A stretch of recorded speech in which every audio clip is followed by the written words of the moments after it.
The man slumped on the sofa in the shabby rental house, holding a half can of beer tightly in his hand, with a blank look in his eyes. Just now, his girlfriend, who had been in love with him for 3 years, left with a bald old man, and the reason was very simple.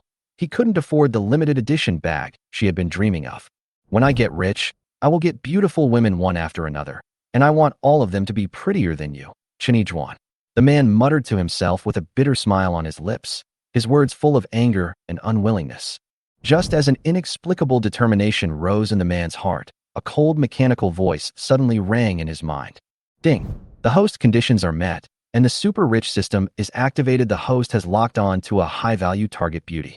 Any consumption will be rebated based on the target's favorability towards the host, but it must be a high-value beauty that the host knows in real life.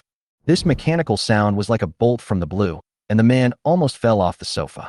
He thought he was drunk and hallucinating, until he accidentally saw his former elective teacher, Chen Yijuan, on the live broadcast platform.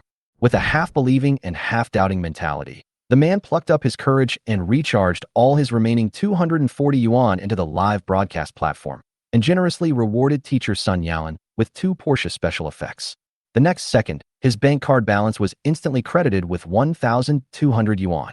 However, just as the man was still frantically brushing special effects to attract more attention, teacher Chen Yijuan suddenly went offline. Damn it, teacher, you're being so dishonest. Zhao Xiaoyan cursed in his heart. Other anchors were eager for Big Brother to give more gifts, so why did she just turn off the live broadcast? Was she sure she was here to broadcast live? However, less than a minute later, Zhao Xiaoyan received a private message from Chen Yijuan. After the broadcast ended, Chen Yijuan hesitated for a moment and finally found the cow who wants to plow the field in the background and sent a private message. Thank you for your support. This is my WeChat. Add me when it is convenient. She decided to return the money she received. Soon after, Chen Yijuan received a message on WeChat. The cow who wants to plow the field adds you as a friend, and the request is approved. After Chen Yijuan clicked accepted and was about to type, the cow who wanted to plow the field sent a WeChat message. Teacher Sun, can you parachute in? Chen Yijuan was stunned when she saw the message from the other party. The other party directly called her Teacher Sun, which meant that this millionaire who spent millions actually knew her and seemed to know her profession. But what shocked Chen Yijuan even more was that the other party was so direct and asked her to drop in directly. What does airdrop mean? Although she has just started live streaming, Chen Yijuan still knows it. She has also heard that some big guys will invite anchors to airdrop after spending a lot of money. As for the purpose of parachuting, it is definitely not as simple as just drinking a cup of coffee. He knows me and even asked me to parachute. Who is this person? Chen Yijuan couldn't help but feel a little scared. No one's money comes from the wind.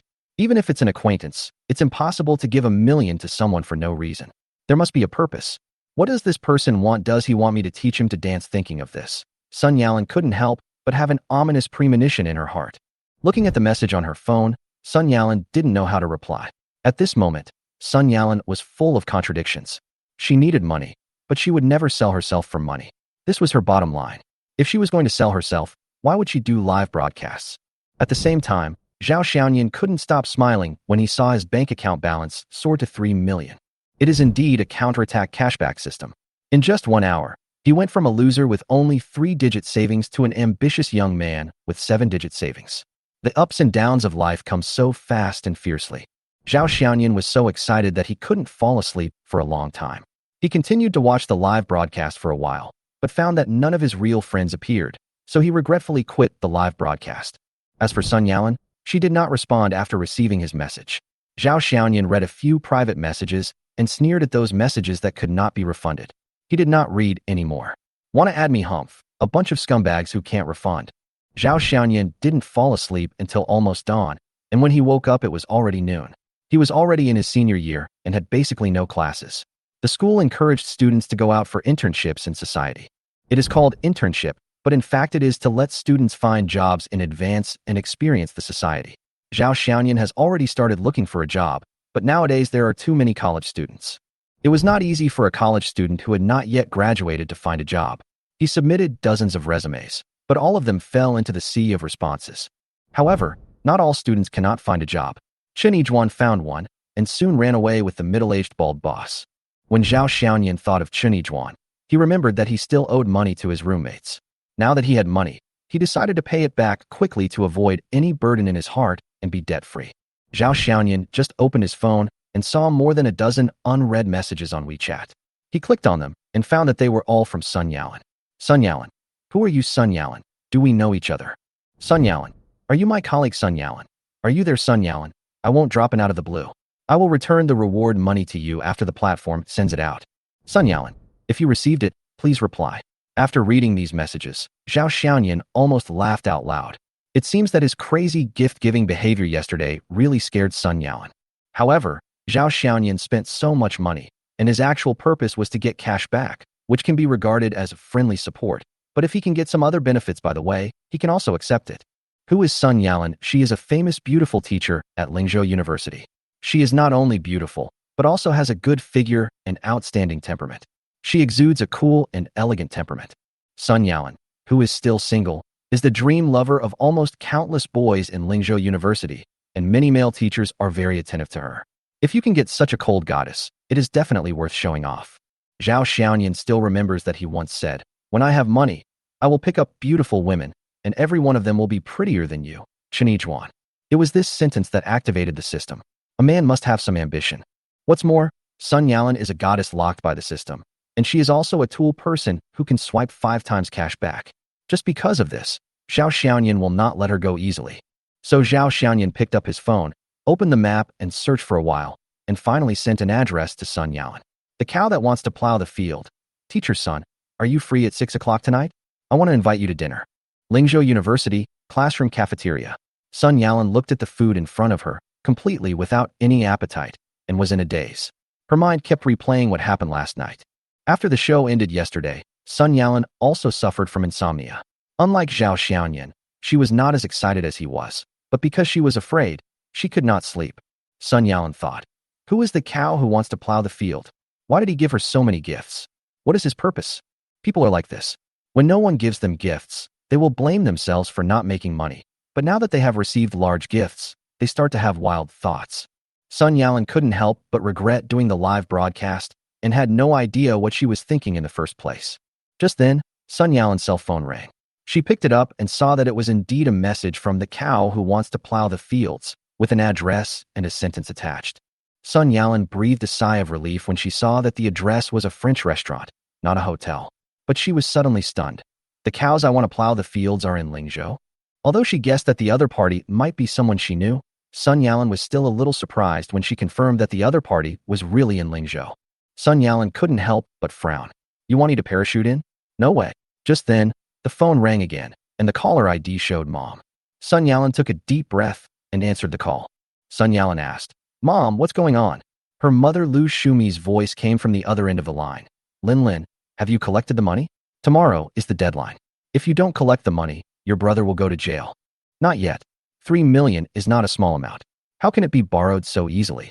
Sun Yalan rubbed her forehead and said, if it weren't for this 3 million, why would she do live streaming? Without live streaming, there wouldn't be all these troubles. A man's voice came from the other end of the phone. Sister, why can't you borrow money? Aren't there a lot of people chasing you in your school? I heard there are a few rich second generations. If you ask them to borrow money and say you are willing to be their girlfriend, they will definitely lend you money. Sun Haowei, you want to sell your sister, right? Are you still a human being? Sun Yalan got angry when she heard her brother's voice.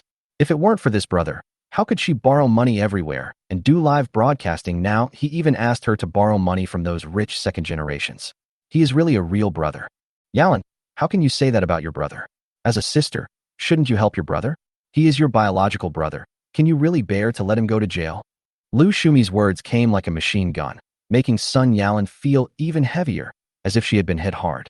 5:50 p.m., 4th floor of Longsheng Plaza. Rhine French Cuisine is a restaurant that specializes in French cuisine. The overall decoration is European style, with Roman columns and metal chandeliers, creating an elegant atmosphere. It is also very famous in Lingzhou City. At the innermost window seat of the Rhine French restaurant, you can see the sea view outside through the floor-to-ceiling windows. The scenery is particularly pleasant. At this time, a woman sat at a table. Sun Yalan was wearing a long white dress and a pair of high heels, which made her already slender figure even taller. In addition, Sun Yalan is a dancer, and she has an elegant temperament when she walks, which makes every movement of hers look very charming. Sun Yalan has beautiful looks, a good figure, and great temperament. Such a woman is the focus of everyone's attention wherever she goes. perfectly interpreting the idiom, standing out from the crowd of chickens. According to common sense, being late for a date is a common problem for girls, but Sun Yalan was not late. Instead, she arrived at the agreed place early. However, Sun Yalan's face at this moment did not look relaxed at all. Instead, she looked very nervous and sat a little awkwardly. Sun Yalan actually didn't want to come. Although she was curious about who the person was who gave her hundreds of thousands of rewards in the live broadcast room, her curiosity limited herself to that. When she received the WeChat message from the cow that wants to plow the fields, Sun Yalan instinctively felt disgusted and even decided to return the money the other party had given her at the first opportunity. But she had to wait until the platform had completed the settlement. Although the money returned is less than the original reward because the platform takes a commission, it at least expresses Sun Yalan's attitude. However, after receiving a call from her mother at noon, Sun Yalan agreed to come again. More importantly, she also wanted to find out whether the big boss in the live broadcast room was an acquaintance of hers. If he was, maybe she could borrow some money. Chapter 5. Is it fun? Sun Yalan has been exhausted lately. She has borrowed from almost everyone she can, and she has also used up her savings over the years, but she still can't get 500,000 yuan together, and 3 million yuan is even more out of reach. Normally, borrowing a few thousand or 10,000 yuan should not be a problem with the help of colleagues. But now Sun Yalan is asking for hundreds of thousands or even millions of yuan. Who would dare to lend such a large sum of money easily?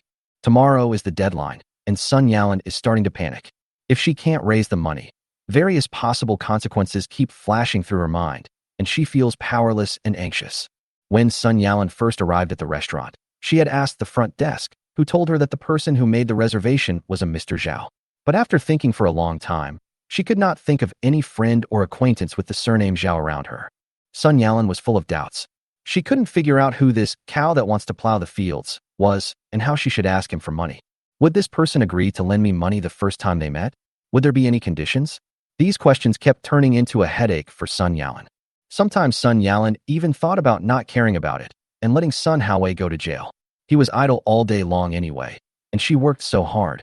Why should she bear all these troubles for him? But when she thought of her mother, Sun Yalan suddenly felt very tired, as if she was crushed. Just as Sun Yalan was immersed in her own thoughts, someone suddenly called her. Hey, teacher Sun. Sun Yalan was startled and almost jumped out of her chair. Sun Yalan turned her head and found a young man standing in front of her. The boy was about 20 years old, wearing ordinary casual clothes. His handsome appearance made Sun Yalan feel familiar. She thought carefully and finally remembered. You are Xiaoyan classmate?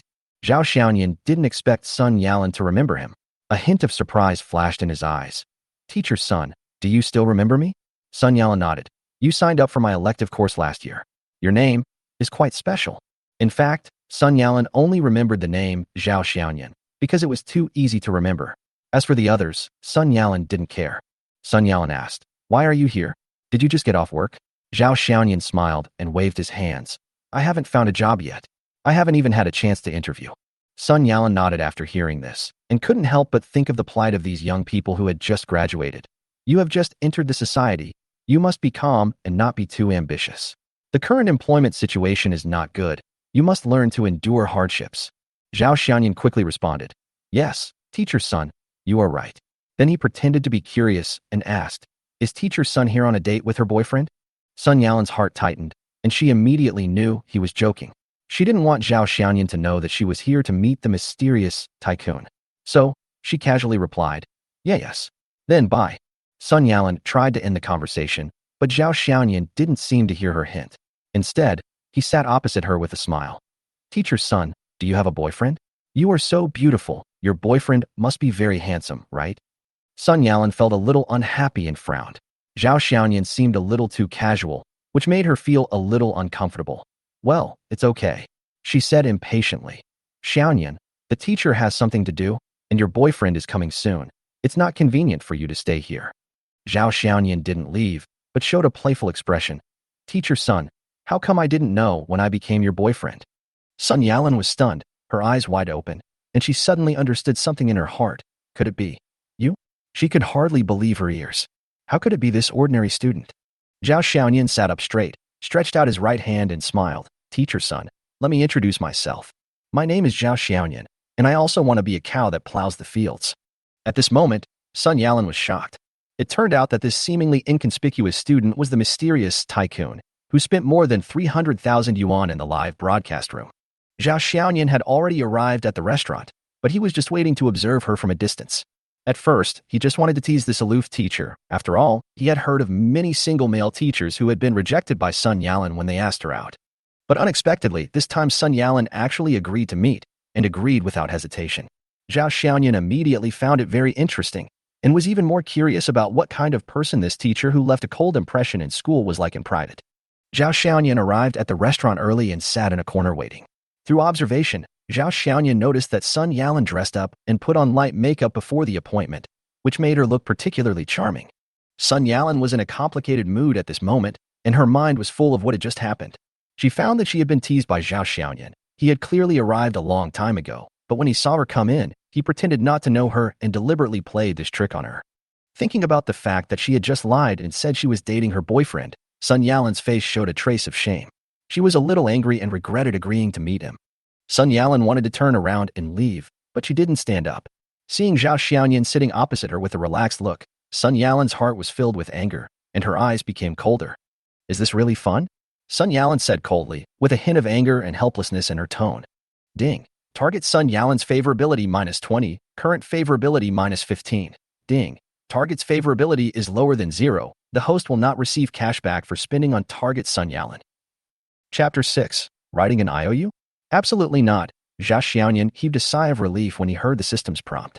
He was glad that he had ordered the food and paid the bill in advance, otherwise he would have suffered a huge loss. At the same time, Zhao Xiaoyan also understood another rule of the system. The favorability cannot be lower than 0, otherwise there will be no cashback. Zhao Xiaoyan noticed that the favorability rating had dropped by 20 points, and he knew that the cold and aloof female teacher in front of him was really angry.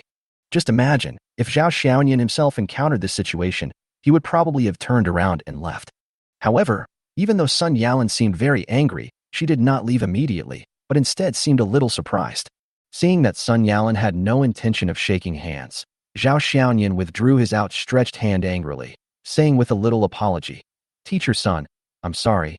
I really have no ill intentions. I was just joking." "Joke? This joke is not funny at all," Sun Yalan said coldly, her face obviously displeased. Zhao Xiaoyan was a little at a loss. He scratched his head and felt that his joke was a bit too much. Zhao Xiaoyan was stunned for a moment, thought about it, and felt that since he didn't know how to explain it, he might as well not explain it anymore. The atmosphere was a bit awkward anyway. Both of them were silent. Zhao Xiaoyan looked at Sun Yalan, while Sun Yalan looked at the sea outside the floor-to-ceiling window, seeming a little absent-minded. Looking at this awkward situation, Zhao Xiaoyan couldn't help but say, "Teacher Sun, why did you suddenly become the anchor?" He tried to ease the atmosphere. After all, it was too awkward to remain silent. Sun Yalan's gaze slowly moved back from the window, and she said coldly, "It's none of your business." Zhao Xiaoyan smiled and didn't intend to continue asking. Sun Yalan changed the subject. "However, I will return the money you gave me yesterday." She still felt that this was not a good thing. After all, she was a teacher, and Zhao Xiaoyan, as a student, gave her so much as a reward. Zhao Xiaoyan frowned and responded coldly, No, since it's a reward, how can I take it back? It's normal for me to give you a reward." Zhao Xiaoyan knew that if he really took the money back, his favorability in her heart would definitely plummet. What's more, Zhao Xiaoyan spent a lot of money in the live broadcast room, so how could he let her feel that he was making her money? This was a completely sure-win opportunity. "I appreciate the tip, but the amount is a bit too high." Sun Yalan finally couldn't help but say, "You are still a student. You can't squander your parents' money casually." Zhao Xiaoyan was stunned for a moment, then smiled and said helplessly, "Teacher Sun, my money is not given by my parents. Our family is just an ordinary working family. The money I have now is all earned by myself." Sun Yalan was stunned. "You earned it yourself? Didn't you say you haven't found a job yet?" Zhao Xiaoyan shrugged lightly. "I haven't found a job, but that doesn't stop me from making money. Can my current job allow me to earn so much all at once?" College students sometimes seem to have a halo, but in fact it's not easy to make money. Sun Yalan was shocked after hearing this. A college student could actually give 900,000 yuan as a reward to the anchor. This is not something that an ordinary family can do. Obviously, there is an unknown story behind Zhao Xiaoyan. She raised her eyebrows and asked, "You didn't do anything illegal, did you?" Zhao Xiaoyan immediately shook his head. "No way. It's definitely legal income." Sun Yalan felt relieved after hearing what he said, but she still couldn't help reminding him. Since it is legal income, You should save it more. It is also good to save it. When the platform transfers the money, I will transfer the reward money to you. Zhao Xiaoyan smiled easily. Actually, I earn more than 300,000 yuan. That's just a small part of it. Sun Yalan was stunned and almost choked. 300,000 yuan, and that's just a small part? Sun Yalan subconsciously felt that she had failed. She was an adult who had been working for many years, but she did not earn as much as a student who had not yet graduated. You said 300,000 is only a small part? Then how much money did you earn? Sun Yalan finally couldn't help asking. Zhao Xiaoyan had a smug look on his face and smiled as he said, 300,000 is just the beginning. There are many more. These words left Sun Yalan speechless. She suddenly felt that her efforts over the years might not be as good as others' easy gamble. Sun Yalan suddenly came up with an idea. She pursed her lips, hesitated for a moment, and then asked a little embarrassedly, then Zhao Xiaoyan, do you have 3 million? 2 million is also fine. Sun Yalan felt a little ashamed that as a teacher, she actually asked students to borrow money. But now there is really no other way, and she has borrowed all she can. If there is anyone around Sun Yalan who can afford 3 million, it should be Zhao Xiaoyan. Zhao Xiaoyan was completely confused. How did the conversation suddenly change from talking about the money from the reward to borrowing money? And he was Sun Yalan's student. This change was so fast that he almost couldn't react. However, Zhao Xiaoyan also understood that this cold female teacher would never ask students to borrow money casually. In this case, he could take the opportunity to give her some help. After all, Sun Yalan's favorability was once negative, and if she wanted to earn cash back through consumption, she had to solve this problem first. You said 3 million? Zhao Xiaoyan frowned, his eyes complicated. I do have it. But why do you suddenly need so much money? When Sun Yalan heard that he agreed, her eyes lit up and she looked at him impatiently. Really? Then can you give it to me now? I need it urgently. Zhao Xiaoyan was a little hesitant when he saw how anxious she was. Although he could indeed come up with 3 million, his current favorability was still negative. Wouldn't it be a loss-making deal if he gave her the money? Zhao Xiaoyan looked at Sun Yalan's anxious eyes and suddenly felt a little soft-hearted. However, before giving her the money, he had to find a way to regain her favorability. Seeing that Zhao Xiaoyan hadn't spoken yet, Sun Yalan thought he was worried, so she said hastily, Teacher can write you an IOU and also calculate the interest. When Zhao Xiaoyan heard this, he immediately shook his head. No, Mr. Sun, I don't need an IOU or anything like that. Chapter 7. A dance. Zhao Xiaoyan was a little hesitant. If he wrote an IOU, what if the system judged that he was cheating? That would be more trouble than gain. After all, cashback was not something that could be treated as a joke. So Zhao Xiaoyan immediately said, there's no need to write an IOU. If you can fulfill one of my small wishes, my money will be considered a gift to you. When Sun Yalan heard this, she couldn't help but frown. What wish? Zhao Xiaoyan's eyes rolled, and his head worked quickly. He remembered Sun Yalan's live broadcast last night, and immediately had an idea. Zhao Xiaoyan said, Teacher Sun, how about you dance for me? Yes, if you dance, I will regard this 3 million as a gift to you, and you don't need to write an IOU. Sun Yalan's eyes widened in disbelief. Your wish is for me to dance for you? Zhao Xiaoyan nodded hurriedly. Yes, I really like watching Teacher Sun dance. I love watching Teacher Sun dance at every school party. But because she is too far away, I can never see clearly. Sun Yalan was stunned for a moment, and felt that this request was not excessive. After all, it was not a big deal for a dance teacher to dance for students, especially since she was a professional dance teacher. Sun Yalan blushed and said, Do you really want me to dance for you? Zhao Xiaoyan smiled and said, Yes, Teacher Sun, don't get me wrong. This is not a condition, right? Sun Yalan's face turned red. Zhao Xiaoyan looked at her and felt slightly proud. At the same time, the system's prompt sounded. Ding. Target Sun Yalan's favorability towards the host plus 10, current favorability 5. Zhao Xiaoyan was in a good mood immediately. It seemed that his plan was effective. Since the favorability has increased, Zhao Xiaoyan no longer hesitated and immediately transferred 3 million to Sun Yalan. Ding. The host spends 3 million for the target and can get 5 times the cash back. After the transfer was completed, Zhao Xiaoyan's account quickly increased by 15 million, instantly breaking through 8 digits and reaching more than 15 million. Seeing this transfer, Sun Yalan was also a little surprised, with a complicated expression on her face. She originally thought that the trouble she encountered was very big, but she didn't expect that in Zhao Xiaoyan's eyes, this was actually a trivial matter. She suddenly felt a complex emotion in her heart, and even a little self-deprecating. The system once again issued a prompt. Ding. Target Sun Yalan's favorability towards the host plus 30, current favorability 35. When Zhao Xiaoyan saw this reminder, he smiled in his heart, but pretended to be nonchalant and asked, "Teacher's son, when can I see you dance for me alone?" Sun Yalan was stunned for a moment, thinking that Zhao Xiaoyan was urging her to fulfill her terms. She hesitated and said, "It may not be possible to go back to school. The door of the practice room is locked. How about you come to my house?" When Zhao Xiaoyan heard this, he was immediately happy. Being able to go to Sun Yalan's house was a great opportunity. He thought about it and felt that this night might be a good choice. At dinner, Zhao Xiaoyan and Sun Yalan sat at the table in a relaxed and happy atmosphere. Zhao Xiaoyan was in a particularly good mood because he had made a lot of money, and Sun Yalan was also in a particularly relaxed mood because her problem was finally solved. Zhao Xiaoyan tried French food for the first time and found the taste unremarkable. Instead, he found the serving speed unbearably slow. He only had 1 or 2 bites of each dish, which made him feel a little puzzled. Moreover, the portions of the dishes were not large, so they were gone after a few bites, and he had to wait for the next one. However, it was also because of this meal that Zhao Xiaoyan earned tens of thousands of yuan in cash back, which was a small consolation. Compared to Zhao Xiaoyan's ravenous eating, Sun Yalan's eating was particularly elegant. She took every bite just right, and her movements were so light that it seemed like dancing. Zhao Xiaoyan looked at her and was stunned. He never expected that she could be so pleasing to the eye while eating. Sun Yalan suddenly looked up and found that Zhao Xiaoyan had been staring at her. She raised her eyebrows slightly and asked, "What are you looking at?"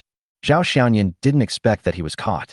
His face turned red and he blurted out, "Teacher's son, you are so beautiful." Sun Yalan's face turned red instantly. She lowered her head, not knowing what to say. After dinner, Sun Yalan took Zhao Xiaoyan to the teacher's apartment where she lived. Because she was not married, the school arranged a 1-bedroom apartment for her, which was considered a kind of welfare for teachers. If she left the school, the house would be taken back. When she reached the door of the apartment, Sun Yalan walked lightly, fearing that her high heels would make noise on the concrete pavement and attract unnecessary attention.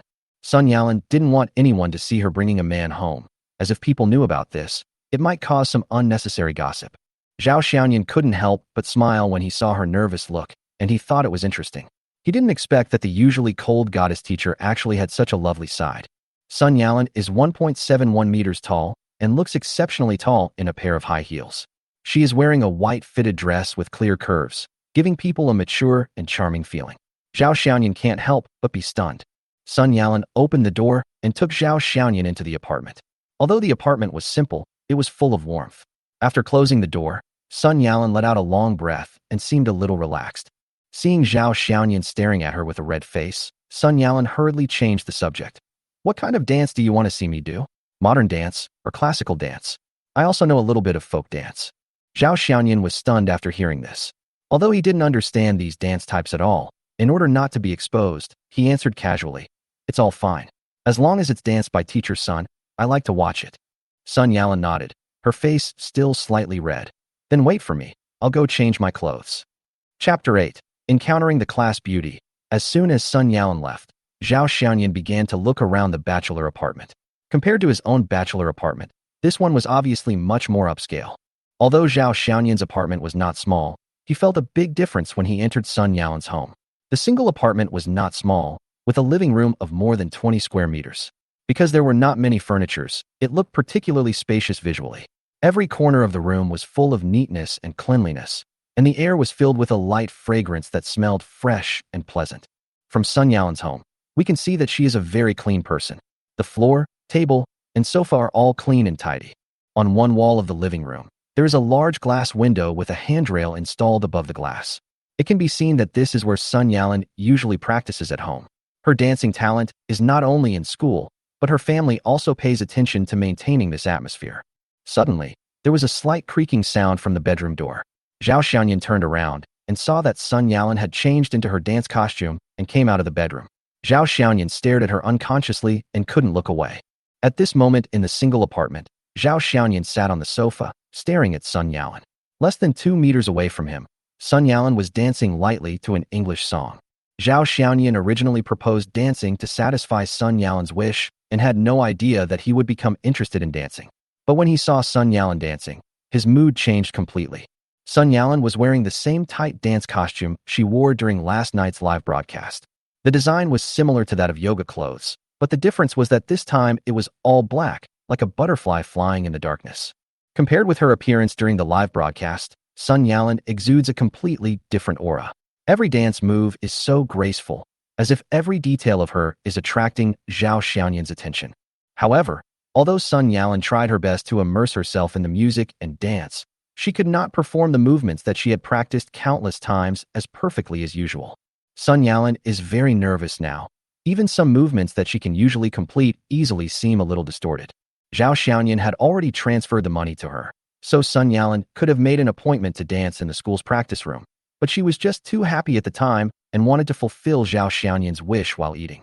Although she usually wears this kind of dance costumes to teach classes and even wears them in performances, today is a little different. After all, this is in her own home, and she is alone, so Sun Yalan feels a little shy. Especially Zhao Xiaoyan's fixed gaze makes her even more nervous. Sun Yalan's original bold dance, but now she unconsciously restrained some of her movements. She changed the high leg lift to a flat leg lift, and some large arm movements were also compressed, trying to avoid exposing herself too much. Although Sun Yalan tried so hard to cover it up, her trying to hide, but making it more obvious, posture actually added a touch of charm. Finally, the music ended and Sun Yalan finished the last move. Sun Yalan took a few breaths and tried to calm herself down. I'll go change my clothes. Sun Yalan quickly lowered her head, unable to hide the blush on her face, and walked quickly to the bedroom. After closing the door, she leaned against it, took a deep breath, and tried her best to calm her inner tension. 5 minutes later, Sun Yalan changed into a conservative home outfit and walked out, thinking that Zhao Xiaoyan should still be on the sofa, but when she walked into the living room, she found that Zhao Xiaoyan was gone. There was only a piece of paper on the coffee table, which was pressed down by a pen. The note read, "Teacher Sun, I'm leaving now. Thank you for the dance today. You are so beautiful tonight." The signature was, "Zhao Xiaoyan, not your student." Sun Yalan looked at the words on the note, especially the signature, "not your student," and her face suddenly turned red. She even threw the image of a cold female teacher behind her. She couldn't help but feel warm in her heart, and a faint blush appeared on her face. Ding! Target Sun Yalan's favorability +5, current favorability 40. Zhao Xiaoyan walked out of the teacher's apartment with mixed feelings. He almost couldn't control himself when he saw Sun Yalan dancing. If he stayed any longer, Zhao Xiaoyan didn't know what the other person would do, so he simply left a note and quietly left. Not far from the apartment, Zhao Xiaoyan had just calmed himself down when he suddenly heard a voice from the system. Ding! Target Sun Yalan's favorability towards the host +5. He was slightly stunned, and then a smile appeared at the corner of his mouth. Although Zhao Xiaoyan could choose to live in the dormitory had never been made up, and he didn't want to sleep on the bedboard. So he decided to go back to his rental house. Fortunately, the rental house was not far from the school, about 10 minutes walk. He didn't plan to take a taxi, so he decided to walk back. It was almost 10 o'clock, and there were still many students on campus. After all, September in Lingzhou was still summer, and the temperature had not dropped significantly. When Zhao Xiaoyan walked out of the school gate, he saw 3 girls standing on the roadside from afar, apparently waiting for a taxi. Zhao Xiaoyan knew one of them, Lu Xinting. Lu Xinting wore a black slim miniskirt, with a pair of black stockings and black patent leather high heels under the skirt, looking sexy and charming. If Chen Yijuan is the white moonlight in Zhao Xiaoyan's heart, then Lu Xinting is the goddess in the hearts of most boys in the class. Lu Xinting's name was almost always mentioned in the dorm chats of Zhao Xiaoyan and his roommates. She was one of the prettiest girls in the class and one of the most beautiful girls in the entire department. Although Lu Xinting is very popular, no one has ever pursued her. Her statistics have always been 0, which makes her even more mysterious in the dormitory. Zhang Haolong, a rich second-generation man in the dormitory who claimed to have dated countless girls, also pursued Lu Xinting for a while, but ended up being defeated. During a dorm chat, Zhang Haolong lamented how difficult Lu Xinting was to deal with. He described her as a gold digger and green tea, and believed that she was very skilled. Zhang Haolong's evaluation has already explained how difficult Lu Xinting was. Chapter 9. 1.80-meter tall hot girl. Zhao Xiaoyan had always focused his attention on Chen Yijuan and had hardly paid any attention to the class beauty Lu Xinting, and had even less contact with her. However, Chen Yijuan and Lu Xinting have a particularly good relationship. They live in the same dormitory and often call each other bestie. Moreover, Chen Yijuan's job was introduced by Lu Xinting. If she hadn't had that job, Chen Yijuan might not have hooked up with her boss. So from a certain perspective, Lu Xinting indirectly became the driving force behind Zhao Xiaoyan's dismissal. At this moment, Lu Xinting turned her gaze and saw Zhao Xiaoyan walking out from outside the school. Ding! Target found, Lu Xinting age, 22. Appearance, 83. Height, 167. Strategy, 0. Favorability, 10. Zhao Xiaoyan was stunned and thought, toolman number 2 has appeared? He had originally planned to pretend that he had not seen Lu Xingting, but the system's prompt sound made him change his mind instantly, and he suddenly didn't want to leave. Ding. Target Lu Xingting is locked successfully. Ding. Target Lu Xingting has a 10% favorability towards the host, which can trigger a 10x cashback. Zhao Xiaoyan was not surprised. After all, although she and Lu Xingting were classmates, they had almost no interactions. Her favorability rating was 10, which was a weak friendship between classmates, just like Sun Yalan, who could leave a little favor after only occasional interactions. Lu Xingting saw Zhao Xiaoyan coming over. Zhao Xiaoyan smiled and said hello. Hi, classmate Lu. Why are you still going out so late? Unexpectedly, Lu Xingting responded, oh, let's go to the bar and relax. Zhao Xiaoyan sneered in his heart. Lu Xingting is Chen Yijuan's best friend and must know that she was kicked. Zhao Xiaoyan can tell at a glance whether it is the appearance or the intention of such a girl. Lu Xingting has the typical attributes of a green tea. She looks like a standard beauty, and her pair of seductive fox eyes can simply make men crazy. Countless people have fallen at her feet, sent her flowers and gifts, and fawned on her, like Lu Xingting's pet. Moreover, Lu Xingting is not only a green tea, her gold worship is also quite obvious. Zhao Xiaoyan never lets go of such a woman, especially Lu Xingting, who has an obvious, money-worshipping nature. How could Zhao Xiaoyan let go of such a person easily? Zhao Xiaoyan pretended to be ignorant and continued, really? I also want to find a place to relax. Why don't I go with you? Let's make a deal first. All the expenses for tonight's bar will be on me. The consumption in bars is extremely high. A beer that costs a few yuan outside can increase in price by 10 or 20 times in a bar. A few thousand yuan is considered a low consumption. Zhao Xiaoyan knew that as a student, he had few opportunities to go to places like bars, but now that he had money, he was eager to spend it, because the more he spent, the more money he could earn. Lu Xingting was surprised when she heard what Zhao Xiaoyan said. She knew very well that Zhao Xiaoyan was a poor loser in Chen Yijuan's words. How could he have money to go to the bar? Moreover, although she and Zhao Xiaoyan were in the same class, they had spoken less than 10 sentences in 3 years. Now when she suddenly heard him say he would treat her, Lu Xingting immediately felt that Zhao Xiaoyan was plotting against her, and a trace of disdain flashed in her eyes. You want to seduce me right after you got kicked out? Why don't you take a look at yourself? Lu Xingting sneered in her heart, and then added a label of a toad who wants to eat swan meat in her mind. Ding. Target Lu Xingting's favorability -5. Current favorability 5. Zhao Xiaoyan rolled his eyes inwardly. Can my favorability be reduced by treating me? This is really crazy. Lu Xingting smiled coldly and raised her eyebrows slightly, saying, Zhao Xiaoyan, are you sure you want to treat me? You've never been to a place like a bar, right? Let me tell you. It's not cheap there. Don't be too embarrassed when you don't have money to pay the bill. Zhao Xiaoyan was not afraid, because he had plenty of money in his card, and as long as Lu Xingting was present, he could earn cash back. Feeling confident, he said, It's okay, I still have this little money. Lu Xingting wanted to say something, but a girl next to her whispered in her ear, Let him go. Isn't it good to have someone pay for the meal? Besides, you have to pay first in the bar. If he can't pay, just tell him to get out. If he can pay, we can make some money for free. Lu Xingting also thought it made sense. She weighed the pros and cons and decided that she would not suffer any loss, so she agreed. Okay, then you can go with us. It's agreed that you will pay for the meal. Zhao Xiaoyan smiled and said, Of course, I mean what I say. All the expenses tonight will be charged to me. In order to make the atmosphere more lively, Lu Xingting seemed to think that it was not cruel enough, so she took out her cell phone and shook it. I'd like to call a few more friends. Do you mind? Zhao Xiaoyan agreed without hesitation. No, of course not. So, the four of them took a taxi to the bar, with Zhao Xiaoyan sitting in the passenger seat and the three girls sitting in the back seat. Along the way, the girls chatted happily in the back, while Zhao Xiaoyan sat quietly, with more anticipation in his heart. Lu Xingting made several phone calls, apparently to contact her friends. More than 20 minutes later, the taxi stopped in front of the Seven Nights bar. Before getting off the car, the deafening music from the bar came out, especially the low drum beats, which made Zhao Xiaoyan feel a little uncomfortable. Zhao Xiaoyan had never been to a bar before, because he had no money and he had no interest in such places. However, today he was full of expectations. After all, he had just received a large cashback. Zhao Xiaoyan had just paid the fare and was about to follow everyone in when a taxi suddenly stopped beside them and four girls got out of the car one after another. Although the first three girls were dressed hotly, they were ordinary looking and at most relied on makeup and clothes to barely hold up their appearance. But when the last girl got off the bus, Zhao Xiaoyan was stunned. The first thing Zhao Xiaoyan saw was the long legs and hollow boots sticking out from the car. Just by looking at the legs, Zhao Xiaoyan could guess that this person must be a beauty. Sure enough, the next second, the girl in the silver sequin skirt came out of the car. Her appearance was comparable to Lu Xinting's, and her long black hair was casually scattered, making her look lazy and sexy. She is not very old, probably in her early 20s, but her outfit and temperament make her look very charming, a perfect combination of lust and purity.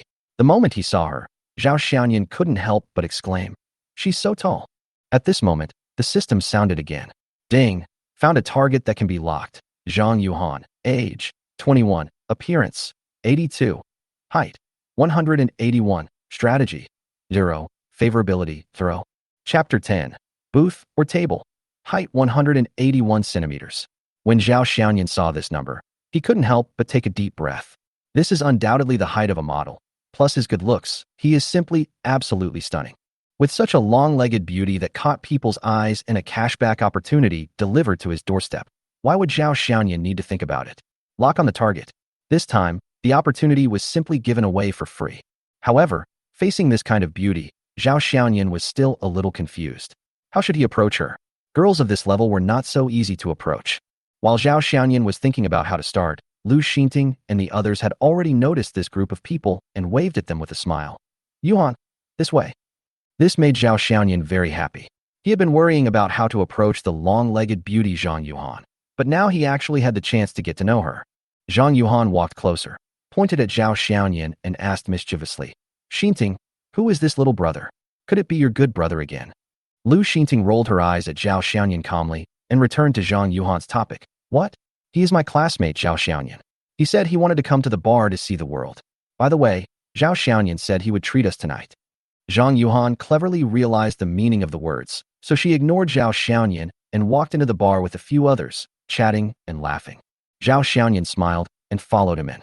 As soon as he opened the door of the bar, he saw a waiter in a black jacket and bow tie coming to greet him. Seeing the girl behind him, the waiter naturally thought that Zhao Xiaoyan was a member of the resident group of this group. "Sir, do you have a reservation?" the waiter asked. Zhao Xiaoyan said no. The waiter asked, "Sir, do you want a booth or a table?" Zhao Xiaoyan was stunned, not quite understanding the difference between the two. Just as he was about to ask, Lu Xinting said first, "Booth seat." If Zhao Xiaoyan wasn't there, Lu Xinting and the others would usually choose to go to the theater, because that would not cost much. If someone came to chat with them, they wouldn't even have to pay. But booths are different.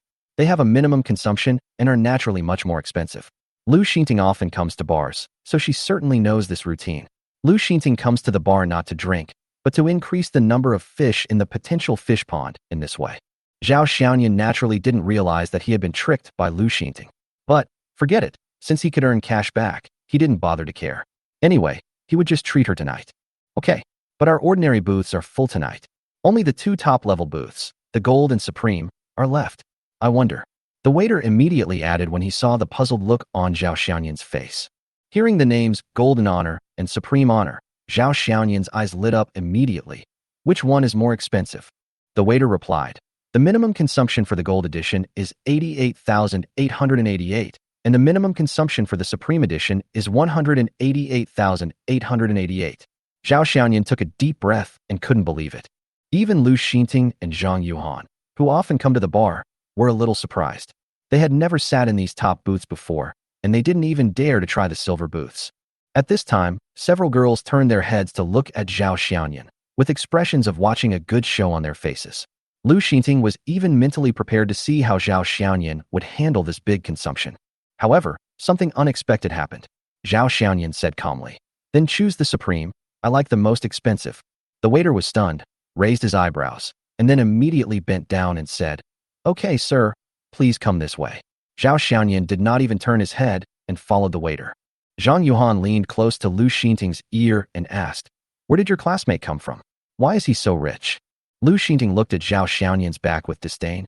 "He's just a loser, probably trying to show off. Take him back to the bar and don't say anything. I want to see how he acts when he pays the bill later." Chen Yijuan understood immediately and pulled Lu Xinting over. The other girls followed suit, and 7 girls appeared at the bar together, immediately attracting the attention of many people around them. Especially the two beauties Lu Xinting and Chen Yijuan. They were the center of attention, and many boys around them couldn't help but cast their eyes on them. Some boys were about to approach and chat, but were stopped by their friends. The friends used their mouths to signal them to look at Zhao Xiaoyan in front of them, which immediately frightened the boys into a cold sweat. Obviously, people who can use this kind of booth are not people like them who can mess with them.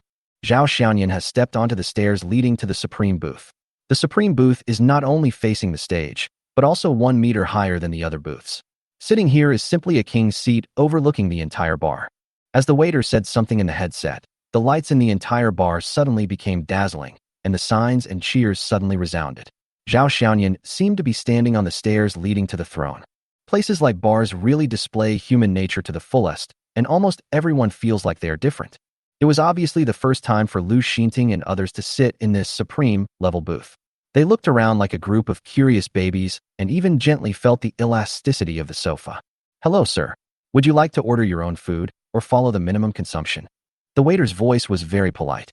At this time, Zhao Xiaoyan nodded and said, "Then follow your minimum consumption." The waiter smiled and nodded, took Zhao Xiaoyan's bank card, and respectfully took out the POS machine from his pocket. Lu Xinting, Chen Yijuan, and other girls all noticed Zhao Xiaoyan's actions, with disbelief on their faces. They had heard from Lu Xinting that Zhao Xiaoyan was a loser and thought that he could not afford such expensive consumption. After all, in a bar like this, if you sit in a booth but can't pay, the consequences are no joke. The lights and signboards are all on for him, and Zhao Xiaoyan knows that if he turns around and has no money, he will definitely be dragged out and walked sideways. Chapter 11. Rapidly increasing favorability. Everyone present was originally waiting to see Zhao Xiaoyan's joke, and Lu Xinting had an expression of "watching you make a fool of yourself" on her face, with no attempt to conceal her gloating in his eyes. But soon, the POS machine sounded successful card swipe, and the receipt was slowly printed out. Everyone was stunned. "Isn't this the payment successful?" Lu Xinting was stunned. Zhang Yuan and the other girls also fell silent instantly. The atmosphere was so awkward that it could be cut with a knife. What was even more surprising was that this nearly 190,000 yuan of consumption was actually counted under Lu Xinting's name. Zhao Xiaoyan made a profit with tears in his eyes, and the account book had an additional 940,000 yuan in cashback. Zhang Yuan glanced at Lu Xinting calmly, as if questioning her with her eyes. "Didn't you say he didn't have a penny?" Lu Xinting's face was stiff, and she forced a smile. "Zhao Xiaoyan, how did you suddenly have this money? Didn't Yijuan say that you didn't have much money?" Zhao Xiaoyan pretended to sigh deeply. "I didn't want my girlfriend to love me for money, so I kept hiding my ability. I wanted to wait for the right time to tell Chen Yijuan, but who knew she ran away first?" The familiar plot suddenly became a reality, and everyone couldn't help but think of those scenes in TV dramas where rich people pretend to be poor to test their love. Ding! Target Lu Xinting's favorability towards the host increased by 20. Current favorability, 25. Zhao Xiaoyan raised his eyebrows slightly. It was just the beginning, and the favorability increased by 20. It turned out that money was the key to victory. However, the system's prompts were not over yet. Ding! Target Zhang Yuhan's favorability towards the host increased by 30. Current favorability 30. Zhao Xiaoyan's mouth raised unconsciously. This wave was not a loss. There was an unexpected surprise. As for whether it was a credit card? Come on.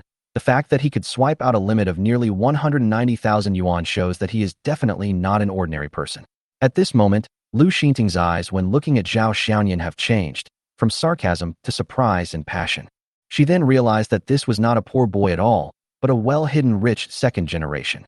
Chen Yijuan, you are so short-sighted that you missed the chance to be a winner in life for a little profit. Zhang Yuan leaned close to Lu Xinting's ear and raised the corner of her mouth slightly. "You just said that you and Zhao Xiaoyan are just classmates, right?" When Lu Xinting heard this, she was instantly alert. "What do you mean?" Zhang Yuan smiled, but her eyes were fixed on Zhao Xiaoyan. "It's nothing. If you are just classmates, then I won't interfere in your relationship." These words were like a hidden arrow, which instantly made Lu Xinting alert. With Zhang Yuhan's long legs and beautiful looks, she might not be able to withstand it if she were to make a move. As an experienced tea art master, Lu Xinting immediately adjusted her state and gave a perfect performance as soon as she opened her mouth. "Xiaoyan, don't be sad. Chen Yijuan left you, which means she is not worthy of you at all. In fact, look around you. There are many good girls who understand you and care about you." When Lu Xinting spoke, her tone was soft and her eyes were affectionate. As soon as she opened her mouth, she changed from Zhao Xiaoyan to Xiaoyan. The emotional change was so smooth as if it had been rehearsed countless times. Zhao Xiaoyan couldn't help but applaud in his heart. This woman is really good and a good tool.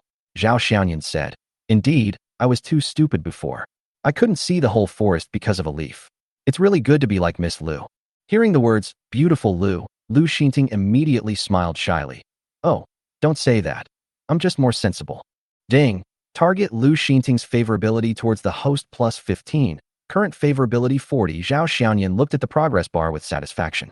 What a submissive and good tool man. He has a firm grasp on her. Suddenly, the lights in the bar came on, the DJ's screams and special effects lights intertwined, and the atmosphere suddenly became lively. A group of hot-dressed waitresses slowly walked over from the bar with dragon suits and fruit plates, attracting the attention of the whole audience. Soon, a whole set of Shenlong suits and a small Shenlong suit fruit plate were placed on the booth in front of Zhao Xiaoyan. The whole audience instantly focused on him. The girls were envious, the boys were jealous, and the atmosphere was immediately full. The girls in the booth were so excited that their eyes sparkled. Some couldn't help but start taking photos and posting them on WeChat moments. Lu Xinting also wanted to take photos, but she finally held back.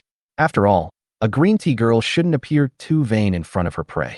Lu Xinting gently poured 2 glasses of wine, handed one to Zhao Xiaoyan, then raised her own glass with a moving look in her eyes. Lu Xinting said, Xiaoyan, I've made you spend money tonight. Just now at the school gate, I was in a bad mood and spoke in a bad tone. You won't blame me, right? At the moment of clinking glasses, Lu Xinting's fingers gently stroked the back of Zhao Xiaoyan's hand, like a cat acting coquettishly. Zhao Xiaoyan coughed and pretended to be affectionate. How can I blame you? As long as you are happy, spending this little money is nothing. Ding. Target Lu Xinting's favorability towards the host plus 5. Current favorability 45. Lu Xinting took a sip of wine, her tone as gentle as a cat acting coquettishly. Xiaoyan, where are you working now? I'm not working. I'm too lazy to look for a job. Zhao Xiaoyan said lazily. That's right. With your wealth, there's no need for you to work for others. Lu Xinting's eyes were burning as she spoke tentatively. Zhao Xiaoyan followed up with the conversation. For me, work is just a way to kill time. I have too much money to spend, so instead of wasting it in the office, I might as well enjoy life. As soon as these words came out, Lu Xinting's eyes brightened up. Lu Xinting said, Xiaoyan, let's have another drink. You are doing well now, but you must not forget us old classmates. Zhao Xiaoyan clinked his glasses and said with a smile, How could I? I remember beautiful classmates like you the most clearly. Zhao Xiaoyan said, You still call me classmate Lu, but this makes it seem too distant. No, we have to have another drink. As soon as these words came out, the distance between the two seemed to be shortened a lot. Zhao Xiaoyan looked at the talkative woman in front of him and couldn't help laughing. Zhao Xiaoyan said, Then what should I call you? Lu Xinting replied. My good friends all call me Xinting. Zhao Xiaoyan heard the emotion clearly from the change of address from classmate Lu to Xinting. Of course, he drank the wine. The two were drinking happily when Chen Yijuan, who had been silent, suddenly moved.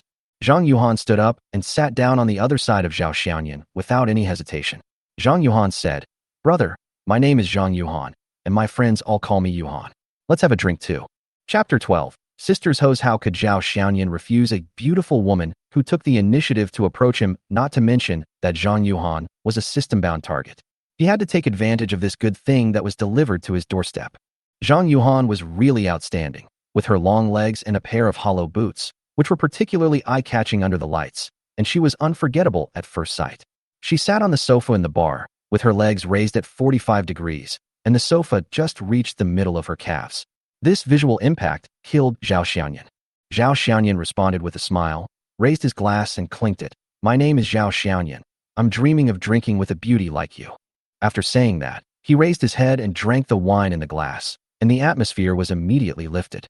After a glass of wine, the spicy taste made his stomach burn, and he grinned secretly, thinking, what kind of strong liquor is this? It's too strong. Seeing this, other girls did not lag behind, and came up one by one with their glasses raised, wanting to have a drink with Zhao Xiaoyan. These girls were all pretty in the bar, and they looked even more charming under the lights. But there was no system prompt in Zhao Xiaoyan's ears, and it was obvious that these people did not meet the system's recognized appearance line. No favorability, no cashback, which made Zhao Xiaoyan lose interest instantly.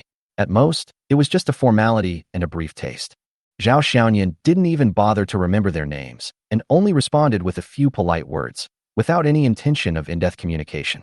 However, these girls were not easy to deal with, and were obviously regulars at the bar, and each of them had an amazing alcohol tolerance. Zhao Xiaoyan looked around and suddenly felt that if he really had a drinking contest tonight, he probably wouldn't be able to beat any of them. After Zhang Yuhan sat down, she did not move and simply stuck to Zhao Xiaoyan, getting closer from time to time. Gradually, she completely occupied the main seat on Zhao Xiaoyan's left. Only then did Zhao Xiaoyan find out that Zhang Yuhan also studied at Lingzhou University, but was a year younger than him.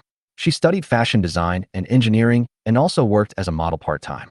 No wonder she had such an amazing figure.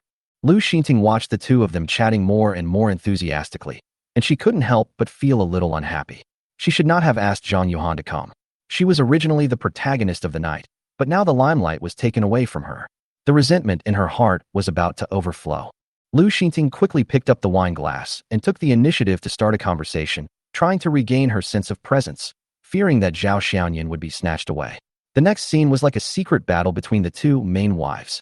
Zhao Xiaoyan drank a glass left and right, becoming the center of their competition. He had to accept every toast. Gradually, Zhao Xiaoyan began to feel that he could not stand it anymore. The wine came too fast, and he could not control the rhythm. Zhao Xiaoyan realized that things were not going well. He was not here to drink tonight, but to harvest cash back. If he got drunk, all his plans would be ruined, which would be equivalent to cutting off his own financial resources. So Zhao Xiaoyan decisively raised his hands and surrendered. I really can't do it anymore. If I drink any more, I will pass out. But Zhang Yuhan refused to let him go and said coquettishly, Brother Xiaoyan, it's just a few glasses of wine. Please drink a few more with me. That coquettish tone, coupled with the slightly drunken eyes, is so heartbreaking. Seeing this, Lu Xinting became even angrier and immediately said, Yuhan, if you really can't drink enough, find someone else. Xiaoyan said he doesn't want to drink, so don't force him. Hey, when did Sister Xinting become so protective of Brother Xiaoyan? Didn't you say he was just an ordinary classmate? Zhang Yuhan smiled meaningfully. This sentence choked Lu Xinting so much that she was speechless. She could only pick up the wine glass and fight back. You want a drink? Come, I'll drink with you. Zhang Yuhan sneered. Am I afraid of you? The two of them had a disagreement, and the atmosphere at the scene was full of tension. They started drinking. Zhao Xiaoyan was stunned, and the corners of his mouth couldn't help twitching. I love this plot. It's too exciting. In order to make Lu Xinting and Zhang Yuhan enjoy themselves, he simply acted as a waiter, refilling the glass of wine for anyone who was empty, and providing attentive service. Seeing this, the ladies burst into laughter. Zhao Xiaoyan simply said, I can't drink much, so I can only pour wine for you ladies. Whoever wants to drink tonight, just order whatever you want. As he said that, he waved his hand and called the waiter, Big Dragon, another serving. After swiping the card, the waiter said a few words into the headset, and then stood aside with a more respectful attitude. Zhao Xiaoyan returned to his seat and found that everyone was looking at him. Zhao Xiaoyan said, Don't just stand there. I told you to drink to your heart's content tonight. If it's not enough, I'll add more. Then, Zhao Xiaoyan looked at the increasingly cold atmosphere between Lu Xinting and Zhang Yuhan, and simply used another ruthless trick. Zhao Xiaoyan said, Come on, you guys fought so hard today. I'll give you a 60,000 red envelope as a prize. Whoever wins gets it. When she heard that it was 60,000, Lu Xinting's eyes lit up immediately. Although she was a little dizzy just now, 60,000 yuan was just enough to buy the limited edition bag she had always dreamed of. Zhang Yuhan was even more motivated and directly provoked Lu Xinting. I'll take the 60,000. Lu Xinting was so excited that she refused to give in and said, Who's afraid of who? After saying that, she drank another glass. Zhao Xiaoyan was so happy that he couldn't stop smiling. These two girls are more capable than each other. I'm sure I'll get a cashback tonight. As soon as Zhao Xiaoyan got out of the fight between Lu Xinting and Zhang Yuhan, other girls immediately swarmed over. Top-level booths, 2 sets of big dragons, plus 60,000 red envelopes. Who wouldn't be tempted by this? The two bold girls took the opportunity to toast and leaned on Zhao Xiaoyan. Zhao Xiaoyan was passively hugged by the girls, but he was laughing in his heart. Although the system did not give back cash, this kind of enjoyment is worth it. 20 minutes later, the moment of victory finally came. Lu Xinting looked pale and staggered to the bathroom, looking embarrassed. Zhang Yuhan's face was red, and she leaned against Zhao Xiaoyan and smiled foolishly. Brother Xiaoyan, I won. Chapter 13 No Longer Sisters. Although Zhang Yuhan won, seeing that her speech was slurred and her eyes were a little unfocused, I knew that her time was almost up. Without saying anything, Zhao Xiaoyan took out his phone and opened the VX QR code. Xiaomei Zhang, come on, add me on VX, and I'll give you the colored hair. With the powerful weapon of cashback, Zhao Xiaoyan became very rich. I just said that whoever wins will win the prize, and men should keep their word. Anyway, no matter who wins, Zhao Xiaoyan will be the one who makes the money. Zhang Yuhan's eyes lit up, and he really gave a 60,000 yuan bet. Isn't this a typical rich man with lots of money? Why should I be polite? I took out my phone and scanned the QR code, saying lovingly, Brother Xiaoyan. My family calls me Henin. You can call me that too. Well, we've been friends for less than 2 hours, and we've gone from strangers to family. Not only is her appearance comparable to Lu Xingting's, her rank is also comparable. When the other girls saw this, they quickly took out their phones and added Zhao Xiaoyan on VX. Nonsense, this Zhao Xiaoyan is definitely a big shot. If he doesn't add a big shot, will he add a loser? Zhao Xiaoyan didn't care about the others. When he saw Zhang Yuhan finish scanning, he took the phone back. The next second, he saw a friend request from a person with the VX account, long-legged fairy, and even the profile picture was a photo of a pair of long legs. When he clicked on the profile picture, Zhao Xiaoyan could tell that it was a photo of Zhang Yuhan's own legs. They were too damn long. As soon as Zhang Yuhan passed the application, Zhao Xiaoyan directly initiated the transfer, entered a string of numbers, and sent it. Zhang Yuhan was holding her phone and waiting for the red envelope. But when she saw the transfer amount, Zhang Yuting was stunned for a moment, and then she screamed excitedly, attracting the attention of people around her, who all leaned over to look at her phone. Then, everyone was dumbfounded.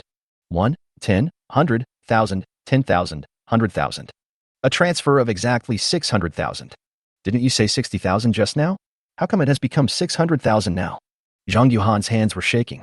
After clicking on the payment button, she saw a notification that 600,000 yuan had been deposited into her account. Zhang Yuhan picked up the phone, pointed at the transfer record on it, and said, Brother Xiaoyan, didn't you just say 60,000? Why did you transfer 600,000 to me? Zhao Xiaoyan took a look and saw that it was really 600,000. But it didn't matter, since he could earn more anyway. So, Zhao Xiaoyan said in a pretentious manner, Oh, maybe my hand was shaking, so I pressed an extra 0. When Zhang Yuhan heard that the other party had transferred to the wrong place, she immediately said, Brother Xiaoyan, I will transfer you back now. Zhao Xiaoyan did press her phone and said indifferently, It doesn't matter if you press it more than once. It's all the same anyway. Since I gave it to you, just keep it. Ding. Target Zhang Yuting's favorability plus 30, current favorability 60. Zhao Xiaoyan just received the system notification sound. The next second, Zhang Yuhan threw herself on him and kissed Zhao Xiaoyan's face wildly. Perhaps she felt that this was not enough to show her sincerity, so Zhang Yuhan kissed Zhao Xiaoyan directly on the mouth. Then, Zhao Xiaoyan felt something fleshy prying open his teeth and drilling in. My fuck. Zhao Xiaoyan was confused. This is the fucking French kiss. How could Zhao Xiaoyan refuse the fat meat that was delivered to his doorstep?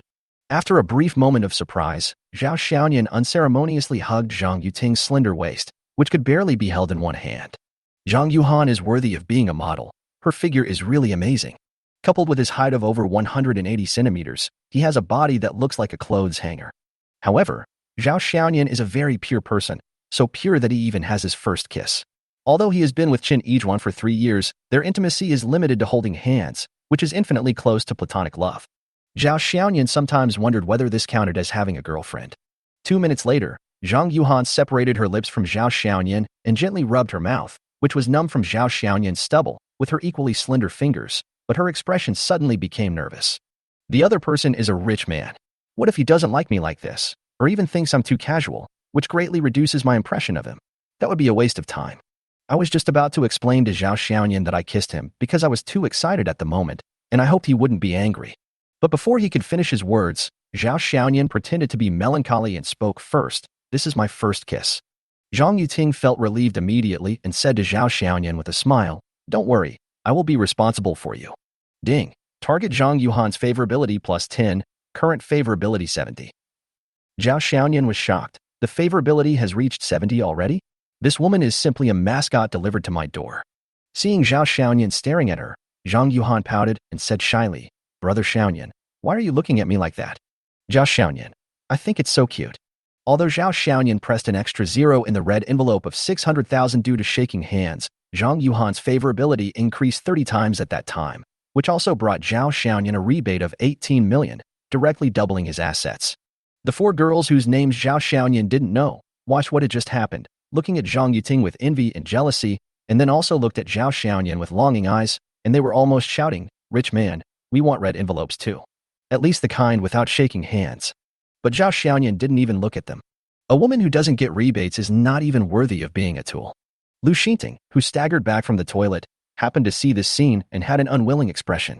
Originally, all these should have belonged to her, but Zhang Yuhan, whom she had called, unexpectedly came from behind and took away her limelight, and even made her miss out on hundreds of thousands of dollars. She even offered a kiss on her own initiative. It seemed like she was trying to snatch this big fat fish, Zhao Xiaoyan, from me. Bah, how shameless. We are no longer sisters. Lu Xinting is now even more certain that Zhao Xiaoyan is definitely a second-generation rich man. No, a super-rich second-generation rich man. He bet 600,000 yuan and acted as if it didn't matter. This was too shocking. What is the purpose of raising fish? Isn't it to select the best? The fish in my pond are probably not as bold as Zhao Xiaoyan. If I catch Zhao Xiaoyan, why would I have a pond? I can just blow it up. Ding. Target Lu Xinting's favorability plus 45, current favorability 70. Zhao Xiaoyan. Damn, another person's favorability has exceeded 70. Today is such a great harvest. Chapter 14. The main point is to keep both sides fair. Zhao Xiaoyan subconsciously looked at Lu Xinting, only to see that she was looking at him with a face full of resentment, like a wife abandoned by her husband. When she saw me looking at her, her foxy eyes were filled with tears, perhaps because she had drunk too much or something, which made them even more seductive. Before coming to the bar, she would never have thought that Zhao Xiaoyan, who was just abandoned by his girlfriend yesterday, and whom she once regarded as a worn-out shoe, would make a huge turnaround overnight and directly stage a comeback. Not only did he change his poor loser attributes, but he also spent money like water. He is really rich, very rich. Just by the way, he gave out a red envelope of 600,000 yuan. What kind of strength is this? Seeing Zhang Yuhan clinging to Zhao Xiaoyan, Lu Xinting became more and more annoyed and cursed in her heart. Vixen. Seeing Zhao Xiaoyan looking at her, Lu Xinting suddenly felt very wronged. He had been very attentive to her before, and when he knew she was coming to the bar, he insisted on following her. But now he was being affectionate with another woman and giving her such a big red envelope. Thinking of this, Lu Xinting didn't know why she suddenly wanted to cry. Her nose felt sore and tears actually flowed down. This crying made Zhao Xiaoyan very nervous because... Ding. Target Lu Xinting's favorability minus 20, current favorability 50. It didn't matter that Lu Xinting cried. Before she even warmed up to the topic, her favorability dropped at the speed of light. Zhao Xiaoyan was shocked and immediately walked up to Lu Xinting, pretending to be concerned and said, Xinting, what's wrong with you? Tell me who bullied you, and I'll help you deal with him. You are the one who bullied me, so go and clean yourself up now. Lu Xinting cried even more sadly as she spoke. It was as if a toy she had just taken a fancy to was snatched away by someone else. Zhao Xiaoyan also realized that Lu Xinting was jealous. This wasn't to say that she was jealous of herself. After all, her favorability was currently 50, which probably wasn't even a favorable impression. To be exact, she was jealous of her good sister, Zhang Yuhan. After all, women sometimes also care about their reputation, and the more beautiful the woman, the better. Zhao Xiaoyan naturally cannot favor one over the other. After all, Lu Xinting is also his tool. Without saying anything, he directly sent a big red envelope of 600,000 yuan. As a wealthy man, the main thing is to treat both sides equally. Sure enough, after receiving the red envelope, Lu Xinting finally burst into tears. Ding. Target Lu Xinting's favorability plus 20, current favorability 70. The problem is solved, and everyone continues to play music and dance. The next second, dynamic music resounded throughout the bar, and everyone fell into the madness of drunkenness and money again. Then an hour later, Zhao Xiaoyan discovered with regret that Lu Xinting and Zhang Yuhan had both passed out drunk on the sofa. After returning to Zhao Xiaoyan, he no longer had any interest in staying there. The idea of continuing to communicate with the long-legged beauty Zhang Yuhan was aborted. What's more, both of his cash cows were drunk, so who could he ask for cash back? When the others saw that Master Jean was leaving, they all stood up. Fortunately, they were still sober, and they supported the two drunken men and staggered away with Zhao Xiaoyan. After calling 2 taxis and handing the 2 drunk targets of counterattack to his companions, Zhao Xiaoyan returned to the rental house alone. After taking a shower, Zhao Xiaoyan tossed and turned in bed but couldn't fall asleep. He kept thinking about what happened today. He recalled the dance that the cold and aloof teacher Sun Yalan danced for him, thought of Lu Xinting and Zhang Yuhan who were locked in the system, and the funds in his bank account that were making great strides towards 9 figures. Zhao Xiaoyan felt like he was dreaming as he went from a pure loser to a quasi-billionaire overnight.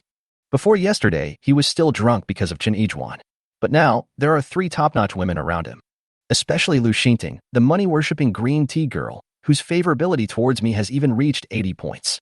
Even Zhang Yuhan, the long-legged model whom I just met tonight, has a favorability of 70 points. Now Zhao Xiaoyan is very curious about what will happen when the index breaks through 100 points. The next day, Zhao Xiaoyan woke up around noon. I picked up the phone that was set to silent mode next to the pillow and saw more than a dozen unread VX messages. Lu Xingting. Xiaoyan, thank you for last night. I had a lot of fun. Lu Xingting. Are you awake? Lu Xingting. I heard that there is a steak restaurant opened in the commercial street opposite the school. How about we go and try it? Lu Xingting. Did I disturb your sleep? Then go to sleep first. Lu Xingting. Remember to contact me when you wake up. Waiting for your news. When Zhao Xiaoyan saw the message sent by Lu Xingting, he suddenly found it funny. This Lu Xingting is really a green tea and materialistic girl. Before yesterday, she had always been dismissive of me and even acted superior to most of the boys in the class. But unexpectedly, when he found out that he had money, he not only sent me VX messages, but also took the initiative to invite me to dinner. Zhao Xiaoyan thought for a moment and replied, I just woke up. I drank too much yesterday. I won't go today. I'll treat you to a big meal another day. Unexpectedly, the other party replied immediately, well, okay. You should drink less alcohol in the future. Drinking too much is not good for your health. Green tea is green tea, and the art of tea makes people feel comfortable. Zhao Xiaoyan didn't reply and clicked on the remaining unread messages. They were from Zhang Yuan. Zhang Yuan, brother Xiaoyan, I'm so happy to meet you. Zhang Yuan, your red envelope is so big that I don't dare to spend it. Zhang Yuan, brother Xiaoyan, how about I treat you to a meal? Zhang Yuan, brother Xiaoyan, your first kiss has been taken away by someone, and that person will be responsible for you. Zhang Yuan, let me tell you, actually last night was my first kiss. Zhao Xiaoyan just laughed. You were so skillful last night, saying it was your first kiss. You were just lying to the child. Of course, since he had replied to Lu Xingting, Zhao Xiaoyan naturally could not favor one over the other. Zhao Xiaoyan, I'll give it to you. Spend it as you like. You were so sweet last night. The other side also replied immediately, brother Xiaoyan, you were so bad. How embarrassing. Zhao Xiaoyan never replied. Get up. Wash up. Dressing. Go out. Originally, Zhao Xiaoyan was going to continue looking for a job, but with the system, Zhao Xiaoyan felt that it didn't matter whether he worked or not. I'm already a quasi-billionaire. Why should I still work? I will never work for others in my life. So he picked up the phone and called his good roommate Guoliang. Hey, Xiaoyan.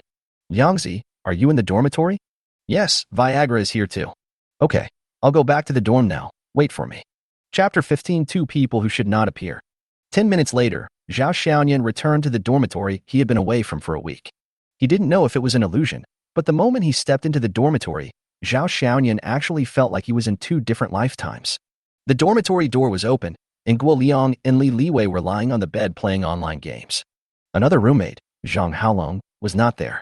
He was from Lingo City and was sent by his family to work in his own company early on to officially take over his father's legacy. Like Zhao Xiaoyan, Guo Liang and Li Liwei have not found a job and are enjoying their last years in college. Seeing Zhao Xiaoyan return to the dormitory, Guo Liang simply hung up the phone, which made Li Liwei so angry that he cursed, You idiot. You ran away after losing 0 to 10. I'm going to lose again in the promotion match. Zhao Xiaoyan opened WeChat and transferred some money to Guo Liang and Li Liwei respectively. He also sent some money to Zhang Haolong. This money was owed when I was with Chen Yijuan. I wanted to pay it back yesterday, but I forgot about it after being distracted by what happened later. When Guo Liang saw the money coming back, he asked, Xiaoyan, there's no rush to pay it back. Wait until you have more money. Li Liwei also echoed. Don't worry, I still have money. Just take it. Zhao Xiaoyan was very grateful to have known these people in the dormitory. They got along just like brothers.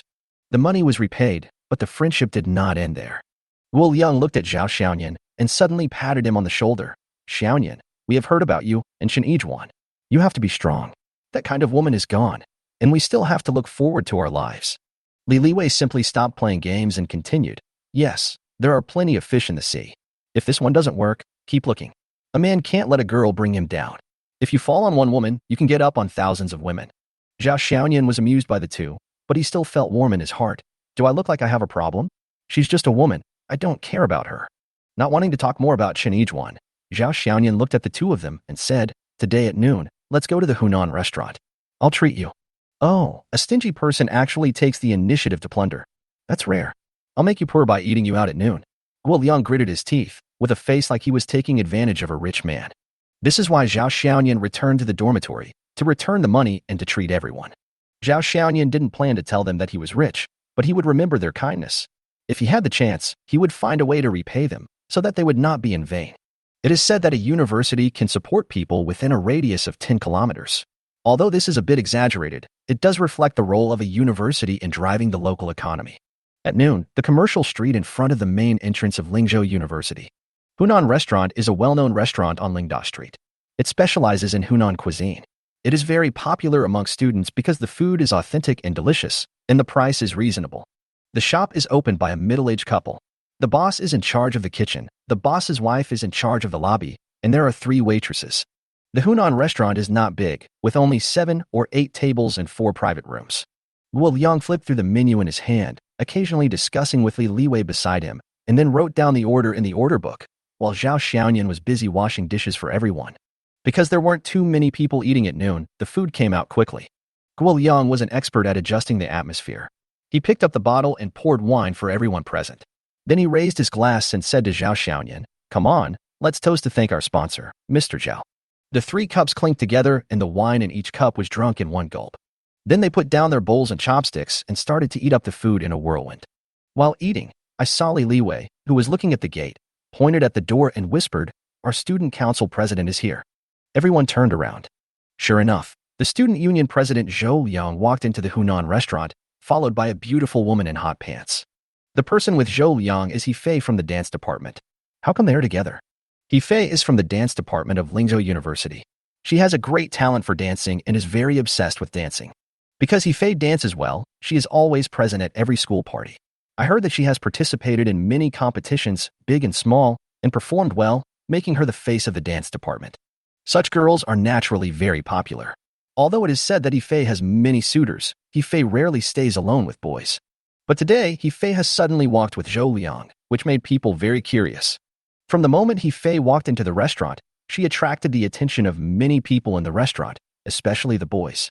In addition to looking at her face, all the eyes were looking at her legs. There was no way, unless you were blind, it would be difficult to ignore those legs. A pair of long legs exposed under the hot pants, straight, slender, and very white. Because of dancing, there is no fat on the legs. Just for Fei's legs, she is more than qualified to be a leg model.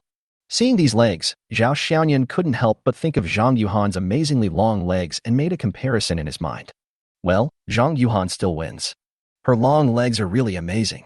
Not far away, Zhou Liang and his friend found an empty seat and diligently used paper towels to help wipe the tables and chairs that were not dirty to begin with, and took the initiative to help wash the dishes. It was just like a man who would not let go of any attentiveness before pursuing a girl. Zhao Xiaoyan and the others looked at it for a few seconds, then turned their attention back to eating. But after more than 10 minutes, another pretty girl walked in angrily from outside, went straight to Zhou Liang's table, had a sullen face, picked up the cup of coconut milk in front of Fei without saying a word, and splashed it on Fei's face. This sudden change scared Fei so much that she screamed, and also successfully attracted everyone's attention. Fortunately, there was coconut milk in the cup. If it was boiling water, the consequences would be disastrous. "What are you doing?" After a brief moment of shock, Zhou Liang stood up, pushed the girl away, walked quickly to Fei, took out a tissue, and was about to wipe the coconut milk off her face. Fei took the tissue first and started to wipe it herself. The moment they saw the girl walk in angrily, Zhao Xiaoyan and others exchanged glances. Because they all knew that woman, Ma Qing, Chairman Zhou Liang's girlfriend. The boyfriend was having dinner with a beautiful woman, and his girlfriend rushed in angrily. Isn't this a typical scene of catching an adulterer? It's a pity that this happened in a restaurant. If it was in a hotel, it would be quite exciting. Chapter 16: Fei's collapse. "Zhou Liang, you pushed me? You pushed me for such a stinky woman?" Ma Qing yelled, punching Zhou Liang's back. Not satisfied, Ma Qing picked up the dish on the table and pretended to throw it at Fei. It's not a big deal if coconut milk spills on you, but it would be embarrassing if greasy food spills on you. Fortunately, Zhou Liang was quick to block the water with his hands, so that Fei, who was already scared, was not splashed. Instead, it all splashed on Zhou Liang. Suddenly, the chest area of the white t-shirt was dark, and the soup was dripping down. "You're fucking crazy." Zhou Liang was also angry and slapped Ma Qing in the face. The slap was so loud and clear that the whole restaurant could hear it clearly. Ma Qi was Zhou Liang's second girlfriend in college, a sophomore in the dance department. When he was a sophomore, Zhou Liang met Ma Qing at a friend's party. He fell in love at first sight, and then he decisively kicked his girlfriend into the Atlantic Ocean and hooked up with Ma Qing. Ma Qing was a beauty in terms of appearance. After all, few dancers were ugly. But compared to Fei, there was a big gap. If the looks are not good enough, the body makes up for it. Because of years of practice, Ma Qing's body is really well proportioned. It is said that Ma Qing defeated Zhou Liang with a standing split. Ma Qing knew that Zhou Liang had a girlfriend, but she still approached him. Her behavior was not very good. Although Zhou Liang was 1.8 meters tall, he was just average looking. Ma Qing was not motivated by pure motives when she was with Zhou Liang. Fortunately, Zhou Liang's family is rich and can meet Ma Qing's needs. Now, it is obvious that the scene from that year is being staged again, but Ma Qing back then has become the former. Zhao Xiaoyan and the other two sat quietly waiting to eat melons. Ma Qing was slapped in public, her hair became a little messy, and with her unconcerned behavior at this time, she looked like a wife abandoned by her husband. You dare to hit me? Zhou Liang, you actually hit me for this bitch. Zhou Liang, you want to dump me? No way. Ma Qing directed his attack at Yifei, who was still sitting. Yifei, don't you always think highly of yourself? Why do you want to steal someone else's boyfriend? You were such a shameless person, actually being a mistress. I thought you, Yifei, were so pure, but it turns out you were such a shameless person. Bah, you're just a slut. You're just selling yourself. Isn't it all about money? Only a fool like Zhou Liang is so easy to deceive. He transferred 100,000 yuan to you before we even had sex. You're just a slut. Ma Qingma's voice was very loud and unpleasant to the ears. Everyone got the general idea and turned their attention to Yifei. At this time, Yifei lowered his head, curled up his body, buried his whole face in his arms, and silently endured Ma Qing's verbal abuse. At this time, the proprietress also walked over. Three of you, why don't you three go out and talk, and don't interfere with my business? Zhou Liang nodded, transferred money to the proprietress through his mobile phone, and then shouted at Ma Qing, have you had enough of making trouble? Get out of here and tell me. Just go out. I'm not a prostitute anyway, so what am I afraid of? After saying that, she walked out first. Zhou Liang then bent down and patted Yifei gently. Fei, let's leave here first. Don't worry, I will take care of Ma Qing. I will do what I promised you. Yifei raised her head, her face full of tears. Without saying a word, she left. It was at this moment that Zhao Xiaoyan heard the system's voice for the third time today. Discover a target that can be counterattacked. Target, Yifei. Height, 167. Appearance, 88. Body size, 90. Purity, 100 places. Favorability, 0. Ding. The target's favorability towards the host is less than 80, which meets the binding conditions. Do you want to bind? Zhao Xiaoyan. When Zhao Xiaoyan and his friends left the Hunan restaurant in their hometown, there was no trace of Zhou Liang and the other three. Guo Liang and Li Liwei were going to the internet cafe to play games, and Zhao Xiaoyan walked towards the dormitory alone with nothing to do. There are two ways to get back to the dormitory from the campus. Zhao Xiaoyan did not take the main road early, but went back along the tree-lined path. Although it was only the end of September, the temperature in Lingzhou had reached 30 degrees at noon. The path was shaded by trees, so it was not that hot. But as he walked, Zhao Xiaoyan could vaguely hear the noise of a man and a woman quarreling. When he got closer, he saw three figures from a distance. They were Zhou Liang and the other three whom he had just met at the Hunan restaurant in his hometown. Because the three of them were right on the road that Zhao Xiaoyan had to take, in order to avoid embarrassment, Zhao Xiaoyan simply stopped at the corner and planned to climb up for a while. If he still didn't leave after a while, he would have to go back the same way and take the main road. Zhao Xiaoyan pricked up his ears and listened for a long time, but because they were some distance away, he couldn't hear clearly what they were saying. Then after a while, Yifei came over and passed by Zhao Xiaoyan with tears on her face. Zhou Liang was probably entangled by Ma Qing and did not follow. Zhao Xiaoyan hesitated for a while, and then followed Yifei for some unknown reason. After walking a few dozen meters, Yifei suddenly turned around. Caught off guard, Zhao Xiaoyan grabbed a flower by the roadside and pretended to observe. Unfortunately, the movements were very clumsy and crude. The two were only a few meters apart. Why are you following me? Yifei asked Zhao Xiaoyan. I didn't follow you. I was going back to the dormitory. Zhao Xiaoyan felt a little guilty. You were there at the Hunan restaurant, and you were eavesdropping on our conversation just now. What do you want? Do you like to pry into other people's gossip? Why are all of you like this? What did I, Yifei, do wrong? Why do you all treat me like this? As she spoke, Yifei's tears, which had stopped flowing, suddenly burst out again. But she was like a stubborn child, letting the tears fall on her already wet front, her eyes full of despair and sadness. Zhao Xiaoyan understood the first half of the sentence, but he felt that the second half was more like Yifei venting her grievances. Thinking of what Ma Qing said in the restaurant, Zhao Xiaoyan asked, why are you talking about Zhou Liang? Don't you know that he has a girlfriend? Yes, I know. But he has money, and he is willing to give me money. He gave me 100,000 as a deposit without doing anything, and promised me that the rest of the money would be paid to me soon. I like money. As long as I have money, I don't care about any bullshit morality, any honor, any shame. Do you think I am cheap too? Yes, I am cheap. Let alone Zhou Liang. Even if it is you, anyone else, if you give me 1 million now, I will be his for a year, and I will do whatever he wants me to do. Chapter 17: The Ups and Downs of Favorability. Zhao Xiaoyan's words seemed to hurt He Fei. She had been silent before, but at this moment she finally exploded, almost hysterically. Zhao Xiaoyan looked at He Fei, walked a few steps closer and asked, "You don't love money. You probably need money right now, right? Is there any difference? It's all for money." He Fei said self-deprecatingly. "I can give it to you." Zhao Xiaoyan thought for a while and said, "What?" Zhao Xiaoyan. "I said, I can give you money." "You? How much can you give me? 1,000 or 2,000 or 10,000? He Fei looked at Zhao Xiaoyan. He was wearing washed-out jeans and a black t-shirt from a generic brand. It was obvious that he came from an ordinary family. The money she needs is not something that an average family can afford. Zhao Xiaoyan did not answer how much he would give, but asked impatiently, "Just tell me directly, how much do you want?" "At least 1 million. Seeing that Zhao Xiaoyan was still asking, He Fei simply threw out a number. "Good." Zhao Xiaoyan took out his mobile phone, opened the online banking, looked up and asked, "Give me your bank card number. I will transfer it to you now." Seeing that Zhao Xiaoyan was serious and seemed very confident, He Fei gave him her bank card number. He Fei reported while Zhao Xiaoyan entered the data and then filled in 1 million as the amount. Before clicking confirm, Zhao Xiaoyan looked up at He Fei and muttered to himself, "Lock on the target." Ding! Target He Fei is successfully bound. Ding! The target He Fei's favorability towards the host is 0, and cashback will not be triggered. Zhao Xiaoyan. "It's over, forget about it, I've lost a lot." Sometimes men have to swallow their anger just to save face. But Zhao Xiaoyan's broken teeth were very valuable, worth 1 million. Fortunately, there was still a little money in the card, so the 1 million was still within his budget. Zhao Xiaoyan bit his back teeth and pressed the confirm button, then looked at He Fei and said, "I transferred it.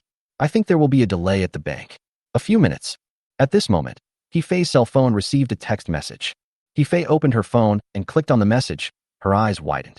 Then she switched to the bank app and counted the amount of money that had arrived in her account several times in a row. 1 million.00. As she watched, He Fei's tears fell again.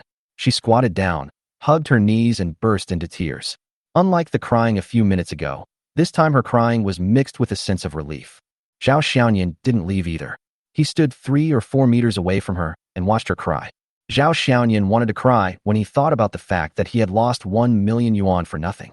If the money was spent by Lu Xinting or Zhang Yiting, another 100 million yuan would have been deposited into the account. After doing the math, Zhao Xiaoyan felt that he had suffered a huge loss. He Fei cried for 7 or 8 minutes before she stopped sobbing.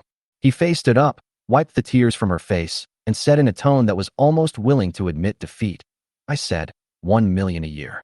You pay 1 million, and within a year from now on, I will be yours. Let's go to the hotel now, and I will give it to you now." Just as Zhao Xiaoyan was thinking about something, he heard a prompt from the system. Ding!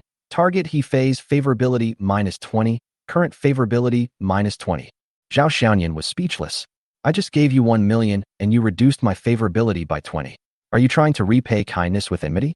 So Zhao Xiaoyan made up his mind and changed the subject immediately. He looked at He Fei and nodded. "Okay, let's go."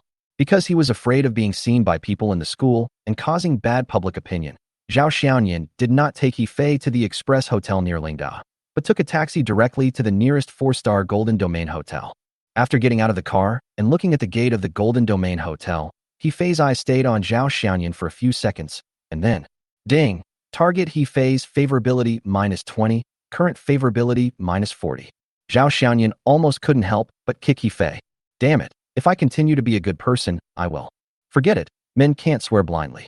He Fei didn't say a word along the way, nor did she ask where they were going or what they were going to do. She just let Zhao Xiaoyan take her to pay for a room.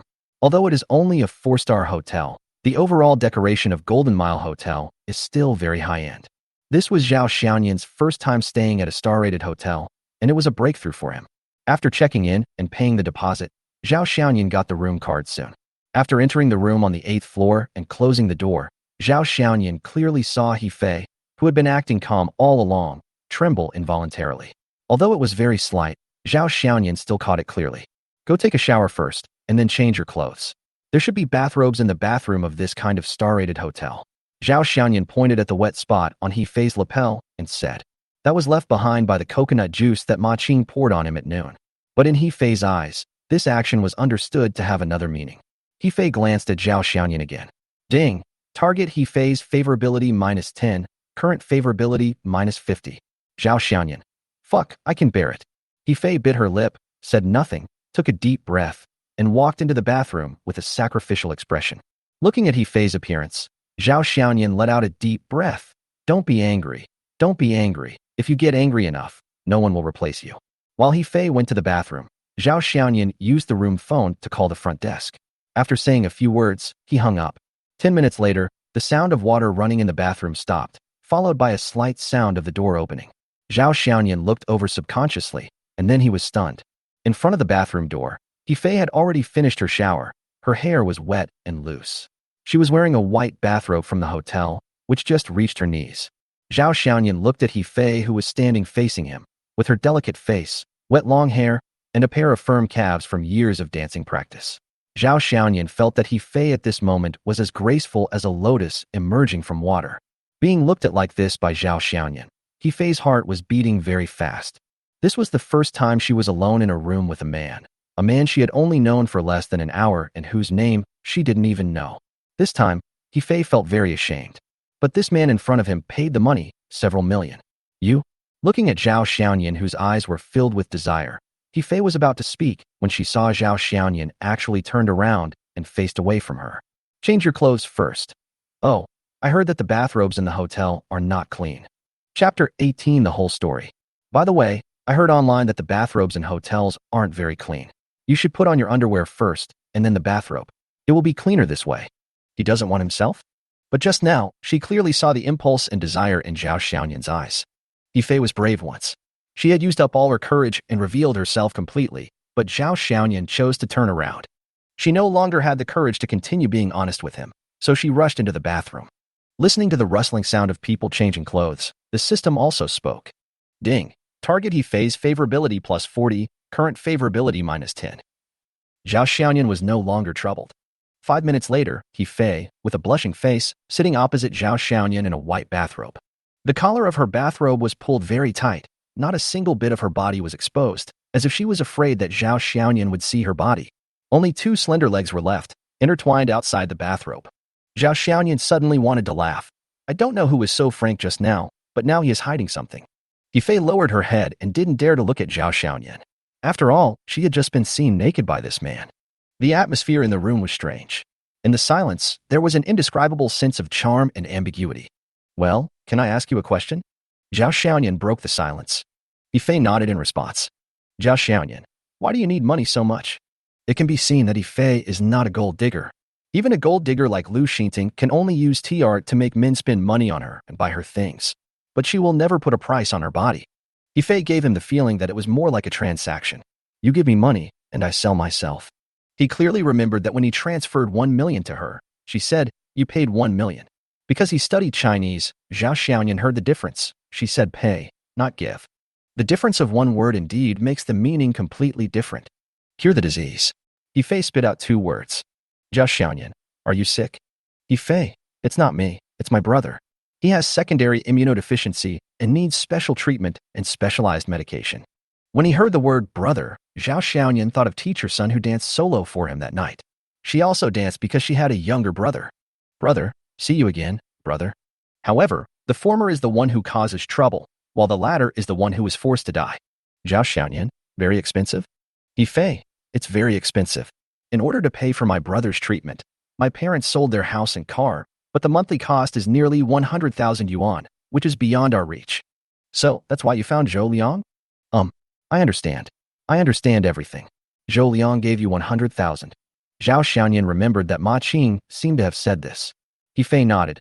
I found him a few days ago, and he promised to give me 1 million, and I agreed to be his woman for a year.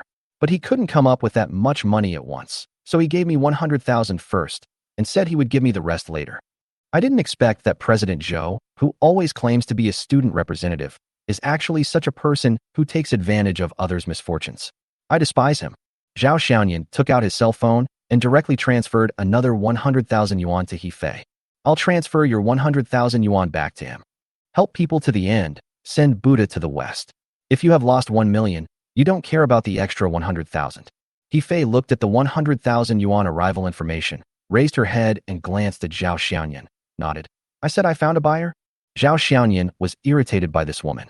He never mentioned buying her, but this woman kept talking about selling her. It was not easy for him to be a good person, but He Fei insisted on making it into a deal. Whatever you want.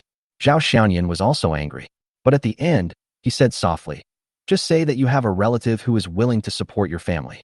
He Fei looked at Zhao Xiaoyan and smiled for the first time. Okay. Ding. Target's favorability towards host plus 30, current favorability 20.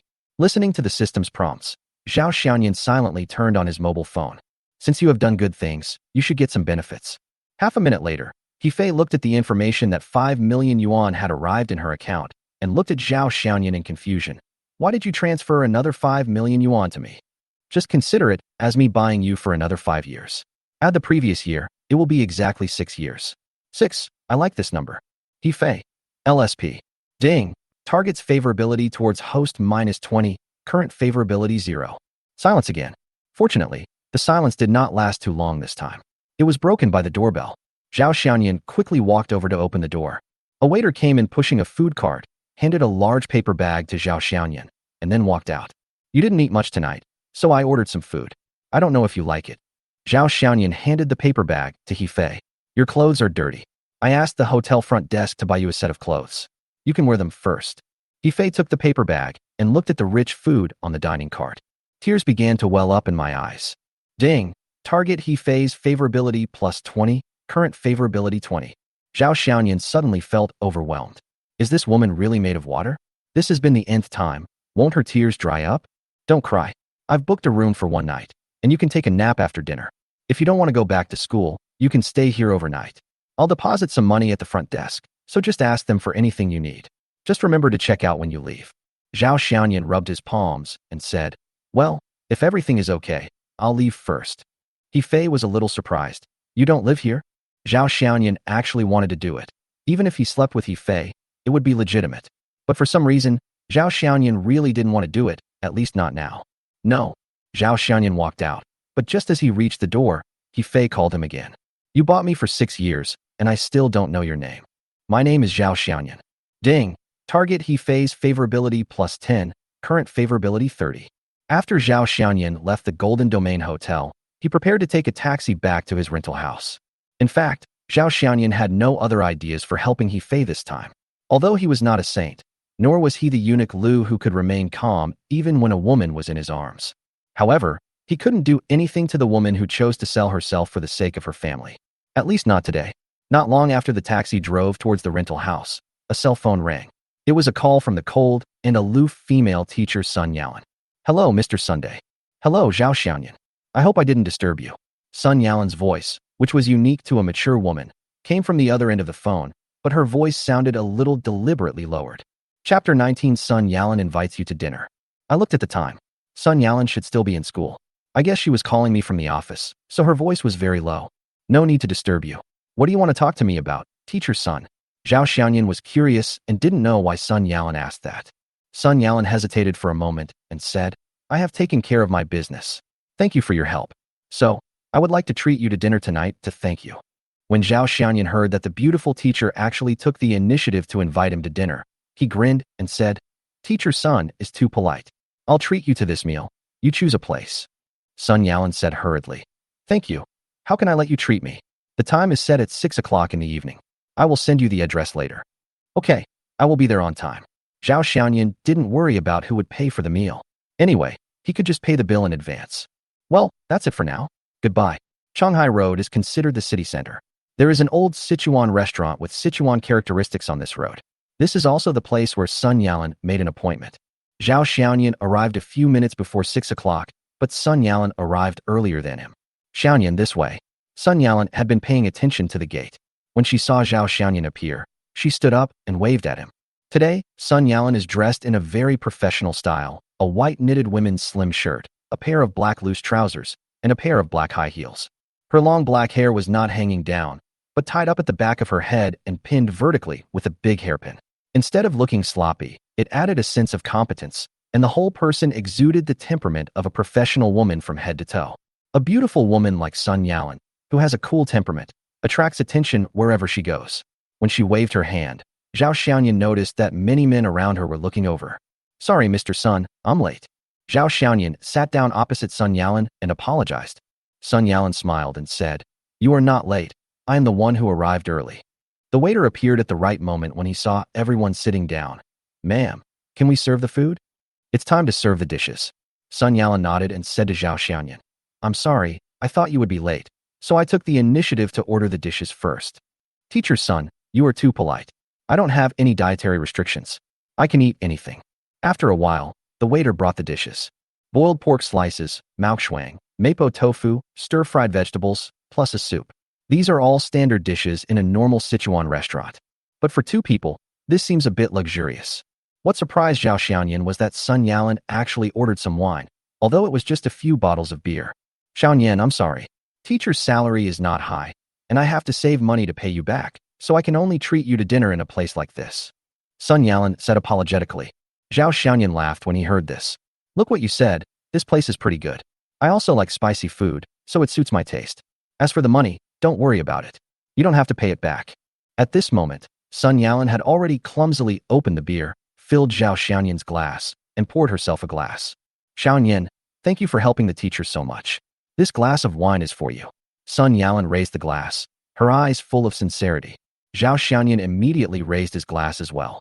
Teacher's son, I am too polite. Bang! After the wine glasses clinked lightly, Sun Yalan tilted her head back and brought the wine to her lips. Maybe she drank too fast. Sun Yalan couldn't help coughing twice after drinking. I'm sorry, I never drink, so I'm not used to it.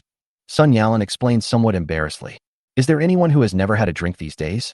However, perhaps to refute Zhao Xiaoyan's suspicion, Sun Yalan's face suddenly turned red. Everyone else was drinking, so Zhao Xiaoyan didn't hesitate and drank the wine in one gulp. He couldn't say about liquor, but he was confident that he could drink a box of beer. As soon as Zhao Xiaoyan put down his wine glass, Sun Yalan filled it again and then raised her glass again. I have to thank you for this second cup. Thank you for your trust. Sun Yalan smiled. After drinking another glass of wine and coughing twice, Sun Yalan said in a teaching tone, Remember, if you lend money to others in the future, remember to ask for an IOU. That's 3 million, and you don't even want an IOU from the teacher. You are really careless. Upon hearing this, Zhao Xiaoyan laughed and said, You are my teacher, there is no need to be so fussy. Besides, I have already said that the money is for you, so why write an IOU? The system says that you can give cash back to the targeted girls who have made a comeback. But if you write an IOU, it is not consumption. If the system does not count it as consumption, then there is no point in getting a cash back. This BUG cannot be stuck. I don't know if there is any trap in it. Upon hearing this, Sun Yalan was unhappy and said, How can this be possible? 3 million is not a small amount of money.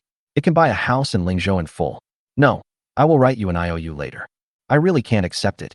Zhao Xiaoyan was also anxious. If the IOU was really written, who knows what the consequences would be? Sun Yalan said stubbornly, We must fight. Seeing that Sun Yalan insisted on writing an IOU, Zhao Xiaoyan got anxious and said subconsciously, How about this? You can treat this 3 million as my tuition. You teach me to dance, and I pay the tuition. That should be fine, right? When she heard about dancing, Sun Yalan didn't know if it was because of the alcohol or she was thinking of something, but her face, which was already red, suddenly became even redder.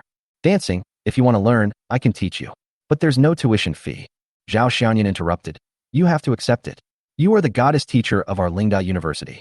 You are the dream lover of many boys. If your dream lover teaches me to dance, I will make a fortune. Just for your status, you must be worth this price. It's settled. I am your dream lover. Sun Yalan seemed to have grasped some key words and suddenly raised her eyes to look at Zhao Xiaoyan. Of course, Zhao Xiaoyan said subconsciously, but immediately felt something was wrong and explained. Well, Mr. Zhao, don't get me wrong. I mean, you are so beautiful. Boys like you. Ding. Target Sun Yalan's favorability +10, current favorability 50. Sun Yalan didn't say anything. She poured herself a glass of wine and drank it in one gulp. Then she looked at Zhao Xiaoyan, as if she wanted to say something but couldn't. After hesitating for a moment, she poured another glass and drank it in one gulp. Zhao Xiaoyan was stunned by Sun Yalan's action. What is Mr. Sun doing? It seems like he is trying to build up his courage, or maybe he is trying to get himself drunk. Chapter 20, Pretending to be drunk. After 2 glasses of wine in a row, the bottle of Tsingdao in front of Sun Yalan was visibly empty. Looking at Sun Yalan at this time, her face was red and her eyes began to smell of alcohol. You could tell at a glance that she had drunk a lot and was starting to feel a little tipsy. Sun Yalan looked at Zhao Xiaoyan with drunken eyes. Xiaoyan, do you really like me? All the previous words have been said, and Zhao Xiaoyan clearly feels that the atmosphere seems a little different.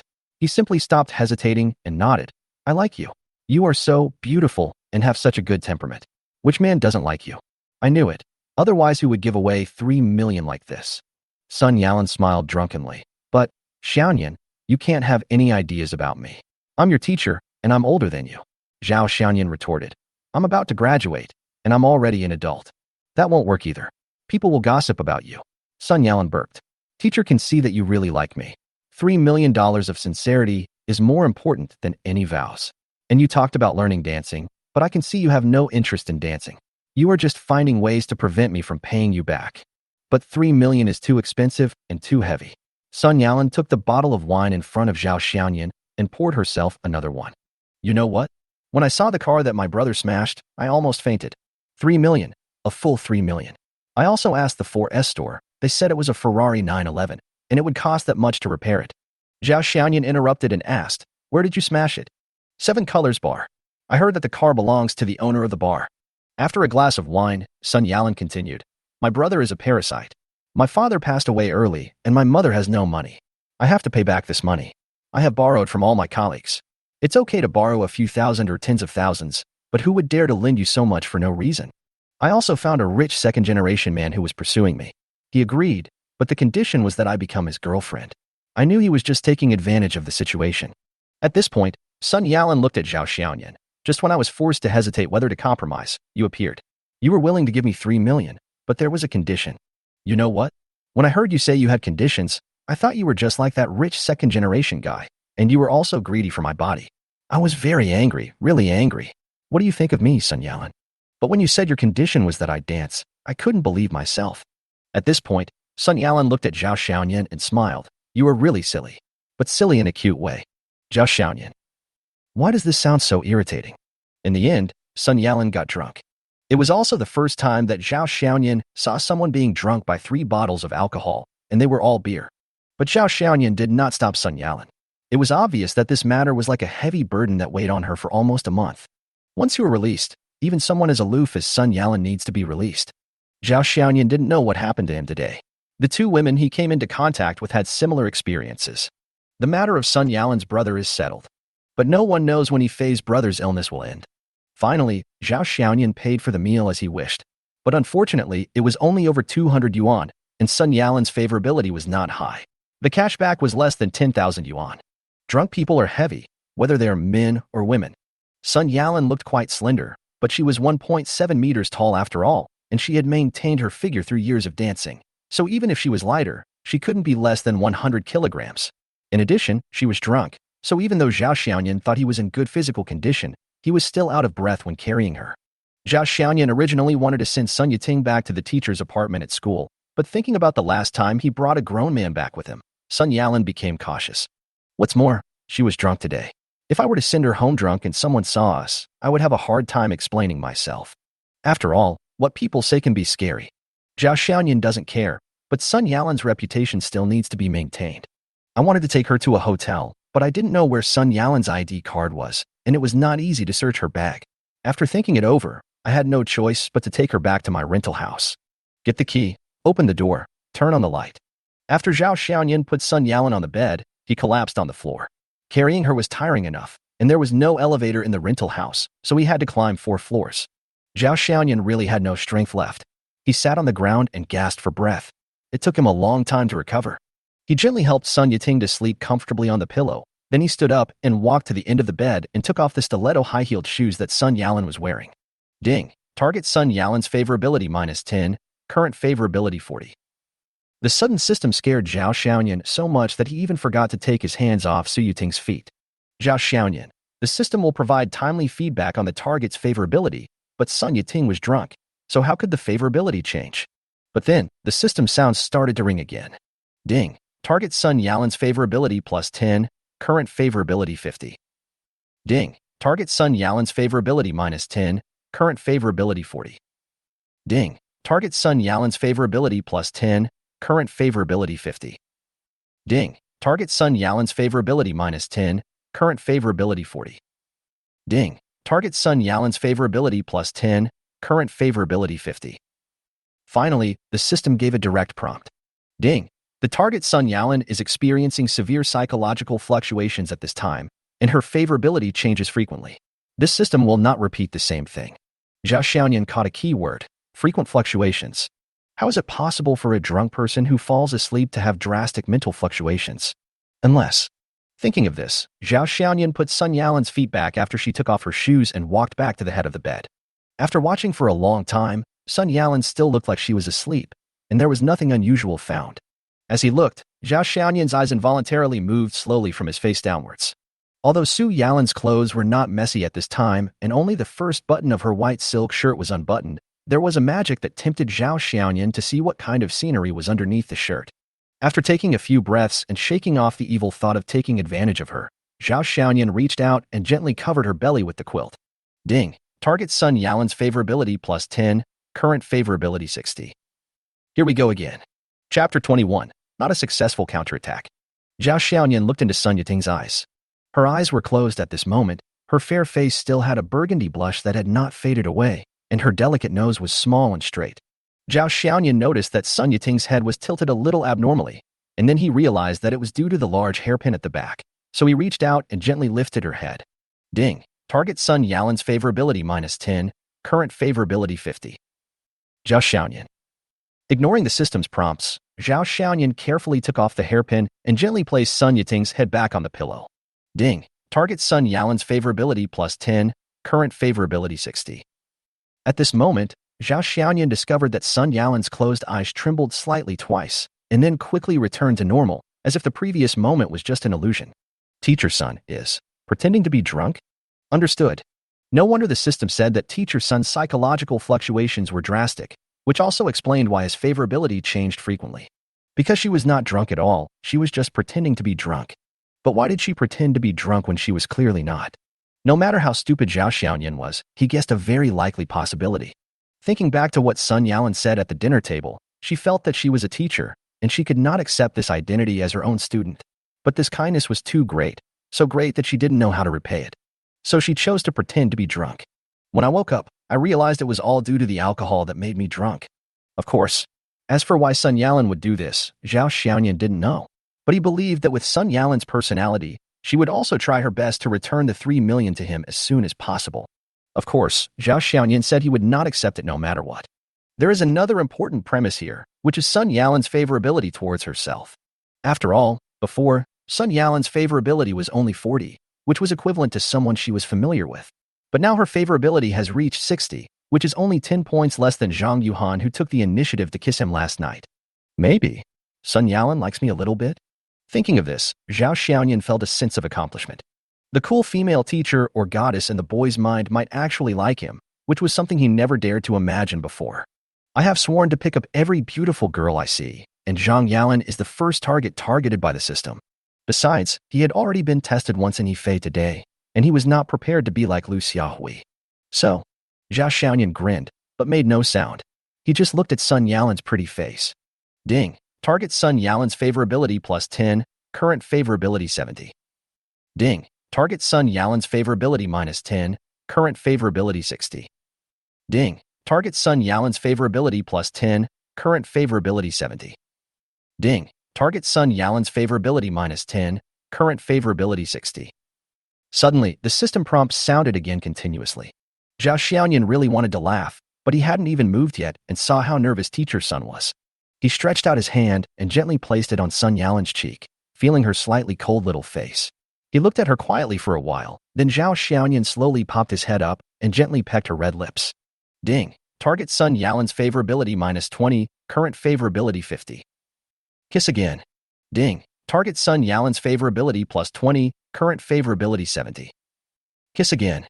Ding. Target Sun Yalan's favorability minus 40, current favorability 30. It was late at night, and Zhao Xiaoyan turned off the light. Ding. Target Sun Yalan's favorability plus 50, current favorability 80.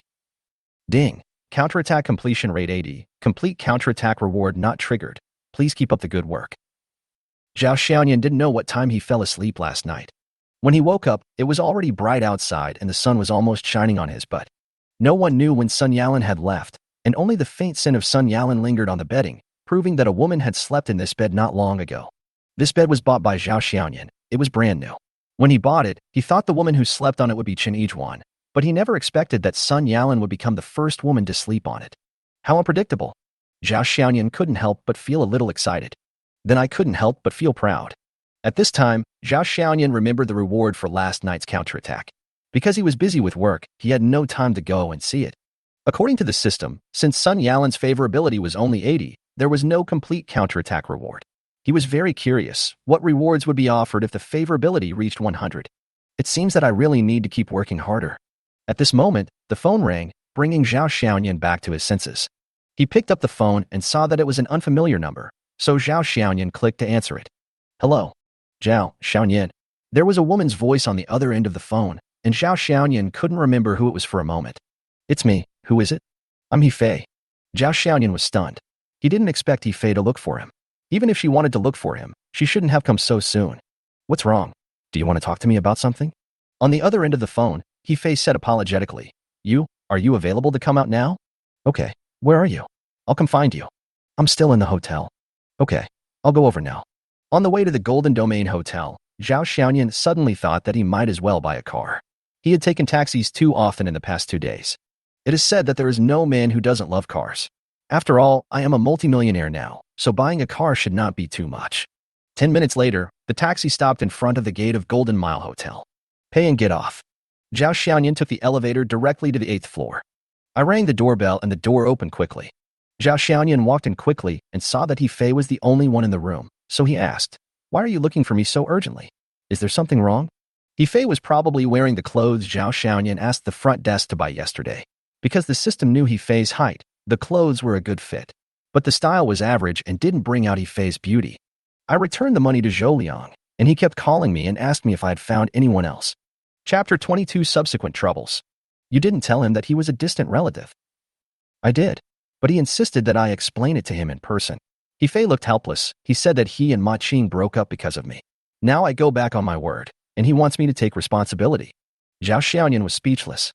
Zhou Liang is really not open-minded enough. As for the breakup with Ma Qing, he could only blame himself for taking advantage of her and being tempted by her beauty. Moreover, Ma Qing seemed to treat him well. Although she was not as pretty and tall as Yifei, she was definitely pretty good. He had such a girlfriend who didn't know how to cherish him, but instead had his eyes on Yifei and dumped Ma Qing directly. In the final analysis, it was all Zhou Liang's own fault. Now he is holding Yifei responsible, which is really unmanly. Responsible? How to be responsible? Zhao Xiaoyan asked. He didn't say it explicitly, but I feel like he wants to. Yifei blushed and lowered her head, not daring to look at Zhao Xiaoyan. But don't worry, I'm already yours. I didn't agree to him. In fact, Yifei didn't know why, but when she encountered such a thing, the first person she thought of was that ordinary figure. Zhao Xiaoyan was speechless. What was going on? But he also knew that although it was Yifei who caused the trouble, it was not her fault. In fact, strictly speaking, Zhou Liang and Yifei had already reached a deal, but I intervened and ruined Zhou Liang's plans. But now that things have come to this, it is obviously inappropriate to let Yifei face it alone. It seems that I have to step forward and have a talk with the student union president myself. Thinking of this, Zhao Xiaoyan sighed. Okay, don't worry about it. Leave it to me. How do you plan to talk? Yifei asked with concern. Zhao Xiaoyan said unhappily. How can we talk? Just sell you to him again. Yifei sneered. You won't. Why? Because you're a good person. Zhao Xiaoyan was speechless. He spent 6 million yuan and only earned a good guy card. He even had to battle with the student union president for her. Nowadays, the nice guy card is not a good thing. When a woman tells a man, you are a nice guy, it is definitely not a good thing for the man to hear. Zhao Xiaoyan glared at Yifei fiercely. I don't want to hear you say I'm a good person, and I don't need your good person card. If you dare to say I'm a good person again, I will make you celebrate Women's Day next year and Mother's Day the year after. Yifei's face suddenly turned red. She bit her lip and said nothing. She turned her head and looked at Zhao Xiaoyan with resentment on her face. Ding.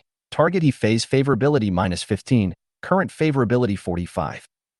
No way, this can reduce favorability? Hearing the system's prompt, Zhao Xiaoyan was speechless. The impulsiveness just now directly reduced my favorability by 15 points. It is really difficult to increase favorability, but it is easy to reduce it. But there is nothing we can do now. Since the money has been deducted, we have to find a way to make it up to it. Zhao Xiaoyan sat on the sofa, thinking about how to deal with this matter. When Yifei saw that Zhao Xiaoyan didn't seem to have any follow-up action, she timidly climbed up from the bed and sat opposite Zhao Xiaoyan. Zhao Xiaoyan scratched his head and asked, "You didn't go back to school because you were afraid he would look for you?" Yifei nodded, then shook her head. "And Ma Qing, she blocked me in the dormitory." In fact, Yifei went back to school early this morning. Yifei originally thought that the matter was over, but who would have thought that when she returned to the dormitory, Ma Qing somehow found out about it. Before she had been in the dormitory for 2 minutes, Ma Qing came to her door, crying and scolding Yifei for being the third party who destroyed her love. If someone hadn't stopped him, Ma Qing would have taken action. Yifei, who was physically weak and introverted, was naturally no match for Ma Qing, and she was completely confused at the time. Later, after being reminded by her roommate, Yifei hurriedly ran out of the dormitory. Unable to stay in school, Yifei had no choice but to return to the hotel. After thinking about it, Yifei, who had not paid any attention, naturally thought of Zhao Xiaoyan. I don't know why, although she had only spent less than an hour with Zhao Xiaoyan, Yifei trusted him very much. In Zhao Xiaoyan, she felt something called sense of security.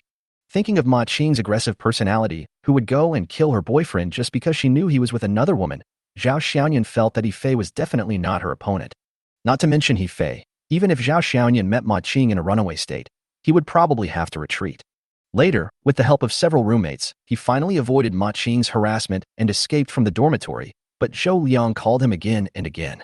With Ma Qing in front and Zhou Liang behind, Yifei didn't dare stay in school for a moment, fearing that if something really happened, it would be the end of her.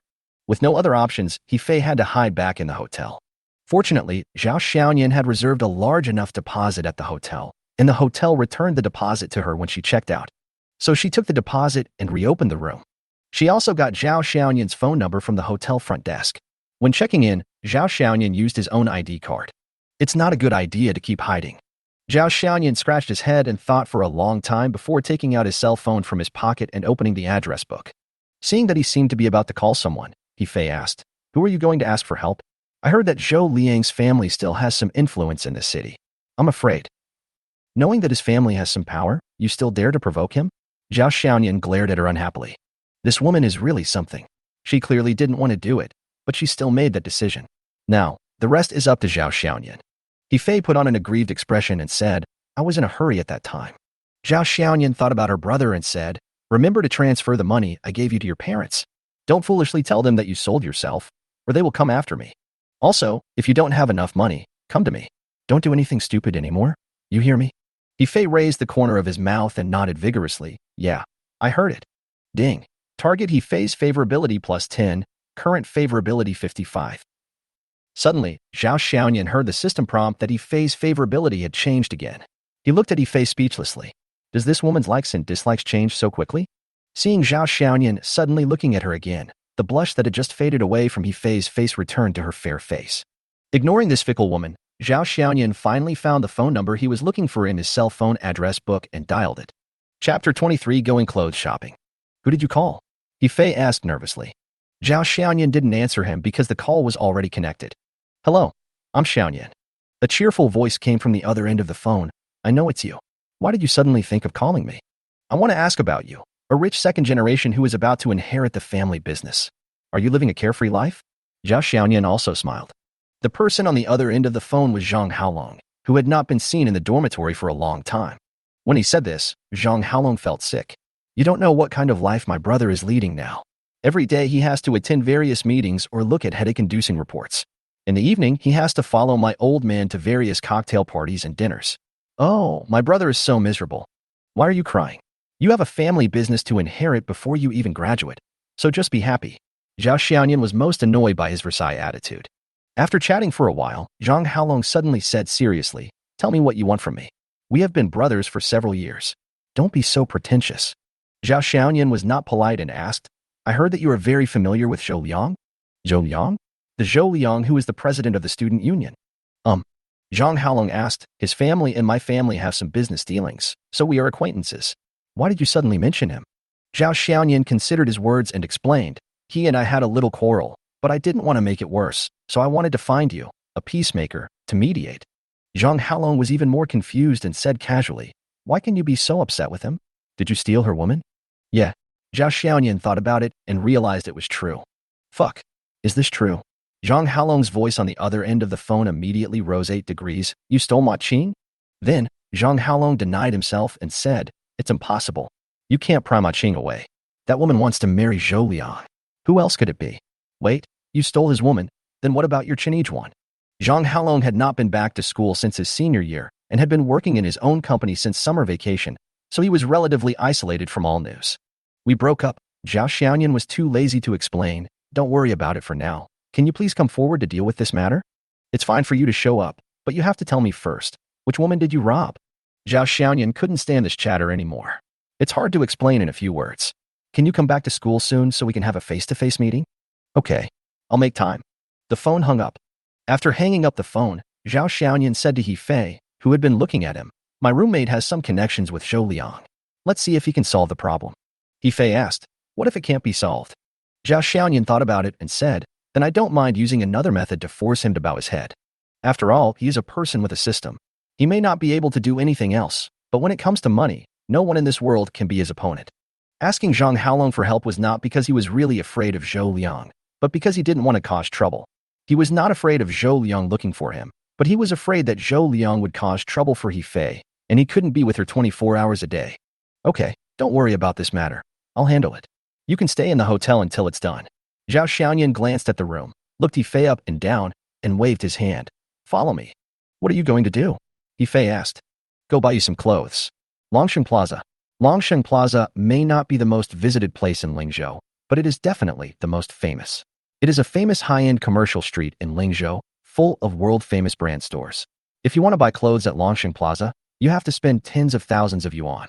Since he was buying clothes for the counterattack goddess, and there was a reward in hand, Zhao Xiaoyan brought He Fei here directly. He Fei was not surprised at all that Zhao Xiaoyan came here to buy clothes.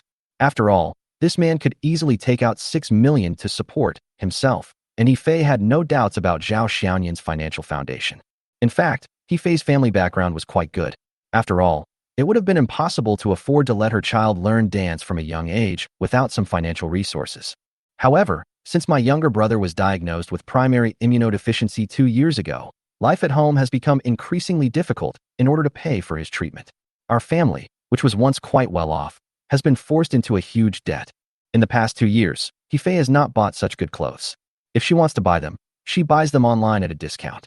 Although He Fei had shopped in luxury brand stores before, it was a long time ago. After walking into Longsheng Plaza and taking only a few steps, Zhao Xiaoyan saw the Shanghai store. Zhao Xiaoyan didn't ask He Fei's opinion and walked in directly. When He Fei saw Zhao Xiaoyan enter the restaurant, she hesitated for a moment, but still followed him in. Welcome. When the salesperson saw the customer coming in, he welcomed him politely, without any vulgar behavior of looking down on others. After all, it is a big brand, and it attaches great importance to the professional qualities of its employees. Zhao Xiaoyan glanced around with his hand and said to He Fei, who was following him, pick whatever you like. Everything here is not cheap, at least for figures. Why don't we go to another store? Although He Fei knew that Zhao Xiaoyan was rich, he was buying clothes for her after all, so she subconsciously wanted to save money for Zhao Xiaoyan. Zhao Xiaoyan naturally knew what He Fei meant, but he would not miss such a good opportunity to earn cash back. You are mine now, so you must buy good clothes, otherwise you will be lost as a person. Zhao Xiaoyan himself didn't know why, but his attitude was always very tough when he was with He Fei. He Fei, but there's no buts. Just go if I tell you to. If you don't want to choose, I'll help you choose. Not only will I help you choose, I'll also help you try it on with my own hands. Zhao Xiaoyan was like a big bad wolf, scaring He Fei. He Fei was really frightened, recalling the ambiguous atmosphere when they were alone in a room at the hotel. She didn't doubt at all that Zhao Xiaoyan would really do such a thing. He Fei, like a wronged young wife, replied shyly, oh, I'll choose. The salesperson was watching from the side. Although he didn't understand the relationship between the two young people, since Zhao Xiaoyan was determined to get his female companion to spend money, his sales spirit was immediately activated, and he worked hard to recommend He Fei. Miss, this is our popular style this season. Miss, I think this dress suits your temperament very well. Miss, I strongly recommend you try this. Miss, return this. Chapter 24 Buying Clothes is so arrogant. Under the guidance of the salesperson, He Fei looked at this and that, and suddenly didn't know what to choose. Seeing her like this, Zhao Xiaoyan said, if you think it fits, go try it on and show it to me. Oh, He Fei hesitated and took one in. A minute later, He-Fei came out of the fitting room. This is a blue long skirt. The lace design is simple but elegant, which adds a bit of coolness to He-Fei's elegant temperament. This one is nice. Change it. He-Fei. This one is also okay. Change it.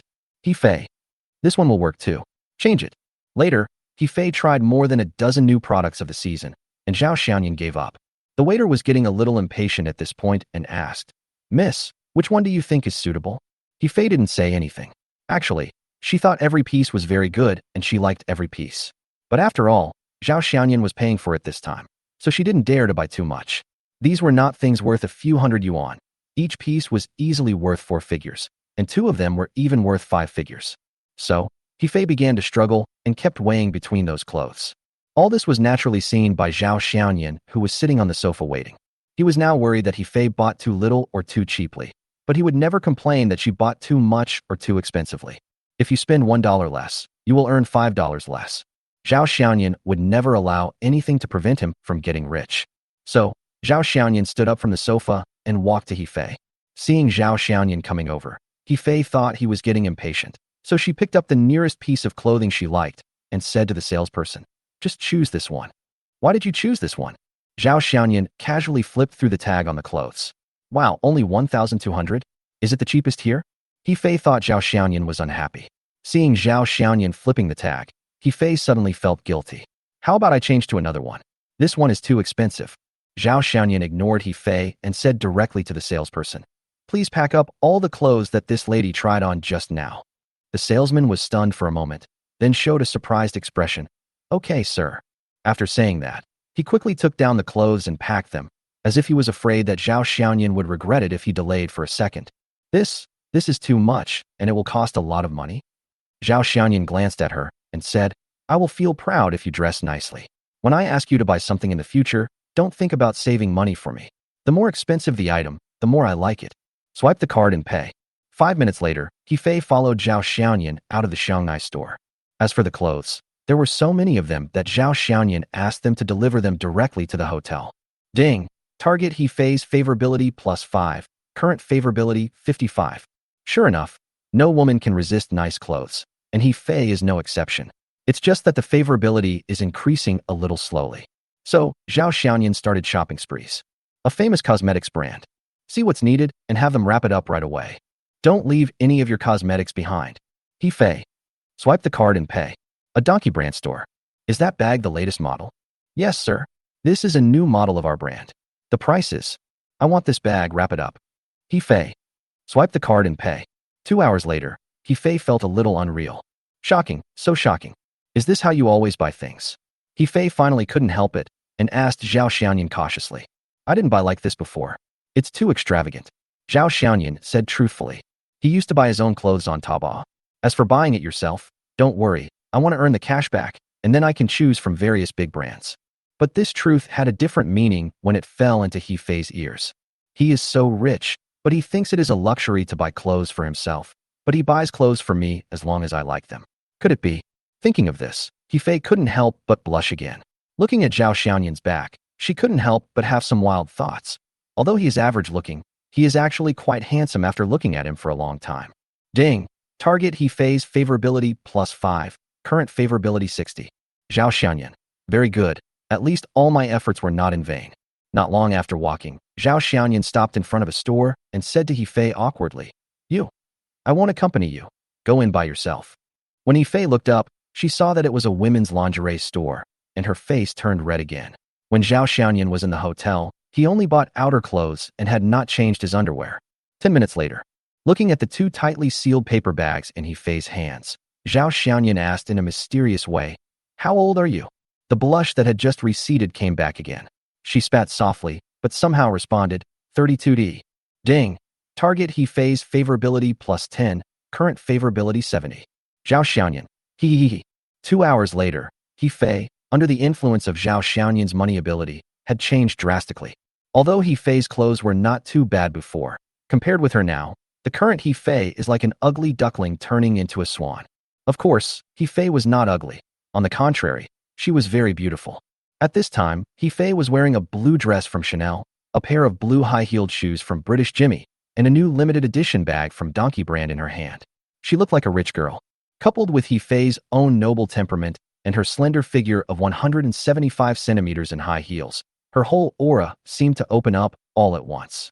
If anyone says that He Fei is not a rich girl, no one will believe it even if you beat her to death. As one gained strength while the other lost strength, Zhao Xiaoyan standing aside seemed even more out of place. He was only 173 centimeters tall, and now he was 2 centimeters shorter than He Fei. Plus, he was dressed in common clothes and looked like a bag-carrying henchman. After carefully examining He Fei from head to toe, just when He Fei's face was reddening, Zhao Xiaoyan finally clapped his hands and suddenly realized, "I was wondering why I always felt it was strange. It turns out that you are still missing a watch. It seems that there is one here. Let's go and have a look." He Fei, who had been numbed by Zhao Xiaoyan's ability to make money, followed him in her high heels.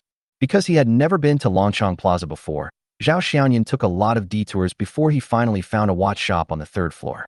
It's true that this store is quite big. The shop alone is over 200 square meters and occupies 4 storefronts. I looked at the sign on the door lintel again. By da. Great, this is the one. Chapter 25. The vulgar plot unfolds.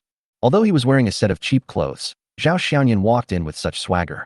He Fei, who was following behind him, didn't pay attention to these things. When she saw Zhao Xiaoyan go in, she followed him in. A salesgirl in a professional women's suit saw the two people come in. It only took her 0.1 seconds to mistake He Fei, who was one step ahead of Zhao Xiaoyan and dressed in high-end brand names, as a customer, and directly ignored Zhao Xiaoyan, who came in first. In her opinion, Zhao Xiaoyan should be just a follower. Well, not even worthy of being a bootlicker. "Hello, ma'am. Welcome to Baida. How can I help you?" He Fei pointed at Zhao Xiaoyan and said, "He is the one who wants to buy it. Ask him." The saleslady was surprised. She didn't expect that her customer was actually a shrew. Seeing that Zhao Xiaoyan's clothes, which cost less than 200 yuan from head to toe, were obviously those who could afford them, she immediately lost interest in the sale. She pretended not to notice and was too lazy to even entertain him. But she ignored Zhao Xiaoyan. But Zhao Xiaoyan just came to her. "Hello, take out this watch and have a look at it." Zhao Xiaoyan pointed to a lady's watch in the glass window. "You can't afford this watch." The salesgirl replied coldly without even moving. Zhao Xiaoyan was also angry at the salesgirl's arrogant attitude. He could have ignored her just now, but now that he said he wanted to take a look, she still had the same attitude, which made him very angry. "How do you know I can't afford it?" Zhao Xiaoyan asked with a smile instead of anger. The salesgirl pointed at the glass countertop and said, "Didn't you see the price tag? It says 988,000. Do you have that much money?" He Fei, who hadn't paid much attention just now, suddenly widened his eyes when he heard this number. Just as she was about to stop him, she saw Zhao Xiaoyan making a stop gesture to him. "What if I can afford it?" "If you can afford it, I'll call you Baba." The salesgirl glanced at Zhao Xiaoyan with contempt written all over her face. But the next second, a bank card appeared in front of her. Swipe the card. This is a card that is obviously used frequently. Some parts of the card have faded and it looks very worn, which makes people doubt whether it can swipe so much money. But when the salesgirl saw that Zhao Xiaoyan didn't want to joke, she suddenly panicked for some reason. But she still believed in her own judgment. After working at Patek Philippe for several years, she thought her judgment was still very good. Since this idiot insisted on buying it, she would just buy it. When the time comes and the card doesn't have that much money, just wait and see how she laughs at this ignorant loser. Taking out the POS machine, the salesgirl directly input a string of numbers, past the magnetic strip, and said, "Here, enter the password." Zhao Xiaoyan took the POS machine and started entering the password. The salesgirl looked at him with a mocking expression. He Fei looked at him helplessly. Under the gaze of the two people, accompanied by the squeaking sound of the receipt being printed, Zhao Xiaoyan successfully swiped out 988,000 yuan. Zhao Xiaoyan looked at the salesgirl, who was filled with astonishment, and knocked on the glass counter. "Can you give me the watch now?" When the salesgirl saw that Zhao Xiaoyan actually spent 988,000, she couldn't believe her eyes. The whole person is still in a daze. A fat man came over quickly, showing a warm smile, looked at Zhao Xiaoyan and said, "Yes, sir. The attitude can be as good as possible. This fat man is actually the manager of this store. He just witnessed everything that happened." Before Zhao Xiaoyan successfully swiped his card, he actually didn't believe that Zhao Xiaoyan could afford a watch worth 980,000 yuan. He also thought that if he wanted to buy one, it would only be affordable for the well-dressed He Fei, and it would be impossible for the ordinary Zhao Xiaoyan to afford it. So when the salesgirl was obviously neglecting Zhao Xiaoyan, he did not step forward to stop it. However, the reality was far beyond his expectations. Not only could Zhao Xiaoyan really afford it, but he also paid for it out of spite of himself, without even looking at the watch carefully. He had only seen this kind of generosity in cold bosses. Therefore, he could no longer sit still and came to receive them in person. Although 980,000 yuan is not considered a big customer for Baida, Zhao Xiaoyan's impulse purchase made him feel that this boy's purchasing power was definitely more than that. This is definitely a big customer, a wealthy man who is not short of money and likes to keep a low profile. Taking the lady's watch that the fat man handed over respectfully with both hands, Zhao Xiaoyan directly handed the watch to Hefei beside him. Put it on quickly. Really gave it to me? Hefei looked at the lady's watch handed to her. Although she had guessed it, she was still surprised. If she had been surprised but still remained calm when Zhao Xiaoyan gave her bags, clothes, and shoes before, then now, facing a Patek Philippe worth 980,000 yuan, she was in a state of great dizziness. This also gave him a new understanding of Zhao Xiaoyan's generosity. Who else should I give it to if not you? Put it on now. Because Hefei hasn't accepted the watch yet, the consumption is not considered successful and the cashback notification has not arrived yet, so Zhao Xiaoyan hurriedly urged her. Hefei's hands were shaking so much that it took her several tries to put the watch on her wrist. Looking at Hefei now, Zhao Xiaoyan showed a satisfied smile, just like a designer appreciating a piece of art that he had created from start to finish. Zhao Xiaoyan. Very good. Now you look like a goddess. The host spent 988,000 yuan on Hefei, triggering a 70-fold cashback. Sure enough, when Hefei put on the watch, Zhao Xiaoyan successfully triggered the cashback. 70 times cashback, a total of more than 69 million, plus the previous assets. At this moment, Zhao Xiaoyan's personal assets have reached the 100 million mark and are heading towards 200 million. Zhao Xiaoyan laughed like a fool. If the occasion was not inappropriate, he would have jumped up with laughter. This waved huge profit. Ding! Target Hefei's favorability plus 10, current favorability 80. Hearing the system prompt, Zhao Xiaoyan subconsciously looked at Hefei. I saw Hefei was also looking at me. When she noticed my gaze, she immediately turned her head away shyly. Sir, here is the packaging and warranty, please keep it. The fat man handed the bagged watch box and the receipt to Zhao Xiaoyan with both hands, and then took out a form. Sir, since you bought our Patek's GTU 88 series watch, you are already our distinguished Patek customer. Please fill out this form so that we can provide you with high-quality after-sales service. Many big brands have such methods to retain big customers. The form is very simple. Just fill in your basic personal information. Zhao Xiaoyan cooperated very well and filled out the form. The fat man took a glance at the form and put it away, then handed over a business card with both hands. Mr. Zhao, my name is Wu Youfu, the manager of this store. If you need anything in the future, you can also call me. Zhao Xiaoyan took the business card, glanced to the side, and asked Wu Youfu, Manager Wu, I wonder if your brand is trustworthy? Chapter 26, Men's Bad Taste. Wu Youfu was stunned for 0.5 seconds. Then he instantly understood what Zhao Xiaoyan meant and said with a smile, of course. Then he turned his gaze to the salesgirl standing next to him and said with a serious face, Fan Xiaoli, you just made a bet with Mr. Zhao. Now that Mr. Zhao has bought the GTU 88, shouldn't you fulfill the bet? Fan Xiaoli was unwilling to do so. Just as she was about to say something, Wu Youfu said, if you fulfill the bet, I will fire you for neglecting the client. When she heard that she was going to be fired, Fan Xiaoli became anxious. Although I am just a shopping guide, I do work for a top luxury brand, which is very prestigious. Moreover, the salary here is very good, and I can get a considerable commission for every watch I sell. She couldn't bear to lose such a good job. Thinking of this, her face became extremely unnatural. She didn't even dare to look at Zhao Xiaoyan. She lowered her head and called out softly, Ba ba. Zhao Xiaoyan put his hand to his ear and asked, what did you call me just now? You were too quiet, I didn't hear it. Fan Xiaoli could only take a deep breath and shouted loudly, Ba ba. Zhao Xiaoyan snorted coldly and said, don't give me that. I don't have a daughter like you who looks down on others. When Zhao Xiaoyan left, Wu Youfu respectfully saw him off to the door and only returned to the store after he could no longer see Zhao Xiaoyan. Fan Xiaoli came over with tears in her eyes. Manager, look at that person just now. Xiaoli, you have to learn your lesson this time. You can't judge a person by his appearance alone. As a punishment, Mr. Zhao's order just now cannot be counted on you. Fan Xiaoli, manager. Wu Youfu. Be good, I'll make it up to you tonight. After coming out of Patek Philippe, Hefei raised her wrist from time to time to look at the expensive watch, and the shock on her face had not completely dissipated. Zhao Xiaoyan asked, does it look good? Hefei nodded honestly. It looks good. Then, Hefei seemed to have thought of something, and her face turned red. Do you particularly like people calling you Baba? Zhao Xiaoyan trembled all over, almost unable to control himself, and then he subconsciously responded, "Hey." When He Fei heard that Zhao Xiaoyan actually agreed, she reached out to hit him. But Zhao Xiaoyan ran away after he responded. Looking at Zhao Xiaoyan's back, He Fei suddenly smiled and spat softly. Bah, stinky man's bad taste. For lunch, Zhao Xiaoyan and He Fei had lunch at a French restaurant on the 4th floor of Longsheng Plaza. That's the one I visited with Sun Yalan the day before yesterday. Although Zhao Xiaoyan still has no interest in French food, He Fei's current dress and appearance make it seem out of place if he takes her out to eat fast food. Since there is an 80-fold cashback on consumption anyway, Zhao Xiaoyan will not be stingy about bringing He Fei to eat. Just think of it as a happy ending for He Fei's luxurious shopping experience at Longsheng Plaza. After dinner, He Fei was taken directly by Zhao Xiaoyan to a large real estate agency near Lingzhou University. Why are we here?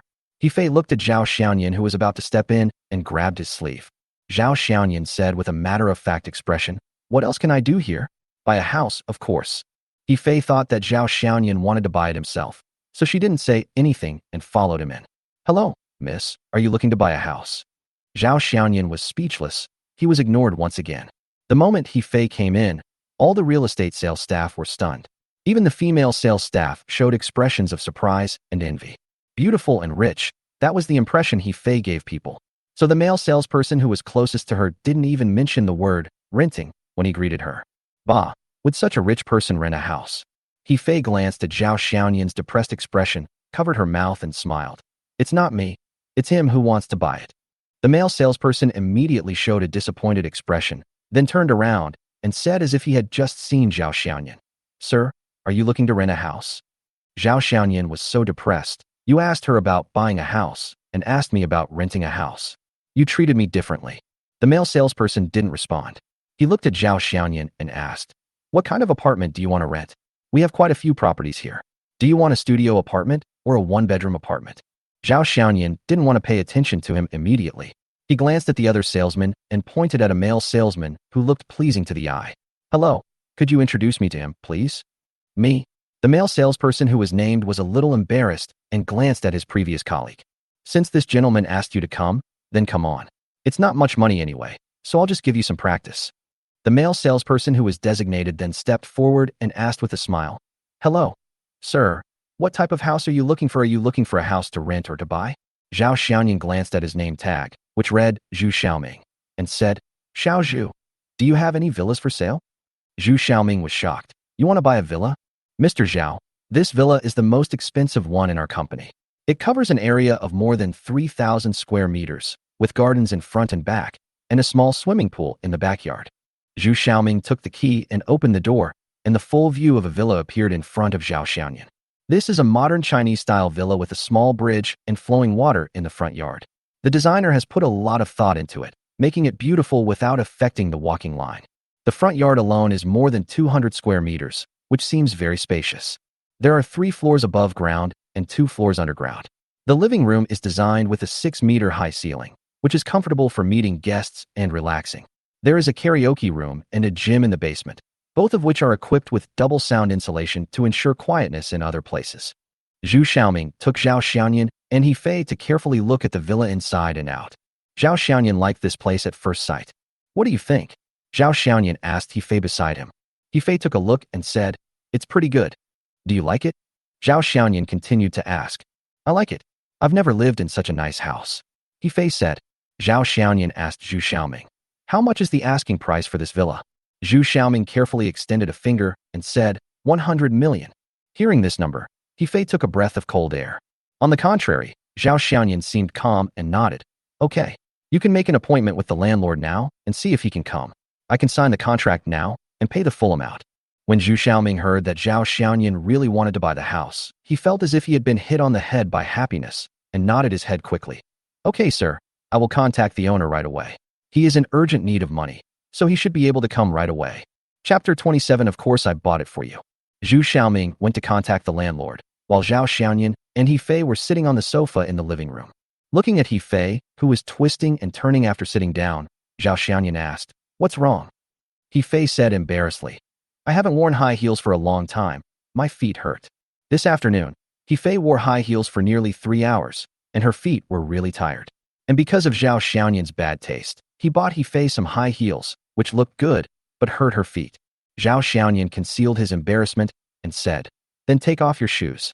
Do you have smelly feet? You have smelly feet." He was choked by Zhao Xiaoyan. She angrily took off her high heels, revealing her small feet, and began to rub them in a very ungraceful manner. When she looked up and saw Zhao Xiaoyan looking at her, He blushed and moved away.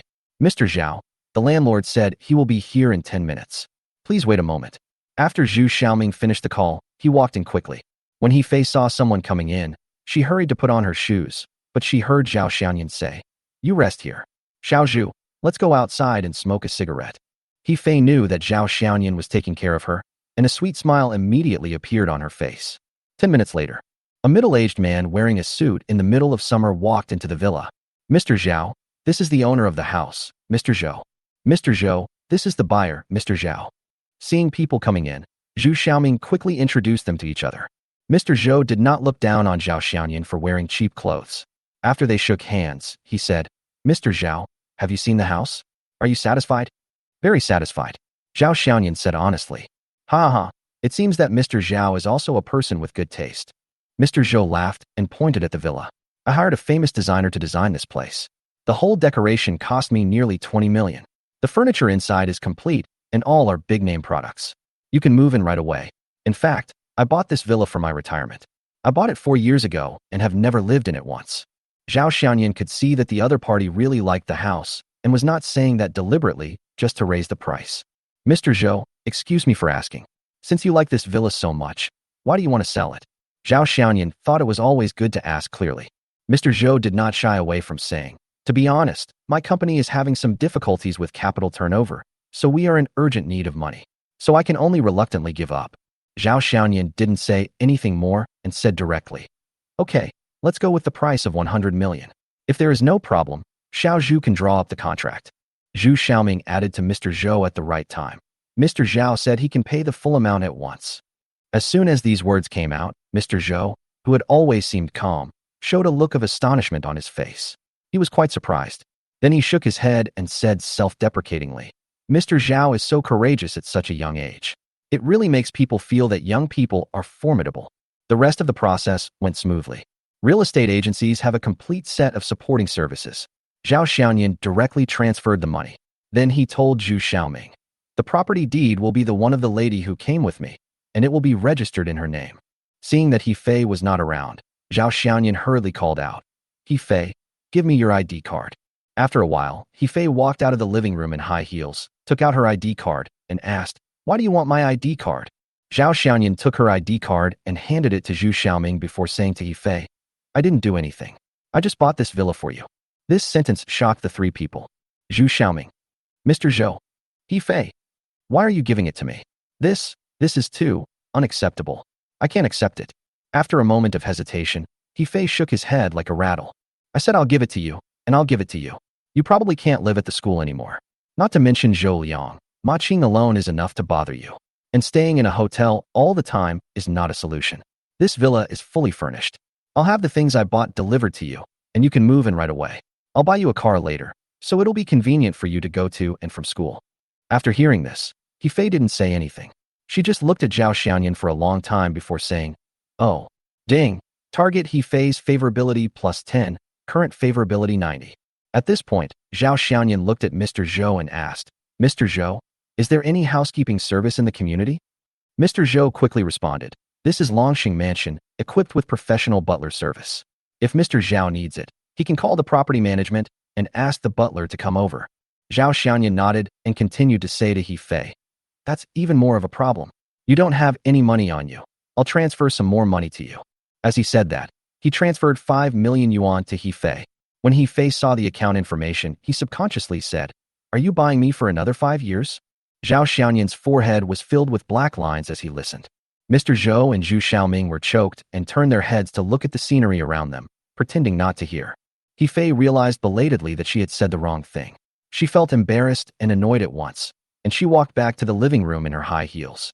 Mr. Zhao is really generous. He spent 100 million to keep a beautiful woman. "I admire you." Mr. Zhou joked appropriately, obviously wanting to get close to him. Nonsense. To spend 100 million just to let his lover live. How strong must such a person's personal capital be? And Zhao Xiaoyan looks so young, so his power must come from the family behind him. Therefore, Mr. Zhou imagined that Zhao Xiaoyan was a mysterious rich boy and a descendant of a wealthy family. As for why Zhao Xiaoyan was dressed so simply, it was because the truly wealthy people would not pay much attention to their clothes, so that they could travel around the world better. By the way, is this place far from the bus or subway station? After leaving the gate of the community, walk 200 meters to the left and there is a subway station. Walk more than 300 meters to the right and there is a bus stop. As a working-class person, Zhu Xiaoming is naturally very familiar with the public transportation routes in the area. But Mr. Zhou was a little curious. Mr. Zhao, you don't have a car? Zhao Xiaoyan was very frank. I don't have money to buy it. Zhao Xiaoyan was telling the truth. 3 days ago, he really didn't have the money to buy a car. Not to mention a car, he couldn't even afford a bicycle. Mr. Zhao, you're joking. Mr. Zhou naturally didn't really think that Zhao Xiaoyan couldn't afford a car, so he just took Zhao Xiaoyan's words as a joke. What a joke. He can buy a house worth 100 million without blinking an eye, but he can't afford a car. You must be kidding. Chapter 28, Sister Zhou. How about this? I happen to own a car dealership not far from here. If Mr. Zhao needs something, why not go to my place and see if there is anything suitable? Although Mr. Zhou was introducing business, he actually valued Zhao Xiaoyan as a person more and wanted to make friends with him. Oh, that's great. Is it convenient for you now? Zhao Xiaoyan became interested when he heard it. Mr. Zhou was eager to have some communication with Zhao Xiaoyan and said with a smile, that's convenient. I'll ask the driver to drive the car in right away. Men are naturally interested in buying cars. Of course, how could Zhao Xiaoyan forget He Fei, the counterattacking goddess? So he directly called He Fei. On this side, Zhao Xiaoyan followed Mr. Zhou to choose a car, while on the other side, Zhu Xiaoming went to handle the relevant procedures for the transfer of the villa. Mr. Zhou's car dealership is not far away, and it only takes about 10 minutes to drive there. However, after seeing Mr. Zhou's car, I felt that this middle-aged man should have a wealthy family. With a Rolls-Royce as his car, it seems that Mr. Zhou is no ordinary businessman. Mr. Zhao, this is my car dealership. Mr. Zhou said to a car dealership. It can be called a car dealership or even a car city. It is really big. There are 5 or 6 high signboards beside the gate with logos of various luxury car brands printed on them. As soon as he walked into the door of the car dealership, a tall and sexy beauty in a white professional uniform and black stockings came up to him and put her arm around Mr. Zhou. Dad, how did you find time to come here? Beautiful girl, really beautiful. A well-cut uniform shows off her figure to the fullest. This person is the most beautiful woman Zhao Xiaoyan has ever seen in a professional suit. Especially the pair of black silk legs, which were not inferior to He Fei's. Among the women Zhao Xiaoyan knew, only Chen Yijuan's long legs were slightly better. The most important thing is that this woman not only has a good figure, but also has a stunning appearance. Her fair skin with a little redness is beautiful without being sickly. Her big eyes make her look very spiritual and wise. Her slightly plump lips add a touch of charm. The first time he saw this beauty, Zhao Xiaoyan recognized her.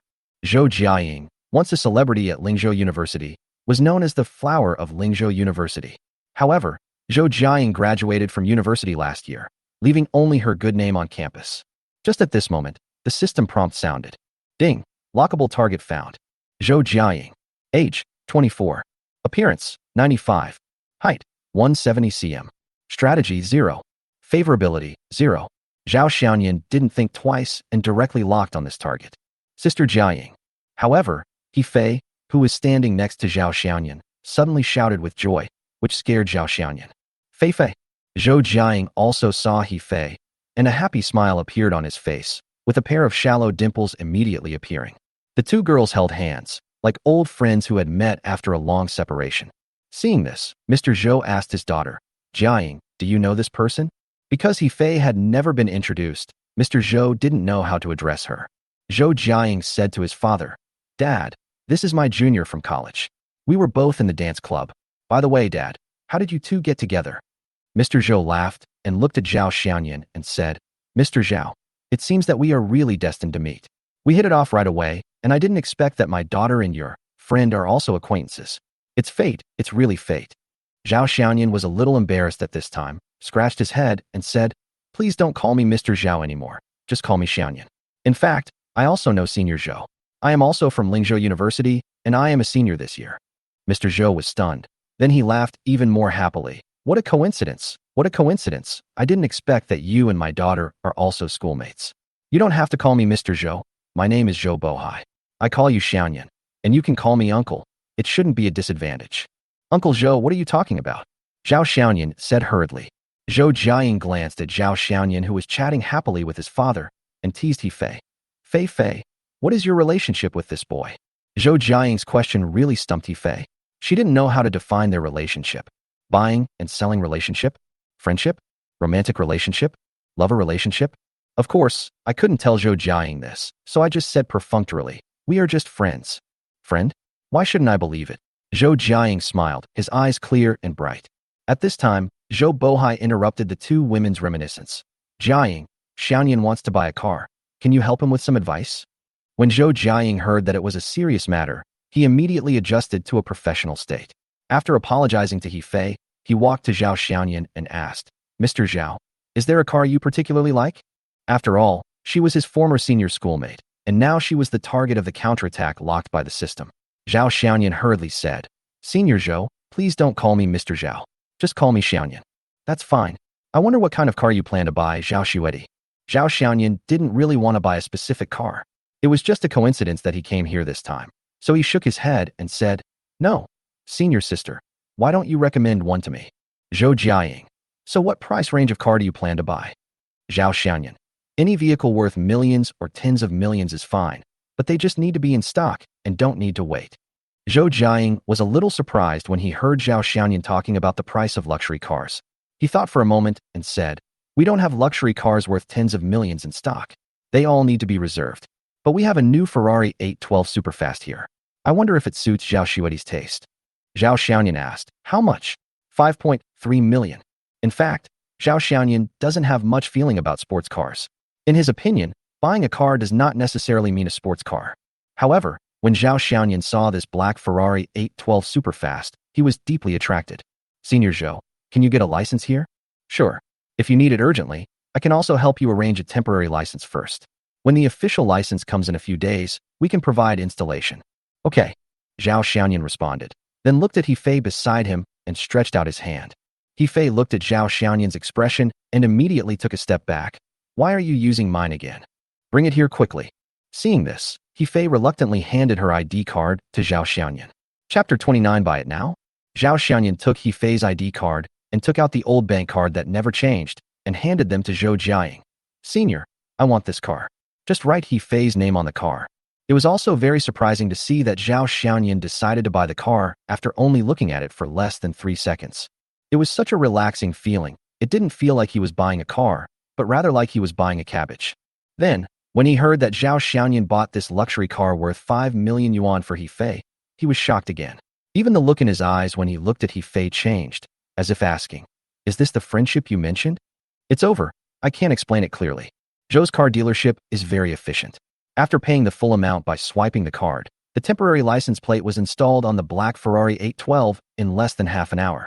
Zhou Jiaying passed Zhao Xiaoyan and handed the car purchase license to He Fei and said jokingly, Fei, your suitor is really generous to you. He Fei's face turned red before she could say anything. Senior Zhou, do you have any cars in stock? Preferably one suitable for girls to drive.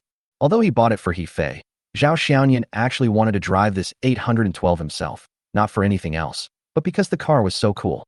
So when he saw He Fei, he suddenly felt a little sorry for her, so he simply bought another one. You want to buy another one? Zhou Jiaying was surprised by Zhao Xiaoyan again, but after thinking about it, he said, If it's suitable for girls, then I recommend Porsche's Panamera. Its overall appearance.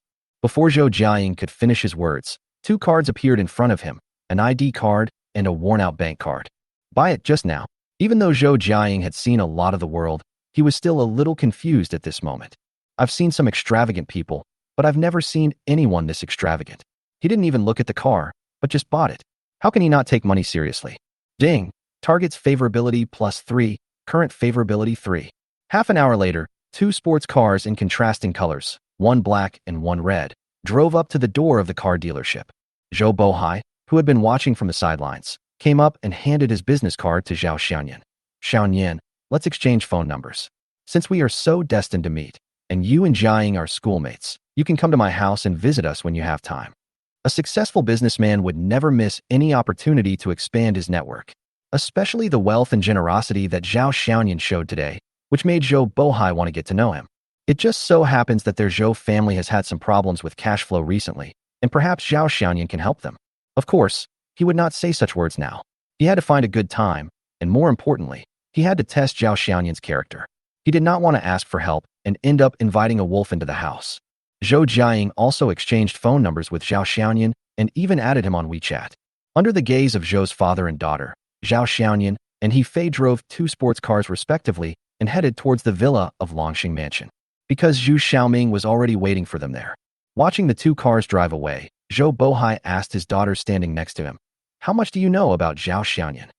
I've never heard of him before." Zhou Jiaying naturally knew what his father meant and asked, "You want him to help our family?" Zhou Bohai nodded, "I have this idea, but we still need to see what kind of person he is. By the way, Jiaying, since you are an alumnus, you might as well get close to him and see if he can help our family get through this difficult time." "Dad, does he have that much money? He bought 2 cars, so he does have some money. But the funding gap we need is so big, can he do it?" Zhou Bohai looked at his daughter. "Do you know why he came with me?"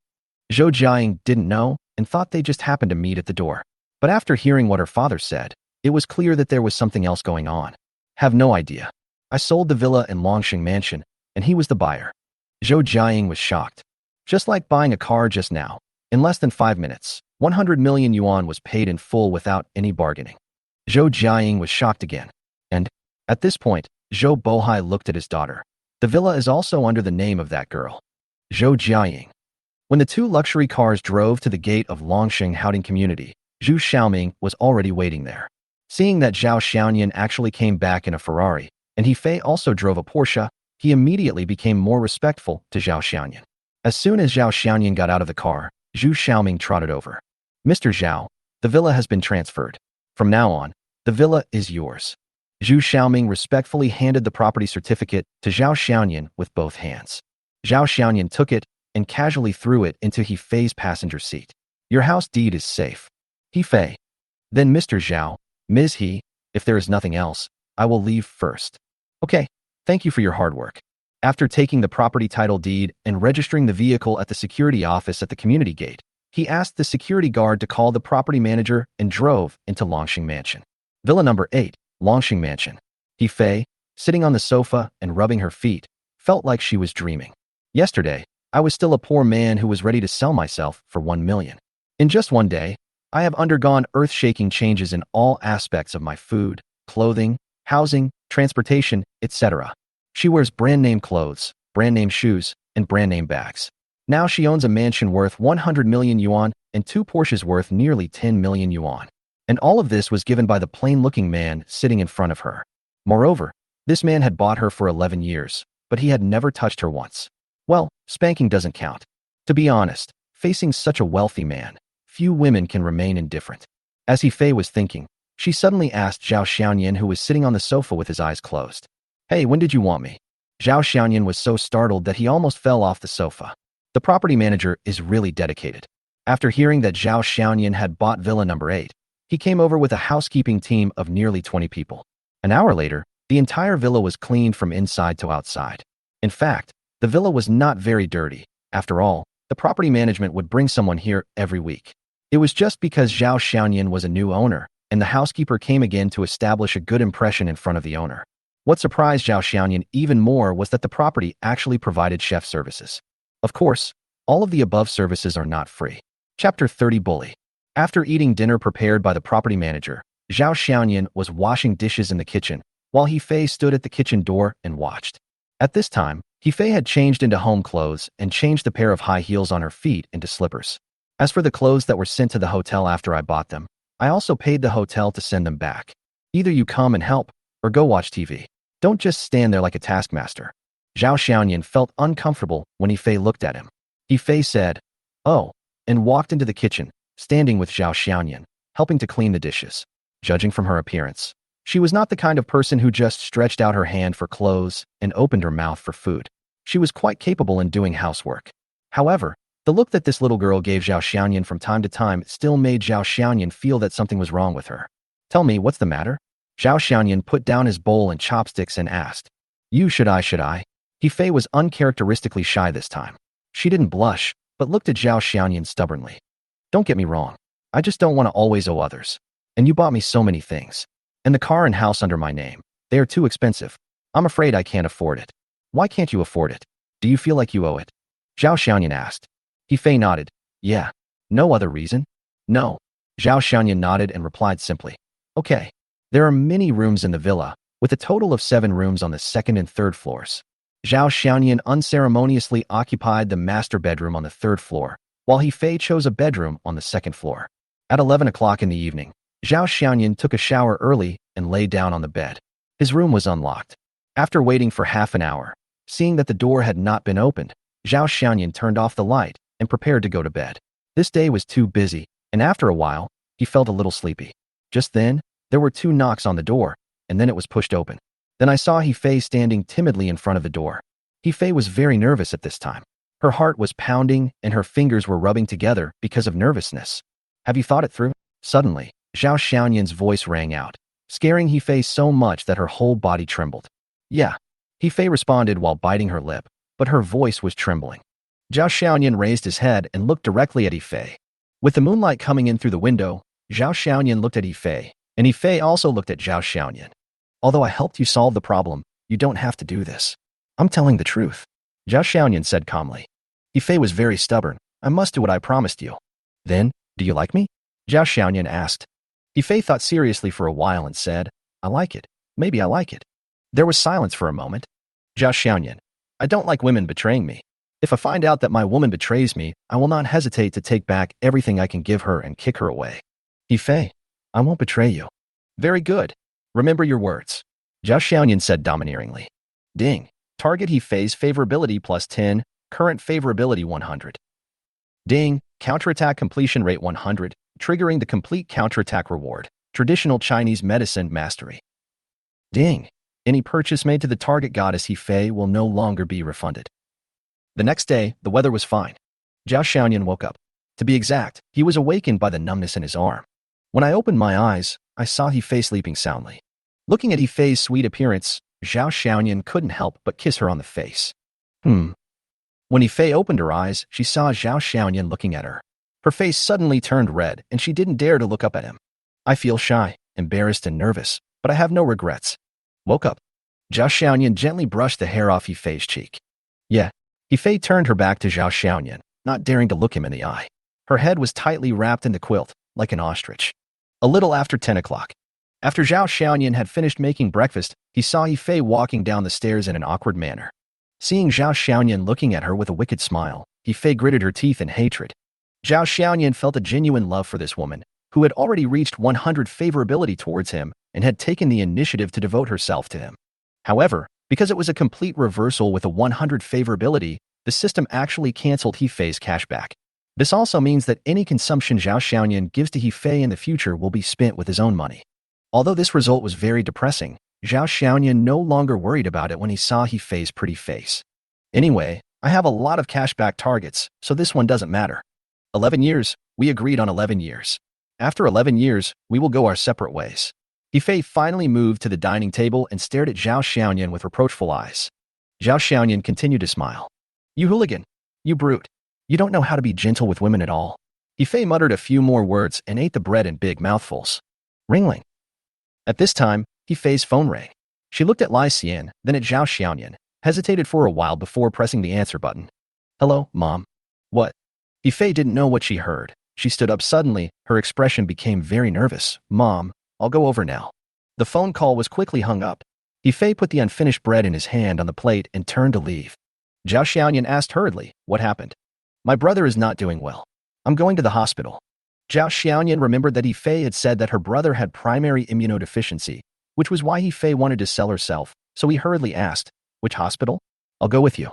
First hospital. Chapter 31. It's great to have a car. Launching Group, President's Office. Su Yin'er was answering a phone call when her voice suddenly rose a few decibels unconsciously. Really? Okay, please arrange it as soon as possible. Okay, bye. After hanging up the phone, Su Yin'er rubbed the bridge of her nose, and her face showed fatigue. After a moment, Su Yin'er pulled herself together and picked up the intercom on the table. Come in. Boom, boom, boom. Come in. The CEO's secretary How You pushed the door open, stood opposite Su Yin'er, and respectfully called out, Mr. Su. I have to go to the hospital at noon today, so please cancel all schedules before 3 p.m. If you can't postpone them, please postpone them to a later time. Okay, Mr. Su. Secretary Hao Yu, who was standing opposite the huge desk, hurriedly took out her mobile phone to modify the itinerary. Su Yiner's beautiful eyes fixed for a moment, then asked, "What has my second uncle done recently?" Hao Yu immediately replied, "Vice President Su has been contacting several other small shareholders recently, and there seems to be some progress." Su Yiner said helplessly, "My second uncle is really unstable. The old man hasn't died yet, but he has already started to jump up and down." Hao Yu hesitated for a while and said, "President, there is something strange. President Su has been deliberately suppressing Bohai Construction, which has cooperated with the group for several years and has made many moves in secret." Su Yiner frowned slightly. "Why did second uncle target Bohai Construction?" "I don't know about this yet." Hao Yu asked, "Do you want to pay attention to this matter?" Su Yiner thought for a moment and said, "Forget it. Let him be. You don't have to accompany me at noon. Ask Lao Yi to wait for me downstairs at 11:30. Okay. After waiting for a while, seeing that Su Yiner didn't say anything else, Hao Yu left the office. Su Yiner turned around and looked out the window. She liked this location on the 28th floor very much. It gave her a feeling of looking down on everyone. Standing here, it seemed as if the whole world was in her hands. However, with the passing of my grandfather, it seemed that Longshan Group was beginning to become less stable. After He Fei left, Zhao Xiaoyan was in no mood to eat breakfast alone. I took out my phone and looked up some information about secondary immunodeficiency. Immunodeficiency disease is a lifelong disease that means the human body lacks antibodies or cellular immunity. It can only be relieved through drug treatment to relieve symptoms and delay the disease. The body's resistance to immunodeficiency is very low, and even a small amount of pathogens can cause serious infection. According to the nature of the immunodeficiency, it can be divided into 3 categories: humoral immune deficiency, cellular immune deficiency, and combined immunodeficiency with both. Congenital immunodeficiency diseases mostly occur in infants and young children, while secondary immunodeficiency diseases can occur at any age, usually cannot heal themselves, and lack effective treatments. It can be said that the treatment of immunodeficiency is a bottomless pit. The average family cannot afford to support this disease financially. Even a middle-class family like He Fei can't stick with it for a few years. Suddenly, Zhao Xiaoyan remembered that after his counterattack against He Fei last night, the system seemed to have given him a medical reward, and he hurriedly called out in his consciousness, "System, do I have any rewards that I haven't received yet?" Ding! The host has completed a 100 complete counterattack on the target He Fei and obtained a special counterattack reward, traditional Chinese medicine, mastery level. Do you want to receive it? Sure enough, there is. Receive. Receive successfully. Rewards are being distributed. Following the voice of the system, Zhao Xiaoyan felt a huge amount of knowledge pouring into his mind like a tide, slowly merging with his memory, and finally becoming a part of his memory. During the whole process, Zhao Xiaoyan was like an old monk in meditation, motionless. Traditional Chinese medicine is indeed as vast as the ocean. 10 minutes later, Zhao Xiaoyan, who was sweating profusely, slowly regained consciousness, opened his eyes slowly, and exhaled. It seems that He Fei's illness can be treated with traditional Chinese medicine. Thinking of this, Zhao Xiaoyan turned around and followed him out of the villa without saying a word. The first hospital is the best hospital in Lingzhou, and accordingly, many people come to seek medical treatment every day. When there are more people, there are more cars. As long as it is the normal working hours of the hospital every day, this area is a severely congested area. Especially now that it is morning, the traffic problem is even more serious. Zhao Xiaoyan drove his Ferrari 812 and, with the help of the navigation system, found a parking lot closest to the hospital. The reason why we didn't drive to the hospital's parking lot was because the traffic started to get congested about 200 meters away from the hospital. And with so many cars, the hospital's parking lot would naturally be full. Therefore, Zhao Xiaoyan listened carefully to the navigator's advice. After getting off the bus, because he was not very familiar with the area, Zhao Xiaoyan switched the navigation to walking mode and continued walking towards the first hospital. The navigation provided Zhao Xiaoyan with a shortcut. He could reach his destination quickly by going through an old alley, which was at least 5 minutes faster than taking the main road. Although it is called a small alley, it is actually an older residential area. Many residents are sitting under the eaves of the surrounding houses and chatting with their neighbors. Beep beep. Suddenly, a car horn sounded behind me. Because the distance was very close, the car horn suddenly sounded again, scaring Zhao Xiaoyan so much that he almost dropped his phone. Turning around, he saw a black Rolls-Royce behind him. Looking to his side, Zhao Xiaoyan saw that there was enough space for the car to pass safely, but he couldn't understand why the car had to give way to him. Beep. The driver pressed the horn twice impatiently.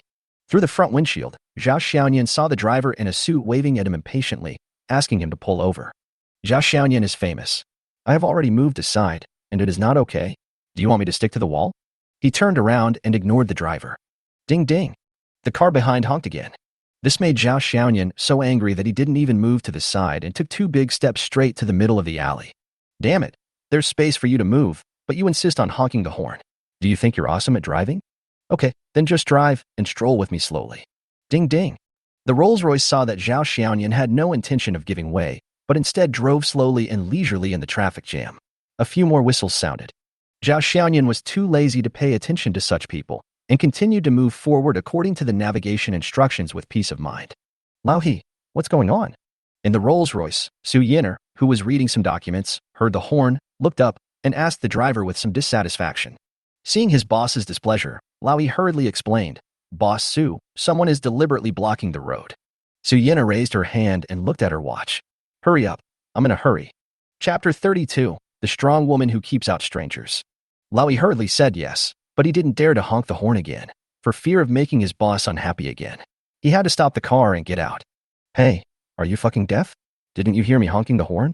As soon as Lao He got out of the car, he shouted at Zhao Xiaoyan, who was still walking slowly. Zhao Xiaoyan directly retorted, Are you fucking blind? You drove into such a small alley. Then why don't you move aside? I honked the horn several times. Didn't you hear me? Do you know what kind of car this is? It's a Rolls-Royce.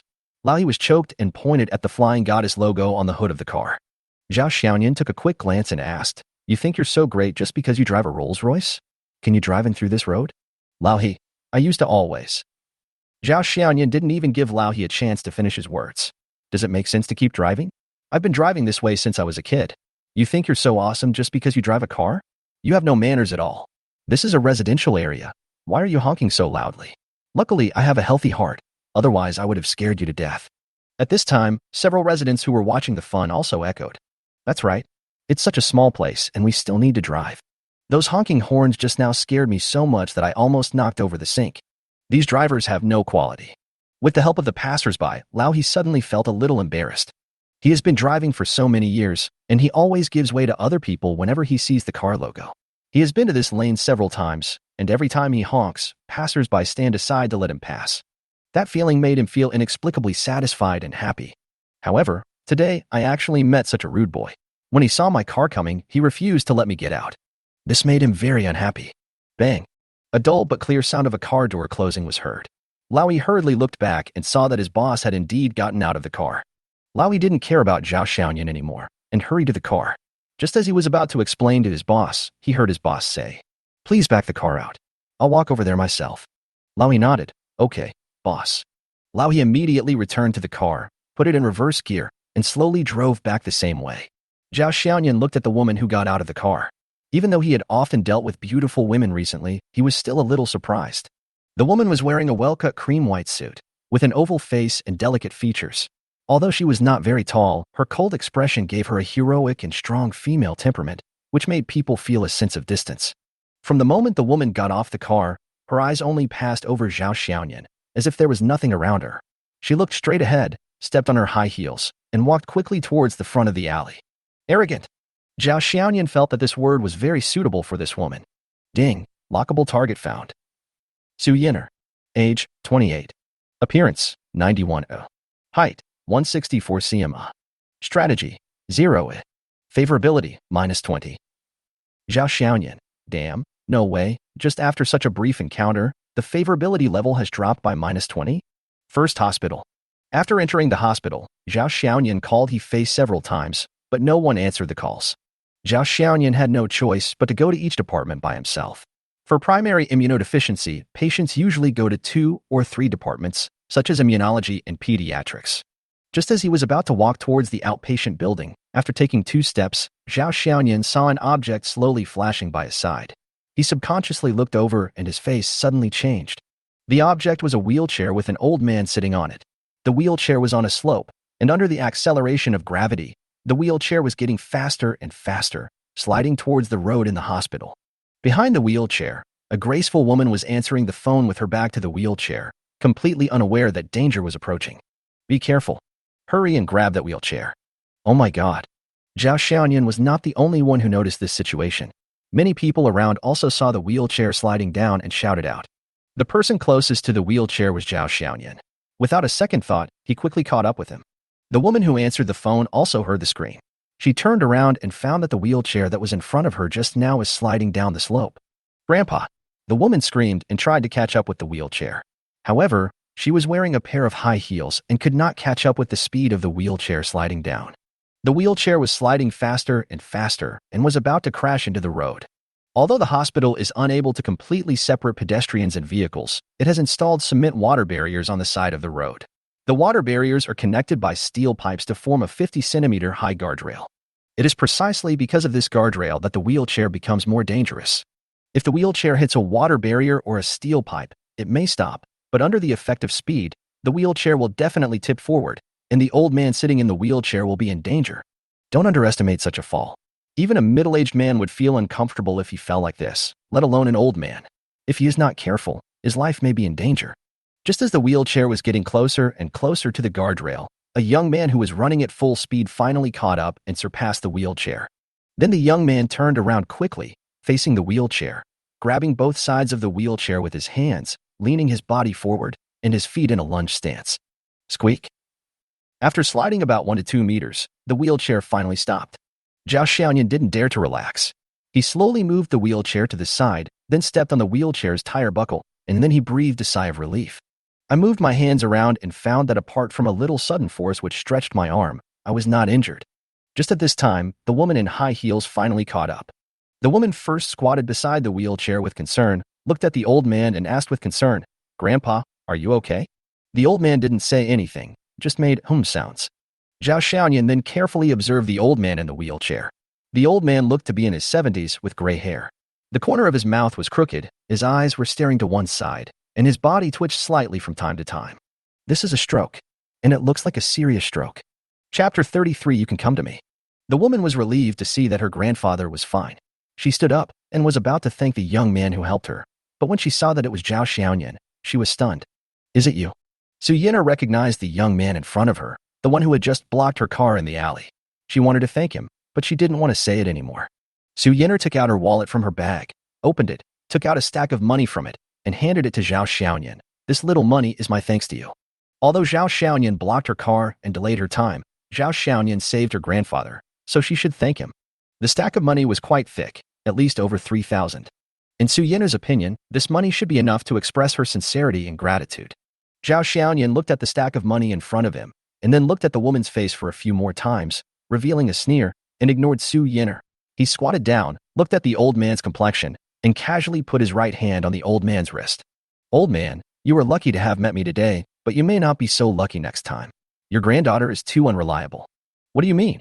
Su Yin'er frowned slightly. Standing up, Zhao Xiaoyan looked at Su Yin'er and said, "You didn't even bother to put the buckle of the wheelchair back on after you stopped. You really have a big heart. I was answering the phone just now and didn't notice it." Su Yin'er was a little scared when she thought about what happened just now. Although she was scolded a little by Zhao Xiaoyan, she didn't think that the other party had any ill intentions. Su Yin'er raised the money again and said, "Take this money. Thank you for helping my grandfather just now. Is this money not enough?" Zhao Xiaoyan glanced at Su Yin'er. In this era of convenient mobile payment, not many people still carry cash on them. I remember an article that mentioned that people who carry large amounts of cash on them are psychologically insecure. But looking at Su Yin'er's look as a strong woman, this should be inaccurate. Hearing Zhao Xiaoyan's words, Su Yin'er's face darkened. She thought the other party was going to take this opportunity to blackmail her. "How much do you want?" 1 million. Zhao Xiaoyan casually said a number. "Your appetite is really too big." "Not bad." Zhao Xiaoyan shrugged. "Your grandfather has had a stroke for more than half a year, right?" Su Yin'er was stunned and looked at Zhao Xiaoyan with some surprise. "Yeah." "Did the doctor say the chances of recovery are low?" Although she didn't know why Zhao Xiaoyan asked this, Su Yin'er still responded, "Yeah. I can cure your grandfather's stroke." Zhao Xiaoyan looked at Su Yin'er. 1 million? Is that too expensive?" Su Yin'er looked Zhao Xiaoyan up and down, without the slightest trust in him. "The hospital said there's nothing they can do. Are you sure you can cure it?" "I." Zhao Xiaoyan was about to speak when the phone rang. He looked and saw it was Yifei calling. "Believe it or not, if you have made up your mind, come to find me at Villa number 8, Longxing Mansion." After that, Zhao Xiaoyan answered the phone and walked towards the outpatient building, saying, "Where are you?" "That's good. Do you want me to come up?" Yifei's brother's condition has stabilized. He was infected with a virus, but after a few injections, his condition is under control. He has now been taken to the ward for rest and observation. In fact, the most feared thing about secondary immunodeficiency is viral infection. If you are not careful, you may be invaded by the virus.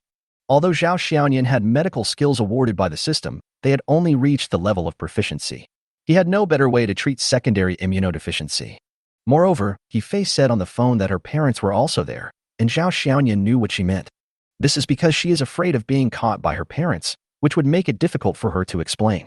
Although the two of them are now in a relationship, in essence, Zhao Xiaoyan bought her, and the relationship is very complicated. And now is not a good place to meet. Zhao Xiaoyan thought about it and gave up. Although he had medical skills awarded by the system, he really had no treatment for primary immune diseases. Zhao Xiaoyan had lunch at a random roadside restaurant and spent a total of 25 yuan. Although his net worth has reached tens of billions of yuan now, Zhao Xiaoyan still feels that he is just an ordinary person. He enjoyed eating at this roadside restaurant very much. The one who was even happier was the owner of the shop. He drove a Ferrari sports car but came to eat food from his own home. This was enough for him to brag about for a year. When the sports car drove to the gate of Lingzhou University, Zhao Xiaoyan was still thinking about how to convince the security guard to let him in. But who would have thought that when his car was still 10 meters away from the gate had already been opened by the security guard. As expected, as long as you have money, the treatment you receive will be completely different. Zhao Xiaoyan didn't stop and drove directly into Lingzhou University. With its deep roar, cool appearance and eye-catching logo, the black Ferrari 812 immediately attracted 100 of the attention. Fuck, isn't this my dream car? Whose rich second generation is this looking for a girl? If I had a car like this, I wouldn't have to worry about fifth girl having to work hard every day. Fuck, it's just a sports car. What's the big deal? I'll have one in the future. Zhao Xiaoyan naturally couldn't hear the students' discussions. The 812 maintained a low speed in the campus and then turned into the school parking lot. After leaving the parking lot, Zhao Xiaoyan went straight back to the dormitory. It had been a few days since he had seen Guoliang and Li Wei. By the way, I don't know what the situation is with Zhang Haolong. I'll have to call him sometime to ask. When I returned to the dormitory, the door was unexpectedly locked from the outside. Guoliang and Li Wei were rarely away from the dormitory. Zhao Xiaoyan took out his cell phone and called Guoliang first, but the line rang for a long time, but no one answered. So Zhao Xiaoyan called Li Wei again, and this time, he answered the call quickly. Hey, what's up? Li Wei spoke in a low voice. Where are you, Weigo? Why are the dormitory doors locked? We're in the library. Okay, I'll go find you now. After hanging up the phone, Zhao Xiaoyan looked at the direction of the sun. That's right, it rises in the east. But Guoliang and Li Wei, both of whom went to the library no more than 3 times during college, actually went to the library at this time when they were about to graduate from their senior year. When something is abnormal, there must be something wrong. 10 minutes later, as soon as Zhao Xiaoyan entered the library, he saw Guoliang and Li Wei sitting at the long table in the library. But these two people were obviously not reading. Chapter 34, Twilight Love. Li Wei was playing with his mobile phone idly. From the horizontal screen posture, it was obvious that he was playing games. There was a book in front of Guoliang, but his eyes were obviously on the book, and he would turn his head slightly to look to the side from time to time. Following Guoliang's line of sight, I saw a girl sitting in an empty seat across from Guoliang.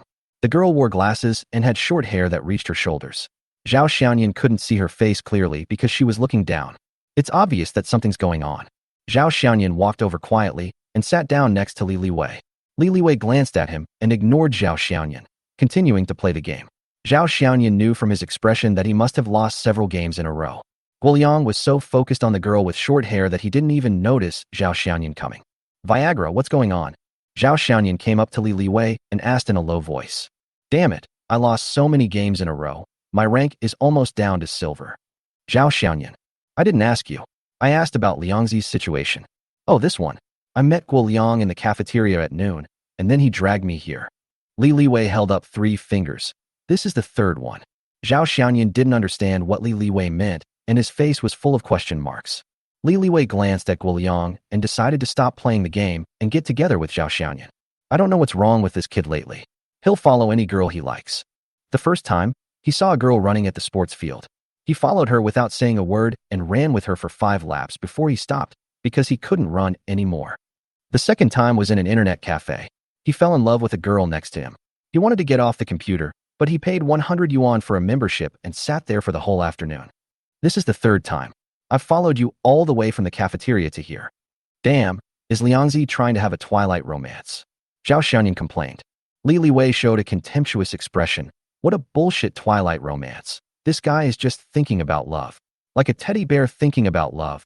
He falls in love with every girl he meets. Zhao Xiaoyan was very curious. He didn't expect that such a big thing would happen in just a few days when he was away. Then what? And then bullshit. None of them followed up. The first girl, he couldn't outrun her, so he left without even saying hello. The second one has a boyfriend, and the girl was playing games with her boyfriend, so there's no hope. This one, he sat in the library for an hour, and he didn't even dare to say hello, just sat there. Zhao Xiaoyan was speechless. At this moment, Guoliang also turned around and saw Zhao Xiaoyan. He nodded as a greeting, then continued to read with his head down and looked sideways at the short-haired girl. After sitting for a few minutes, Zhao Xiaoyan felt that it was really boring. Since he had nothing to do, he simply picked up a book on the table and started reading. After watching for a while, there was suddenly a noise nearby.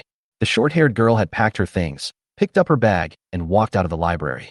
She didn't even look at Guoliang and others during the whole process. Taking advantage of this gap, Zhao Xiaoyan finally saw the appearance of the short-haired girl. The girl with short hair is not very pretty, but her face is very white.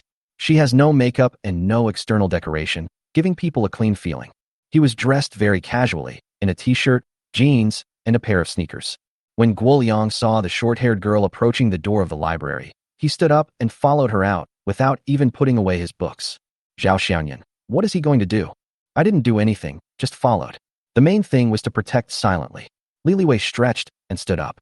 Thus, a strange scene took place in the library. A girl was walking in front, a boy was following a few meters behind, and behind them were two boys walking arm in arm. Just after walking out of the library, Jia Siki suddenly turned around and looked at Guoliang. How long are you going to follow me? Obviously, the short-haired girl had noticed Guoliang a long time ago. But it's not surprising. If someone appears next to you and peeks at you, anyone who is not blind will notice it. Jia Siki's sudden questioning left Guoliang at a loss for words. Seeing his brother like this, Zhao Xiaoyan was worried about him and shouted from behind. He wants to meet you. Guoliang was embarrassed by Zhao Xiaoyan's words and felt a little too ashamed to look at girls. The girl glared at Zhao Xiaoyan and said, Did I ask you? I was asking him. Zhao Xiaoyan. In the dormitory, Zhao Xiaoyan and Li Liwei sat opposite each other, both of them sighing. Li Liwei asked, What do you think of Liangzi's current situation? How would I know? Zhao Xiaoyan still hasn't reacted to what's going on. When they were in the library, when Guoliang saw Zhao Xiaoyan being criticized, he didn't know what was wrong with him and just said, I want to pursue you. However, things started to go beyond everyone's expectations from here. Far from thinking that Guoliang was being reckless, the girl said, If you accompany me to the library again, I haven't finished reading my book yet. Your friends shouldn't follow us. Guoliang immediately drove the two people away for the sake of beauty, and followed the girl to the library with a smug look on his face. You say they are not seeing eye to eye, are they? I think so. Li Liwei thought for a long time, then suddenly stood up and said to Zhao Xiaoyan, I want to have a twilight romance too. It seems that Guoliang's incident stimulated him. It's strange to say, among the 4 people in Zhao Xiaoyan's dormitory, Zhao Xiaoyan is the only one who has ever been single. The rich second-generation Zhang Haolong was strictly forbidden by his family to have any affairs. It was said that his family had already chosen a candidate for him. After failing to find love many times, Guoliang and Li Liwei simply gave up the idea and devoted themselves to the gaming industry. Although Zhao Xiaoyan was no longer single, he was later dumped. Actually, Guoliang and Li Liwei are both pretty good-looking. Although they are not handsome, they are definitely good-looking. But for some reason, they are still single. This incident with Guoliang obviously stimulated Li Liwei. He had no intention of starting another relationship at school, but under the stimulation of Guoliang, his heart became restless. Just then, the dormitory door opened. Guoliang walked in whistling, looking very pleased with himself. Seeing Guoliang coming back, Li Liwei quickly asked, Liangzi, what's the situation now? Guoliang laughed and said proudly, Jia Xiao, Jr., foreign language major, from Guizhou province. Seeing Guoliang stop talking here, Zhao Xiaoyan asked, Then what? No more. Zhao Xiaoyan. Chapter 35 on the one chasing. No, you talked for so long, and all you talked about was ID card information. Li Liwei was speechless. Guoliang looked at Li Liwei as if he were an idiot. What else? Come on, we just met, okay? Zhao Xiaoyan. So how does she feel about you? Can you two succeed? I don't know, but at least she and I know each other now. I've finally taken the first step. Li Liwei's newly awakened love impulse was extinguished in an instant. His gossiping heart was gone as well. He lay down on the bed, took out his phone and continued his game. Liangzi, come on, play some games. Guoliang took out his phone, but contrary to his usual behavior, he did not open the game, but opened the recruitment website. I don't want to play anymore. I want to look for a job seriously. Li Liwei jumped up from the bed and said, Liangzi, what has happened to you? Didn't we agree to enjoy our last college days together? Guoliang and Li Liwei never thought about finding a job.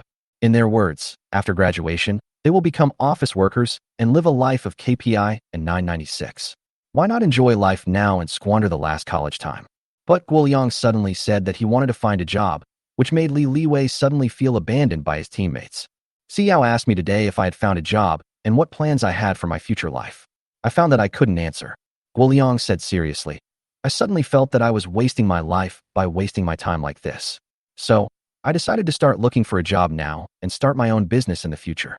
You don't know, Xiao is a junior this year, studying foreign languages, but she is now self-studying financial management knowledge.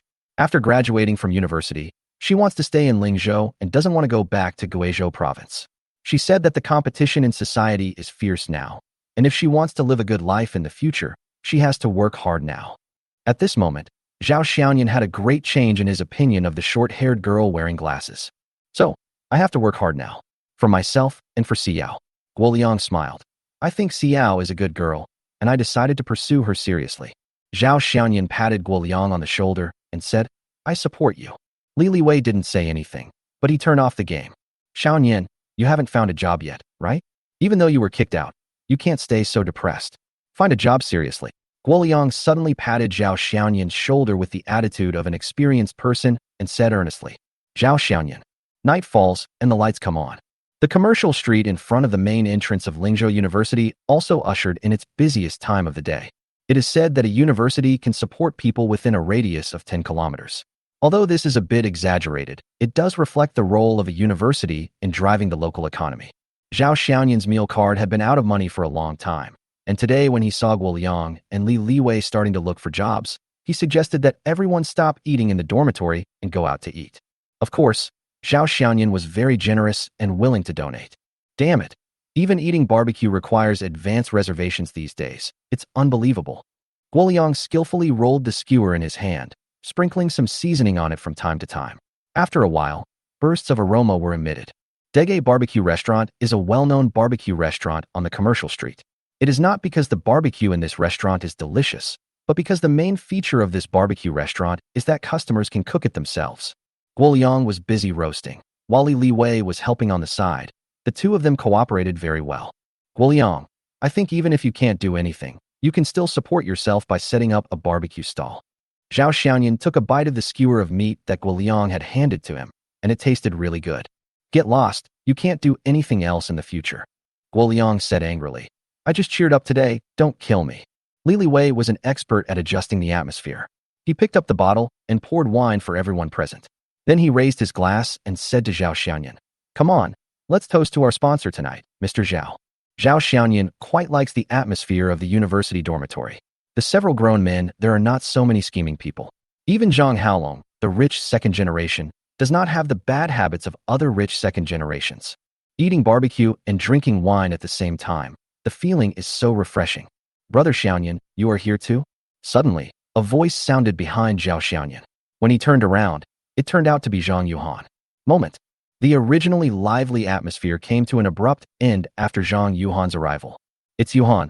Why are you eating here too? I came here with some friends. Zhang Yuan pointed to a table not far behind her where several girls were busy preparing a barbecue. They were all tall and must be professional models. Guoliang and Li Liwei's eyes are now wide open.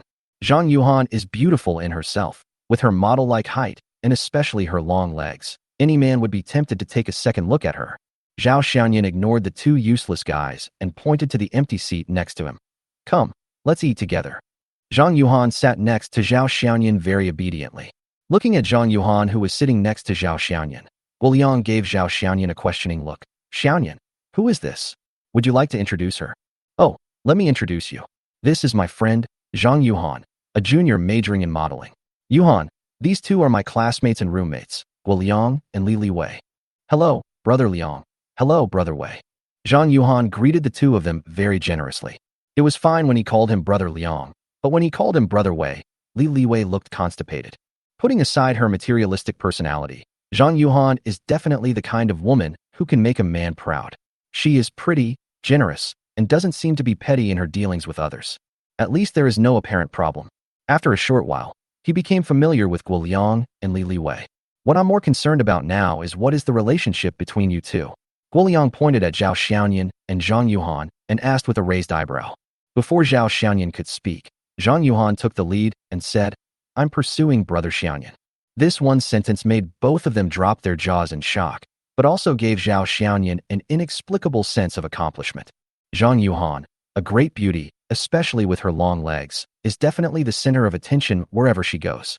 But such a girl who seems to have no shortage of suitors actually said that she was pursuing Zhao Xiaoyan, a man who has no good qualities in him. Who could believe this? Chapter 36, is it good? But the facts were right in front of them, and the girl said it on her own initiative, so they had no choice but to believe it. Zhao Xiaoyan was very pleased to see the expressions of the crowd, and his manly vanity was instantly filled. After leaving the barbecue restaurant, Guo Liang and Li Liwei left on the pretext of having something to do, while Zhao Xiaoyan accompanied Zhang Yuhan and walked slowly back to school. How did I do today? Without outsiders around, Zhang Yuhan naturally put her arm around Zhao Xiaoyan's arm, looking very intimate. This made Zhao Xiaoyan suffer. Zhang Yuhan was a beauty with a model's height, wearing high heels, and she was over 185 centimeters tall. Zhao Xiaoyan looked a little short when he stood next to her. Brother Xiaoyan, where have you been these past 2 days?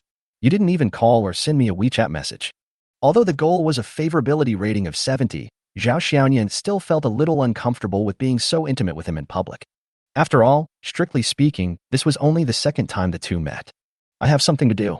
Zhao Xiaoyan did not lie. He was indeed very busy these 2 days. What are you busy with recently? Zhao Xiaoyan asked casually. Zhang Yuhan said, I recently took a job at a car show. The brand asked me to wear a dress, saying that I had to look more like a goddess to better fit their brand tone. Buy clothes? Spend money? Zhao Xiaoyan looked at the time, and it was not yet 8 o'clock, so he took Zhang Yuhan and turned around and walked towards the parking lot. Brother Xiaoyan, where are you taking me? Never mind, just follow me. As soon as they arrived at the parking lot, Zhao Xiaoyan took Zhang Yuhan and walked straight to the side of the Ferrari 812. Without any nonsense, he pressed the unlock button directly. Beep. Zhang Yuhan looked at the black Ferrari 812 with her eyes wide open and a look of excitement on her face. Brother Xiaoyan, is this your car? So handsome and cool. Zhao Xiaoyan opened the door directly and said, get in the car. Zhang Yuhan uttered, oh, twice, trotted to the side, opened the side door, and stepped in with her long legs. It's Longshan Plaza again. Zhao Xiaoyan found himself having a conflict with Longshan Plaza recently. He went here several times in the past few days.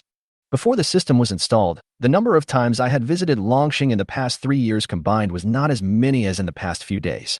From the moment Zhang Yuhan entered Longshan Plaza, the smile on her face never left her face. As a model, she naturally knew very well what Longshan Plaza was. After asking at the service desk where to buy dresses, Zhao Xiaoyan took Zhang Yuhan directly to a brand dress store on the second floor. Before the salesperson could say anything, Zhao Xiaoyan waved his hand and said to Zhang Yuhan, pick it. Zhang Yuhan was not shy and chose a bright V-neck dress. Brother Xiaoyan, does it look good? Hello, wrap this up. Brother Xiaoyan, does this dress not match my skin color? Pack this one, too. Brother Xiaoyan, is this one too plain? Wrap up. Brother Xiaoyan. Swipe the card and pay. An hour later, Zhang Yuhan, with a happy face, was walking in the corridor of the square carrying large and small shopping bags. Most of the gifts she wore as a part-time job were actually bought on Taobao. The cheap ones were only a few hundred, and the more expensive ones were at most 4,000 or 5,000. But none of the dresses today cost less than 6 figures. This was definitely the most expensive clothing purchase she had ever made. Zhao Xiaoyan is happier and more blessed than him. When it comes to buying clothes, models can spend a lot of money. However, the 80-fold cashback reward also allowed Zhao Xiaoyan to earn more than 10 million yuan. Moreover, Zhang Yuhan's favorability directly increased by 10 points after he bought those clothes. Ding. Target Zhang Yuhan's high sensitivity plus 10, current favorability 80.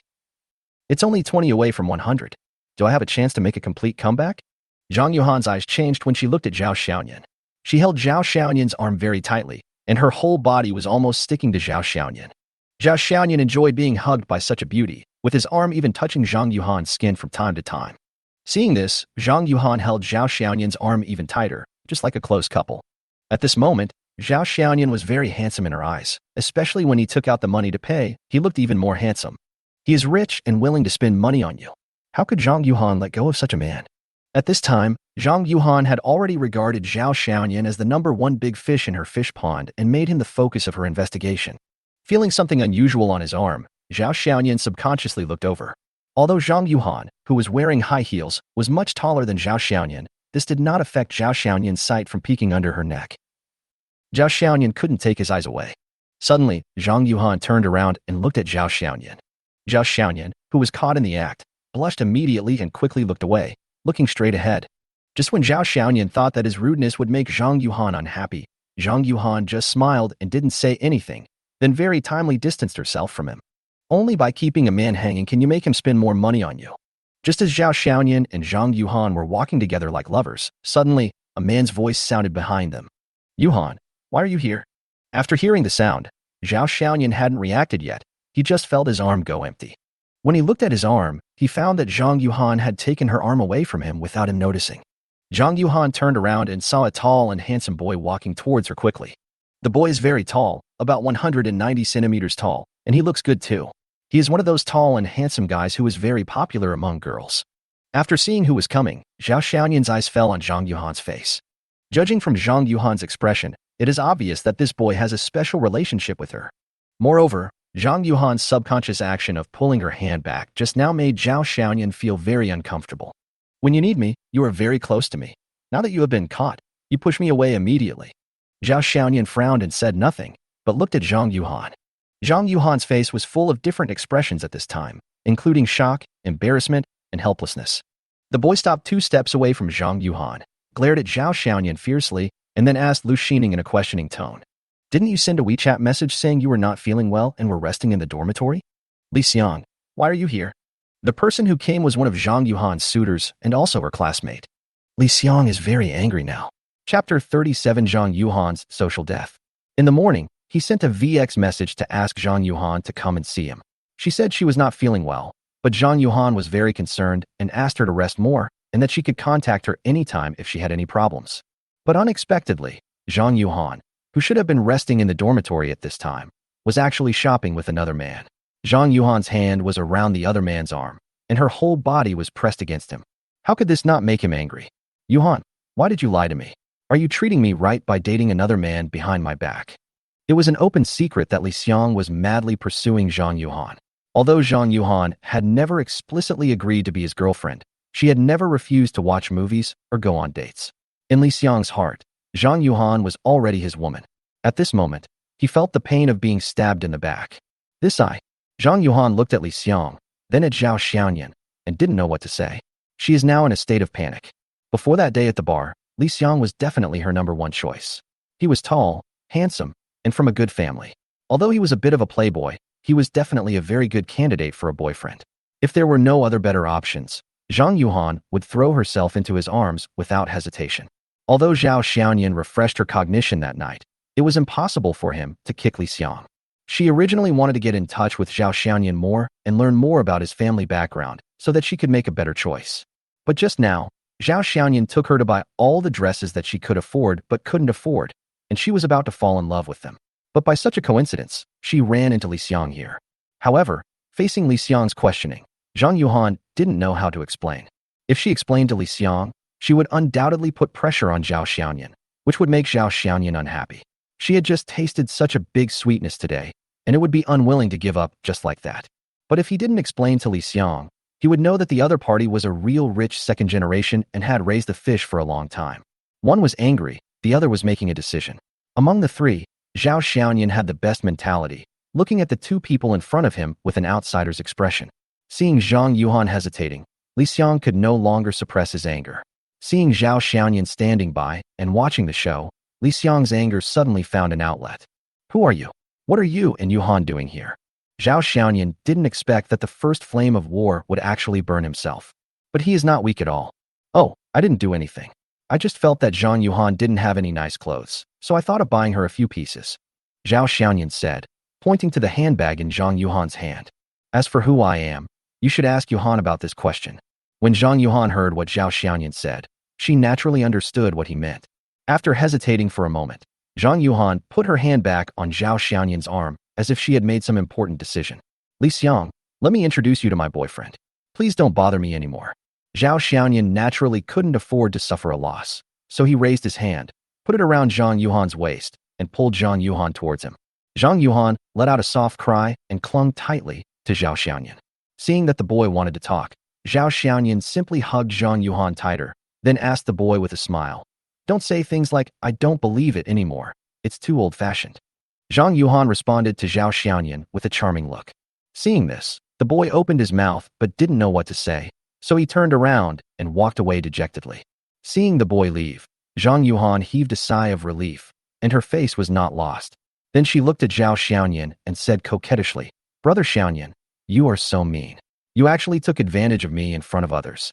What's the situation with that person?" Zhao Xiaoyan asked with a smile. "There was a boy who pursued me before. I thought he was pretty good at first, so I wanted to investigate him more." Zhao Xiaoyan looked calm. "Is he the fish you raised?" Zhang Yuhan panicked when she heard this. "No, Brother Xiaoyan. He is just a classmate in our department." But Zhao Xiaoyan didn't believe what he said and just looked at her. "Brother Xiaoyan." Zhang Yuhan changed her posture and hugged Zhao Xiaoyan from the front. "Brother Xiaoyan, don't be angry. I will make it clear later that I only like you." Zhao Xiaoyan looked at Zhang Yuhan and said, "If you really choose me, I hope that you will only have me in your heart and your body must be loyal to me." Zhang Yuhan nodded. "Yes, I belong to you alone. There is one thing I need to make clear to you first. I can give you the life you want and a lot of money, but I can't give you a name. However, I can never accept backstabbing. Also, if you really want to follow me, then give me your pond. I allow you to worship money, but you can only worship my money. I don't want to see you still raising fish. If you can do all these, then from today on, you are my woman. I can buy you a house, a car, and give you a lot of money. I'll give you one day to take care of your pond. When you're done, come back to me." As for gold diggers, Zhao Xiaoyan really doesn't have much time to deal with those messy relationships. After coming out of Longsheng Plaza, Zhao Xiaoyan took Zhang Yuhan directly back to school. In fact, even if Zhao Xiaoyan took Zhang Yuhan away now, given that Zhang Yuhan's favorability level was already 80, he firmly believed that as long as he asked, she would agree without hesitation. However, as Sun Yalan had pushed the game because her level of gratitude didn't reach 100, Zhao Xiaoyan failed to obtain the reward for a complete counterattack from the system, so he decided to put it aside. Also, he and Zhang Yuhan had actually known each other for a very short time, and today was only their second time, so the time they had known each other was too short. After having the system, Zhao Xiaoyan's mentality began to change within just a few days. If he used to be a complete bootlicker with his heart tied to Chen Yijuan, then now he is developing towards the direction of Aquaman. First there were Sun Yalan and He Fei, two people with whom he had actual relationships. Then there were Zhang Yuhan and Lu Xinting, two money-digging green tea girls. And then there were Zhou Jiaying and Su Yener. As for how far the four people behind him would go, Zhao Xiaoyan did not force it and let everything take its course.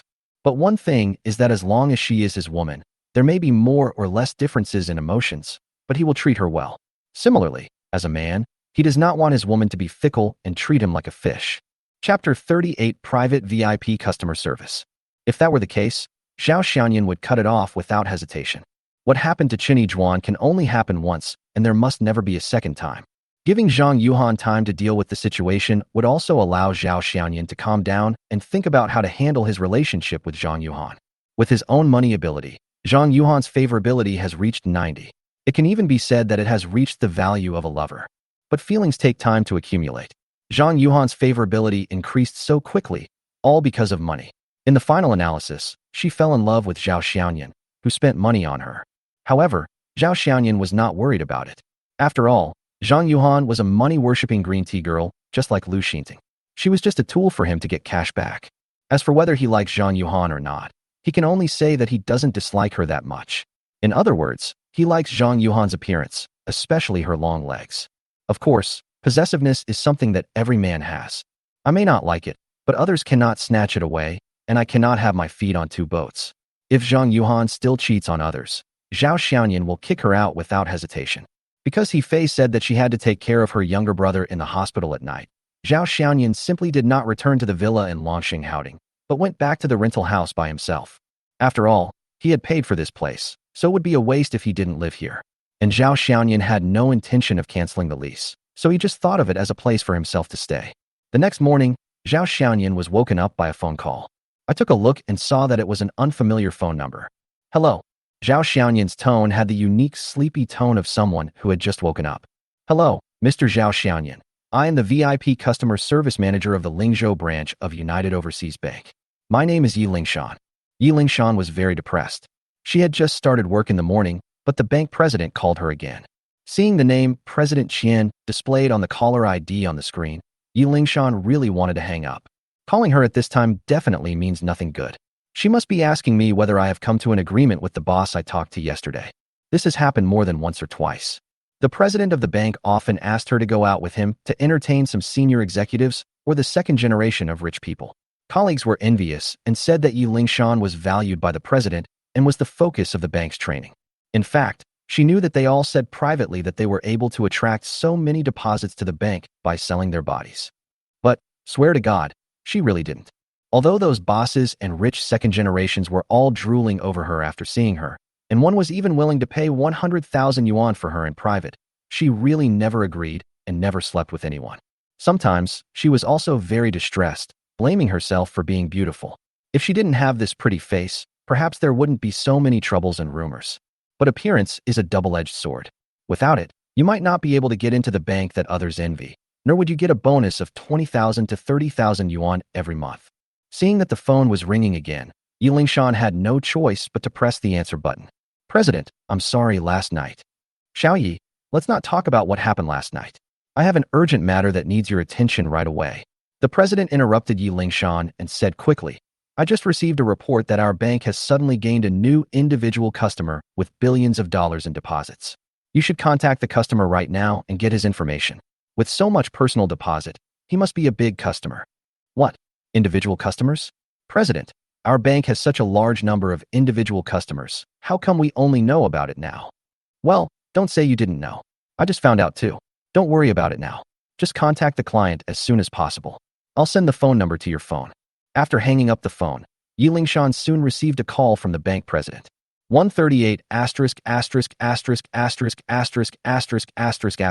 Zhao Xiaoyan. The president's words just now were actually very clear. He hoped that Yi Lingshan would keep this person and make him a stable long-term customer of the bank. Some people may think that it is just a few billion in deposits, but you should know that compared with corporate customers with deposits of tens of billions or hundreds of billions, banks still prefer individual customers. Why? Because deposits are stable. The deposit amount of corporate customers may be large, but the liquidity is also very strong. It cannot be regarded as a stable bank deposit amount, but it is different for individual customers. There are billions of deposits there. Unless there is a major change, there will basically be no major fluctuations. So corporate clients are not important? Of course not. Banks prefer companies to borrow money from them so that they can make more profits. Taking a deep breath, Yi Lingshan dialed Zhao Xiaoyan's number. Oh, it's from the bank. I don't have a credit card, and I don't need a small loan. Zhao Xiaoyan had received many calls from banks in the past, but they were either trying to sell credit cards or asking if he wanted a small loan and what the interest rate was. It was very annoying. Yi Lingshan took the phone and said quickly, Mr. Zhao, please don't misunderstand me. I'm not trying to sell you credit cards or loans. It's like this. During the system self-check, we found that your deposits in our bank have reached 100 million yuan. So according to our bank's regulations on large personal depositors, in order to better serve you, we will assign you a dedicated VIP customer service manager to provide you with 24-hour financial services. Oh, I see. That's fine. Zhao Xiaoyan suddenly realized that he really didn't know that the bank had this service before. Sure enough, the world of the rich is not something ordinary people can imagine. Then are you my exclusive customer service? Zhao Xiaoyan asked. Yes, Mr. Zhao. I am your exclusive VIP customer service. Let me introduce myself to you. My name is Yi Lingshan, and this number is my mobile phone number. You can contact me at any time, and I will serve you wholeheartedly. Oh, okay. Then let's leave it like this for now if nothing else. Seeing that Zhao Xiaoyan was about to hang up, Yi Lingshan quickly said, Mr. Zhao, please wait a moment. Zhao Xiaoyan stopped what he was doing and asked, Is there anything else? It's like this. In order to better serve you, I'd like to make an appointment with you to talk downstairs. When would it be convenient for you? The president said that he needed to understand the personal situation of this customer. The bank also needs to meet with key customers from time to maintain relationships. So, she planned to make a cold call on this new customer. Zhao Xiaoyan thought about it, and after making sure that he had nothing to do today, he said, Okay, then come over now. Add me as a friend, and and I'll send you the address. Okay, Mr. Zhao.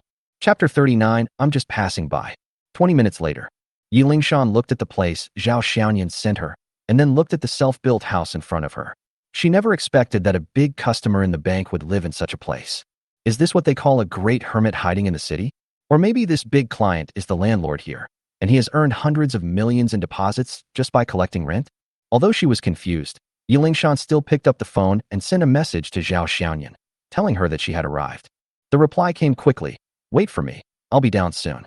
Yi Lingshan was waiting by the roadside, looking around aimlessly. Actually, there is nothing to see here, just a bunch of self-built houses, some high, some low, some old, some new. The tenants in this area are also very mixed, including students from Lingzhou University and migrant workers. It is a typical village in the city. Suddenly, a black object appeared in her sight, which immediately caught her attention, and she walked towards it subconsciously. This is a black sports car, parked quietly at a wider intersection. With its cool shape, exquisite paint, and the familiar Ferrari logo on the hood, Yi Lingshan knew that this car must be very expensive, at least several million. The village in the city is indeed full of hidden talents. Yi Lingshan couldn't help but sigh. First, there was a Mr. Zhao, who had a personal savings of tens figures. Now there is another person who randomly parks a $1 million Ferrari sports car at an intersection. Judging the value of a person by the car he drives is not accurate, but it is roughly accurate. Anyone who can afford such a car must be rich.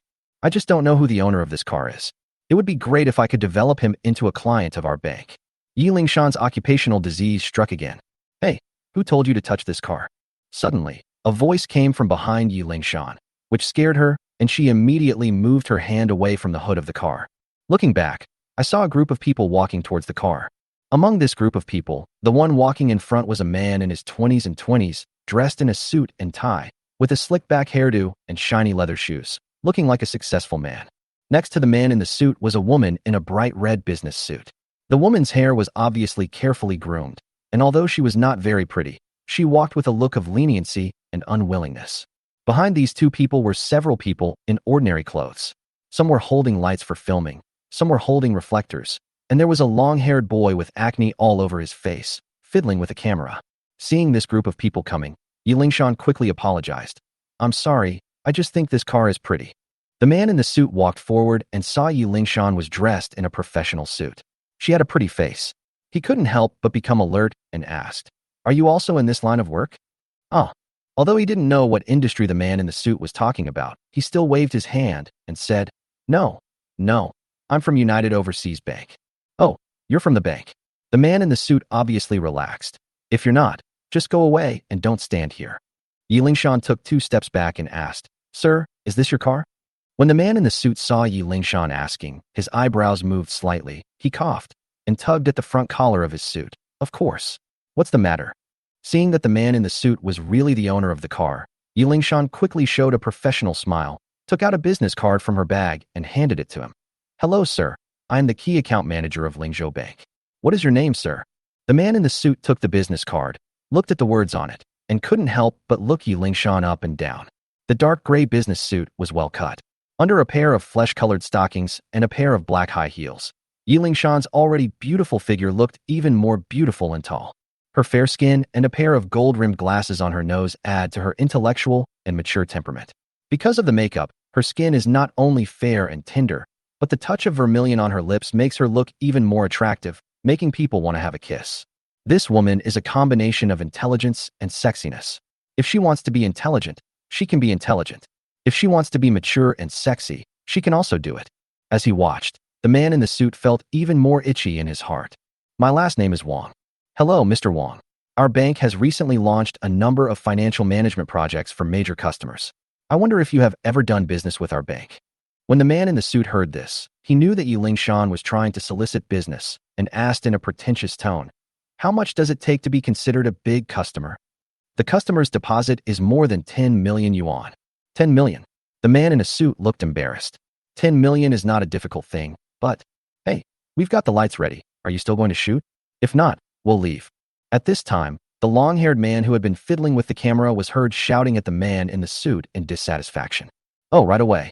The man in the suit responded, and then said to Yi Lingshan, Wait here first, we'll talk later. Okay, let's get started. Seeing that the other person was busy, Yi Lingshan didn't want to say anything more and had to push it aside. Okay, let's start, the long-haired man gave an order. In front of the camera, the man in a suit pretended to get out of the car and close the door, then smiled confidently. Success is never achieved by waiting. Only by daring to take risks can you gain everything. I used to be just a nobody, but after joining this track, I successfully earned my first 10 million in 1 year and bought this sports car that was once out of reach for me. If I can do it, you can do it too. Okay, very good, passed. The long-haired man nodded with satisfaction. Take a few more photos. Yes. Act confident and touch the roof with your right hand. Very good. Lean back against the hood. Lift your left foot up and place it near the license plate frame. Very good. Come on, let's take another one this time. As she watched, Yi Lingshan felt something was wrong. Suddenly, a strong smell of steamed buns floated into her nose. She looked sideways and saw a boy in a t-shirt and jeans standing next to her without knowing when. The smell of buns came from the buns in the boy's hand. Seeing Yi Lingshan looking at him, the boy handed over the bag of buns in his hand and said, "Have you eaten yet? Do you want to try one? Are you with them too?" Yi Lingshan didn't answer it, but just looked at the boy and asked, "No, I'm just passing by." Oh, Chapter 40, are you sure this car is yours? What are they doing? They might be merchants. At this time, the man in the suit had finished filming and changed into the professional woman's suit and started filming again. Seeing that Yi Lingshan had not left yet, the man in the suit walked up to Yi Lingshan again. "Xiao Yi, I'm quite interested in the big client financial management project you just mentioned. How about we find a place to have a good chat? After we have the chat, these will not be a problem." The man in the suit looked at Yi Lingshan and smiled. "Oh, I don't have time today. Let's do it another day." Yi Lingshan naturally understood what the man in the suit meant, but after all, he was someone who could afford such an expensive car, and she didn't want to offend him too much, so she politely refused. Greed flashed across the man's eyes, and he said, "Xiao Yi, look at that car. I earned it back in a year. Do you want to follow me? I promise I won't treat you badly. This is an inducement with benefits." Unfortunately, Yi Lingshan had heard this kind of words too many times. In the future, this kind of uncertain words would be the words that those men who wanted to seduce her would often use. "Sorry, I don't have time. I'm waiting for my client." "Waiting for your clients here?" The man in the suit suddenly laughed. "What kind of clients would there be here?" "A bunch of migrant workers." Yi Lingshan was about to retort when she heard the young man who was eating buns next to her suddenly shout, "Hey, where do you put your feet?" On the other side of the Ferrari sports car, the professional woman who was taking pictures was leaning back on the hood and was about to put her 10-centimeter high heels on the hood, but she was so scared by the young man's yell that she put them back on the ground. "Fuck, who are you? What are you yelling for?" The long-haired man poked his head out from behind the SLR camera angrily, his face full of acne turning red. The man in a suit who was closest to the young man also had a gloomy expression. He pointed at the young man and scolded him. "Fuck, what are you yelling about? Is that your car? Why are you so excited?"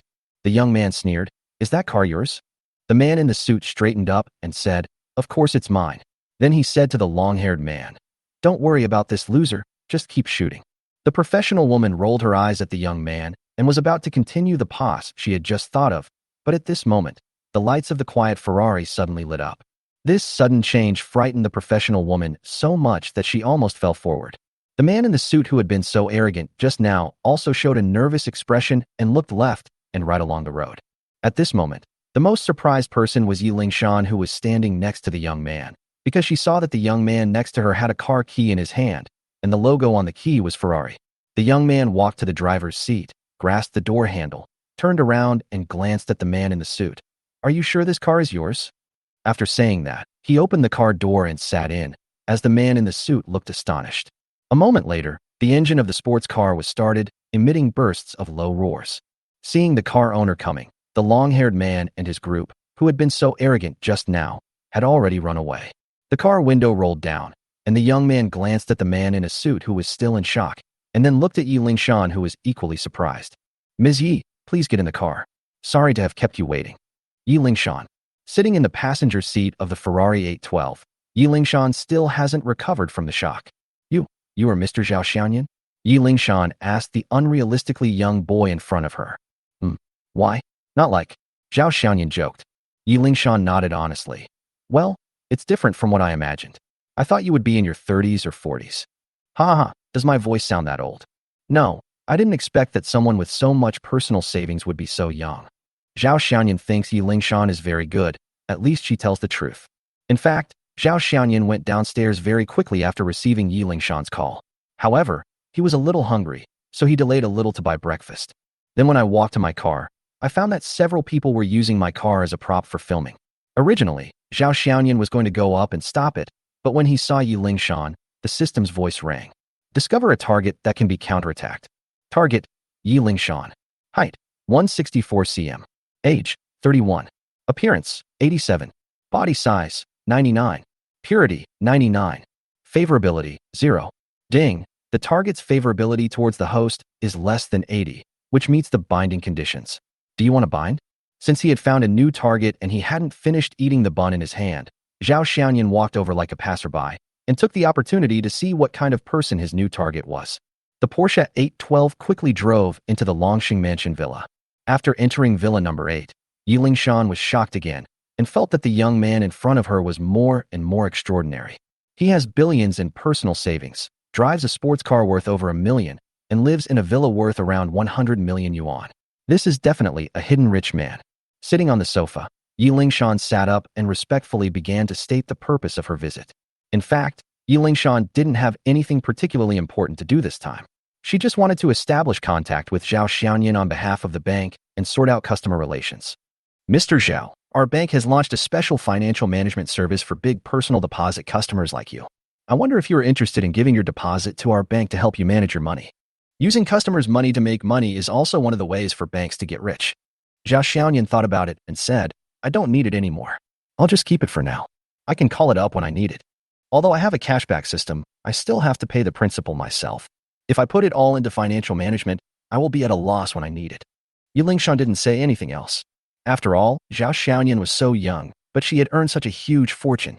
She must have her own way of making money and would not care about the low-return financial projects of the bank.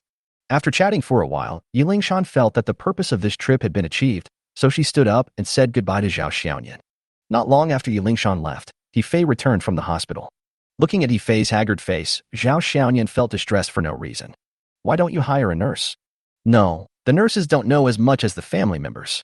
My mother has gone to the hospital. The doctor said that if there is nothing wrong in the afternoon, she can go home first. Yifei yawned and said, I'm going upstairs to take a shower first. I have to go to the hospital later. Zhao Xiaoyan was stunned. You just came back and you're leaving? Isn't your mother at the hospital? You should just rest at home. Chapter 41 Zhou Jiaying seeks help. I'm worried about my mother being alone. Yifei said, then looked at Zhao Xiaoyan with a little apology. I'm sorry. Zhao Xiaoyan knew what Yifei meant, so he gently held her in his arms and said, don't apologize to me. We have a long way to go. If there's anything you need help with at home, just let me know. By the way, do you have enough money? How about I transfer some more to you? No, the money is enough. You gave me so much money before and after, it's enough. At this point, Yifei's eyes suddenly filled with tears. Xiaoyan, thank you. If you were the one who gave me so much money, my brother might. I will definitely repay you in the future. How are you going to repay me? Zhao Xiaoyan looked at her with a wicked smile. Yifei's face immediately turned red. Hateful. I heard that people like you who practice dancing have very flexible bodies. Zhao Xiaoyan teased the beauty in his arms with a smile. Yifei's face turned even redder, and she bit Zhao Xiaoyan's arm lightly. I'll bite you to death, you idiot. At this moment, the doorbell suddenly rang. Yifei jumped out of Zhao Xiaoyan's arms like a startled deer and said as if she suddenly remembered something, maybe Sister Jiaying is here. What? Zhou Jiaying? Zhao Xiaoyan paused. Yifei nodded. She called me this morning and said she wanted to come to the villa to talk to you in the afternoon. Looking to talk to me? What talk about? Zhao Xiaoyan was even more confused. She didn't say anything on the phone. You can ask her yourself later. Yifei touched her hot cheeks. Zhao Xiaoyan glanced at her and said, Zhou Jiaying is coming. Why didn't you tell me earlier? I forgot. Yifei said nonchalantly. In fact, she didn't forget, but for some reason, she didn't want to tell Zhao Xiaoyan. She didn't call Zhao Xiaoyan because Zhao Xiaoyan didn't know about it, and it would be better if he wasn't at home. In short, she just didn't want Zhao Xiaoyan and Zhou Jiaying to have any contact. Could it be that I am really jealous? When Zhao Xiaoyan opened the door of the villa, Zhou Jiaying had been waiting at the door for 3 or 4 minutes. Today, Zhou Jiaying is still wearing a professional suit, but not the black suit she wore last time. She is wearing white, a white silk shirt. Paired with a white suit skirt, her waist looks slim.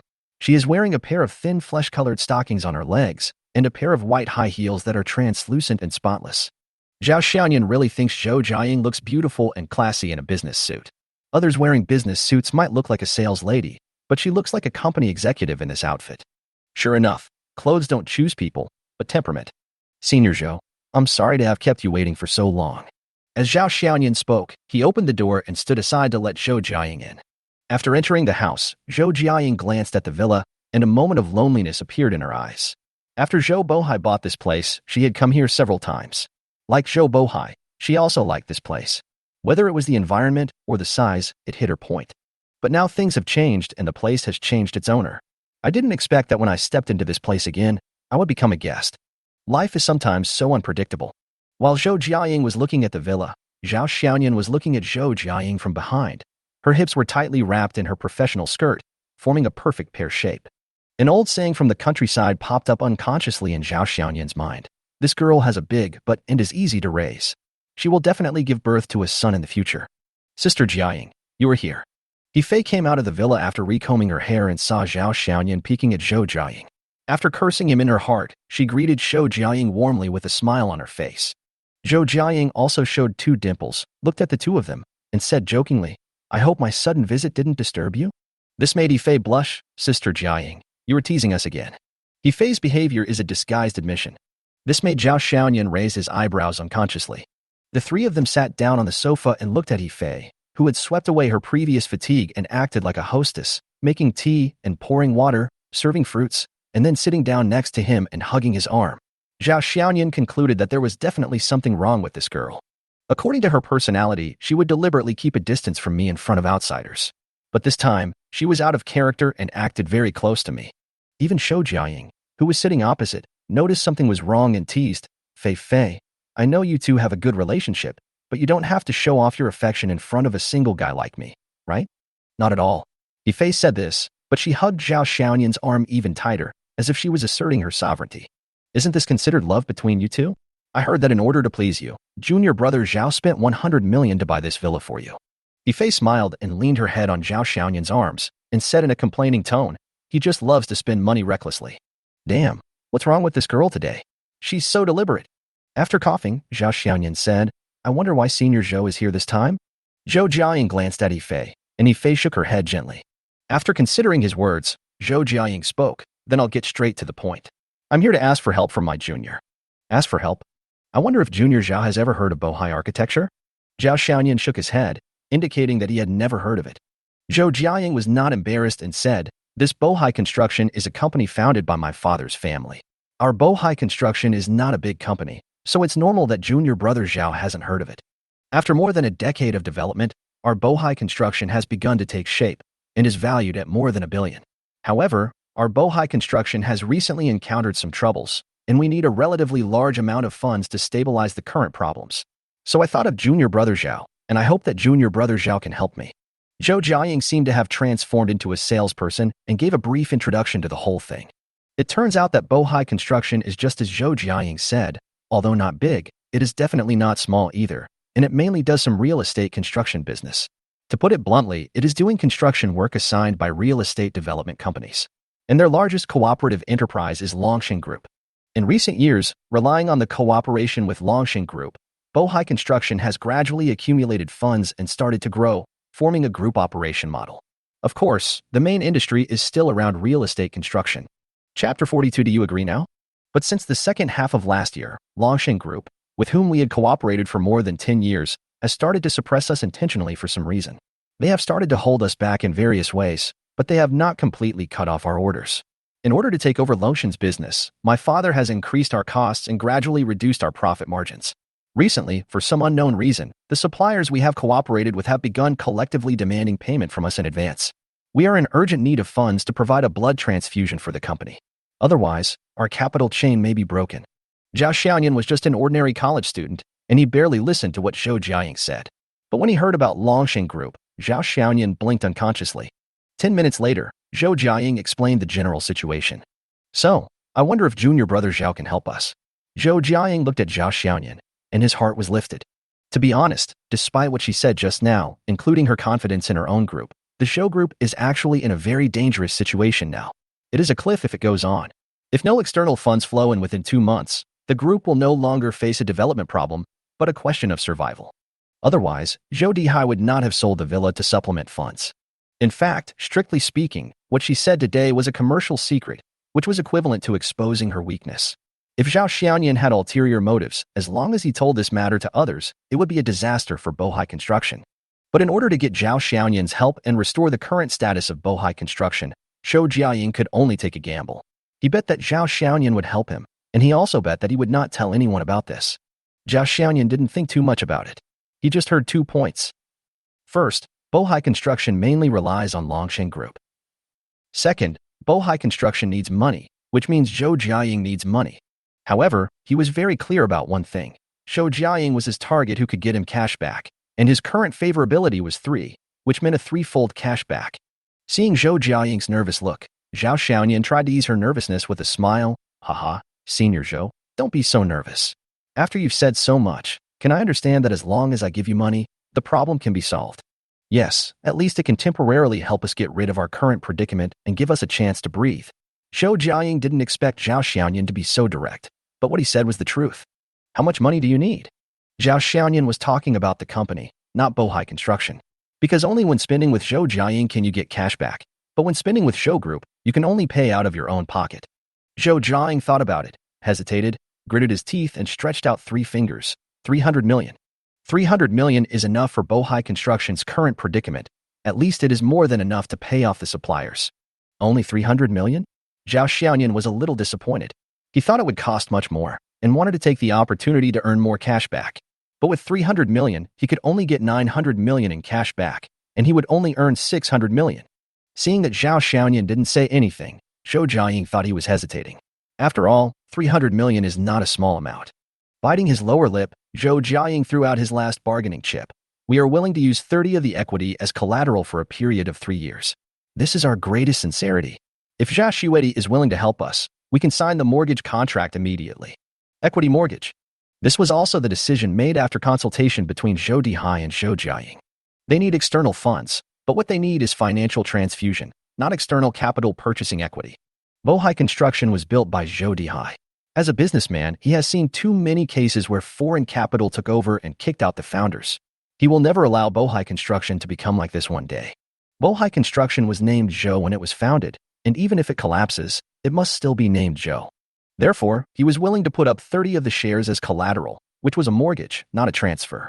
He believed that as long as Bohai Construction survived this difficulty, it would rise again in the future and even be better than before. Seeing Zhou Jiaying's nervous look, Zhao Xiaoyan smiled and said, "Okay, I understand. How about this? You don't have to sign the 30 equity mortgage.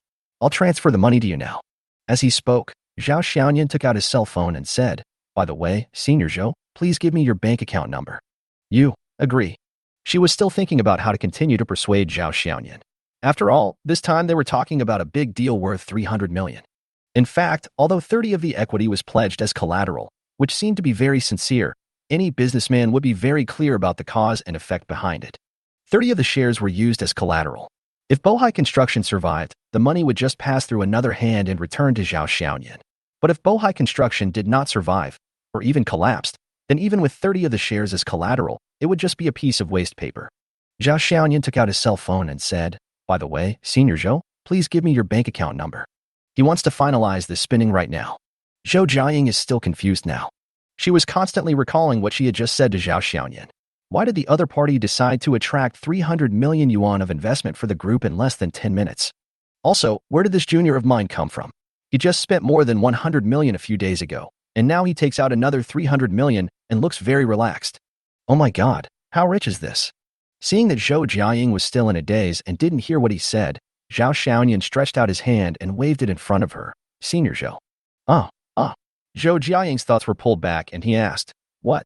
Zhao Xiaoyan pointed to his phone and said, "Senior Zhou, please tell me your bank card number so I can transfer the money to you."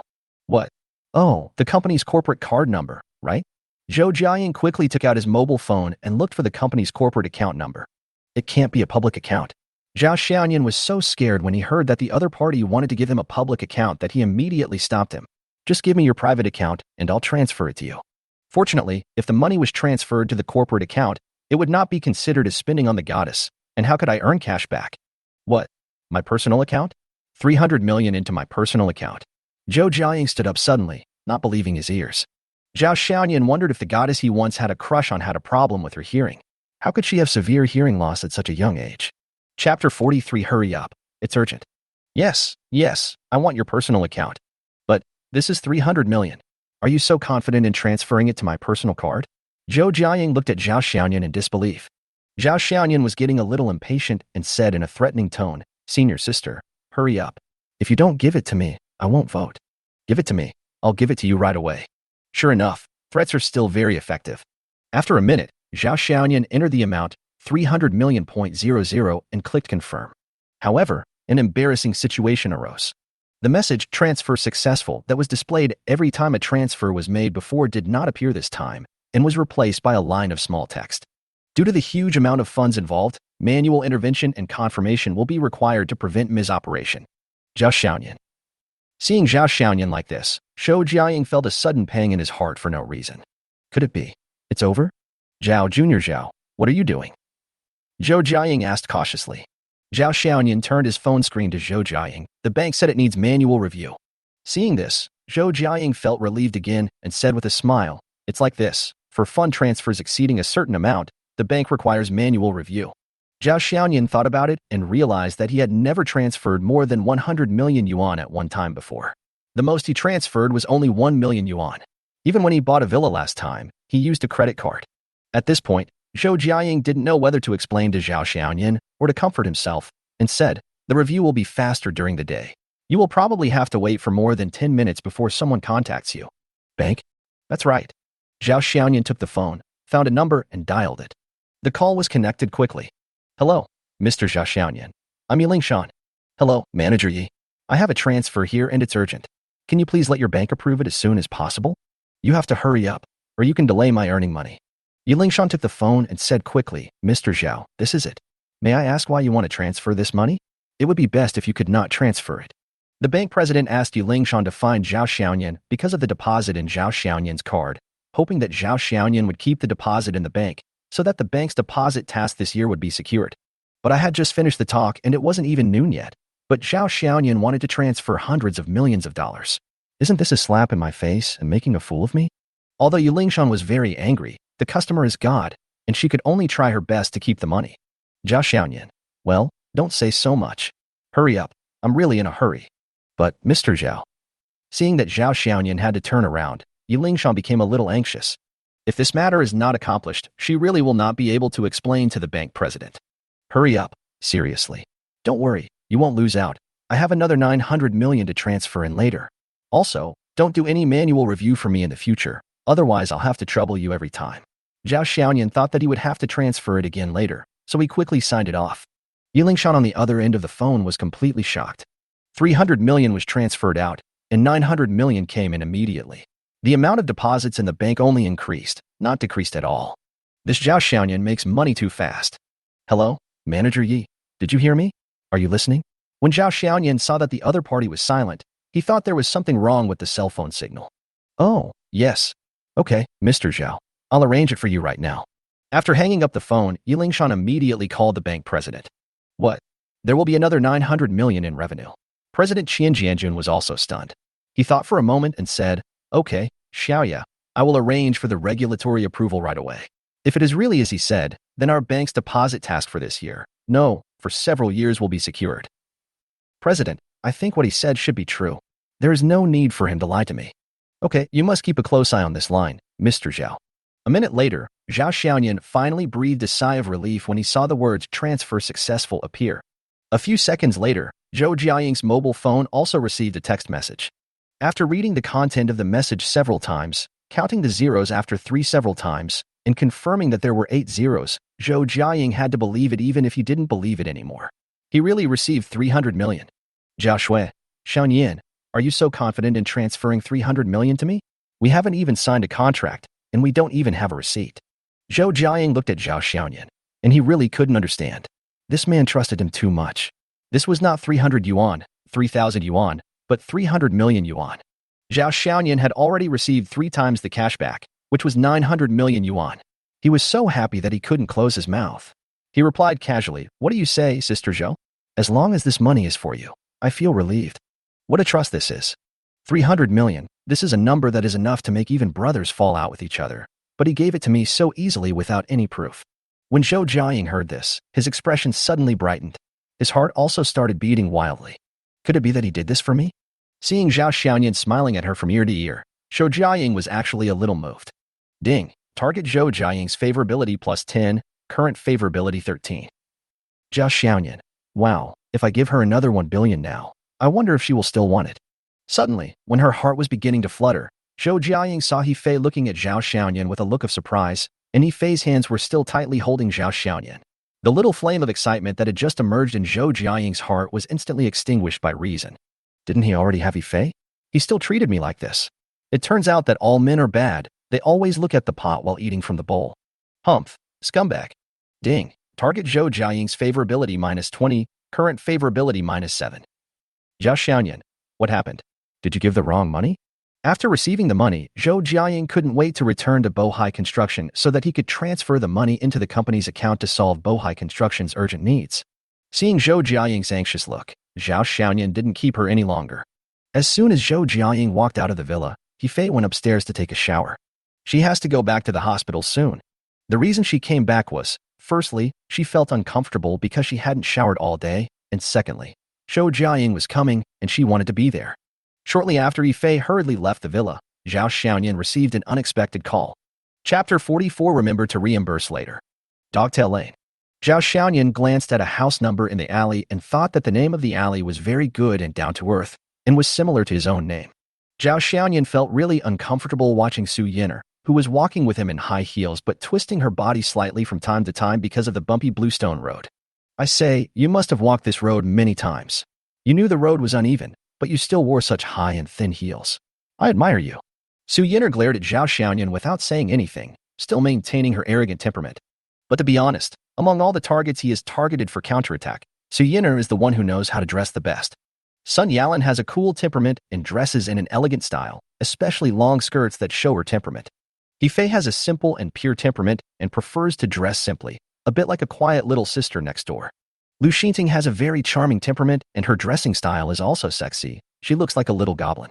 As for the long-legged girl Zhang Yuan, she has a model figure and is both pretty and innocent. There is also Zhou Jiaying, the flower of Lingda University, who looks the best in a professional style in Zhao Xiaoyan's opinion. By the way, I almost forgot about the mature woman Yu Lingshan, but it seems that she should go for the mature style. However, Su Yin'er is different from these people. Perhaps because of her family conditions, although Su Yin'er is the shortest among them, she has the strongest aura of a strong woman. Her dressing style is also the kind of aura that is very strong, giving people a feeling of arrogance and even aloofness. Probably to highlight her aura, this woman's high heels are 7 or 8 centimeters high, and the heels are very thin. When Zhao Xiaoyan watched her walk, he was afraid that she would accidentally break her heels. But this time Su Yin'er drove here by herself and got off at the entrance of the alley, which surprised Zhao Xiaoyan. He thought Su Yin'er would drive into the alley like she did last time at the first hospital. The two were not familiar with each other, and this was only their second meeting. Although they walked side by side along the way, they basically had no communication. We walked in silence all the way to an old house. Before reaching the door, Zhao Xiaoyan saw a middle-aged man waiting there, obviously to greet them. When Su Yin'er saw the middle-aged man, she quickly took 2 steps forward and asked, Uncle Afu, why did you come out? Afu looked at Zhao Xiaoyan. This is the Mr. Xiao you mentioned, right? Yes, he is Zhao Xiaoyan. Afu raised his arms horizontally and made a gesture of invitation. Mr. Zhao, miss, please come in. After crossing the small door, the scene inside appeared in front of Zhao Xiaoyan. Don't be fooled by the small gate of the old house. The space inside is quite large once you enter. First of all, there is a large courtyard with rockeries and running water, and then there are a lot of bamboos. I don't know what kind they are. They are all very small, only about 3 meters high. Planted together, it does have the feeling of an old house. Walking through the corridor, Zhao Xiaoyan followed Afu to her room. Inside the room, an old man in a button-down shirt was sitting in a wheelchair, looking at them sideways. Grandpa, Su Yin'er shouted, walked in first, and squatted beside the old man. Grandpa Su, Zhao Xiaoyan also shouted. Who would have thought that the old man with a crooked mouth and slanted eyes in front of him was actually Su Dajiang, the richest man in Lingzhou who founded the huge Longshan group? It was the first time that Zhao Xiaoyan met the richest man in Lingzhou, but he was not nervous at all. After sitting down, he looked around and looked up and down at the room. The room still retains the retro style, with mahogany tables and chairs and exquisite carvings. On 3 walls hang several ink paintings that are not sure whether they are real or fake, and on the other side is a carved window, and even the lights on the top are made to look like palace lanterns. At first glance, it gives people a sense of traveling through time and space. Don't look at it. Didn't you say you could cure my grandpa? Su Yiner looked at Zhao Xiaoyan with sharp eyes as he took out a stack of cloth bags from his arms. The cloth bag was unfolded, revealing neatly arranged acupuncture needles of various sizes. Zhao Xiaoyan looked back at Su Yiner, pointed at the cloth bag and said, "Remember to reimburse me for this later. For 199 yuan. In fact, Zhao Xiaoyan didn't care about the money, he just wanted to discuss this arrogant woman. It was her fault for talking to him in that manner just now. Zhao Xiaoyan was very surprised that Su Yiner came to see him so soon. He thought he would have to wait at least 3 or 5 days before Su Yiner would come to visit him. No, Su Yiner didn't come to the door, but a call was made to Zhao Xiaoyan's cell phone. As for why Su Yiner had her own phone number, Su Yiner's answer was, "Do you even know what the place you live in is called?" Zhao Xiaoyan finally reacted after realizing it belatedly. Longxing Group, Longxing Mansion. No wonder they were able to get my phone number. It turns out the villa I live in was built by that group. Even the property management company in the Longxing Houding Villa is Longxing Property. If you get my contact information, then it will be easy and can be done with just one phone call, right? Although Zhao Xiaoyan had already taken Su Dajiang's pulse last time in the hospital, he still put his hand on Su Dajiang's pulse again for the sake of caution. 1 minute, 2 minutes, 3 minutes. Su Yiner was getting impatient waiting on the side. Are you really capable of this? Why are you taking my pulse for so long? Zhao Xiaoyan withdrew his hand, glanced at the woman unhappily, and said to Ah Fu beside him, "Let's lift the old man to the bed together. I think he should lie prone with his head facing outwards." After saying that, Zhao Xiaoyan walked to the wheelchair and prepared to lift it together with Ah Fu. "You don't have to do anything, I'll do it." Before Zhao Xiaoyan understood what Ah Fu meant, he stretched out his hands, easily picked up Su Dajiang, and then easily positioned him as Zhao Xiaoyan instructed. Zhao Xiaoyan swallowed and gave Ah Fu a thumbs up. Although Su Dajiang is over 70 years old, he probably eats and drinks well all year round, so he is not thin at all. He must weigh at least 130 or 140 pounds. But Ah Fu picked him up with ease and even put him in the right position without any effort, which shows how great his arm strength is. "Let me prepare a basin of hot water and an empty basin." Ah Fu nodded to show that he understood, then turned around and walked out. In just a minute or two, Ah Fu came in carrying 2 basins. Seeing that everything was ready, Zhao Xiaoyan took out a needle from the acupuncture bag, glanced at Su Dajiang, and took a deep breath. Chapter 45. Someone always interrupts at critical moments. To be honest, Zhao Xiaoyan was very nervous at this time. Although he had the Chinese medicine skills given by the system and had reached the proficient level, this was Zhao Xiaoyan's first time after all, so nervousness and excitement were inevitable. After adjusting his state and concentrating his mind, Zhao Xiaoyan was about to pierce Su Dajiang's head with the needle when the door was pushed open from outside, and a loud scolding was heard at the same time. "Stop!" The shout almost made Zhao Xiaoyan lose his grip on the needle. When I turned around, I saw a man in his 50s with a slick back hair, walking in quickly from outside. Following closely behind him was a man in his 60s. "Yiner, what are you doing?" The man with the slicked back hair walked into the room and went straight to Su Yiner. He scolded her with a cold face. "Your grandfather is already like this. Do you still want to torment him?" Facing the scolding from the slicked back-haired man, Su Yiner showed no fear at all. "Second uncle, what do you mean by tossing and turning? I don't understand."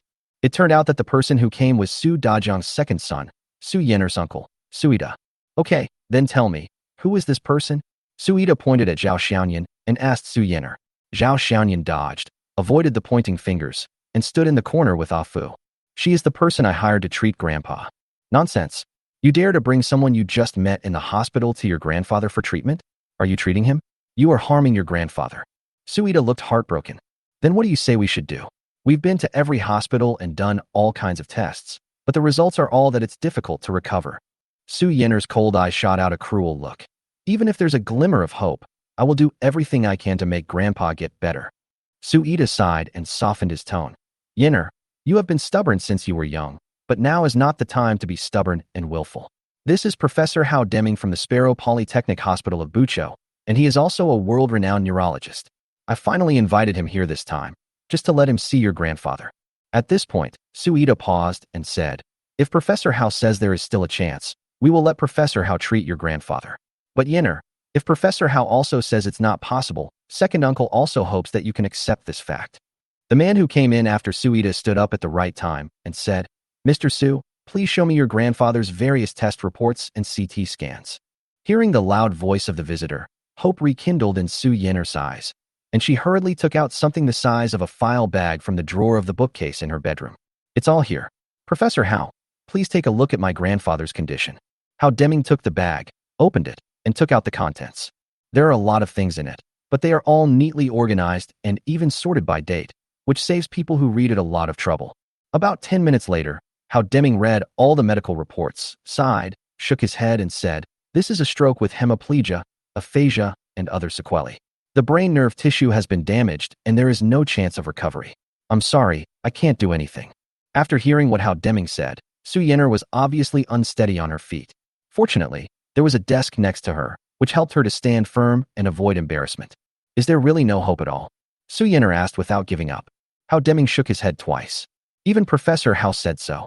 You should just give up and stop tormenting your grandfather." Seeing Su Yiner's grief-stricken look, Su Ida said, "Yiner, I know you have a good relationship with your grandfather. You have been taking care of him during the time when he had a stroke. You are too tired. Well, I have discussed it with the other shareholders. As for you, just stay at home and take good care of Grandpa. Don't be distracted by the affairs of the group. With your second uncle around, the group will not be in chaos." Su Yiner glared at Su Ida. "Su Ida, what do you mean?" "Yiner, you are too impatient and don't like to listen to us old people. So we feel that you are not suitable for that position. Grandpa is like this too. You are busy with the group's affairs and taking care of Grandpa at the same time. We also understand that you are too busy. We, as uncles, don't want you to work so hard. Also, you are already 28 this year. In 2 years, you will be an old maid. It is time to find a suitable husband to marry. After all, it is a woman's job to take care of her husband and children. Don't worry, the group can still hold on with us old guys. When Su Feng grows up, the group will also have successors."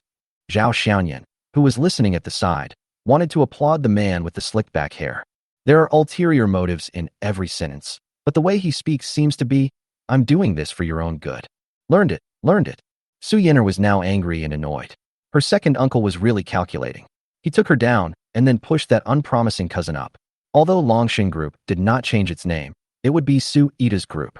"My dear second uncle, it's only been less than half a year since Grandpa passed away. Are you so impatient? Don't forget that my shares, plus Grandpa's shares, account for 45. Do you have the ability to remove me as the president? Don't think I don't know what you're up to.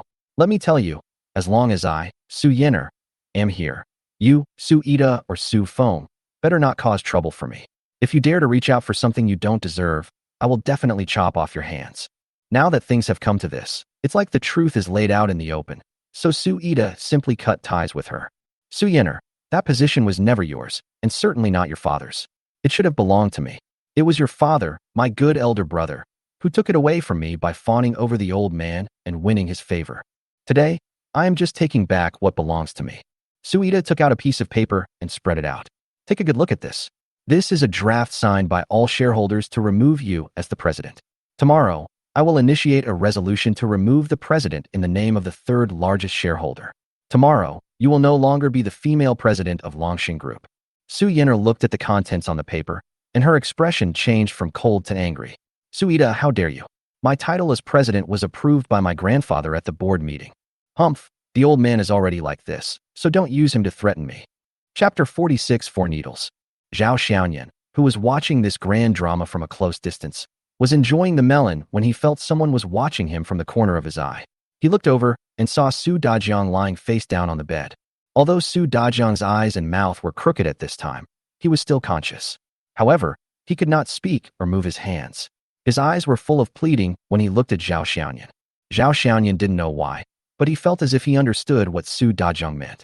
He raised the needle in his right hand and expressed a question mark with his expression. Su Dajiang blinked twice, as if in response. Looking at the uncle and nephew of the Su family who were arguing fiercely, and then looking at Professor Buchugwalai, who was still studying Su Dajiang's case, Zhao Xiaoyan slowly moved to the bedside, and in Ah Fu's surprised eyes, he quickly picked up 3 more acupuncture needles. "Hey kid, what are you doing?" Unexpectedly, Su Ida actually saw Zhao Xiaoyan at this time. Seeing Zhao Xiaoyan holding a needle in his hand, he shouted at him. At this moment, everyone's eyes turned over. Even Su Yiner looked alert when she saw Zhao Xiaoyan again. Zhao Xiaoyan smiled and raised the needle casually. "I'm just taking a look at my new needle. You guys continue and don't bother me." Then, he pretended to examine the needle carefully, even flicked the needle belly with his finger, and nodded with satisfaction. Su Ida glared at him with disdain and said to Su Yin'er, "Look at what you found. What the hell are you doing?" It turned out that just when a few people thought that Zhao Xiaoyan was really just studying the needle and relaxed their vigilance a little, they saw Zhao Xiaoyan quickly insert the needles into Su Dajiang's head. There were 4 needles in total, and they were all inserted in less than a second. By the time everyone reacted, Zhao Xiaoyan had already finished. So exciting. Zhao Xiaoyan's hands behind his back were trembling slightly. This was his first time to give acupuncture, and it was done so quickly. Even though he felt that he was fine, he still felt a little scared afterwards. If you are not careful when giving acupuncture to the head, it can be a big deal. Fortunately, there was no harm. "Asshole, what are you doing?" Su Ida pushed Zhao Xiaoyan away, then looked at Su Dajiang, who had 4 needles on his head, and was about to pull out the needles. "You'd better not pull it out. If you pull it out, the old guy might really be finished." Zhao Xiaoyan's voice came over. His tone was very serious. Su Ida's hand paused in the air, then withdrew. "Zhao Xiaoyan, what are you doing?" Su Yin'er also came to Zhao Xiaoyan. Her eyes were cold, but full of tears. "Didn't you invite me here? Then of course I'm treating your grandfather." "You? Zhao Xiaoyan, if anything happens to my grandfather, I, Su Yin'er, will never let you go." Su Yin'er now regretted it very much. She regretted why she was so desperate to find such a person to treat her grandfather. Professor Hao had already said that her grandfather's illness could not be cured, but he dared to give him an acupuncture. Su Yin'er wanted to kill Zhao Xiaoyan now. However, she hated herself even more, thinking that she had let the wolf into the house. Su Ida said to Ah Fu, "Hurry up and call 120. Ah Fu nodded and was about to go out. But Zhao Xiaoyan picked up the plate of hot water again. "What are you going to do now?" Su Ida asked with his eyes wide open. "Pour some water, can't you see?" Zhao Xiaoyan had an expression as if he was asking a question while knowing the answer. This time, everyone has learned their lesson. Su Yin'er stared at him. Su Ida stared at him. Zhao Xiaoyan looked at Su Ida and said, "If you keep staring at me like that, I will pour water on you." Su Ida still stared at him. "Fuck, you dare to glare at me? Look at the water." After saying that, Zhao Xiaoyan made a full effort to pour the water on Su Ida. Su Ida was startled and subconsciously dodged to the side, revealing Su Dajiang behind him. Zhao Xiaoyan did not stop moving. He gathered his strength and poured a basin of hot water on Su Dajiang's head. "Su Yin'er, Su Ida, how deming. Ah Fu, you're looking for death." Su Ida was furious and swung his fist to hit Zhao Xiaoyan. Even if he hated the old man's unfair arrangement, he was still his father. In his opinion, Zhao Xiaoyan didn't look like he was treating his father at all. He was just playing a joke. Puff. At this moment, Su Dajiang, who was lying face down on the bed, screamed, and a mouthful of blood spurted out of his mouth and nose. The blood fell squarely into the empty basin that was placed on the ground at the beginning. The blood in the basin was not the common red color, but black and very sticky. "Dad, grandfather." Just as the two were about to step forward, one of them had already walked up to Su Dajiang and quickly removed the 4 needles from Su Dajiang's head. As the needle was pulled out, Su Dajiang was like a drowning man who suddenly surfaced, gasping for breath. Su Ida pushed Zhao Xiaoyan away again, squatted on the ground, and looked at his father. Dad, are you okay?" Zhao Xiaoyan was pushed to Ah Fu's side again. He pointed at Su Ida and looked at Ah Fu. "You saw it. He pushed me twice." Ah Fu glanced at Zhao Xiaoyan, then turned his attention to Su Dajiang on the bed. Su Yin'er also arrived. Looking at her grandfather, whose breathing was gradually calming down, she asked anxiously, "Grandpa, how are you?" Unexpectedly, these words that came out of my mouth actually got a reply from Su Dajiang. "Grandpa, it's all right." Looking at Su Dajiang at this time, his mouth was no longer crooked and his eyes were no longer slanted. "Su Yin'er, Su Ida, how deming. Ah Fu, Grandpa, are you okay?" The happiest person must be Su Yin'er. She no longer looked like a domineering female CEO. Her face was full of tears and laughter. She was really crying and crying. Su Ida was also very excited, but Su Dajiang was more excited than him. "You bastard, your father is still alive." "What? Are you thinking about bullying Yin'er already?" Although he was still lying face down on the bed, Su Dajiang's head could already move. Although his speech was still slurred, it was only a little bit and did not affect his father's training of his son. "I'm telling you, I'm not dead yet." No, there was another person whose excitement was no less than Su Dajiang's. How did you do that?" "This is a medical miracle." Hao Deming, who witnessed the whole process, was so excited that his face turned red. If someone told him that a person who had suffered from the sequelae of a stroke for half a year had recovered to a large extent and could even speak after a few needles in a basin of hot water, he would definitely not believe it. But this time he saw it with his own eyes. Chapter 47. A Toast to Grandpa. This is Chinese medicine. Zhao Xiaoyan felt that he acted like a master when he said this. What a pity. It would have been better if he had worn a gown. At this time. Ding. Target Su Yiner's favorability towards the host plus 50. Current favorability 30. An hour later.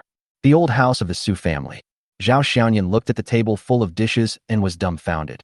It was too rich, almost luxurious. Zhao Xiaoyan couldn't even name most of the dishes, but just by looking at their appearance, he knew they were rare and good things. It turns out that only rich people know how to eat it. After Ah Fu placed a bottle of Feitian Mitai on the table, he bowed to Zhao Xiaoyan and said, Mr. Zhao, the dishes are ready. These are carefully prepared by the chef. I don't know if they suit your taste. I'm not a picky eater, but maybe it's too much and too expensive. Looking at the dishes on the table, Zhao Xiaoyan didn't know how to pick up his chopsticks. It turns out that wild boars cannot eat fine bran. Zhao Xiaoyan said self-deprecatingly. But not having eaten it doesn't mean you can't eat it. As long as you have a mouth, it's fine. Zhao Xiaoyan didn't hesitate to pick up the chopsticks and started picking up the food in front of him. Whatever it is, just put it in your mouth and chew it.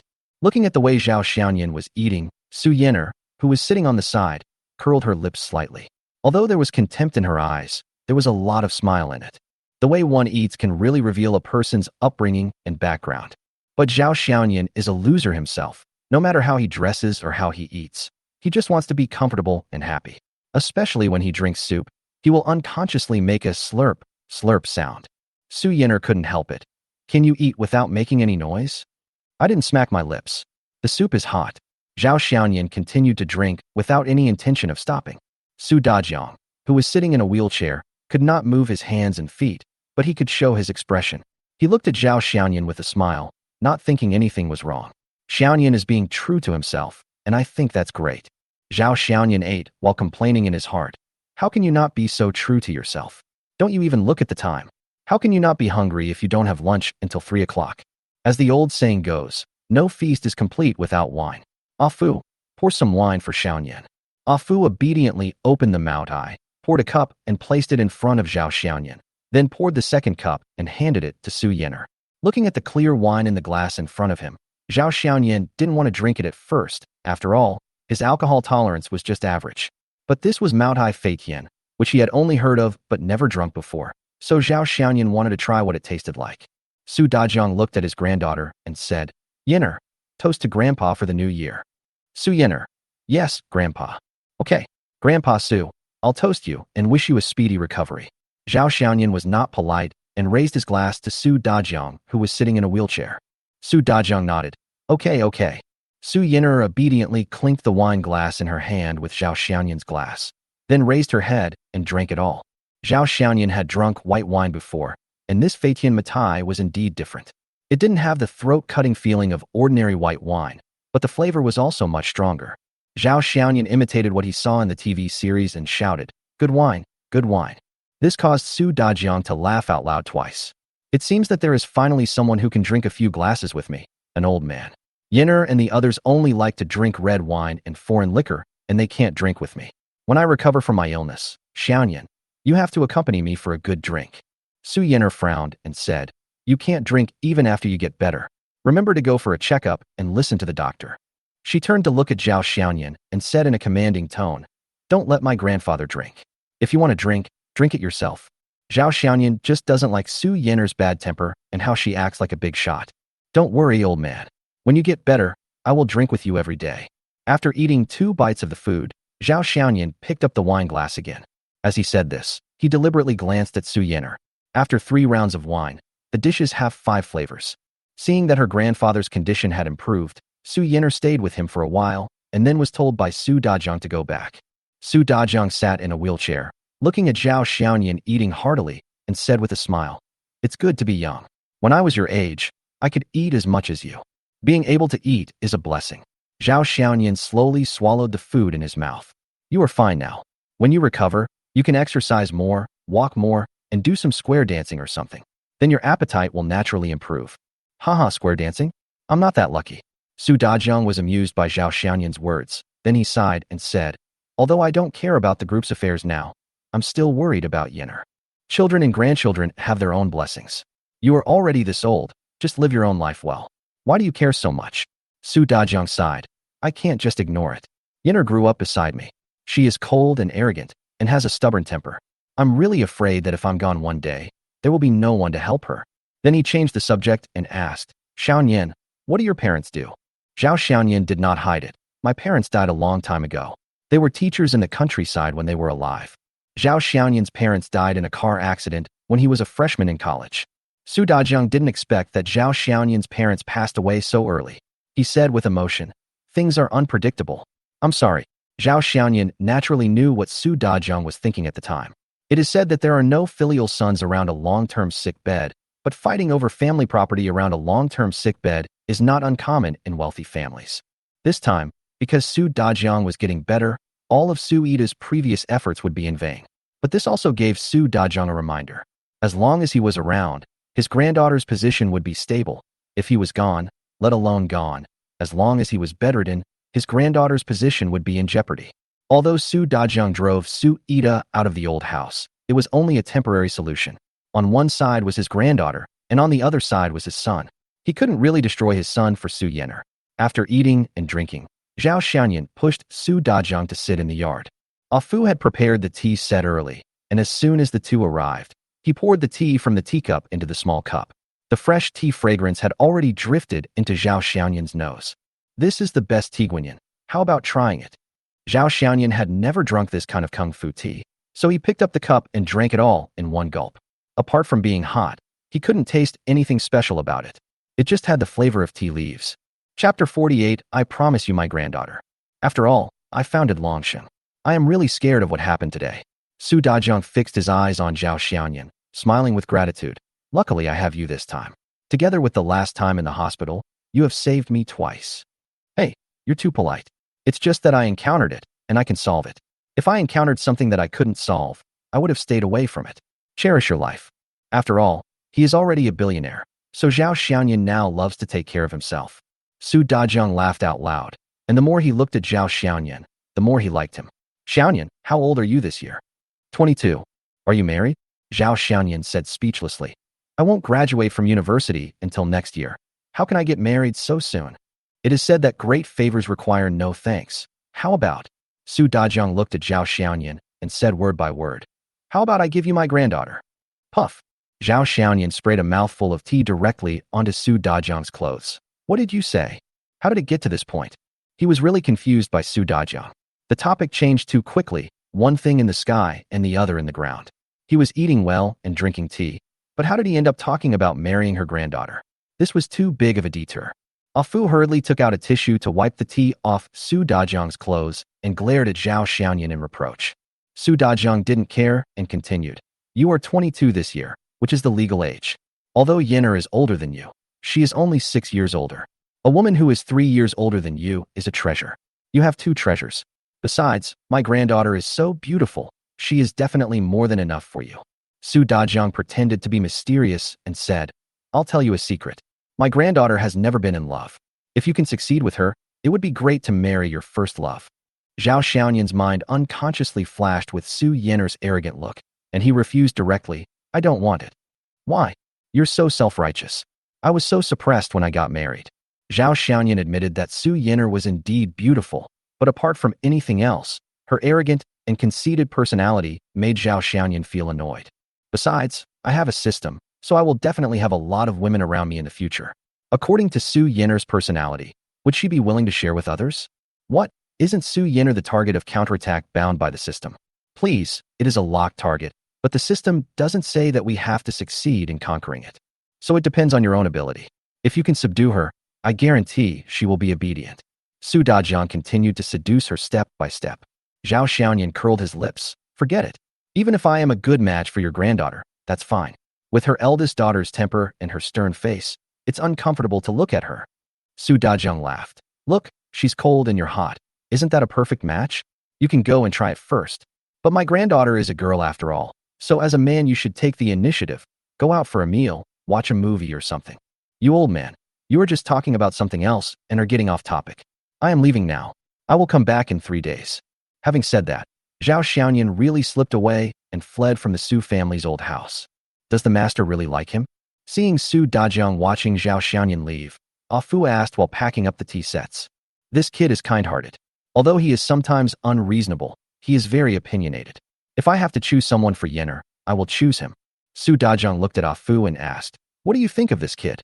Ah Fu thought about it and gave his own evaluation. Very courageous. Su Dajong knew that he was talking about the acupuncture he had just given him, and said with a smile, "Maybe this is because the more skilled you are, the more courageous you are. Master, Xiaoyan also said that you need to have a good rest. I will push you back to your room." After all, Su Dajong had just recovered from a serious illness.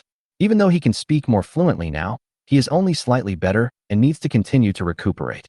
Ah Fu carried Su Dajong to bed and carefully covered him with a quilt. "By the way, when Xiaoyan gives me acupuncture in 3 days, remember to invite Yenner along. The two of us need to spend more time together." Because they came to the Su family's old house in Su Yenner's car, and now Su Yenner had left, Zhao Xiaoyan could only take a taxi back. In the car, Zhao Xiaoyan received a call from Zhang Haolong. Zhang Haolong has already made an appointment with Zhou Liang to have dinner at the Li Hao Hotel tomorrow night. He will act as a peacemaker and help the two of us reconcile the matter. On the phone, Zhang Haolong kept asking which woman it was because he had also asked Zhou Liang, but Zhou Liang refused to tell him. As for Zhou Liang's matter, if it can be resolved, that would be the best.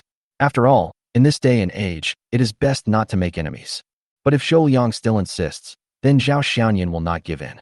After all, he is a person with 10-digit assets. As his wallet swells, Zhao Xiaoyan's self-confidence also rises. After all, the saying that money can bring courage is not just nonsense. That night, He sent a message saying that she would continue to take care of her brother in the hospital. Zhao Xiaoyan has to stay alone in his empty room again. Li Hao Hotel is very well known in Lingzhou and is the first choice for many wealthy people to socialize. Zhao Xiaoyan was just about to drive to the hotel's underground parking lot when a man in a black suit came over and motioned for Zhao Xiaoyan to wait a moment. Then he cleared a parking space in front of the hotel gate that was blocked by a cone and signaled Zhao Xiaoyan that he could park the car here. Zhao Xiaoyan didn't think much about it. He was too lazy to drive to the parking lot even though there was a nearby parking space, so he just backed into the parking space and parked the car. When getting off the car, the boy in the black suit specifically helped Zhao Xiaoyan protect the top of the door frame to prevent him from bumping into it. Little year. As soon as he walked into the hotel lobby, Zhao Xiaoyan heard someone calling him from behind. When I turned around, I saw Zhang Haolong just walking out of the elevator. Old Zhang. Zhao Xiaoyan was very happy to see his roommate whom he hadn't seen for several months and walked up to him quickly. Damn, I almost didn't recognize you in all this. Zhao Xiaoyan looked at Zhang Haolong, who was wearing a shirt and trousers, with his hair gelled and dressed like a rich young man, and he couldn't recognize him. When they were in the same dormitory, although Zhang Haolong was a rich second generation, he never cared about food and clothing. He ate in the cafeteria and bought clothes on Taobao like everyone else. He ended up living the life of a rich second generation and was no different from Zhao Xiaoyan and the others. Fuck, I have no choice. My old man insisted that I dress like this. Nowadays, if you don't wear famous brands and drive a luxury car, no one will do business with you. Chapter 49, Are You Worthy of Talking to Me? Zhang Haolong never puts on airs with his roommates, which is also the main reason why he, a rich second generation, can get along well with his roommates. At this time, a person who looked like a front desk manager wearing black stockings came over with a smile. "Mr. Zhang, you're here? Shall I take you to the private room?" From the looks of it, you can tell that Zhang Haolong is a frequent visitor here. Zhang Haolong's demeanor changed immediately, and he looked like a superior. "Okay, thank you, Manager Chow." Manager Chow led the two into box number 3, chatted with Zhang Haolong for a few minutes, and then left with a smile. Zhao Xiaoyan joked, "I can't tell. From the way he acted just now, he looks like a successful person." Without outsiders around, Zhang Haolong's aura returned to normal. Well, in a word, just pretending. These are all forced into me by my old man. Your father is really planning to let you take over. I can't help it. After all, I am the only child in the Zhang family. I have no choice but to do this. You don't know how I have been through these few months since the summer vacation. I am more tired than them. The two talked about some recent events. After hearing that Chen Yijuan had kicked Zhao Xiaoyan out for a middle-aged man, they were also very angry.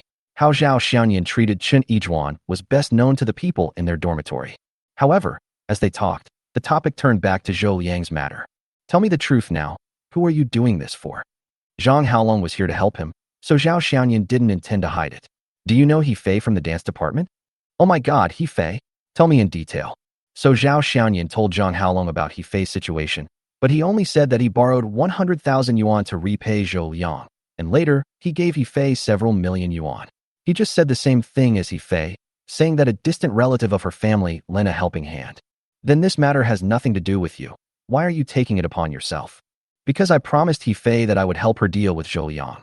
In order to avoid Zhou Liang and Ma Qing these days, He Fei didn't dare to go back to school. Zhang Haolong raised his eyebrows and looked at Zhao Xianyan, saying in a mean way, "You are helping me so hard. Are you attracted to He Fei?" Zhao Xianyan's old face turned red. "I had to put in so much effort in bed, so I had to make it right."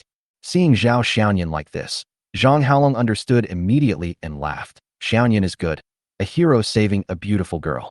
He Fei is good, her looks and figure are impeccable. Tell me, is there any follow-up between you and He Fei? How far has it developed?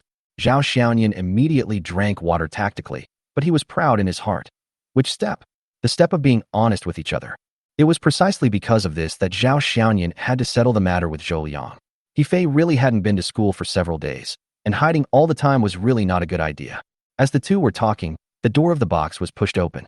Under the guidance of the waiter, Zhou Liang walked in with a gloomy face. "Liangzi, are you here? Sit down." Today's game was organized by Zhang Haolong, and he came to mediate between the two sides. As the host, it was right for him to speak. Moreover, he and Zhou Liang have some friendship. Zhou Liang didn't hesitate and sat down opposite Zhao Xianyan, keeping his eyes on Zhao Xianyan since he entered the door. "Liangzi, let me introduce you. This is my roommate, Zhao Xianyan. Xianyan, this is our student union president, Zhou Liang." Zhang Haolong continued, "I also heard about it from Xianyan. It's not a big deal." Xianyan I want to know right now. This is a matter between me and He Fei. Why are you the one talking to me? Where is He Fei? Why doesn't she come here herself? Zhou Liang interrupted Zhang Haolong and asked Zhao Xianyan. Actually, there is nothing wrong with asking this question. Although Zhao Xianyan had intercepted the money, he did it behind the scenes, using the guise of a distant relative. The 100,000 yuan that He Fei returned was naturally funded by this distant relative. Zhou Liang never saw Zhao Xianyan's shadow from beginning to end. Even when Zhang Haolong suddenly called him and talked about this matter, Zhou Liang initially thought that it was Zhang Haolong who had intercepted him. Later, he found out that Zhang Haolong was also asked by someone else. Zhou Liang has been busy these days, asking around for information about this man named Zhao Xianyan. From the information obtained, Zhao Xianyan is just an ordinary student and has no intersection with He Fei at all, and the two of them should not even know each other. This made Zhou Liang even more confused. Why would such a person suddenly intervene in this matter and even stand in front of He Fei and stand up for her? He also thought about asking He Fei for clarification, but since that day, He Fei had asked for leave from the department and had not even returned to the dormitory. Therefore, he gladly accepted Zhang Haolong's invitation to talk. He just wanted to find out who ruined his good deeds. And who is standing behind this loser Zhao Xianyan? If Zhao Xianyan knew what Zhou Liang was thinking at this moment, he would probably only sigh. It turns out that none of the rich second generation are easy to deal with. Now that the topic has been opened, Zhao Xianyan naturally has to stand up. He Fei won't come. This matter has nothing to do with her since she returned the money to you. I asked how long to ask you out this time because I wanted to settle this matter once and for all. From now on, you and He Fei will go your separate ways. You have no relationship in the first place, and you will never have any relationship in the future. Impossible. This is between me and her. If she wants to talk, she should come and talk to me herself. Who do you think you are? You are a loser, and you are qualified to talk to me? Go away. Who asked you to come and talk to me? Let him come by himself. Don't hide behind me like a grandson. As the president of Lingda Student Union, Zhou Liang always looked kind in school. But Zhao Xianyan felt that those were just masks, and this was probably the real him. However, the more peaceful the solution, the better for He Fei. So Zhao Xianyan tried to reason with Zhou Liang calmly. He Fei was desperate, so she said she wanted to sell herself to pay back the debt. No one forced her, and no one could say anything. But now she has distant relatives to support her, so she can't go down that path anymore. She has already paid back the 100,000 yuan you gave her, and you didn't lose anything in this matter, so why keep nagging her? Bang! Zhou Liang slapped the table, and the teacup began to shake. The money has been paid back, so the matter is over? Let me tell you. You also tell her. This matter can't be so easily dismissed with just one sentence. Do I, Zhou Liang, have no shame? Oh, you came to me when you needed the money, and you returned the 100,000 yuan when you didn't want the money anymore, and you want to pretend that nothing happened? Absolutely impossible. Aren't you making fun of me, Zhou Liang? Let me tell you, I, Zhou Liang, am not a pushover. Chapter 50. This condition is impossible. Zhou Liang slammed the table, which was actually equivalent to slapping the host in the face. Zhang Haolong's smiling face also subsided in an instant, and the temperament that his father had cultivated in this period of time suddenly switched back to the original state. Zhou Liang, let's talk it over. What do you mean by banging the table? Seeing Zhang Haolong's unhappy expression, Zhou Liang also knew that he had let it go just now. So he said as if to explain, I'm sorry, but I didn't mean it to you. After saying that, he deliberately glared at Zhao Xiaoyan. After all, Zhang Haolong was invited by Zhao Xiaoyan to help, so it was time for him to say something. He continued, I've heard about this in general. In fact, when it comes down to it, you, Zhou Liang, really didn't lose much money. Seeing Zhou Liang was about to speak, Zhang Haolong raised his hand to stop him, and then said, I understand, Zhou Liang, you are not fighting for money, you are fighting for face. Now that we have come to this point, why don't you just tell me what to do so that this matter can be resolved here? Zhao Xiaoyan also looked at Zhou Liang to see if he would put forward any conditions. My conditions are very simple. Zhou Liang looked at Zhao Xiaoyan and said word by word, let Yifei stay with me for one night, and I will pretend that this never happened. After these words came out, Zhao Xiaoyan's face finally darkened, and it was very dark. Anger continued to surge up, and he even had the urge to punch Zhou Liang. Zhang Haolong said in a deep voice, Zhou Liang, your condition is absolutely impossible. In his opinion, Yifei and Zhao Xiaoyan must have an unclear relationship, at least an ambiguous relationship. It is absolutely impossible for Yifei to accompany Zhou Liang. Even if he took a step back, he had heard about Yifei when he was in school, a woman who kept herself clean. Although Zhang Haolong was a second-generation rich man and occasionally needed to have sex, sending a woman to a man's bed was not something he could do. This matter started out like this. Yifei was a prostitute, and she found me, so I was willing to buy her. She also set the price herself, and I didn't force her, did I? For her, I dumped my Qing. Now I'm ready, but she's going back on her word. I, Zhou Liang, am not a pushover. He can either spend a night with me or let her wait. Okay? I can make her notorious in Lingda and make it difficult for her to survive in school. Zhao Xiaoyan, let me tell you something. I haven't looked for her yet. When I have time, I will find her. Just wait and see. Zhou Liang's words were very threatening. Zhao Xiaoyan believed that with Zhou Liang's reputation in the school and his title as the president of the student union, he could definitely ruin Yifei's reputation as long as he was determined. This was something Zhao Xiaoyan didn't want to see. Zhang Haolong naturally understood what he meant. He leaned back in his chair, crossed his arms, looked at Zhou Liang and said, Zhou Liang, do you really want to do this? If you do this, it will be embarrassing for everyone. It doesn't matter if it doesn't look good. Anyway, I've lost face now, so I don't care. Zhou Liang was probably talking about the day in the Hunan restaurant when he and Ma Qing had a quarrel in public and had soup splashed on them. After all, many people saw it at the time, and it would definitely spread. Because Zhao Xiaoyan was basically not in school these days, he didn't know what the news was. The scene suddenly fell into silence. The waiter who had been watching in the ear room of the box saw that things had quieted down and quickly brought up the dishes that had been delivered a long time ago. The action is quite agile. Manager Chow, whom I just met downstairs, had already received the news and was also paying attention to the situation in the box in the ear room. As people in the catering business, they were afraid of customers causing trouble. A few words of quarrel was nothing, but it was clear that the situation was getting more and more heated, and she was ready to rescue at any time. As for Zhou Liang, she had naturally met him before. On the contrary, it was the first time she saw Zhao Xiaoyan, who was dressed in ordinary clothes. But in her opinion, anyone who could sit with the two young masters of the Zhang and Zhou families must be an old man. After all, at their level, they only make friends in the same circle. So, she kept the three words Zhao Xiaoyan in her heart. Manager Chow, I've been looking for you for a long time. So you're hiding here. Are you hiding from me? At this time, a loud voice came from the corridor. Manager Chow looked back and saw that it was another old customer who hurried out of the wing room. Although there was a door between the wing room and the box, Manager Chow was still afraid that he would be heard from inside. President Qian, how come you have time to come here today? Manager Chow asked with a friendly smile on his face. Mr. Zhou is inviting us to dinner. We are old friends, so I can't refuse. Manager Chow's eyes lit up. That Mr. Zhou from Bohai Construction? Hey, we are old friends now. I will have to toast you with a glass of wine later. Manager Chow is also a very good woman, and she is very good at maintaining customer relationships, otherwise she would not be in this position. When customers book tables from her, she may also have KPI performance assessments. Who is in here? Why do they need your personal service, Manager Chow? President Qian said casually. Manager Chow didn't want to give President Qian the impression that he was partial to one person over another, so he quickly explained, I just strolled in here and came in to check on the work of the people below. Inside are the son of Mr. Zhang from Hongda and the youngest son of Mr. Zhou from Boyue.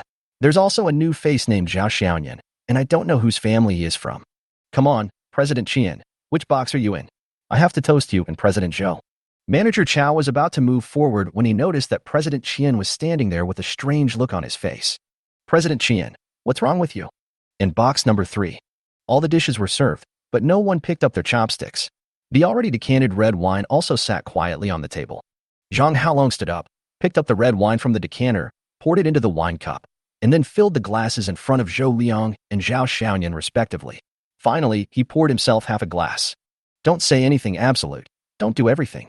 Society is a place of fame and fortune. Always leave some room for improvement so that you can meet again in the future. This is what my father taught me, and I think he is right. Zhou Liang, I'd like to give this to you as well. Let's encourage each other.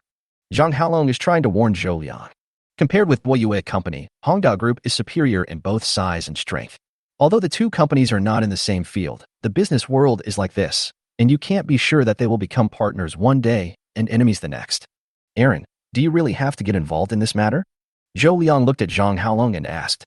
Zhang Haolong pointed at Zhao Xiaoyan and said with a smile, I can't help it. My brothers have come to me, so I have to do my part. Chapter 51. People coming one after another. After drinking the red wine in the glass in one gulp, Zhang Haolong walked to Zhou Liang and patted him on the shoulder. After all, it's just a matter of the crotch. I don't believe that with your ability and financial resources, young Master Zhou, you can't find a woman prettier and with a better figure than He Fei. I will regard those words just now as your angry words. Drink this glass of wine, just consider it as giving me face, and this matter will be over. Zhao Xiaoyan didn't expect Zhang Haolong to help him and actually say such things. Just based on Zhang Haolong's performance tonight, Zhao Xiaoyan felt that the past few years in the university dormitory were not in vain. Zhou Liang slapped Zhang Haolong's hand away and said, What if I don't give you face today? Zhou Liang's words were equivalent to announcing the failure of today's negotiations. In fact, if this incident really caused Zhang Haolong to lead Hongda Group to confront Boyue Company, let alone whether Zhang Haolong would really do so, it is estimated that Zhang Haolong's father would not make a big fuss just because of jealousy between his two children. What's more, the one he is jealous of is not his own son. Zhang Haolong gave Zhao Xiaoyan a look whose meaning was very clear. There was no way to have a good conversation. Zhao Xiaoyan naturally knew that there was nothing to discuss today. After giving Zhang Haolong a thankful look, Zhao Xiaoyan didn't care anymore. He originally thought that it would be best if the deal could be reached, but if it really couldn't be reached, the worst that could happen would be to deal with it as it came. To borrow Zhou Liang's words, Zhao Xiaoyan is now a vegetarian and is not a soft persimmon that anyone can bully. Since we can't come to an agreement, let's stop here today. Zhang Haolong, don't get involved in any mess. Zhou Liang stood up and said to Zhao Xiaoyan, I'll also give you a piece of advice, young soldier, don't try to show off to others easily, you don't deserve it. After saying that, Zhou Liang took a step and was about to leave. At this moment, the closed door of the box was pushed open a crack, and a sexy young woman in a uniform skirt and gold-rimmed glasses walked in timidly through the crack. Zhang Haolong was just about to ask who the other party was looking for when he saw the young woman speaking with a surprised expression. Mr. Zhao, it really is you. Zhao Xiaoyan recognized the person who came. She was Yiling Shan, the exclusive VIP customer service manager assigned to him by Lingzhou Bank. Before Zhao Xiaoyan could reply, Yiling Shan nodded towards the outside of the box and said, President, it's Mr. Zhao. After saying that, she opened the door of the box. Then, a middle-aged man with a hairline almost reaching the top of his head walked in with a big belly, holding a glass of wine in his hand, and a smile was already on his greasy face. Zhang Haolong was a little surprised when he saw the person coming. President Qian? In this day and age, when a business reaches a certain level, it is inevitable to deal with banks. Zhang Haolong's father had taken him to drink with this man several times, so he recognized him. Although Zhou Liang's family is also in business, Zhou Liang has an older brother, so he has basically no contact with business matters. Sorry, everyone. Oh, Xiaolong is here too. How's your dad doing recently? Go back and tell him. I'll treat him to a couple of drinks one day. President Qian greeted Zhang Haolong with a smile. Okay, I heard my dad talking about it a few days ago. He said he was thinking of inviting you for a drink someday when you were free. Zhang Haolong has now mastered all the scenes, one said after another. President, this gentleman is Mr. Zhao Xiaoyan. Seeing that his bank president had finished greeting Zhang Haolong, he quickly walked over to Zhao Xiaoyan and introduced the two of them. Mr. Zhao, this is our bank's president Chen Yijuan. Haha, Mr. Zhao, I've wanted to meet you for a long time. I didn't expect to meet you here by chance. Chen Yijuan laughed and walked towards Zhao Xiaoyan's position with his right hand extended. Zhao Xiaoyan also quickly stood up, shook hands with the other party, and said with a smile, "President Qian, you were too polite." "Ha ha ha. I just didn't expect Zhao Xiaoyan to be so young. You were very generous yesterday. Come, let me, Qian, toast you a glass." As he said that, Qian Jianjun raised the red wine glass in his hand.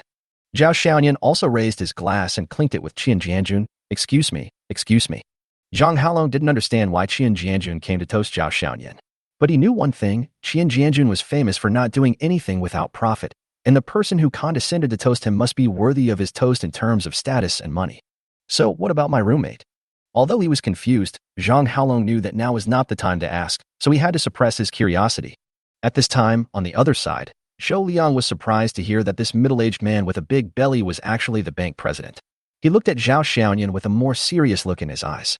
"Although I have no involvement in the family business, I know what kind of people the bank president is willing to make friends with." The two men finished their drinks. Qian Jianjun glanced at Zhang Haolong and Zhou Liang and asked, "Mr. Zhao, at this time today?" "Oh, how long is my roommate?" Zhao Xiaoyan only introduced Zhang Haolong but did not mention Zhou Liang. Qian Jianjun, who was very smart, naturally understood what he meant.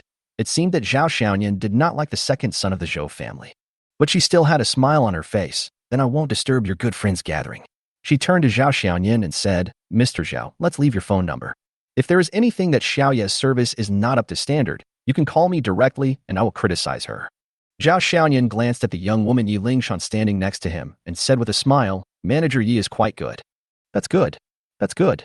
After the two exchanged contact information, Qian Jianjun was about to leave, but at this moment, two more people walked into the box. The two people who came were also a man and a woman. Both of them came in with wine glasses in their hands. The man looked to be in his 50s, a successful man, while the woman was in her 20s, younger and prettier than Yi Lingshan. Zhao Xiaoyan recognized the two people at first sight. They were Zhou Jiaying and his daughter. "Ha ha ha, you old money, you don't even know to wait for me." As soon as Zhou Bohai entered the door, he was in a good mood and smiling, and pointed at Qian Jianjun. Zhang Haolong was stunned again when he saw the two people coming in. Then he looked at Zhou Liang, who had already stood up. Sure enough, Zhou Liang was also surprised to see the two people come in, but he still called out respectfully, "Uncle, sister." Zhou Liang's shout attracted Zhao Xiaoyan's attention, and he was also very surprised. Are Zhou Liang and Zhou Jiaying relatives? Chapter 52. Misunderstandings arose. You know, the way you address someone can reveal a lot. Calling someone uncle or uncle is just a social etiquette, and it makes them seem more intimate than calling them by their position. But names like eldest uncle and second uncle are only used to address one's family members and relatives. "Oh," Zhou Bohai just responded. Zhou Jiaying looked over and asked, "Why are you here?" Zhou Liang was speechless for a moment. "I didn't know how to answer this question. You know, at home, he is not afraid of anyone, but he is deeply afraid of this cousin who is only 1 year older than him." "Old Zhou, why are you here too?" President Qian was also equally surprised by Zhou Bohai's arrival. Zhou Bohai smiled and said, "I was wondering why we were having such a good meal together, and you ran out to say you wanted to have a toast. If Jiaying hadn't been so smart and heard that you were also here, I would have missed it." When Qian Jianjun heard this, he immediately understood the meaning, especially since the other party seemed to be more intimate with him in addressing him, so he couldn't help but ask, "Why, you also know Mr. Zhao?" Zhou Bohai thought it was normal for Qian Jianjun to know Zhao Xiaoyan. After all, Qian Jianjun was a bank employee, and the bank would probably keep an eye on Zhao Xiaoyan, a personal client with huge liquidity. Zhou Bohai pointed to his daughter beside him and said, "Jiaying and Xiaoyan are good friends." They didn't say alumni or friends, but the word good friends confirmed the relationship between the two people. Qian Jianjun naturally wouldn't believe that Zhou Bohai would condescend to toast him just because Jiaying and Xiaoyan are good friends. Then Zhou Bohai said, "The nobleman I just mentioned to you is Xiaoyan." Qian Jianjun suddenly realized. He knew that Bohai Construction had encountered trouble some time ago. Zhou Bohai had approached him several times about this matter. He also gave the other party a loan of tens of millions for the sake of their long-term friendship, but he really couldn't give more. After all, Bohai Construction was on the edge of a cliff at that time, and he didn't dare to take the risk of lending more money to the other party. But yesterday, I heard that Zhou Bohai met a nobleman who actually took out 300 million yuan to give a transfusion to Bohai Construction, temporarily solving the current troubles. Today, Zhou Bohai specially invited Qian Jianjun to dinner and drinks to thank him for helping him when he was in trouble. Although tens of millions of dollars could not solve the urgent need for Bohai Construction at that time, he remembered this favor. Qian Jianjun slapped his thigh and laughed. "That's such a coincidence." "Ha." Zhou Bohai walked up to Zhao Xiaoyan and said, "Xiaoyan, I am shameless enough to call myself your uncle." Zhao Xiaoyan replied, no matter what Uncle Zhou said, from Sister Zhou. Jiaying's perspective, I have to call you uncle. Zhou Bohai was very pleased with Zhao Xiaoyan's words. Okay, then Uncle Zhou will not be polite to you. I am very grateful to you for helping me this time. Come, I will toast you a glass. Zhou Jiaying, who was standing aside, heard Zhao Xiaoyan calling her sister Jiaying in a friendly manner, and she unconsciously thought of Zhao Xiaoyan's words, I feel at ease with you, in the villa. Somehow, her face turned red. Oh, Uncle Zhou, you're too polite. As he said this, he quickly filled up his glass and clinked it with Zhou Bohai's with his glass slightly lowered. Seeing Zhao Xiaoyan's subtle action, President Qian thought of something. After Zhou Bohai drank the wine, he patted him on the back and teased, Old Zhou, you have a great daughter. The ambiguity in this sentence makes people think a lot. This, haha.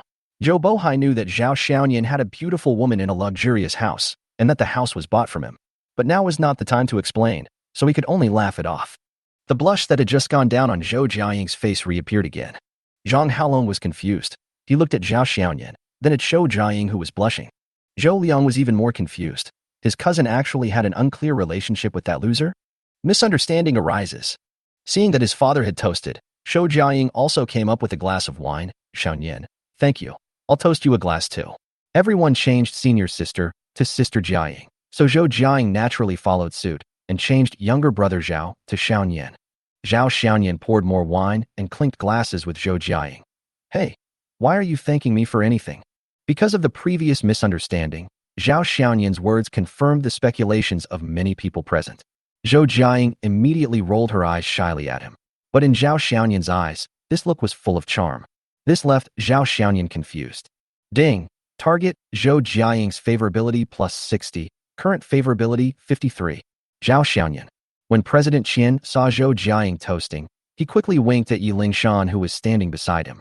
Yi Lingshan also took an empty wine glass from the waiter, poured wine into it, walked forward, bowed slightly, and said, Mr. Zhao, I'll toast you a glass too.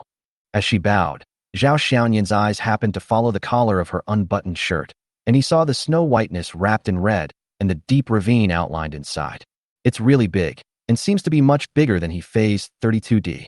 All of this was naturally seen by Zhou Jiaying who was standing nearby, and he immediately felt unhappy. XSP. Ding. Target, Zhou Jiaying's favorability minus 10, current favorability 43. Zhao Xiaoyan quickly looked away, clinked glasses with Yi Lingshan, and drank another glass of red wine. At this juncture, Zhou Bohai looked at Zhou Liang and said in an uncle's tone, Xiaoyang, since you and Xiaoyan are friends, you should spend more time together in the future. Don't always hang out with those other bad friends. You should learn from your brother, okay? In Zhou Bohai's opinion, since Zhou Liang was eating at the same table with Zhao Xiaoyan, they obviously had a good relationship, so he made a suggestion. But Zhou Liang, who was still confused, nodded mechanically. Zhao Xiaoyan also introduced Zhou Bohai at this time. Uncle Zhou, this is my good brother, Zhang Haolong. Zhou Bohai smiled and said, I've heard about the son of Mr. Zhang from Hongda for a long time. He's quite good, and a handsome man. Zhang Haolong also toasted Zhou Bohai, so they finally met. Seeing that all the toasts had been made, Chen Yijuan, Zhou Bohai, and others prepared to leave. But an imposing figure walked past the box, but the next second, the figure came back and stood in front of the box. Zhao Xiaoyan, why are you here? Mr. Su. After recognizing the person, Chen Yijuan was shocked and quickly greeted him. This person is the overbearing president Su Yener. Su Yener just nodded at a few people as a response. Chapter 53. How does he know this? Longshan Group is so large that it naturally has to deal with banks, so it's not surprising that the two know each other. It's just that the financial department usually has more contact with banks, and Su Yener doesn't have much contact with them. Mr. Su, are you here for dinner? Which box are you in? I'll offer you a drink later. Every bank is trying hard to win over Longshan. Chen Jianjun would definitely be happy if he could get to know Su Yener. When you are small, you beg the bank. But when you are strong enough, the bank will bend over backwards to please you. Su Yener replied calmly, You're welcome. I appreciate your kindness. She didn't want to continue talking to Chen Jianjun, so she asked Zhao Xiaoyan, Why are you here? Of course I'm here to eat. Zhao Xiaoyan was speechless. Couldn't he see it so obviously? Zhao Xiaoyan answered casually, but Chen Jianjun and Zhou Bohai heard another meaning. Everyone in Lingzhou knows that Su Yener, the current head of Longshan, is notoriously cold and arrogant. When she speaks to people on a daily basis, she carries herself with the aura of a superior. In the business community of Lingzhou, she is known as the iceberg woman. Given her family background and status, Everyone would be respectful to her when they see her. But Zhao Xiaoyan's tone just now was very casual, even a little impatient. In their view, this was just stroking the tigers, but just looking for the rhythm of cleaning up. But surprisingly, Su Yinar didn't seem angry at all. She glanced at everyone casually and asked, "You treat?" "It's not me, it's my buddy who's treating." Zhao Xiaoyan pointed at Zhang Haolong who was standing beside him. "Zhang Haolong, my good brother." Su Yinar looked in the direction Zhao Xiaoyan pointed. Zhang Haolong immediately understood that Zhao Xiaoyan was trying to introduce him to other people and hurriedly took out his business card. "Mr. Su, I'm Zhang Haolong from Hongda Group, and my father is Zhang Kinman." Su Yinar did not take the business card. She just glanced at Zhang Haolong and nodded slightly. Even though she had met him before, she still acted cold and arrogant. Zhang Haolong suddenly felt a little embarrassed and didn't know whether he should continue holding the business card or take it back. Zhao Xiaoyan couldn't bear it anymore, so he snatched the business card from Zhang Haolong's hand and grabbed Su Yinar's hand. "What are you doing?" Su Yinar's beautiful eyes narrowed. Zhao Xiaoyan slapped the business card into her hand and said, "When someone gives you a business card, you just take it. It's impolite." "You?" Su Yinar glared at Zhao Xiaoyan in dissatisfaction, then looked at Zhang Haolong, but her cold face softened a little. "I don't mean anything else. I just don't have the habit of accepting other people's business cards." After saying that, she still put the business card into her bag. It's okay. I'm just being rude," Zhang Haolong said, flattered. The economic base determines the superstructure. Although Zhang Haolong had just threatened Zhou Liang because his Hongda Group was higher than Zhou Liang's, it was not good enough in front of Longshan. Zhao Xiaoyan was very grateful for the president's kindness, so he returned the favor and said, "You don't look very good. Make sure you get more rest and don't stay up late at night. I'll prescribe a prescription for you later so you can take good care of yourself." Su Yinar nodded without comment. "By the way, it's your menstrual period today, so drink less alcohol, or better yet, don't drink at all," Zhao Xiaoyan added. As soon as these words came out, Su Yinar's face turned red and then darkened again in an instant. "What do you care?" After saying that, she walked out of the box in high heels with a domineering look. When she reached the door of the box, she stopped again, looked at Zhao Xiaoyan and said, "Don't forget to visit Grandpa in 3 days." "Yes, I know. I won't forget it." Su Yinar then walked away again and disappeared from everyone's sight. Ding! Target Su Yinar's favorability towards the host +10, current favorability 40. Zhao Xiaoyan. A caring word increased the favorability by 10 points? This overbearing female CEO is really easy to fool. At this moment in the box, everyone looked at Zhao Xiaoyan differently. In the eyes of President Qian, Zhao Xiaoyan's status had once again risen to a higher level. His personal deposits of several billion had already made him look at Zhao Xiaoyan with a new eye, so giving several hundred million to help Zhou Bohai was still acceptable. But unexpectedly, this young man actually knew Su Yinar, and listening to the conversation between the two, especially the casual tone Zhao Xiaoyan used towards Su Yinar, it was obvious that their relationship was not ordinary. Could it be that the young man in front of me is a descendant of a big family? Zhou Bohai also held the same idea. It can be said that their Bohai construction has developed relying on the Longshan Group. Although that was a cooperation agreed upon when Su Dajiang was in office, since Su Yinar took office, he has visited them several times for a meeting, but was turned away by Su Yinar's secretary. When Su Yinar, who was always cold and arrogant, met Zhao Xiaoyan by chance, she not only took the initiative to come in and say hello, but when Zhao Xiaoyan blamed her for not accepting the business card, Su Yinar did not get angry, but instead tried to explain. This abnormal situation clearly shows that the relationship between the two is extraordinary. At least my daughter's junior classmate is definitely someone with a background, and a very impressive one at that. As for Zhou Jiaying, he was thinking about another question. How did Zhao Xiaoyan know that Su Yinar was on her menstrual period? You know, for a man to know a woman's menstrual period clearly, it's not just an acquaintance or a friend relationship. It must be at least a very close one. Even if they are not lovers, they are not far away. Could it be that their relationship has reached this level? Xiaoyan, thank you for just now. Zhang Haolong walked over and patted Zhao Xiaoyan on the shoulder. Zhao Xiaoyan not only helped him resolve the embarrassment just now, but Su Yinar also accepted his business card, which put her in touch with Longshan Group. This is a network of contacts. In addition to this, there was also Chen Yijuan. Originally, they had a mediocre relationship, but because of Zhao Xiaoyan, he later mentioned drinking with his father. Although he knew that this was just a polite gesture, he also felt that he was trying to be friendly with him. Zhao Xiaoyan waved his hand. Well, why are you being so polite to me? But don't mind it. She has a cold personality, but she's not a bad person. Yes, I know. Xiaoyan, are you very familiar with Mr. Su? Zhou Bohai couldn't help but ask, because he thought of the difficulties that his own Bohai construction was facing now, all of which were caused by Longxing Group. Although Zhao Xiaoyan gave them a blood transfusion and solved the urgent problem, it was only a temporary solution and not a permanent cure. The person who tied the bell must untie it. If Zhao Xiaoyan's relationship with Longxing Group can ease the tension, that would be the best. Not only will the group's problems be solved, but it is even possible to move to a higher level. Chapter 54 Manager Chao's Show of Goodwill. Zhao Xiaoyan didn't think it was that deep and answered truthfully. I've only met her 2 or 3 times. I'm not that familiar with her. Everyone was in disbelief. How could someone who didn't know each other talk like that? You must be kidding. But since Zhao Xiaoyan was unwilling to say, no one asked any more questions. After exchanging a few more pleasantries, everyone tactfully left, leaving only the original 3 people in the box. After being disturbed by these people, the tense scene just now suddenly seemed a little strange. Especially Zhou Liang, who had already said some harsh words before, but now he couldn't leave or stay, so he just stood there in a daze. Zhou Liang looked at Zhao Xiaoyan. He was now completely unsure of Zhao Xiaoyan's identity. He is not afraid of being on good terms with Zhang Haolong. He can still hold on even if the bank president personally toasts him. If my uncle comes to thank me, the worst that can happen is that I will be scolded by my cousin. Originally, when the above 3 factors were added together, Zhou Liang had to take it seriously. But now, even Su Yin'er from Longxing Group seems to have a special relationship with this loser. This was not the straw that broke the camel's back, but a big move that was launched directly into his face. Now, the loser in his eyes has become a person that he can't help but be afraid of.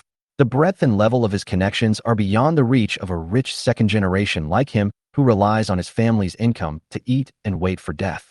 Is it worth it to make an enemy with such a person for a woman? He had been coveting He Fei for a long time, so when He Fei came to him, he agreed without even thinking about it, and even transferred 100,000 yuan to her on the spot. However, no matter how beautiful a beauty is, you have to have the luck to enjoy her to your fullest. He even suspected that the one who helped He Fei was not some distant relative, but just an excuse. The real one was Zhao Xiaoyan. In fact, the arrival of the group of people just now also shocked Zhang Haolong. Having shared a dormitory with Zhao Xiaoyan for 3 years, he originally thought that he knew Zhao Xiaoyan inside and out. But now he found that the other party seemed not as simple as he knew. However, he knew that now was not the time to ask in detail. After all, there was an outsider, Zhou Liang, present.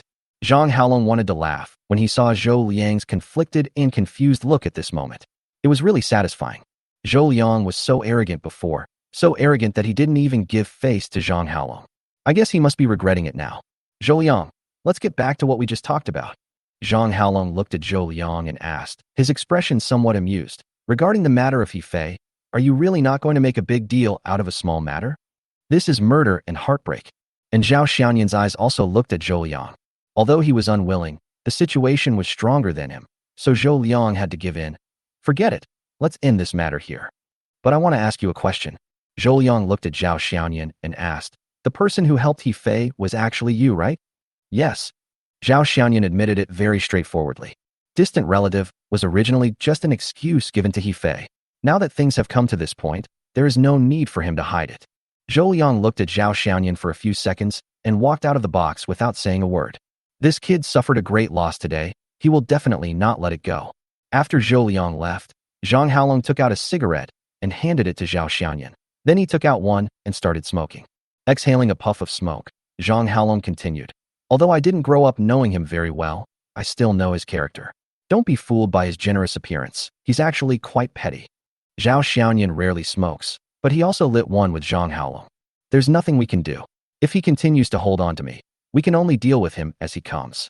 Let's not talk about him anymore. I'm actually quite curious about you now. Zhang Haolong turned the topic to Zhao Xiaoyan. If I hadn't come out to help today, I wouldn't have known that you were so prestigious. Chen Yijuan is a man who won't show his hand until he sees the rabbit. You have at least got some money or power since he came to toast in person. And what about Zhou Jiaying? I've heard a lot about the troubles that Bohai Construction has been having recently. But judging from Zhou Bohai's appearance today, it should have been resolved. Did you solve it? Also, how do you know Su Yin'er? Even her aunt knows her. Don't tell me you two are not familiar with each other. Zhang Haolong threw out all his problems at once. There was no way, he really couldn't figure it out. If he didn't find out the reason, he would definitely not be able to sleep tonight. Zhao Xiaoyan knew that some things could not be hidden. Even if they could be concealed for a while, they could not be concealed forever. Since Zhang Haolong asked, he simply laid it out. I made some investments and earned some money. Then the bank assigned me a dedicated customer service representative. Zhou Jiaying came to me because of their family's problems, and it was within my ability, so I invested the money in Bohai construction. As for Su Yenner, I really didn't lie. Including today, I have met her 3 times. But I know her grandfather. He can talk about what can be talked about, but as for things like the system and cashback that cannot be talked about, Zhao Xiaoyan will never tell anyone until his death. Zhang Haolong is worthy of being the prospective successor of a group, and he immediately grasped the key point. Let the bank assign exclusive customer service and help Bohai Construction solve problems. How much money did you make? Zhao Xiaoyan gave a vague number. A few $100 million. Zhang Haolong's hand shook and the cigarette fell directly into the bone plate in front of him. Fuck.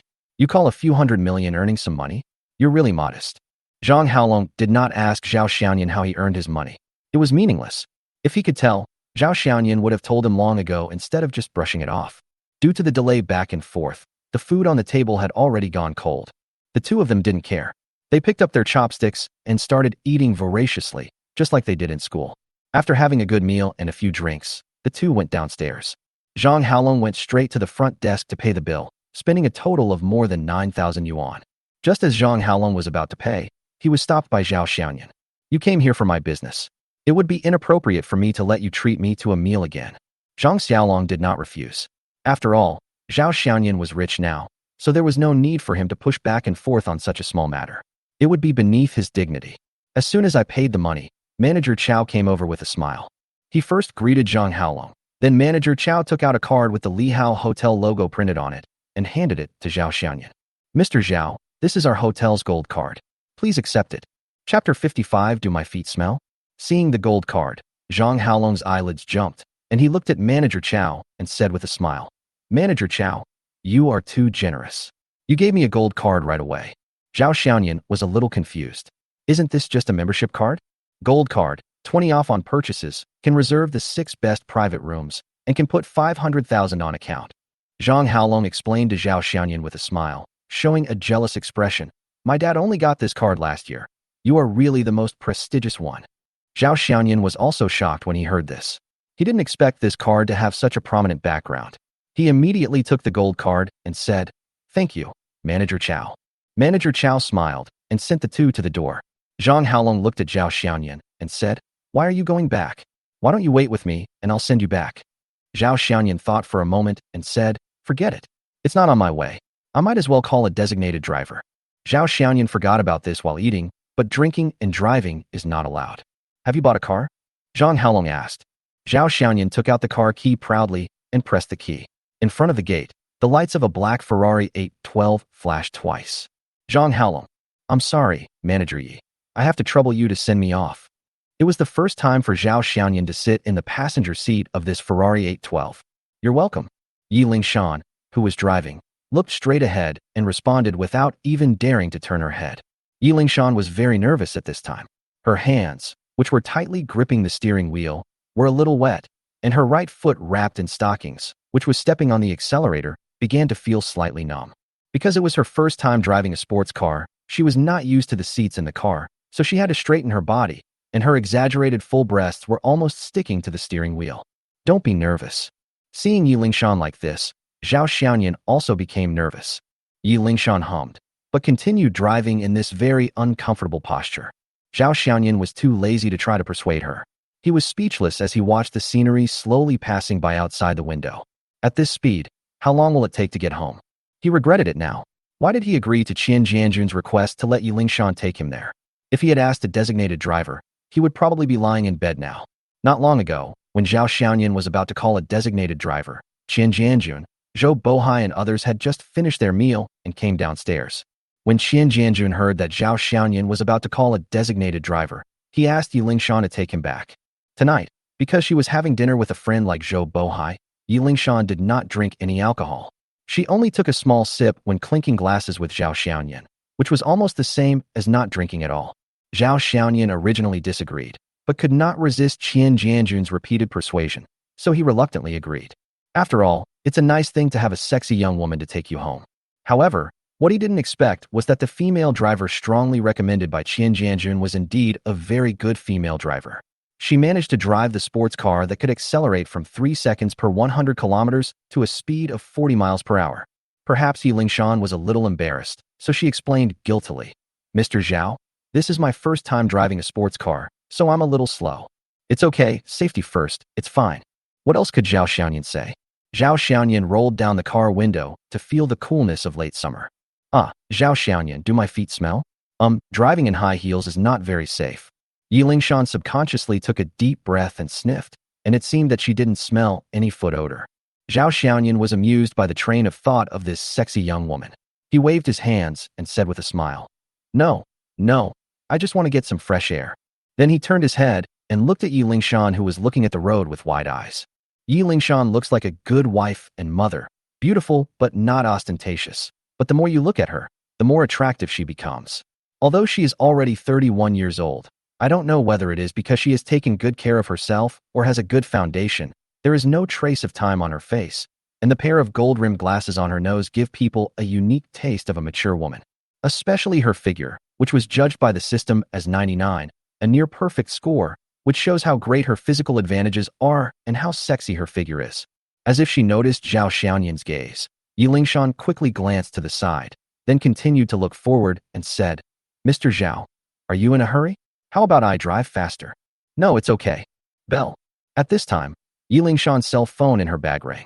Yiling showed a trace of anxiety on her face, but she still looked forward and did not answer it. It was so obvious that he wanted to answer the call, but was afraid it would affect his driving. Manager Yi, do you want me to help you get your cell phone? Zhao Xiaoyan asked. Yiling thought for a moment and said, Then I'll trouble you, Mr. Zhao. It might be my mother calling. She's home alone. Zhao Xiaoyan reached out, took the bag that Yiling had placed next to the seat, and took out the cell phone from it. Is it really your mother calling? Do you want me to answer the call on speaker? Okay, thank you for your help. Zhao Xiaoyan pressed the answer button and clicked the speakerphone. The next moment, an old woman's voice came from the phone. Shan, have you gone home yet? Yiling, who was driving, quickly replied, Mom, it will take me a while to get home. Don't wait for me. Just go to sleep first. Ah, your bank president is the same. He always asks you to attend social events, to accompany this client and that client. He doesn't care about your reputation as a woman at all. Hearing her mother say this, Yiling quickly interrupted. Mom, this is all for work. I'm driving. You should go to bed early. How can I sleep without you? Today, Granny Lu next door spread gossip about you again. Shan, if it really doesn't work, tell your president not to take you to entertain those shady clients anymore. Oh, Mom, why are you talking about this? I have clients here. Yiling was a little anxious. She regretted answering the call. Zhao Xiaoyan, who was holding a mobile phone, was innocently caught in the crossfire. Without caring about that, Yiling took the phone from Zhao Xiaoyan and hung up the phone. Then she put the phone directly on her skirt. Glancing at Zhao Xiaoyan's face, Yiling said apologetically, Mr. Zhao, I'm sorry. My mother was just worried about me and was a little outspoken. I didn't mean anything else. Yeah, I understand. By the way, does your bank president often ask you to go out for social events? Zhao Xiaoyan asked curiously. Banks are also under pressure to perform. If some clients don't socialize, they may not choose to cooperate with us. After all, there are so many banks now, so it doesn't matter which one we choose. Then why do you always have to go? Because you're beautiful? Chapter 56 Zhao Xiaoyan wants to start a business for integral old book fan. Yiling blushed, and although she felt embarrassed, she still nodded. Have you ever met a bad client? Yes, a few times. But I declined politely. If they really push it too far, our president will help stop them. After listening to what he said, Zhao Xiaoyan suddenly felt that Chen Yijuan was still an okay person. At least he was not the kind of person who would sacrifice his subordinates for the sake of personal gain. Do you like socializing? To be honest, I don't like it. Zhao Xiaoyan believed this. Take tonight, for example. He saw Chen Yijuan signaling Yiling to toast him, and Yiling came to drink. It is estimated that without Chen Yijuan's special instructions, she probably would not drink a single sip of wine. She seems to be a woman who keeps herself clean. If you don't like it, why don't you tell your president? Yiling sighed. This industry is not easy, and he takes good care of me. Zhao Xiaoyan didn't ask any more questions, but just said leisurely, These days, it's not easy. Ding. Target Yiling's favorability +5. Current favorability 5. Zhao Xiaoyan was very surprised to hear the long-lost system prompt. I have been associated with Yiling for such a long time, and have been in contact with her for a while, but my favorability has never increased. I didn't expect that it would increase after just chatting with her. Manager Yi, are you planning to change jobs? For example, work with me. Just follow your own practice. Of course, the serious kind. Although tonight's dinner solved He Fei's problem, it also made Zhao Xiaoyan realize that in this day and age, everything you do depends on your strength. The reason why Zhang Haolong dared to force Zhou Liang to submit was because Zhang Haolong's family was stronger than Zhou Liang's family. Why is there such a big contrast between Zhou Liang before and after? He was still fighting to the death in the last second and compromised directly in the next second. In fact, the reason is very direct and clear. That is, because of those who entered the box, Zhou Liang mistakenly believed that Zhao Xiaoyan was very powerful. Although it seemed a bit like the fox taking advantage of the tiger's power, it was enough to intimidate Zhou Liang. What is strength? In the final analysis, it is money. But you can't show people your bank account to show how strong your finances are, right? So, the most intuitive thing is career, or more directly, how big your business is. This is the same reason why many women use the car he drives or the house he lives in to measure the thickness of a man's wallet. The money in the card cannot be seen. Only the physical object is the most direct reflection. So, Zhao Xiaoyan wanted to start a business. In other words, every man has a dream of becoming a boss, which is second only to marrying a beautiful and intelligent wife. But when it comes to starting a company, Zhao Xiaoyan is a complete layman.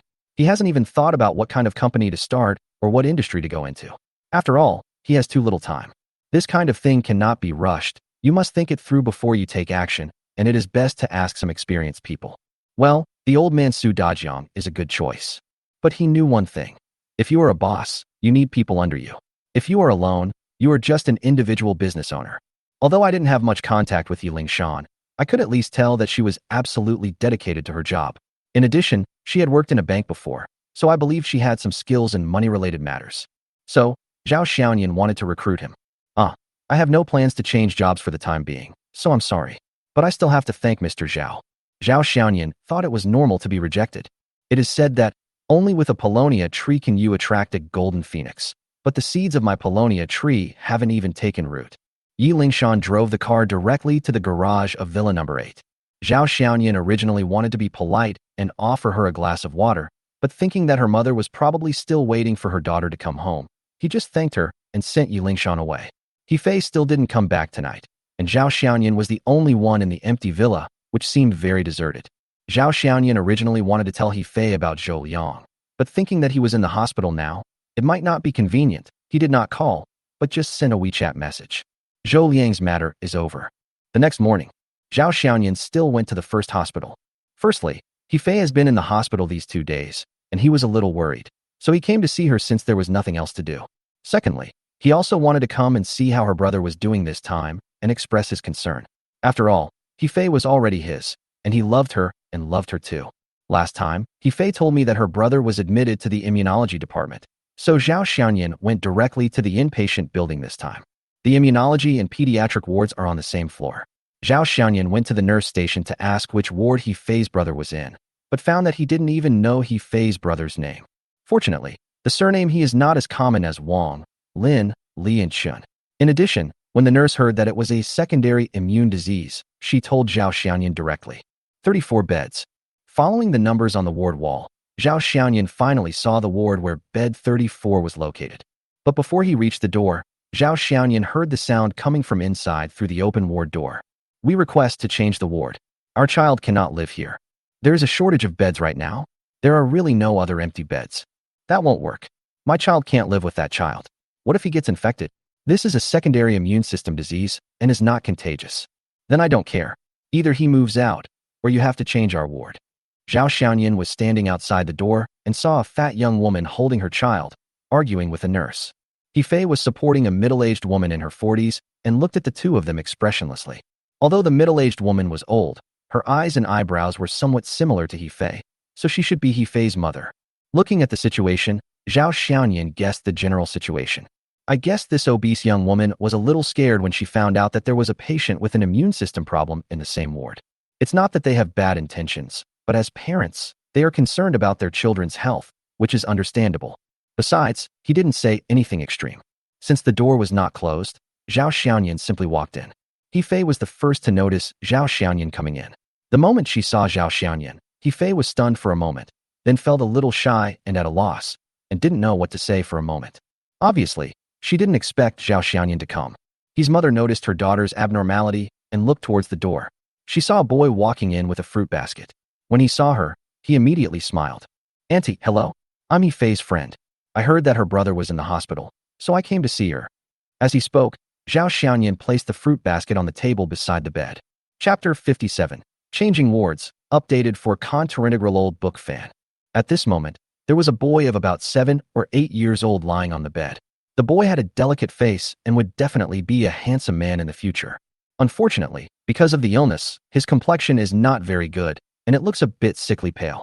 "Thank you, it's thoughtful." His mother also forced a faint smile on her face.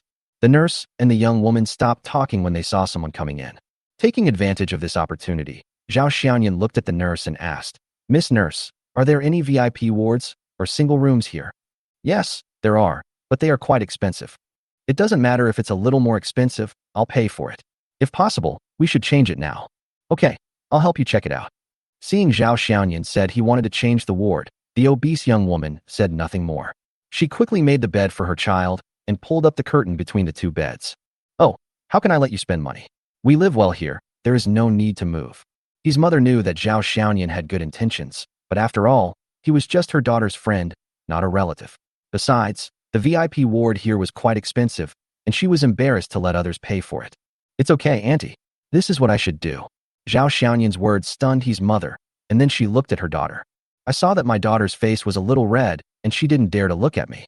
In the VIP ward, his mother was sorting out the things she brought, and Yifei took the opportunity to pull Zhao Xianyan aside. "Why are you here? You haven't been back to the villa for 2 days. Come and see if there's anything you can help with." "It's only been 2 days since I last saw him, but Yifei has visibly lost weight and has dark circles under her eyes. It's obvious that she didn't get enough rest in the past 2 days." Hearing Zhao Xianyan's caring words, Yifei felt sweet in her heart. "I'm fine. You don't have to worry about me. Everything is fine here, and now we've changed the ward. My mother and I have a place to rest at night." "What about his illness?" "This time he was hospitalized because of a bacterial infection. Now he is basically stable. The doctor said that he can be discharged in 2 days, but he still needs to pay more attention in the future." "Is the money enough? If not, remember to tell me. You don't have to be polite to me, okay?" Zhao Xianyan still has an inexplicable feeling for the first woman who succeeded 100 in her counterattack. Yifei nodded obediently. "That's enough. There are still a lot. If I don't have enough, I will tell you." At this time, his mother had also packed her things. Seeing the two people talking and looking at the woman's expression, his mother guessed who the other person was. "You must be Xiao Zhao. Come and sit here. Annie wants to talk to you for a while." His mother smiled and waved to Zhao Xianyan. "Oh, okay." Zhao Xianyan looked at Yifei strangely. Yifei hurriedly explained, "I suddenly took out so much money, and my parents asked where it came from. So, then how did you introduce our relationship?" Zhao Xianyan said teasingly. "Just say a friend." As she spoke, Yifei's face turned red again. Zhao Xianyan found that Yifei blushed very easily and was too thin-skinned. Zhao Xianyan sat down next to his mother. For some reason, he suddenly felt like a son-in-law meeting his mother-in-law for the first time. "Xiao Zhao, this time it's all thanks to you. Annie thanks you. If you hadn't been willing to lend us money, we wouldn't know what we would do in the future. Jejia is such a miserable child. She actually got this disease. In order to take care of Jejia, I quit my job. Feifei's father is the only one who carries the whole family." After just a few words, his mother's eyes turned red and tears started to drip. Yifei quickly took out a tissue and wiped her mother's tears. "Mom, it's okay. Everything will be fine. Don't be too sad." Zhao Xianyan also said a few words to comfort him. At this time, the door of the VIP ward was pushed open from the outside, and the doctor and the nurse came in to check on the patient. The doctor checked Hejia's condition and looked at the medical reports of the past 2 days. This time the patient's condition is basically stable. He will be observed tomorrow and can be discharged if there are no problems. After being discharged from the hospital, you still need to pay attention to the environment at home and try to avoid excessive contact with germs. Hearing this, his mother naturally thanked him repeatedly. Among all industries that charge money for services, doctors and teachers are the only ones who make people spend money and should be thanked. Zhao Xianyan suddenly remembered that Yifei had said before that her family had sold their house and car to pay for her brother Hejia's medical treatment. So he pulled Yifei to his side and asked in a low voice, "Where do you live now?" "My dad found a house to rent in Jiaohe." Zhao Xianyan knew that Jiaohe was in the suburbs, and the rent there was half the price of the downtown area. But precisely because it was cheap, apart from the locals, The people living there were all migrant workers. It's inconvenient to live so far away. How about this? You ask your parents to move to the villa. There are enough rooms anyway. He shook her head. No need. That's your house. It's not convenient for my parents to live in it. That's your house. I have a place to live. You can go back and tell your parents to move in. Even if they don't consider themselves, they should consider your brother. The doctor said that you should pay attention to the living environment. The environment and air in the villa are good, which is very suitable for your brother's recovery. Hearing that it was for her brother, He thought about it and decided not to refuse. After the doctor left, Zhao Xiaoyan chatted with his mother for a few more words, then got up and said goodbye. The hospital was not a place to keep people, so his mother said to Fei, please see Xiao Zhao off. Fei sent Zhao Xiaoyan to the door of the inpatient building. I'm leaving, you go up. Zhao Xiaoyan turned around and was about to leave. Xiaoyan. Fei called him again. As soon as Zhao Xiaoyan turned around, Fei put her arms around his neck and leaned forward. The beauty threw herself into his arms, and Zhao Xiaoyan naturally hugged Fei without any hesitation. Xiaoyan, thank you. Fei whispered in Zhao Xiaoyan's arms. Thank me for what? Thank you for meeting you that day. After saying that, Fei came out of Zhao Xiaoyan's arms, looked at him affectionately, and kissed him on the mouth. The girl actually launched a sneak attack. When Zhao Xiaoyan was about to fight back with his mouth, he found that Fei's face looked a little strange, and her eyes went straight past Zhao Xiaoyan. Zhao Xiaoyan turned around subconsciously and saw a middle-aged man in his 40s or 50s standing 3 or 4 meters behind him. The middle-aged man's hair had already turned noticeably white, and he looked to be in poor spirits. He just looked at the two of them quietly. Dad. Fei's shout stunned Zhao Xiaoyan. Chapter 58. Asking for advice for contour-integral old book fan. Being intimate with his daughter in front of her father was a social death moment. The middle-aged man then stepped forward, and Fei hurriedly introduced him nervously. Dad, this is Zhao Xiaoyan. Zhao Xiaoyan hurriedly called out, Uncle. The middle-aged man nodded, then looked at Fei and said, You go up first. I want to talk to Xiao Zhao. Dad, be obedient and go up. Fei bit her lip lightly, glanced at Zhao Xiaoyan, and then slowly walked towards the inpatient building, looking back as she walked. After Fei confirmed that she had gone in, his father pointed to a bench not far away and said to Zhao Xiaoyan, Let's go over there and talk. After saying that, his father took the lead and walked towards the bench, and Zhao Xiaoyan had no choice but to follow him. His father, Mr. Zhao. You can just call me Xiao Zhao or Xiaoyan. His father did not correct his address and continued, Mr. Zhao, thank you for lending a helping hand to our family when we were in trouble. Our family really needed money, so this money was borrowed by me, He Guozhang, from Mr. Zhao, and has nothing to do with my daughter. When Zhao Xiaoyan heard this, his eyebrows slightly raised, but he said nothing, waiting for He Guozhang's next words. Sure enough, after saying this, He Guozhang looked at Zhao Xiaoyan and said, I hope Mr. Zhao can leave my daughter. You two are not suitable. Zhao Xiaoyan didn't expect He Guozhang to be so direct right from the start. How do you know it's inappropriate? I've watched my daughter grow up, so I know her well. She tells me and her mother everything. Some time ago, she told her mother that she didn't want to study anymore and didn't like dancing anymore. But we knew she was lying. She loved dancing so much, but she said she wanted to give it up because her brother's illness required a lot of money and she wanted to reduce our burden. But a few days later, she suddenly gave me another 6 million yuan, saying she had money to pay for her brother's medical treatment. We asked her where she got so much money, and she said she borrowed it from a friend. What kind of friend could lend us 6 million yuan in a short time when our family is in this situation? To put it bluntly, this is just throwing money into the water. He Guozhang took out a cigarette, but did not pass it to Zhao Xiaoyan. He lit it himself, took a puff, exhaled light blue smoke, and continued. I'm afraid this girl will do something stupid, and I'm also afraid that she will ruin herself because of these 6 million. Mr. Zhao, do you understand what I mean? Having said that, Zhao Xiaoyan finally understood. There is no better son than a father. In fact, Fei really did something. She put herself up for sale. But because of my own interference by some strange coincidence, the matter became a little strange. I bought it myself and actually slept on it. But when I think about it carefully, it is essentially the same idea as Fei had before.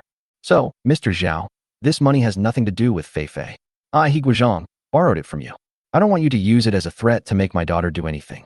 Of course, if you want to take back the money, I, He Guozhang, will return it to you. No need.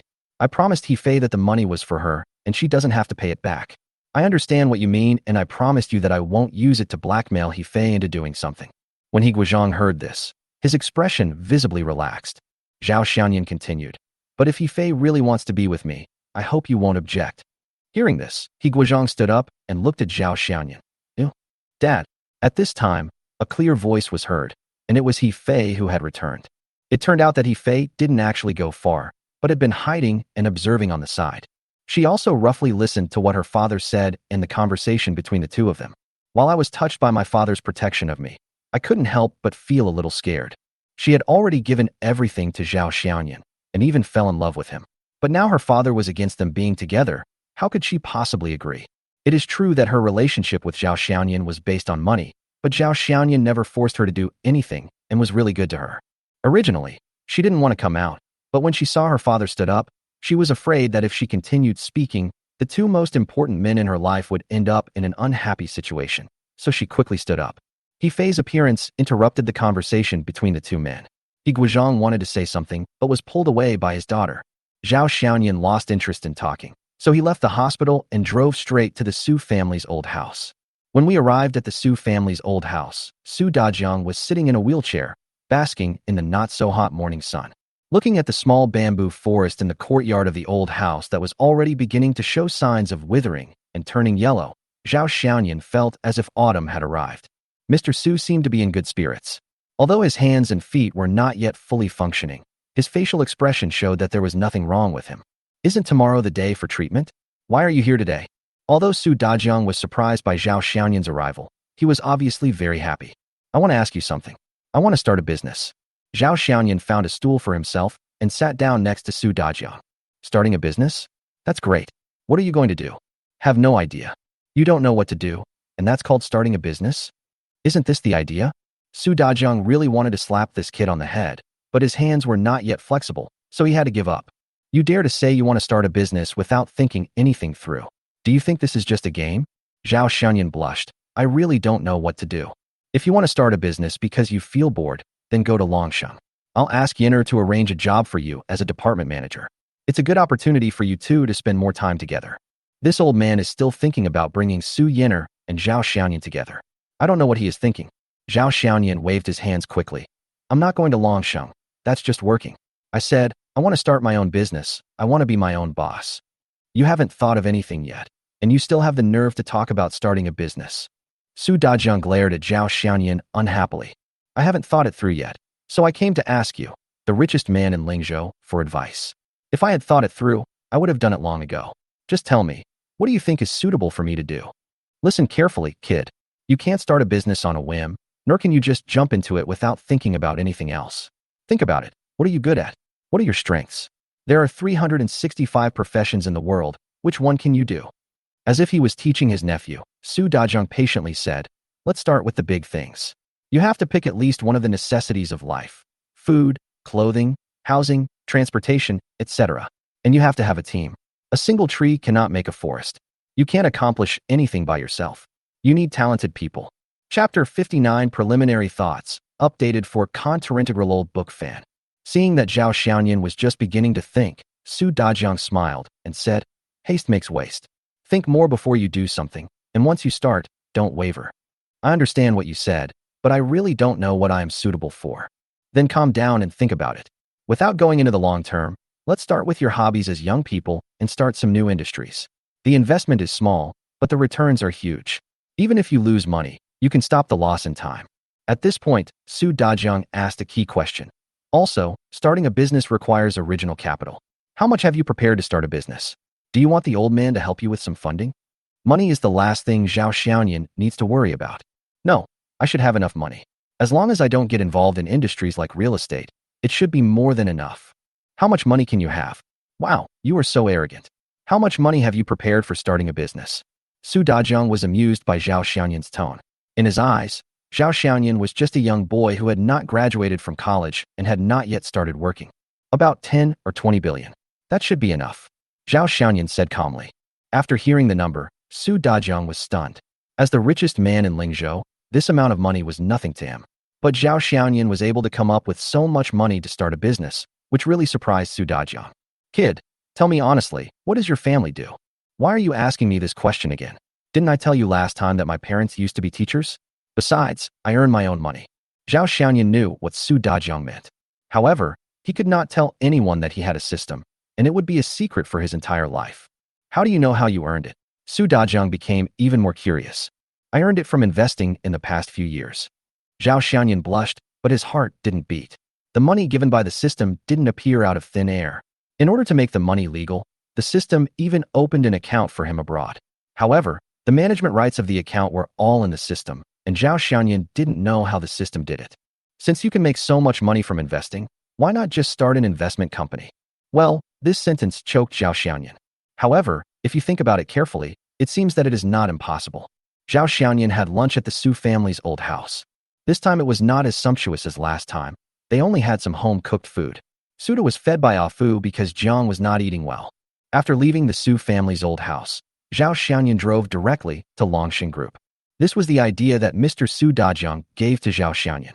In Su Dajiang's words, Zhao Xianyan is now like a rich idiot who knows nothing. If he doesn't have someone with good ability to help him, he will lose money. So he suggested that Zhao Xianyan go to Su Yinan to see if he can borrow some help from her. Zhao Xianyan naturally accepted Su Dajiang's kindness. After all, he is starting his own business, and Zhao Xianyan doesn't want to lose money. Longxing Building. It can be regarded as a landmark building in Lingzhou. The 28-story building is not the tallest or largest office building in Lingzhou, but it is definitely the most valuable office building in Lingzhou. This is because the entire Longxing Building is the property of the largest group in Lingzhou. Zhao Xianyan parked his Ferrari 812 in the underground parking lot of Longxing Building. Because he didn't have the access card for the elevator, he had to take the elevator from the underground garage to the lobby on the first floor, and then take the elevator from the lobby to go upstairs. The access to the internal elevator is also equipped with an access gate. Zhao Xianyan had no choice but to go to the reception desk in the lobby to register. This is Zhao Xianyan's first visit to Longxing Group. As a famous group company in Lingzhou, Longxing Group's overall decoration is still very grand, which can be seen from the lobby on the first floor with a height of nearly 10 meters. The marble floor was spotless and bright enough to reflect a person's shadow. In the center was a large chandelier with a diameter of 10 meters, and the air was filled with a faint fragrance. On the wall facing the main entrance on the first floor, the 4 gilded characters of Longxing Group were very eye-catching and impressive under the refraction of light. At the lobby service desk, there were several receptionists in black uniforms. At this time, Zhao Xianyan's phone rang. It was Su Yinan calling. Hello. Su Yinan's cold voice came from the receiver. Where have you been? How did you know I was coming? Zhao Xianyan realized that he had asked a nonsense question. Su Yinan knew I was coming. It must have been Su Dajiang who told her. What do you think? Su Yinan said unhappily. Stop talking nonsense. I have a meeting later. Tell me, where have you been? I'm in your lobby. I'll register first. Seeing Zhao Xianyan approaching, one of the receptionists smiled professionally. Hello. How can I help you? Wait a minute. Zhao Xianyan said to the phone, moved the phone away from his ear, smiled politely, and said, Hello, I want to go up. Please open the gate. The receptionist smiled at Zhao Xianyan and asked, Hello, are you here to visit or apply for a job? We need you to log in your identity information before we can let you in. I came to. It's you. Just as Zhao Xianyan was about to speak, a middle-aged man in a suit suddenly jumped out from the side. The middle-aged man glanced at Zhao Xianyan, pointed at him and shouted, It's really you. Zhao Xianyan also recognized this middle-aged man. He was the driver of the Rolls-Royce he met in the alley when he went to the hospital that day. He remembered that Su Yinan called him Lauhi. It's you, what a coincidence. Zhao Xianyan was actually quite easy to get along with. Although he had some unpleasantness with Lauhi that day, it was not a big deal and he did not take it to heart. Since they met again the next day, Zhao Xianyan still greeted him politely. Zhao Xianyan didn't remember giving up the way yesterday, but that doesn't mean he didn't remember. Then Lauhi's face darkened, he snorted, and said in a pretentious tone, What are you doing in Longxing, you little brat? Then he looked Zhao Xianyan up and down. Seeing that he was dressed casually and not very old, he thought he was looking for a job. He said with a mocking look on his face, Oh, are you here for an interview? Let me tell you, our Longxing is not a place where just anyone can come in. You can leave now. We at Longxing don't want people like you. He got angry whenever he saw Zhao Xianyan. He was driving that day, and this guy dared not to give way, which made him in a bad mood the whole day. Chapter 60 The Little Devil is Troublesome. Seeing Lauhi's attitude, Zhao Xianyan also became angry. If someone respects me 1 foot, I will respect him 1 yard. If someone offends me 1 foot, I will return it 1 yard. Even if I'm here for an interview, the HR department has the final say. When will it be your turn as a driver to make the final decision? You? Lauhi hated being called a driver, even though he was indeed a driver. However, Because he drove for the boss and was considered a close friend, everyone in the group would give him some respect and call him Assistant He. I'm telling you, don't even think about going in while I'm here. Get out of here now. Zhao Xiaoyan didn't want to pay attention to Lao He. He turned to look at the receptionist, pointed at a book on the service desk, and asked, "Is this where we register?" Lao He threw the registration book away and said, "No need to register. Get out now." Lao He is the CEO's driver. When the receptionist saw Lao He speak, she felt something was wrong, but she didn't dare to offend him. Although she heard what Zhao Xiaoyan said, she could only pretend not to hear it and pretend to be busy. The action of the receptionist immediately lowered Zhao Xiaoyan's original favorable impression to the lowest point. She slapped the desk and said, "Okay, this is the way Longsheng Group treats guests, right? When guests come, we just block them out without thinking twice, right?" Thinking that Su Yin'er hadn't hung up the phone yet, Zhao Xiaoyan was just about to report this to Su Yin'er. Then I heard Lao He yelling over there again. "I don't care what you're here for. Anyway, I told you not to come in, so don't even think about going in today." Lao He is feeling very happy now. He can finally take revenge today after just a few days. He must seize this opportunity to humiliate this young man who dares to block his way. Zhao Xiaoyan held the phone and looked at Lao He.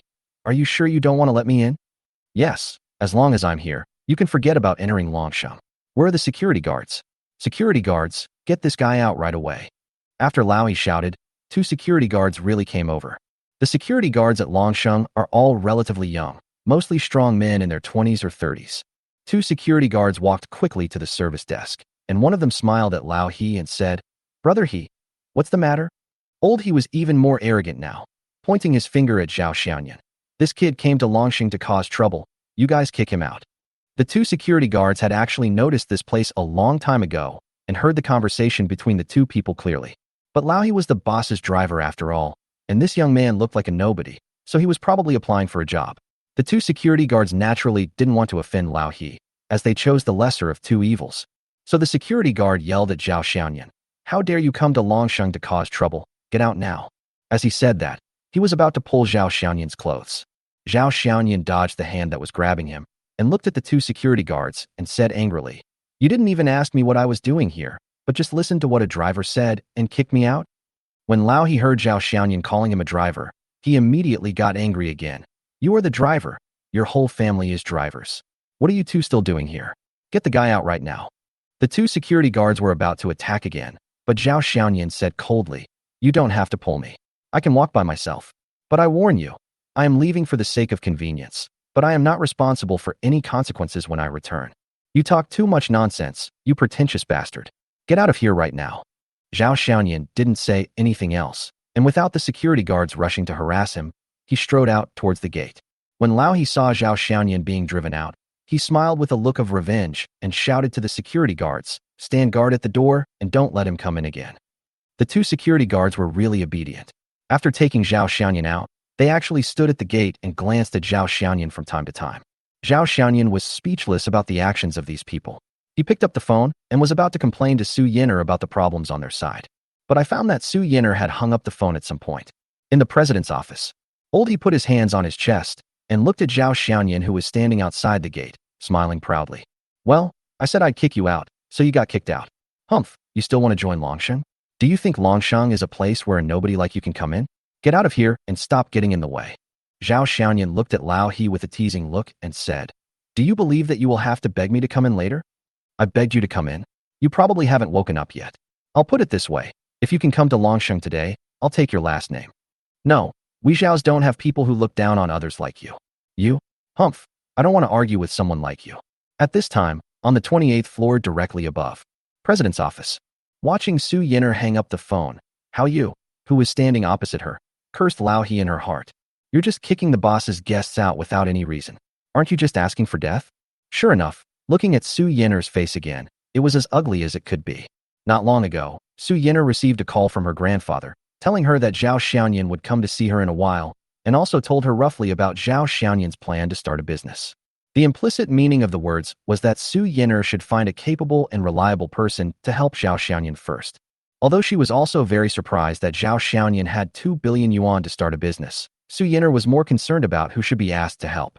After all, because of Su Dajiang's matter, she and her grandfather owed Zhao Xiaoyan a favor. If it weren't for Zhao Xiaoyan, it would be hard to say whether Su Yin'er could sit in this position now. Therefore, Su Yin'er decided to let her secretary Hao Yu help Zhao Xiaoyan for a while. This was not something Su Yin'er was just dealing with casually. On the contrary, lending Hao Yu out was a sign of great sincerity. After all, to be able to hold the position of secretary to the president of Lingzhou No. 1 Group, Hao Yu's own abilities are quite outstanding, even not inferior to the general managers of some small and medium-sized group companies. But who would have thought that this kind of thing would happen again? What's even more infuriating is Lao He, his own driver, Lao He. Lao He usually behaved very humbly in front of me, and I thought he was an honest and loyal person. I didn't expect that behind his back, he actually had such a face. Hao Yu, please go down and bring the person up for me. Okay, Mr. Su. Hao Yu hesitated for a moment and asked carefully, what about Lao He and the two security guards? What's the point of keeping anything that damages the image of our Longxing group? Okay, Mr. Su, I understand. Chapter 61, Borrowing a Good Assistant. 2 minutes later, with a crisp elevator sound, followed by the sound of high heels stepping hurriedly on the marble floor, a figure quickly walked out of the elevator shaft. The receptionist at the service desk glanced over here subconsciously, and then stood up quickly. Secretary Hao. At this time, Hao Yu didn't have time to deal with these people, and just walked quickly towards the gate. Old He also heard the noise, and turned to see Hao Yu in a professional suit. He quickly trotted over and greeted her with a smile. Secretary Hao, are you leaving? Hao Yu just glanced at Lao He and walked straight to the gate. Looking around, she saw a boy in his early 20s. Hao Yu had never met Zhao Xiaoyan and was not sure, so she quickly took out her cell phone and called Zhao Xiaoyan. Bell. As soon as the phone signal line was connected, Hao Yu heard that the ringtone was really coming from this young man and hurriedly stepped forward. You are Zhao Xiaoyan, Mr. Zhao? Zhao Xiaoyan nodded. He had never seen Hao Yu, but when he saw her coming down to find him, he guessed that she must have been sent by Su Yin'er. Looking at Zhao Xiaoyan, Hao Yu couldn't help but sigh inwardly. He is really young and really low-key. Hello, Mr. Zhao. I am Hao Yu, Mr. Su's secretary. Mr. Su is very sorry that this happened. I am really sorry, please forgive me. Then Hao Yu said to Lao He with a sullen face. Lao He, you are fired. Go to the finance department to get your salary settled. Secretary Hao. Secretary Hao, please listen to my explanation. When Hao Yu rushed over and apologized to Zhao Xiaoyan, Lao He had already realized that the situation was completely beyond his expectations, and his hands and feet began to tremble unconsciously. Now when he heard that he was fired, he was so scared that his face turned pale. He can drive a Rolls-Royce every day, his work is leisurely, and his income is good. In the entire Longxing group, most people will give him face as the president's driver. He likes this job very much. He is a bully who only bullies the weak and fears the strong. He dared to confront Zhao Xiaoyan just now because he saw that Zhao Xiaoyan was young and had no background, so he treated him as a soft persimmon to avenge the grudge of blocking his way yesterday. But who would have thought that this revenge would actually cost him his job? This young man is not a soft persimmon at all, but a tough guy whom he can't afford to offend. Secretary Hao, please don't. I don't want to be fired. I have parents and children to take care of. I really need this job. I want to go find Mr. Su. Hao Yu thought to herself. If I had known this would happen, I wouldn't have done it in the first place. This is what Mr. Su meant. As for Su Yin'er, she didn't give Lao He any chance to quibble, and there was no need to explain too much about such an obvious thing. Although Lao He was her driver, he was just a driver. So Su Yin'er didn't drag her feet and directly let Lao He go, both to give Zhao Xiaoyan an explanation and to make an example of him. In Longxing Group, there is no need for people who bully others, and there is no room for people who damage Longxing's reputation. As for you two, Hao Yu looked at the security guard who had just helped Lao He to drive people away. Security guard A. Secretary Hao, this guy is brother He. Driver He asked us to kick him out. Security guard B. Secretary Hao, we know we were wrong. Hao Yu showed no mercy. You are also fired. We were alone when we went to Longsheng, and two when we came out. Zhao Xiaoyan didn't expect that Su Yin'er would actually lend her secretary to him. Hao Yu, who was chosen as a secretary by the arrogant Su Yin'er, must have her outstanding side. She holds a master's degree in business administration from Shanghai University, studied abroad in the Lighthouse country, worked for a Fortune 500 company, and has outstanding personal abilities. Of course, the price is not low. The annual salary is 2 million. Su Yin'er lent Hao Yu to Zhao Xiaoyan for 3 months, and Zhao Xiaoyan was naturally responsible for her salary. Zhao Xiaoyan also directly gave Hao Yu a monthly salary of 200,000 yuan. Mr. Zhao, considering your current situation, I think your idea of establishing an investment company is feasible. Because there was no office space, Zhao Xiaoyan had to take Hao Yu back to the villa. Hao Yu quickly got into the role and gave suggestions after comprehensively considering Zhao Xiaoyan's current situation. Since investment companies are not real industries, their operating costs are relatively low. You have a lot of money now, so we can set up an independent investment company and you can be an angel investor. We can provide the first wave of support for some small companies with potential. As long as we do a good job in risk control, return expectations, value investment, etc., I think it is completely possible. As a rookie in the workplace, Zhao Xiaoyan was completely unfamiliar with these things. But since he was going to start his own business, Zhao Xiaoyan put aside his attitude and asked Hao Yu questions immediately if he didn't understand something. With the help of Hao Yu, the company's development direction, early business goals, and other aspects have been basically finalized. Because Zhao Xiaoyan was the sole investor, there was no need for a lot of discussion. As long as Zhao Xiaoyan thought it was okay, he would make the decision on the spot. Night has fallen unknowingly. Mr. Zhao, if there are no problems, we will start the preliminary preparations for the establishment of the company tomorrow. First, we will solve the office space and then register the company. Of course, if your idea is to invest as a natural person, the company does not need to be registered. Let's register the company. Taking the natural person investment route is no different from Zhao Xiaoyan's current situation. His original intention was to create his own business power, so the company must be registered. Okay, Mr. Zhao, let's go find a suitable office space early tomorrow morning. We'll stop here today. I'll be leaving first. Hao Yu put away her notebook and prepared to leave. Secretary Hao, I'll just call you Hao Yu. It's getting late, so I'll treat you to dinner tonight as a way of thanking you for coming to help. Hao Yu did not refuse and nodded in agreement. Regal Hotel. Zhao Xiaoyan's Ferrari was once again parked in the parking space at the hotel entrance. This is actually the hotel using your car for publicity. Parking the luxury car in front of the door is actually to let the guests know the high-end nature of the Regal Hotel. Of course, if a better car comes at the same time, this parking space will have to be given up. Zhao Xiaoyan suddenly realized that it was no wonder that so many old customers' cars were not allowed to park, but his car, a new customer, was allowed to park. It is true that all businessmen are dishonest. As soon as Zhao Xiaoyan walked into the lobby, Manager Chow came up to him with a smile on his face. Mr. Zhao, Secretary Hao, you are here. Chapter 62, Unintentional Eavesdropping. Zhao Xiaoyan had just come here yesterday, and Manager Chow had given him a gold membership card, so he naturally remembered it. And Hao Yu, as Su Yiner's secretary, often accompanied Su Yiner here for social events, so Manager Chow also remembered it. Zhao Xiaoyan smiled and nodded to Manager Chow. Manager Chow, are there any private rooms left? You have a date with friends today? No, just the two of us. Okay, both of you, this way please. Manager Chow led the way, saying intentionally or unintentionally, what a coincidence today. President Qian is here with Mr. Su from Longsheng and Mr. Zhou from Buyue in box 6. This statement actually has a very strong implication. After all, in the business world, connections are very important. If the other party is interested, it is necessary to toast to consolidate the relationship. Mr. Su from Longsheng? Su Yena? Who is Mr. Zhou from Buyue? When he heard the word Boyu, Zhao Xiaoyan raised his eyebrows subconsciously. No, it's Mr. Su Feng. Mr. Su came here today with Mr. Zhou Mo from Buyue. Manager Chow is very well informed. Hao Yu explained on the side. Su Feng is Mr. Su's cousin, and his father is Mr. Suida.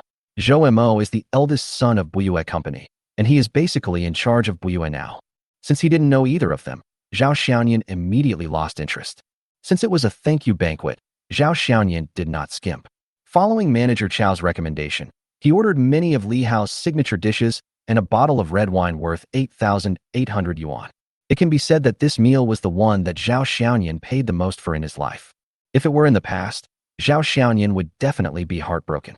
But now, perhaps because he was going to be the boss, his mentality began to change slowly, and Zhao Xiaoyan didn't feel anything. Hao Yu, I'll toast you a glass. Thank you. I'll leave the next 3 months to you. Zhao Xiaoyan picked up the wine glass, clinked it lightly with Hao Yu's, and drank the wine in the glass. When Hao Yu saw Zhao Xiaoyan finish his glass, she didn't act pretentiously and also drank a glass of red wine. It can be seen that Hao Yu's alcohol tolerance is quite good. The two chatted while eating and drinking.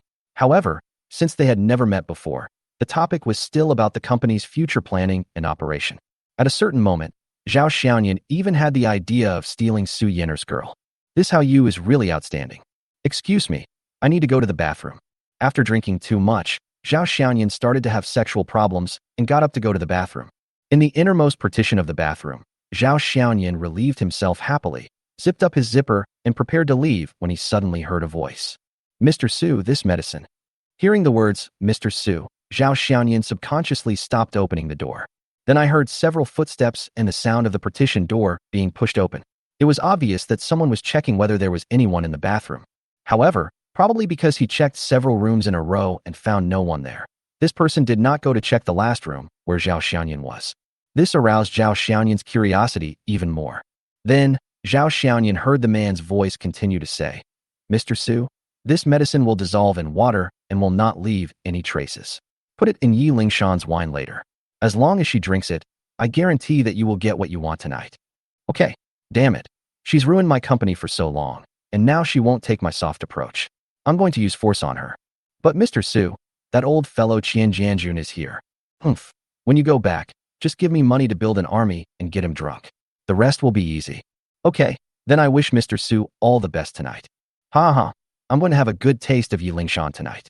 Let's go back to the box quickly. I can't wait any longer. On the way back to the box, Zhao Xiaoyan's face was very gloomy. He had only seen this kind of situation in TV novels before, but he never expected it to actually happen in real life. That young Mr. Su should be Su Yida's son, Su Feng. Although his father stopped Zhao Xiaoyan from treating Su Dajiang at that time, at least from his later behavior, it can be seen that Su Yida still has deep feelings for his father Su Dajiang. Even the drama of forcing Su Yener to abdicate that day was done in an upright manner, directly joining forces with other shareholders to put pressure on her. Although everything was lost later as Su Dajiang recovered, at least it was done in the right way. But his son seemed very mean. He had a good impression of Yi Lingshan. It would have been fine if he hadn't encountered her, but now that he had seen her, he would have felt guilty not to help. Zhao Xiaoyan thought about it, picked up his phone, and sent a message to Yi Lingshan. Consider this an advance warning to this sexy young woman. Box number 8. Unable to refuse, Yi Lingshan drank another half glass of wine, and the redness on her face deepened. He put down his wine glass and looked at his bank president, who was obviously drunk and his eyes were blurry. Suddenly, Yi Lingshan's cell phone vibrated. I picked it up and saw it was a message. Mr. Zhao, there's something in the wine. I'm in box 9. Before Yi Lingshan had time to think about what this message meant, she saw Mr. Zhou from Buyue pick up his glass again, walk to President Qian, and persuade him to drink another full glass of white wine. Yi Lingshan's eyebrows wrinkled slightly. It felt like Zhou Mo had been toasting with President Qian tonight, especially after he came back from the bathroom just now. The frequency of the toast had increased even more. On this side, Su Feng also came over with a glass of red wine. Manager Yi, let's have a drink too. Yi Lingshan smiled apologetically and said, Mr. Su, I've had enough. If I drink any more, I'll really get drunk. How about this? Let me serve you tea instead of wine. As she spoke, Yi Lingshan picked up the cup of tea in front of her, raised it up, and drank it all in one gulp. Just as she tilted her head back to drink the water, Su Feng's empty hand quickly moved to the rim of Yi Lingshan's wine glass, and with a push of his fingertips, a small white pill fell into the red wine in the glass, and then he quickly withdrew his hand. Seeing Yi Lingshan drink a cup of tea, Su Feng's expression remained unchanged. He smiled and said, I offered a toast to Manager Yi, but Manager Yi drank water. It seems that he doesn't respect me, Su. I will have to ask my father to reconsider the matter of transferring the group's public account to your bank. Hearing this, Yi Lingshan's heart skipped a beat. Today Chen Yijuan took her out for a social event to discuss with Su Feng about Longxing Group's change of partner bank. As the largest group company in Lingzhou, Longxing Group has always cooperated with other banks. But how could Yobi let go of such a big piece of fat? Chen Yijuan has been following up on this matter, but there has been no progress. Chapter 63 Box number 9. Please add to the bookshelf and follow up. But today, the president excitedly told her that Longsheng was willing to give in, so he took her to Li Hao to host a banquet for Su Feng, the son of the vice president of Longxing Group. If the vice president's son helped, there would be hope for this matter. This was not the first time Su Feng and Yi Lingshan had met. They had had contact before. Yi Lingshan also knew that Su Feng was interested in her. He had sent her flowers several times and asked her out for dinner and movies for various reasons. But Yi Lingshan always felt that Su Feng looked at her in a strange way, as if he was looking at a prey. In addition, she had heard a lot of rumors about Su Feng being a playboy. Therefore, Yi Lingshan politely declined all of Su Feng's private invitations. But now it's official business after all, and people have said this. If I don't drink and really offend Su Feng, then all the efforts of the bank during this period will be in vain. Biting her lower lip, Yi Lingshan had no choice but to pick up the wine glass. Then Mr. Su, I'll toast you. Regarding that matter, I'll leave it to you. Su Feng laughed and raised his glass. Don't worry, don't worry. Then he watched Yi Lingshan drink all the red wine in the glass. While Yi Lingshan was drinking, Zhou Mo successfully knocked Chen Jianjun down. The latter was lying on the table in a daze. Zhou Mo shook Chen Jianjun, and seeing that he didn't respond, he looked at the two of them and said, Haha, President Qian seems to be really drunk. Mr. Su, I'll take him back first. Su Feng naturally knew that Zhou Mo was preparing to leave and create space for himself, so he smiled and said, Thank you very much. Zhou Mo, please make sure to send President Qian home safely. Yi Lingshan also stood up and said, President Zhou and I will take the president home. I know where the president lives. Zhou Mo immediately refused and said, No, you continue to drink with President Su. I'll do it. I know where President Qian's home is, don't worry. After saying that, he made a phone call. Just a few seconds later, a man who looked like a driver came in from outside, helped Chen Jianjun up, and went out with Zhou Mo. Su Feng and Yi Lingshan were the only two people left in the box. Without anyone around, Su Feng's eyes changed when he looked at Yi Lingshan, and a sly smile unconsciously appeared on his face. Mr. Su, I'm a little drunk too, so I'll take my leave now. Yi Lingshan really couldn't stand Su Shufeng's malicious look and just wanted to leave here quickly. Manager Yi, don't be so anxious. Come, let's have another drink. Mr. Su, I really can't drink anymore. Just have a drink. Come on, Manager Yi, I'll drink first as a sign of respect. Then, that's the last cup. After drinking a glass of wine, Yi Lingshan suddenly felt a little hot, and her heartbeat became much faster. It seemed that a small flame of desire was burning in her lower abdomen. After all, Yi Lingshan is an experienced person, so she naturally understands what is going on. At this moment, Yi Lingshan thought of the message she had just received from Zhao Xiaoyan. There was something in the wine. When she looked up at Su Feng again, she saw that the obscene expression on the other's face was not hidden at all, and he was looking at her with a lewd smile. There's something in this wine. Yi Lingshan couldn't guess why she was like this. Although she knew that Su Feng was interested in her, she never expected that he would use such despicable means. Manager Yi Lingshan, I lowered myself to look for you, but you didn't appreciate it. So I have no choice but to use force on you. Tonight, you are mine. Su Feng simply laid his cards on the table. Zhou Mo's medicine is really effective. It only takes a few minutes for the effect to start taking effect. Looking unscrupulously at Yi Lingshan's exquisite curves outlined by her black bank uniform and her voluptuous thighs wrapped in black stockings, Su Feng's eyes were burning with desire that was about to burst out. At this moment, Yi Lingshan felt as if she had no strength left in her body, and she couldn't even shout. No, I have to get out of here. Oh yes, box 9. In box number 9. At this time, only Zhao Xiaoyan and Hao Yu were left in the box, and they had almost finished eating. Hao Yu picked up a tissue and wiped her mouth. Mr. Zhao, I'll go back first. I'll finish the plan for setting up an investment company tonight and send it back to you. Zhao Xiaoyan didn't expect Hao Yu to be so impatient. Don't worry, just send it to me when you're done in the next 2 days. Hao Yu nodded without comment, stood up, and was about to speak. The door of the box was pushed open and a figure staggered in. Mr. Zhao, the person who came was Yi Lingshan. Just after Yi Lingshan stepped into the box, a young man appeared outside the box. The young man didn't even look at the people in the box. His eyes were all on Yi Lingshan, who was already at the end of her strength. He stretched out his hand to grab Yi Lingshan. Su Feng felt that he was too careless. In the box, he watched Yi Lingshan getting weaker and weaker, and he relaxed his vigilance. But who would have thought that Yi Lingshan still had the strength to run out of the box when he wasn't paying attention? Su Feng had a ferocious look on his face and grabbed Yi Lingshan's clothes. Yi Lingshan, who had already been holding on to her limit, fell directly onto the carpet in the box after being grabbed. Bitch, I'll see where you're going. Su Feng took the opportunity to step forward and continue to catch Yi Lingshan. Zhao Xiaoyan walked over quickly and stood between Su Feng and Yi Lingshan. Su Feng looked at Zhao Xiaoyan, who suddenly appeared, and said in a deep voice, Friend, this matter has nothing to do with you. Please get out of the way. Zhao Xiaoyan ignored him, put his arm around Yi Lingshan, walked to the sofa beside him and sat down, putting his right hand on Yi Lingshan's wrist. Yi Lingshan's pulse at this time was very chaotic and high-pitched, which was obviously a sign of arousal. Looking at her face, it was already red, and her eyes were like tears. But she was still gritting her teeth and enduring it, and her head was already covered with sweat from endurance. Seeing that Zhao Xiaoyan ignored him, Su Feng walked up and pushed Zhao Xiaoyan over. I'm warning you, mind your own business. Zhao Xiaoyan's face was now extremely ugly. He grabbed Su Feng by the collar and threw him to the ground. Su Linglong, who had long been drained by alcohol and sex, was no match for Zhao Xiaoyan in terms of strength, so he just squatted down. He, Su Feng, was the prince of Longxing Group. Everyone in the world treated him like a lord and fawned on him. But today, he was knocked to the ground by a brat who came out of nowhere. He was immediately furious.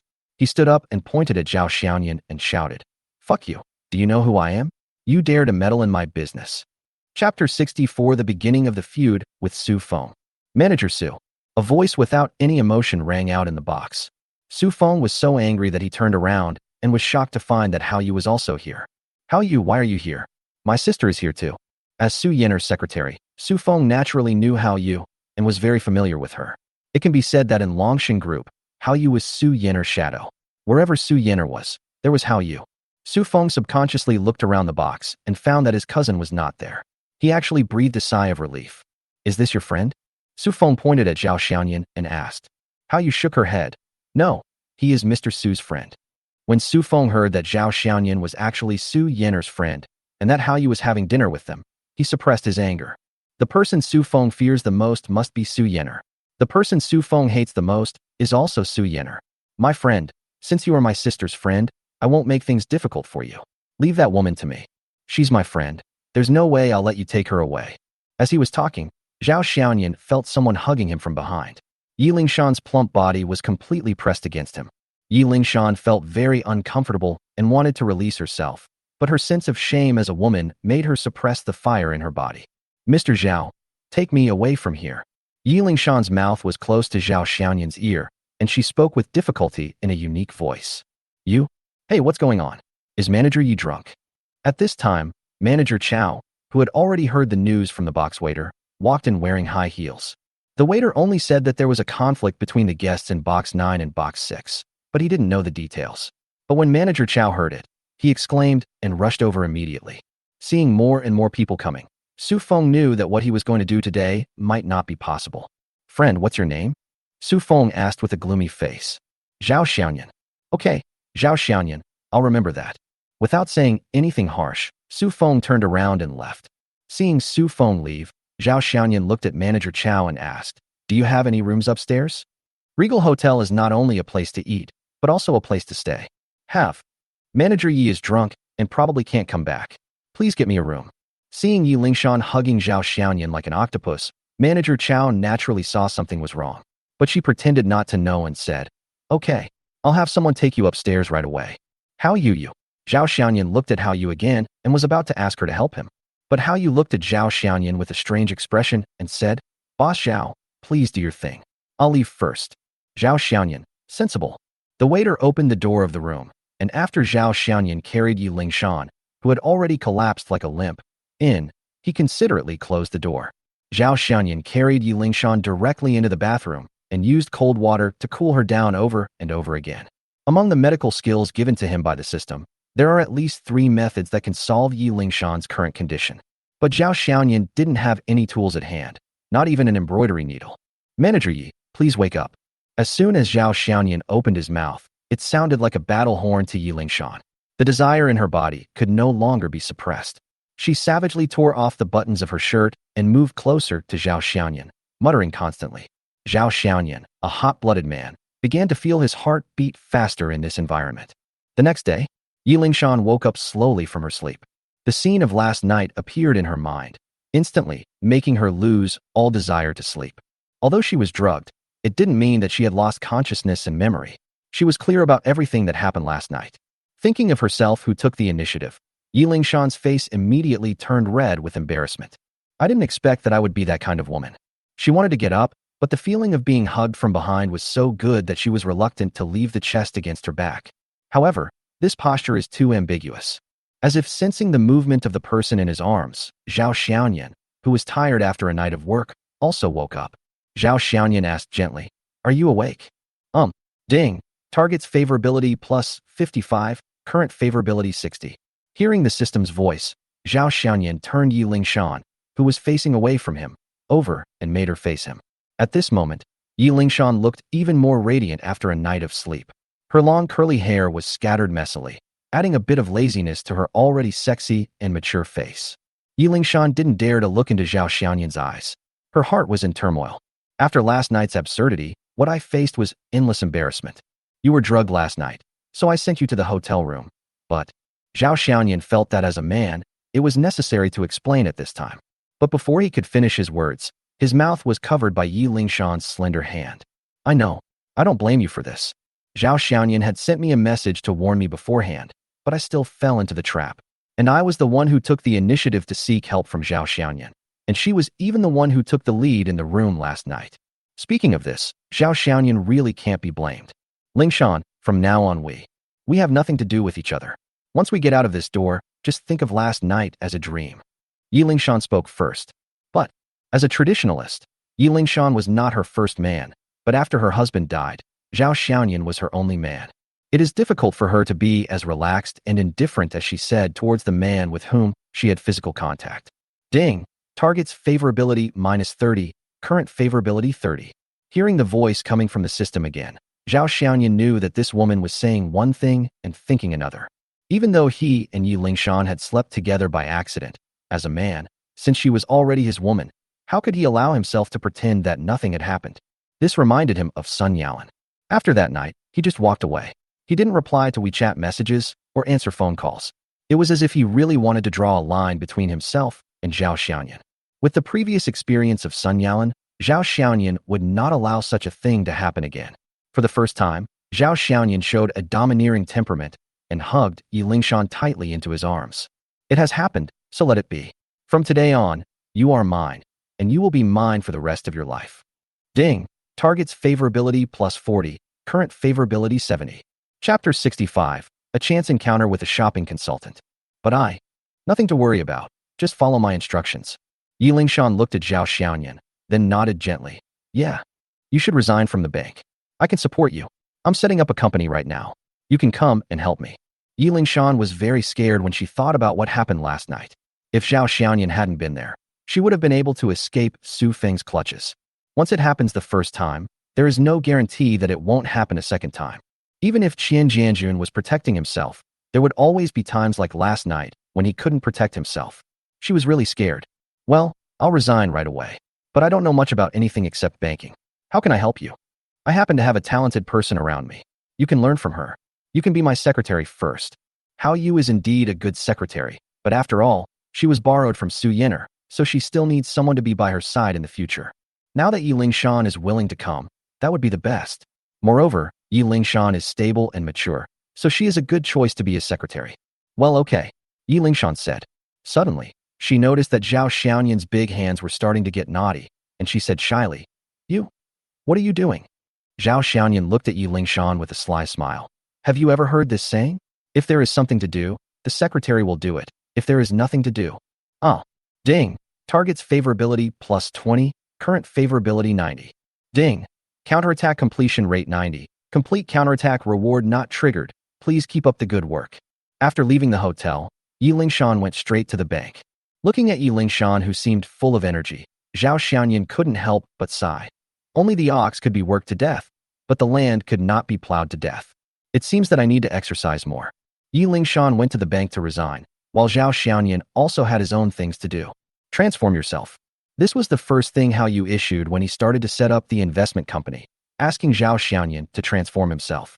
To put it bluntly, Hao Yu felt that Zhao Xiaoyan's current image did not look like that of a boss at all. It has too much of a loser vibe. Zhao Xiaoyan gladly accepted Hao Yu's task. To be honest, since he got the system, he knows that his current assets are as high as 10 figures, but he doesn't spend that much money on himself. Besides, I'm a boss now after all, so I naturally can't do things the same as before. After leaving the hotel, Zhao Xiaoyan went straight to a hair salon that looked very high-end. An hour later, after spending a huge amount of 2,999 yuan, Zhao Xiaoyan's hairstyle was no longer the listless short hair. By the way, what did teacher Tony say this hairstyle was? Zhao Xiaoyan didn't remember it at all. But the good-looking ones are really good-looking. The change in hairstyle improved Zhao Xiaoyan's overall temperament by 3 or 4 levels. After completing his hairstyle transformation, Zhao Xiaoyan went straight to Longxing Advertising. This was his first time visiting Longxing Plaza. Looking at the dazzling array of men's clothing, Zhao Xiaoyan was a little embarrassed. He didn't know which one he should change into to look more like a successful person. If I had known earlier, I would not have let Yi Lingshan leave. At least she could still help me with advice and make decisions. At this time, "Shouty Zhao, why are you here?" When Zhao Xiaoyan heard him being called that, he stopped and looked back and saw that it was indeed Zhou Jiaying. Zhou Jiaying was also alone. Today she was not wearing the iconic OL uniform. Instead, she was wearing a very slim mid-length skirt, which was quite a different look. Zhao Xiaoyan smiled and said, "What a coincidence, Sister Jiaying. Why are you here too?" "I gave myself a day off today, so I came out for a walk since I had nothing to do." Zhou Jiaying smiled, revealing the two dimples on her cheeks again. "What are you doing?" "Oh, I came to buy some clothes. I wanted to change myself so that I can at least look like a rich man from the outside," Zhao Xiaoyan said jokingly. When Zhou Jiaying heard this, he pretended to be angry and said, "Do you still want to look like him? You are one." Zhao Xiaoyan didn't respond, and after a flash of thought, he asked, "Sister Jiaying, are you in a hurry?" "No, what's wrong? How about you help me pick out clothes? I don't usually pay much attention to what I wear, and my aesthetic taste is really terrible." Zhao Xiaoyan smiled a little embarrassedly. "You don't know? I was just saying that I should have found someone to accompany me earlier, but I didn't expect to meet you. This is fate." In fact, Zhou Jiaying also thinks that Zhao Xiaoyan's dressing style is really not commendable. He is so rich, but he dresses like a loser all day long. Zhou Jiaying had nothing to do, so naturally he agreed to Zhao Xiaoyan's request. "Sister Jiaying, how about this one?" "No, it's too casual." "This one is nice, go try it." "Sister Jiaying, what about this one?" "Definitely not. It looks old-fashioned and doesn't show off my figure." "I think that one is nice." "Sister Jiaying, is that suitable?" "No. How is this different from your original style?" After a few times, Zhao Xiaoyan decisively chose to shut up. Just treat yourself as a fitting machine and give the right of choice entirely to Zhou Jiaying. But when it comes to dressing, Zhou Jiaying has a pretty good eye. Many of the clothes he picked out really made Zhao Xiaoyan feel like he had changed a lot when he looked in the dressing mirror. "I experienced intuitively what it means that clothes make the man and gold make the Buddha. Although it is a nice thing to have a beautiful woman accompany you to buy clothes." But Zhao Xiaoyan also deeply understood why so many men were unwilling to accompany their girlfriend shopping. Even with Zhao Xiaoyan's physical fitness, he was a little overwhelmed in the end. Zhou Jiaying, who was wearing high heels, on the contrary, enjoyed it very much and still took Zhao Xiaoyan with great interest, wandering between various brand-name clothing stores. Less than 2 hours later, Zhao Xiaoyan's hands and arms were already filled with 7 or 8 paper bags, all of which were filled with various clothes that Zhou Jiaying had picked out for him. "Let's go check out this store. Their suits are pretty good." Just when Zhao Xiaoyan felt that it was enough and was about to end this shopping trip, Zhou Jiaying pointed to a brand store not far away and took Zhao Xiaoyan in. "Hello, how can I help you?" The shopping guide came over enthusiastically. Zhou Jiaying looked in the window for a while, then took off a black suit and a shirt from the side and handed them to Zhao Xiaoyan. "A man's wardrobe is always full of suits. I'll take you to get one made when I have time. Let's try this one today." Then he walked to the shoe cabinet next to him, looked carefully for a while, pointed at a pair of black leather shoes, and said to the salesperson, "Get him another pair of leather shoes. This pair." Chapter 66. Name Jinyan. Zhao Xiaoyan didn't waste any time. He put down the shopping bag in his hand, held the clothes in one hand and the leather shoes in the other, and walked into the fitting room. 2 minutes later, Zhao Xiaoyan, who had changed his clothes, walked out of the fitting room. When Zhou Jiaying saw Zhao Xiaoyan in formal attire, he was obviously stunned for a moment.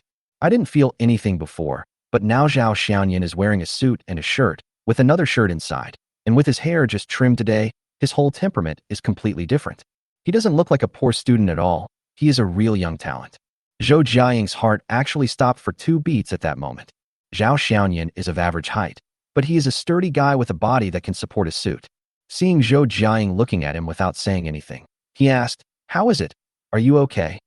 Zhou Jiaying walked forward slowly with a smile, looked around Zhao Xiaoyan, nodded and said, "Very good, you look completely different. I didn't realize that you were still quite handsome." "I am very handsome, but it's not obvious enough." Zhao Xiaoyan joked with a smile. Zhou Jiaying looked at it and felt something was wrong. He picked up another tie and said, "Put it on." Zhao Xiaoyan took the tie but was troubled. How do I tie this thing?" Zhou Jiaying took the tie directly from Zhao Xiaoyan, put his hands on both sides of the tie, and gently put the tie into Zhao Xiaoyan's collar. Zhou Jiaying was very careful and meticulous in making the collar turn out correctly and tying the tie. However, Zhao Xiaoyan's breathing couldn't help but become a little rapid, and his eyes were looking at Zhou Jiaying, who was so close to him. As if sensing Zhao Xiaoyan's abnormality, Zhou Jiaying's hands also paused. The two were very close now, so close that Zhao Xiaoyan could kiss Zhou Jiaying's plump lips as long as he wanted. This feeling was like a wife gently arranging clothes for her husband who was about to go out. A subtle blush slowly appeared on Zhou Jiaying's face as he continued to tie the tie for Zhao Xiaoyan. With the blessing of a tie, Zhao Xiaoyan's temperament reached a new level. "How is it?" Zhao Xiaoyan asked. Zhou Jiaying nodded. "Handsome." Zhao Xiaoyan smiled and said, "That's good. Sister Jiaying's vision must be fine." After returning to the fitting room and changing back into his clothes, Zhao Xiaoyan took the outfit and said to the salesgirl, "Pack it up." The shopping guide swiftly put the suit into the suit cover, packed it up, and handed it to Zhao Xiaoyan. "Sir, it's ready." "Okay, how much is it?" "I'll scan it for you." "No, sir. The lady has already paid." Zhao Xiaoyan looked back at Zhou Jiaying with slight surprise. "You've helped my family so much. I have to express my gratitude," Zhou Jiaying explained. Seeing that Zhao Xiaoyan wanted to say something, Zhou Jiaying directly took Zhao Xiaoyan's hand and walked out. "Okay, it's just putting on clothes. Let's go." Even after they came out of the store, Zhou Jiaying still held Zhao Xiaoyan's hand. Zhao Xiaoyan naturally wasn't stupid enough to remind Zhou Jiaying, so he just held the paper bags in his left hand and let Zhou Jiaying hold his right hand. The two of them walked intimately like a pair of lovers. Ding! Target, Zhou Jiaying's favorability +10, current favorability 63. The next day, Chengfeng Building. "Mr. Zhao, you are dressed very nicely." When Hao Yu saw Zhao Xiaoyan in formal attire, she was very satisfied. It seemed that the other party had listened to her words. Today they are here to finalize the office space. Chengfeng Building is one of the best office buildings in Lingzhou. After comparison, Hao Yu felt that it would be a good idea to set up the company here. As an investment company, the choice of office space is actually an invisible reflection of the company's strength. Although it may sound a bit like judging a book by its cover, it is already the norm in the business world. Yi Lingshan didn't come today. Although Jianjun accepted her resignation money, after all, it's not like you can just leave the bank. There is still a lot of work that needs to be handed over. So Yi Lingshan, the secretary, will have to wait a few days before she can officially take up her post. Although Qian Jianjun was surprised by Yi Lingshan's sudden resignation, he did not make things difficult for her since he knew that she was determined to leave. He was drunk the night before, and Yi Lingshan came to resign the next day. Although he didn't know what happened, he felt that something must have happened after he was drunk. But Yi Lingshan didn't say anything, so he didn't ask too much. The top floor of Chengfeng Building. "Mr. Zhao, the 39th floor is the highest floor of our building. There are only 2 office areas planned on the entire floor, and the layout on both sides is basically the same. As for the rest, as you can see, I don't have much to say." The building's property manager pointed to the empty space, and it was clear at a glance, and he really didn't know what else to say. Zhao Xiaoyan is very satisfied with this place. It faces south and has large floor-to-ceiling windows that provide plenty of light. The area is a bit large, 2,000 square meters, which is a bit extravagant for a company with only 2 people. And the rent is not cheap either, 400,000 a month, which means 4.8 million a year. However, since he was starting a company, there was no need for Zhao Xiaoyan to waste too much time on this little money, so he made the decision right away. The next step is naturally to sign the contract and pay the deposit. Since you can only apply for a license if you have a venue, it is just a draft now. When the time comes, you still have to sign the contract with the property in the name of the company. Of course, Hao Yu took care of all of this, which saved Zhao Xiaoyan a lot of trouble. He also asked the property management for 4 exclusive parking spaces.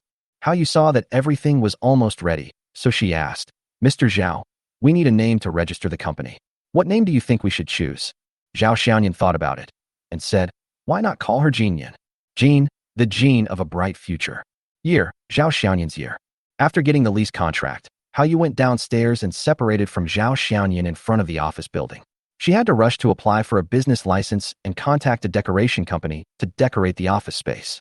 Seeing Hao Yu busy, Zhao Xiaoyan felt a little embarrassed and felt that he was doing a very straightforward job as a hands-off boss. The guilt is almost coming out. If you feel like you have nothing to do, you can try to find some people. Hao Yu thought for a long time and decided to assign a new task to Zhao Xiaoyan before leaving. Zhao Xiaoyan had never done anything like recruiting, he only had experience in applying for jobs. Without a business license, he couldn't even register on a recruitment website.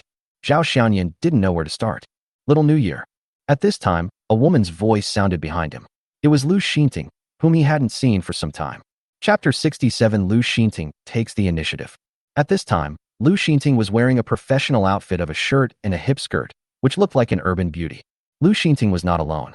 Beside her, there were 3 white-collar workers, 2 men and 1 woman, also wearing professional attire. The styles of their clothes were similar to Lu Xinting's, so they were obviously Lu Xinting's colleagues. Do you work here? Zhao Xiaoyan pointed at the Changfeng building behind him and asked. Well, it's on the 19th floor. Up there, it's a media company. By the way, why are you here? I came here to look for an office, and it happens to be right here, on the 39th floor. We'll be neighbors from now on. When everyone heard this, they all looked at him sideways. The 39th floor is the top floor of Changfeng building. And I heard that because the monthly rent is quite expensive, it has been vacant for more than a month since 2 companies moved out. That night at the bar, Lu Xinting knew that Zhao Xiaoyan should be rich, but she didn't expect him to be so rich. Suddenly, the physique of a money-worshipping green tea girl took over, and her beautiful fox eyes narrowed into a slit again due to smiling. Xiaoyan, you started a company? What does your company do? It's mainly in the investment sector. When she heard that it was about investment, Lu Xinting became more interested. As we all know, if you want to be an investor, you have to be someone else's financial sponsor, which requires a lot of capital. Lu Xinting decided to take the initiative. This is a super golden turtle, and she must not let it go. Ding! Target Lu Xinting's favorability +5. Current favorability 75. Xiaoyan, it's been a while since we last met. How about I treat you to lunch at noon? But there's nothing good to eat nearby. Lu Xinting gently stroked a strand of hair that fell on her cheek and gently tucked it behind her ear.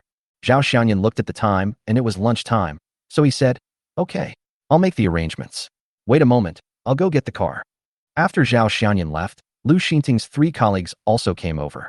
The only girl among the 3 asked, Xinting, who is that person? My classmate. Xinting, your classmate is such a boaster.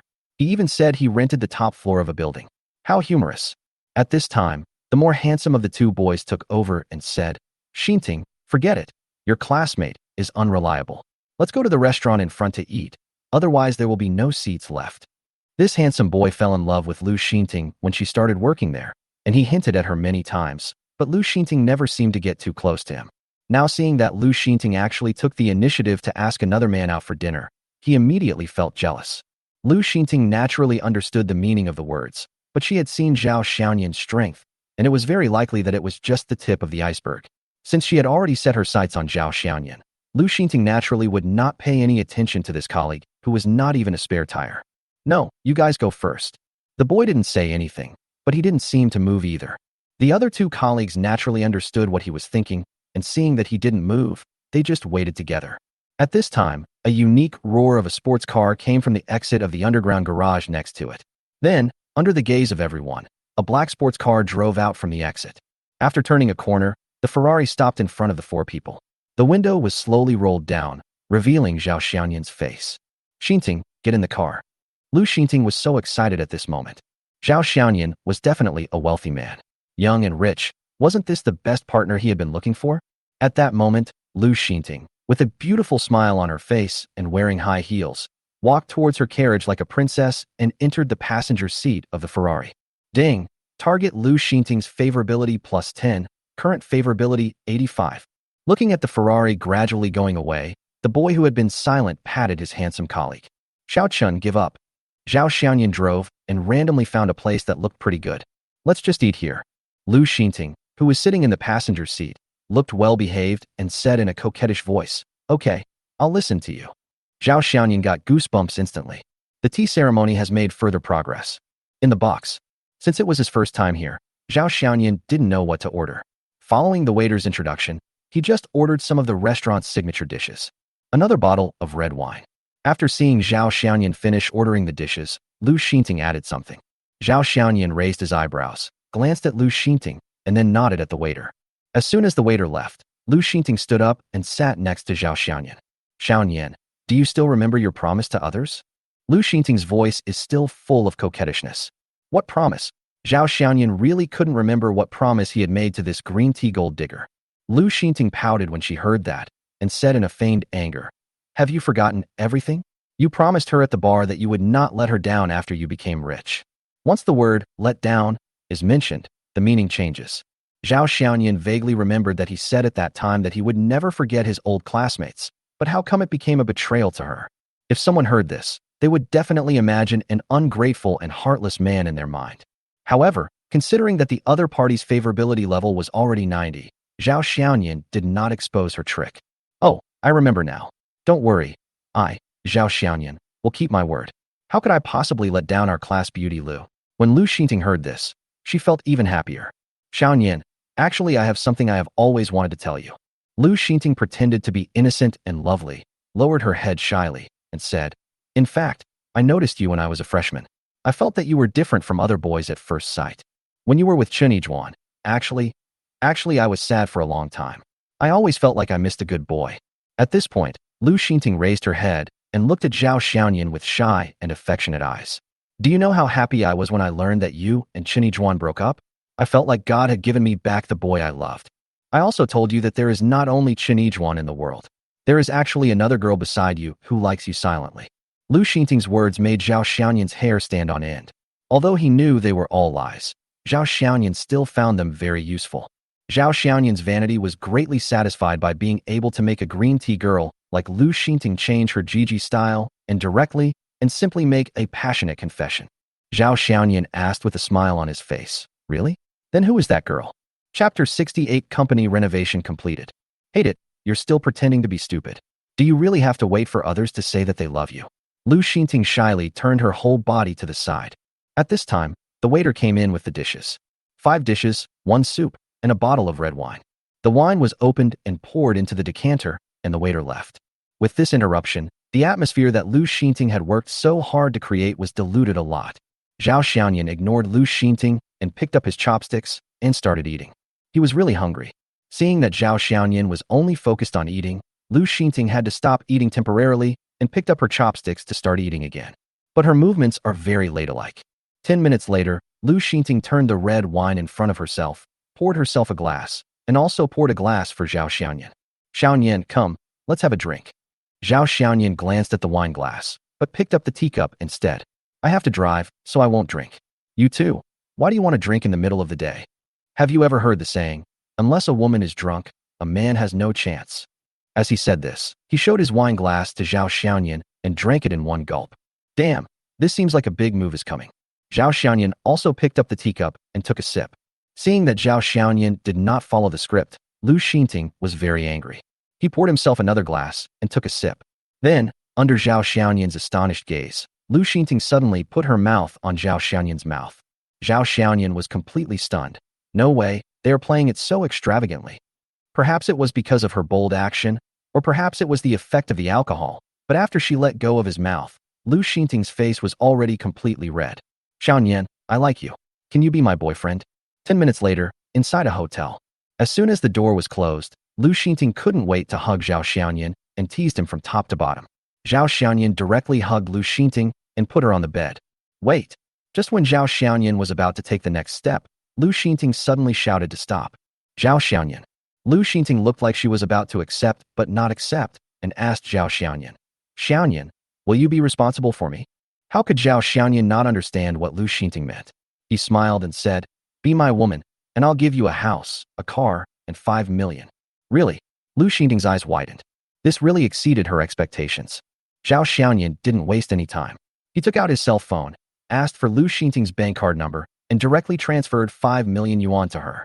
Ding! The host spent 5 million yuan for the target Lu Xinting and got a 90-fold cashback. Well, another 450 million in revenue, not a loss at all. Meanwhile, Lu Xinting was extremely excited when she saw the money arriving on her phone. Then she turned over, took off the hairband, and her long hair fell like a waterfall. Ding! Target Lu Xinting's favorability plus 10, current favorability 95. An hour later, Zhao Xiaoyan came out of the hotel alone. Fairies are fairies. It's obviously the first time, but she's so strong. Zhao Xiaoyan couldn't help but recall the ecstasy just now. However, there was one place that aroused his curiosity. I remember that whether it was Sun Yalan, He Fei, or even Yi Lingshan the day before yesterday, they all received news that their favorability with the system had increased afterward. But after receiving the money, Lu Xinting's favorability rose to 95, but in the end she did not get any improvement.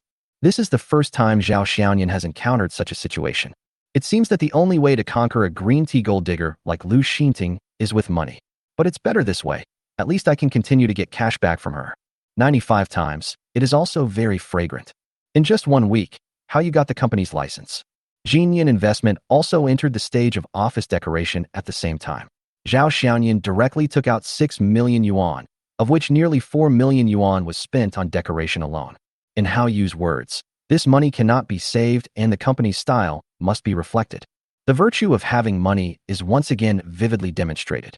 After the money was in place, the decoration company came in the next day and started breaking down the walls, and various materials were also moved to the company one after another.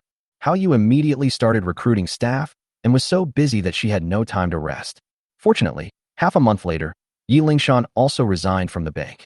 With Yi Lingshan joining, Hao Yu's workload began to be gradually shared with her. When she learned that Zhao Xiaoyan intended to train Yi Lingshan, and she always felt that there was a special relationship between Yi Lingshan and Zhao Xiaoyan, she really began to take Yi Lingshan with her, like a teacher, carefully training this young woman. But even so, the two of them were very busy. On the contrary, the boss Zhao Xiaoyan is idle again with nothing to do. Apart from occasionally having sex with Lu Xinting, he spent almost every day in boredom. In the blink of an eye, a month passed. Looking at the four big words, Jinyan Investment, carved in golden acrylic on the white marble wall behind the front desk, Zhao Xiaoyan felt an indescribable complex emotion in his heart. Suppressing his excitement, Zhao Xiaoyan walked into the company with 1.5 employees. The overall style of the company is modern, simple yet elegant. The office areas are clearly divided. The risk control department, main accounting department, project department, and operation department are neatly organized. There is also a large conference room and several small negotiation rooms with clear circulation. They even thoughtfully prepared a tea room and entertainment room. The innermost one is the general manager's office, which is 100 square meters in size and has a restroom. Touching the surface of the black desk, sitting in the boss chair, and looking at the scenery outside the floor-to-ceiling window in front of him, Zhao Xiaoyan really felt like he was dreaming. More than a month ago, I was a complete 3-no person. I was dumped by my girlfriend and had no job.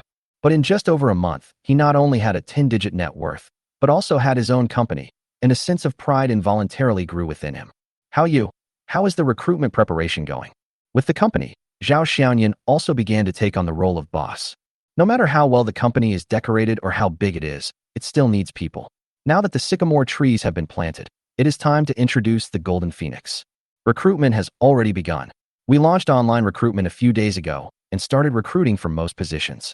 Hao Yu is very organized in her work and is always ahead of the curve in almost every task. Other positions are fine, except for the managers in charge of various departments. My suggestion is to directly recruit them from other companies with high salaries. Chapter 69 Opening of the Company. Yi Lingshan has been following Hao Yu for some time, and her current official position is the general manager's secretary. Yi Lingshan, who was wearing a white business suit and a pair of flesh-colored stockings on her legs, adjusted her gold-rimmed glasses and continued what Hao Yu had said, adding, "We have conducted preliminary telephone discussions with general positions, and most of them have experience in the industry.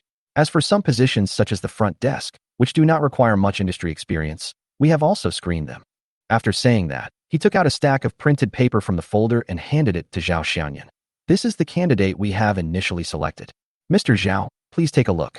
Zhao Xiaoyan was a little uncomfortable seeing this woman, with whom he had already had negative contact, suddenly speaking to him in a very business-like manner. Zhao Xiaoyan flipped through the list casually and said to Yi Lingshan, "You guys can interview these people. Anyone who is suitable should start work as soon as possible." During this period, although Zhao Xiaoyan was also very idle, he was going to be a boss after all, so he still consciously recharged himself. Although he did not expect to become a talent immediately by self-study from books, at least it was of some use. For example, those who want to achieve great things should not be in charge of everything, but should know how to delegate power. Hao Yu's abilities are self-evident, and Yi Lingshan is a very reliable person, so there is naturally no need for Zhao Xiaoyan to keep a close eye on her. As for the recruitment of those core personnel, Hao Yu, what do you think? Hao Yu thought for a moment and said, "I have met several talents in this field, but Jinyan is a new company after all, and has no reputation in the industry. Even if someone intends to change jobs, they are a little worried about us. The lack of fame is a fatal flaw." Zhao Xiaoyan tapped his fingers on the table unconsciously, and after thinking for a moment, he said, "Then let's build up our reputation. Let's set a time and hold an opening ceremony. Lingshan, go prepare some invitations and invite some companies in the same industry to participate. Also, prepare a few copies for me. I have some people to invite as well. As for the detailed list, how you will take care of it. I have only one principle. Since we want to make Jinyan famous, we will only invite people from large companies or some independent angel investors who are well known in Lingzhou. As for the time, let's set it next week and find a good day." Hao Yu nodded. "Okay." I'll go find the property management and talk to them about this. Then the three of them started looking through the calendar and picking dates. Although Zhao Xiaoyan thought any day would do, opening a business was a big deal after all, so he naturally had to choose an auspicious day for good luck. The time was finally set at half a month later. Firstly, the company is still just a framework, and it takes time for people to be on duty. Otherwise, it would be a big joke if there were no employees after the opening. Secondly, the opening ceremony also requires time to prepare, and haste makes waste. After the time was set, the next things began to revolve around this time point and started in full swing. How you listed more than a dozen venture capital companies and some well-known angel investors, and Zhao Xiaoyan also listed several lists of people and companies. Yi Lingshan was communicating with the initial applicant list over the phone and began recruiting people. 5 days later, the company has already recruited more than a dozen employees, and there are two pretty good-looking ladies sitting at the front desk. The company is starting to take shape. Yi Lingshan knocked on the door of the general manager's office with the invitation letter. "Come in." Zhao Xiaoyan's voice came from inside. When I opened the door, "Zhao Xiaoyan, and how you were talking about something." "Mr. Zhao, the invitation letter is out." Yi Lingshan placed the invitation letter in her hand on Zhao Xiaoyan's desk. Zhao Xiaoyan picked up one and took a look. Both the material and the design were very good. He then counted out 10 of them and said, "I'll deliver these. The rest are up to you. 10 days from now, we in Jinyan will fire the first shot."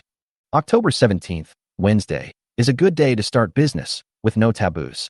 Today is the official opening day of Jinyan Investment. The entire company has been decorated with new clothes, and there are flowers everywhere, creating a thriving scene.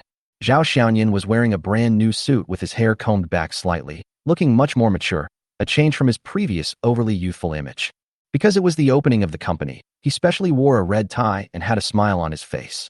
The property company also gave face to Jinyan Investment, a major customer, and deliberately left a large area on the first floor for Jinyan Investment to place its opening display racks and guest guidance area.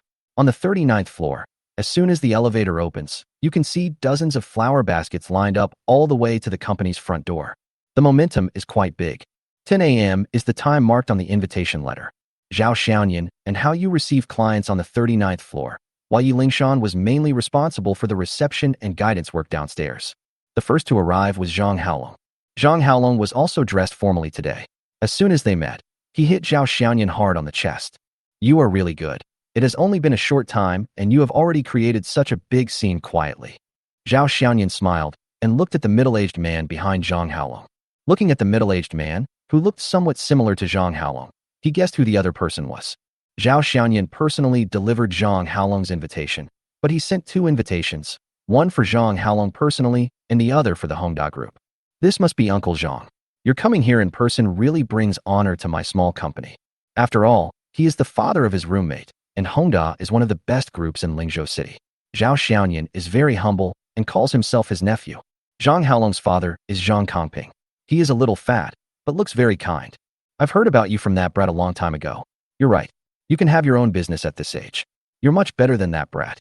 Zhang Haolong was immediately unhappy and joked, "How about you give me some money and I can start my own business?" Zhang Kongping glanced at his son and said, "Don't bother me. Who will take care of the company if you leave? I'm retired now and I want to spend some quality time with your mom. I'll leave the company to you." At this time, 2 more people walked in from outside the door. "Mr. Zhang, I didn't expect you to be one step ahead of me." "Ha ha." Zhao Xiaoyan and others looked back and saw that it was Zhou Bohai and Zhou Jiaying who came.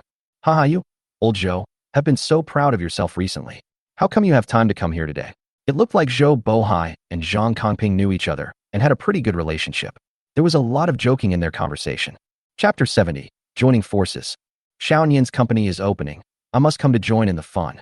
Zhou Bohai looked at Zhao Xiaoyan with a smile and said, "Xiaoyan, no, I have to call you Mr. Zhao now.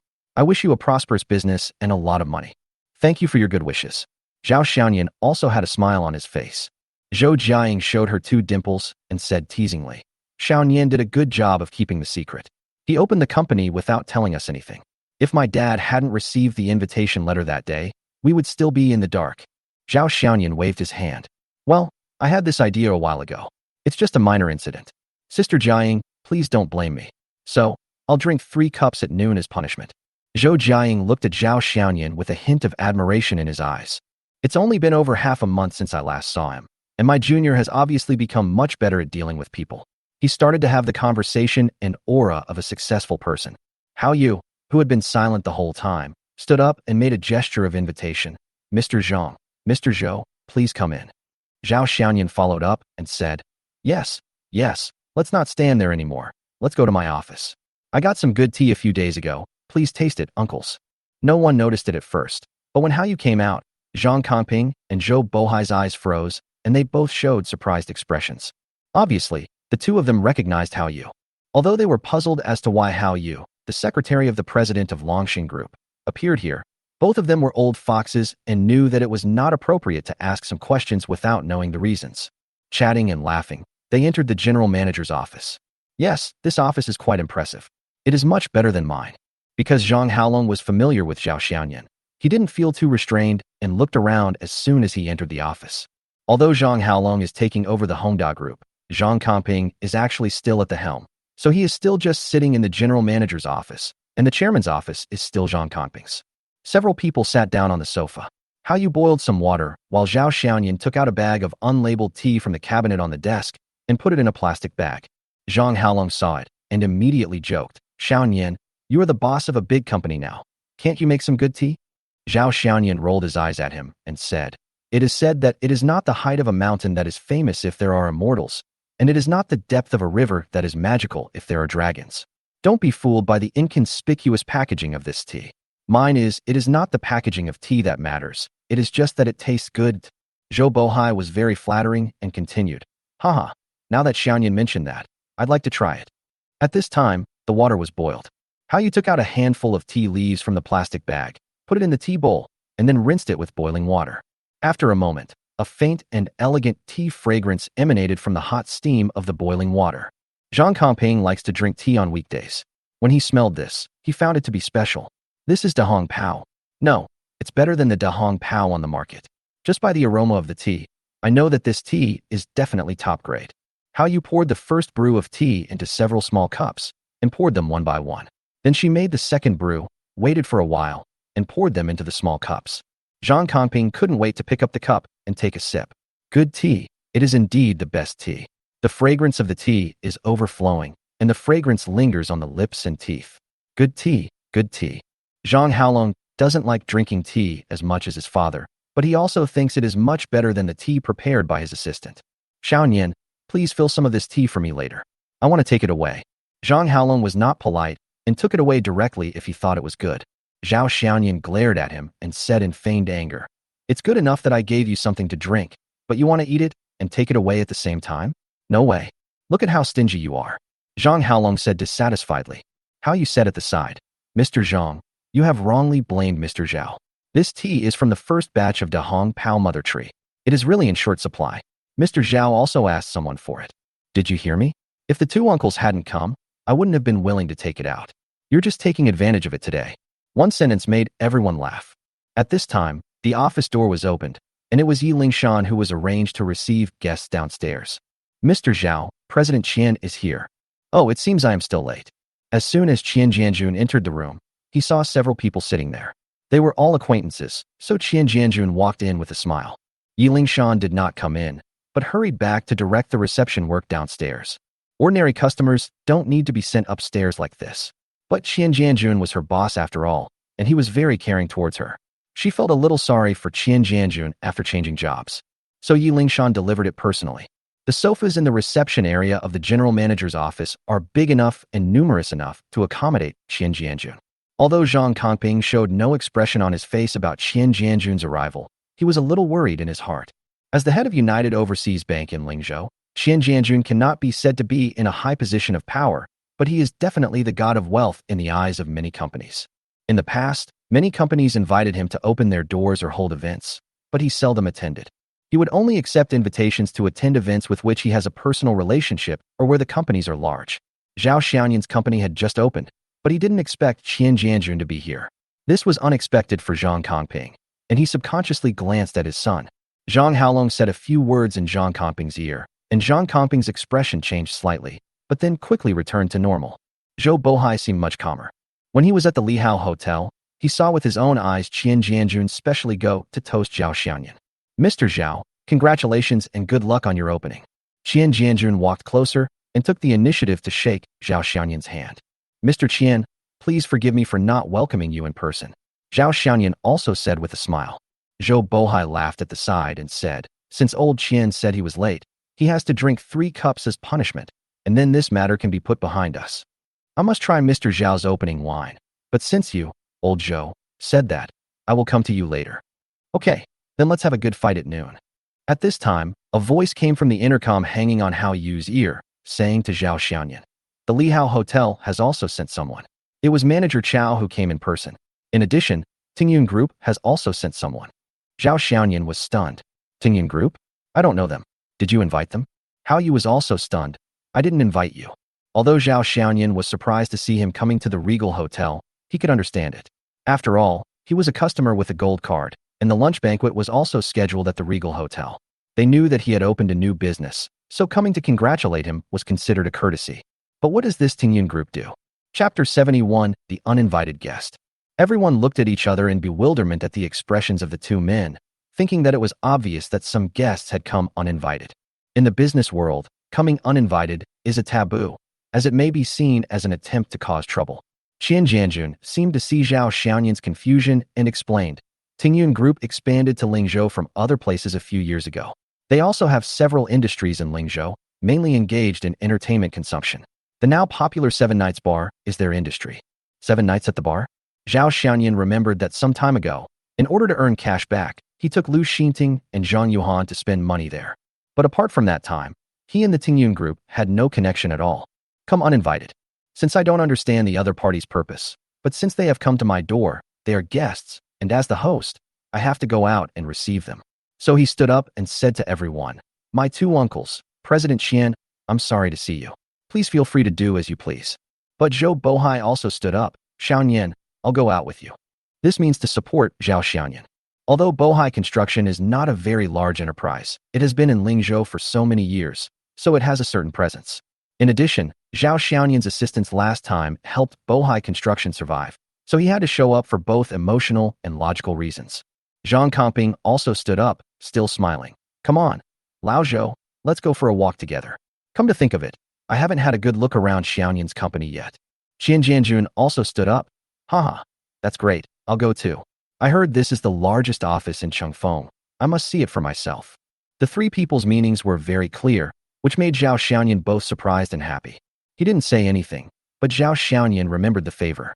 The group just walked to the reception area that was temporarily converted from the office area. There were quite a few people sitting in the reception area. They seemed to be representatives sent by some peers. Since the boss was not present, Hao Yu did not let Zhao Xianyan receive them personally. At this time, Manager Chao of Li Hao Hotel was helping to entertain the guests. Hey, Manager Chao, you are a guest today. How can we help entertain guests?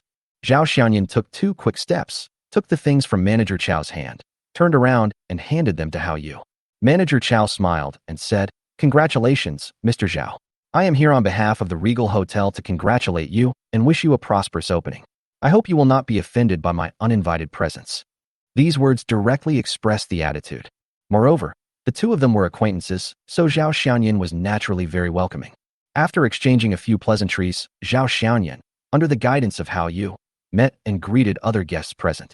As Zhao Xianyan had expected, except for the manager of the property company, all the others present were department managers of some investment companies, and none of the bosses came in person.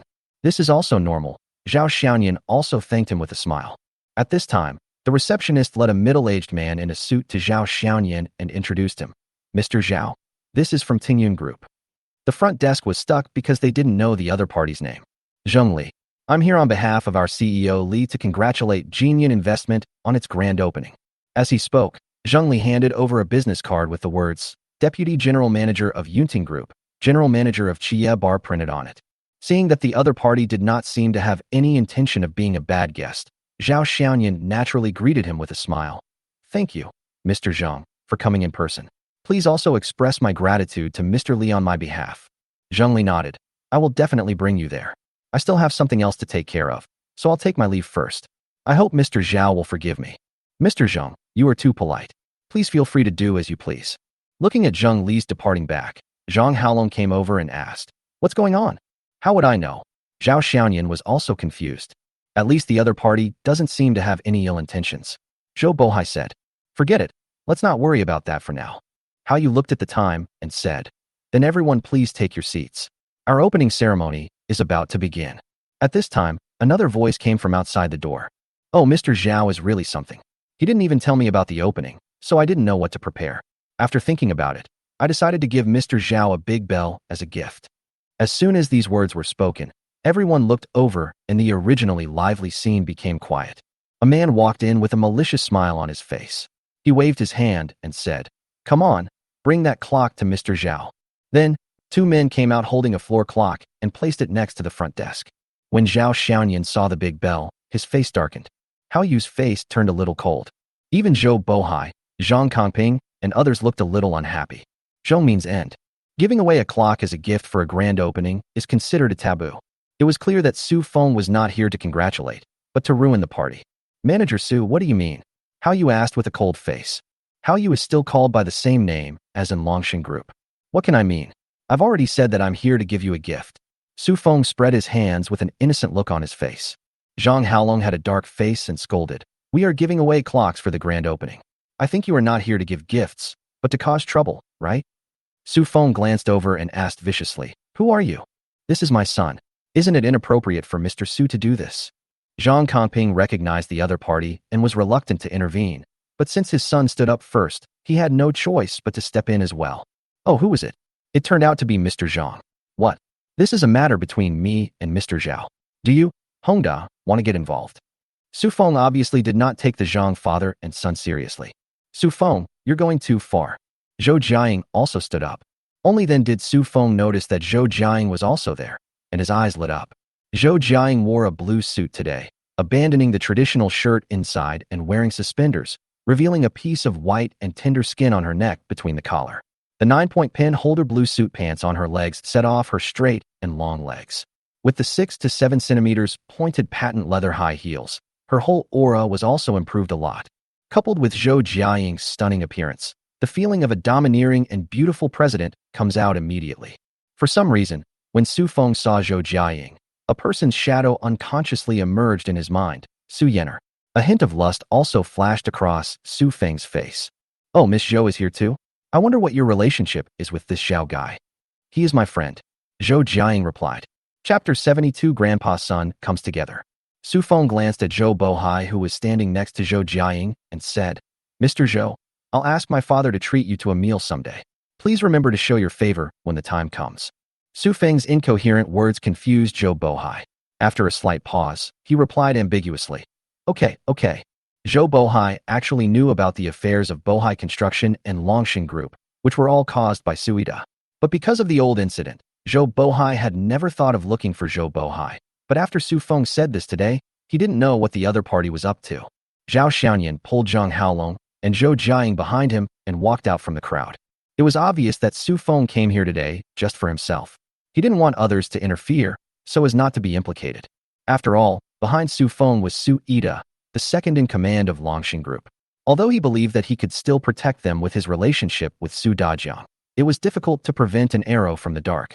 If someone wanted to do something secretly, he could do nothing about it. Su Feng, if you are here to congratulate me, I welcome you. If you are here to cause trouble, then just make a path and I will take it. But I have something to do here today, so you are not welcome. At this time, Yi Lingshan, who took the second elevator, also trotted into the company in high heels and walked to Zhao Xiaoyan. Mr. Zhao, Secretary Hao, I'm sorry I didn't stop them downstairs just now. When Yi Lingshan saw Su Feng, she was still a little scared. She didn't even dare to follow them in the elevator, so she could only wait for the second one to come up. Zhao Xiaoyan patted Yi Lingshan on the shoulder without any intention of blaming her. Su Feng glanced at Yi Lingshan, who was standing next to Zhao Xiaoyan, and the hatred on his face became even stronger. The reason why he came to Jinyan today was to discuss Zhao Xiaoyan. The reason was, of course, because Zhao Xiaoyan had ruined his good deeds in the hotel a while ago. He also inquired about it later and found out that Yi Lingshan had resigned and had also joined Jinyan Investment, becoming Zhao Xiaoyan's secretary. Now seeing Yi Lingshan again, especially when Yi Lingshan was standing closely with Zhao Xiaoyan, Su Feng could no longer suppress the evil fire in his heart. It's not that he likes Yi Lingshan that much. Even if there are women who are prettier than Yi Lingshan, he, young Master Su, has played with them before. It was just because he couldn't save face that the game he had set up with great difficulty was ruined by this person who came out of nowhere. Not only did he ruin his good deeds, but he also brought the woman he liked under his command, which made him feel extremely embarrassed. The reason why he waited so long to make a move was to find out who this Zhao Xianyan was. But after asking around, he found out that he was just a student at Lingzhou University, an insignificant little character who probably had a little money at home. That was all. Of course, he had never looked for Chen Yijuan or asked his father, so the information he obtained was not complete. If you want me to leave, then kneel down and apologize. Kneel down and apologize. Zhao Xianyan's veins popped out. Zhang Kongping and others also looked solemn. Why? You don't want to. Fine then. Su Feng glanced at his men, and one of them understood and shouted at the top of his voice. Everyone, this Jinyan company is not on good terms with our Longshan group. If any of you cooperate with them, you are going against us Longshan. As soon as these words were spoken, the expressions of the others present changed. What is Longshan? That's the boss of Lingzhou. It's obviously a losing deal to offend a giant like Longshan for such an unknown company. The reason they came was because of Hao Yu's invitation, but now someone with a bigger name has come, and Hao Yu, the secretary, is no longer good enough. However, those colleagues who were invited here had a gloating attitude. Competitors are enemies, and this applies to any industry. As a result, most of the people present stood up from their seats and prepared to say goodbye and leave. If these people left, it would be a huge slap in the face for both Jinyan Investment and Zhao Xianyan himself. If this got out, Jinyan Investment would really be closed down. Just then, a voice came from outside. When King Yu, Su Feng, represent Longshan Group. Hearing this voice, everyone's eyes subconsciously looked towards the door. Su Feng's body trembled slightly, and he quickly looked back. I saw an old man with a walking stick in his hand, being supported by a powerful woman, slowly appearing in everyone's sight. After seeing who was coming, many people gasped. It's President Su Yener, and that's President Su. Isn't it rumored that Su Dajiang is bedridden and terminally ill? Two heads of Longshan Group are here together. What is the background of Jinyan Investment? Zhang Kongping and Zhao Xianyan were also stunned. Although Chen Jianjun, Zhou Bohai and others knew that Zhao Xianyan and Su Yener knew each other, they did not expect that he could even invite Su Dajiang out. Zhao Xianyan knew that Su Dajiang was coming, because he personally handed over the invitation when he went to treat the old man. Su Dajiang was naturally very happy to accept this boy who he liked. After several treatments, Su Dajiang's condition has improved a lot. As long as he doesn't walk for too long, he will have no problem walking. As for Su Yener, it was Su Dajiang who asked Zhao Xianyan to invite her. My reason is that Su Dajiang only represents himself, while Su Yener represents Longshan Group. If Longshan helps to endorse it, it will only benefit the development of Jinyan Investment. Zhao Xianyan was very willing to accept the suggestion and went to invite Su Yener happily.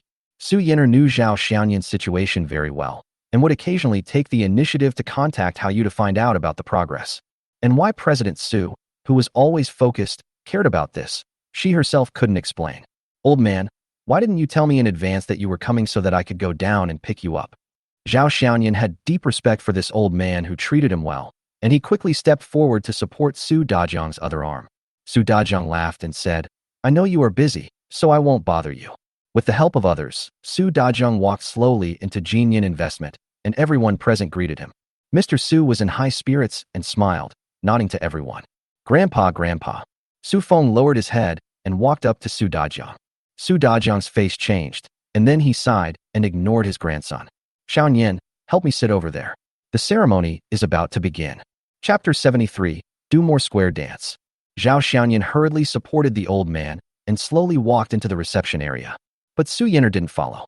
She looked at her cousin with a cold face and said, Su Feng, you are just the manager of a department under Longshan. You can't represent the group yet.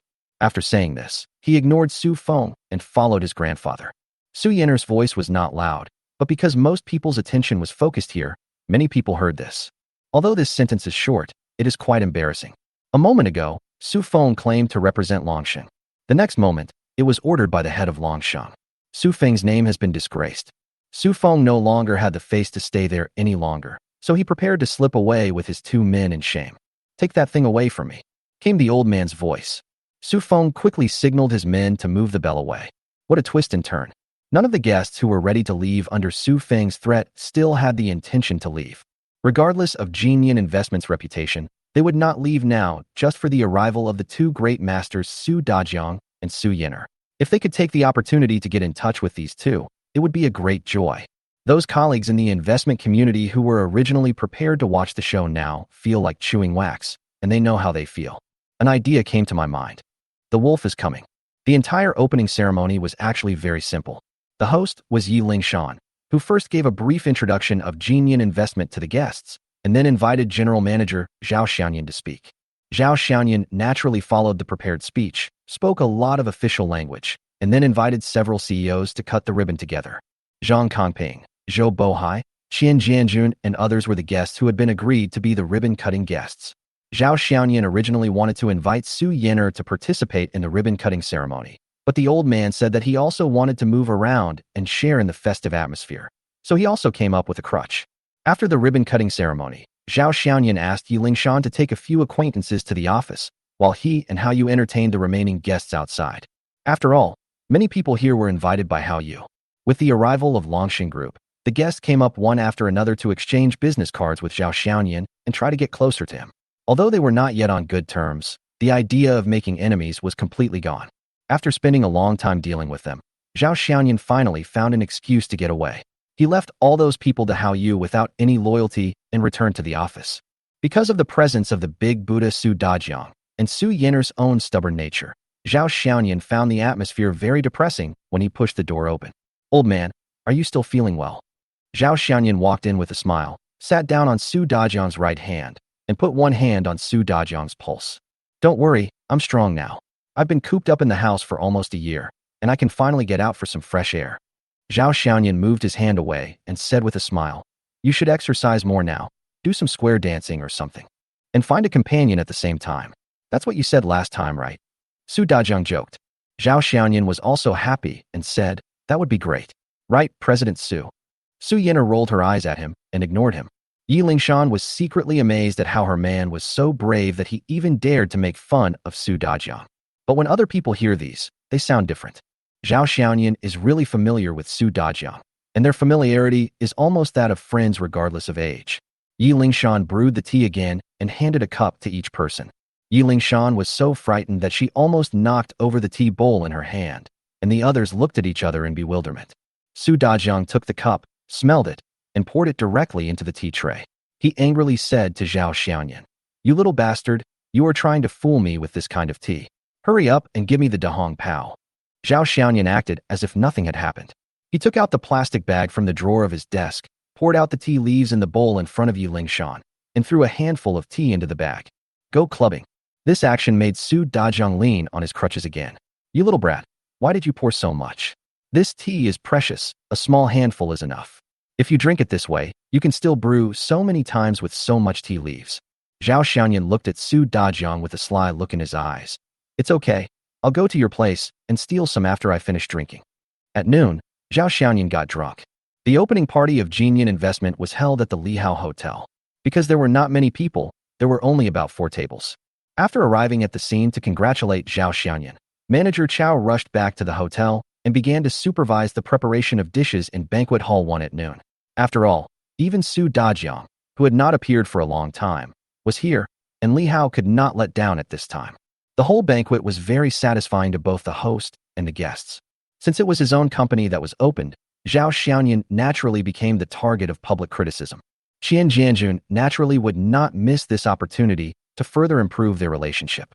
Zhang Kongping, relying on the status of uncle and nephew, joined forces with Zhang Haolong and his son to clink glasses with Zhao Xiaoyan. Even Su Dajiang, who was not allowed to drink alcohol, kept urging people to drink, as if he was trying to avenge Zhao Xiaoyan for stealing his tea. Zhou Bohai was unusually quiet, but from time to time he would glance at Su Yin'er, who remained cold and arrogant, as if he wanted to say something but hesitated. Therefore, under this kind of repeated attacks, Zhao Xiaoyan, who had an average alcohol tolerance, soon lost the battle. Although he was not drunk yet, it was obvious that he had drunk too much. Room at Regal Riverside Hotel. After Zhao Xiaoyan staggered in, supported by Zhang Haolong, he fell directly onto the sofa, rubbing his temple. "Xiaoyan, you should have a good rest. My old man is still waiting for me downstairs." "Well, go ahead." Not long after Zhang Haolong left, Yi Lingshan came in with some hangover soup. "Xiaoyan, hurry up and drink it." When no one else is around, Yi Lingshan will not be so formal in addressing others. This may also be the sensible side of this young woman. She will never show too much personal emotion in her work.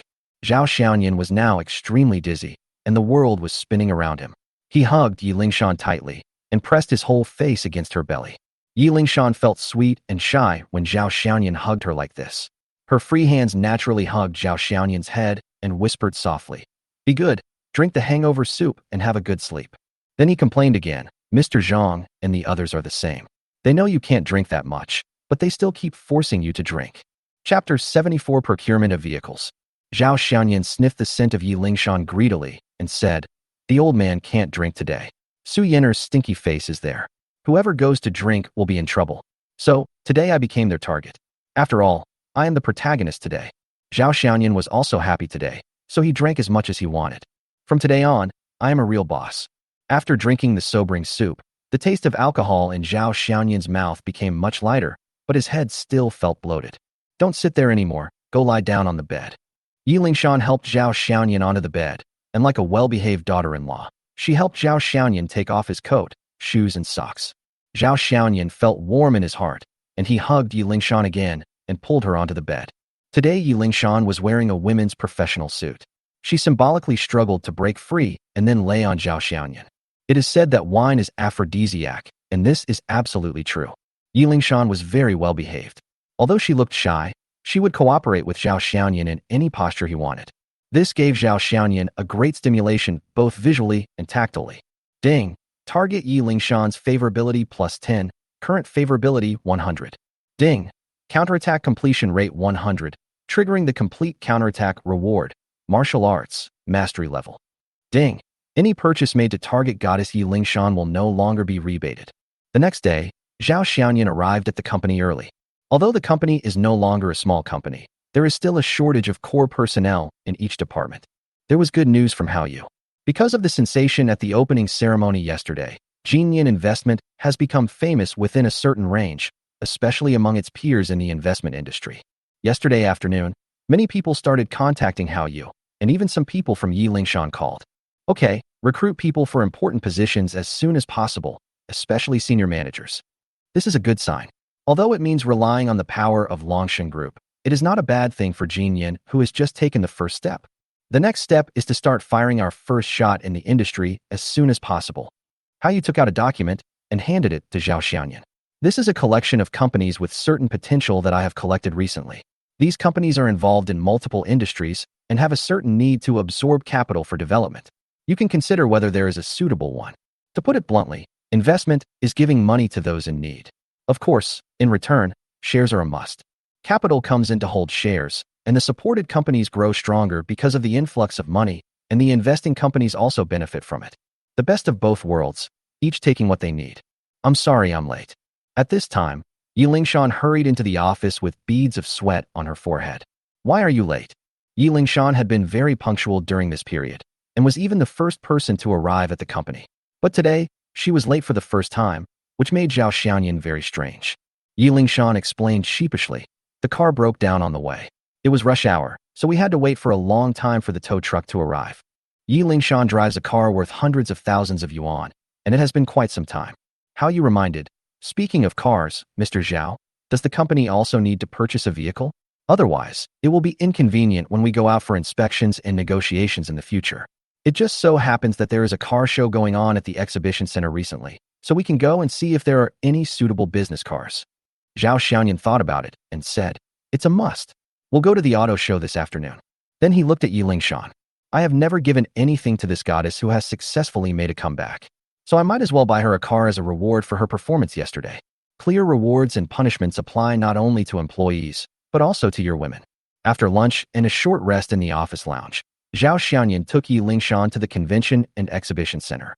Hao Yu didn't come for such a trivial matter. Lingzhou's auto show is a relatively large auto trade fair, held once a year, and every time many car companies come to participate in the exhibition.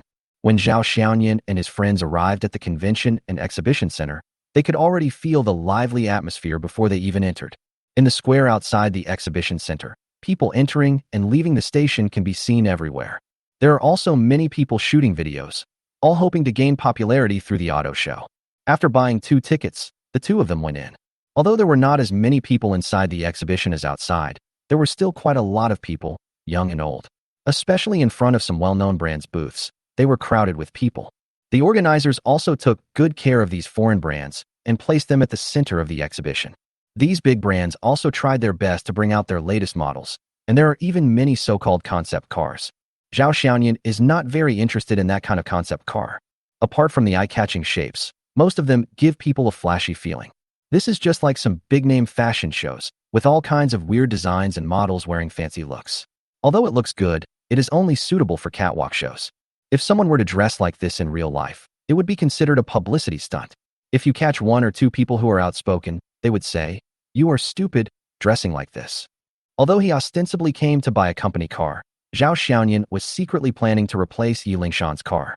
After all, she has slept with me twice, and my favorability towards her has reached 100, so I should show my appreciation. Moreover, during the period from the preparation to the opening of Jinyan, Yi Lingshan's performance was also remarkable. Although her man was the boss, she did not act superior to others.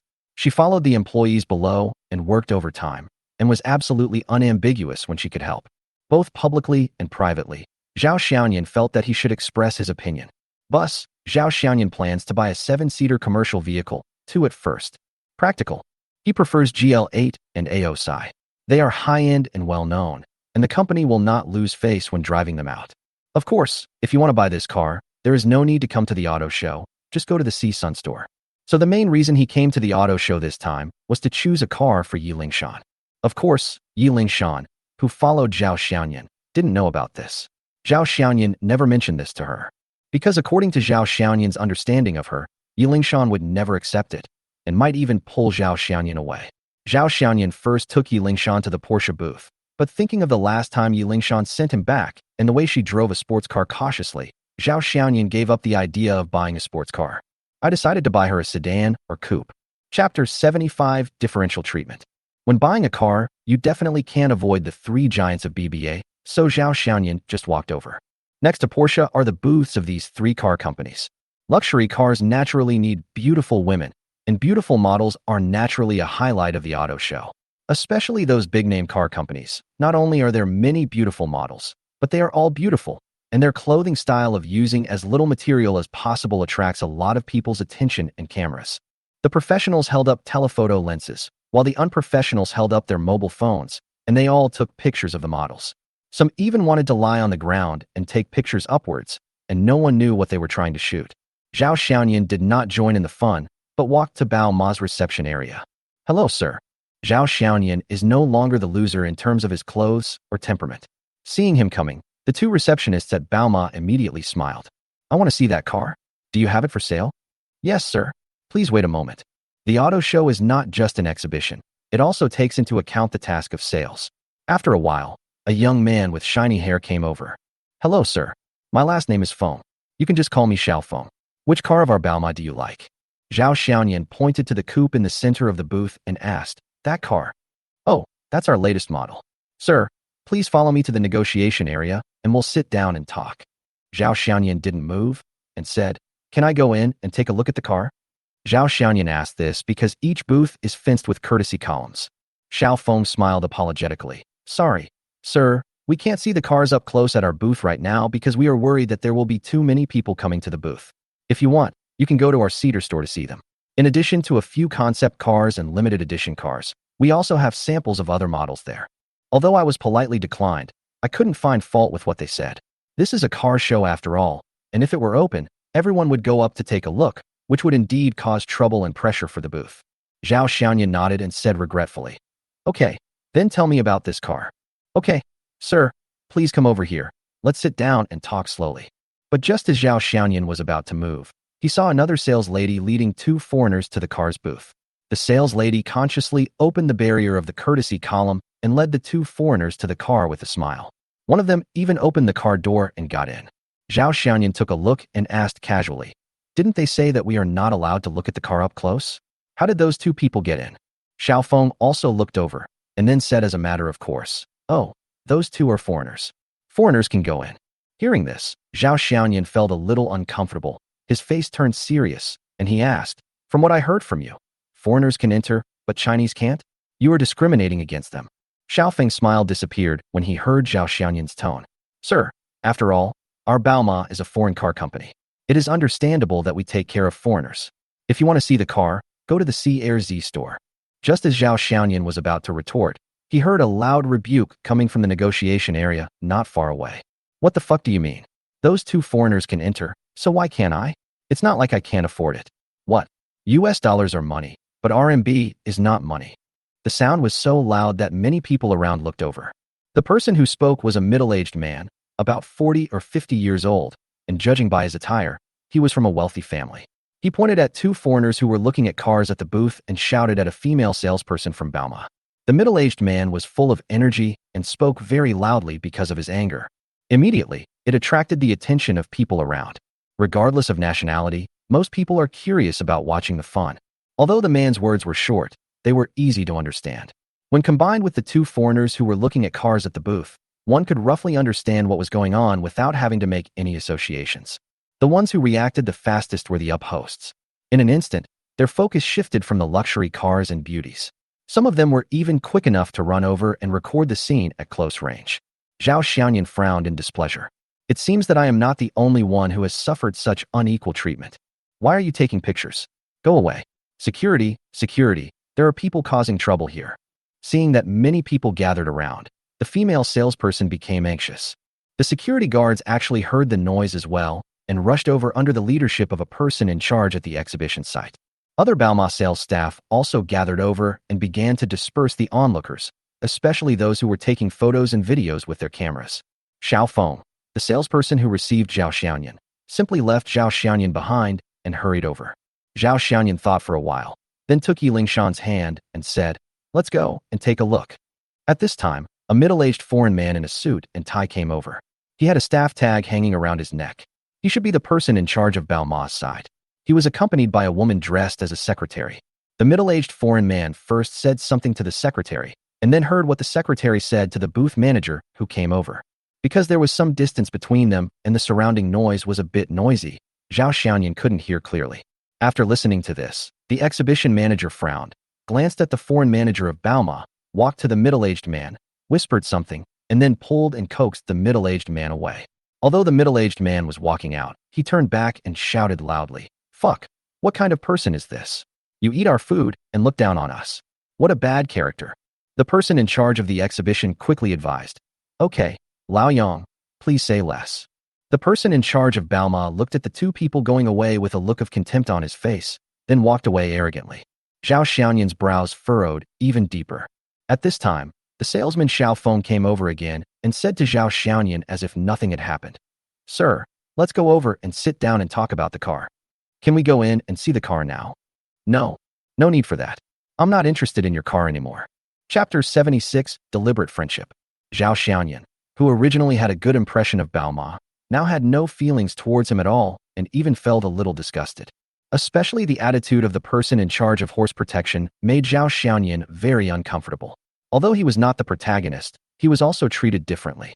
Seeing Zhao Xiaoyan say this, Xiao Feng's expression changed immediately. He glanced at Yi Lingshan, who was standing next to Zhao Xiaoyan, turned around and left, talking to himself loudly with contempt. "I thought he was a big client, but he is just pretending to be stupid in front of a beautiful woman." "What do you mean?" Zhao Xiaoyan shouted. "Oh, I don't mean anything." Xiao Feng looked frivolous and pointed to a booth in the distance. "By the way, there are quite a few domestic brands over there. I suggest you go over there and take a look. I think you can find something suitable for you." Zhao Xiaoyan glanced at the salesperson Xiao Feng, turned around, and took Yi Lingshan's hand and went back to the Porsche booth next door.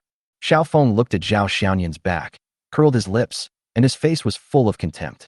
Then his expression changed and turned into one of astonishment. Zhao Xiaoyan walked to the Porsche booth, found a salesperson, pointed directly at a 911 on the booth, and took out his bank card. After a brief moment of surprise, the salesperson took the bank card with a grin and swiped it. After the receipt was printed out, he respectfully returned the receipt and bank card to Zhao Xiaoyan with both hands. "You can make a deal at the auto show, but you still have to go to the store to get the commission. After all, there are some necessary procedures to go through, such as license plate registration and insurance, so you can't pick up the car immediately on site." 3 minutes later, Xiao Feng saw Zhao Xiaoyan handing the car purchase contract to Yi Lingshan, and the Porsche salesperson bowed and said goodbye to her before walking past him. During the whole process, Zhao Xiaoyan never looked at Xiao Feng again. Looking at Zhao Xiaoyan's receding back, Xiao Feng felt so regretful and then slapped himself hard. Xiaoyan, this is too expensive. I can't accept it. How about we return it? Yi Lingshan looked at the car purchase contract in her hand with a complicated expression. But when she saw her name written on the contract, she couldn't help but feel sweet. 7 million. This man bought himself a 7 million car without blinking an eye. Yi Lingshan was not a very materialistic woman, but she was also deeply shocked at this moment. Moreover, Yi Lingshan knew that Zhao Xiaoyan's own car was only worth 5 million, but he bought himself a more expensive car. However, although she was touched, Yi Lingshan still felt that she couldn't accept this gift. It had nothing to do with their close relationship, but she just felt that she couldn't spend Zhao Xiaoyan's money like this. I've already bought it. There's no reason to return it. You're my woman, so I can't treat you unfairly. Just keep it with peace of mind. Zhao Xiaoyan looked at Yi Lingshan and said in a voice that only the two of them could hear, but before you drive the sports car, you need to get more familiar with it. Don't feed the steering wheel anymore. It's not hungry. Yi Lingshan blushed and shyly pinched Zhao Xiaoyan's waist lightly, then directly put her arm around Zhao Xiaoyan. There was a sudden hint of charm in her eyes, which made Zhao Xiaoyan feel itchy. Sure enough, young and mature women are the most attractive. After buying the car and encountering the Baoma incident, Zhao Xiaoyan no longer had the mood to go shopping and planned to leave towards the exit in front. Hey, isn't that the guy from before? At this time, Yi Lingshan said softly. Following the direction of Yi Lingshan's gaze, Zhao Xiaoyan saw that the middle-aged man who was at the Baoma booth just now was now at a car company's booth, looking at the new cars on display. The booth of this car company was not as close to people as that of BMW and BMW. This might be because there were obviously fewer people at the booth than those of big-name car companies. It could basically be described as deserted. Zhao Xiaoyan subconsciously looked up at the logo of the booth, Beauties. Zhao Xiaoyan had heard of Beauties. It was originally a battery company, but later it crossed over and transformed into a car company. It launched several fuel vehicles and later focused on new energy vehicles based on battery technology. However, new energy does not seem to be doing very well, as it seems that the energy storage problem of the battery has not been solved, so the market share is not large. BYD is just a third-tier car brand. Zhao Xiaoyan felt that the middle-aged man's loud questioning of Bao Ma's behavior just now was very much to his liking, so he wanted to get to know him. Hao Yu also told him that as an investor, one must make extensive connections in order to discover business opportunities. Especially for a company like Jinyan that has no reputation, it should be bold to go out. So, Zhao Xiaoyan thought about it and walked up to the middle-aged man and said, "Sorry to bother you." The middle-aged man looked at Zhao Xiaoyan and asked, "Hello, what can I do for you?" Zhao Xiaoyan smiled and said, "I was at Bao Ma's place just now, and I happened to encounter the same thing as you. Seeing you loudly questioning Bao Ma, I felt very relieved." When he said this, the middle-aged man suddenly got angry. "You encountered this, too? Fuck, I just wanted to see the interior design of their new car, but I didn't expect to encounter this kind of thing. I've come to the auto show, but they don't allow people to take a closer look. If I don't want to see it, then I don't have to see it, but they treat me differently, which makes me very uncomfortable." Yes, that's true. Zhao Xiaoyan agreed. He was very upset at the time, otherwise he wouldn't have turned around and bought a Porsche. Originally, Zhao Xiaoyan didn't want to buy a sports car for Yi Lingshan, fearing that she wouldn't be able to drive it. But in order to vent his anger, Zhao Xiaoyan didn't think too much about it. If you are not used to driving, the worst that can happen is that you drive it a few more times after you get the car. No cashback? No problem. It's just a few million. It's not like I can't get it back. Anyway, I'll just let out my anger right away. That's the truth. Why are foreign cars still treated with the same attitude when they come in? If they want to eat at home, why do they still act so high and mighty and pamper them? At this point, the middle-aged man sighed deeply. Well, it's all because our domestic cars started late. If we can solve the battery problem of electric cars, I will make those foreigners also suffer this unequal treatment. Zhao Xiaoyan felt a little uncomfortable with this and asked, "I wonder who you are?" The middle-aged man did not hide it and took out a business card and handed it over. Yang Donglai from Beauties. Zhao Xiaoyan took the business card and looked at it. It was Yang Donglai, chief designer of Beauties. Zhao Xiaoyan was slightly startled. Then he took out the business card that Yi Lingshan had prepared for him long ago. Jinyan Investment, Zhao Xiaoyan. Yang Donglai took the business card, looked at it politely, and then put it in his pocket. "Boss Yang, I didn't expect you to be the chief designer of BBYD. By the way, I heard that you were working on a new type of battery. How is it going now?" Chapter 77. The reward is determined. Anyway, this is no longer a secret. Yang Donglai said bluntly. "Well, don't mention it. We are stuck on the battery now. If we can develop a more advanced vehicle battery technology, I believe it will bring about a revolution in the entire automotive market. By then, those old big manufacturers will be in a state of disrespect.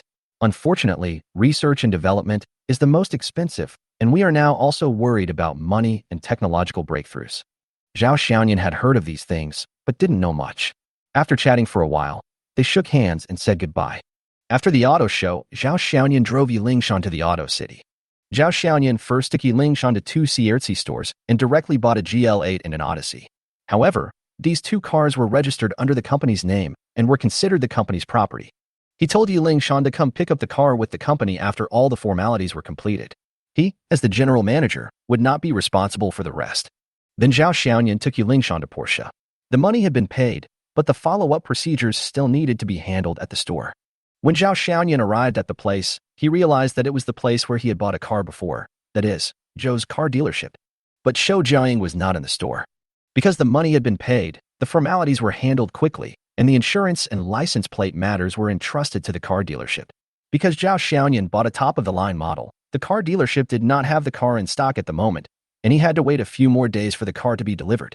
Here, after Yilingshan signed her name on all the documents under Zhao Xiaoyan's supervision, the long-lost system voice suddenly appeared in Zhao Xiaoyan's mind. Ding! The host spent 7 million yuan to completely counterattack the target Yilingshan, triggering a special reward. Special reward: Blade battery technology from planet M34-4602151. B. 1/4.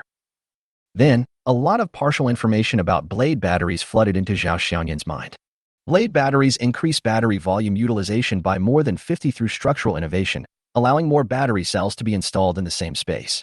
If this technology is used in new energy vehicles, the cruising range can be increased by more than 50, meeting the needs of the vehicle's entire life cycle. I had just met Bioti's chief designer when the system sent me this special reward. This is really like a pillow being sent just when you feel sleepy. What's more, what Zhao Xiaoyan didn't expect was that after he had achieved 100 success in his counterattack towards his goal, the system prompted that there would be no more cash-back rewards, which he felt was a pity. But unexpectedly, there was a silver lining. If I spent money on the target of a complete counterattack again, I could actually trigger a special reward. I spent 7 million on Yilingshan, triggering a quarter of the reward. If I want to get all of this special reward, I have to spend 28 million according to the multiple. And this special reward is obviously related to the reason for consumption. And the amount of consumption must be large. I triggered the car-related rewards because I wanted to buy a car. If it were in other scenarios, would different special rewards be triggered? Regarding this point, Zhao Xiaoyan feels that further exploration and practice are needed. As for how to put it into practice, Zhao Xiaoyan thought of his first target of complete and successful counterattack, He Fei. He was busy with his business recently, and apart from occasional phone calls, he rarely saw He Fei. It's time to care about this goddess. Little year, little year. Yilingshan's soft call came to his ears, bringing Zhao Xiaoyan back to his senses. Looking up, Zhao Xiaoyan saw Yilingshan looking at him anxiously. Seeing Zhao Xiaoyan looking over, Yilingshan quickly asked, "Xiaoyan, are you okay?" "Oh, I'm fine. What happened to you just now? I was so scared. You didn't move at all. I called you for a long time, but you didn't respond." While Yilingshan felt relieved, her eyes began to become moist with fear. Zhao Xiaoyan held Yilingshan in his arms, thinking of the special reward from the system just now, and pecked her lips twice. "You are really my baby." When Yilingshan heard this, her heart felt as if it was filled with honey. The question of age had always been on her mind. Especially when they had sex for the second time yesterday, she knew she had completely fallen in love with this young man. But the more she loved him, the more she felt that she was 9 years older than him. At this moment, Zhao Xiaoyan hugged her and called her baby in front of the sales staff of the Fourth Sun store. Yilingshan felt happy and touched.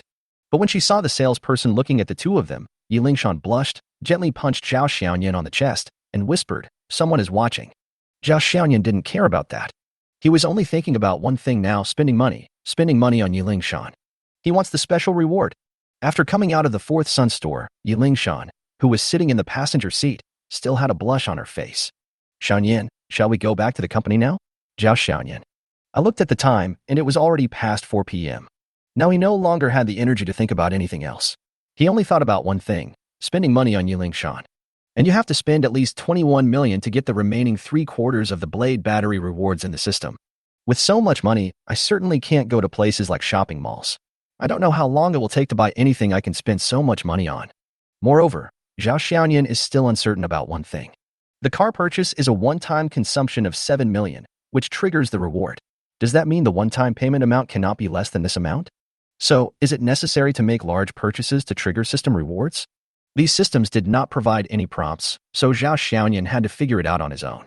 When it comes to major consumption, the first things that Zhao Xiaoyan thinks of are cars and houses. We're not going back to the company. Let's go buy a house. Yu Lingshan was puzzled. Don't you already have a villa? Why are you thinking about buying a house? I'm not buying it for me, I'm buying it for you. When Yu Lingshan heard that Zhao Xiaoyan was going to buy her a house, she shook her head like a rattle. No, I have a place to live. The place where Yu Lingshan lives now is not actually her own, but her mother's house. That house was bought by her parents a few years ago. It is already an old community and there is not even an elevator. Since her divorce, she has moved back in with her mother. She is the only daughter in the family, so this house will naturally be hers in the future. Be good. I said I'd buy it for you. Just keep it. Chapter 78. Are you really buying it? Zhao Xiaoyan didn't explain too much and made the final decision in a domineering manner. Lingzhou is a second-tier city. Although housing prices are not low, luxury homes worth more than 10 million yuan are either villas or so-called wealthy communities. Originally, Zhao Xiaoyan was thinking of buying a villa directly, but there are relatively few villas available in the city. Most of the villas are in the suburbs or near Lingzhou University. So Zhao Xiaoyan thought about it, turned the steering wheel, and drove directly to a residential area that was being opened for sale. Hengtianjiayu. Hengtianjiayu is the most discussed house in Lingzhou recently. Even people like Zhao Xiaoyan who don't pay much attention to real estate have heard of it. As for the reason, it's just one word: expensive. In the Lingzhou city area where the general housing price is more than 20,000 yuan, Hengtianjiayu directly lowered the price to 100,000 yuan per square meter. It is said that if you want to buy a house here, you must first verify your capital. If you do not have enough funds, you are not even eligible to view the house. Although this practice has brought a lot of negative comments to Hengtianjiayu, it has also made Hengtianjiayu labeled as a super luxury house. Those who can buy a house here are either rich or noble. The location of Hengtianjiayu community is indeed very good. It is directly next to Tianjing Lake and the scenery is quite nice. Zhao Xiaoyan drove the car directly to the sales center. When the security guard saw that it was a Ferrari, he opened the gate and let the car pass without even asking any questions. Hengtianjiayu is indeed a luxury residence. Even the cars parked in the parking lot are all high-end cars. BMW and Benz are very common here. Zhao Xiaoyan alone saw several of them, not to mention the Rolls-Royce Phantom. After getting out of the car, Zhao Xiaoyan directly held Yu Lingshan's hand. Yu Lingshan was obviously still not used to being held by Zhao Xiaoyan in public. She struggled at first, but failed to break free from Zhao Xiaoyan's hand, so she simply let Zhao Xiaoyan hold her. The sales center is very large and built very luxuriously, a bit like the lobby of a five-star hotel. As soon as I came in, a sales lady wearing a uniform similar to that of a flight attendant came over. The sales lady placed her hands on her belly and bowed slightly. Good afternoon, sir and madam. My name is Xiaogu, and I am very happy to serve you too. Zhao Xiaoyan asked, are there any houses for sale now? Yes, sir. But I'm sorry, if you want to buy a house, we need to verify your capital first. Is that convenient for you? Because he had heard of it, Zhao Xiaoyan didn't think that others were making things difficult for him. He simply took out his mobile phone and logged into the UB client. After a while of operation, the corresponding amount appeared on the phone screen. When the sales lady saw the amount in 10 digits, she was obviously stunned for a moment, and then her attitude became more respectful. Okay, sir, you fully meet the customer qualifications for our property. Which unit do you plan to buy? What apartment types do you have? The sales lady led the two of them to a huge sand table and took out a laser pen to shine on the sand table. The apartment types we are selling now range from 150 square meters to 350 square meters. However, the smaller apartments cannot see Tianjing Lake. Only the larger apartments can see it. The sand table is beautifully made, and the planning of the entire community is clearly divided into dynamic and static areas. The community is very large and the buildings are quite far apart, which makes the entire community look less crowded. However, nothing can be seen on the sand table, so Zhao Xiaoyan has to go and see it in person. In a high-end residential community like Hengtianjiayu, there will naturally be no rush to buy in advance. The entire complex has already been built and can be delivered as long as the money is paid. The community is right next to the sales center, which saves the trouble of driving. First, you have to pass through the gate of the community guarded by several security guards. The sales lady uses her magnetic card to open the door before you can enter. After entering, the whole picture of the community appeared before their eyes. Our building was designed by a famous French designer. The community is fully greened and equipped with supporting facilities, including indoor sports fields, swimming pools, and other facilities. After entering the community, the sales lady began to speak in a professional manner, using words to describe the community as very high-end, aiming to make customers feel that the unit price of 100,000 is absolutely great value for money. Zhao Xiaoyan took a quick look and thought it was good, so he looked at Yulingshan. What do you think? Yulingshan nodded. Very beautiful. But maybe it's too expensive. Since Yulingshan also thinks it's good, then Zhao Xiaoyan has no problem with it. Zhao Xiaoyan simply ignored her next words. Take us to see the big house. The sales lady's face lit up immediately. It seemed that she had met a big customer. Okay, sir. This way, both of you. Half an hour later, after looking at the house, Zhao Xiaoyan took Yulingshan and followed the sales lady back to the sales center. Mr. Zhao, are you satisfied with the house? The sales lady asked cautiously. Zhao Xiaoyan nodded. Let's sign the contract. We want the one we just saw. The sales lady was immediately delighted and couldn't suppress the smile on her face. She said excitedly, Okay, sirs, please sit down for a moment. I will prepare the contract right away. After the sales lady left, Yulingshan tugged at Zhao Xiaoyan's sleeve and asked, Are you really buying it? You don't like the house? Zhao Xiaoyan asked. Yulingshan shook her head and said honestly, I like it, but I still think it's too expensive. Just like it. They're all fully furnished, and you can just move in when the time comes. If you don't like their decoration style, you can also find someone to redesign it. It's fine now, no need to renovate it. The houses of Hengtianjiayu are all fully furnished and ready for you to move into right away. Moreover, their decoration is not like some developers who just do a sloppy job. Instead, they really spend a lot of money on the decoration. Even some of the home decoration materials used are high-end products. The sales lady quickly brought the contract and said, Mr. Zhao, you chose a large apartment with an area of 350 square meters. The price of the whole apartment is 35 million. Do you want to pay in full or in installments? Full payment. The sales lady was delighted again. This time she really met a rich man. The commission she received from the sale of this house would be enough for her to buy a nice house in Lingzhou. At this moment, in her eyes, Zhao Xiaoyan was the shining god of wealth. Zhao Xiaoyan took a quick look and found nothing wrong with it, so he handed it to Yulingshan. Seeing that Zhao Xiaoyan was determined to buy her a house worth more than 30 million yuan, Yulingshan would be lying if she said she wasn't excited. The rest of the process was simple. Zhao Xiaoyan paid by swiping his card, and Yulingshan registered her information, and basically everything was fine. Chapter 79 Rewards Received. As for the delivery of the house, Zhao Xiaoyan didn't ask any questions. Anyway, the house was bought for Yulingshan, so he left it to her to handle. Now Zhao Xiaoyan has only one thing on his mind, waiting for the system's prompt. The system did not disappoint Zhao Xiaoyan. As soon as I swiped the card, the system prompt came. Ding! The host spent 35 million yuan to completely counterattack the target Yulingshan, triggering a special reward. Special reward. Blade battery technology from planet M34-46025151. B. 3/4. Ding! The host has obtained complete blade battery technology. As the system's voice appeared, Zhao Xiaoyan's mind was flooded with even more information, just like last time. Longxing Mansion, Villa Number 8. After coming out of the sales center, Zhao Xiaoyan did not have dinner with Yulingshan. Instead, he directly sent Yulingshan home and then rushed back to the villa. The lights were already on at this time, and all the lighting equipment in the entire community was turned on. The lights in the villa were on, but it seemed very quiet. After entering the villa, Zhao Xiaoyan saw He-Fei, who was wearing a dance costume and practicing in front of the TV. The tight dance costume outlines He-Fei's figure perfectly, especially her beautiful legs that appear slender and long due to dancing practice, which is even more pleasing to the eye. Somehow, when Zhao Xiaoyan saw He-Fei in her dance costume, his mind involuntarily thought of another woman. Sun Yalan, you're back. Hearing the noise, He-Fei turned around and saw Zhao Xiaoyan. Her face was full of joy, and she trotted into Zhao Xiaoyan's arms. He Jiao was discharged from the hospital half a month ago, but at the insistence of Yi Guozhang, the family did not move to the villa and still lived in a rented house in the suburbs. He-Fei couldn't persuade her father, so she had to do as he wished. After Zhou Liang's problem was solved, He-Fei also moved back to the dormitory. After all, she is still a junior and her studies are very intense. Although she has a car, it is still very troublesome to rush back and forth. No one knew what method Zhou Liang used, but Ma Qing never bothered He-Fei again, allowing her to stay in the dormitory with peace of mind.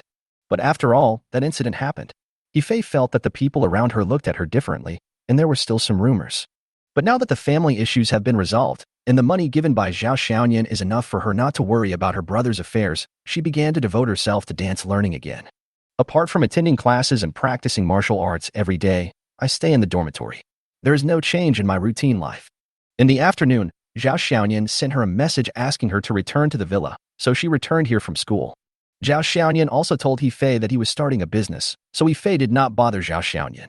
But after all, they had not seen each other for half a month, and He missed Zhao Xiaoyan very much.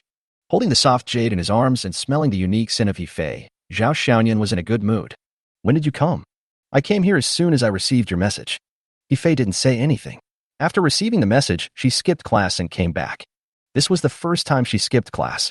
Zhao Xiaoyan sat on the sofa, let He sit on his lap, and asked, "Have you eaten?" "No.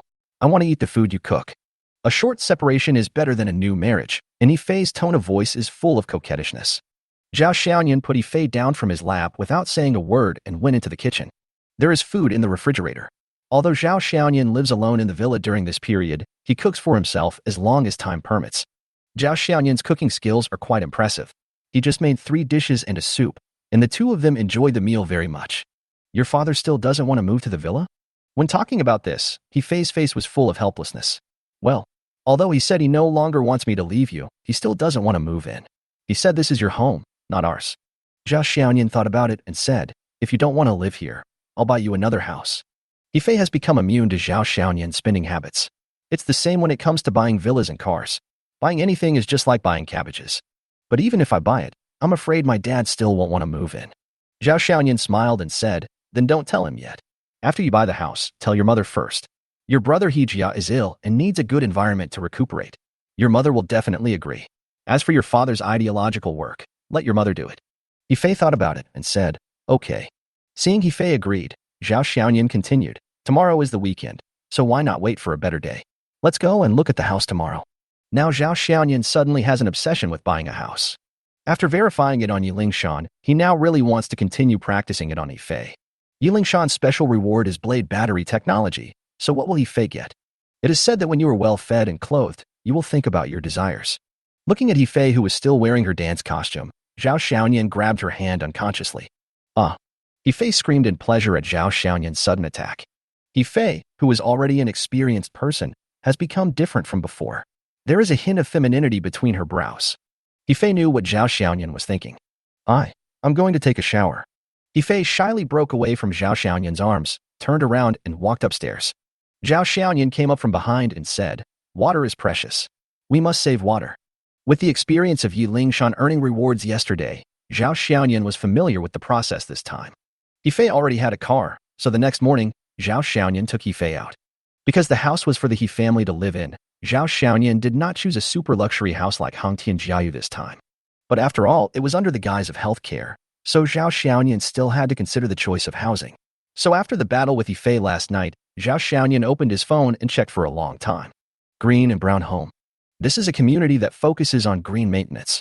The property was launched not long ago, and the average price is around 40,000.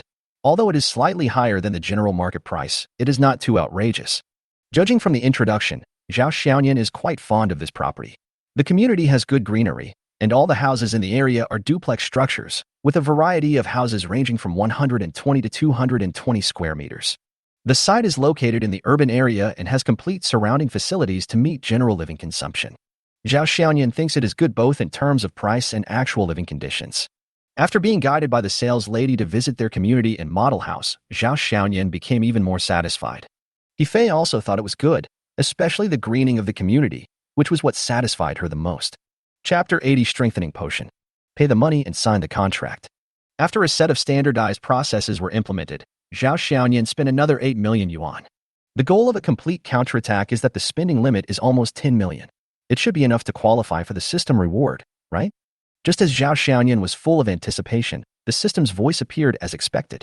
Ding! The host spent 8 million yuan to completely counterattack the target He, triggering a special reward.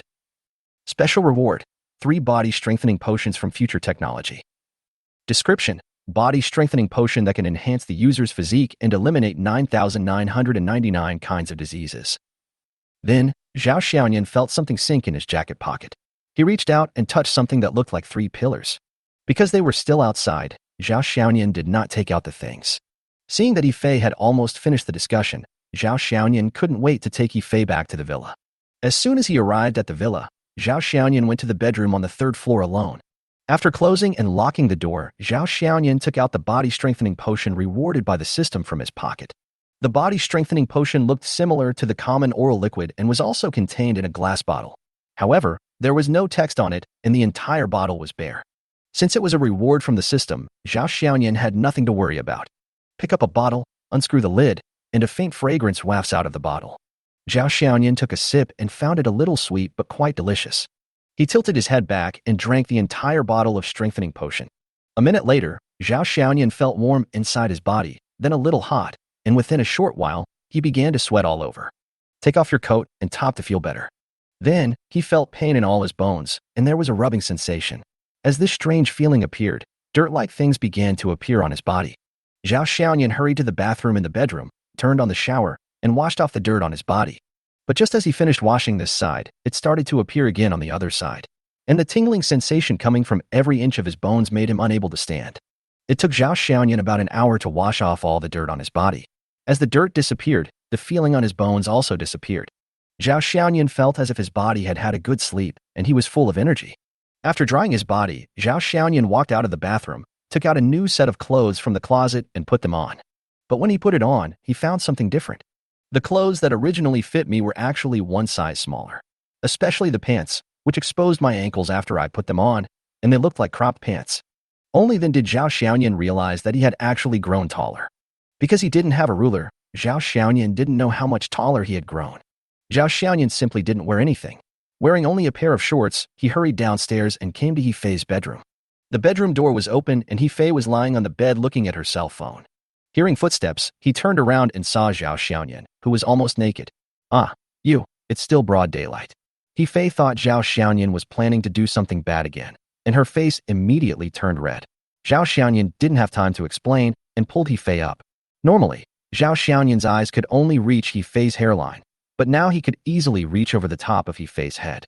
He-Fei's height is 167 centimeters, and I am more than half a head taller than him. Doesn't that mean I should be over 180 centimeters tall now? He-Fei, who was being held by Zhao Xiaoyan, also noticed something different and asked in confusion, "Hey, why do I feel like you've gotten taller?" As she spoke, He-Fei stood on tiptoe, but she was still not as tall as Zhao Xiaoyan. "It seems that I am really taller." Zhao Xiaoyan was very happy. Zhao Xiaoyan has always been a little unhappy about his height. Yi Lingshan, who is 164 centimeters tall, is almost as tall as Zhao Xiaoyan when she wears high heels. And He-Fei rarely wears high heels when she is with him. This is the soft damage caused by height. Let alone Chen Yijuan, that tall girl. Even if she wore flat shoes, she was obviously much taller than Zhao Xiaoyan. Now that his height has increased, Zhao Xiaoyan is naturally happy. 2 hours later, He-Fei lay on the bed. She felt like she didn't want to move even a finger. She just wanted to have a good sleep. After glaring at Zhao Xiaoyan, who was still full of energy, He-Fei cursed him as bull several times in her heart before falling asleep contentedly. But Zhao Xiaoyan was still very excited. Sure enough, the products produced by the system must be high quality. Looking at He-Fei, who had fallen asleep, Zhao Xiaoyan suddenly thought of something. "I still have 2 strengthening potions. I wonder if they will be useful if He-Jia drinks them?" He remembered that the system said that this medicine could cure 9,999 diseases. The next morning, when Zhao Xiaoyan rushed back to the company from Longsheng Plaza, it was already past 10 o'clock. Because his clothes were one size smaller, Zhao Xiaoyan had to go buy some new clothes early in the morning. He really didn't know how to choose, so he just bought Armani and Zegna suits. "How you Lingshan, come to my office." As soon as he entered the company, Zhao Xiaoyan called the 2 people to his office. Although Jinyan Investment has been open for a few days, the personnel issues in key positions have not been resolved. Hao Yu and Yi Lingshan are also in contact with some people, but poaching people takes time. The most important thing is that although Jinyan's name has spread, there are currently no investment cases, so it still gives people a feeling of uncertainty and insecurity. Therefore, at present, not many people can use Jinyan. "Do you know anything about the new energy vehicle industry?" After the 2 of them sat down, Zhao Xiaoyan didn't say anything more and got straight to the point. Yi Lingshan recalled what happened at the auto show the day before yesterday and immediately asked speculatively, "Mr. Zhao, you don't want to invest in Bayati, do you?" Hao Yu responded quickly and continued, "I don't know much about the field of new energy vehicles, but I heard that BYD is working on pure electric vehicles, and they have announced that they are developing new batteries to promote the practicality of new energy vehicles. But, regardless of whether BYD needs investment from outsiders, I personally am not optimistic about the new energy vehicle sector." Yi Lingshan also nodded at the side. Didn't Chief Designer Yang, who I met that day, also say that they are still developing new batteries? It can be seen that the development process is not going smoothly. Zhao Xiaoyan agreed with their views, but he was not optimistic about the new energy vehicle field. However, after he obtained the blade battery technology provided by the system, his concept changed. Chapter 81: Jin Yan's First Investment. New energy vehicles are facing a lot of negative news right now, so I think this is a good opportunity to help them out. How you said, with a tendency to oppose. Although helping others in times of need can bring us more benefits, our efforts and risks will also increase exponentially. Moreover, the current development of Biote is mainly stuck in the research and development of new batteries. This is something that Jin Yan doesn't have. To put it bluntly, if we invest in Biote, it seems that there is no other way we can help except to pay money. Zhao Xiaoyan raised his eyebrows and asked, "So what do you mean?" Again, the risk is too great. What if they succeed in developing a new type of battery that greatly improves the car's range and charging problem? The rewards will definitely be huge. But this goes back to the starting point. They can only rely on themselves to develop technology. If we really invest in them, we are actually gambling that they can develop this kind of battery. But if they fail, our losses will be huge. Zhao Xiaoyan grinned and said mysteriously, "What if I have a complete set of new battery technology that can solve the battery problem of new energy vehicles? Then it is definitely possible to invest. If this key issue is resolved, how you really can't think of any reason to refuse the investment." Looking at Zhao Xiaoyan's confident smile, Hao Yuefu asked from the bottom of his heart, "You don't really have a way to solve the battery problem, do you?" Zhao Xiaoyan smiled and nodded. "You really guessed it, I really do have it." As he spoke, Zhao Xiaoyan took out a patent technology certificate from the table and placed it on the table. The patent name reads Blade Battery, and the name of the patent owner is Zhao Xiaoyan.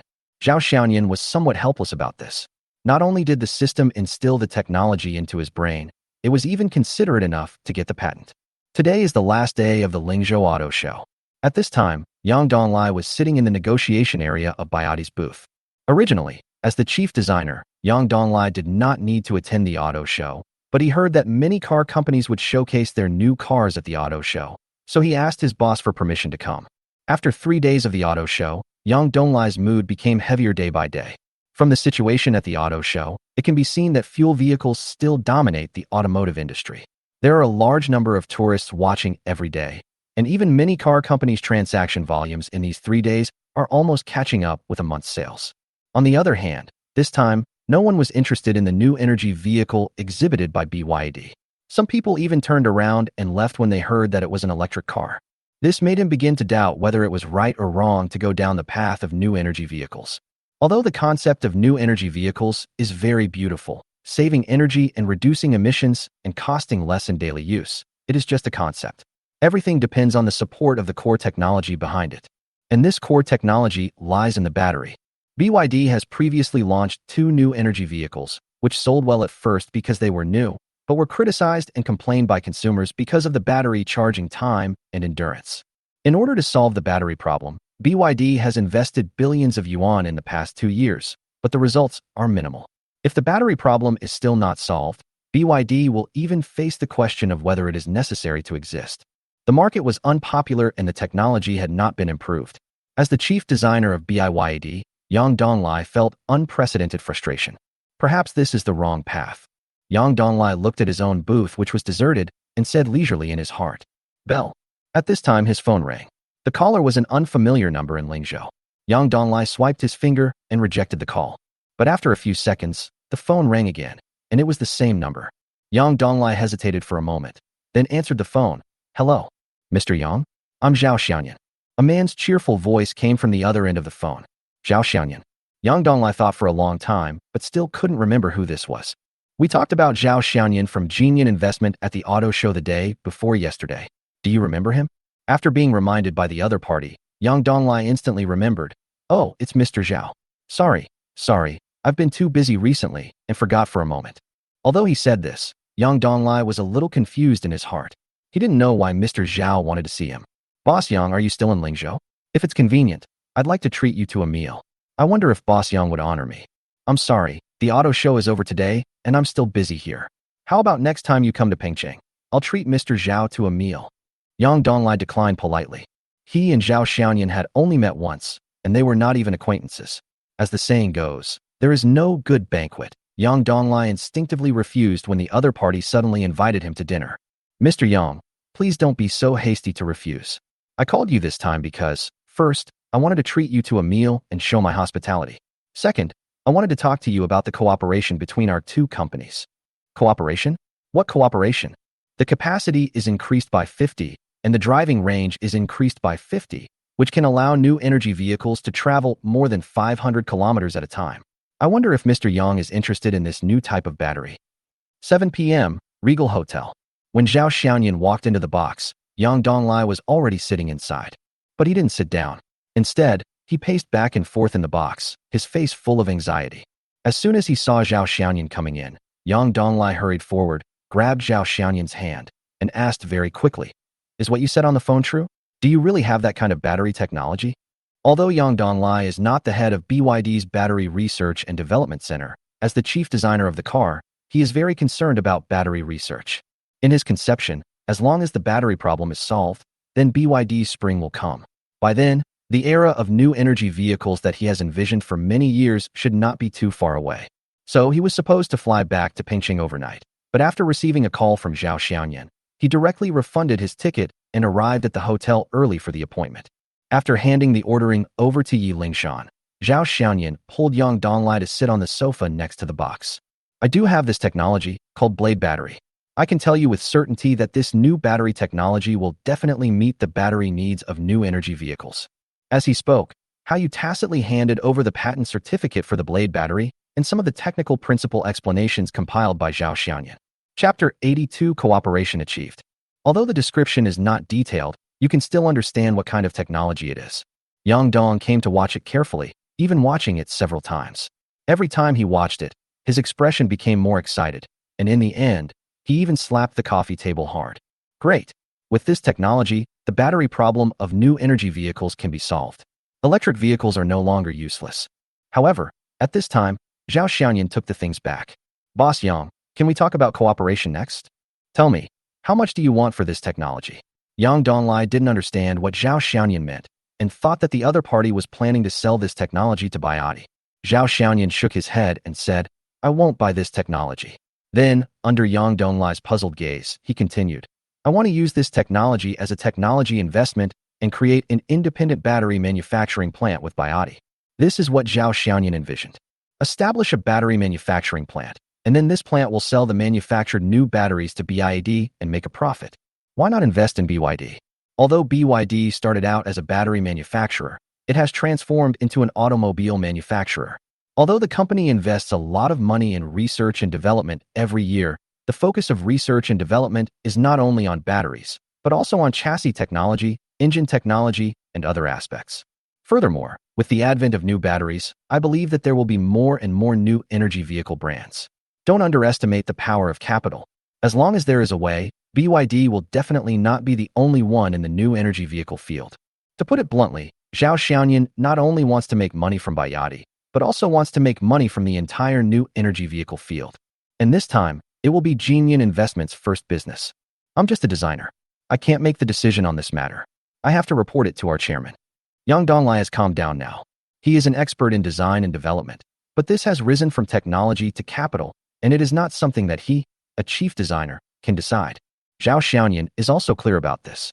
The reason why he approached Yang Donglai was that he hoped Yang Donglai could act as a matchmaker to get in touch with Wang Chuanfu, the founder of BYD. Moreover, as the chief designer, Yang Donglai holds a high position in Wang Chuanfu's heart.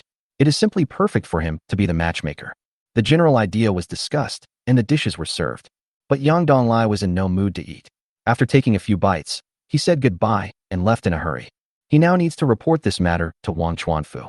Perhaps, the era of BYD is really coming. After Yang Donglai left, only Zhao Xiaoyan and 3 others were left in the box. Lingshan, go look for a large law firm tomorrow. If we really reach a cooperation with BYD, we will need lawyers. Not only this time, but the company will definitely need them in the future. I only have one requirement, that they must be professional and capable enough. After taking a bite of the dish, Zhao Xiaoyan began to prepare for the next contact with Wang Chuanfu. Since it is a cooperation, the appearance and intervention of legal personnel are inevitable. Zhao Xiaoyan does not want to get into trouble here. Having legal personnel come forward will at least make him feel more at ease. Okay, I'll do it tomorrow. When it comes to work, Yi Lingshan is like a standard secretary and has strong execution ability. Looking at Yi Lingshan's performance, Zhao Xiaoyan increasingly felt that letting Yi Lingshan be his secretary was a very correct choice. Of course, Yi Lingshan's rapid growth is naturally inseparable from the guidance and help of good teacher Hao Yu. By the way, how is the position we are recruiting for now? Speaking of work, Zhao Xiaoyan thought of recruitment again. I was just about to report this to you. Hao Yu put down her chopsticks, took out a few resumes from her bag, and handed them to Zhao Xiaoyan. These are some people I have met in the past 2 days. I have had preliminary communication with them and done some background checks. They are all good candidates. See if you are available so I can arrange for an interview. Zhao Xiaoyan glanced through the resumes and said, please look for more people. Since we are hiring, we must hire excellent talents. Salary doesn't matter. As long as they are talented, it doesn't matter if the salary is higher. Okay, Mr. Zhao. Putting the resume back into the bag, Hao Yu secretly glanced at Zhao Xiaoyan. She found that in such a short time, Zhao Xiaoyan really gave her a different feeling. When Su Yin'er seconded her to Zhao Xiaoyan, although she didn't say anything, she felt a little bit like accompanying the prince to study in her heart. But with gradual contact, especially after Jinyan investment was established, Zhao Xiaoyan became a completely different person in a short period of time. This change is not just an external change, but also the temperament that radiates from the inside out. Become more confident, wiser, and more charming. The next day, Zhao Xiaoyan wanted to find He Fei to talk about treating He Jia. According to his own experience, this enhanced medicine is definitely helpful for He Jia's condition, but whether it can cure it is still unknown. But the arrival of 2 people disrupted Zhao Xiaoyan's plan. Early in the morning, Jinyan Investment welcomed 2 guests. One of them is Yang Donglai, the chief designer of Beauty. The other is the founder of Beauty, Wang Chuanfu. It turned out that after listening to Yang Donglai's telephone report last night, Wang Chuanfu immediately asked his secretary to book a flight to Lingzhou early the next morning. After landing in Lingzhou, Wang Chuanfu went straight to Chengfeng Building and went directly to Jinyan Investment on the top floor. Mr. Zhao, I want to talk to you about cooperation. In the next 3 days, Jinyan Investment and Beauty conducted many negotiations and bargaining. It can be seen that BYD is very interested in Zhao Xiaoyan's blade battery technology. So much so that on the second day of the negotiation, BYD sent their entire battery research and development team to conduct a comprehensive investigation of the blade battery technology. Since it was produced by the system, Zhao Xiaoyan naturally had nothing to worry about. The subsequent negotiations began to focus on the joint venture to build a factory. After repeated negotiations, Zhao Xiaoyan made a concession. In addition to investing in blade technology, he added 10 billion yuan in funds, accounting for 40 of the shares of the new battery factory. BYD, on the other hand, invested 20 billion yuan and incorporated its entire technology research and development department, accounting for 60 of the shares of the new battery factory. The cooperation between the 2 parties was formally reached after being jointly drafted by lawyers from both sides. Chapter 83 Tool Man Online. Hao Yu, Lingshan, thank you for the trip. At Lingzhou Airport, Zhao Xiaoyan looked ashamed as he looked at the 2 people carrying suitcases. After reaching a cooperation agreement with Beauty, according to the agreement between the 2 parties, a preparatory team for the new factory must be formed to preside over all work related to the construction of the new factory. Because Jinyan Investment is really short of talent, Zhao Xiaoyan really has no one to send, so he had to send his existing right-hand men out and arrange for 2 other employees to accompany them. Mr. Zhao, you're too polite. This is what we should do. As the leader of the 4-person business trip, Hao Yu represents Zhao Xiaoyan and Jinyan Investment, and the burden on her shoulders must be heavy. After checking the time, Hao Yu said to the other 2 colleagues, let's go in first. Having said that, he led the 2 of them through security check. Zhao Xiaoyan knew that this was an opportunity that Hao Yu had deliberately created for himself and Yi Lingshan to be alone. With no outsiders around, Zhao Xiaoyan hugged Yi Lingshan in his arms. Okay, remember to take care of yourself when I'm not around. Yi Lingshan snuggled in Zhao Xiaoyan's arms, her face full of happiness. Zhao Xiaoyan laughed and said, I should be the one saying this to you. Take good care of yourself, and I will reward you well when you come back. How to reward me? Yi Lingshan is a 30-year-old young woman, and it's rare for her to show the expression of a little girl. Just like last night, Zhao Xiaoyan whispered in her ear. When mentioning last night, Yi Lingshan immediately had an expression of both pain and happiness. By the way, how is the funding for the cooperation being prepared? Yi Lingshan asked quickly, changing the subject. The cooperation agreement stated that Jinyan had to invest 10 billion yuan. As the secretary and financial officer, Yi Lingshan naturally knew that the company only had 1 billion yuan in funds, leaving a gap of 9 billion yuan. Zhao Xiaoyan also calculated that if he added all the money he had, he would still have 8 billion, but he still needed 2 billion. Moreover, as an investment company, the account would definitely not be completely emptied, and there would be funds left for other investments. What's more, the battery factory is still in its initial startup phase, and it will take a long time before it can make a profit, so Zhao Xiaoyan must solve the money issue quickly. However, with the system in place, money is actually the easiest thing for Zhao Xiaoyan. Don't worry, I'll get the money together in the next 2 days. After seeing off Hao Yu and Yi Lingshan, Zhao Xiaoyan drove the Ferrari 812 directly back to Qingfeng Building. However, Zhao Xiaoyan did not go up, but parked the car in the underground parking lot. 10 minutes later, Lu Xinting came out of the elevator with an excited look on her face and got into the passenger seat of car 812. Xiaoyan, you haven't asked me out for a long time. Don't tell me that you don't cherish me now that you have me. As soon as she got in the car, Lu Xinting put on a resentful expression. Of course, she also knew that Zhao Xiaoyan was busy with work recently. After all, they were in the same building, so she had heard a little about Jin Yin's investment. As a typical green tea girl, Lu Xinting knew that she couldn't disturb Zhao Xiaoyan at that time, so she sent messages to Zhao Xiaoyan from time to time, either asking Zhao Xiaoyan to take care of his health and not to get too tired, or saying things like, I miss you. How could I not cherish you? As soon as I'm not busy with work, I'll come to see you. As he spoke, Zhao Xiaoyan started the 812, turned a corner, and drove away from Qingfeng Building. Xiaoyan, where are you taking me? Lu Xinting asked, narrowing her fox eyes. I promised to buy you a car and a house. Go now. Zhao Xiaoyan had promised it at the beginning, but he had not fulfilled it for some time. Now he happened to be short of money, so he let Lu Xinting, a tool man, create value. When Lu Xinting heard that he was going to buy her a car and a house, her eyes lit up. Really? Real? That's great. Xiaoyan, I love you so much. As she said that, Lu Xinting leaned over from the passenger seat and gave Zhao Xiaoyan a big kiss on the face. What are you doing driving? Zhao Xiaoyan pushed the fox away. He was really brave to do this while driving. 812 drove directly to the Lamborghini store. From the moment she got out of the car, Lu Xinting's eyes widened with disbelief. She was still in shock until she got the key to the Lamborghini Revuelto. Xiaoyan, this car, is it really mine? Zhao Xiaoyan pointed to the car purchase contract and said, Isn't your name written on it? This car is yours from today on. Lu Xinting screamed 3 times in a row, then threw herself into Zhao Xiaoyan's arms and kissed him wildly. Hubby, I love you so much. Zhao Xiaoyan was also very happy. With Lu Xinting's 95 favorability, the Lamborghini Revuelto worth 6.3 million yuan directly achieved a 95-fold cash rebate, which brought Zhao Xiaoyan a profit of nearly 600 million yuan in a blink of an eye. He is indeed a good tool man. Zhao Xiaoyan decided to buy a house later, starting with a villa, preferably one worth hundreds of millions of yuan, so that Lu Xinting could handle the 10 billion yuan factory construction funds alone. However, just when Zhao Xiaoyan was happy, the system's voice rang out at a very inopportune time. Ding! Target Lu Xinting's favorability towards the host +5, current favorability 100. Ding! Counterattack completion 100, triggering the complete counterattack reward, 100 shares of Lemon Media. Ding!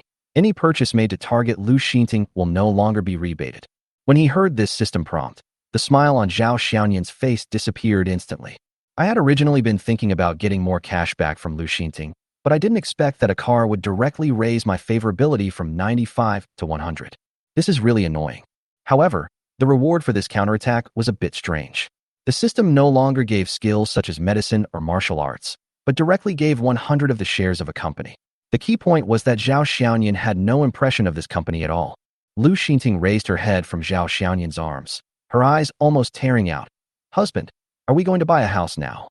Although there is no cash back, fortunately the system now has a special prize that can be triggered for large purchases that aim for a complete comeback. Well, let's go buy a house. Although Lu Xinting had bought the car, the formalities would still take 2 days to complete, so the two of them left together in the Ferrari 812. This time, he didn't pick any high-level people. Since he wanted to get special rewards, Zhao Xiaoyan took Lu Xinting directly to Yunhai Villa. Yunhai Villa is not located in the city center, but a bit on the outskirts. It is mainly composed of pastoral villas and focuses on leisure and vacation. Lu Xinting had no objection to this place, especially after seeing the European-style villas. She liked it even more and kept winking at Zhao Xiaoyan. Chapter 84. embarrassment in the rental house. The price of Yuhai Villa is not as expensive as in the city. Lu Xining chose one of the several villas located in the center of the community and directly spent 60 million yuan on Zhao Xiaoyan. As Lu Xining signed the house purchase contract, Zhao Xiaoyan received a special reward notification from the system. Ding! The host spent 60 million yuan to completely counterattack the target Lu Xining, triggering a special reward. Special reward: 3 favorability enhancement cards consumable. Note: this can only be used on locked targets with a favorability of 80 or below, and can directly increase their favorability to 80. When Zhao Xiaoyan saw the reward, he suddenly felt bad again. The targets that I have not yet fully conquered are Sun Yalan, 80, Zhang Yuhan, 80, Zhou Jiaying, 63, and Su Yinar, 40. Because the favorability enhancement card can only be used on people with a favorability below 80, the only ones left are Zhou Jiaying and Su Yinar. These two were both daughters of wealthy families. Neither of them lacked money, especially for a domineering CEO like Su Yinar. It was quite difficult to spend money on them. Plans cannot keep up with changes, so Zhao Xiaoyan can only set his sights on Sun Yalan and Zhang Yuhan. Since Sun Yalan has not been contacted since the last time, Zhao Xiaoyan had to set his sights on Zhang Yuhan to make money. Since the last time they parted at Longxing Plaza, Zhao Xiaoyan has not contacted Zhang Yuhan. Zhang Yuhan did send messages occasionally, but Zhao Xiaoyan never replied. Because when they parted last time, Zhao Xiaoyan told her to clean up her fish pond and come to see him the next day. But Zhang Yuhan didn't come to see him the next day, so Zhao Xiaoyan was ready to give up on her. But now, because he was in urgent need of money, Zhao Xiaoyan had to find this long-legged girl again. I don't know how she cleaned her fish pond. Because he was worried, Zhao Xiaoyan sent Lu Xinting directly home after buying a house for her. Now that Lu Xinting has found a job and Chifeng building is a bit far from the school, Lu Xinting simply rents a house outside. After arriving downstairs of the residential complex where Lu Xinting lived and parking the car, Zhao Xiaoyan was about to say goodbye to Lu Xinting. Lu Xinting suddenly said, "Hubby, please go back with me. I want to thank you." When Zhao Xiaoyan heard this, he got out of the car without saying a word, hugged Lu Xinting and walked into the community. "Honey, please sit here for a while." Lu Xinting rents a small apartment with 2 bedrooms and a living room, sharing the apartment with a female colleague. As soon as she entered the room, Lu Xinting pushed Zhao Xiaoyan down on the sofa, then ran back to the room and locked the door. Zhao Xiaoyan had nothing to do, so he started looking around the house. The house was not big, but it was very clean and everything was arranged in an orderly manner. And because there were 2 girls living together, the whole house was filled with a faint scent of incense. A few minutes later, Lu Xinting's door was opened. Zhao Xiaoyan looked back and saw that Lu Xinting, who had been wearing her work suit, had changed into another set of clothes. Lu Xinting looked at Zhao Xiaoyan with a smile that was so sweet that it could kill you, and walked towards Zhao Xiaoyan step by step in her high heels. As she moved forward, Lu Xinting walked to Zhao Xiaoyan and pretended to be pitiful. At this moment, another tightly closed door suddenly opened. A girl in pajamas suddenly stuck half of her body out. The next moment, Zhao Xiaoyan and the girl looked into each other's eyes. The girl looked at the 2 of them in shock at first, then she let out a scream. Bang! The door was slammed shut again. Lu Xinting, who was being held in Zhao Xiaoyan's arms like a princess, suddenly opened her eyes, quickly got off Zhao Xiaoyan's body, and looked at the closed door. Why didn't Sister Jia go to work? I was actually seen by someone. What do you think of this? Leaving the mess to Lu Xinting to clean up, Zhao Xiaoyan went downstairs directly. As soon as I sat in the car, my stomach made a low roar. After a busy day in the morning and an hour of exercise, Zhao Xiaoyan was already hungry. So I just went back to the company. Now that Hao Yu and Yu Lingshan have both gone to Pengcheng, I can't just abandon the company, so I have to go back and take charge. Since you're the boss, you should act like a boss. Exercising his rights as a boss, Zhao Xiaoyan asked the girl at the front desk to order a fast food meal for him, and then returned to the office. Of course, exercising rights is one thing, but the money still has to be paid to the employees. As a boss, you can't take a single penny from your employees for nothing. Leaning back in the boss chair and swinging comfortably, Zhao Xiaoyan picked up his phone, sent a location message to Zhang Yuhan, and added, "If you are free in the evening, come and have dinner with me. If not, forget it." Of course, Zhao Xiaoyan was giving Zhang Yuhan a chance. If she said she was not free, Zhao Xiaoyan would kick her out directly. What's the point of keeping a woman who doesn't care about you so much? Soon, Zhang Yuhan replied, "Brother Xiaoyan, okay, you are finally willing to meet me. That's great." Zhao Xiaoyan was very satisfied with this answer. After reading it, he was too lazy to reply. After a while, the girl at the front desk brought the fast food over. After taking the fast food, Zhao Xiaoyan asked casually, "Go check where Lemon Media is." This was a special reward he received from Lu Xinting this morning. 100 of the shares of Lemon Media meant that he was now the boss of this media company. Zhao Xiaoyan planned to take time to take over the company and take a look at the situation of this company. The girl at the front desk was stunned and asked tentatively, "Mr. Zhao, there is a company called Ningming Media on the 10th floor of our building." Zhao Xiaoyan was also a little surprised. Is it such a coincidence? At this time, Zhao Xiaoyan's phone also rang, and the caller ID showed an unfamiliar number in Lingzhou. Chapter 85 Legally Blonde. Zhao Xiaoyan signaled the girl at the front desk to go out before the call was connected. Hello. Hello. Is this Mr. Zhao Xiaoyan? There was a man's voice on the other end of the phone, and his tone was cautious. Zhao Xiaoyan. I am. Hello, Mr. Zhao. I am Wang Tianhao from Lemon Media, the former boss of Lemon Media. You acquired our Lemon Media this morning.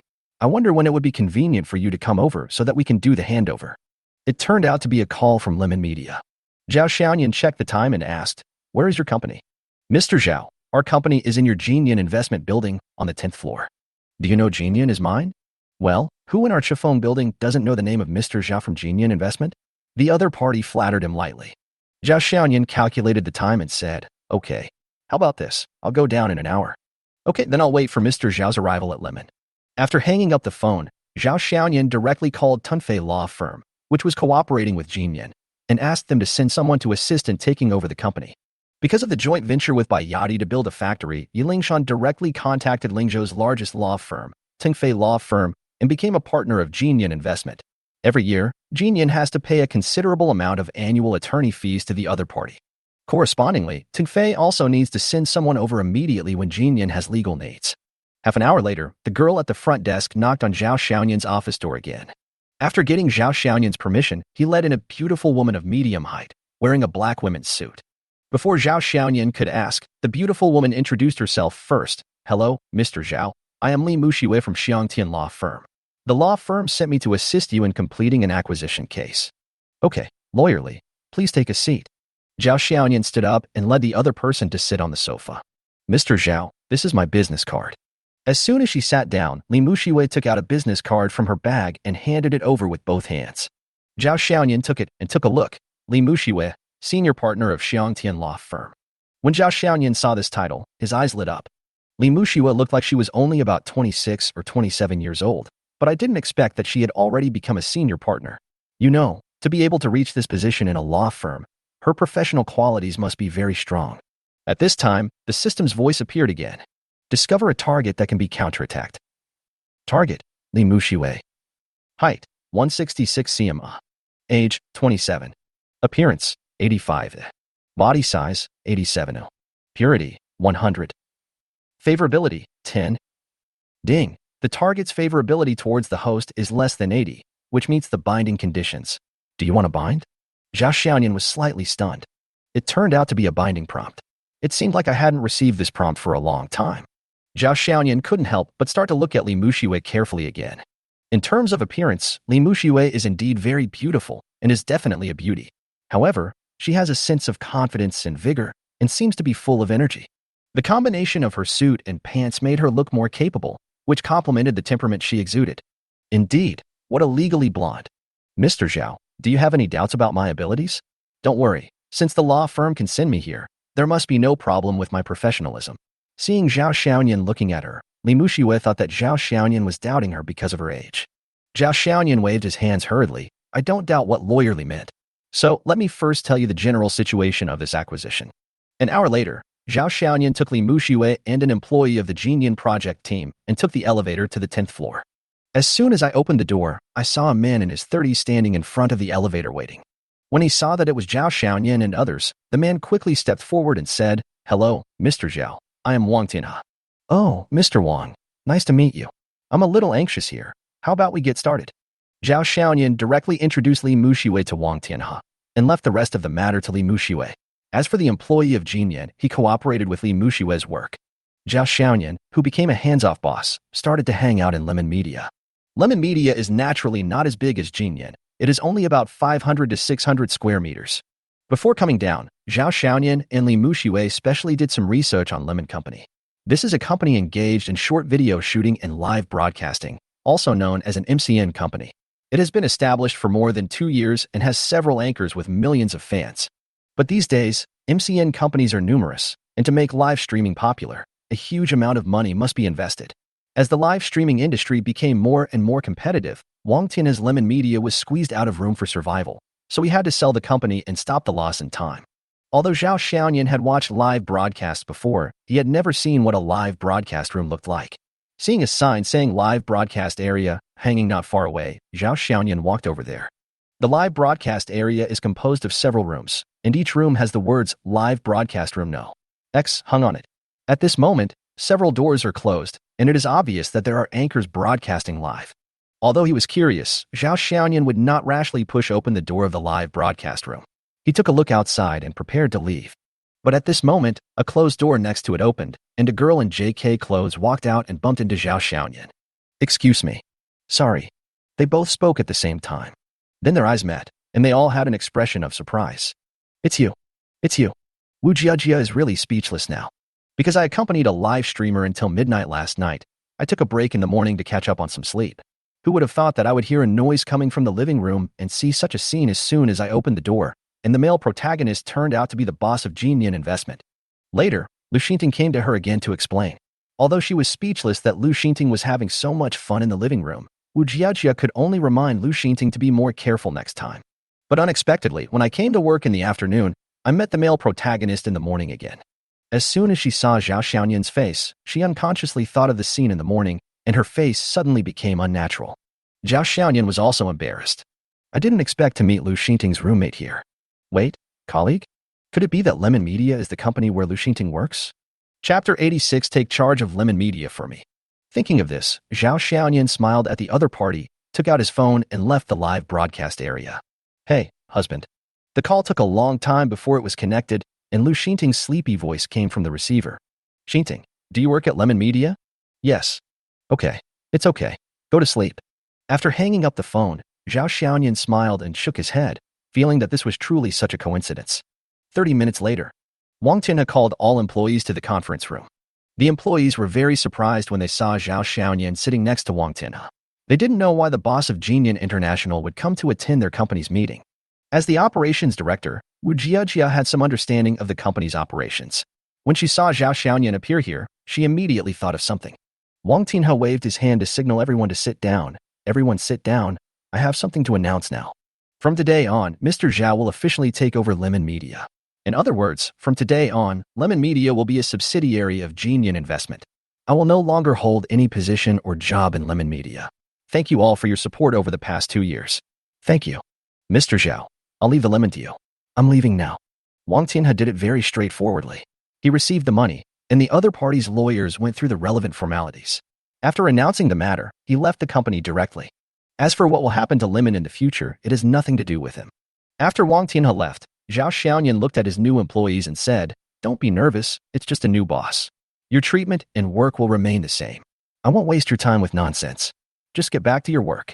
Then Zhao Xiaoyan looked at Wu Jiajia and said, "Director Wu, please wait a moment." When Wu Jiajia heard Zhao Xiaoyan calling her name, her heart skipped a beat and she had a bad feeling. "It's over. It looks like the new boss is going to fire me. But who told you to play so wildly? I didn't do it on purpose." "Director Wu." Zhao Xiaoyan spoke when he saw that everyone had left. But he just called Wu Jiajia, and Wu Jiajia immediately stood up and bowed slightly. "Mr. Zhao, I'm sorry. I really didn't mean it this morning." Zhao Xiaoyan's old face turned red. "Director Wu, I'm not looking for you for that." Li Muxue was still there, so Zhao Xiaoyan quickly cut her off and said, "When I was handing over to President Wang just now, President Wang specifically recommended you to me." Zhao Xiaoyan took out a resume and said, "Wu Jiajia, 27 years old, graduated from Communication University, has been engaged in new media and live broadcast operations for 5 years." Wu Jiajia didn't understand why Zhao Xiaoyan read her resume, but she nodded and said, "Yes, that's right." Zhao Xiaoyan put down his resume, looked at Wu Jiajia and asked, "Director Wu, are you interested in taking charge of Lemon Media for me?" Wu Jiajia. 6:30 p.m., Regal Hotel. When Zhang Yuhan arrived, she saw Zhao Xiaoyan had already ordered a table full of dishes and was eating them with relish. When Zhang Yuhan received the message, she was about to take a nap. As soon as Zhang Yuhan saw that it was a message from Zhao Xiaoyan, she immediately replied and then asked for leave from the teacher in the afternoon. Zhao Xiaoyan finally asked her out, which made her very happy. She decided to dress up nicely for the date. When choosing clothes, she picked a short skirt that showed off her figure very well, showing off her long legs. because she remembered that Zhao Xiaoyan seemed to have a special liking for her long legs. Perhaps she felt that this was not attractive enough, so she even put on a pair of translucent black stockings on her long legs. Come, have something to eat with me. Zhao Xiaoyan pointed to the seat next to him. Zhang Yuhan sat next to Zhao Xiaoyan very obediently. Looking at Zhao Xiaoyan, who was eating happily, she hesitated for a while and said softly, "Brother Xiaoyan, I was wrong. I really cut off contact with those boys who pursued me. I remember I only gave you one day." Zhao Xiaoyan didn't even look at Zhang Yuhan. It seemed that in his eyes, the food in front of him was more tempting than this beautiful woman. "I did explain everything to them within a day, but a few boys kept pestering me, so it took some time." Zhao Xiaoyan directly retorted, "So you are still late."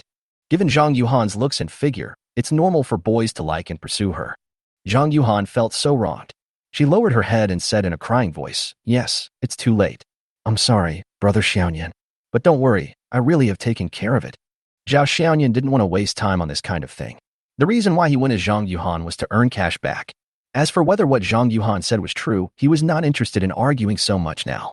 If Zhang Yuhan wants to be with him, she must be aware of this and cut off all ties with other men. She should stop thinking about raising fish and just quietly be his canary. If she is still hesitating, even a little bit, after playing the role of a tool today, he doesn't mind deleting this gold digger from his list. Of course, you still have to take her first blood before kicking her away. You can't just throw out so much money and walk away without getting any benefit, right? Then he is really being taken advantage of. Besides, he has been wanting to play with Zhang Yuhan's long legs for a long time. If you haven't eaten yet, then eat with me. If you can't eat, then watch me eat. After we finish eating, I'll take you out for a walk." Zhao Xiaoyan ignored Zhang Yuhan and continued eating by himself. Zhang Yuhan had no appetite at the moment, but seeing Zhao Xiaoyan eating, in order to avoid embarrassment, she also picked up the chopsticks and ate slowly with him. The meal was over quickly. Thanks to the presence of Zhang Yuhan, a tool, Zhao Xiaoyan earned another 500,000 yuan from the table of food. But this small amount of money is far from 10 billion. But just when they finished paying the bill and were about to book the private room, Manager Chow walked in. His usual smile was gone, and instead he looked worried. "Manager Chow, what's wrong with you?" Zhao Xiaoyan asked curiously. "Mr. Zhao, Mr. Su Ida and Mr. Zhou Bohai are here too, but it seems that the Su family is discussing the marriage with the Zhou family." On the opening day of Jinyan, Manager Chow was also present when Su Feng interfered. Logically speaking, she was just a manager of Li Hao Hotel and could not interfere with the behavior of guests. As long as she did not break the law or implicate Li Hao Hotel, she, as a lobby manager, was just a senior waiter. Chapter 87: Zhang Yuhan's Regret.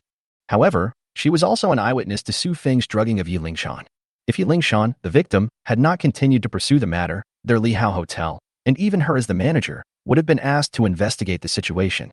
If things really developed to that point, although neither she nor Li Hao will be held accountable, if the word customers were drugged at Li Hao gets out, Li Hao's reputation will definitely be greatly affected.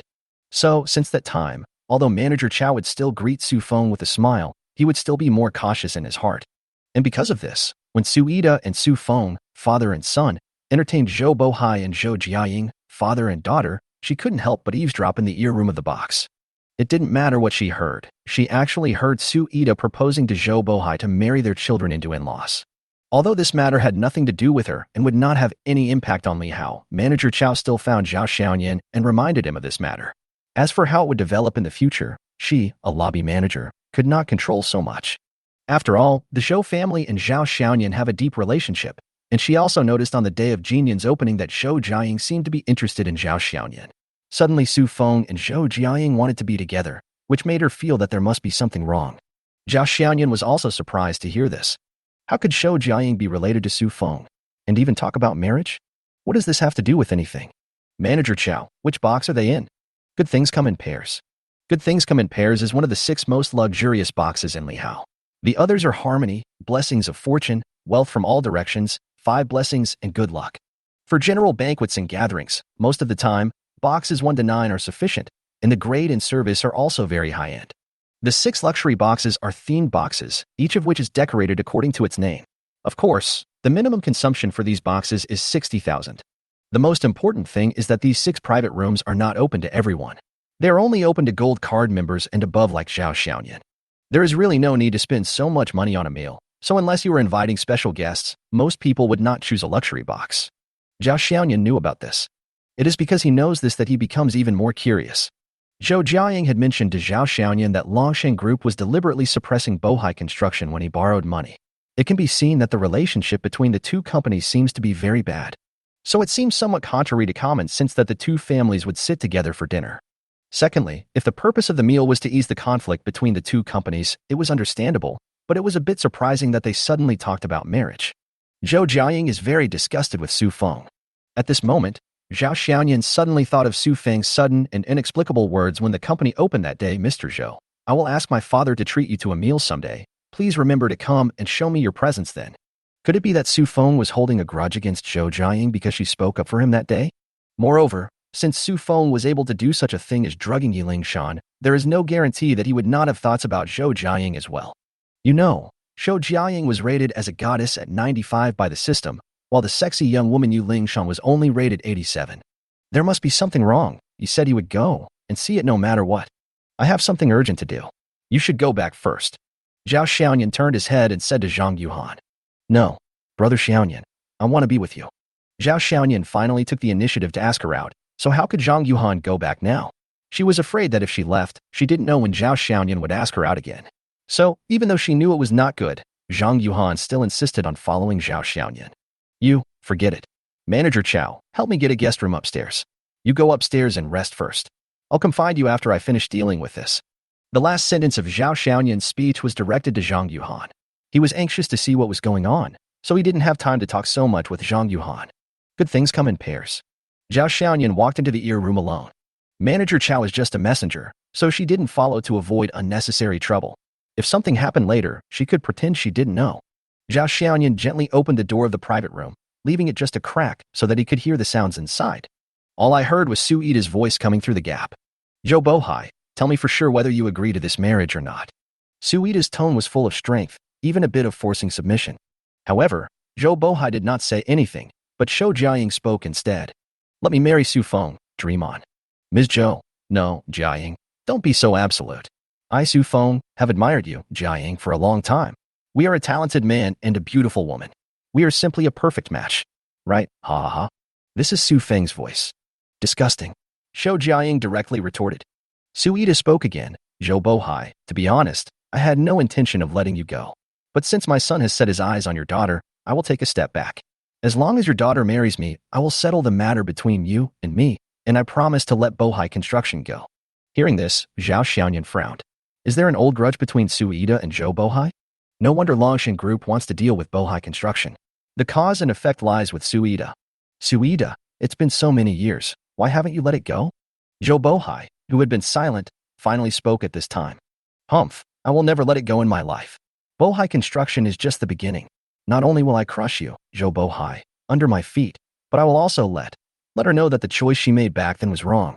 I will also let you, Zhou Bohai, have a taste of what the consequences of betrayal are. You. What do you mean by you? You stole someone away back then, and now my son wants you too. One for one, that's only fair. Su Ida paused for a moment and continued. Don't think that with the 300 million that Zhao Xiaoyan gave you, you think that Bohai Construction can survive. That's simply wishful thinking. You must have a lot of things to worry about now. Yes, it was me, Su Ida, who did it. I wonder who can help you this time. Zhou Bohai, I know that Bohai Construction is the result of your life's hard work. You don't want your hard work to go to waste, do you? Humph. Now with just one word from me, your Bohai Construction will go bankrupt within 3 days. But with just one word from me, your Bohai Construction will not only survive this, but will even be able to go a step further in the future and always rely on the big tree of Longshan Group. Zhou Bohai, don't say that your old friend didn't give you a chance. No, it's up to you to decide. Chapter 88. How much do you want? I'll pay double. Good things come in pairs in the box. Su Ida, you are so insidious. Humph, I'm insidious. I was forced to do that by you, Zhou Bohai. Su Ida's eyes were filled with the pleasure of revenge. Do you think that you, Zhou Bohai, can really build a Bohai Construction? That's because I, Su Ida, felt sorry for Mei Fong and blindly followed you, Zhou Bohai. I relied on the fact that I was in charge of Longshan's real estate sector to give the project to you. So, it's not me, Su Ida, who owes you. It's you who owes me. It's you who owes Mei Fong. Now that Mei Fong is gone, it's time for me to settle accounts with you. I can make you spit out everything I can give you. Su Ida's words surprised Zhou Jiaying very much. His already big eyes widened even wider at this moment, with a look of disbelief on his face.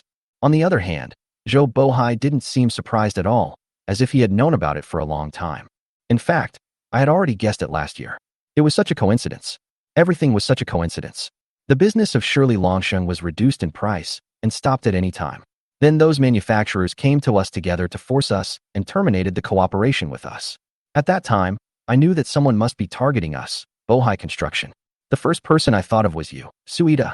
You want to blame me, I don't blame you. But this is a matter of our previous generation and has nothing to do with the next generation. It is me, Zhou Bohai, who has let you down, but it has nothing to do with Bohai Construction, and Jiaying is innocent too.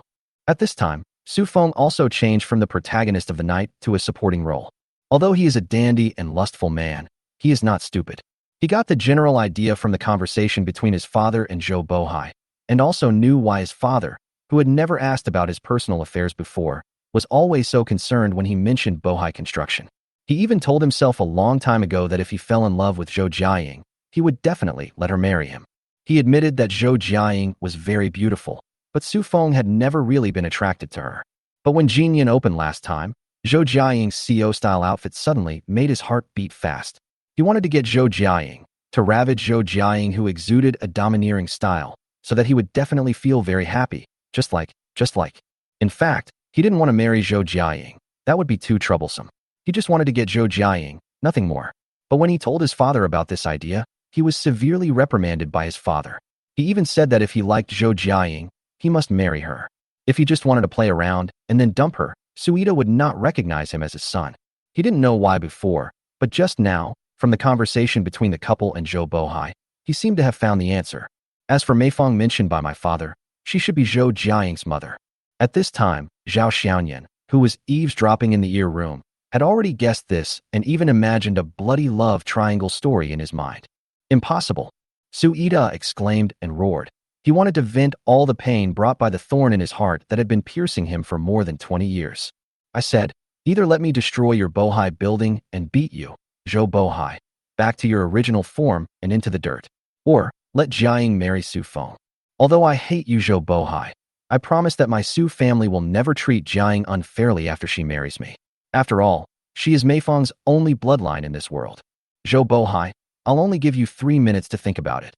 Zhou Bohai's face at this moment had a conflicted and painful expression. Bohai Construction can be said to be Zhou Bohai's life's work. After more than 20 years of hard work, Bohai Construction has grown from a small construction team to the forefront of Lingzhou's engineering construction field. It is not an exaggeration to compare Bohai architecture to Zhou Bohai's second child. It can be said that now Zhou Bohai is closely tied to Bohai Construction. Zhou Bohai established Bohai Construction, and Bohai Construction has achieved Zhou Bohai's current social status. Zhou Bohai really didn't know how to choose between his daughter and his career. But now he has to make a choice. Seeing his father Zhou Bohai struggling to make a decision, Zhou Jiaying became anxious and said, Dad, we can find someone else to help. Oh, we can find Xiaoyan again. Maybe he can find a solution. Zhou Bohai shook his head and said, it's useless. He lent us 300 million last time, and I thought we could get through this difficult time. But that's just the tip of the iceberg. We still need more than 300 million. Even if Xiaoyan wants to help, even if he fills in all the funds invested by Jinyan, he can't save the situation. Besides, we haven't even paid back the money we owed last time. So how can we be so shameless as to ask for a loan again? Then let's go find Mr. Su and Su Yenner. Zhou Jiaying said again. Suida said, Jiaying, it's useless. Su Yenner has wanted to move the real estate sector for a long time, but because it is under my supervision, she didn't interfere too forcefully. Do you think she will help you? As for my father, he basically doesn't interfere in the affairs of the group. What's more, ask your father, does he dare to ask my father for this favor? Zhou Jiaying looked at his father, but Zhou Bohai did not say anything, as if he agreed with Su Ida's statement. Zhou Jiaying saw Zhou Bohai's frustration and the difficulties faced by Bohai Construction. As a filial daughter, she didn't want to see her father's hard work go to waste. She bit her lip, closed her eyes, and said resignedly, as if she had made some decision, Dad, don't worry. I'll marry you. Jiaying you. Zhou Bohai looked at his daughter, and the rest of his words turned into an unwilling sigh. Su Feng smiled. Su Ida even smiled and slapped the table. Okay. Zhou Bohai, although you are not a good person, you have a good daughter. Meifeng made you what you were before, and Jiaying hugged you to be who you are now. You, Zhou Bohai, are a man, but in the end you have to rely on 2 women to help you. You are a loser after all, a villain who takes advantage of others' misfortune. Suida Yu. Zhou Bohai felt the blood rushing in his heart. His vision suddenly went dark, and then he passed out. Dad. When Zhou Jiaying saw his father like this, he immediately screamed. Feeling aggrieved and scared, tears instantly welled up in his eyes. He quickly took out his cell phone to make a call. But at this moment, a big hand pressed her mobile phone, and then she saw a tall figure pressing her father several times. With a long sigh, Zhou Bohai slowly opened his eyes. The figure also turned around, looked at Zhou Jiaying, frowned, and said in a reproachful tone, Zhou Jiaying, you sold yourself for money? How much do you want? I'll pay double. Chapter 89. Use your daughter in exchange. Little New Year. For some reason, Zhou Jiaying felt a sense of security when he saw Zhao Xiaoyan's face with a reproachful expression. Which girl doesn't have love in her heart? Zhou Jiaying is also a 23-year-old woman, and is at an age where she is still full of fantasies about love. Just now, she felt so helpless and wished someone could drop from the sky to help her overcome all the difficulties ahead. But she knew that it was just her fantasy. Reality must be faced eventually. Zhou Bohai's kindness in raising her made her unable to bear to see his hard work go to waste. If Bohai building collapsed, it would be a huge blow to his father. So, she compromised. When she saw her father fainting because of Su Ida's repeated provocations, she panicked. Her usual calmness disappeared without a trace in an instant. However, at this moment, Zhao Xiaoyan appeared. Then, after the excitement, Zhou Jiaying immediately calmed down. What happens if Zhao Xiaoyan appears? Just as his father Zhou Bohai said, the crisis that Bohai Construction is facing this time is not comparable to the last time. Bohai Construction needs more money, and it also needs to face the behemoth Longshan. Xiaoyan, thank you. Why? Why are you here? Zhou Bohai woke up slowly and was surprised to see that it was Zhao Xiaoyan. On this side, Zhao Xiaoyan had no time to say anything, but Su Feng on the other side seemed to be extremely jealous of each other, as if they were enemies. Mr. Zhao, who let you in? Ever since the last incident at Jinyan Investment, Su Feng is still angry. Last time he ruined his plans, and this time he's here to interfere again. Is it because this Zhao Xiaoyan is incompatible with his horoscope? He's everywhere. Zhao Xiaoyan ignored Su Feng and instead looked at Su Ida and said, Vice President Su, you are a very dedicated father. You previously helped your son find a CEO position, and now you are helping your son find a wife. You are really a good father. Zhao Xiaoyan emphasized the word deputy very much. Although Zhao Xiaoyan had only met Su Ida once, he really had no good impression of this middle-aged man with a slick back hair. Zhao Xiaoyan, this matter has nothing to do with you. Please go out. Su Ida said word by word with a gloomy face. Su Feng said from the side, Yes, this matter has nothing to do with you. Get out of here. Zhao Xiaoyan sat down on the empty seat next to Zhou Jiaying and said with a fake smile, You're wrong. Today's incident really has something to do with me. Looking at the father and son, Zhao Xiaoyan said slowly, You may not know yet, but I have a stake in Bohai Construction. Bullshit. When did you get a share in Bohai Construction? Su Feng refuted directly. Zhao Xiaoyan said, I gave them 300 million yuan, which you obviously already know. But I didn't give them 300 million yuan for nothing. Bohai Construction exchanged 30 of its shares with me. Otherwise, why do you think I invested 300 million yuan for nothing? Zhou Jiaying had said in person that he wanted to use 30 of the shares as collateral. Although Zhao Xiaoyan didn't want it, he just used this excuse now. Although Zhou Bohai and Zhou Jiaying didn't know why Zhao Xiaoyan suddenly mentioned this, they didn't say anything. Hearing this, Su Ida finally frowned. To be honest, if it is possible to avoid a conflict with you, Zhao Xiaoyan, he would try his best to avoid it. This is not to say that he is afraid of Zhao Xiaoyan, but because for some reason, his grandfather particularly likes Zhao Xiaoyan. Oh, I didn't know that. Su Ida looked at Zhao Xiaoyan and said, But it seems that Mr. Zhao's 300 million investment is probably going to go down the drain. The plan has come to this point, and Su Ida will not give up easily. Zhao Xiaoyan raised a finger and shook it while saying, Mr. Su, that's not necessarily true. Oh, Mr. Zhao, can you bring Bohai Construction back to life? You may not know yet, but this time Bohai Construction needs more than just 300 million. It may be 1 billion, 2 billion, or even 3 billion. With so much money, I'm afraid the 1 billion registered capital in Mr. Zhao's Jinyan investment account may not be enough. It seems that Vice President Su cares about me a lot. He even knows how much registered capital I have. But who told you that my registered capital is my entire fortune? After saying that, Zhao Xiaoyan turned his head, looked at Zhou Jiaying and asked, Sister Jiaying, how much money do you need this time? Xiaoyan, forget it. Zhou Jiaying was very grateful to Zhao Xiaoyan for choosing to help. She didn't know how to repay Zhao Xiaoyan for the 300 million yuan she borrowed last time. And this time, Bohai construction collapsed across the board, with holes to fill everywhere, so she didn't want to implicate Zhao Xiaoyan. Zhao Xiaoyan asked impatiently, "Just tell me how much money you need." Zhou Bohai seemed to have sensed something and said, 2.3 billion yuan. Only 2.3 billion yuan. Bohai construction can get out of the dead end and come back to life. After hearing this, Zhao Xiaoyan looked at Zhou Bohai and said in a businessman's tone, "Mr. Zhou, last time I gave you 300 million. You Bohai construction could still give me 30 of the shares. So what are you going to give me in exchange for the 2.3 billion this time?" Zhou Bohai was stumped by this question. Right now, he really can't come up with anything to guarantee the 2.3 billion. Seeing Zhou Bohai remain silent, Zhao Xiaoyan looked at Zhou Bohai and continued, "Mr. Zhou, didn't you just tacitly agree to use your daughter to exchange for Bohai construction to get through the crisis? Well, I can also give you 2.3 billion, or even 3 billion. But I only have one condition." At this point, Zhao Xiaoyan suddenly looked at Zhou Jiaying and said with a smile, "I also want you to exchange your daughter." This, Zhou Bohai was surprised by Zhao Xiaoyan's proposal, but at the same time, he suddenly felt pain on his face, as if he had been slapped hard. "I wonder if Mr. Zhou is willing to give it up?" Zhao Xiaoyan looked at Zhou Bohai and asked. Zhou Bohai ah.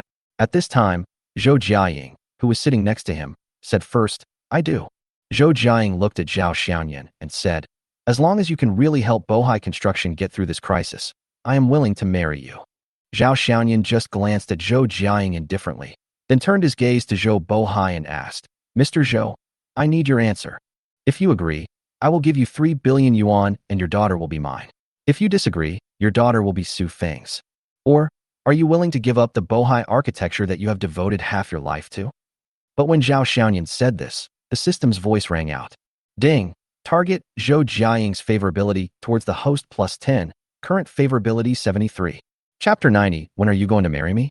Zhao Xiaoyan glanced at Zhou Jiaying, then turned his gaze to Zhou Bohai, obviously wanting to get an answer from him. 2. At this time, Zhou Bohai was once again faced with a difficult decision. He looked at Su Ida and his son, then at Zhao Xiaoyan, and finally his gaze fell on his daughter. His daughter had grown up, and she seemed to remind him of his late wife. Suddenly, Zhou Bohai laughed, a very free and easy laugh, and also a laugh that showed a sense of relief. "Forget it, it's gone. I won't give my daughter to anyone else." Zhou Bohai looked at Su Ida and said, "You can destroy Bohai construction if you want. I will be penniless at worst. I was a pauper when I was young, but Meifeng still chose me over you. I can't let her down. I have to protect my daughter. Su Ida, 26 years ago, I could beat you. 26 years later, I will not be threatened by you." After saying that, Zhou Bohai looked at his daughter, stood up, and said, "Jiaying, don't blame Dad for being confused just now. Let's go home." "Dad." Zhou Jiaying burst into tears again, but she did not stand up. Instead, she said to Zhao Xiaoyan in a coquettish tone, "Hurry up, I have already agreed. Now it depends on whether you, Mr. Zhao, have the ability to do it." Zhao Xiaoyan smiled, took out his phone, and directly transferred 3 billion yuan to Zhou Jiaying's personal account. 3 billion yuan. It will be in your personal account tomorrow. Zhao Xiaoyan was speechless when he saw the bank transfer review prompt. It seemed that he really had to talk to Chen Yijuan and raise his review limit. Ding! Target, Zhou Jiaying's favorability towards the host plus 10, current favorability 83. Zhao Xiaoyan had just heard the news that his favorability had increased again when Zhou Jiaying's words floated into his ears. "Then Mr. Zhao, when are you going to marry me? How would it feel when a person's wealth needs to be calculated in hundreds of billions?" 1 hour ago, Zhao Xiaoyan was still thinking about how to raise the 10 billion yuan for the cooperation with Biotis, and the next hour, he found that his net worth had reached a terrifying 200 billion yuan. What is the concept?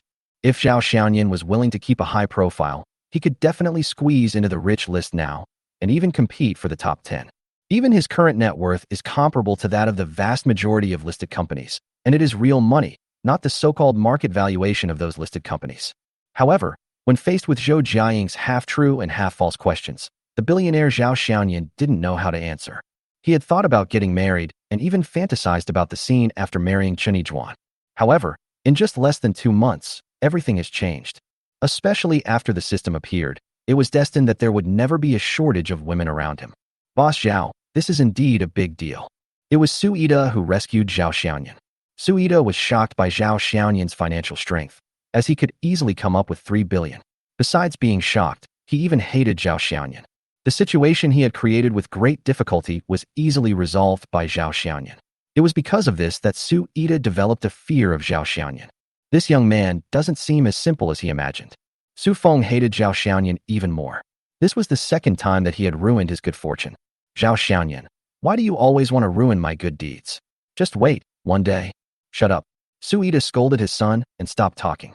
He stood up and said to Zhou Bohai, Zhou Bohai, you really have a good daughter. But don't worry, we have a long way to go. After saying that, Su Ida looked at Zhao Xiaoyan again and left with Su Feng. Watching the Su father and son walk out of the box, Zhou Jiaying turned around and looked at Zhao Xiaoyan. Thanks to you again this time. The dimples on Zhou Jiaying's mouth were revealed again, and her big, Caroline-like eyes were filled with gratitude. What happened tonight can be described as a complete twist. The Su family threatened Bohai Construction to force Zhou Bohai to make a choice. Although Zhou Jiaying was unwilling, she was ready to sacrifice herself for her father's hard work and Bohai Construction. The moment she agreed to marry Su Feng, her father's silence was enough, and Zhou Jiaying felt that the whole world had turned gray. Originally, in her opinion, this was the final outcome of the matter. But unexpectedly, Zhao Xiaoyan, whom she had thought of the moment before, actually appeared in front of her the next moment, and just like last time, he took out 3 billion yuan without any conditions. Although Zhou Jiaying realized Zhao Xiaoyan's intention when Zhao Xiaoyan forced his father Zhou Bohai to choose between his daughter and his career, she did not expose him. Because in Zhou Jiaying's heart, he also wants to know the answer. Fortunately, his father Zhou Bohai's choice in the end did not disappoint him again. There is no girl without dreams. Although Zhao Xiaoyan is not handsome, in her heart, he is like a hero, and he has appeared twice in a row.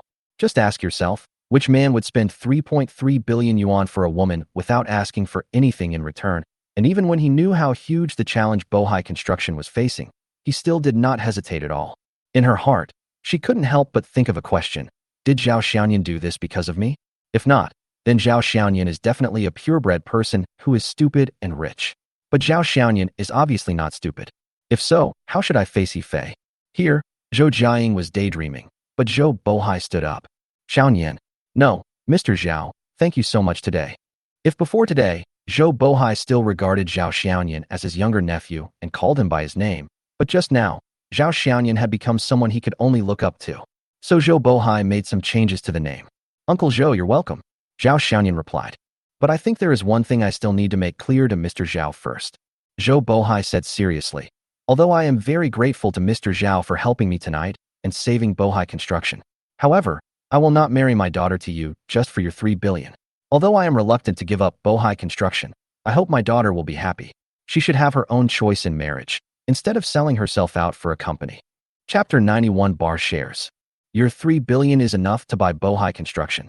So if you want, I can transfer the entire Bohai Construction to you and make it a subsidiary of your Jinian.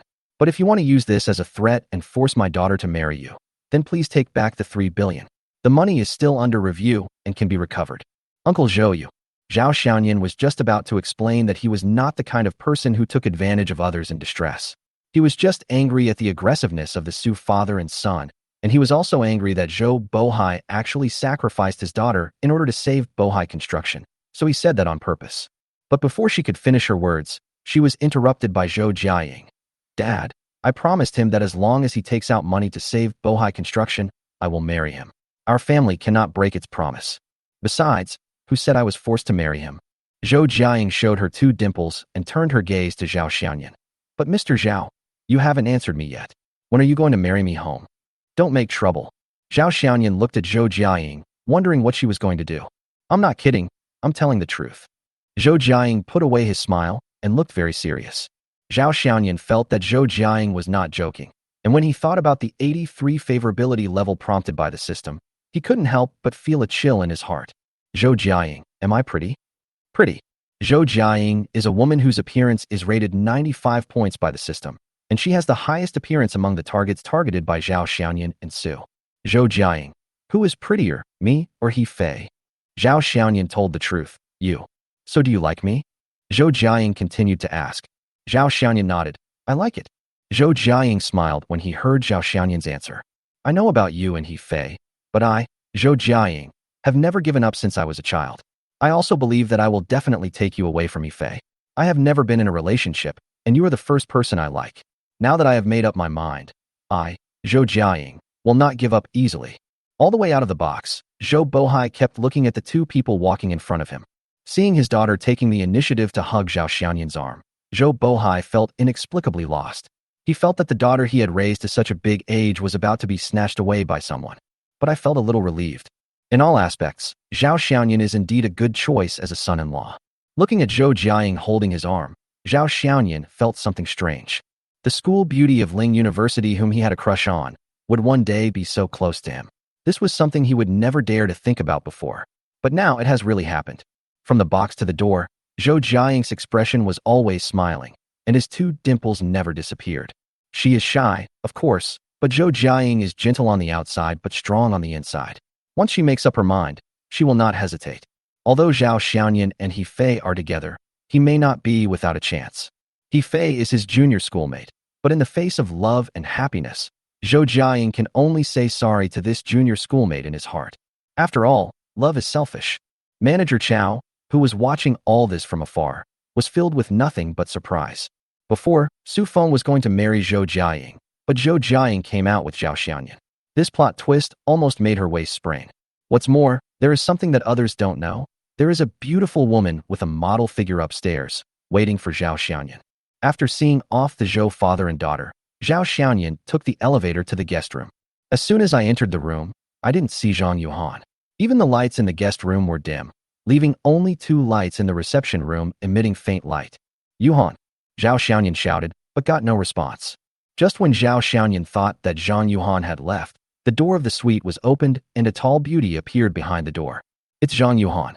It turned out that Zhang Yuan was not wearing the short skirt she wore before, but a black and white short skirt. Her long legs were wrapped in a pair of translucent white garter stockings and matched with a pair of high heels, making her look sexy and pure. You're back. Zhang Yuan walked slowly to Zhao Xianyan. Xiao Henin, hang up your coat for you. As he spoke, he gently took off Zhao Xianyan's suit jacket and hung it on the hanger. You've worked hard. Let Xiao Henin give you a massage. After hanging up the clothes, Zhang Yuan took Zhao Xianyan's hand and walked into the suite, pushed Zhao Xianyan to sit on the bed, squatted down to help Zhao Xianyan take off his shoes, and then made Zhao Xianyan lie down on his stomach. As soon as he lay down, Zhao Xianyan felt a pair of hands gently massaging his head. The movements were gentle but very comfortable. He moved his hands down and gently massaged Zhao Xianyan's shoulders. Although the massage technique and strength were average, Zhang Yuan worked very hard. Then the back, thighs, calves. Are you comfortable? After massaging for half an hour, Zhang Yuan stopped and asked softly. Comfortable. Zhao Xianyan replied. Zhang Yuan smiled, lowered her head, and whispered in Zhao Xianyan's ear. There is something more comfortable. Do you want to try it? Zhao Xianyan turned over and hugged Zhang Yuan into his arms, with one hand directly climbing up the pair of long legs and white stockings. A few minutes later, Zhao Xianyan also remembered the system's prompt in his mind. Ding! Target Zhang Yuan's favorability towards the host plus 20, current favorability 100. Ding! Counterattack completion rate 100, triggering counterattack reward, 40 shares of Chia bar. Ding! The host will no longer receive cash back for any purchases made to target Zhang Yuan. The next morning, Yu Ningqiu looked at the equity change documents handed to her by the secretary, and a faint smile appeared on the corner of his mouth. This Zhao Xianyan is really quick. He actually bought that person's shares directly. It seems that I should go meet this Zhao Xianyan. I hope he won't let me down. Ho ho, ho. Zhao Xianyan sneezed twice as soon as he arrived at the company. Did I catch a cold? It's all because of that fairy Yuan. She really knows how to play. Thinking of the pair of long legs last night, Zhao Xianyan felt a surge of excitement again. What a great shelf. Bell. Just as Zhao Xianyan was reminiscing about the enchanting last night, the intercom on the desk rang. Hello. Hello, Mr. Zhao. There is a Miss He Fei looking for you. Do you want to take her in? He Fei? Why did she come to see me? Although he was puzzled, Zhao Xianyan said, Oh, bring her in. After hanging up the phone, a few moments later, there was a knock on the door of his office, and then He Fei walked in. When Zhao Xianyan saw He Fei's outfit, he was slightly stunned. Business attire. Chapter 92. Two people with swapped styles. He Fei, who always dressed casually, wore a black business suit today for the first time. Under the hip skirt, she wore a pair of black stockings and a pair of high heels. She changed her youthful and pure image in the past and had the temperament of an urban beauty. Even He Fei changed her hairstyle. The high ponytail she had tied with a hairband before was now loose and neatly draped over her shoulders. Fei Fei, Why are you here? Is something wrong? It was Yifei's first time to Jinyan, and even the first time to take the initiative to find Zhao Xiaoyan. And she came here dressed like this, which made Zhao Xiaoyan think that there must be something wrong. Can I come to see you if I'm all right? Yifei walked to Zhao Xiaoyan in her high heels and said with a resentful tone, you didn't go home last night. I was worried about you. There is a problem. There must be a problem. Boom, boom, boom. At this time, there was another knock on the office door. The next moment, Zhou Jiaying, wearing a white dress with a black vest on the outside, walked in. Zhou Jiaying looked at the two people in the office, hesitated for a moment, then put on a dimpled smile and walked in with her long legs and flesh-colored stockings. Looking at Zhou Jiaying's outfit, Zhao Xiaoyan was also stunned. As far as I can remember, Zhou Jiaying's favorite was professional attire, which was the style of a female executive. But today, Zhou Jiaying broke his usual behavior and wore clothes that looked very youthful. Jiaying, why are you here? Zhao Xiaoyan asked. Zhou Jiaying did not answer Zhao Xiaoyan's words, but glanced at Yifei who was standing next to Zhao Xiaoyan, walked to the other side of Zhao Xiaoyan without stopping, looked at Yifei, and asked with a smile. Fei, why are you here? Don't you have classes at school today? You are a junior now, and this is a critical time. You should focus on your studies. I'm taking a day off today. I'm usually very hardworking, and I need to relax occasionally. Besides, someone is willing to support me for the rest of my life, so it doesn't really matter whether I learn dancing or not. But your sister Jiaying, why are you here instead of staying in your own company? Listening to Yifei's words, Zhao Xiaoyan raised his eyebrows slightly. Is this still the quiet Yifei? Why do I always feel that her words are full of personal opinions and some kind of assertion of sovereignty? Of course I'm here for the company's business. Xiaoyan invested 3 billion yuan in Bohai construction for me. The money has arrived, so I naturally have to talk to Xiaoyan about the subsequent development of Bohai construction. Zhao Xiaoyan raised his eyebrows again. Although Zhou Jiaying's words are impeccable, why did he have to specifically say that it was for me? This is obviously the rhythm of trying to turn the tables. Looking at the strange attire of the two today and listening to their obviously competitive conversation, even though Zhao Xiaoyan was slow, he understood that the two were jealous of each other. And the object of jealousy was naturally him, Zhao Xiaoyan. Zhao Xiaoyan felt a sense of accomplishment to be able to make two beautiful women compete for him. But now is not the time to show off. Can you two talk properly? Zhao Xiaoyan took the two of them to the sofa, asked them to sit down, and asked, tell me, what's going on between you two? Yifei didn't say anything, but just looked at Zhou Jiaying with an unhappy face. Zhou Jiaying was still smiling, looking at Zhao Xiaoyan unhappily, and said, after I went back last night, I called Yifei. I told her that if you invest 3 billion in Bohai construction, I will marry you. And I also told Fei that I like you and I want to compete with her fairly. Zhao Xiaoyan was immediately confused when he heard this. He never expected that Zhou Jiaying would put what he said last night into action so quickly. Zhou Jiaying's boldness and love and hate surprised Zhao Xiaoyan. However, this statement is full of ambiguity.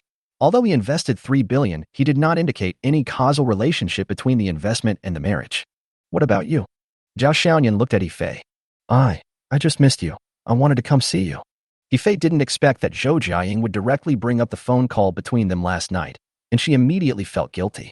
After all, she herself was not sure how she was positioned in Zhao Xiaoyan's heart. After all, the two of them were just a business relationship at the beginning. But after all, she has already given herself to Zhao Xiaoyan, and Zhao Xiaoyan is so good to her, Yifei naturally hopes to be with Zhao Xiaoyan forever.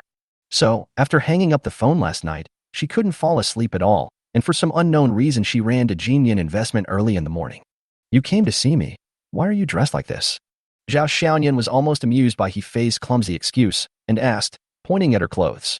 I saw you staring at Sister Jiaying from behind when she came to the villa last time, so I thought you might like OL-style clothes. So, when Yifei said this, he realized that he had said something wrong and quickly shut up.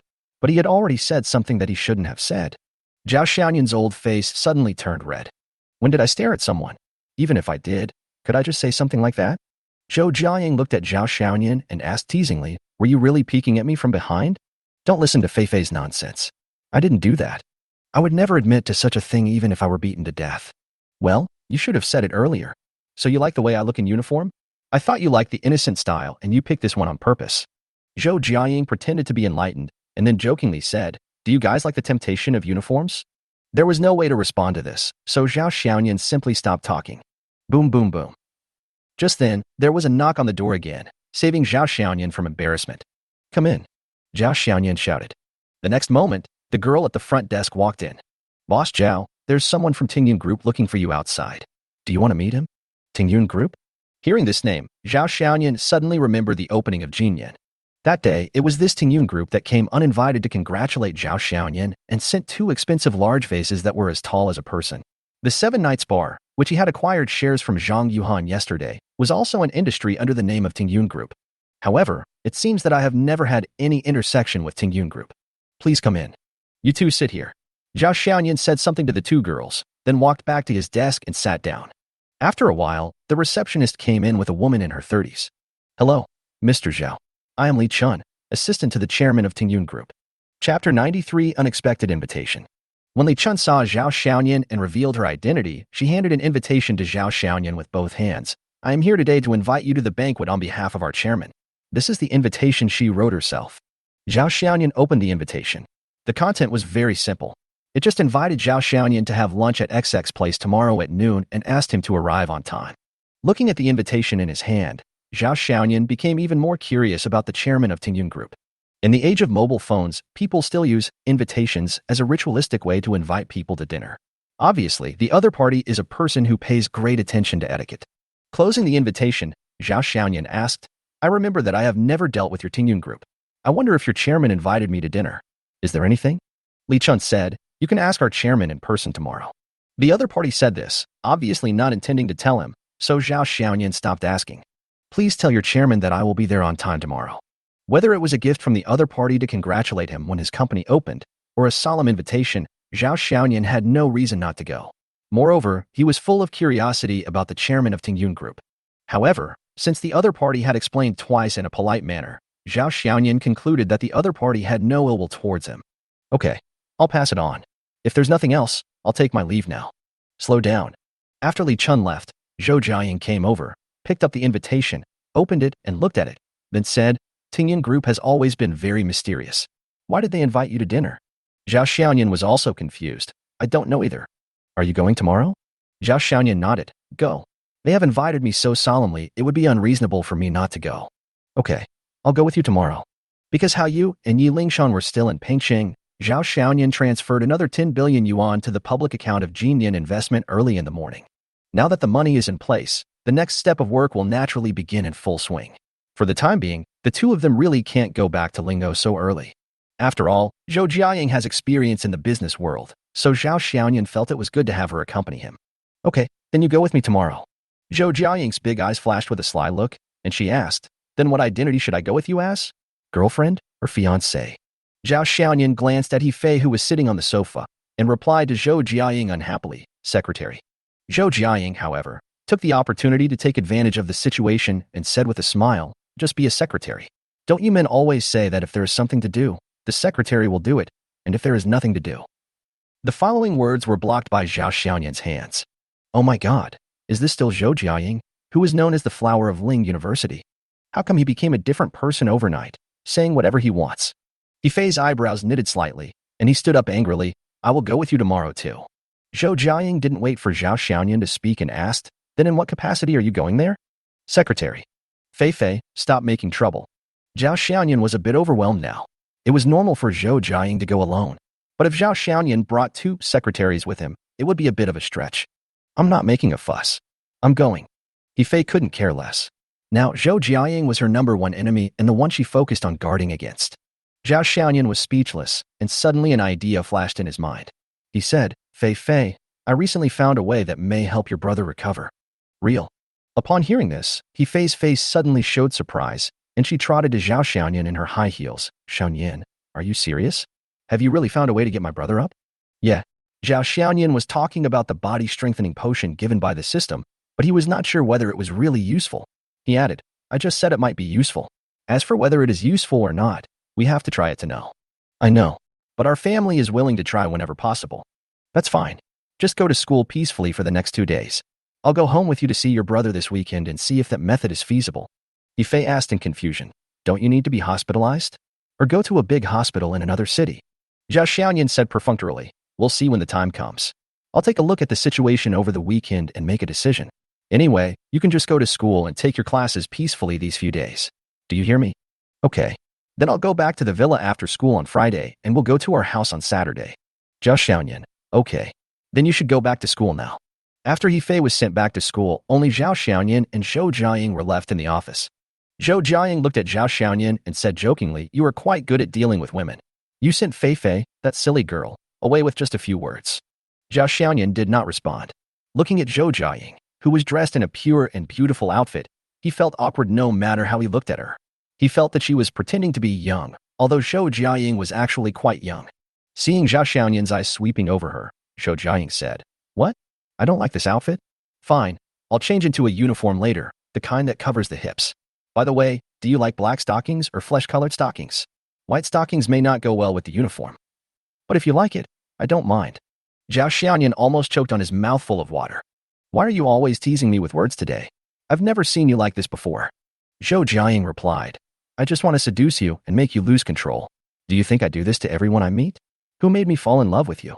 I have no choice. In order to make you marry me sooner, I have to do this." Zhao Xiaoyan didn't know whether Zhou Jiaying's words were true or false, but it was not appropriate to continue the topic now. Who knew what kind of lewd words Zhou Jiaying, a grown lady, would say? "Tell me, what do you want to talk to me about today?" Zhao Xiaoyan used the method of changing the subject. "You don't understand romance." Zhou Jiaying rolled his eyes at Zhao Xiaoyan and said, "Well, there is one thing. I want to merge Bohai Construction with Jinyun Investment." This sentence was even more explosive and far beyond Zhao Xiaoyan's expectations. "What's the meaning?" Literally, Zhou Jiaying straightened up and explained, "After what happened last night, my dad has really changed. He feels tired and wants to retire. He said that although he survived the 2 storms with your help, there is no guarantee that there will be a third time. Instead of letting people worry about it, it is better to give it to you directly. Anyway, you have invested 3.3 billion, and the money is almost enough to buy Bohai Construction." Chapter 94, Merger and Acquisition of Bohai Construction. "Did your father really say that?" Zhao Xiaoyan looked at Zhou Jiaying suspiciously, always feeling that she was not telling the truth. Seeing that Zhao Xiaoyan didn't believe it, Zhou Jiaying said, "That's what I meant. I came here today to settle this matter with you. I'll call your dad and ask him." Zhao Xiaoyan took out his cell phone and pretended to make a call. "Well, that's what I mean." Zhou Jiaying knew that he couldn't deceive Zhao Xiaoyan, so he had to reveal his cards. It is true that Zhou Bohai wants to retire, but he does not want to give the company to Zhao Xiaoyan, but to Zhou Jiaying. In fact, Zhou Bohai also thought about closing Bohai Construction, but after all, there was still 3.3 billion yuan invested by Zhao Xiaoyan, so he didn't dare to do that easily. But no one knows a daughter better than her father. As a father, Zhou Jiaying knows her personality best. Although his tone was joking, Zhou Jiaying was definitely attracted to Zhao Xiaoyan, and Zhao Xiaoyan was also obviously interested in his daughter. Anyway, his daughter had a good relationship with Zhao Xiaoyan, and last night his daughter said she wanted to marry Zhao Xiaoyan, so Zhou Bohai simply handed the company over to his daughter. As for how she would settle the account with Zhao Xiaoyan, he didn't care. When Zhou Jiaying heard that his father wanted him to take over the company, the first thing he thought of was to merge the company into Jinyun. This is not a love-brained act. After all, Zhao Xiaoyan invested 3.3 billion, and the market value of this company is estimated to be this price. The Zhou family certainly cannot afford to pay back this money, so they simply gave the company to Zhao Xiaoyan, just as if he spent 3.3 billion to buy a construction company. After hearing the whole story, Zhao Xiaoyan smiled and waved his hand. "Don't worry about my 3.3 billion. Bohai is still owned by the Zhou family. I won't get involved. Actually, I want to merge Bohai into Jinyun, and I have another consideration." Zhou Jiaying was talking business, so he didn't even look like he was joking before. He explained seriously, "My father is right. Bohai managed to escape danger twice, but Suida would never give up, especially since you broke his way when he was sure of winning this time. Next time, he will definitely kill Bohai with a fatal move, leaving him no chance to breathe or turn the tables. Instead of waiting for him to suppress Bohai, I might as well tie Bohai to you, Zhao Xiaoyan. Just because of your relationship with Su Dajiang and Su Yin'er, if Suida suppresses Bohai in the name of Longxing, I think you will have to think twice and dare not act rashly." After hearing this, Zhao Xiaoyan also felt that Zhou Jiaying's analysis did make some sense. "I think this is settled. We will find a time to change the equity and take over Bohai Construction with Jinyun holding 100 of the shares." "What about your father and you?" Zhao Xiaoyan asked subconsciously. "My father is, of course, enjoying his retirement. As for me..." At this point, Zhou Jiaying paused, looked at Zhao Xiaoyan, and said with a smile, "Of course I will come to Jinyun to be my boss's wife." Just when Zhao Xiaoyan was caught off guard by Zhou Jiaying's sudden turn, Wu Jiajia was also directly forced into the office by Lu Xinting. Lemon Media, General Manager's office. Today is the first day that Wu Jiajia officially took over Lemon Media. She should have been happy about her promotion, but sitting in the position of general manager, she felt helpless. Wu Jiajia, tell me honestly, are you having an affair with my husband? Lu Xinting sat opposite Wu Jiajia with an extremely ugly expression on her face. It was only after work today, when she was slacking off with her office colleagues, that she found out that the company had been sold and that the new boss of the company was Zhao Xiaoyan. This surprised and delighted her. It must be because of me that my husband bought this company. Just when Lu Xinting thought that Zhao Xiaoyan bought the lemon as a gift for her, she was still feeling happy. Xiao Chen, who had a crush on Lu Xinting, told her, your college classmate bought the company, and Wu Jiajia is the general manager. I don't know when Wu Jiajia hooked up with your classmate. This sentence was like a basin of cold water, which extinguished all Lu Xinting's good mood. Lu Xinting went straight to the general manager's office and walked in without even knocking on the door. Looking at the door of the general manager's office that closed again, a male colleague walked up to Xiao Chen and whispered, Xiao Chen, why did you say that just now? What? The one about Wu Jiajia hooking up with our new boss, a colleague reminded. Xiao Chen pretended to be dumb and said, really? Did I say that just now? No. After saying that, he walked back to his workstation carrying the cup of water. Xinting, what do you mean by that? When did I hook up with your old and Mr. Zhao? Wu Jiajia was speechless, but after all, the other party was her new boss's woman, so she patiently explained, Boss Zhao promoted me to be the general manager because of Boss Wang's recommendation. Boss Zhao also thought I was suitable, so he let me take the position. Don't let your imagination run wild. There's nothing going on between Mr. Zhao and me. Nothing happened? Then why didn't he let me take the position? Lu Xinting was now overwhelmed with anger. She pointed at Wu Jiajia and asked, why did my husband buy this company? Isn't it hard to understand? It was because I was at Lemon. Since he bought it, the position of general manager was naturally given to me. But now it falls on your head. You must have said something or done something to my husband when I was away to make him change his mind. It's no wonder that Lu Xinting misunderstood, mainly because the timing was just too coincidental. After she had just had close contact with him in the morning, Zhao Xiaoyan bought the company in the afternoon. In the afternoon, Zhao Xiaoyan also called her and asked her if she worked at Lemon. Need I say more? Wu Jiajia didn't know how to explain it, so she just spread her hands and said something very scumbag. If you think so, then I can't help it. You. Lu Xinting pointed at Wu Jiajia, snorted, and took out her cell phone. Then I'll call Zhao Xiaoyan. I want to know why he handed the company over to you. But just as her finger was about to press the dial button, Lu Xinting stopped again. What if something really happens to them? The general manager was decided by Xiaoyan. If I talk about this again, will he think I'm being unreasonable? Also, what if he's busy now? Will he find me annoying? Thinking of this, Lu Xinting put the phone down again. Humph, I'll ask my husband about it later. Having said that, Lu Xinting stood up and walked out of the office. Just as Lu Xinting left, Wu Jiajia thought about it, picked up her phone, found Zhao Xiaoyan's VX, and sent a message. Chapter 95, Trust the people you employ, don't employ the people you doubt. After finally tricking Zhou Jiaying away, Zhao Xiaoyan went directly to Lemon Media on the 10th floor. Because half an hour ago, he received a message from Wu Jiajia. Mr. Zhao, if it is convenient for you, please come to the company. Although he didn't know what the other party wanted to talk to him about, he was his newly appointed general manager after all. Since the other party said so, he, as the boss, naturally had to show concern. After getting out of the elevator, Zhao Xiaoyan walked directly into Lemon Media and went straight into the general manager's office. Boss, you're here. When Wu Jiajia saw someone pushing open her door without knocking, she thought it was Lu Xinting again and was showing a helpless expression. But when she saw that it was her boss coming in, she quickly stood up and greeted him. Zhao Xiaoyan waved to Wu Jiajia, motioning her to sit down, and then he sat opposite Wu Jiajia and asked, why did you call me here? Wu Jiajia organized her words and was just about to start talking about Lu Xinting when she saw the office door being rudely pushed open again. The person who came in this time was Lu Xinting. Hubby, why didn't you tell me you were coming?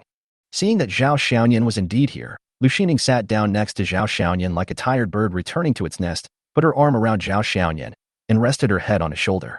Seeing the two of them being so intimate, Wu Jiajia turned her head away in embarrassment. Zhao Xiaoyan pushed Lu Xinting away and said, sit down, this is in the company. Then he looked at Wu Jiajia and said, Wu Jiajia, please continue. At this moment, Wu Jiajia looked at Lu Xinting who was sitting next to Zhao Xiaoyan, but didn't know how to start the conversation. In fact, she went to Zhao Xiaoyan to talk about Lu Xinting. But no matter how you look at it, it's actually a complaint.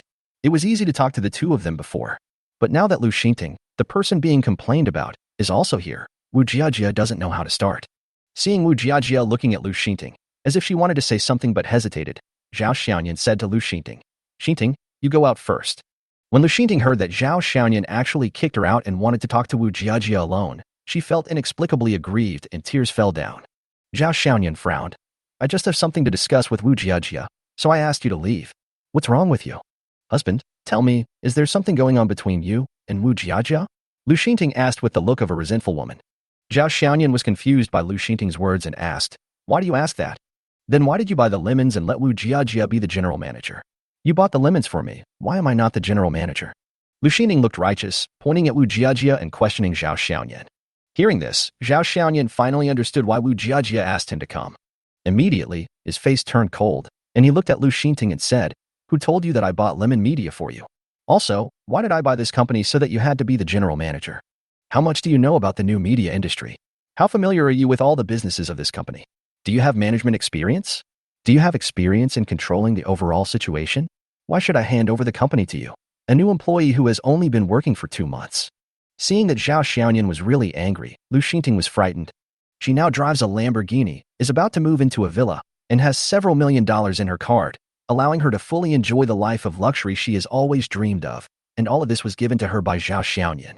At that moment, Lu Xinting wiped her tears immediately, put on a flattering look, and said in a coquettish tone, hubby, don't be angry. I just heard from others that Wu Jiajia seduced you, and I'm a little angry, so I won't dare to do it again next time. Zhao Xiaoyan asked, who said that? Xiaochen said so. Zhao Xiaoyan turned to look at Wu Jiajia and said, I, Zhao Xiaoyan, have always been a man of few words. Wu Jiajia, since I have handed lemon media over to you, it means I trust you, and I am giving you power. Don't worry about anything. Just go for it. Wu Jiajia quickly stood up as well. Yes, boss, I will definitely do a good job and live up to your trust. Zhao Xiaoyan nodded and said, now, I want you to exercise your authority as general manager and fire 2 people. Who do you think should be fired? First, fire that Xiaochen. I don't like people who gossip behind people's backs. Secondly, Zhao Xiaoyan pointed at Lu Xinting, fire Lu Xinting. Wu Jiajia was stunned, and Lu Xinting was also stunned. Husband, why did you fire me? Are you still angry with him? Lu Xinting asked hurriedly. Zhao Xiaoyan looked at Lu Xinting and said, if you stay at Lemon, it will more or less hinder Wu Jiajia's work. If she wants to make a decision and someone whispers in your ear, and you are regarded as the first to speak out, how will Wu Jiajia treat you? So, leaving Lemon will be beneficial to you, Wu Jiajia, and the entire company. But, no buts, it's decided. Yuhai Villa will be delivered soon, so you can take a look and see if there is anything that needs to be renovated. After hearing what Zhao Xiaoyan said, Lu Xinting stopped talking. In fact, it didn't matter to her now whether she worked or not. As long as she could take good care of Zhao Xiaoyan, she knew she would never have to worry about anything in her life. Going shopping, drinking afternoon tea, chatting with a few sisters, and having endless money to spend, this kind of life is exactly what she wants. As for questioning Wu Jiajia, it was actually more out of fear. He was afraid that Zhao Xiaoyan was really hooking up with Wu Jiajia, and then his own position would be lost. But after hearing what Zhao Xiaoyan said, it was obvious that there was nothing going on between the two of them, so why would she care about it? Let Wu Jiajia take on this tiring and annoying general manager role. Wu Jiajia also understood Zhao Xiaoyan's intention, and she had a higher opinion of Zhao Xiaoyan as a boss. As for Xiaochen, you can handle it yourself. I'm not interested in him. Xinting, you can just leave later. If anyone asks, just say you were fired to avoid any gossip. Okay, I know what to do. Wu Jiajia replied. Well, husband, I listen to you. After Zhao Xiaoyan left, Lu Xinting walked out of the general manager's office with a happy smile on her face. After returning to her workstation, Lu Xinting began to pack her things. In fact, there was nothing much to pack, basically just some snacks and some unnecessary gadgets. Lu Xinting was too lazy to take any and just gave all the snacks to the female colleague sitting next to her. Chapter 96 Expelling Lu Xinting. The female colleague looked at the mountain of snacks in front of her and asked, Xinting, why did you give all of these to me? Didn't you keep some for yourself? I don't need it. I'm leaving now. Lu Xinting said with a smile. Are you leaving? The female colleague unconsciously let out a sound of surprise, and many people around heard it. Xinting, did you resign? Why? Why are you leaving when you are doing well? Xinting, if you leave, our company's appearance will drop by several points. Don't go, Xinting. In fact, your image is perfect for being a host. Why don't you become a host instead? Colleagues were talking at once. Lu Xinting smiled and explained, I was fired. Everyone was surprised to hear that Lu Xinting was not resigning but was fired. When Xiaochen heard that Lu Xinting was fired, he was also shocked. He walked over to Lu Xinting and asked, Xinting, why did the company fire you? Did Wu Jiajia say something bad about you in front of your boss? Our boss is the same. Although Wu Jiajia is pretty, she is not as pretty as you, Xinting. He is really blind. Don't be afraid, Xinting. It's their loss if they fire you. You can see clearly what kind of people your classmates are. After all, there are not many people who really want to treat you well like me. Everyone in the office could actually tell that Xiaochen liked Lu Xinting, but they didn't expect that at this time, Xiaochen would actually take the opportunity to show his courtesy. They were also drunk. Lu Xinting could naturally see that Xiaochen liked her, but he had never caught Lu Xinting's eye and was not even qualified to be a backup. Moreover, the reason why he went to make trouble with Wu Jejia today was because Xiaochen said that Wu Jejia and Zhao Xiaoyan were having an affair. If Lu Xinting just had no feelings for Xiaochen before, now she felt disgusted with him and didn't even want to speak to him. Xinting, don't be afraid. If Wu Jejia really dares to fire you, I will go find her. If she dares to fire you, then she can fire me as well. Let's see if Wu Jejia has the guts to do that. Xiaochen has the confidence to say this. As a practitioner of self-media for 4 or 5 years, Xiaochen is indeed quite capable in this field and can be regarded as the backbone of Lemon. It is said that those who are close to water will get the moon first. If Lu Xinting left Lemon, he would not be able to appear in front of her every day, and the possibility of him catching up with her would be even smaller. Therefore, he was determined to keep Lu Xinting in the company no matter what. Then you can come along. Wu Jejia appeared in the office area at some point and said to Xiaochen. Xiaochen was stunned.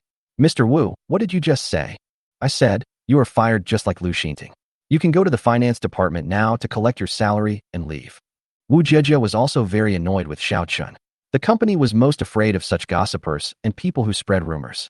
Wu Jejia, why did you fire me? Xiaochen became anxious and started questioning loudly. He was very satisfied with Lemon's salary, which was 5,000 yuan more than his last job. Although he was confident enough to say that to Lu Xinting, he actually thought that he was very important to Lemon and Wu Jejia would not fire him. But unexpectedly, Wu Jejia actually fired him and fired him immediately. Suddenly, he panicked. Because I'm the general manager of Lemon. HR, please process the procedures for them too. After saying that, Wu Jejia turned around and went back to the office. Seeing that Wu Jejia was determined to fire him, Xiaochen turned his attention to Lu Xinting. Xinting, isn't the new boss your classmate? Talk to him about this and say that Wu Jejia wants to fire you. See if he will intervene. It would be best if you let your classmate fire Wu Jejia, and you become the general manager of the company, and I will assist you. Lu Xinting looked at Xiaochen as if he were a fool, and then said happily to the personnel department, Let's go and handle the formalities. Xinting, is the new boss really your boyfriend? Yes, he wanted to fire me. The villa he bought for me needed to be renovated, and he was afraid that I would be tired from running around, so he didn't let me go to work. Wow, so you're not our boss lady. Shoo, that's fine, but don't ask me for company matters in the future, otherwise my boyfriend will be unhappy. Watching Lu Xinting gradually walking away and listening to her conversation with the HR department, Xiaochen stood there in a daze. The colleague who had pointed out that Xiaochen had said something wrong looked at Xiaochen standing there and shook his head. As expected, the villain dies because he talks too much. Jiaying, are you sure it's here? Isn't this just a residential building? The wooden door had lost a lot of paint on the surface, making it look very mottled. Especially the 2 copper door knockers that were very old, they were polished to a shiny finish. Looking at the very retro gate in front of him, Zhao Xiaoyan was very suspicious whether Zhou Jiaying had taken the wrong path. Zhou Jiaying, who was wearing a beige women's suit, rolled her eyes at Zhao Xiaoyan and said, What do you mean by private house? This is called old. This is the feeling of hiding in the world that people pursue. As she spoke, Zhou Jiaying walked forward, grabbed the bracelet with her bare hands, and knocked gently on the door. Squeak. The next second, the wooden door was opened from the inside. Zhao Xiaoyan curled the corner of his mouth and thought to himself, It seems that the person is waiting inside the door, but when he heard someone coming, he didn't open the door himself and had to wait until someone knocked on the door before opening it. Hello, is this Mr. Zhao? A young woman in a black Chinese-style button uniform looked at the 2 men and bowed slightly to them, then looked at Zhao Xiaoyan behind her and asked. Yes. Zhao Xiaoyan responded. Welcome, both of you. Please come in. The young woman turned sideways and made a gesture of invitation. Zhou Jiaying assigned himself the role of Zhao Xiaoyan's secretary today. Upon hearing this, he took a step back and made a gesture of invitation. Boss Zhao, you go first. Zhao Xiaoyan glared at her unhappily and walked in. Walking into this private restaurant called Yu Family Private Kitchen, Zhao Xiaoyan discovered that the decoration inside was completely different from the entrance. If the outside is a private house, the feeling inside is like traveling back to a wealthy family in ancient times. The first thing you see when you enter the door is a screen wall with a smooth white painted surface. In the center is a raised circular shape with the word "you" engraved in running script. Going around the screen wall, there is a pond with a rockery in the middle and many koi fish of different sizes swimming around. Directly above the pond is a small octagonal pavilion with red pillars and green tiles, which looks antique. Turning around the pond, there is a two-story wooden main building with an antique shape, carved railings, and jade bricks, which is very ancient in flavor. You too, this way please. After stepping over the calf-high threshold, the woman led the two to the side of the main hall. When they opened the door, they found a private room. There was a maroon octagonal table for bright red rosewood waisted armchairs, and the wall behind the main seat was a hollow maroon screen with several ink paintings printed on it. But there was no one in the box. Chapter 97. Fiery Yuningqiu. Please take a seat, both of you. As soon as the two of them sat down, a woman in a black Chinese-style buttoned uniform came in and brought 2 cups of covered tea and a plate of fruit. The guests sat down, tea was served, and the 2 women left, leaving Zhao Xiaoyan and Zhou Jiaying alone in the box. Jiaying, who is the chairman of Tingyun Group? Zhao Xiaoyan picked up a peanut from the fruit plate, broke it open, and started eating. Yu Tingyun, the founder of Tingyun Group, should be over 70 years old this year. He is one of the most prominent figures in the business circle of Shanghai. Tingyun Group is a large group with a market value of 1 trillion yuan and is mainly involved in real estate, shipping, hotels, entertainment, and other fields. Zhao Xiaoyan frowned slightly. Why would such a big shot invite me to dinner? I don't even know him. Zhou Jiaying smiled mysteriously. The one who invited you may not be Yu Tingyun. If he invites me in the name of the chairman of Tingyun, who else would dare to use this title? Zhao Xiaoyan joked. It can't be a woman. Zhou Jiaying nodded and said, it is possible that she is a woman. Seeing Zhao Xiaoyan looking at him in confusion, Zhou Jiaying pretended to be angry and said, so you didn't even read the information about Tengfei Group that I sent you last night, right? Zhao Xiaoyan said embarrassedly. So many words, it gives me a headache just looking at them. Zhou Jiaying said with an expression of I surrender to you, and said, Yu Tingyun has a granddaughter named Yuningqiu. It is rumored that Yu Tingyun intends to retreat behind the scenes and let his granddaughter take charge of the affairs of Tingyun Group. Zhao Xiaoyan was stunned and laughed. Isn't this the same as Mr. Su of Longxing Group, who always hides behind and pushes his granddaughter out? Do all those big groups have such a tradition? After a pause, Zhao Xiaoyan asked, what kind of person is this Yuningqiu? Zhou Jiaying shook his head. Then I don't know. There's not much information about her. It's best to have it, but it doesn't matter if Zhao Xiaoyan is not there. Just don't act like a queen like Su Yin'er again. It's uncomfortable to watch her with a stern face all day long. Then, Zhao Xiaoyan saw the stiff face he had just mentioned appeared in front of the door of the box. Su Yin'er. Next to Su Yin'er was a woman whose smile was as refreshing as spring breeze. The woman was very beautiful, and her looks were comparable to Su Yin'er's. If Su Yin'er gave people the feeling of an iceberg, then the woman was like a ball of fire. When 2 women with completely different temperaments stood together, there was a sense of ice and fire coexisting. Su Yin'er, why are you here? Zhao Xiaoyan gave an awkward smile. It was true that one should not speak ill of others behind their backs. It was too easy to be caught. Su Yin'er did not agree and looked at Zhao Xiaoyan with a cold face. Yin'er, don't stand here. Come in. The woman who was traveling with her saw this, still smiling, took Su Yin'er's hand and walked into the box. After letting Su Yin'er sit in the empty seat on Zhao Xiaoyan's left, the woman sat in the main seat opposite Zhao Xiaoyan. When Zhao Xiaoyan saw the woman sitting in the main seat, he asked in surprise, are you Yuningqiu? Yes, I am Yuningqiu. Mr. Zhao, nice to meet you. Yuningqiu smiled and stretched out her right hand.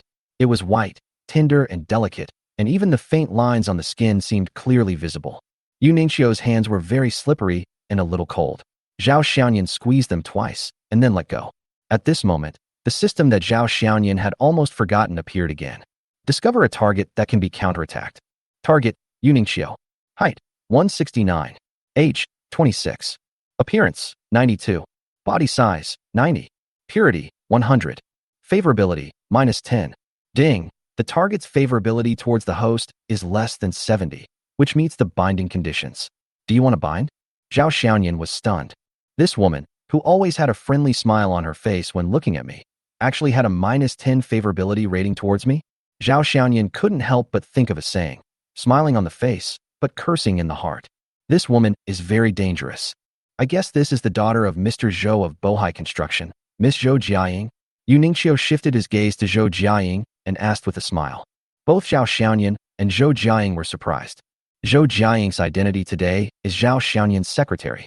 Although the Zhou family is a little famous in Lingzhou, it is definitely not a big group. But I didn't expect Yu Ningxiu to know who she is. Seeing that the woman had a smile on her face since the moment they met, Zhao Xiaoyan felt tired for her. But at this moment, he only felt that his left foot was kicked by someone. He subconsciously glanced under the table and saw the pointed leather shoes on Su Yiner's feet. Are you childish? Zhao Xiaoyan was speechless. He was already such an adult and the chairman of Longxing Group, yet he was still playing such a trick of plotting under the table. Su Yiner still had a cold expression on her face. This is the result of speaking ill of others behind their backs. I didn't realize that Mr. Zhao and Yiner have such a good relationship. Yu Ningxiu's words stunned both Zhao Xiaoyan and Su Yiner. Zhou Jiaying, who was sitting on Zhao Xiaoyan's right, also cast a suspicious look. Su Yiner rolled her eyes at Zhao Xiaoyan and said, "How can I have a good relationship with him? I just get annoyed when I see him." Zhao Xiaoyan also rolled his eyes at Su Yiner. Puff. Yu Ningxiu laughed out loud and said teasingly to Zhao Xiaoyan, "This is the first time I've seen Yiner, who is always as calm as ice, behave like this. It seems that Mr. Zhao really holds a special place in Yiner's heart." Zhao Xiaoyan subconsciously looked at Su Yiner, who rolled her eyes again and said, "Stop being narcissistic. If it weren't for Grandpa, I wouldn't bother with you. It's as if I want to pay attention to you." Zhao Xiaoyan picked up the cup and took a sip of water. I don't know why, but every time I see Su Yiner, I can't help but want to go against her. At this time, 3 waiters in serving uniforms came in with the dishes. They are all common dishes, but I don't know how the chef made them. They are so fragrant and taste very good. Please, everyone, come and try our Yu family dishes. Then everyone picked up their chopsticks and started eating. You know what? It tastes really good. Especially the squirrel fish. No matter in terms of color, aroma, and taste, it is the best squirrel fish Zhao Xiaoyan has ever eaten. After eating for a while, Yu Ningxiu suddenly said, "Speaking of Grandpa Su, I thought of something." Yu Ningxiu looked at Su Yiner and asked, "Grandpa Su told my grandfather a while ago that he had chosen a grandson-in-law and was very satisfied with him. It seems that his last name is Zhao. Could it be Mr. Zhao?" Chapter 98, I Want You to Marry Me. Ahem. When Zhao Xiaoyan heard this, he was choked and quickly drank several sips of water before he could swallow it. This Mr. Su is too unreliable. Why does he talk about things that are completely unrelated to him? Su Yiner's eyelids twitched as well, and she said, "My grandpa is old. When people get old, they tend to get confused and misjudge people. But even if my grandpa has that intention, it's just his own idea and has nothing to do with me."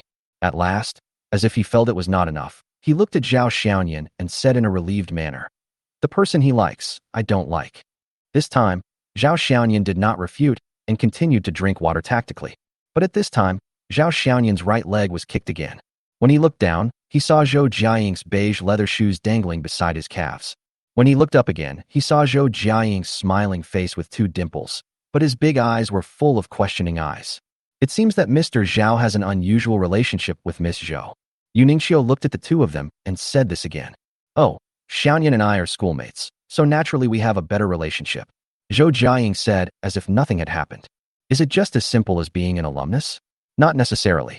Yu Ningxiu replied with a smile and said with a hint of meaning, "I heard that Mr. Zhao took 3.3 billion to give blood transfusion to Bohai Construction and pulled Bohai Construction back from crisis twice. The key is that Mr. Zhao gave the 3.3 billion very readily, without any requirements, and even without any collateral. Moreover, both times, Mr. Zhao gave it to Zhou Xiaojia after he asked for it. It seems that your alumni friendship is really deep. I am a little envious." Zhao Xiaoyan's heart skipped a beat. Although these 2 things were not deliberately concealed, not many people knew about them. But the other party actually knew so much about them, which shows that he is very capable. In addition, Zhao Xiaoyan discovered that the other party seemed to be intentionally or unintentionally provoking the relationship between him and the 2 women present, which made him very puzzled. Zhou Jiaying was also shocked, but after all, he had been in the business circle since he was a child, so he still had some skills in keeping his emotions under control. He asked calmly, "Since Mr. Yu knows so much, he should also know that the 3 billion is actually the betrothal gift Xiaoyan gave me, right?" This time, Zhao Xiaoyan did not deny it, but looked at Yu Ningxiu. Su Yiner turned her gaze to Zhao Xiaoyan. Yu Ningxiu was obviously stunned for a moment, but then she returned to normal, still smiling. "Really? I've never heard of this. 3 billion as betrothal gift. It seems that Mr. Zhao really cares about Miss Zhou." But Yu Ningxiu changed the subject and looked at Zhao Xiaoyan and said, "However, if this is considered a betrothal gift, then Mr. Zhao's betrothal gift seems to be a bit too much. Others may not understand what Yu Ningqiu meant, but Zhao Xiaoyan heard it. It was because he heard it that Zhao Xiaoyan's brows unconsciously frowned and his face turned a little cold. What do you mean? Zhou Jiaying asked Yu Ningqiu. Yu Ningqiu waved her hand instead and said, I won't say any more. If I continue, I'll offend people. Are you investigating me? Or have you sent someone to follow me? Since Yu Ningqiu didn't say anything, then Zhao Xiaoyan had something to say. I don't know what kind of dinner Mr. Yu invited me to today, or what kind of wine I drank. Our two families have never had any connection or intersection. I appreciate your congratulations on the establishment of my company.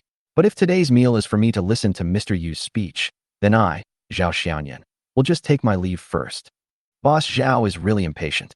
Yu Ningqiu laughed twice and said, Actually, there's nothing big about inviting you here today. I just want to ask Mr. Zhao for a favor for two small things. First, please ask Mr. Zhao to come with me to the Magic City to meet my grandfather. Second, please ask Mr. Zhao to marry me while you are in the Magic City. It's just two favors. Please help Mr. Zhao. No. Hearing this, Zhou Jiaying spoke first before Zhao Xiaoyan could say anything. Although Su Yinar didn't say anything, her already cold face became even colder. Yu Ningqiu ignored Zhou Jiaying and looked at Zhao Xiaoyan with a smile that never changed. Boss Zhao, how about it? Are you willing to help me with these two things? Zhao Xiaoyan is not so narcissistic as to think that he is so charming that everyone loves him.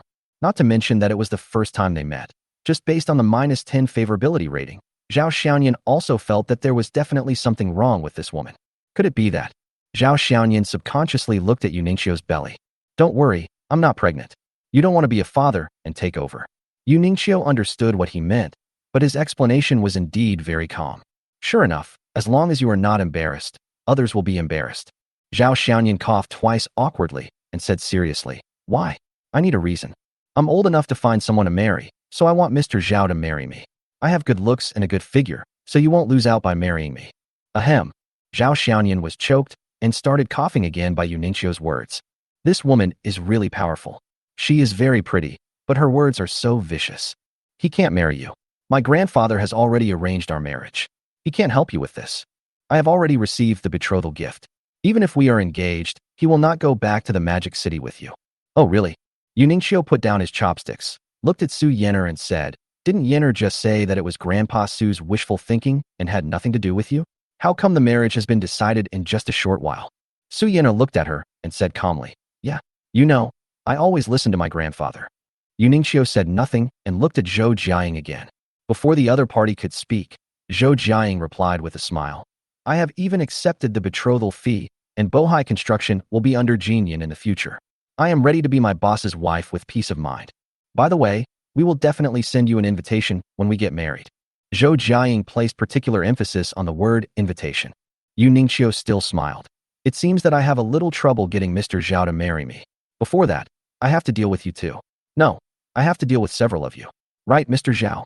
What else can Zhao Xiaoyan say? Drink water strategically. But the next moment, he felt that both his legs were kicked. Needless to say, it was definitely Su Yinar and Zhou Jiaying who did it. They really have a tacit understanding. Chapter 99, Something is wrong. Well, I will stay in Lingzhou for another 3 days. If Mr. Zhao changes his mind and is willing to go to the Magic City with me during these 3 days, you can come find me at any time. Of course, I will also look for Mr. Zhao at any time. After saying this, Yu Ningqiu picked up a tissue and wiped his mouth. I'm done eating. Everyone, please enjoy your meal. I won't keep you company any longer. After saying that, Yu Ningqiu stood up and left the box. After Yu Ningqiu left, Zhao Xiaoyan looked at Su Yinar and Zhou Jiaying and asked, Are you guys still eating? I don't want to eat anymore. Zhou Jiaying looked unhappy. Su Yinar shook her head and said nothing, but her face looked a little dark. Let's go then. This is not the place to talk. I don't know how Yu Ningqiu knows so much about me. Now I'm on someone else's territory. Zhao Xiaoyan doesn't want to be eavesdropped here. 20 minutes later, at the Su family's old house. This is a bit strange. Su Dajiang sat in a rocking chair, swaying back and forth, and spoke slowly. Zhao Xiaoyan curled his lips. Grandpa, can we stop talking nonsense? Anyone with a discerning eye can see that there is a problem. Don't talk to my grandpa like that. Su Yinar was probably used to kicking at the dinner table, so she hit Zhao Xiaoyan's calf naturally, neither lightly nor heavily. Zhou Jiaying looked at it, frowned, and said nothing. Let's not talk about this for now. First, explain to me what's going on with this girl's 3 billion. Su Dajiang pointed at Zhou Jiaying. It was your good son who caused the trouble. I saw it and helped him." As he spoke, Zhao Xiaoyan told what happened at the Lihao Hotel that day. After listening to this, Su Dajiang was stunned for half a minute, and then he sighed deeply. "Hey, this kid, after so many years, why can't you let go?" "Master, what's going on?" Zhao Xiaoyan felt that there was something to be gained. "Stop asking questions." Su Dajiang looked at Zhou Jiaying and said, "Go back and tell Bohai that I don't blame him for what happened back then. If he receives malicious suppression from Longsheng in the future, tell him to come to me." After thinking for a while, he added, "Let's find Yenner. She is the president of Longsheng now." "Thank you, Grandpa Su." Zhou Jiaying's eyes welled up with tears, and then he smiled and said, "But from now on, it won't be my father who goes to see Mr. Zhao, but Xiaoyan who will go to see Mr. Zhao." Su Yenner's beautiful eyes flickered unnaturally and she asked, "What do you mean?" "My father has decided to merge Bohai Construction into Jinyan Investment as a holding subsidiary." "That's fine." Su Dajiang figured out the key points in an instant. Bohai Building is almost worth his price. Zhao Xiaoyan took the opportunity to joke, "Mr. Su, can we continue to cooperate in the future?" Su Yenner rolled her eyes at him and said, "My second uncle has always been in charge of the real estate sector. You can go find him." "Then forget it." Zhao Xiaoyan just said this casually, and then changed the subject, saying, "By the way, Su Yenner, are you familiar with Yuningqiu? Has she ever told you why she came to see me?" Su Yenner thought for a moment and said, "Yuningqiu and I have only met a few times. She's always in Modu, and I am mainly in Lingzhou. We only call each other occasionally in a month. As for why I know Yuningqiu, it's because her grandfather and my grandfather were comrades in arms. Ningqiu is a very cunning and devious girl. Her business abilities are even better than Yenner's. However, from what I know about her, she is not the type of person who would treat marriage as a joke. There must be something important going on here." Su Dajiang stopped the rocking chair, thought for a moment and said, "Guessing blindly is not a solution. I'll call Lao Yu right now and feel out what he has to say." As he spoke, Su Dajiang stood up and walked slowly towards the inner room. "Then why did you come with her today?" Zhao Xiaoyan asked Su Yenner. "Su Yenner, she told me in the morning that she came to Lingzhou. At noon when we arrived at Yu's private restaurant, she told me that she had invited friends to dinner. I only knew it was you after we went in. So it seems that she invited you over on purpose. But why did she do that?" Zhao Xiaoyan really couldn't figure it out. That woman is indeed very dangerous. At this time, Su Dajiang came out slowly from the inner room again. And after coming out, his face was obviously much uglier. "Grandpa, are you okay?" Seeing that her grandfather looked unwell, Su Yenner quickly got up and walked over to support Su Dajiang. Su Dajiang waved his hand. "I'm fine."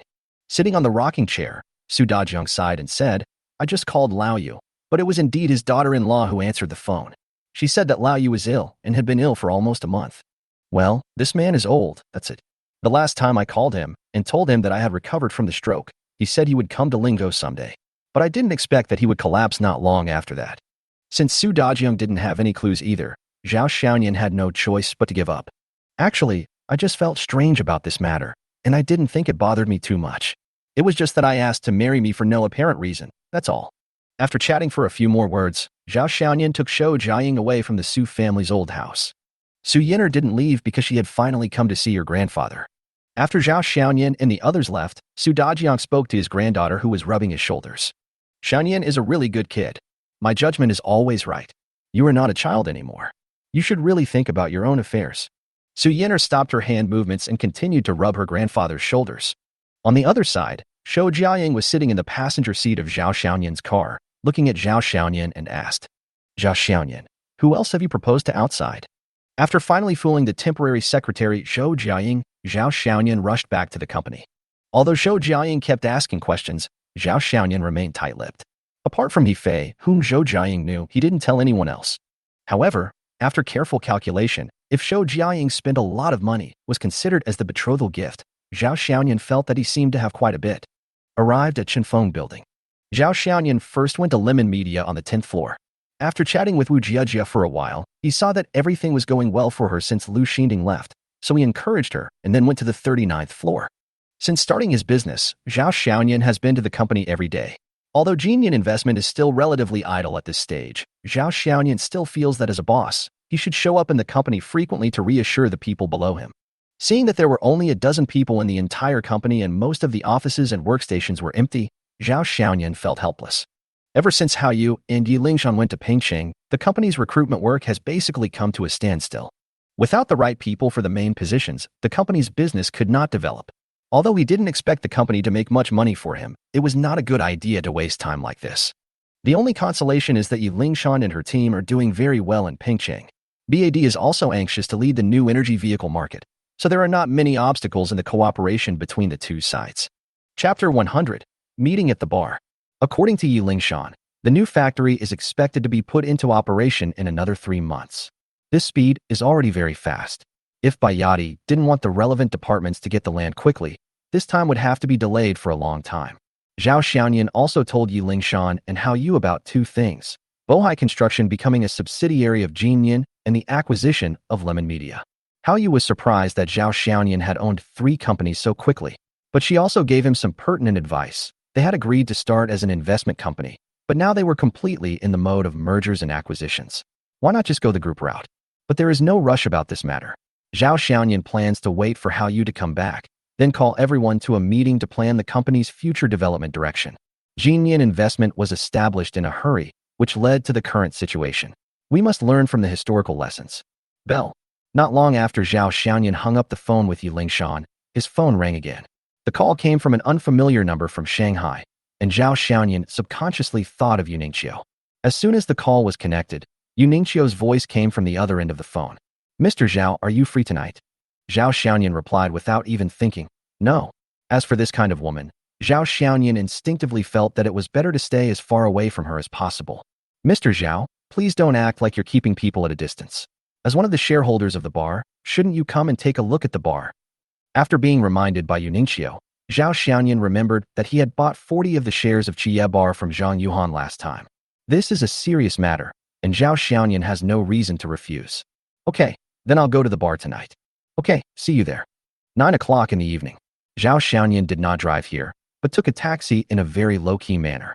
It was not the busiest time at the bar, but many people had already gathered at the door. The dynamic sounds inside the bar were already deafening. Zhao Xiaoyan didn't rush in, but called Ningqiu to tell her that he had arrived. Ningqiu responded with, "I know," and hung up the phone. A minute later, a burly man in a black suit walked out of the bar, scanned the crowd, and then walked towards Zhao Xiaoyan. "Hello, Mr. Zhao. Our boss asked me to take you in. This way, please." Needless to say, the boss that the sturdy man was talking about must be Ningqiu. Zhao Xiaoyan followed the strong man into the bar. Walking into the bar, Zhao Xiaoyan recalled the scene of the last time he came here, which was the first time he used Lu Xinting as a tool. He also met Zhang Yuan here. But in just 2 months, both Lu Xinting and Zhang Yuan successfully counterattacked.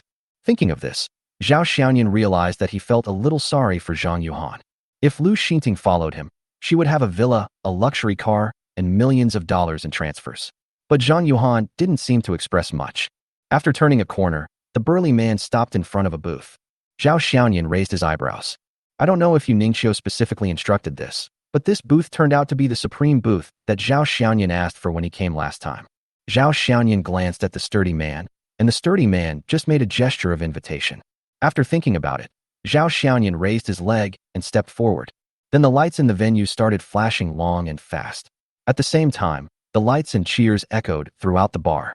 Still the same recipe, still the same taste. The only difference may be that Zhao Xiaoyan's mood is different.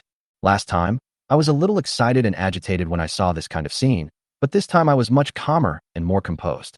Zhao Xiaoyan was sitting in a booth, waiting for the waiter to come up and ask him what he wanted to order, when the lights in the bar, which had just quieted down, suddenly came on again and screams of lights were heard. 4 sexy hot girls wearing black stockings that hugged their hips, holding a set of magic dragon gloves and a fruit plate, twisted their graceful bodies all the way from the bar counter, paraded around the bar, and walked to the supreme booth, where Zhao Xiaoyan and the others were. The sexy girls placed a shenlong suit, a small shenlong suit, and several fruit plates on the table in the booth, but did not leave. Instead, they sat directly on both sides of Zhao Xiaoyan. This wave of operations confused Zhao Xiaoyan. At this time, the sturdy man in a suit who had led Zhao Xiaoyan in earlier came up and said to Zhao Xiaoyan, "Our boss has something to do and will be late. He is worried that Mr. Zhao will be bored, so these are specially prepared for Mr. Zhao." After saying that, the strong man left. After the burly man left, the 4 hot girls started to move towards Zhao Xiaoyan as if they had heard the starting gun, and instantly made Zhao Xiaoyan feel like he was surrounded by a group of swallows. The scene in the supreme booth also made many people below curious. Who is this guy above? He could make all the ladies in the bar stay and drink with him. They all started asking people around them who that man is. Although the four hot girls were not as pretty as his counterattack targets, each of them was still a beauty. Surrounded by these four beauties, Zhao Xiaoyan did not act pretentiously. He talked to them casually and drank a few sips of wine, waiting for Yuningshu to arrive. It was just one song played by the DJ in the gap between new songs. Pa. A loud slap sounded in the brief silence of the bar. Snap. The slap came very suddenly and at a very coincidental timing. However, the DJ on the stage was not surprised by this kind of thing, and the music immediately started playing in the bar again. The waiter next to him walked over and seemed to be persuading someone. Zhao Xiaoyan hadn't intended to pay attention to that side, but when the lights of the bar flashed over there, Zhao Xiaoyan saw a person who seemed familiar. After thinking for a while, he remembered who the other person was and hurriedly put down the wine glass in his hand, stood up, and walked down from the supreme booth. The four hot girls in the booth looked at Zhao Xiaoyan's back and each other, not knowing for a moment whether they should continue or follow him. Seeing Zhao Xiaoyan coming down, the strong man in black hurriedly asked respectfully, "Zhao Xiaoyan, what are you doing?" "I saw an acquaintance. I went over and greeted him loudly." After saying that, Zhao Xiaoyan ignored the burly man and walked directly towards the place where the slap came from. When we were almost at the stage, there were already some people gathered outside, but they were just watching from a distance. Zhao Xiaoyan walked through the crowd and saw 3 or 4 men pointing at a woman and scolding her, but because the bar speakers were too loud, Zhao Xiaoyan couldn't hear clearly what they were saying. A man dressed as a bartender stood between the men and women, trying his best to persuade them. But after all, there was only one person, and the other side had so many people that the waiter soon became overwhelmed. At this moment, the bald man in the middle suddenly stood up, pushed the waiter away, and slapped the woman. Chapter 101. You are worthy of being my man. Although the woman saw the slap from the bald man, she had no time to dodge because of the crowded crowd around her. When the bald man's slap was about to hit her in the face, the woman subconsciously turned her head away and raised her hands to protect her head. However, she only felt that her hand seemed to touch something, and the slap did not fall on her body. The woman turned her head back and saw a man standing in front of her, and the slap that was about to fall was caught by the man's hand and blocked in midair. Zhao Xiaoyan pushed the bald man's hand, but it didn't seem like he used much strength. The bald man staggered back 2 or 3 steps. Fuck, there are helpers. They are indeed wine touts. The bald man felt humiliated in front of everyone and was very angry. He walked quickly towards Zhao Xiaoyan and punched him. When Zhao Xiaoyan saw the other party coming, his body reacted uncontrollably. When the bald man was about to hit him, he suddenly raised his foot and kicked him in the chest. The bald man lost his balance and was kicked to the ground. As soon as they saw the fight breaking out, the crowd who were watching the excitement immediately dispersed to the side. The commotion here finally attracted the DJ's attention, and the music stopped abruptly. The next second, the lights in the entire bar lit up. The other 2 men were probably the bald man's friends. When they saw the bald man being beaten, they came directly towards Zhao Xiaoyan. Then, the 2 men, like the bald man, were kicked to the ground by Zhao Xiaoyan as soon as they met. The whole process was clean, neat, simple but practical. The burly man in black who was about to go over to help stopped when he saw this and looked at Zhao Xiaoyan with suspicion. Zhao Xiaoyan was also somewhat surprised. This was the first time he had truly used the martial arts he had received as a reward from the system. The martial arts techniques were imprinted in his mind as if by instinct, directing him to make the most effective response. "Mr. Zhao, why is it you?" The woman behind Zhao Xiaoyan also came forward at this time and was about to thank the person who helped her, but she saw that the other person was actually a client of her law firm. Ding. Target Li Mushue's favorability plus 10, current favorability 20. Sure enough, things like a hero saving a beautiful girl are the easiest way to increase favorability. But Zhao Xiaoyan was also speechless. How should I respond to your question? Lawyerly, what's going on? This woman was Li Mushue from Tunfei Law Firm, the lawyer who helped Zhao Xiaoyan handle the acquisition of Lemon Media. Li Mushue was about to explain. What's going on? Suddenly, a man walked out from the crowd. He was about 26 or 27 years old and had a handsome appearance, but there was a kind of cynicism in his brows. Behind the man, several burly men in black suits followed closely, and they looked like the man's bodyguards. The man looked at the 3 people lying on the ground, then looked at Zhao Xiaoyan, with a sneer on his face. "Did you beat up these 3 people?" "Yeah," Zhao Xiaoyan responded. The man gave Zhao Xiaoyan a thumbs up and said, "You are a brave boy, daring to cause trouble in the Chiya bar. Since you admit it yourself, I won't make it difficult for you. Leave 1 million as the loss of the bar tonight, and you can leave." Seeing the man acting like the boss, Zhao Xiaoyan asked, "Who are you?" "Who am I?" The man spread his hands. "I'm the owner of this bar." He used to be the boss, but he's not anymore. As the man finished speaking, Zhao Xiaoyan heard a very familiar voice. The next second, Zhao Xiaoyan saw another group coming over, led by the person who had made an appointment with Zhao Xiaoyan to meet tonight, Yuningqiu. The moment the man saw Yuningqiu, his arrogant aura immediately changed. He said with a flattering smile, "Ningqiu, why did you come out? Don't worry, I can take care of this little thing." Then the man pointed at Zhao Xiaoyan and said to the bodyguards he brought with him, "Throw him out." Several bodyguards rushed forward like tanks, and the scattered platforms along the way were directly overturned by them. The three bald men who were originally lying on the ground, seeing that the situation was not right, quickly got up, dived into the crowd, and disappeared. In an instant, a small piece of open space was cleared here. When Zhao Xiaoyan saw several strong bodyguards coming over, he quickly pushed Li Mushui aside and then rushed forward. "It is better to strike first." Zhao Xiaoyan directly launched a whip kick at the bodyguard in front. After the opponent blocked it with his hands, he pulled and loosened his legs, turning the whip kick into a kick. The bodyguard had no time to react and was kicked 2 or 3 meters away. When Zhao Xiaoyan knocked down the bald man a few times before, he was mainly defensive. But facing 6 professional bodyguards, Zhao Xiaoyan did not hold back and pursued a quick victory. After all, a hero cannot defeat a large number of people, and 2 fists cannot defeat 4 hands. He did not want to be surrounded by 6 strong men, as that would mean he would be beaten passively. After knocking down a bodyguard, Zhao Xiaoyan did not stop. He gave another beautiful side kick and knocked down another bodyguard. Here, Zhao Xiaoyan became braver and more excited as the battle went on, and the passion for martial arts in his bones surged up. Over there, the bodyguards felt a chill in their hearts, knowing that they were facing a tough opponent today, and they all tried their best. Although the bodyguards are physically strong, they are retired veterans. But unfortunately, the one he encountered today was Zhao Xiaoyan, the king of cheating, who had learned martial arts without a teacher and obtained the system's reward. Although he was only at the proficient level, it was far beyond the ability of these bodyguards to contend with. Although they had the advantage in numbers, the outcome of the battle was still one-sided. Seeing that Zhao Xiaoyan knocked down 6 strong bodyguards by himself, Yuningqiu walked up slowly, then took Zhao Xiaoyan's arm and said, "I didn't expect you to be such a good fighter. You are worthy of being my man, Yuningqiu."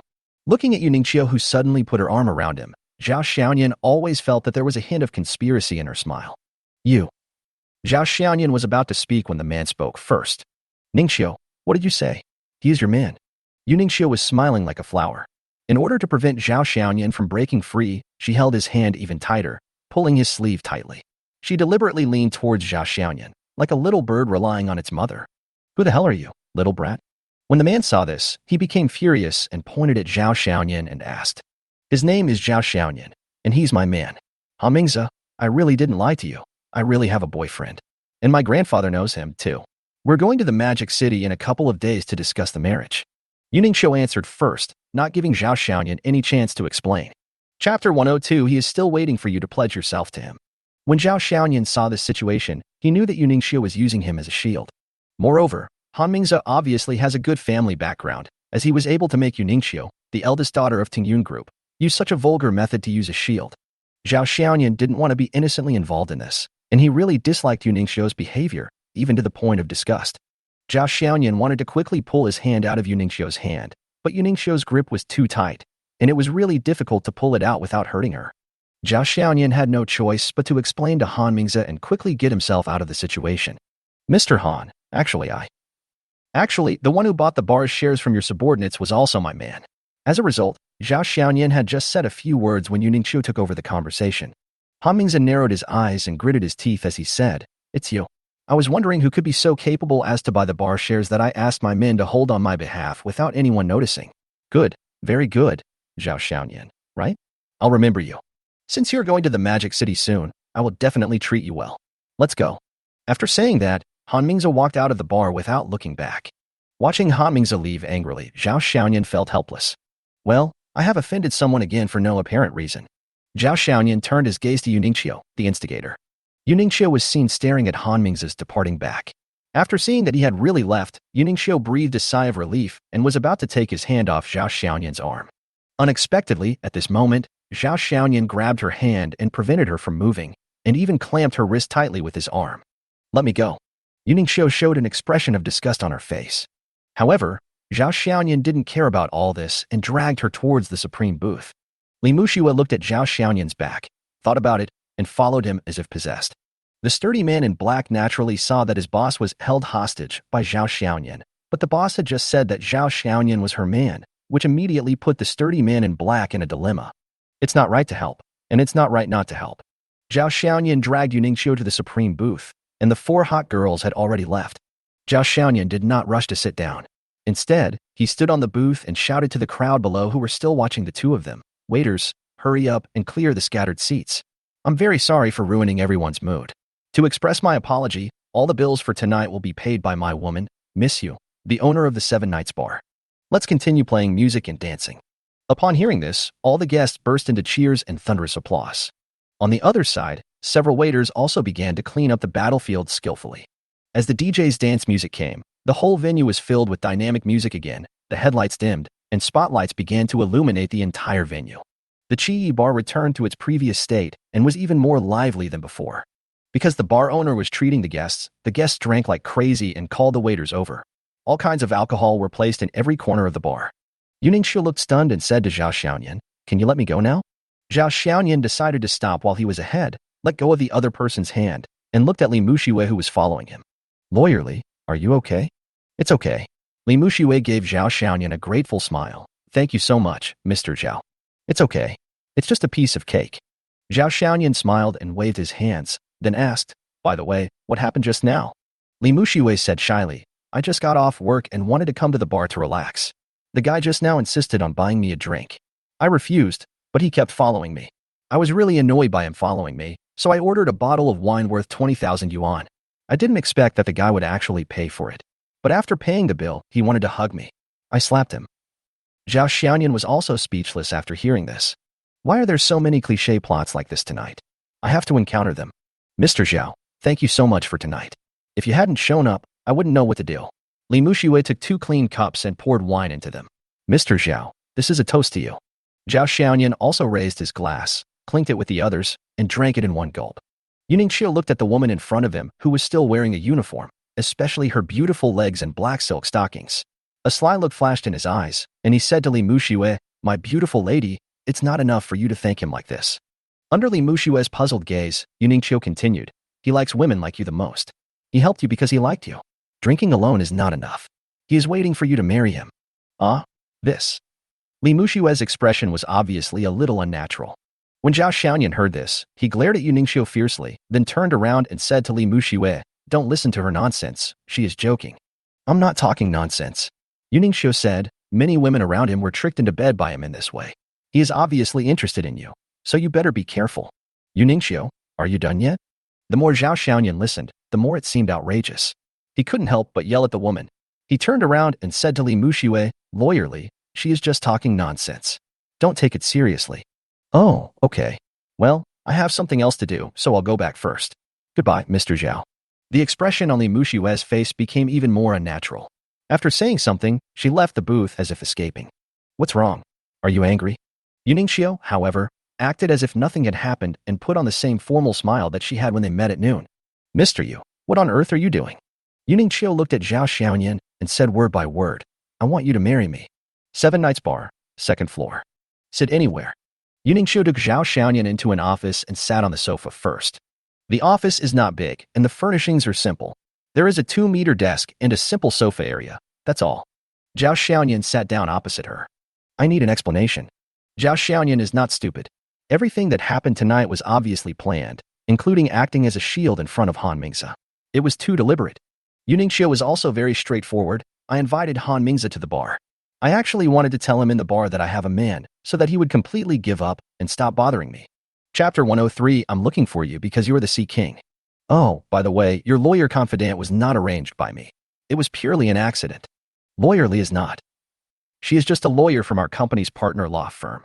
Don't talk nonsense. I don't care what your relationship is." Yu Ningxiu said seriously, "Let's get back to Han Mingze. Han Mingze is the heir of the Magic City Yuanfang Group. His family, my parents, and even my grandfather all hope that we can be together. Not only because we are a good match, but it can also help both families' businesses to reach a higher level." Zhao Xiaoyan nodded to show his understanding. Examples of strong cooperation are too common, and the most common. When a rich girl falls in love with a poor boy, the result is usually not good and can only be achieved in TV dramas. Matching someone of equal social status is not actually a remnant of prejudice and feudal thinking. Han Mingze also likes me very much. He has been pursuing me since high school, which means it has been almost 10 years. Zhao Xiaoyan asked, then why don't you consider him? Is there something wrong with his character? Or is he just a playboy? Even from Zhao Xiaoyan's perspective as a man, Han Mingze is very good. Not to mention his good family background, he is also a tall and handsome guy.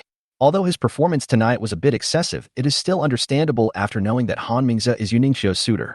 He is handsome, rich, and he has been in love with him for 10 years, but Yuningshio would rather marry someone he has only known for half a day than the best candidate like Han Mingze. This makes Zhao Xiaoyan very strange. Apart from the fact that Han Mingze had character issues, Zhao Xiaoyan couldn't think of any other reason. Han Mingze can't be said to be a completely good person, but there is really nothing wrong with his character. And although he is rich and handsome, he has never had sex with other women. In fact, in our circle, there are a lot of people who like Han Mingze. Some even throw themselves at him, but he never moves. Yuningshio leaned forward and said gossipingly, "Can you believe it? He has never been in a relationship and is still a virgin. Because of you?" Zhao Xiaoyan asked. This made Zhao Xiaoyan confused. Han Mingze was good in every aspect, and he was infatuated with Yuningshio. Logically speaking, if it was another woman, even if the two could not be in love, at least the woman would be very moved. He is definitely the representative of a good man. But judging from Yuningshio's performance tonight, not only was she not moved, she also seemed to want to stay away from him. I've actually told Han Mingze that I won't like him, but I've also said that there's no man in this world who's more suitable for me than him. In the past 6 months, he has started to pursue me. He follows me wherever I go, and even proposes to me at every turn. It's really annoying to me. Yuningshio's face showed a rare look of distress. 2 years ago, I couldn't stand him following me anymore, so I secretly came to Lingzhou. This bar was opened by me and a few local rich second generations at that time. But later I found out that those second generation rich people cooperated with me at the instruction of Han Mingze. As soon as they signed the share agreement with me, they gave the shares to Han Mingze as a proxy. The next plot development is the very cliched family forced marriage drama. As the children on both sides grew up day by day and Han Mingze was almost 30 years old, the two families finally put marriage on the agenda.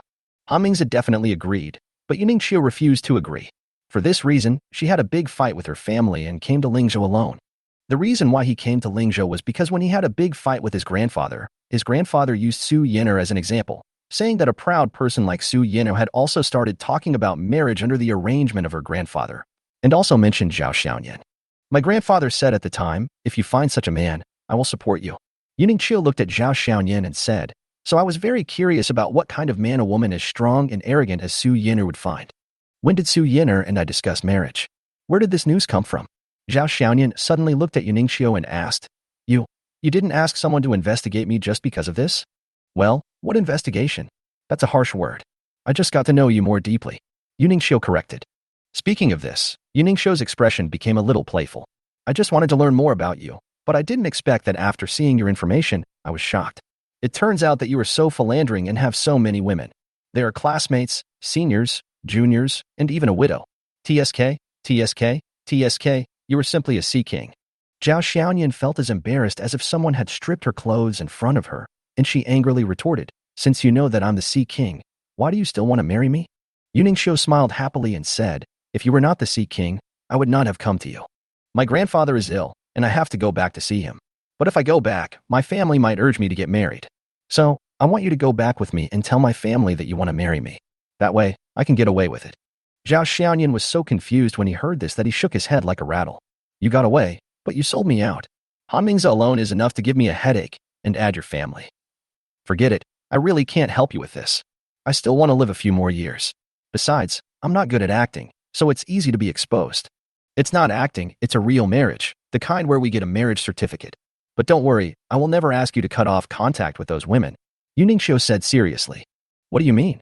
Zhao Xiaoyan felt that his thinking could not keep up with Yuningshio. "Why are you so stupid?" Yuningshio rolled her eyes at Zhao Xiaoyan impatiently and explained, "That's right, we are husband and wife in name only, but not in reality. You can continue to be the same as you were before, and I will never interfere with you. I can even help you cover up when necessary." After hearing this, Zhao Xiaoyan stood up and prepared to leave. "It's not okay to have a real marriage, let alone a fake one. Besides, you've been talking for a long time, but I still don't understand why you came to me. But I'm not interested in knowing now, so you should ask someone else for help." "Stop." Yuningshio also stood up, looked at Zhao Xiaoyan, and suddenly smiled mysteriously. "How about this? Let's make a deal. If you agree to do me this favor, I will tell you a secret." Chapter 104, A Secret. Zhao Xiaoyan stopped and asked, What secret? A secret that you will definitely be interested in, and that you will definitely be grateful to me for knowing. Yu Ningxiu said slowly. Don't worry, this secret is definitely worth the price. As long as you help me take care of my family, I will tell you this secret. Don't give me that. I won't be fooled by you. Let's go. Goodbye. This woman was so cunning and had so many tricks up her sleeve that Zhao Xiaoyan thought it would be better for him to leave as soon as possible, lest he accidentally fall into her trap again. Yu Ningxiu pretended to be sad and compassionate. Are you sure you don't want to know? Fine, then go away. Well, I just pity that woman. Curiosity kills the cat. What is the secret? If you promise to help me, I'll tell you. Tell me the secret first, and then I'll decide whether to agree to it or not. After a stalemate, Yu Ningxiu finally gave in and said, Okay, I need your help. Did you know that someone is pregnant with your child? Yu Ningxiu's words directly gave Zhao Xiaoyan an answer that he had never expected. What? Pregnant? Please, could you make up a decent lie next time? Zhao Xiaoyan thought it was some secret, but after all this time, it turned out to be this. How could Zhao Xiaoyan not know that his woman was pregnant? Lu Xining and Zhang Yuhan chat on WeChat every day. If one of them is pregnant, how could he not know? After Yiling went to Pingqing, her period came, so Hao Yu was the only one running around for the first 2 days. It's even more impossible for He Fei. If this girl has any problem, she will definitely tell herself and will never tell anyone else. Zhou Jiaying. This one can't be counted. I haven't even touched her yet. As if guessing that Zhao Xiaoyan was doing the process of elimination in his mind, Yu Ningxiu reminded him with a sense of mischief. Don't think about the immediate future. Think about the distant future. Zhao Xiaoyan glared at her unhappily, but still thought about it. In front. Could it be Chen Yijuan? Pa, this scumbag girl is even more impossible. I did think about it at the time, but she had no intention of having sex with me at all. Next up is the aloof female teacher Sun Yaoan. She. Zhao Xiaoyan was suddenly stunned. Since that incident, he couldn't contact Sun Yaoan no matter what. She didn't answer his phone calls or reply to his WeChat messages. He originally wanted to go to school to find her, but he was worried that it would have a bad influence on her. Later, because of his entrepreneurial business, he gradually forgot about it. Could it be her? It seems you've already thought of it. Yu Ningxiu sat on the sofa, crossed his legs, and said, As long as you help me, I will help you find your teacher's Sunday. Oh, by the way, a friendly reminder. Your teacher's son has applied for unpaid leave from the school and is no longer in school. Even if you go looking for her, you won't be able to find her. I guess I'm the only one who knows where she is. What? Zhao Xiaoyan was slightly startled. Then his face changed. Yu Ningxiu, did you? Yu Ningxiu glared back. What are you talking about? I'm a law-abiding citizen. Unlike you. You were a sea king before, and now you've become a scumbag. I just don't understand why teacher's son, such a charming and beautiful woman, insisted on keeping the child for a scumbag like you. Do you know her? Zhao Xiaoyan immediately grasped the point. Yu Ningxiu said proudly. We can be considered friends who have known each other for a long time. Anyway, you know a lot. Let me tell you one more thing. The 3 million yuan she lent was actually compensation to me. The car his brother smashed was yours. Yes. Yu Ningxiu nodded. So I said that we got to know each other after fighting. After a few interactions, we became friends. After I knew she was pregnant, I returned the money to her. By the way, she has to pay me back for me. She foolishly wanted to return the money to you, but I forced her to stop. I told her to consider it as the money you gave her to keep her baby safe during pregnancy. Yu Ningxiu stood up and patted Zhao Xiaoyan on the shoulder. What do you think? Am I being nice? Where is she now? Zhao Xiaoyan asked. I can't tell you that. Since you helped me with this, I will tell you where she is now. But don't worry, she is absolutely safe and free now. I have even sent people to take care of her. They are all experienced and will not let your teacher's son get hurt. All of a sudden, the topic returned to the starting point. Zhao Xiaoyan, why does it have to be me? Yu Ningxiu explained, because you like women, and there is no shortage of women around you. And also, at this point, Yu Ningxiu picked up her phone and made a call, her tone very gentle. Come in. Just a few breaths later, the office door was pushed open from the outside. Then, a woman appeared in Zhao Xiaoyan's sight. The moment he saw that man, Zhao Xiaoyan was stunned.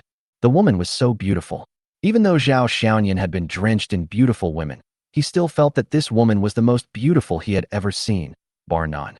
She is about 170 centimeters tall, with long, shiny black hair that is smooth and neat.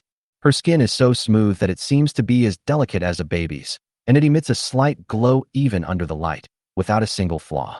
Each of her delicate facial features is beautiful to perfection, as if they were carefully designed and embedded in her face. Paired with a white long dress, a woman looks like a fairy, pure and noble. Seeing Zhao Xiaoyan looking at her, the woman did not get angry or shy, but gave Zhao Xiaoyan a bright smile generously. Suddenly, Zhao Xiaoyan felt as if the whole world was lit up. Then his eyes were covered by a hand. Hey, is it polite to look at others like that? Yu Ningxiu moved Zhao Xiaoyan's gaze away from the woman and turned it towards herself. This is why I came to you. Zhao Xiaoyan looked at Yu Ningxiu with a confused look on his face. Yu Ningxiu walked up to the beauty and naturally put his arm around her waist from behind. Let me introduce you. Han Wani, my woman. Han Wani also leaned against Yu Ningxiu with a smile. What? Zhao Xiaoyan cried out. You are. Yu Ningxiu raised an eyebrow and said, keep your voice down. Zhao Xiaoyan looked at Yu Ningxiu and Han Wani, who were as close as lovers, and suddenly felt unhappy. What a waste. What a waste. Yu Ningxiu herself is a rare beauty and is judged by the system to be a beauty with a score of 92. Han Wani's beauty is even more beautiful than Yu Ningxiu's. It is a great loss for men that these two beauties are together. Zhao Xiaoyan thought of the good man Han Mingzi and wanted to say to him, brother, your loss is so unfair. Who would have thought that your love rival is actually a woman? Chapter 105, 99-Point Beauty. At this time, the systems in Zhao Xiaoyan's body also responded. Discover a target that can be counterattacked. Target, Han Wani. Height, 168. Age, 25. Appearance, 99. Body size, 98. Purity, 100. Favorability, -10. Ding. The target's favorability towards the host is less than 70, which meets the binding conditions. Do you want to bind? Zhao Xiaoyan exclaimed again. Oh my god, she is a 99-point beauty. Early the next morning, Lingzhou University. In front of the school gate, students coming in and out suddenly heard the roar of an engine coming from afar. When a guy who knows cars hears this sound, he knows it is definitely a good car.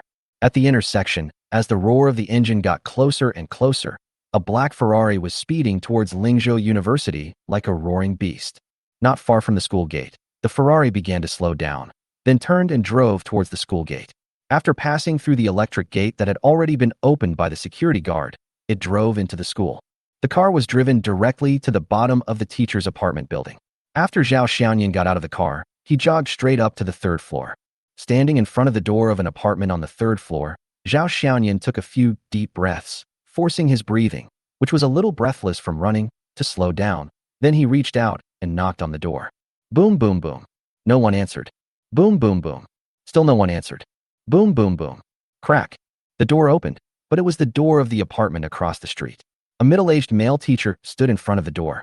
He glanced at Zhao Xiaoyan and asked, who are you looking for so early in the morning? Since starting his own business, Zhao Xiaoyan no longer dresses casually. His clothes are all in business style. His overall temperament has obviously improved a lot, and he no longer looks like a student at all. Zhao Xiaoyan pointed to Sun Yalan's apartment door and asked, hello, teacher. Is teacher Sun home? Oh, are you looking for Xiao Sun? She hasn't lived here for a long time. I heard her say she moved back home. Zhao Xiaoyan asked again. I heard that Mr. Sun applied for unpaid leave. Is that true? The middle-aged male teacher asked cautiously. Who are you? Oh, I am a friend of her younger brother Sun Hao. Zhao Xiaoyan lied. The middle-aged man did not suspect anything. After all, it was nothing to hide, so he said, yes, I handled it last month. Anyway, he left in a hurry. I guess something happened at home. Okay. Thank you, teacher. I won't bother you anymore. Bye. Walked out of the apartment building with disappointment. Zhao Xiaoyan didn't rush to get in the car, but took out a cigarette and lit it. Zhao Xiaoyan is not a heavy smoker, and he rarely smokes. But for some reason, he feels very complicated now and can't tell whether it's good or bad. Just like a woman will always remember her first man, men actually have special feelings for their first woman. Sun Yalan was Zhao Xiaoyan's first woman. If Yu Ningxiu had not lied to him, then she was also the first woman to give birth to Zhao Xiaoyan's child. Thinking of his children, Zhao Xiaoyan's mood became even more complicated. To be honest, if Zhao Xiaoyan followed his own plan, he would not have a child now, even though there was no shortage of women around him who were willing to bear children for him. But in his own opinion, he is just a child who has just grown up, and the title of father is too distant for him. But for Sun Yalan, 29 years old this year, this age is the right time to have a child. If she waits a few more years, she will become an elderly mother. Why didn't Sun Yalan abort the child? This question has been lingering in Zhao Xiaoyan's mind since last night. If her sacrifice that night was meant to repay a favor, then Sun Yalan could have given up the child, or even become a stranger to Zhao Xiaoyan from then on, and Zhao Xiaoyan would have understood that. But this woman chose the most complicated and difficult option, which was to give birth to the child. After taking a big puff, Zhao Xiaoyan threw the cigarette on the ground in a very rude manner. Then he picked up the phone and called Yu Ningxiu. Hello. I agree. Okay, then we'll go back to the Magic City the day after tomorrow. Don't forget your promise. Don't worry. As long as you help me with this, I will tell you where Sun Yalan is. Hang up the phone, get in the car, start the car, and turn around. The black Ferrari drove away from the teacher's apartment like an elf in the darkness. Downstairs of number 3 female dormitory of Lingzhou University. A black Ferrari was parked on the side of the road, standing out from the crowd. A man in a suit was leaning in front of the car, attracting the attention of passing students. A girl who thought she was pretty walked up to him with her long legs, a meaningful smile on her face, and said, "Handsome guy, I don't have classes in the morning. Would you like to buy me a cup of coffee?" Zhao Xiaoyan glanced at the girl and said calmly, "I'm sorry, I don't have the habit of drinking coffee early in the morning." "Then you can drink it in the evening. I know a cafe that has really good coffee." Zhao Xiaoyan raised his head and suddenly laughed. Just when the girl thought she had successfully hooked up with this rich man, she heard a voice behind her. "Why are you here so early in the morning?" Zhao Xiaoyan still had a smile on his face. "I missed you, so I came to see you." When the girl looked back, she saw a girl who was prettier than herself standing behind her. The man was obviously waiting for her. The girl snorted at Zhao Xiaoyan and walked away awkwardly. Without anyone else, Zhao Xiaoyan looked at He Fei with open arms. He Fei's face turned red. After hesitating for a while, she threw herself into Zhao Xiaoyan's arms like a tired bird returning to its nest. Zhao Xiaoyan went straight to kiss He Fei's red lips. A minute later, the 4 lips slowly parted. "Manu, we are still in school." He Fei's face turned red again, as usual. "I'm going to Shanghai in a few days, so I may not be able to visit your brother on the weekend," said Zhao Xiaoyan. He Fei was surprised. "Why is it so sudden? I haven't heard you mention it before." "It was a temporary decision." Zhao Xiaoyan took out a medicine without any words from the inner pocket of his suit. "When you go back, find a suitable opportunity to give this medicine to your brother. It should be able to cure his illness." He Fei took the medicine and took a look at it. Although there was no text on it, and it looked like a 3-no product, He Fei believed Zhao Xiaoyan. "Okay, I'm leaving now. You go to class." After saying that, Zhao Xiaoyan opened the car door and got in. "Wait a minute," He Fei shouted, then bent down, put her head into the car, and kissed Zhao Xiaoyan on the lips. "Be careful and come back soon." Zhao Xiaoyan smiled and said, "Okay." Chapter 106, Seductive Zhou Jiaying. Then, the same thing happened in front of dormitory building number 9. The boys passing by looked at the long-legged goddess in their hearts, throwing herself into the arms of a man driving a Ferrari and very actively offering her a passionate kiss. They heard their own hearts breaking. Ever since he got Zhang Yuan, Zhao Xiaoyan felt a little sorry for her. For other women, Zhao Xiaoyan either gave them cars or houses, or even gave them money directly. But for this long-legged fairy, Zhao Xiaoyan didn't spend much money. Although he could no longer get cash back from Zhang Yuan, Zhao Xiaoyan still took out his mobile phone and directly transferred 1 million yuan to Zhang Yuan. It may be that the amount of consumption was not reached and the special reward amount was not triggered. Zhao Xiaoyan didn't think much about it, as he was just giving money to Zhang Yuan. As for the special rewards, it wouldn't be too late to get them later when he had time. "Did you just go to see He Fei?" Zhang Yuan looked at Zhao Xiaoyan and suddenly asked. Zhao Xiaoyan was slightly stunned. He remembered that he had not told these women about each other's existence, and wondered how Zhang Yuan knew about it. Seeing Zhao Xiaoyan like this, Zhang Yuan showed an expression of successful prank and shook the phone in her hand. Fei told me." "When did you know?" Zhao Xiaoyan asked guiltily. Zhang Yuan did not answer, but hugged Zhao Xiaoyan again and gave him a kiss. "Remember to come back early." We will wait for you." The next day, Zhou Jiaying arrived at Jinyan Investment early in the morning. Today she didn't wear pure style anymore, but still wore a suit jacket and trousers in the workplace style. However, she chose bright red and paired it with red high heels, which made her look more like a strong woman. Today is a big day, red is festive. Zhou Jiaying saw Zhao Xiaoyan sitting at the desk, looking at his outfit. He smiled and walked towards him in a cat-like manner. "Does it look good?" "Nice." Some people are born to wear a certain style of clothes. Zhou Jiaying's natural style is the workplace style. It is different from Su Yiner's domineering female CEO style, and has a bit more affinity. Zhou Jiaying raised her eyebrows slightly, and pinched the trouser leg with her slender fingers, gently pulling it up. Suddenly, a section of the calf wrapped in translucent black stockings was revealed to Zhao Xiaoyan's eyes. Silken pants. Zhao Xiaoyan's eyes widened. When he looked up, he saw Zhou Jiaying looking at him with her eyebrows and lips half bitten. "Do you like it more like this?" "Oh my god. Is this still the Zhou Jiaying who is worshipped as a goddess by Lingda students? This is simply a little demon who wants to kill people. Sure enough, a charming woman cannot pretend to be pure, but when a pure woman attracts people, there is no chance for a vixen. Lu Xinting, completely defeated. Zhou Jiaying was very satisfied with Zhao Xiaoyan's performance. Just as he was about to leave after showing off, he found a hand around his waist. The next moment, Zhou Jiaying was embraced by Zhao Xiaoyan, and his body was sitting sideways on Zhao Xiaoyan's legs. Before Zhou Jiaying could react, her red lips were invaded by someone. Zhou Jiaying opened his eyes wide and slowly closed them. 3 minutes later, Zhou Jiaying finally breathed fresh air. He didn't know if it was because of the feeling of suffocation just now, or because of his shyness caused by his first kiss. Feeling the big hand on her waist moving downwards, Zhou Jiaying did not try to stop it, but her face looked particularly red and charming. The whole office was filled with an ambiguous atmosphere. Boom, boom, boom. The charming atmosphere was broken by a knock on the door. Zhou Jiaying was like a frightened little white rabbit. She hurriedly broke free from Zhao Xiaoyan's arms, straightened her clothes, and gently patted her face with her hands. Zhao Xiaoyan was amused and said with a smile, "Why are you so nervous? It's like we are having an affair." In response to him, Zhou Jiaying rolled her eyes in a charming way. Enter. As soon as Zhao Xiaoyan finished speaking, the office door opened and Li Muxue, dressed in a black business suit, walked in. "Mr. Zhao." Li Muxue greeted Zhao Xiaoyan, but her eyes were always avoiding looking directly at Zhao Xiaoyan. Zhao Xiaoyan stood up and pointed to the sofa area. "Lawyerly, please take a seat." As he said that, he stood up and walked towards the sofa. Zhou Jiaying followed Zhao Xiaoyan consciously. Seeing Zhao Xiaoyan approaching, Li Muxue unconsciously recalled what happened last night and the words of that beautiful woman. "He likes you. He likes women like you." Thinking of this, Li Muxue's eyes unconsciously looked at Zhou Jiaying beside Zhao Xiaoyan. "Lawyerly, we asked you to come here today mainly to help us handle the legal process of a merger and acquisition." Here, Zhou Jiaying took out a document about the relevant qualifications and information of Bohai Construction and handed it to Li Muxue.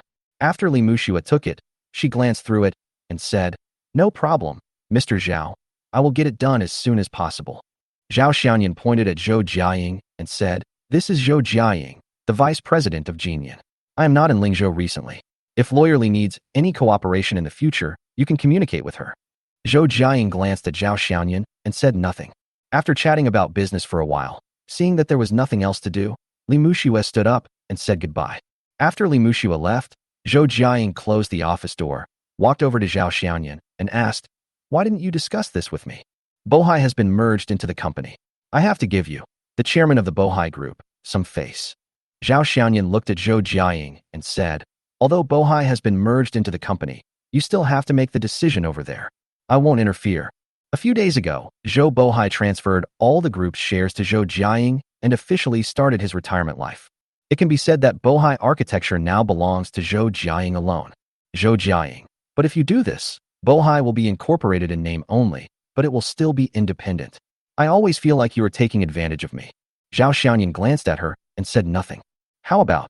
Zhou Jiaying smiled and said half seriously, "How about I pledge my love to you?" For some reason, Zhao Xiaoyan suddenly thought of Sun Yaoan. Zhao Xiaoyan was not a slow-witted person, so he could sense Zhou Jiaying's feelings for him. Moreover, the system indicated that Zhou Jiaying had a favorable impression of him at 83. Although 83 is not a full score, it has reached the level of liking for a lover.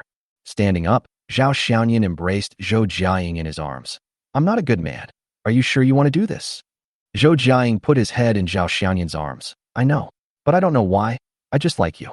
I have never liked someone as much as I like you. But since I like you, I will pursue you bravely.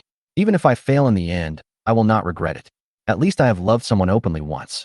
Have you heard of the story of a moth flying into a flame?" Zhao Xiaoyan. Little New Year. Kiss me like you did just now. Chapter 107. She sings, and we support her. 2 days later, standing outside the airport, a plane took off into the sky. It got smaller and smaller, and after a few minutes it became invisible to the naked eye. "Why didn't you stop him from going to Shanghai?" Zhou Jiaying asked, looking at the direction where the plane was flying away. "Then why didn't you stop it?" Hearing this, Zhou Jiaying looked at Hefei beside him and said, "I'm not his woman yet, so my words naturally don't carry as much weight as yours." Hefei blushed again when she heard this, and said unconvincedly, "If you continue like this, you will be his sooner or later." "Haha, really? That's great. I waited for a long time and hinted to him for a long time, but he just did what I wanted. Zhou Jiaying looked at He jokingly and asked, Junior sister, you have experience in this area. Tell me, how did you succeed in the first place? He face turned even redder, and she spat, saying, You are the flower of Ling University after all. Can you pay attention to your image and stop acting like a female hooligan? Then, his face was full of resentment again. Tell me, why did he insist on going to the Magic City? Could it be that he really fell in love with that woman? Zhou Jiaying shook his head. I always feel that he didn't go to the demon realm for Miss You. Then why did he go? Zhou Jiaying smiled calmly.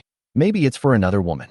At this time, Zhao Xiaoyan's Ferrari 812 drove over and stopped beside the two of them. The door of car 812 opened, and a beautiful woman with extremely long legs walked down. He I want to talk to you. Magic City Airport. Lingzhou and Shanghai are not far away, and it only takes about 3 hours to land. What a waste of natural resources. Looking at the two people walking hand in hand in front of him, Zhao Xiaoyan muttered softly. Today is the second time Zhao Xiaoyan has met Han Wani. Even after the previous experience, Zhao Xiaoyan is still amazed when he sees her again. Han Wani's words were right. Although she smiled when she met people, for some reason, Zhao Xiaoyan always felt that there was a mirror blocking her, making it impossible for people to touch her realistically. The ultimate beauty is just unreal. Walking in the VIP channel, Zhao Xiaoyan and Yu Ningxiu were the only two left. Looking at Yu Ningxiu, who was holding his arm, Zhao Xiaoyan asked, Where is your beloved? The family sent someone to pick her up. It's not convenient for her to show up, so she will leave after we leave. This was obviously not the first time this had happened. Zhao Xiaoyan saw it clearly from behind and saw that the two of them had not communicated about the matter at all during the entire process, and they separated in tacit understanding. Thinking of Han Wani's shocking face, Zhao Xiaoyan couldn't help but ask a question that had been in his mind for a long time. When you two are together, are you divided into top and bottom? Sure enough, as soon as he said this, Zhao Xiaoyan felt his arm being twisted hard by Yu Ningxiu. Instead of caring about this, Mr. Zhao, you might as well think about how to face my family later. Yu Ningxiu said unhappily.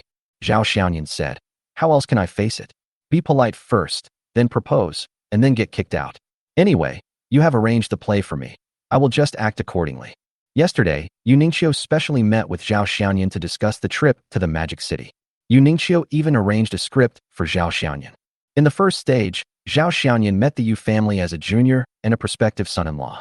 Here, Zhao Xiaoyan would definitely receive a warm reception from the Yu family. In the second stage, Zhao Xiaoyan will take advantage of the situation to fight against the Yu family, and then propose to Yu Ningxiu in front of them. Yu Ningxiu will show a dilemma, and then wait for the attitude of the Yu family. If they have no objection, the two will postpone the marriage process on the grounds that they still want to enjoy their relationship more.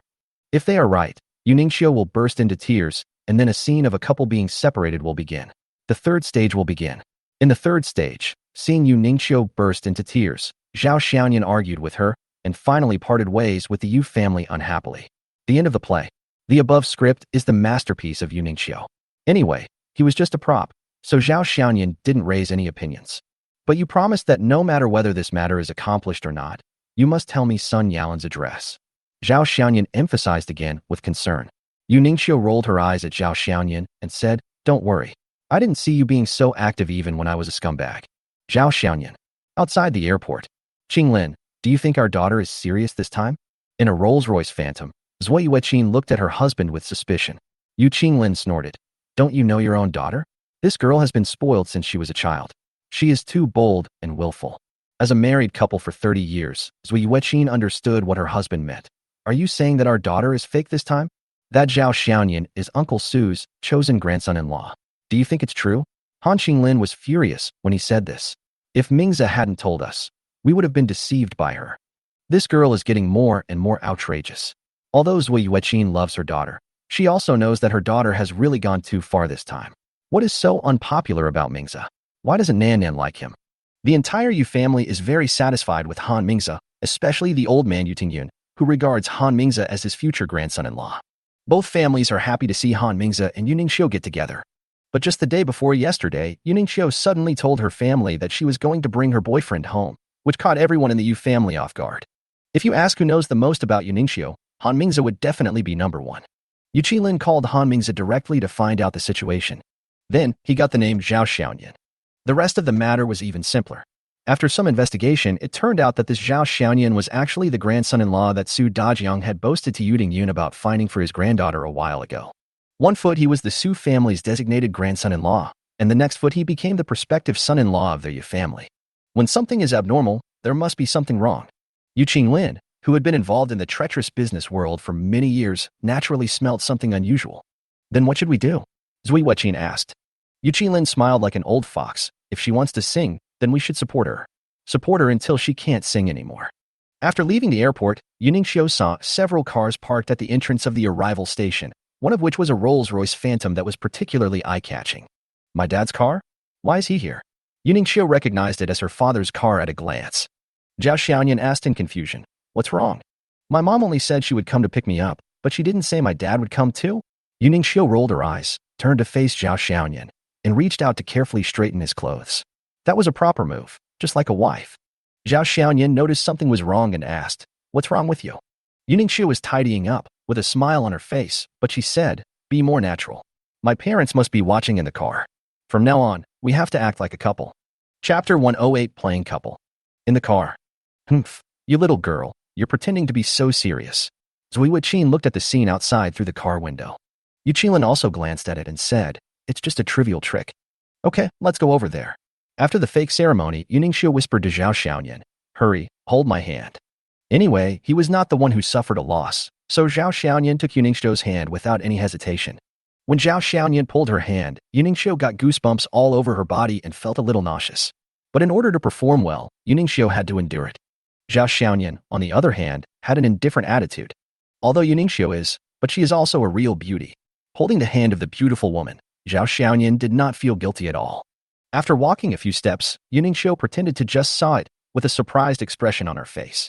She shook off Zhao Xiaoyan's hand, didn't even take the suitcase, and ran directly towards the Phantom. Zui Weqin got out of the car and looked at her daughter. She was happy but angry at the same time. She just put on a straight face and said, you still remember to come back? Your grandfather has been lying in bed for several days. Mom, I miss you so much. Yuningxiu hugged her mother. No matter how old children are, they are still children in front of their parents. No matter how old parents are, they still love their children. Let me look at you. You've lost weight.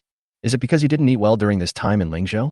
Zui Weqin touched her daughter's face, feeling very distressed. At this time, Zhao Xiaoyan also came over here dragging 2 suitcases. Seeing that Zhao Xiaoyan had also arrived, Yu Qinglin felt it was not appropriate to stay in the car, so he opened the door and got out. Dad, why are you here too? Yuningxiu pretended to be surprised and was about to give her father a big hug. Who is this young man?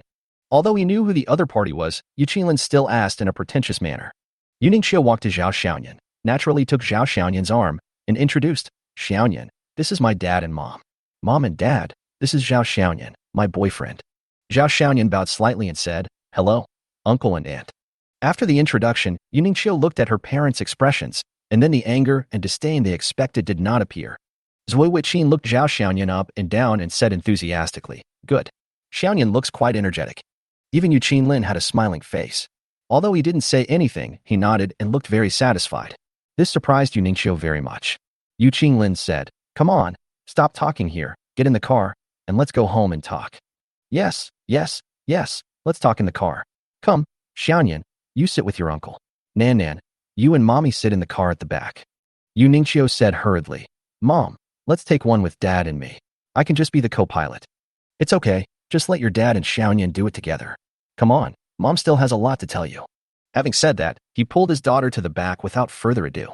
Yuningxiu had no choice but to give Zhao Xiaoyan a look that meant, be careful. The Rolls-Royce Phantom drove steadily. Zhao Xiaoyan was actually quite uncomfortable.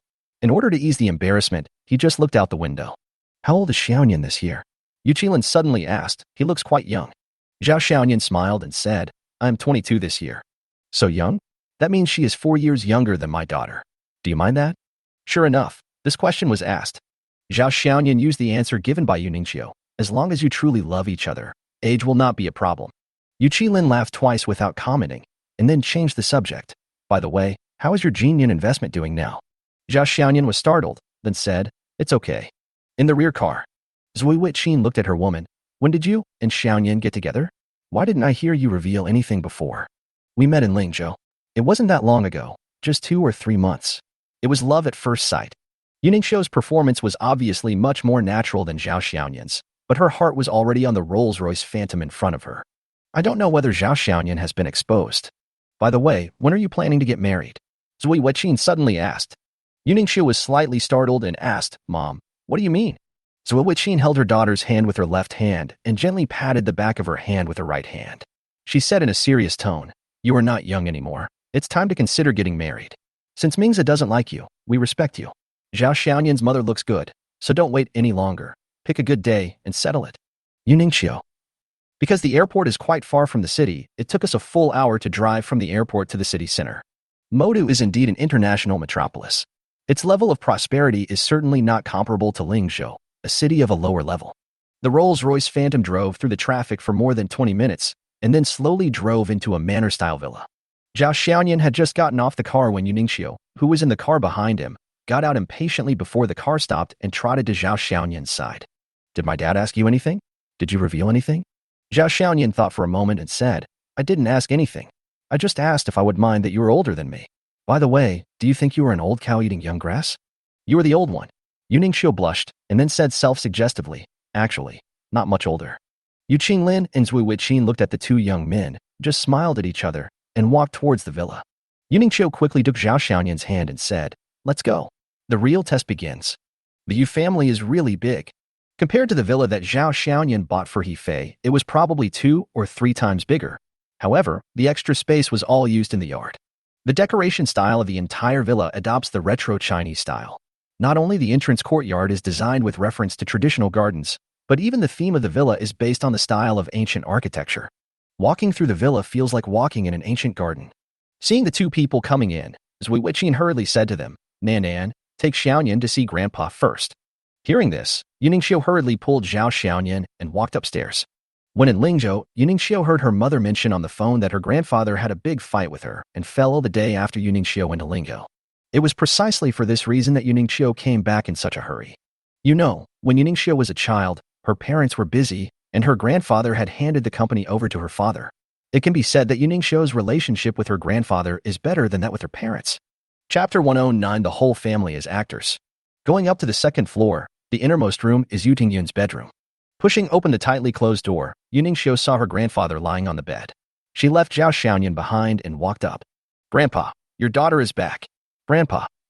Seeing her grandfather, who was full of energy before, now lying in bed, Yuningshu burst into tears out of self-blame and sadness, and the tears fell to the ground in strings. Zhao Xiaoyan followed and walked forward. Looking at the old man with his eyes closed on the bed, Zhao Xiaoyan suddenly raised his eyebrows, then slowly walked to the bedside and said, Hello, Grandpa. I am Ningxiu's boyfriend. My name is Zhao Xiaoyan. As he spoke, Zhao Xiaoyan's hand naturally rested on the old man's wrist beside the bed. A few seconds later, Zhao Xiaoyan slowly withdrew his hand, looked at the old man with his eyes closed with a strange expression, and then looked at Yuningshu, who was kneeling beside the bed, crying like a tearful person. I couldn't help feeling emotional. It turns out that if you are not from the same family, you won't enter the same door. The whole family are actors. Yu family. In order to welcome Zhao Xiaoyan, the future son-in-law, the Yu family held a family dinner at home in the evening. Come on, Xiaoyan, sit down. Yu Qinglin enthusiastically arranged Zhao Xiaoyan to sit next to him, with a smile on his face. Zui Weqin also looked at Zhao Xiaoyan with a smile on her face, and kept telling Zhao Xiaoyan not to feel restrained and to treat him as if he were at home. The reaction of the Yu family was completely different from what Yuningshu had said before. Not only did they not seem to be preparing to break up the couple, but they actually seemed to be preparing to have a son-in-law come to visit. At this time, Yuningshu, supporting Yu Tingyun, also walked out of the elevator of the villa. After Yuningshu returned home, Yu Tingyun's health miraculously recovered by more than half, and his face was rosy, and he didn't look seriously ill at all. Dad. Yu Qinglin and Zui Weqin hurriedly stood up and waited for the old man to take a seat. Zhao Xiaoyan also quickly stood up. Haha, sit down, everyone sit down. Yu Tingyun waved his hand and took the lead in sitting on the main seat at the top. Grandpa, Mom and Dad, everyone is here, let's start the feast. After Yuningshu helped her grandfather sit down, she sat down next to Zhao Xiaoyan with a smile. In order to show intimacy, she even moved the stool closer to Zhao Xiaoyan. Yu Qinglin said, Wait, there is still one person who hasn't arrived yet. Yuningshu glanced at the people who were seated and asked in confusion, Everyone in our family is here. Who else is coming? As soon as he finished speaking, a handsome figure walked in. When Zhao Xiaoyan saw it, his eyebrows slightly raised. Han Mingza? Why are you here?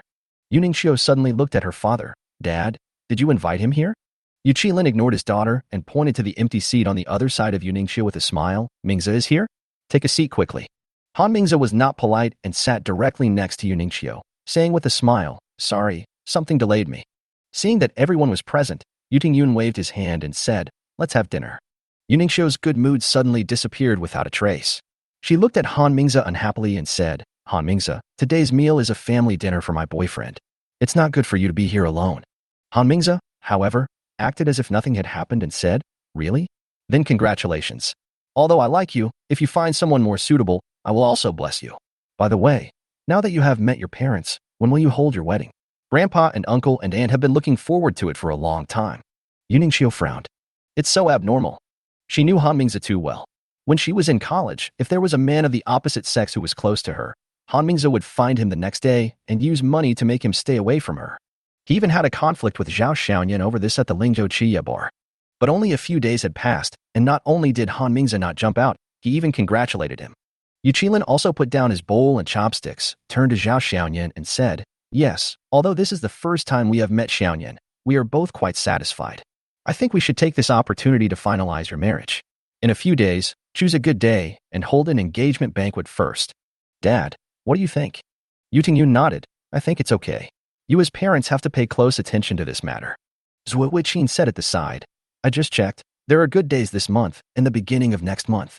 Then don't do it next month. Hurry up and do it at the end of the month. By the way, send Su Dajung an invitation as well. Humph, this old man, he showed off to me when he found out who will be his grandson-in-law.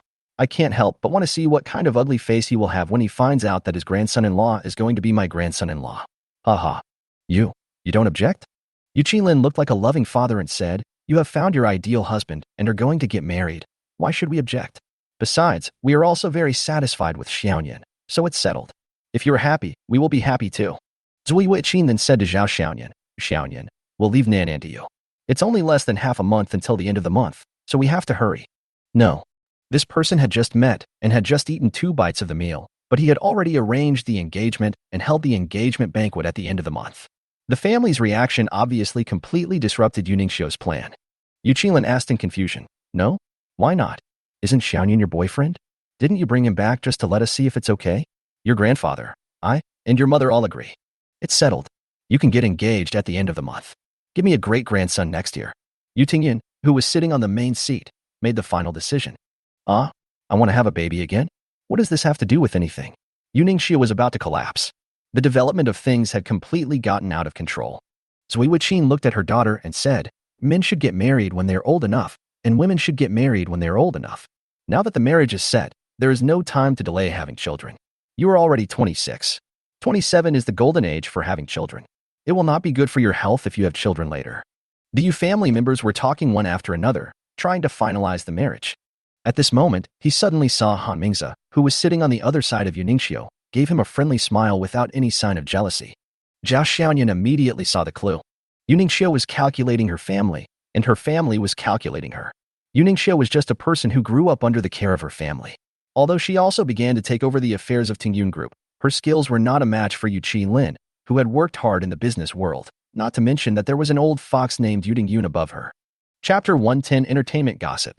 At this time, Yu Qilin put away his smile and said seriously, Nan, you are not a child anymore. Why are you still playing such tricks? After you come back this time, you are not allowed to go anywhere, stay at home, and don't interfere in the affairs of the group. Mingze happens to be here too, so I'll tell you the truth. You don't have to marry Mingze, and we don't force Mingze to be the son-in-law of our Yu family. But the prerequisite is that you really find a man you really like, and that man is a good match for you. If that's the case, we will definitely support you. Instead of finding someone to deceive us. Marriage is a serious matter, so it's not something to be trifled with. You are all liars. Yu Ningxiu only now realized that the good show she had carefully planned was just a trick that was easily seen through by her family. Feeling ashamed and angry, Yu Ningxiu stood up and went back to her room angrily. After Yu Ningxiu left, Yu Tingyun looked stern and acted like an elder. He looked at Zhao Xiaoyan and said, You too, why did you accompany this girl to make trouble? When old man Su found out about this, he called me and said that if I really kidnapped his grandson-in-law, he would come to the Magic City to settle accounts with me. Hearing this, Zhao Xiaoyan couldn't help but feel sad for Yu Ningxiu. So everyone knows that my boyfriend is fake, no wonder her plan. Although he had his reasons for helping, he was indeed colluding with others to deceive people. Zhao Xiaoyan had no reason to argue. He raised the wine glass in front of him and said, "Grandpa Yu, I was not thoughtful about this matter. Please forgive me." At this time, Zhao Xiaoyan's cell phone rang. It was 2 messages from Yuningqiu. The first one just said one sentence: "Zhao Xiaoyan, you, the boyfriend, can get offline now." The second one is an address, Sun Yalan's address. A meal loses its taste when a lie is exposed. After quickly finishing his meal, Zhao Xiaoyan stood up and said goodbye. Without the identity of boyfriend, it would be a bit strange for Zhao Xiaoyan to live in Yu's house. Zhao Xiaoyan made up an excuse and left Yu's house with his suitcase despite Yu's family's request. Following Zhao Xiaoyan was Han Mingze, who took the initiative to take on the task of sending Zhao Xiaoyan to the hotel. "Why are you leaving too? Why don't you stay and comfort me?" Zhao Xiaoyan had no complaints about Han Mingze. On the contrary, he felt a little sympathetic towards him. As a veteran bootlicker with 10 years of experience, he actually lost to another woman. It's unbelievable.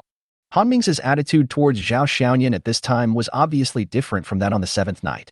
"Since you, the boyfriend, don't even stay, then as a suitor, don't come any closer now. Do you have any plans for the evening? How about I take you to see the nightlife of the Magic City?" Although Zhao Xiaoyan got Sun Yalan's address, it was really not the right time to go. Anyway, he had nothing to do, so he agreed to Han Mingze's kindness. Han Mingze drove Zhao Xiaoyan to a 5-star hotel first.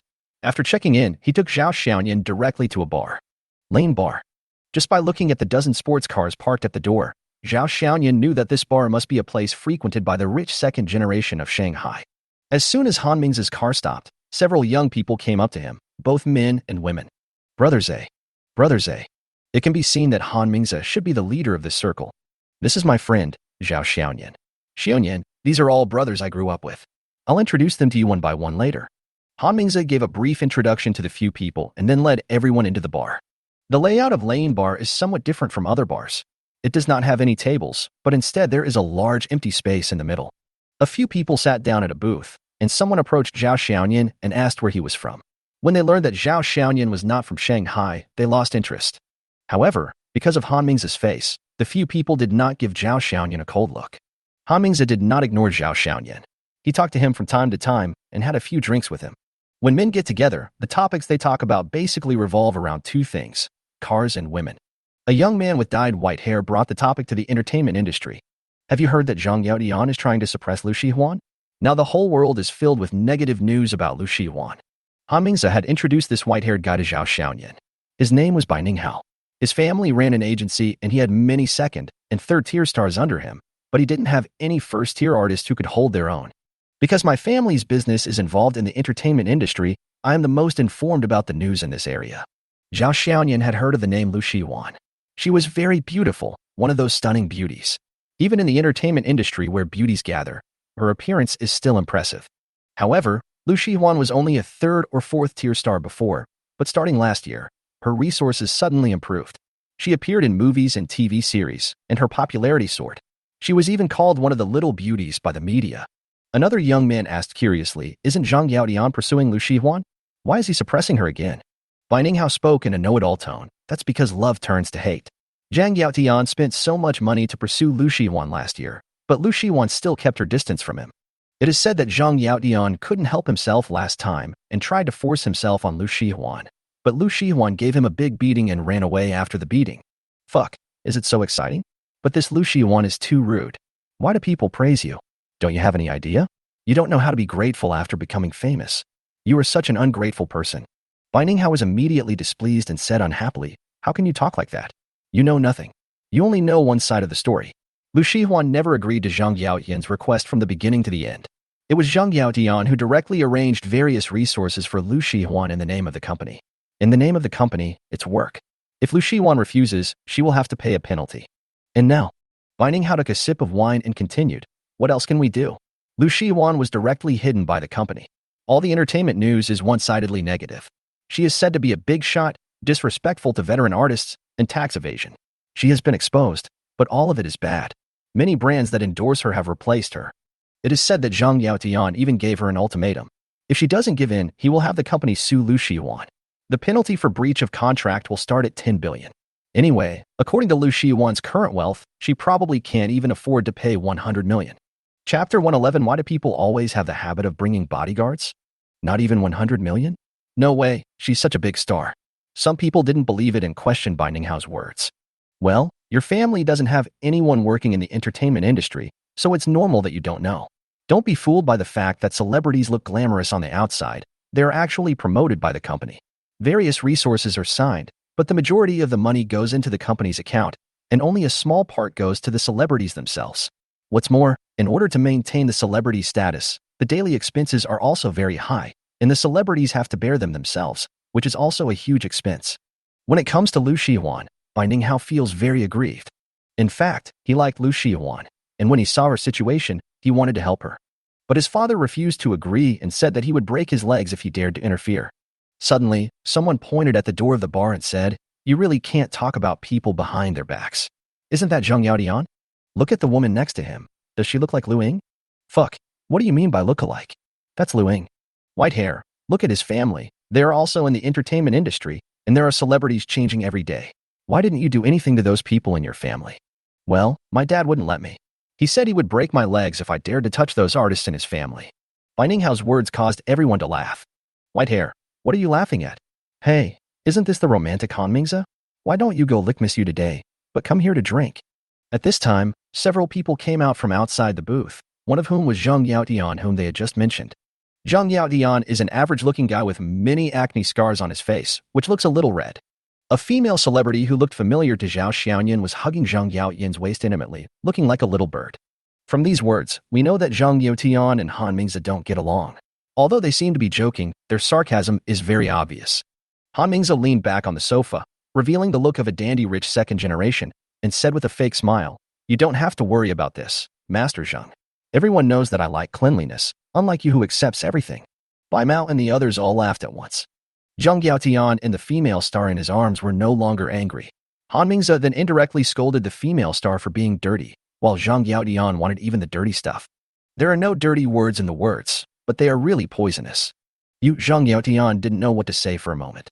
Seeing Zhao Xiaoyan, who was also laughing, he shouted at him, "You bastard, who the hell are you? Do you have the right to laugh here?"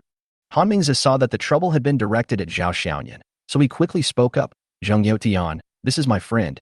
You'd better be polite." After all, he was the one who brought Zhao Xiaoyan here, so as the host he naturally had to protect him. Zhang Yaotian seemed to be a little afraid of Han Mingze, and looked at Zhao Xiaoyan with a cold face, "Little red man, you are lucky this time." After saying that, Zhang Yaotian left with several bodyguards behind him. Zhao Xiaoyan felt that this scene was familiar to him, and he joked to Han Mingze, "Mingze, why do people in your city always have the habit of bringing bodyguards? Do you often do bad things, so you don't feel safe without someone around you?" Han Mingze heard that Zhao Xiaoyan was talking about what happened at the Chiya bar. His face turned red, and he punched Zhao Xiaoyan. He smiled and said, "How dare you bring this up? But I haven't done anything wrong. I brought a bodyguard that time because Ningqiu was there. I was afraid something might happen to her." When the other people in the same booth saw that Zhao Xiaoyan had to rely on Han Mingze to intervene when facing Zhang Yaotian, their impression of him immediately dropped a lot. People in their circle value face the most. In their eyes, Zhao Xiaoyan's silence is a sign of cowardice. Zhao Xiaoyan was still as usual, drinking with Han Mingze and watching the hot girls dancing in the middle of the stage from time to time. Bai Mao followed the two men and went to the toilet. But not long after, Bai Mao ran back with an excited look on his face. "Oh my god, Brother Zay, what a beauty, what a beauty. I saw a very beautiful woman. Camel and the others have already gone to chat with her. Do you want to go and see her? She is definitely a super beauty." "Not interested." Han Mingze, a romantic man who has a special liking for Ningqiu, naturally has no interest in looking at beautiful women. In his opinion, Ningqiu is the most beautiful woman in the world. At this time, the man who had followed Bai Mao to the toilet at first ran back in a panic. Brother Zay, Luatua was beaten by Zhang Yaotian's men. Han Mingze's face darkened, and he stood up. "Let's go and help." After saying that, he left with a group of people. Seeing this, Zhao Xiaoyan also followed behind a few people. After a while, they arrived at the bar. Zhang Yaotian was talking to a long-haired beauty, his eyes full of greed, and his mouth almost stretched to his ears. The female star Chuing, who had been hugged by Zhang Yaotian before, was now looking at Zhang Yaotian angrily as he was chatting up a beautiful woman, looking angry but unable to speak. Because the woman had her back to the crowd, we couldn't see her appearance clearly, but just by looking at her back we could tell that she must be a great beauty. At this time, a young man who looked a little disheveled saw Han Mingze and the others coming and hurried to greet them. "Camel, are you okay?" Han Mingze asked.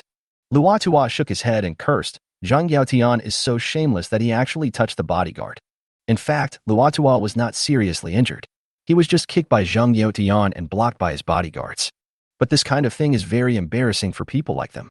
Because Zhang Yaotian's eyes were almost fixed on the beautiful woman, he didn't notice the arrival of Han Mingze and others at all, and was still chatting with the beautiful woman.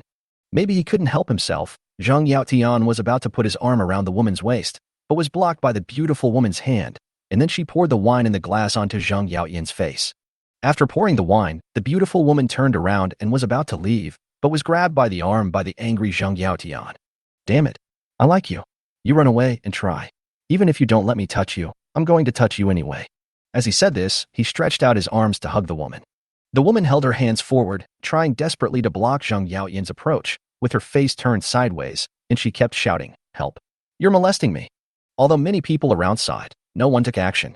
Even though there were a few who were still passionate, they wisely chose not to act impulsively after seeing those burly bodyguards. Just at this moment, Zhao Xiaoyan saw the woman's profile and was shocked. Chapter 112, Goodbye Hanwani. Although he had only seen this face twice, it left a deep impression on Zhao Xiaoyan. Seeing that Zhang Yaotian had already embraced the beautiful woman and was about to kiss her on the face, Zhao Xiaoyan accelerated and walked quickly towards Zhang Yaotian. Zhang Yaotian was so excited that he couldn't express it in words when he saw that he was about to kiss the woman's face. He didn't expect that he came to Lane Bar today to improve his relationship with Chu Ying, but who would have thought that he would meet a stunning beauty? The first time he saw the beauty, Zhang Yaotian felt that Chu Ying in his arms was not as attractive as before. Compared with this beauty, she was just a vulgar woman. Zhang Yaotian has never failed in picking up girls. As long as he can use his money, even the most chaste woman will obediently lie in bed and wait for him. But the method of picking up girls that had always worked so well before didn't work today. Zhang Yaotian, who had no advantages except money, wanted to take action directly, but the woman was also fierce. Not only did she push him away, she even dared to throw wine on him. In a rage, Zhang Yaotian no longer cared about anything else. His inner desire drove him to kiss the woman and possess her. But just when his mouth was about to touch the beauty, a hand suddenly appeared in front of his mouth. Before he could react, the hand pulled his head down and his center of gravity shifted instantly. But the opponent did not stop at this time. He kicked his leg towards his calves, and Zhang Yaotian suddenly became sideways, and then fell heavily to the ground. Because Zhao Xiaoyan's movements were too fast, the bodyguards protecting Zhang Yaotian had not yet reacted before their boss had already been provoked. They all gathered around and started to greet Zhao Xiaoyan. Luotua thought Zhao Xiaoyan was attacking him to vent his anger and was deeply moved. He hurriedly shouted, "Brother, I'll help you." Bai Mao and the others saw that since the fight had started, they might as well go all in. Although they knew they couldn't beat those bodyguards, they could lose the fight, but not the momentum. But before they could take a step forward, they were stopped by Han Mingze, who was in the front. "Don't go. Xiaoyan can handle it by himself. If you go, I guess you won't be able to help him and you will only cause trouble for him," Camel said anxiously. "But Brother Zay, even if this brother is good at fighting, he doesn't have so many bodyguards." He couldn't continue speaking before he could finish his words, and his jaw dropped in shock. Those burly and mighty-looking bodyguards were like children in front of Zhao Xiaoyan. He kicked one down and punched another one. In a few seconds, all the bodyguards were lying on the ground. Zhao Xiaoyan ignored the people lying on the ground. He knew how hard he hit them. Although they were hurt, they were not injured in the vital parts. Then Zhao Xiaoyan walked up to the beautiful woman and said something with a smile. Just when everyone thought that Zhao Xiaoyan would be rejected like Zhang Yaotian, the beauty nodded slightly, and then followed Zhao Xiaoyan in the direction of Han Mingze and others. This was also the first time that Han Mingze saw the appearance of this woman. In that instant, his love for Yu Ningqiu was actually shaken for a moment. The others were even more shocked. Earlier, Zhao Xiaoyan did not say anything when Zhang Yaotian confronted him, so they thought that Zhao Xiaoyan was scared.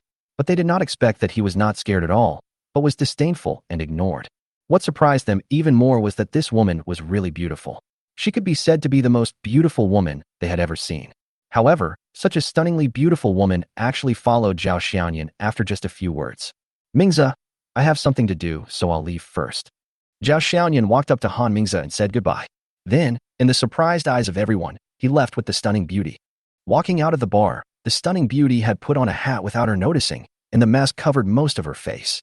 Zhao Xiaoyan looked at the beauty and suddenly thought of something interesting. He smiled and said, "Hanwani, did you know that man just now is your love rival?" The beautiful lady was Hanwani. Hanwani knew Han Mingze. Although they had the same surname, they had no relationship. Han Wani knows much more about Han Mingze than Zhao Xiaoyan, including, of course, Han Mingze's pursuit of Yuningqiu. Zhao Xiaoyan felt that Han Mingze's behavior was very similar to his own in the past. The only difference was that Han Mingze was a rich bootlicker, while he was a poor bootlicker. But no matter whether they are rich or poor, there is no good end for licking dogs, and they cannot escape the fate of being left with nothing. Chen Yijuan ran away with a rich boss, while Yuningqiu ran away with another more beautiful woman. Han Wani was not surprised at all that Zhao Xiaoyan and Han Mingze were together. Yuningqiu must have told her about the family dinner tonight, so she naturally knew that Yuningqiu's plan had failed. Why are you in a bar alone? In Zhao Xiaoyan's opinion, a beauty like Han Wani, who is close to the level of a disaster for the country and the people, cannot appear in a bar. What happened to Zhang Yaodian tonight is the best proof. It can be said that if Zhao Xiaoyan had not appeared, Han Wani would not know whether she would have suffered a disaster tonight, but at least she would have suffered a loss for sure. After all, in a place like a bar, the rate of heroes saving damsels in distress is not high, especially when there are bodyguards around. I'm in a bad mood, so I just want to have a couple of drinks. Although most of his face was covered by the mask, Zhao Xiaoyan could tell from his exposed eyes that he was really in a bad mood. When I saw her before, her eyes were shining. But today, there is more loneliness and fatigue in her eyes. Because Zhao Xiaoyan didn't have a car in Shanghai, and Han Wani didn't seem to be in a hurry to go back, the two of them, who weren't very familiar with each other, just strolled around the streets of Shanghai. As for their destination, Zhao Xiaoyan didn't know, so he just walked. Shall we go have a drink somewhere? Maybe he didn't drink enough at the bar, Han Wani suggested. Zhao Xiaoyan didn't care. He would stay in the hotel anyway. Besides, with Han Wani as his companion, Zhao Xiaoyan gladly accepted it. Han Wani didn't dare go to places like bars again tonight. So some of the two of them went to the hotel where Zhao Xiaoyan was staying. As soon as Zhao Xiaoyan put a large bag of beer on the coffee table in the suite, Han Wani couldn't wait to take out a bottle, opened the pull ring, tilted her head back, and took a few big gulps. Hiccup. This hiccup made Zhao Xiaoyan suddenly feel that Han Wani was not a fairy who was detached from the world. Can beautiful women burp too? Zhao Xiaoyan teased. Beautiful women can smoke. Chapter 113, The Tangled Mess. Han Wani took out a box of ladies' cigarettes from the pocket of her thin windbreaker and lit it skillfully with a lighter. Zhao Xiaoyan has always been neither supportive nor opposed to women smoking and drinking. Moreover, he is Han Wani's person, so there is no need to catch rats with dogs. Zhao Xiaoyan didn't want to be exposed to secondhand smoke, so he also took out a pack of Huanggala cigarettes. A man and a woman were in the hotel suite, drinking beer and smoking. Neither of them spoke, or they had nothing in common, so the whole atmosphere was very dull. 10 minutes later, Han Wani spoke first, breaking the silence. Are you going back to see teacher Sun tomorrow? Zhao Xiaoyan looked at Han Wani in confusion. Ningqiu took me to see her. She was pretty and very elegant. Han Wani explained, turning around and looking at Zhao Xiaoyan curiously. When I first found out about teacher Sun, I scolded you in front of her. I was also very curious. What are you curious about? I wonder what kind of man would make a beautiful woman like teacher Sun pregnant before marriage, and he might even give up his job. Zhao Xiaoyan felt his heart tug at him, and he smiled self-deprecatingly. Are you disappointed? Han Wani nodded first, then shook her head. You're actually not bad. Although there are a lot of women around you, you seem to be nice to the women around you. Although you're an out-and-out-see king, you're still not a scumbag. Zhao Xiaoyan didn't know whether to laugh or cry. Your words don't sound like anything nice. You'll go see her then, won't you? The reason why he agreed to help Yuningqiu was because of Sun Yalan. After all, she was his first woman, and she was pregnant with his child. No matter what, Zhao Xiaoyan had to go and see her. What about after the meeting? Have no idea. Will you marry her? Have no idea. Silence. Zhao Xiaoyan didn't let the silence last too long this time. He turned to look at Han Wani and said, What about you? I mean, what are you going to do in the future? As an outsider, he could see the situation at the Yu family today. Everyone in the Yu family hoped that Yuningqiu and Han Mingze could be together.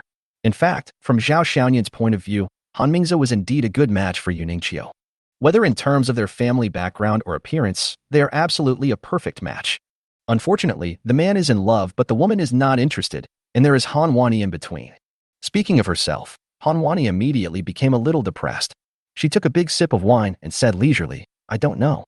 Maybe it was a mistake for us to be together. In fact, I seldom go to bars. Even if I do, Ningqiu always accompanies me. Then why did you go today? I saw you and Ningqiu leaving the airport. Although I knew you were fake, when I saw Ningqiu tidying up your clothes and taking your arm to introduce you to her parents, I suddenly felt that this might be the life that should belong to Ningqiu. Zhao Xiaoyan was somewhat surprised by Han Wani's answer. Do you regret it? Have no idea. So what are you going to do in the future? Are you going to keep going like this? Have no idea. The same answer, just the two sides switched positions. The two of them chatted and drank casually. Because the topic was too serious, they drank beer as if it were water. Zhao Xiaoyan was fine, just a little tipsy, but Han Wani was obviously drunk. What Zhao Xiaoyan didn't expect was that after getting drunk, Han Wani talked more and her expressions became more expressive. A typical lover of both food and drink. Tell me, why can't we be together like this in this world? Zhao Xiaoyan is not a sociologist and doesn't know how to answer this question.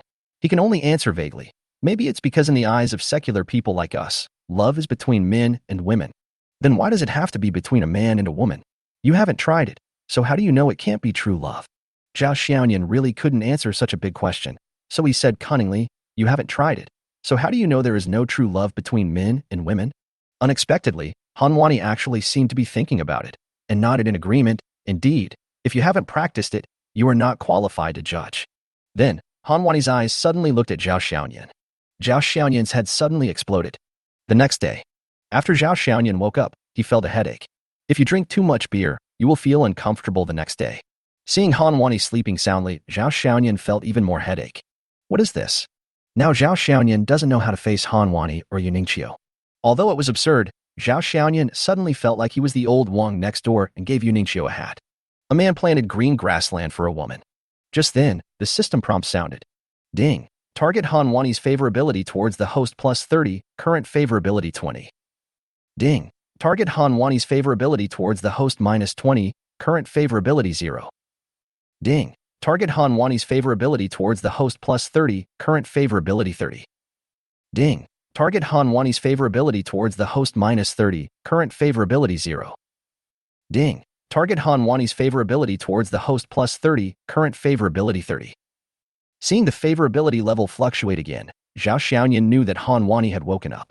But when looking at Han Wani, she still looked like she was sleeping soundly. A super beauty is a super beauty, even the outline of her back is so tempting. After a while, Han Wani's eyes slowly opened. The two of them just looked at each other without saying anything. After a long time, Han Wani suddenly asked, "Can you give me some money?" Zhao Xiaoyan hesitated for a moment and asked, "How much do you want?" Han Wani turned around and faced Zhao Xiaoyan. "It's enough money to keep me well-fed and well-clothed for the rest of my life." Good. Zhao Xiaoyan agreed to Han Wani without any hesitation. Han Wani took out a cigarette and was about to light it, but Zhao Xiaoyan snatched the cigarette away. Women, it's better not to smoke. Okay. Chapter 114. First visit to Weio village. Zhao Xiaoyan nodded. Okay. Where are you going? I don't know, but I have to leave. Han Wani said, I received a call from Ningqiu last night. She told her everything that happened at night. I told her that I wanted to break up. I know that her parents would not agree that their daughter is such a person, and her grandfather would definitely not accept it. If this continues, she will be under a lot of pressure and I will be very uncomfortable. Han Wani shed tears. What's more, now that we are like this, my body has betrayed her. Our love is no longer pure. Zhao Xiaoyan said without even thinking, you can come back to Lingzhou with me. No, thank you. A simple thank you pushed the relationship between the two people further apart again. Are you planning on going anywhere? I haven't thought about it yet. I just want to go out for a walk, look around, and feel the beauty of this world. Will you come back then? I don't know, maybe, maybe not. After the two of them had lunch at the hotel, Han Wani left very decisively. He was even unwilling to leave a phone number for Zhao Xiaoyan. Zhao Xiaoyan transferred 100 million yuan to her, gave her his business card, and told her to remember to call him if she had any problems. Han Wani accepted the business card. Not long after Han Wani left, Han Mingzi called and said that he had arrived at the hotel. When Zhao Xiaoyan arrived at the lobby, he saw Han Mingzi sitting in the lounge area. Seeing Zhao Xiaoyan coming down, Han Mingzi directly threw a pair of car keys to him. Ningqiu asked me to borrow yours, saying you might need the car soon. The car is outside and has a full tank of gas. Zhao Xiaoyan was just thinking about how to get a car, but he didn't expect Yu Ningqiu to have someone deliver it to him. It seems that woman is quite thoughtful. But then he thought about how he had cheated on her, and he couldn't help but feel a little sad. By the way, did the other party give you any trouble about what happened last night? Zhao Xiaoyan was actually a bit unkind last night. He beat the guy up and left without a care. I wonder if he caused any trouble for Han Mingzi. Han Mingzi smiled calmly. It's okay. He was the one who made the mistake first. He can't publicize this matter and just swallow the loss in silence. But he is looking for you everywhere, clamoring for revenge. Zhao Xiaoyan also smiled, not taking Zheng Yaodian to heart at all. Anyway, I'm just a passerby in the Magic City. If he has the ability, just let him come to Lingzhou to find me. By the way, how is Yu Ningqiu now? After all, he was here to help with the acting, and even though he messed up in the end, he still had to show some concern. Especially after hearing that Han Wani had broken up with her, he didn't know how Yuningshyo would react and act in the face of a double blow. She has been confined by Grandpa Yu. But when she contacted me this morning, I could sense that she was in a very bad condition. When mentioning Yuningshyo, Han Ming's face was full of concern. Zhao Xiaoyan reminded him, "You should spend more time with her recently. I heard that women are easiest to conquer when they are vulnerable. If you don't do it well, you may not succeed." If Han Mingze and Yuningshyo could succeed, Zhao Xiaoyan would feel much less guilty. I can steal her away while Han Mingze is responsible for straightening her out. This is a good solution. I want to, but they won't see me. It can be seen that young Master Han must have been rejected. After all, his relationship with Han Mingze was not very deep, and it involved matters between men and women, so it was not convenient for him to say too much. After the two chatted for a while, Han Mingze said goodbye and Zhao Xiaoyan went to pack his luggage and check out. Han Mingze prepared a Wrangler off-road vehicle for himself, which is very suitable for driving on mountain roads. Following the address given by Yuningshyo, Zhao Xiaoyan first drove on the highway, then turned to the national and provincial roads, and finally drove to the somewhat rugged county road. Only then did he realize how wise it was for Han Mingze to equip him with an off-road vehicle. After driving for more than 2 hours, the off-road vehicle finally arrived at its destination, Weio Village. Although Weio Village is also a mountainous area, it is much better than the mountainous areas in the southwest. At least as far as he could see, Zhao Xiaoyan seldom saw wooden tile houses or yellow mud houses. Most of them were brick and tile houses. Some people with better economic conditions even had 3-story villas. Zhao Xiaoyan drove the car to the threshing ground at the entrance of the village. As soon as he got off the car, many people came to the old woman who was chatting in front of her house and cast curious glances at him. Zhao Xiaoyan walked up to the nearest elderly women and asked with a smile, "Auntie, which way is Weio Village Primary School?" The old woman, who had been just watching, immediately became alert when she heard that the young man in front of her was going to Weio Village. Zhao Xiaoyan saw an old woman put her work on a stool and walked away quickly with a serious look on her face, while another old woman asked coldly, "What are you doing in Weio Village?" "I want to find someone." The old woman asked coldly, "Are you here to see teacher's son as well?" Zhao Xiaoyan was stunned. He heard the old woman use the word "also," which meant that he was obviously not the only one who wanted to look for Sun Yalan. "Auntie, is there anyone else who wants to go see Sunya?" "Teacher's son. It's him." At this time, there was a noisy sound of footsteps from the side. Zhao Xiaoyan turned around and saw the old woman who had just left, now rushing towards this side with a few middle-aged men in their 50s or 60s. Zhao Xiaoyan was slightly stunned when he saw this scene. In the time it took him to be distracted, several people had already arrived. "Village party secretary, this person wants to see teacher Sunday." The old woman who had spoken to Zhao Xiaoyan earlier spoke to the old man walking in front. The village party secretary looked Zhao Xiaoyan up and down, frowned and asked, "You look unfamiliar to me. Which village are you from?" Zhao Xiaoyan was about to speak when he suddenly saw a half-grown child running over, shouting as he ran, Grandpa's secretary, it's bad. That group of people are going to school again." The village party secretary slapped his thigh, cursed, and said to the people around him, "Hurry up and call all the younger generations to go to school." Several people immediately dispersed, some made phone calls, and some went to call for help. Suddenly the scene became a little chaotic. When Zhao Xiaoyan saw the attitude of the crowd, he immediately had a bad feeling in his heart and grabbed the village party secretary who was about to leave. "Take my car." The village party secretary glanced at Zhao Xiaoyan and finally nodded. Hurry up, hurry up." Zhao Xiaoyan trotted to the side of the Wrangler, quickly opened the door, and started the car. The village party secretary also arrived and sat in the passenger seat. "Go ahead." The village party secretary pointed at the road and said, with a serious expression on his face. A few minutes later, under the guidance of the village party secretary, the Wrangler finally drove to the gate of a primary school and stopped. Chapter 115: Sun Yalan's critical moment. In fact, if you calculate the distance, the village entrance to the primary school is not very far, but because it is a crossroad and a dirt road, the speed of the off-road vehicle could not be increased, so it took a little more time. At this time, the school gate was closed, only a small door on the side was open. A young man in his 20s was standing in front of the small door smoking. Seeing an off-road vehicle arriving, the young man walked towards this side. After the car stopped, Zhao Xiaoyan jumped out of the car and walked quickly into the school. "Stop! What are you doing?" The young man reached out to stop Zhao Xiaoyan. Seeing the young man's slick appearance, Zhao Xiaoyan felt that he was not a good person and shouted, "Get lost." The young man was also angry. He threw the cigarette to the ground, shouted, "Fuck," and kicked it. Then, the young man felt his feet go empty and he fell heavily to the ground. The young man suffered a loss in one move and was furious. He got up in a panic and was about to continue, but he heard a loud shout behind him. Stop. The young man looked around and found that it was the old party secretary of Weo Village who came. He pointed at the old party secretary and said, "Old man, you have ruined Brother Chang's good deeds time and time again, but he is a man who does not bear grudges and has not made a fuss about you. Brother Chang is proposing to me in there now. If you dare to ruin Brother Chang's good deeds, be careful that he will punish you as well." You. The village party secretary was furious and pointed at the young man before he said a word. The young man who had just shouted at him fell to the ground. And this time he fell obviously harder than last time. The young man just lay on the ground groaning for a long time and didn't even get up. The village party secretary looked at the man who beat others again. Without even looking at the young man lying on the ground, he walked straight through the small door and entered the school. The village party secretary had no time to care about anything else and hurriedly followed. Weo Village Primary School, inside the classroom. "Teacher son, look at how sincere I am. Why don't you just follow me?" A fat and big-eared man, wearing a suit and with hairspray on his hair, looked quite well-groomed. The man was holding a bouquet of roses in his hand and was talking to Chen Yijuan, who was wearing a sports suit, with his eyes wide open. Behind the man, there were a few young people standing. Hearing the man talking, several young people smiled and said, "Yes, sister-in-law, follow our brother Chang." Chen Yijuan looked at the dozen or so children in the classroom and said soothingly, "Students, don't be afraid. Sit down."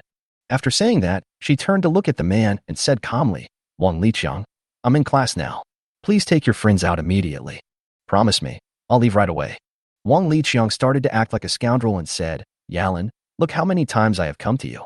I really came here with sincerity. What's so good about being a teacher? As long as you follow me, I guarantee that you will have a good life, which is much better than being a crappy teacher here." Chen Yijuan scolded, "Wang Liqiang, just give up on this idea. I will not marry you. Also, I am married and my husband is very powerful.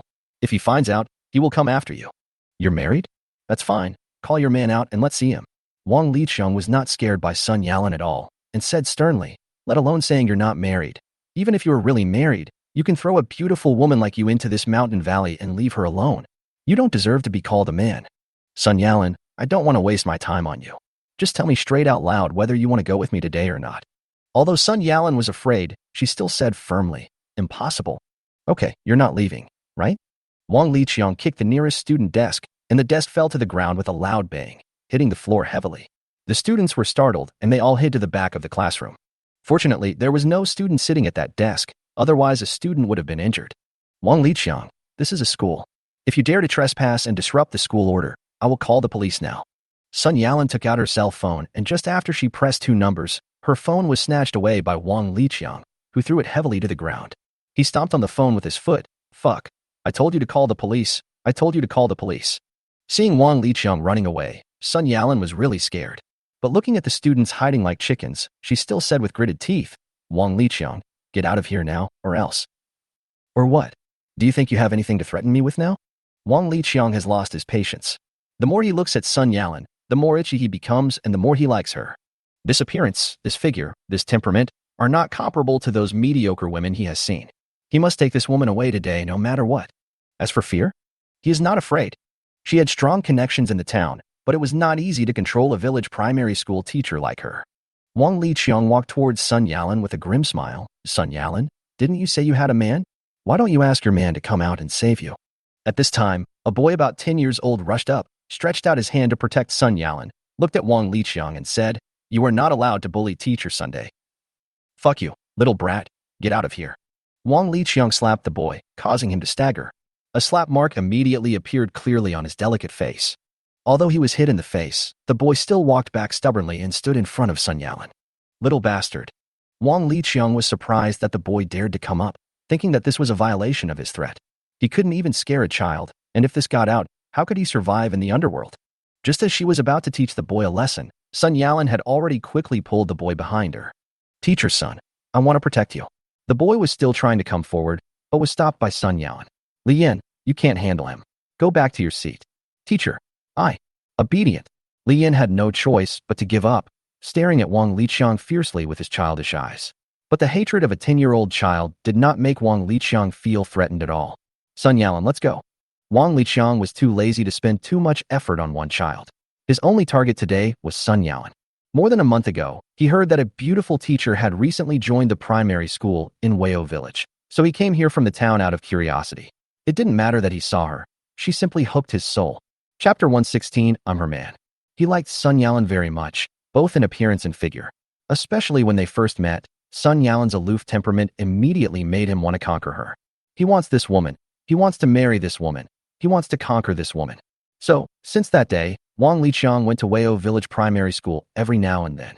He first flirted with her, then invited her to dinner, sent her flowers, and asked her to watch a movie. He used all the tricks he used to chase women online. It can be said that he never put so much effort into other women. But Sun Yalan just wouldn't get along. She never treated him well, and even avoided him when he saw her.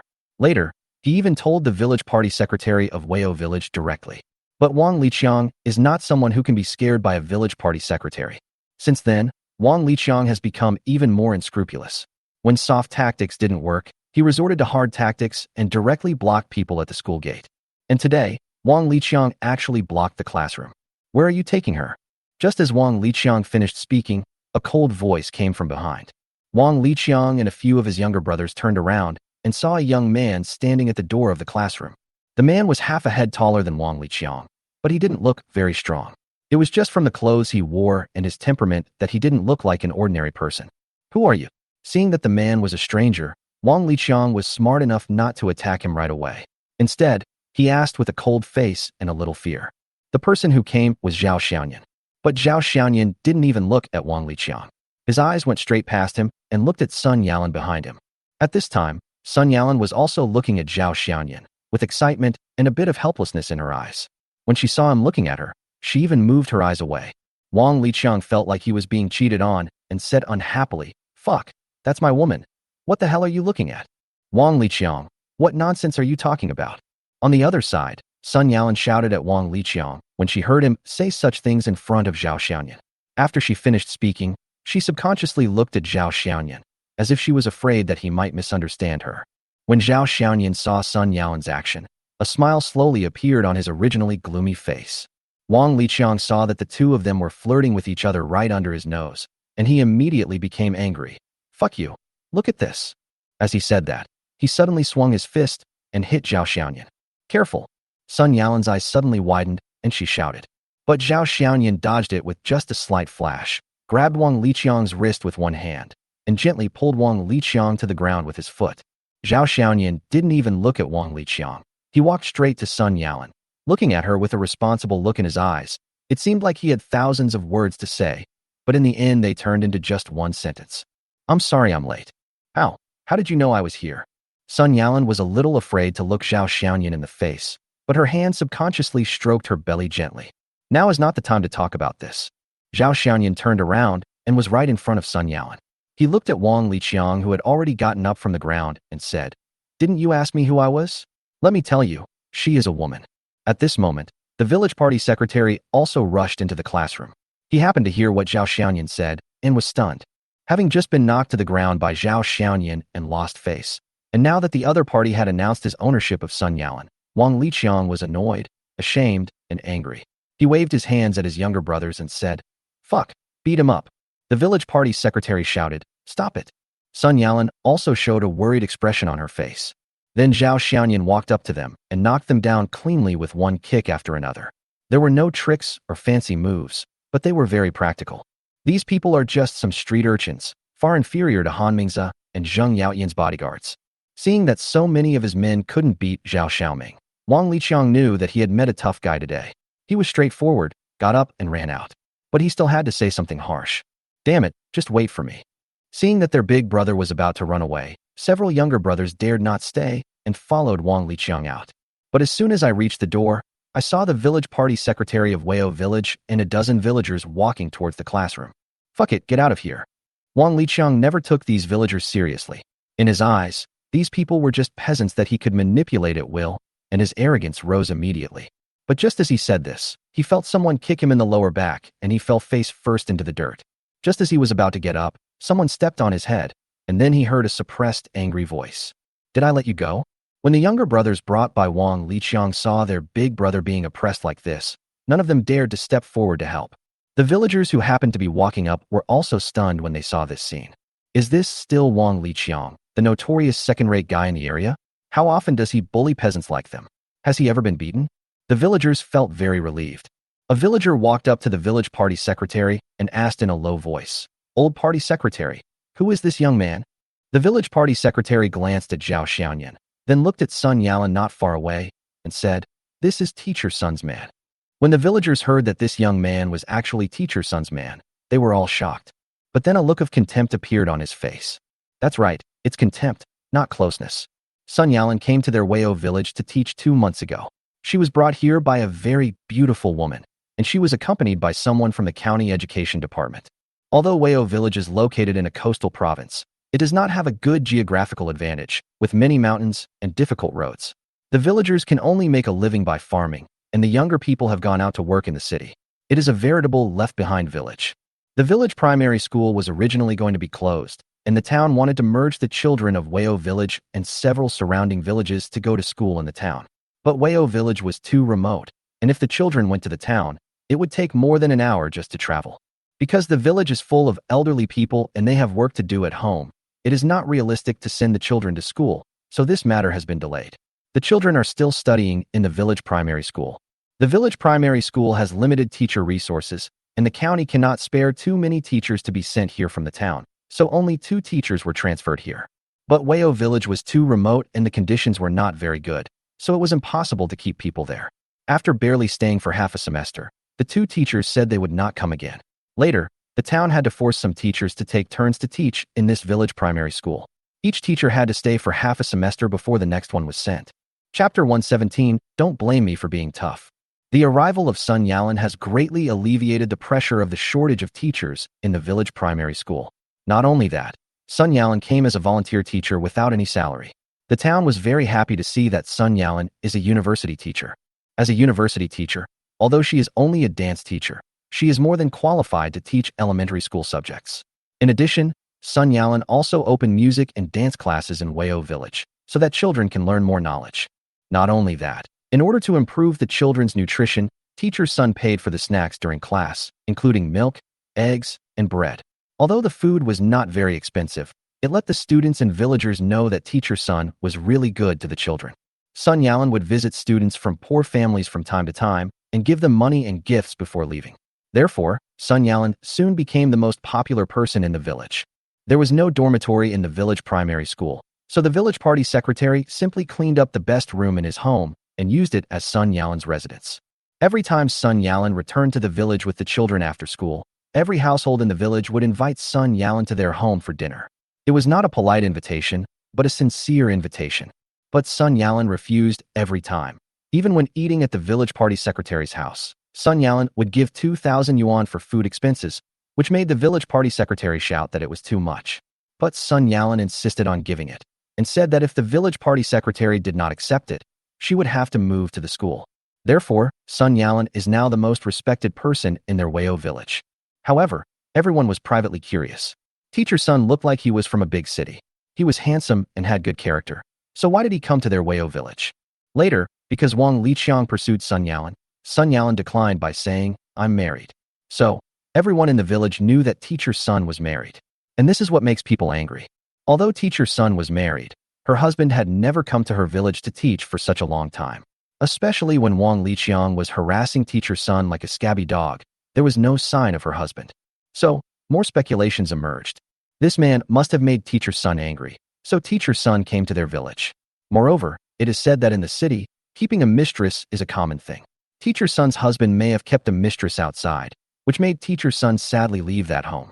Some people even directly think that Teacher Sun's husband is probably a man who likes to beat his wife, and Teacher Sun must have left because he couldn't stand him. Otherwise, why has Teacher Sun been here for such a long time? But her man has never shown up once. Anyway, there are all kinds of speculations, but all the speculations have one origin.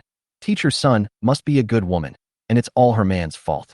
Over time, as Teacher Sun became more and more popular, her husband became more and more condemned by the villagers. So, when the people in Wei-O village heard that this man was actually Teacher Sun's man, instead of loving him, they were filled with disgust.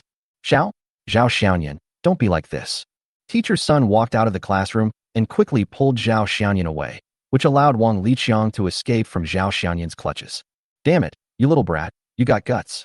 Just wait and see if I don't teach you a lesson. Wang Liqiang stood up and spoke viciously to Zhao Xiaoyan, then took out his cell phone and started calling people. Today he lost face. He didn't get the woman, but was beaten up and stepped on in front of so many people. He must get back at this place, otherwise he, Wang Liqiang, will no longer be able to stay in Shishui town. Hey, brother, I was beaten up. Yes, it was at Weio Village Primary School. The person is still there. Okay. Wang Liqiang hung up the phone, pointed at Zhao Xiaoyan and cursed. Fuck you. Don't leave if you have the guts. I'll show you how to deal with you. When the village party secretary saw Wang Liqiang calling someone, he immediately guessed who he was calling.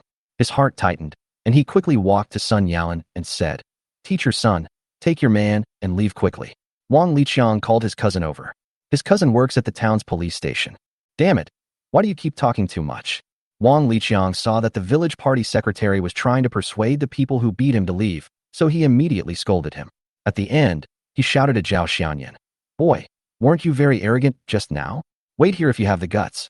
If you dare to run away, I will hold the whole thing accountable to Weio Village. This is a naked threat, Sun Yalan said angrily.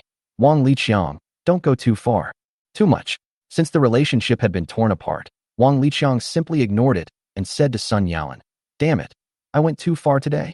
Sun Yalan, it's a blessing for me to like you, but you don't know how to appreciate it, so don't blame me for being tough. Isn't this your man? Fine, I'm going to deal with your man. If he dares to hit me, I'll put him in jail and sentence him to 3 to 5 years. At this point, Wang Liqiang showed a lewd expression again. But if you are willing to accompany me for one night, then forget it. As soon as he finished speaking, Zhao Xiaoyan walked up to him and slapped Wang Liqiang hard in the face. Bang! The sound was as loud as firecrackers. Wang Liqiang was slapped so hard that he turned around in a circle. There was a big red palm print on his left cheek, and his face was swollen. Wang Liqiang became obedient. Touching his swollen left cheek, he looked at Zhao Xiaoyan with vicious eyes, but said nothing more. Sun Yalan was now angry and anxious. She pulled Zhao Xiaoyan aside and said with concern, You should leave quickly. If you want to leave, they can't stop you. I can go, but you have to come with me. The reason why Zhao Xiaoyan came was to take Sun Yalan away. After all, she was pregnant with his child. It would be fine if he didn't know before, but now it's unreasonable to let her stay outside. What's more, with someone like Wang Liqiang around, Zhao Xiaoyan would never keep Sun Yalan here. Fortunately, I came today. If I hadn't come, I don't know what the outcome would have been. As for leaving after beating Wang Liqiang, to be honest, Zhao Xiaoyan had never thought about it. Apart from anything else, Wang Liqiang actually dared to covet Sun Yalan, and even dared to rush to the school so openly. Just for this reason, Zhao Xiaoyan would not let him go. However, Zhao Xiaoyan would not stand there stupidly and wait for people to come.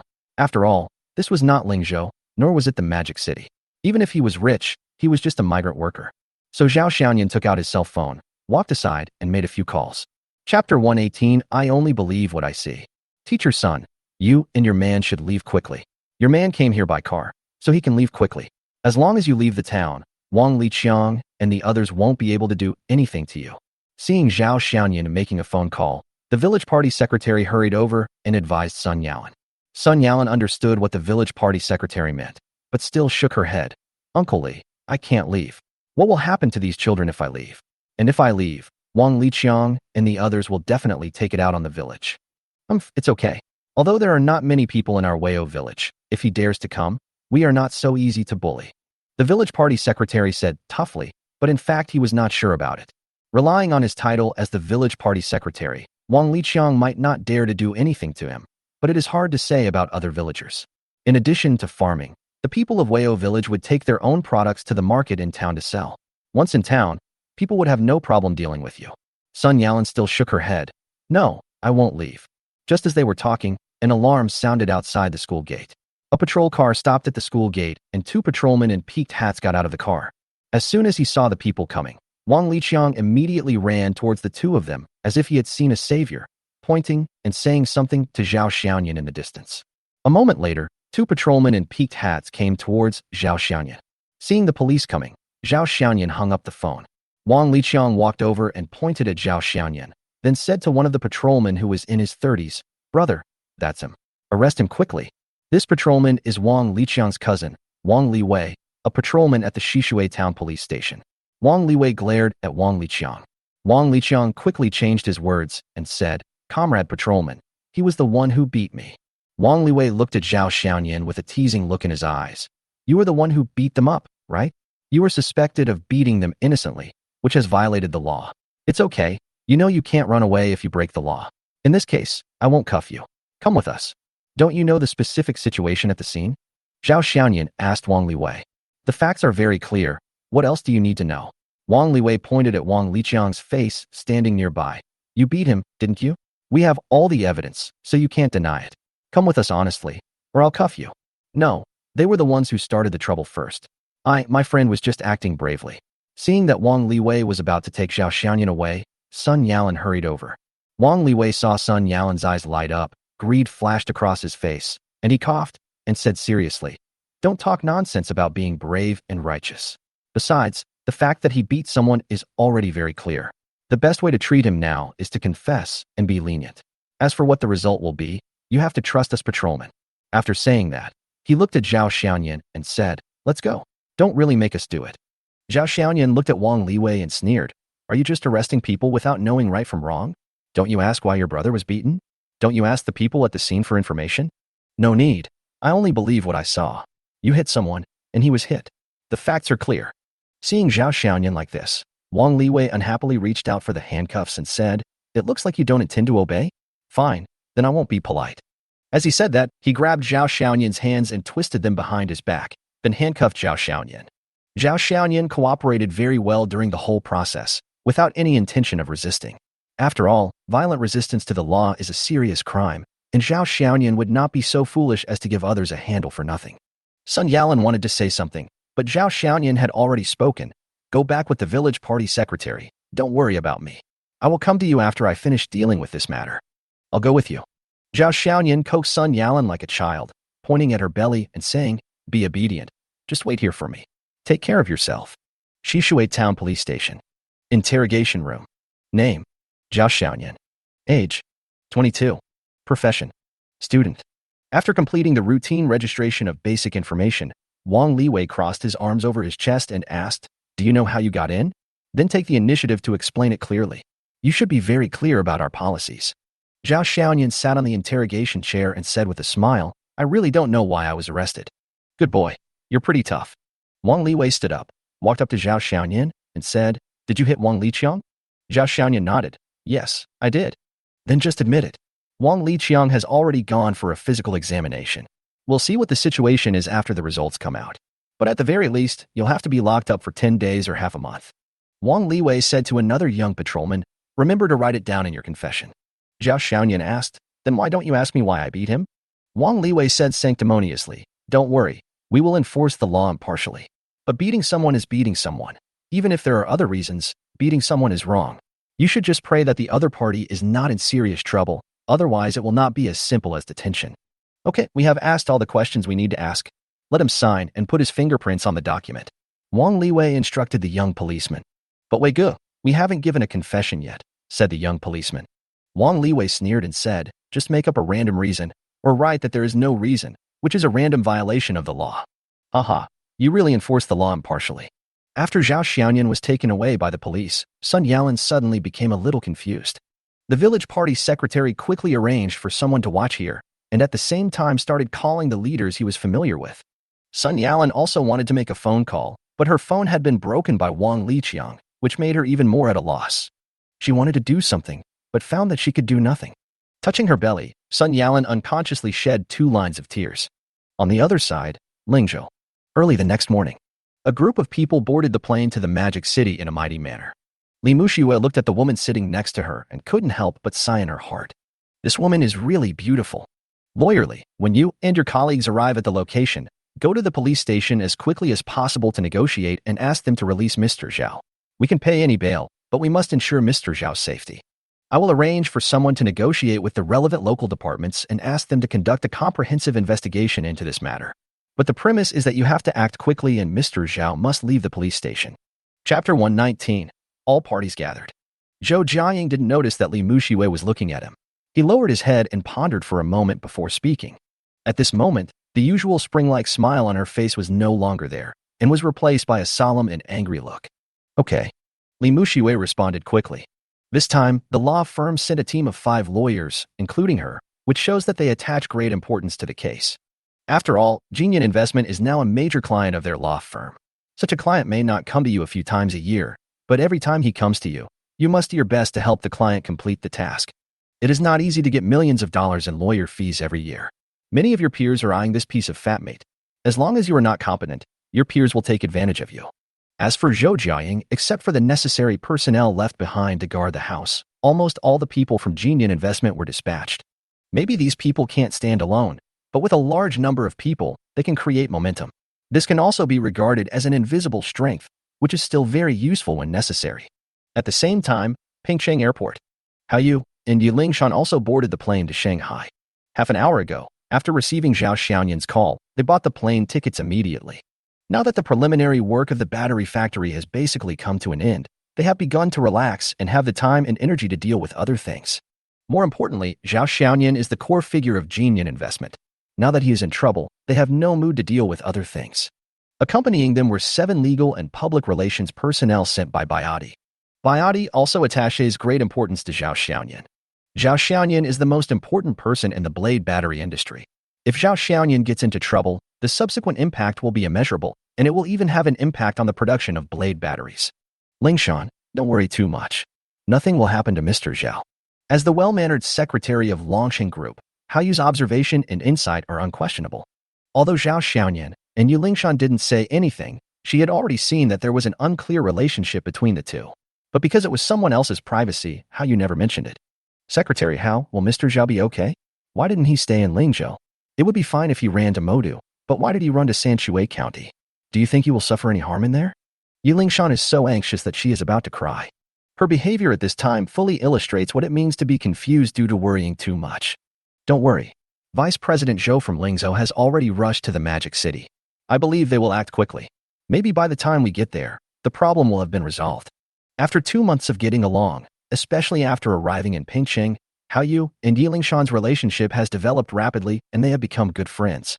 Of course, as a Longxing employee on secondment to Jinyan, Hao Yu hesitated for a while after receiving Zhao Xiaoyan's call, but still called Su Yinner. 3 hours later, the plane from Lingzhou to Magic City landed. As soon as Zhou Jiaying and others left the airport, a handsome man walked up to them. Excuse me, is this Mr. Zhou Jiaying? I am. You are. Hello, Mr. Zhou. I'm Han Mingze. Ningxiu asked me to pick you up. Zhao Xiaoyan did not call Han Mingze, but Han Mingze received a call from Yu Ningxiu who was under house arrest, asking him to pick up Zhou Jiaying and his group. It was at this time that Han Mingze learned that something had happened to Zhao Xiaoyan. Yu Ningxiu's words were very effective on Han Mingze's side. Yu Ningxiu meant for him to send someone to pick him up, but Han Mingze still brought his own people. One is the importance attached to Yu Ningxiu's words. The second reason is that he felt that Zhao Xiaoyan was a good person and worthy of making friends with him. Although Zhou Jiaying was curious, she knew Yu Ningxiu, and she also knew that Zhao Xiaoyan came to the Magic City this time because of Yu Ningxiu. In fact, Zhou Jiaying was very angry with Yu Ningxiu. If it weren't for Yu Ningxiu, Zhao Xiaoyan wouldn't have come to the Magic City and wouldn't be in prison now. However, when he saw the convoy of more than a dozen Prado vehicles and a dozen well-trained bodyguards, Zhou Jiaying was still quite shocked. Let's set off now, Zhou Jiaying said to Han Mingze. She now wished she could rush to Zhao Xiaoyan as soon as possible, fearing that if she was late for a minute, Zhao Xiaoyan would suffer more. But Han Mingze did not move and said, wait a moment, I need to pick someone up. Just when Zhou Jiaying was puzzled, another group of people walked out of the airport. Walking in front was a woman who was not very tall but had a very strong aura. Mr. Su. At this time, Su Yinner also saw Han Mingze and Zhou Jiaying, so she came over with her people. Yinner, long time no see. Because of the Yu family, Han Mingze had met Su Yinner several times and they were considered acquaintances. Su Yinner still had a poker face. Mingze, are all the people here? If they are, shall we set off? Han Mingze was no longer surprised by Su Yinner's temper. He nodded and said, everyone is here. Let's set off now. Zhou Jiaying was surprised and said, Mr. Su came here this time. Same as you, Su Yinner said sparingly. Han Mingze wondered, you two came on the same plane. Didn't you see each other on the plane? Su Yinner interrupted, there's no time for idle chatter now, let's get going. Zhao Xiaoyan didn't call Su Yinner, but Su Dajiang. Su Dajiang was old, and he certainly couldn't rush over for such a thing. So he asked his granddaughter to rush over. As the future son-in-law that he had chosen, Su Dajiang valued him very much. Otherwise, after Zhao Xiaoyan agreed to help Yu Ningxiu, Su Dajiang would not have called Yu Ningyun in advance, which led to Zhao Xiaoyan, the fake son-in-law, being exposed before they even met. Su Dajiang's idea was very simple. He was afraid that the Yu family really fell in love with Zhao Xiaoyan. Han Mingze also felt that now was not the time to chat about family matters, so he quickly said, "Yes. Let's not waste any more time. Let's get in the car. If you have anything to say, we can talk on the way. Girl, just eat a little." The old woman brought the reheated food and felt distressed when she saw Sun Yalan's tear-stained face. The village party secretary was squatting in front of the gate smoking with a few people. The atmosphere was very depressing. He also made a phone call, calling the mayor. But when the mayor heard that someone was locked up for beating someone up, and the person who was beaten was Wang Liqiang, he decided not to help. Sanshui County was not a wealthy county to begin with, and the Shishui town under it was even less wealthy. The town's economy is mainly based on individual businesses or peasant families. The only decent township enterprise is Wang Liqiang's Liqiang fruit processing factory, which is the only thing Shishui town can boast of. It can be said that the town has a clear policy bias towards the Liqiang fruit processing factory. So as the head of the town, he would not slap the face of the boss of his own town for an outsider. At this time, the old village party secretary's cell phone rang. Chapter 120, Playboy. "Hello, Changhua, what's going on?" The village party secretary asked hurriedly as soon as he answered the phone. "Uncle San, I tried to communicate with the police station several times, but they kept giving me the runaround. I still didn't get to meet the Zhao Xiaoyan you mentioned." The person on the other end of the phone was a kid from Weio village, a relative of the old village party secretary, named Li Changhua, who worked in the town party committee, but he was not an official, just an ordinary clerk in the social affairs office. "Well, you were trying to communicate. When you return to the village, Uncle will treat you to a drink." The village party secretary also knew that the other party was a low-ranking figure and that it would be difficult to handle the matter. But Li Changhua was a government employee after all and lived in the town, so he could only continue to let him communicate. In fact, the village party secretary had also had his own plans before, wanting to bring Li Changhua and Sun Yalan together. Although Li Changhua also liked Sun Yalan always kept her distance from him, and her rejection was obvious. So Li Changhua gave up this idea. For this reason, the village party secretary felt very sorry.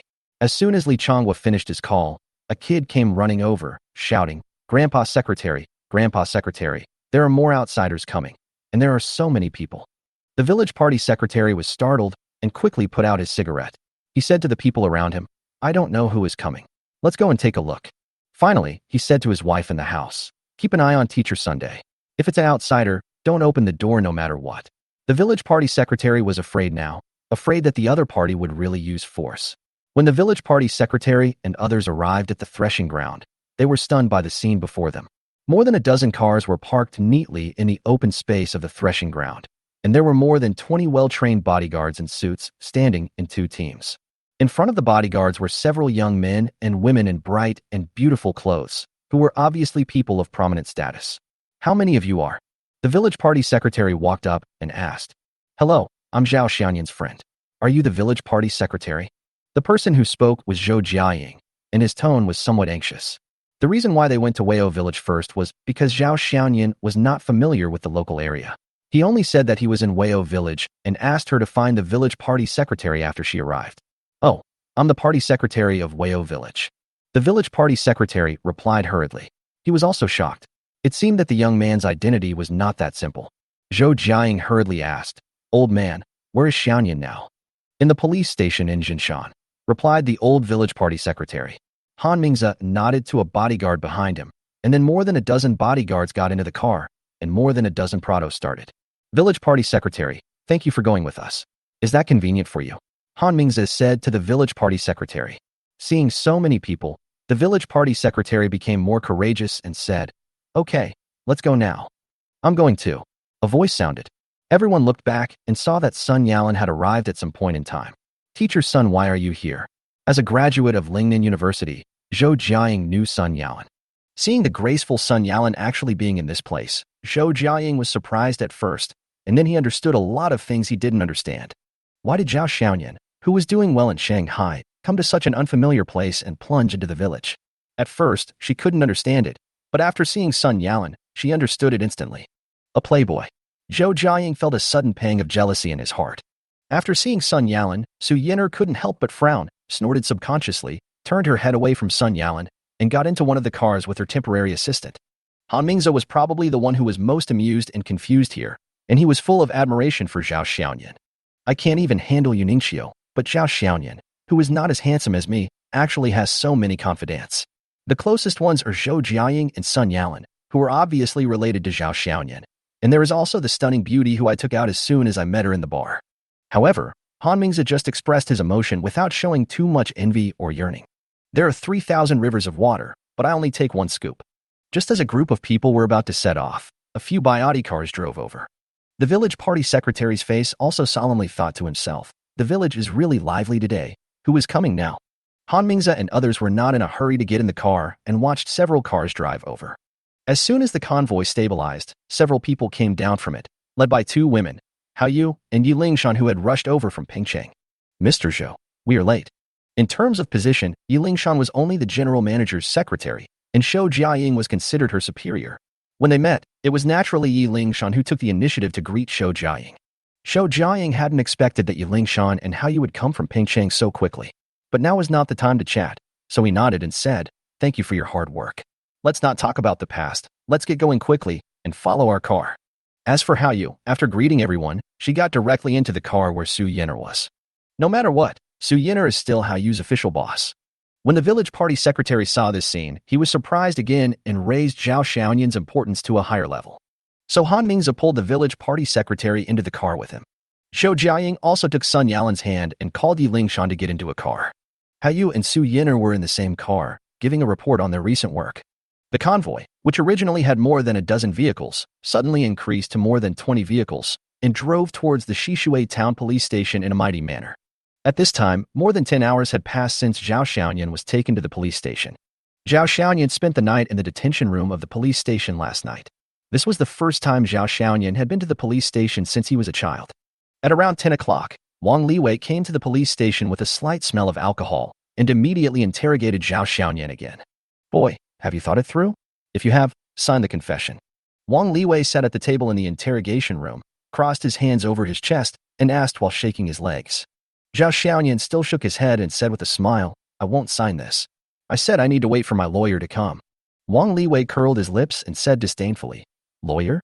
You must have watched too many Hong Kong movies." Last night, his cousin Wang Liqiang treated him to a meal at the best hotel in town, and after that, he took him to the county to have a good night. In the end, after pretending to refuse several times, he reluctantly accepted a big red envelope that his cousin had stuffed into him. Wang Liqiang's demand was very simple: Zhao Xiaoyan should go to jail. Chapter 121. Another charge. Wang Liwei didn't waste any words. He took out an injury report from the evidence bag and said, "The victim was examined yesterday, and it was determined to be a minor injury. You are not only suspected of administrative punishment, but also criminal responsibility. I advise you to take the initiative to admit it. It can also be regarded as your active cooperation, and it can be handled at your discretion when sentencing." Zhao Xiaoyan didn't even look at the injury report, just looked at the other party without saying a word. "Damn it, what's your attitude? Are you going to go against the police?" Wang Liwei got angry when he saw Zhao Xiaoyan's look, thinking that this was a serious challenge to his authority. He was so angry that he walked up to him and raised his hand to slap Zhao Xiaoyan. Pa!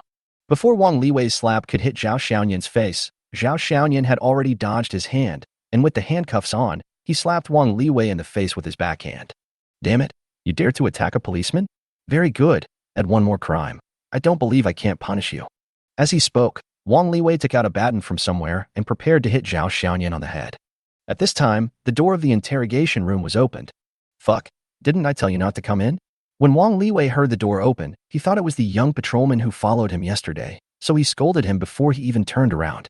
But when he turned around, he saw the face of Director Jiaping. "Director, I'm sorry, I didn't know you were coming."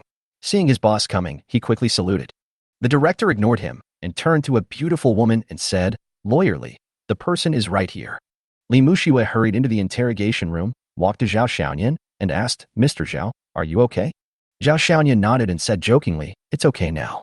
But if it wasn't for lawyerly showing up in time, I might have really been in trouble." Li Mushiwe thought Zhao Xiaoyan was complaining about her being late, and she felt a little aggrieved, but she still said embarrassedly, "There was no flight from Lingzhou to Magic City last night, so I was delayed on the way." Zhao Xiaoyan smiled, glanced at Wang Liwei, who was still holding the baton, and said to Li Mushiwe, "I don't mean to blame you. I'm just afraid that if you come a little later, I won't be like this anymore." The meaning of this statement is very clear. Li Mushiwe turned her head and looked at the director and said, "Director Chen, I want to bail my client out now. At the same time, I want to accuse this patrolman of abusing his power and forcing a confession by torture." Without waiting for the director to speak, Wang Liwei said unhappily. Who are you? Why are you speaking so arrogantly? I am Zhao Xiaoyan's attorney, and this is my attorney certificate. Li Muxue showed the relevant documents and said to Wang Liwei, Comrade Patrolman, in view of what you have done, and I saw it with my own eyes, we reserve the right to appeal to the higher authorities. Director Chen also looked at Wang Liwei with a bad look on his face and said sternly, Wang Liwei, you go out now and hand in your self-review to me before leaving get off work. After all, he is one of their own. If Wang Liwei is really dealt with, it will be embarrassing for Director Chen. At this time, a policeman walked up to the director and whispered, Director, County Magistrate's son is here. Director Chen was startled and said, Why didn't anyone notify the county magistrate when he came? Quick, please ask the county magistrate to come to my office. Captain, the county magistrate is with those people. It seems like the county magistrate came just for them. Director Chen. There were already quite a few people standing in the reception room of the police station's office hall. Zhou Jiaying, Su Yin'er, Sun Yalan, Yilingshan and other girls were sitting there, waiting for news from Li Muxue with serious expressions. After all, this is a police station, and they can't get in. As Zhao Xiaoyan's lawyer, Li Muxue is allowed to see him. At this time, Han Mingzhou was talking to a middle-aged man in his 40s. The middle-aged man had an almost ingratiating smile on his face, while Han Mingzhou was obviously a little impatient and spoke in a perfunctory manner. Han Mingzhou was most afraid of this kind of leader. After meeting him, they would complain, make promises, and pat their chests. To put it bluntly, they wanted their group to invest here. Although he knew that the county magistrate was trying to please him for the sake of the public, he felt that investing in a resource-scarce place like Sanshui County was not worth it, not to mention the family company. Even Han Mingzhou himself felt that it was not worth it. But he had to give him face, and some words could not be too hurtful. Li Mingcheng glanced at the middle-aged man who was speaking and whispered to the village party secretary, Uncle San, that person is our county magistrate's son who just took office. The village party secretary was shocked again.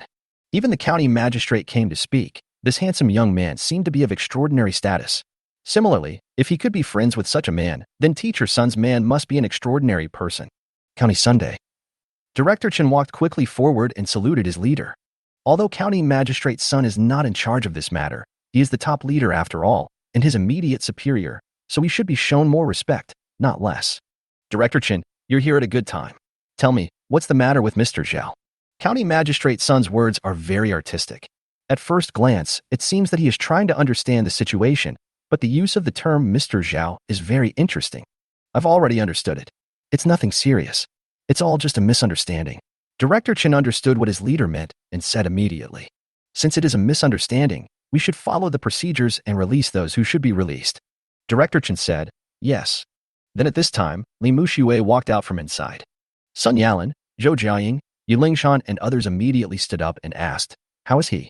Even Su Yin'er, who was sitting, cast her gaze over here. I have a general understanding of the situation. It's nothing serious. Li Muxue first reassured everyone, and then said to Director Chen, on behalf of my client, I formally request that the relevant personnel be held accountable for dereliction of duty. If you cannot handle this matter well, we will file a complaint with a higher-level department.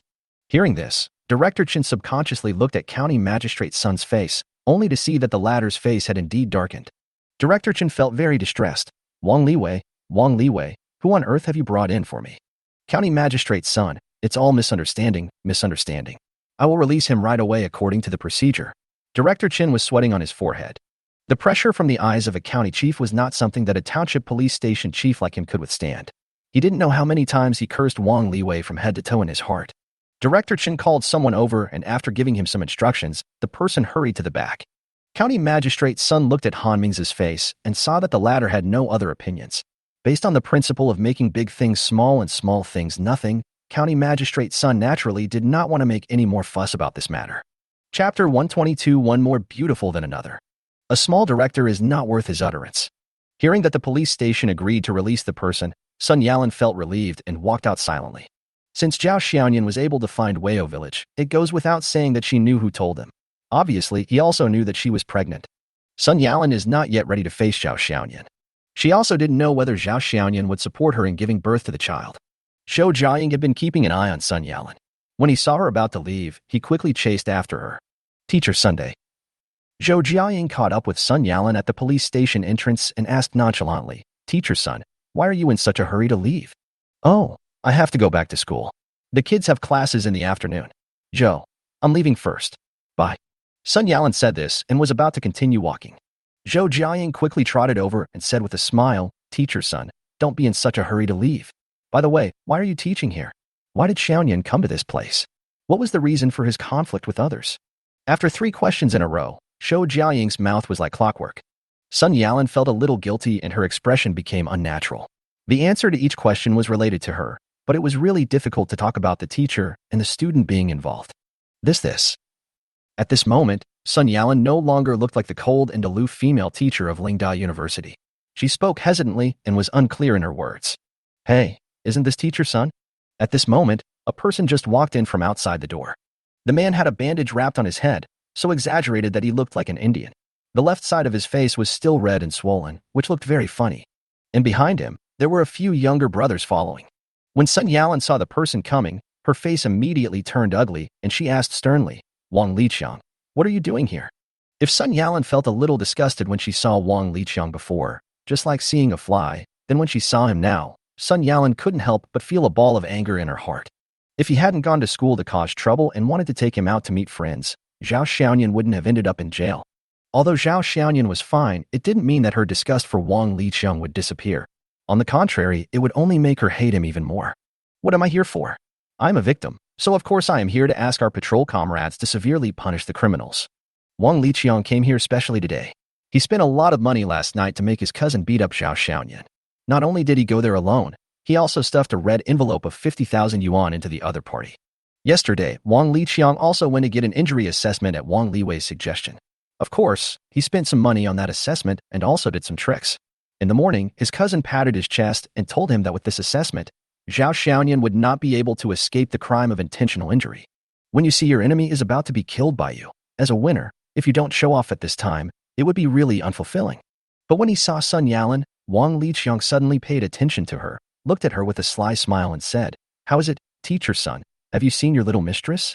As soon as the word mistress came out, Zhou Jiaying looked at Sun Yalan.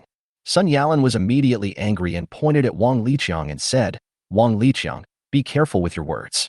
Sun Yalan's threat really had no effect on people like Wang Liqiang. "Ha ha ha, what do I need to be careful about? I'm the victim. Let me tell you, just because I was beaten like this, if I want to sue him, he will definitely go to jail." Wang Liqiang looked at Sun Yalan unscrupulously and said, "But as long as I am willing to sign a letter of apology, your mistress won't be a big deal. But I can't sign this letter of apology for nothing. It depends on the sincerity of Teacher Sunday." This is not just a hint, it is a blatant statement. Sun Yalan didn't say anything, just watching Wang Liqiang talking to himself. The more she looked at his confident face, the more she hated him. She felt that saying one more word to him would make her sick. "Oh, then what kind of sincerity will it take for you to sign the letter of understanding?" Sun Yalan didn't say anything, but Zhou Jiaying walked up to Sun Yalan and asked. Wang Liqiang was completely focused on Sun Yalan and didn't notice Zhou Jiaying. When Zhou Jiaying asked him a question, he saw a woman who was prettier than Sun Yalan, and his eyes widened immediately.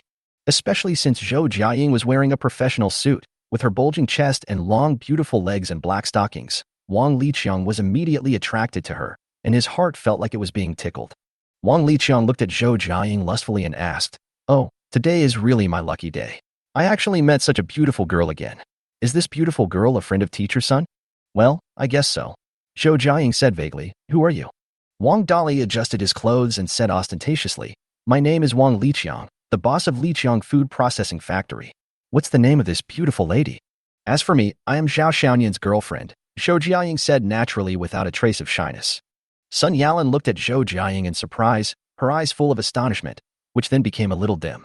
When Wang Liqiang heard Zhou Jiaying's words, his heart was filled with great waves.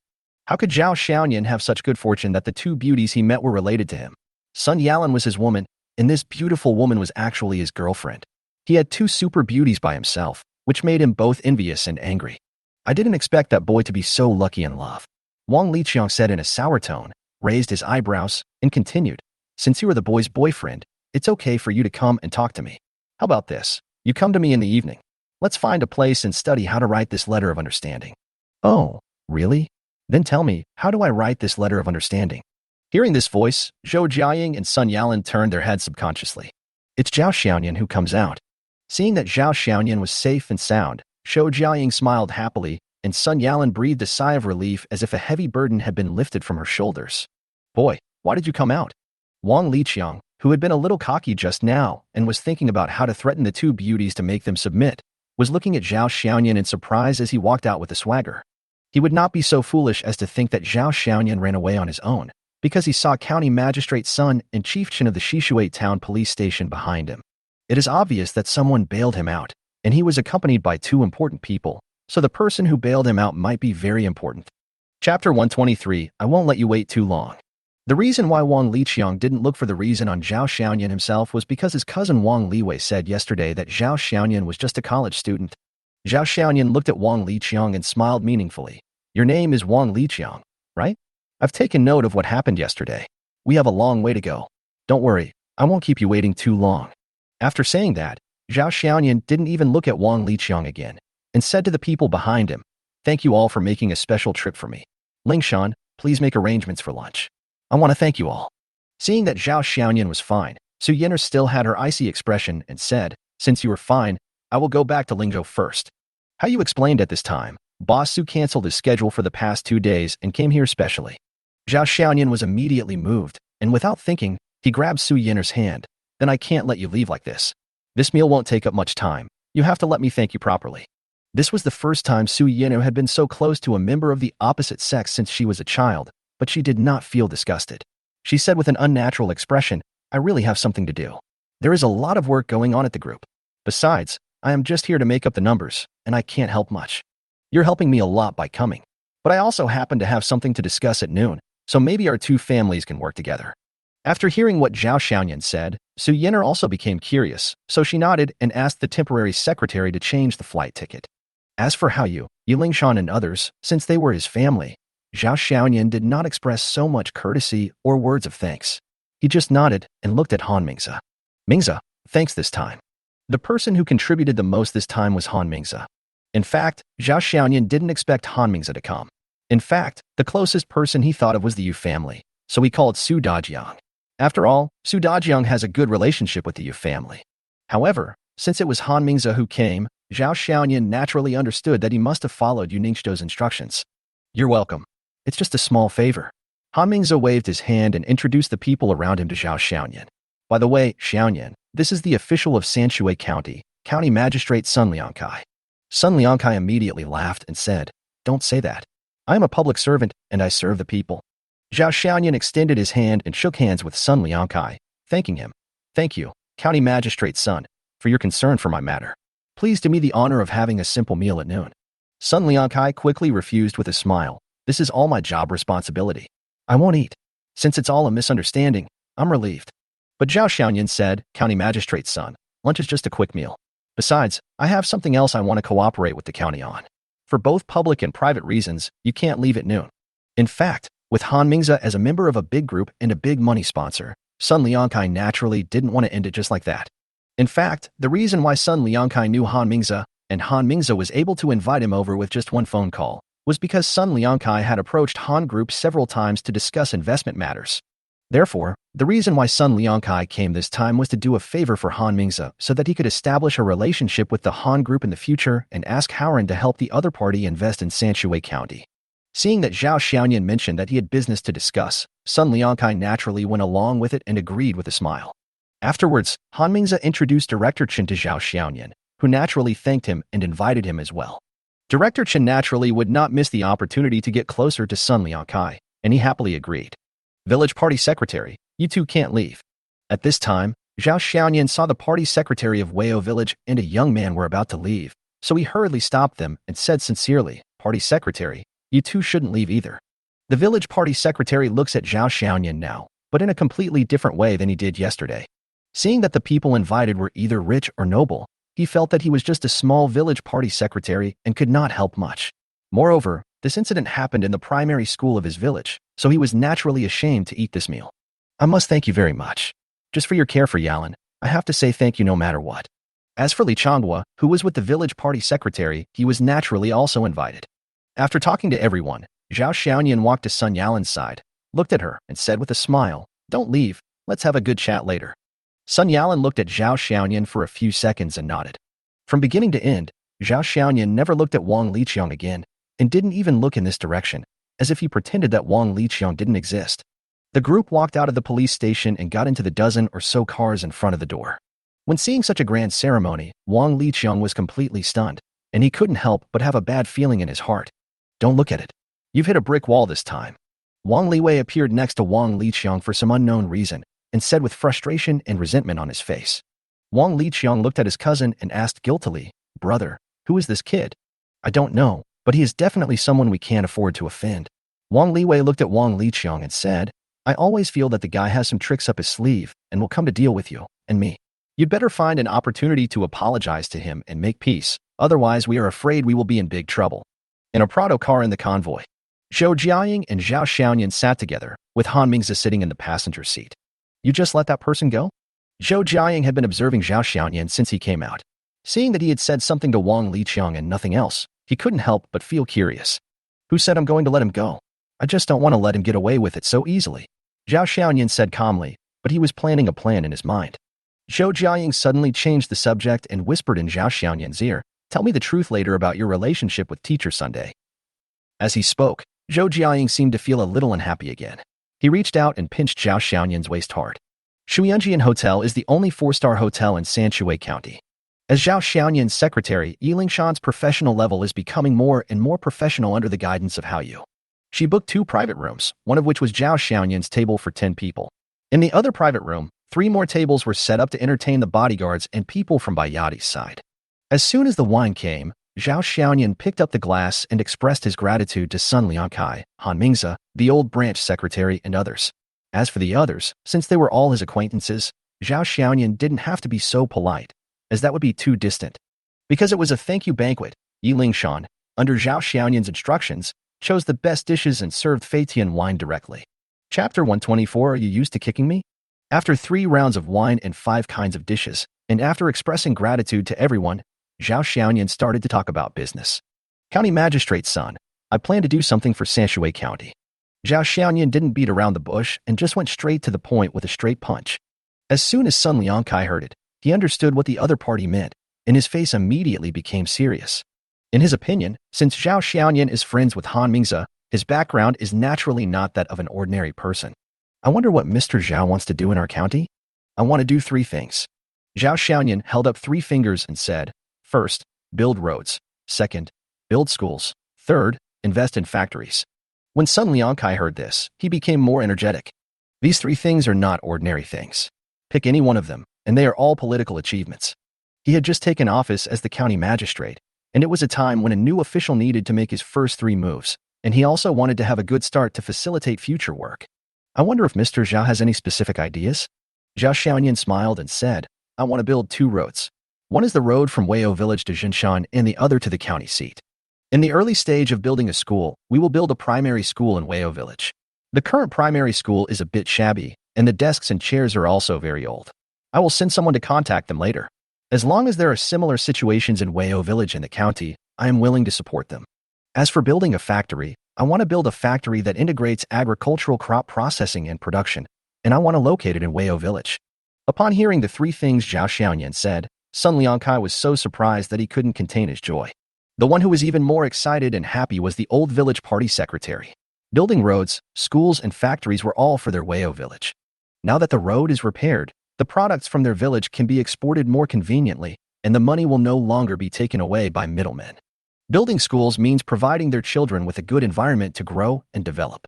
As for building a factory, the first thing the old village party secretary thought of was to call back all the people from their village who were working outside. When the factory is established, it will recruit a large number of employees. The young and strong people will no longer need to go out to work, but can find work at home. Everyone understood what Zhao Xiaoyan meant, which was to give back to Weio village. Sun Yalan's eyes unconsciously fell on Zhao Xiaoyan, while Zhou Jiaying's eyes fell on Sun Yalan. Then I wonder how much budget Mr. Zhao plans to invest? This must be asked. The money and effort required to accomplish each of these 3 aspects is not a small amount. I plan to invest 2 billion yuan in the early stage. Zhao Xiaoyan didn't keep Sun Liangkai in suspense and just stretched out 2 fingers. Building a school is easy, but building roads and factories requires a lot of money, and less investment will not be enough. Sun Liangkai slapped his thigh and almost jumped up with excitement. 2 billion, a full 2 billion, and this is the initial investment. The final number will definitely not be smaller than this. What is this? This is a huge political achievement. Sun Liangkai quickly poured a glass of wine for Zhao Xiaoyan and refilled one for himself. He stood up, raised his glass and said, "Mr. Zhao, a gentleman's word is as good as gold. Do you take me seriously?" Zhao Xiaoyan also stood up, raised his glass, clinked it with Sun Liangkai, drank it all in one gulp and said with a smile, "Don't worry, I said 2 billion, it will definitely not be less than this number." Then, he instructed Yulingshan, arrange someone to come over in the next 2 days to discuss these 3 matters with the county in detail. Sun Liangkai quickly replied, "If someone comes, just come to me. I will receive them personally." Yulingshan nodded and took out her cell phone to write it down. Sun Liangkai was very excited. If these 3 things were implemented, to put it bluntly, even if he, Sun Liangkai, did not make any other achievements afterwards, this would be enough for him to move up after his term of office. Picking up the wine glass, Sun Liangkai stood up again. "Mr. Zhao, on behalf of Sanshui County, I would like to express my gratitude to you. Please feel free to drink." Zhao Xiaoyan also drank a glass, put down the glass and said slowly, "Although I encountered unpleasant things in Sanshui County this time, and was almost charged with intentional injury, but overall, I still have a good impression of Sanshui County." As a person in the system, Sun Liangkai naturally understood what Zhao Xiaoyan meant and said, "Don't worry, Mr. Zhao, this kind of thing will not happen again." Ha Mingze looked at Zhao Xiaoyan and smiled. He was just wondering, this Zhao Xiaoyan has such a good temper. When encountering such a thing, not only is he not angry, but he turns around and repays evil with kindness.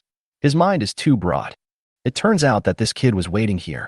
In addition, I plan to set up an education fund to invest in education in difficult areas and provide scholarships for children with excellent academic performance.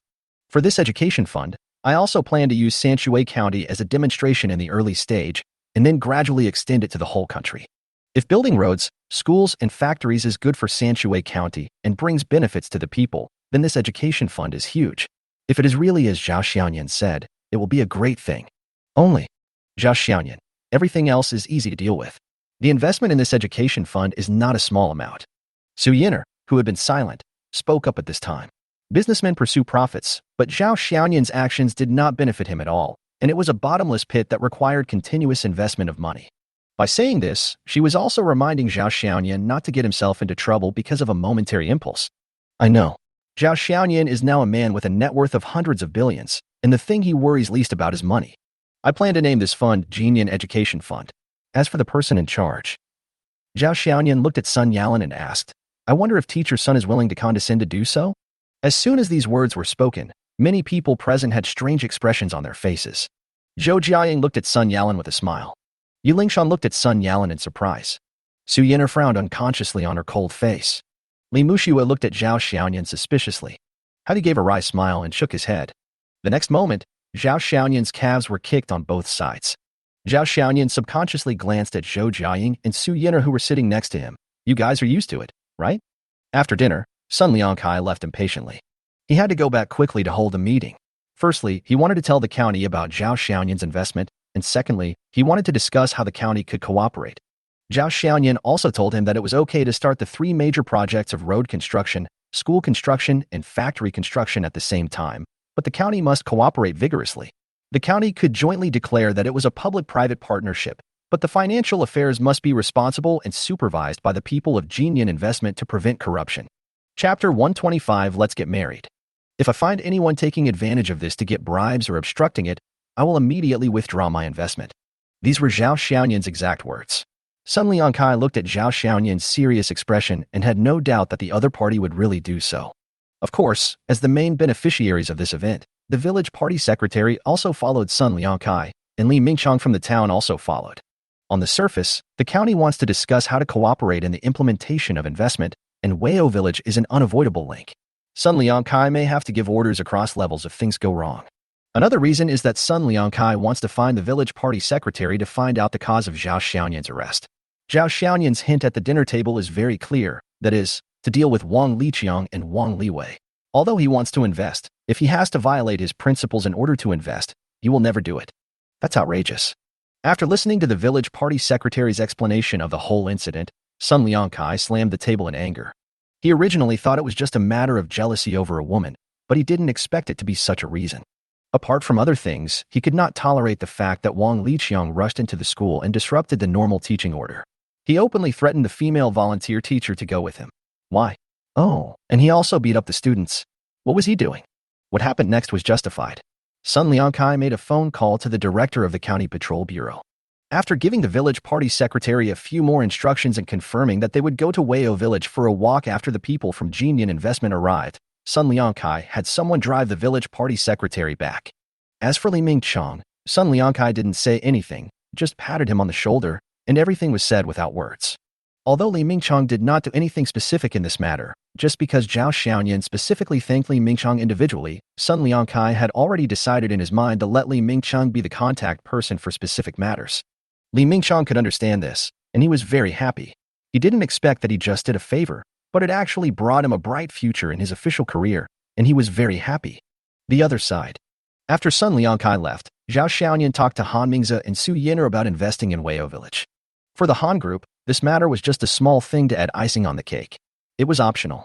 The benefits were not great. It was just a small thing to earn reputation. However, Han Mingze still decided to take out 100 million to sponsor Jinyan's road repair. Su Yin'er directly invested 500 million yuan in the name of Longshan Group. It was just because Zhao Xiaoyan said to her, using Sanshui County as a springboard, this would be a good opportunity for Longshan Group to move out of Lingzhou and enter Jiang province. Although they had not seen each other for a long time, Yi Lingshan wanted to be intimate with Zhao Xiaoyan, but she realized that Zhao Xiaoyan seemed to have more than one woman in his heart. In addition, there were many things to deal with in Pengcheng, so she had to follow Hao Yu back to Pengcheng first, but suggested that Zhao Xiaoyan go to Pengcheng when he was free in the near future. Shou Zhaoyan couldn't stay here for long. Zhao Xiaoyan had not told her in advance about his investment in Sanshui County, so she had to hurry back to Lingzhou to finalize the matter. After giving Zhao Xiaoyan an angry look, she left with Li Muxue and others. So, after having a good meal and a good drink, Han Mingze, as half the host, was responsible for sending Su Yin'er and the others away. He also specially arranged a car to take Zhao Xiaoyan and Sun Yalan back to Weio village. On the way back, Sun Yalan didn't dare to look at Zhao Xiaoyan. She was very confused. Because the driver was there, Zhao Xiaoyan couldn't say anything. When they arrived not far from Weio village, Zhao Xiaoyan asked the driver to stop the car. Yalan, what are you going to do in the future? Will you always stay in Weio village? Zhao Xiaoyan looked at Sun Yalan, who was walking side by side with him but never looked at him. After not seeing each other for 3 months, Sun Yalan is still a little different from before. The biggest change is that her previous cold temperament seems to have changed, showing a tender glow of maternal love. Sun Yalan didn't know how to answer this question. The reason why she applied for suspension from school was because she was pregnant, and she didn't want to attract too many rumors at school because of unmarried birth. The reason why I came to Weio village was purely a coincidence. But after coming here, looking at the lovely children and the simple villagers in the village, she gradually fell in love with the life here. She felt a sense of ease of being at peace with the world and returning to the countryside. But she knew that even if Zhao Xiaoyan didn't come, she would have to leave here in a few months. After all, she was a pregnant woman, and it was troublesome to go for prenatal checkups every time, and the medical conditions in the village were not good. Will you come back to Lingzhou with me? Zhao Xiaoyan stopped and turned to look at Sun Yalan. But I'm worried about those kids. Sun Yalan lowered her head and only looked at Zhao Xiaoyan's chest. Zhao Xiaoyan held up Sun Yalan's delicate face with his hands, letting her look directly at him. With a gentle smile, he asked, but I'm worried about you, and our child. Sun Yalan's face turned a little red. In fact, except for the night when she pretended to be drunk and gave herself to him, Sun Yalan and Zhao Xiaoyan were not overly intimate. This was the first time they had intimate contact when they were sober. Sun Yalan raised her head and looked directly at Zhao Xiaoyan for the first time. She asked cautiously, Will you blame me? Blame? Why should I blame you? On the contrary, I think you should blame me. Zhao Xiaoyan nodded teasingly. If I must blame you, it's because you didn't tell me earlier, because you left without saying goodbye that night, and because you didn't reply to my messages or calls. What about our children? Sun Yalan continued to ask.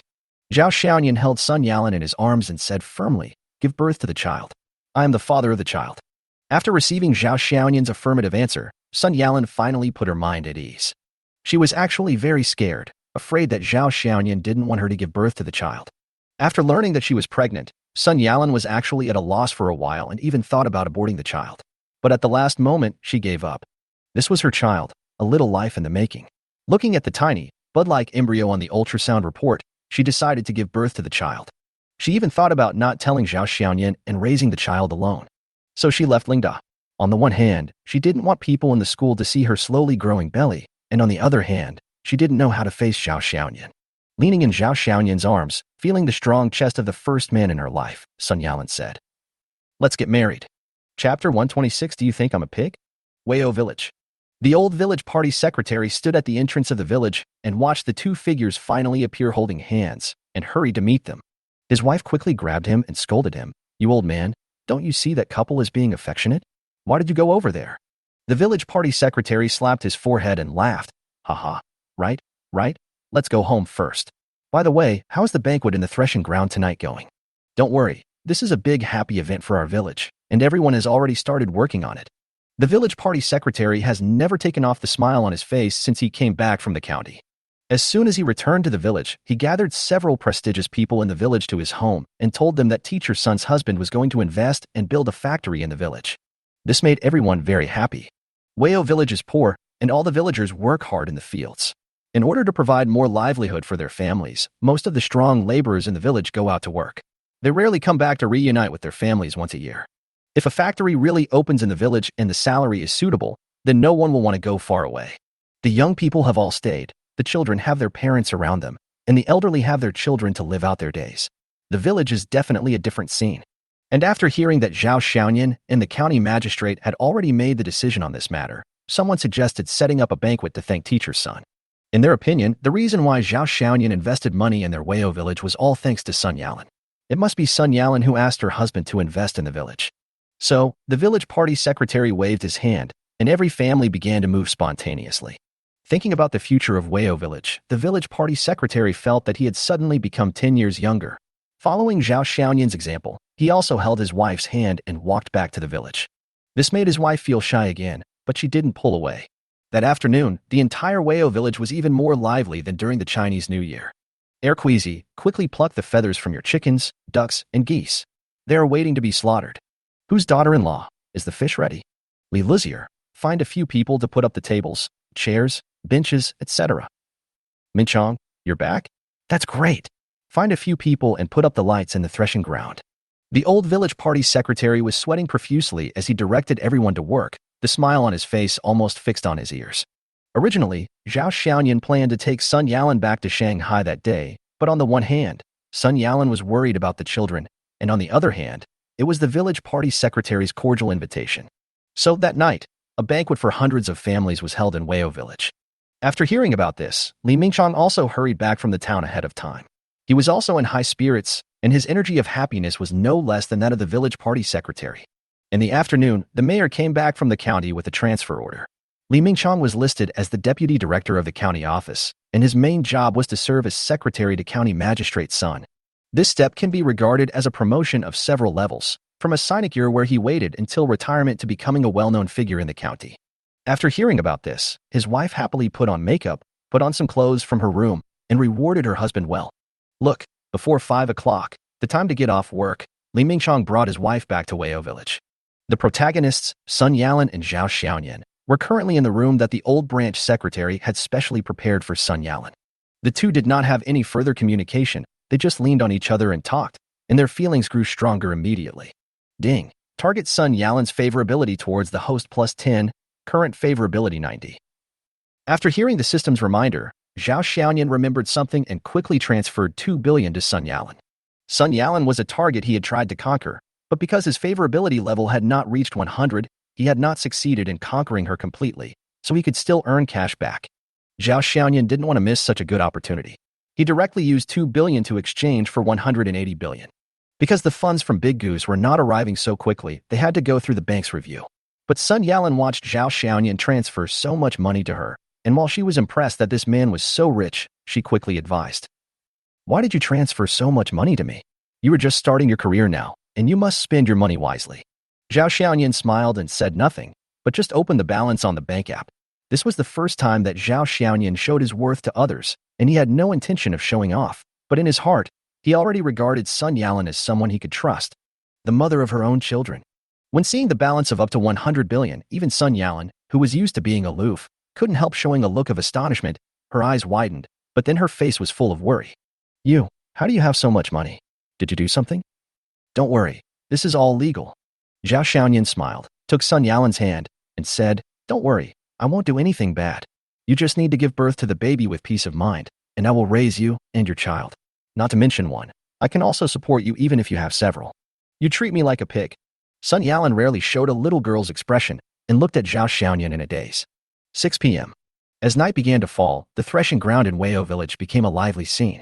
7 or 8 large round tables took up most of the ground. After Zhao Xiaoyan and Sun Yalan were pulled by the village party secretary to sit at the main seat at the main table, the village party secretary stood up, stretched out his hand and pressed down, and everyone immediately quieted down. Today is a big day for our Wayo village. Teacher Sun came to our Wayo village and not only brought knowledge to our children, but also brought hope for the future to our Wayo village. We have nothing to repay Teacher Sun, so today we will hold this banquet for 100 families to thank our Teacher Sunday.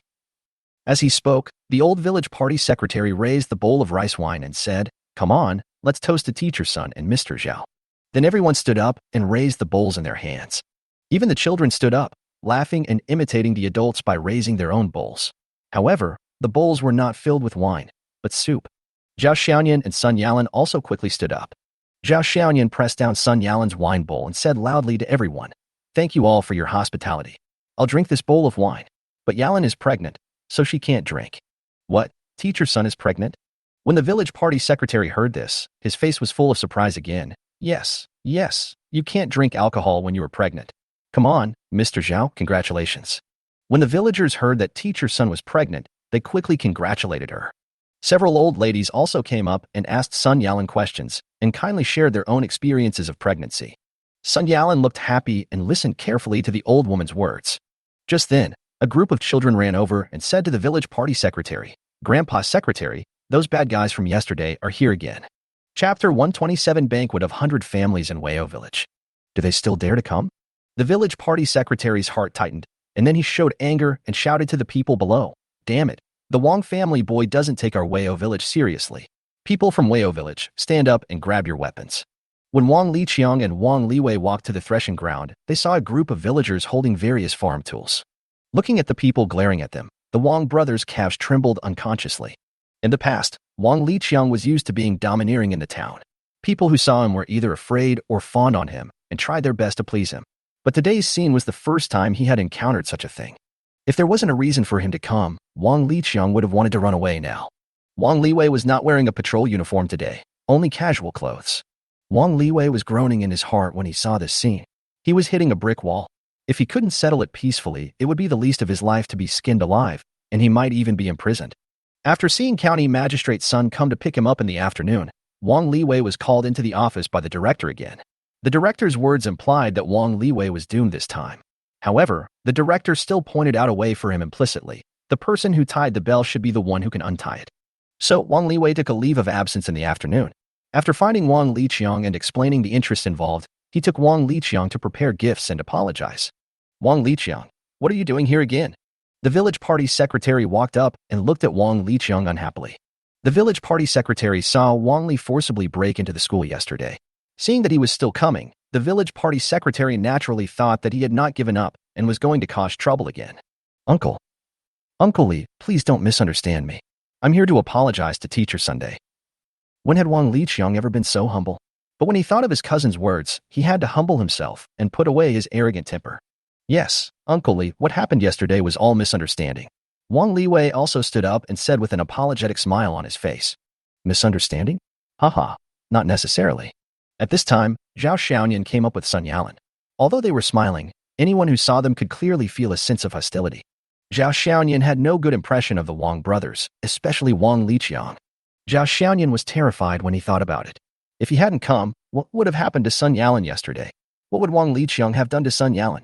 Although these things did not actually happen, it does not mean that Zhao Xiaoyan can be magnanimous, as Wang Liqiang's use of force against Sun Yalan did not happen before. "Mr. Zhao, what happened yesterday was all my cousin's fault. I brought him here today to apologize to you and Teacher Sunday." After saying that, Wang Liwei patted Wang Liqiang on the back. Wang Liqiang understood and quickly handed over the gift in his hand. "Teacher Sun, I was just joking with you. Please don't take it to heart." If Zhao Xiaoyan hadn't been there, Sun Yalan wouldn't even want to see Wang Liqiang. "Are you kidding? Haha, Wang Liqiang, what you did is not a joke at all." Zhao Xiaoyan held Sun Yalan's hand tightly to reassure her, and said to Wang Liqiang, "Are you joking about looking for Teacher Sun again and again? Are you joking about breaking into the school and taking Teacher Sun away?" "I'm sorry, Wang Liqiang, you think it's a joke, but I, Zhao Xiaoyan, won't be so generous. I'm a very stingy person. Take your things and get out of here." As soon as Zhao Xiaoyan said this, The village party secretary and a few others came up and said, Wang Liqiang, you heard what I said. Get out of here right now. When had Wang Liqiang ever suffered such humiliation? Seeing that he had humbled himself, but the other party was still not giving in, he immediately became angry.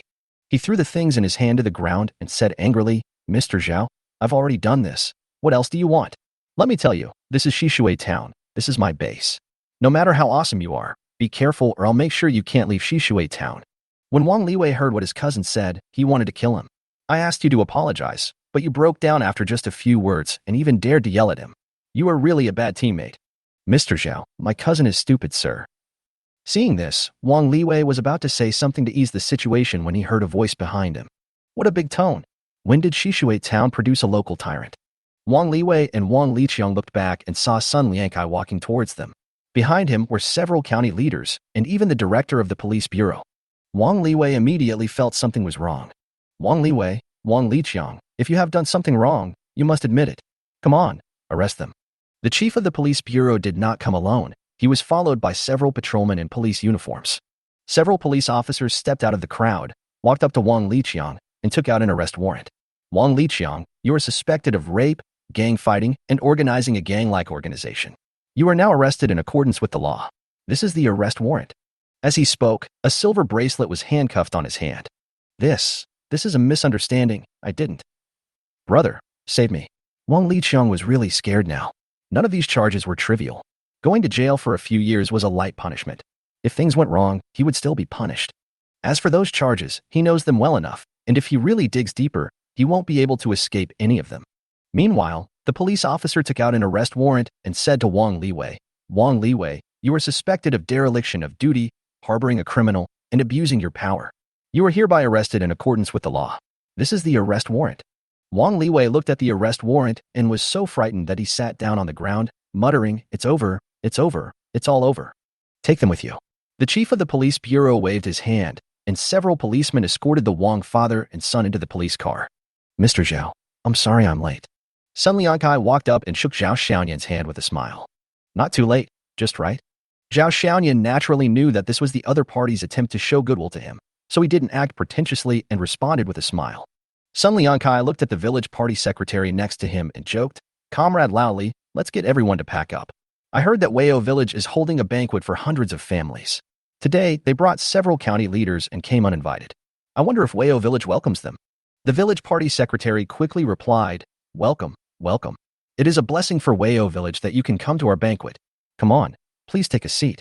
Here, the villagers had already put aside their farm tools without the village party secretary's instructions.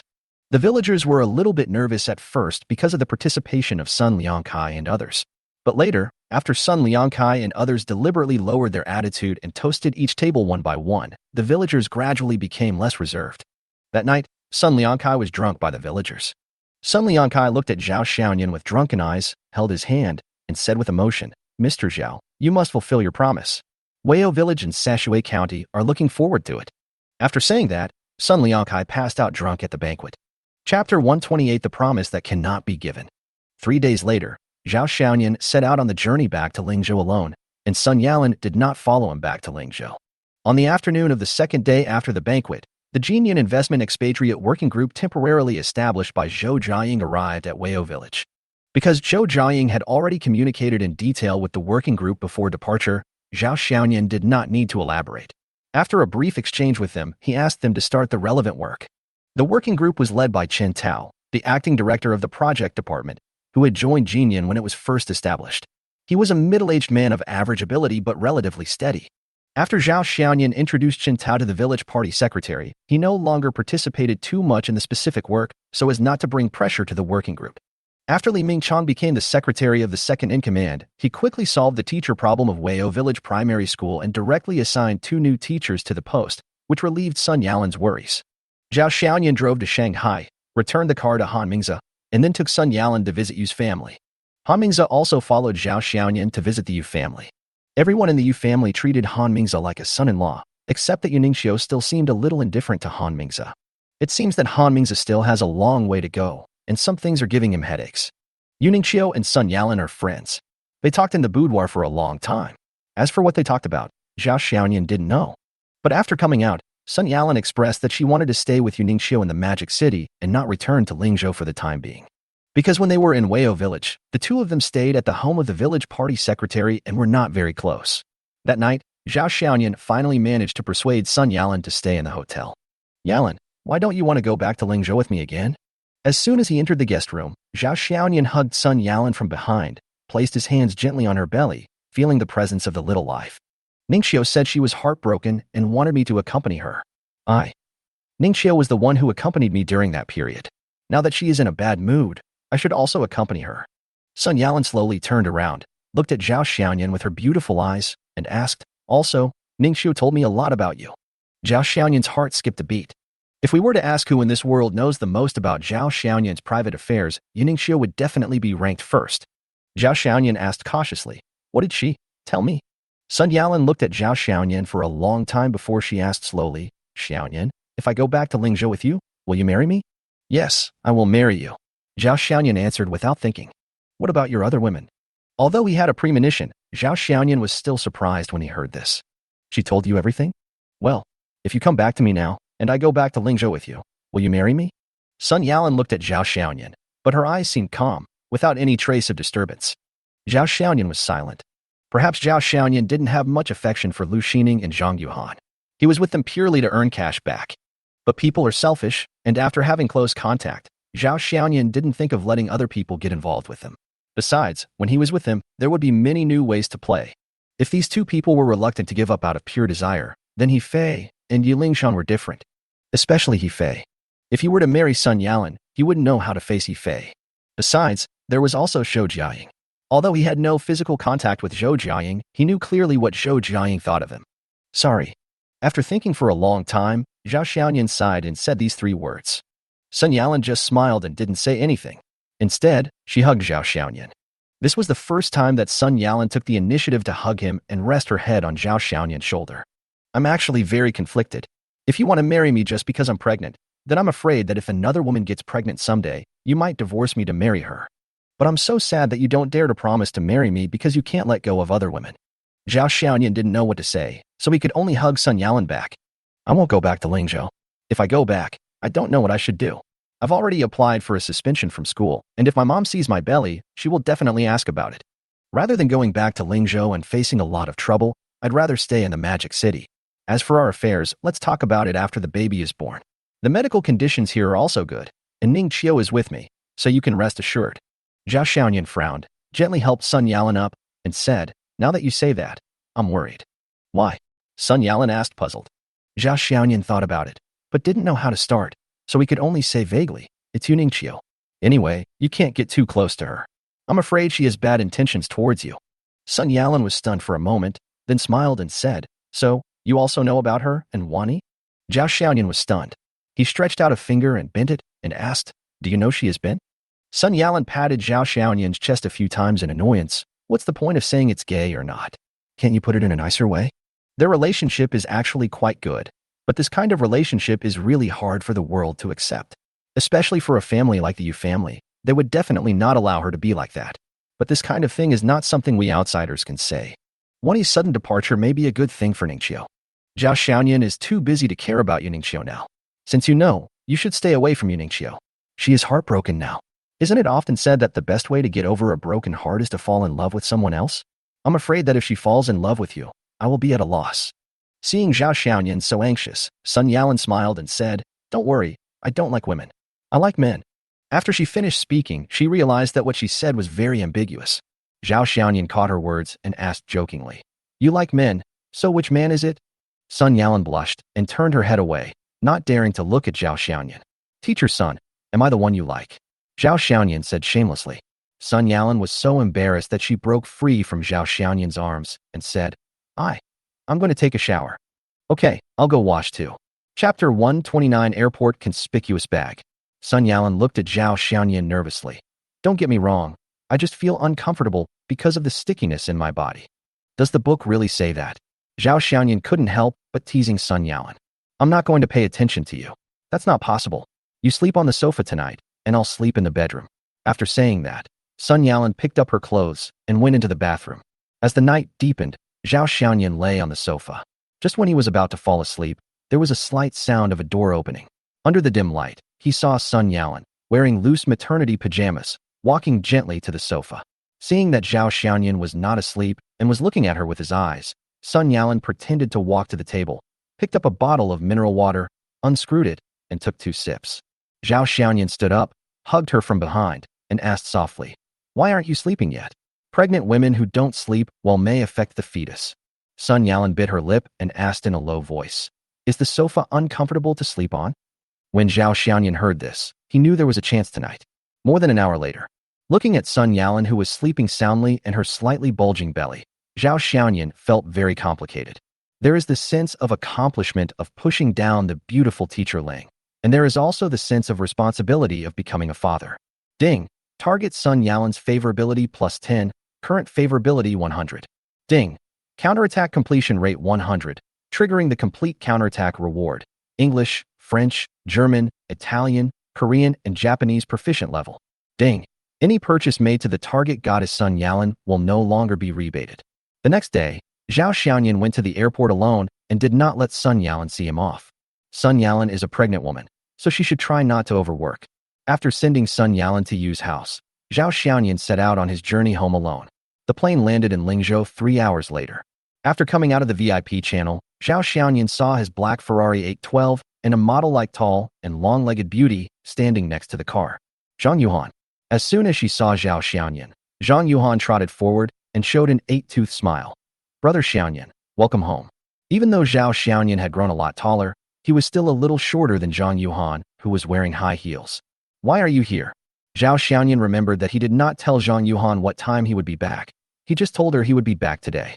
At this time, Zhao Xiaoyan saw a red Porsche driving up and stopping next to the black Ferrari. Then, the door of the Porsche opened and a pure and beautiful woman got out. He Fei walked towards Zhao Xiaoyan, and Zhang Yuan consciously made way. "Manu, I miss you." There was still shyness on He Fei's face, and she didn't dare to look directly into Zhao Xiaoyan's eyes. Just then, a cool Lamborghini drove over and stopped behind the Porsche. A woman wearing a tight miniskirt and looking fashionable got out of the Lamborghini. Lu Xinting walked over with her slender waist twisted, and He Fei glared at Lu Xinting unhappily. "Xiaoyan, you finally came back."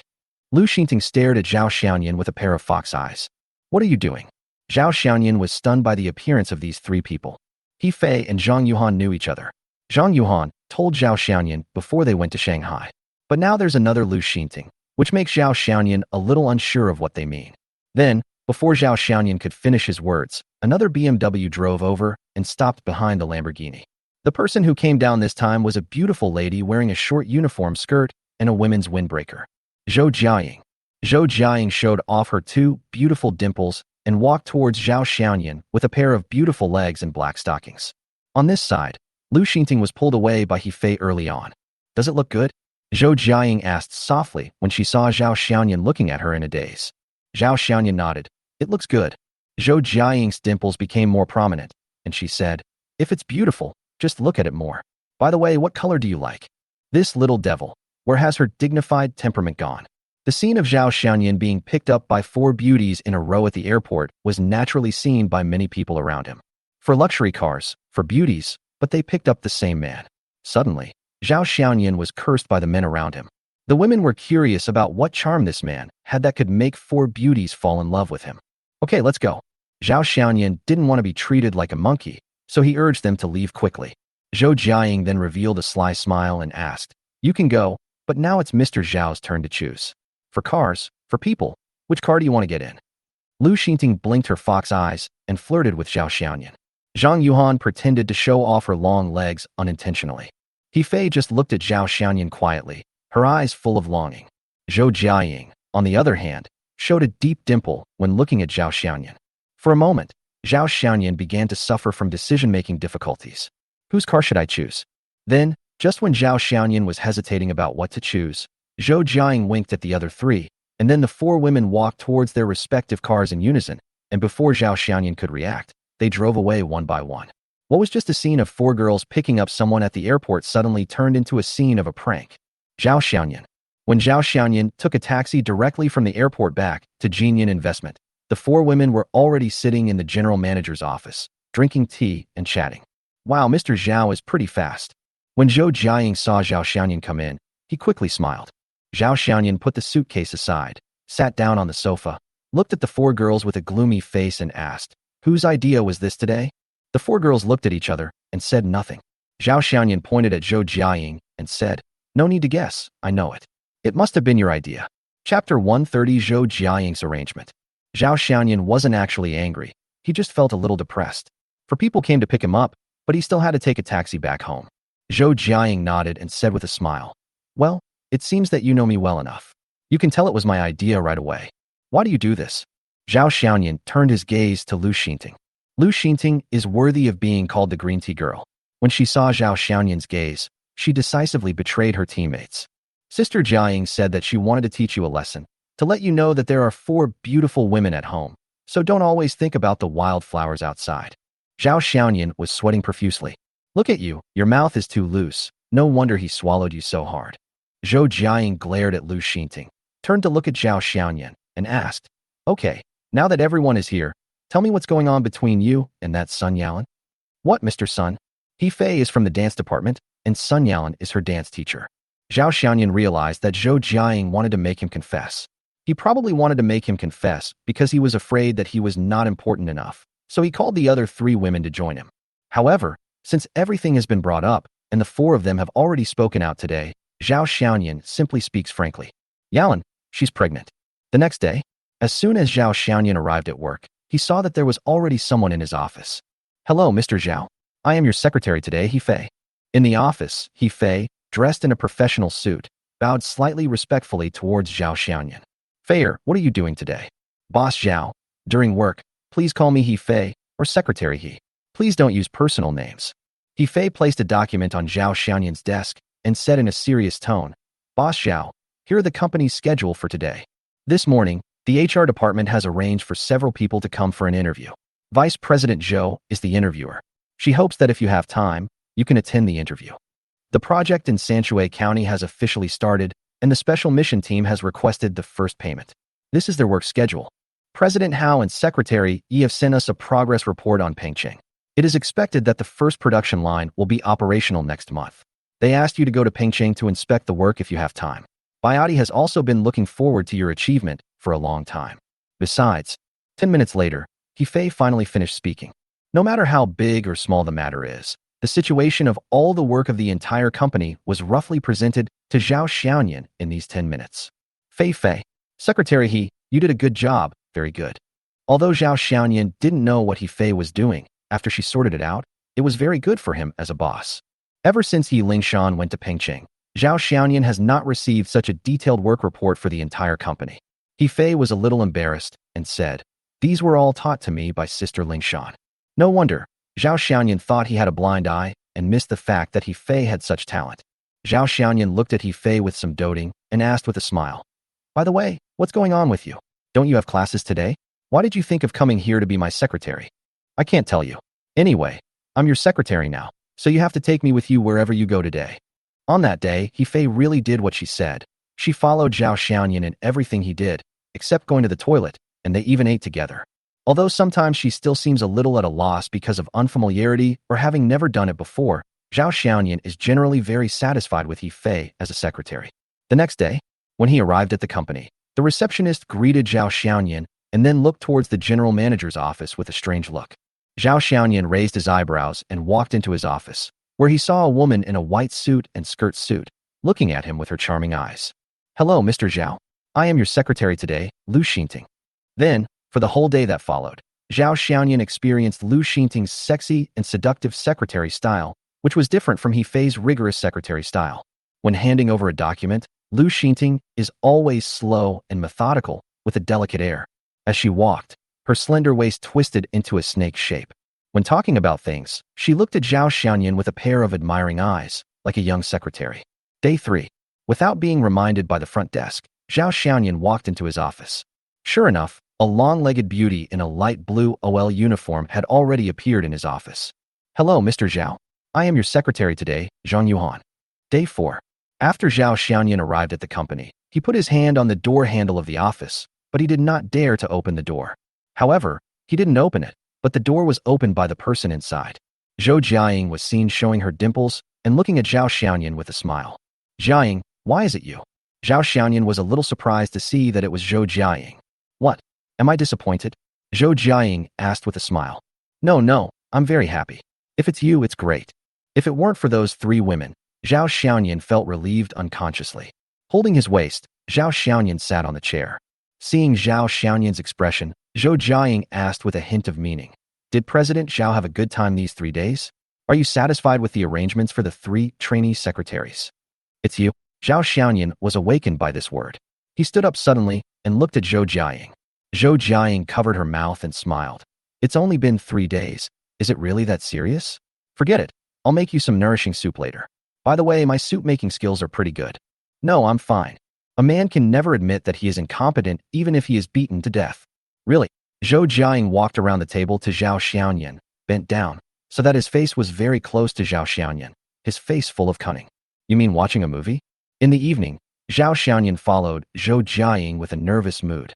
Zhou Jiaying changed her clothes specially, taking off the too formal and visually impactful OL outfit, and put on a pair of tight jeans, matched with a white wool sweater, and even tied her hair into a high ponytail with a hairband. If I said she was a college student, I guess no one would object. Today at the company, Zhou Jiaying's words raised Zhao Xiaoyan's expectations to the maximum. He thought that the flower of Lingda University back then. It was not until Zhou Jiaying took Zhao Xiaoyan to the cinema that Zhao Xiaoyan realized that he was wrong and had overthought. Zhao Xiaoyan swore that it was not his imagination, but Zhou Jiaying's words were too ambiguous. Chapter 131. Love without a trace, deep love. What else do you think it is? Zhou Jiaying's eyes were filled with a smile of success. He pretended to be surprised and said, Oh my God, could it be that Mr. Zhao has such dirty thoughts? Zhao Xiaoyan felt a little embarrassed when he heard this. Zhou Jiaying naturally held Zhao Xiaoyan's hand. I want to feel the feeling of being in love today. The internet says that eating and watching movies are the most common things couples do on a date. I have never been to a movie with the opposite sex, so this is really my first time. So what are we watching? Zhao Xiaoyan quickly changed the subject and looked at the movie schedule at the ticket office. Because it is November now, the last movie hot season has passed, and the next hot season will be during the Spring Festival. So the movies available for selection are really good. Zhou Jiaying studied it for a long time, pointed at a romance movie, and said, Let's watch that romance movie. Let's buy the one that's around 9 o'clock. We have some free time, so let's go have a meal. Zhao Xiaoyan naturally had no objection. After queuing up to buy 2 movie tickets, he followed Zhou Jiaying and left the cinema. Because the mall is a mass consumption center, there are no high-end restaurants nearby, only restaurants for mass consumption. Originally, Zhao Xiaoyan meant that they should drive to find a place with a good environment to eat, but Zhou Jiaying felt that eating in such a place would feel like a date. The two of them chose a small spicy hot pot restaurant. Zhou Jiaying was responsible for choosing, and Zhao Xiaoyan was responsible for picking. Boss, I want it spicy. It can be seen that Zhou Jiaying was in a good mood. The smile on his face never faded, and one of his hands was tightly holding Zhao Xiaoyan's arm. By the way, I can't sit with you. Couples always sit facing each other. Zhou Jiaying smiled and moved to sit opposite Zhao Xiaoyan, with a hint of excitement in his eyes. The spicy hot pot arrived very quickly, a whole big plate, with the white thick soup having the unique red color of the chili pepper. Oh, so hot and delicious. Zhou Jiaying picked up a piece of fish tofu and put it in his mouth, breathing out air while speaking incoherently. Slow down, no one is competing with you. Zhao Xiaoyan subconsciously pulled out a tissue from the table and reached out to help Zhou Jiaying wipe the foam from the corner of his mouth. Zhou Jiaying suddenly stopped moving. His expression seemed frozen, and he just looked at Zhao Xiaoyan quietly, letting him wipe the corner of his mouth. What's wrong? Zhao Xiaoyan asked puzzledly. Zhou Jiaying showed 2 shallow dimples, looked at Zhao Xiaoyan lovingly, and said emotionally, I feel the taste of love. Xiaoyan, thank you. As if infected by Zhou Jiaying's emotions, Zhao Xiaoyan seemed to have found the feeling of love. The two of them ate the food one bite at a time, using cheap spicy hot pot to express their precious feelings. Half an hour later, the two of them snuggled up to each other, strolling on the streets of Lingzhou, talking about some very meaningless topics. When Zhou Jiaying smiled happily. When the movie was about to start, the two of them walked back to the cinema slowly. Wait for me. Zhao Xiaoyan said this and ran to the food area on the side. After a while, Zhao Xiaoyan came back with a big bucket of popcorn, patted the bucket like he was offering a treasure, and said, popcorn and movies go best together. There were a lot of people in the screening room, sitting in groups of 3 or 4, all separated by a wide range of spaces. In fact, the movie was boring, but both of them watched it with gusto. Zhou Jiaying leaned his head against Zhao Xiaoyan's shoulder and asked, Xiaoyan, do you think we will be like the hero and heroine in the movie? Even though the process is difficult, we will end up together? Yes. Zhao Xiaoyan put his arm around Zhou Jiaying's shoulders and hugged her gently. Zhou Jiaying raised his head and looked at Zhao Xiaoyan. Xiaoyan, do you like me? Like? When did you like me? At this moment, Zhou Jiaying was like a girl in love, looking forward to a satisfactory answer from her boyfriend. Zhao Xiaoyan recalled the scene at that time and said with a smile, when I first entered university, I saw you from afar, and I had a crush on you at that time. Then why don't you chase me? Zhao Xiaoyan gestured with his hands, one high and one low. You were here at that time, and I was here. I didn't have the courage. Besides, there were so many people in the school who had a crush on you. If I dared to pursue you, let alone whether I would be rejected by you, just your suitors would be enough for me to bear. Zhou Jiaying joked, it sounds nice, but you're secretly in love with her. You're just attracted by her beauty. Zhao Xiaoyan did not deny it.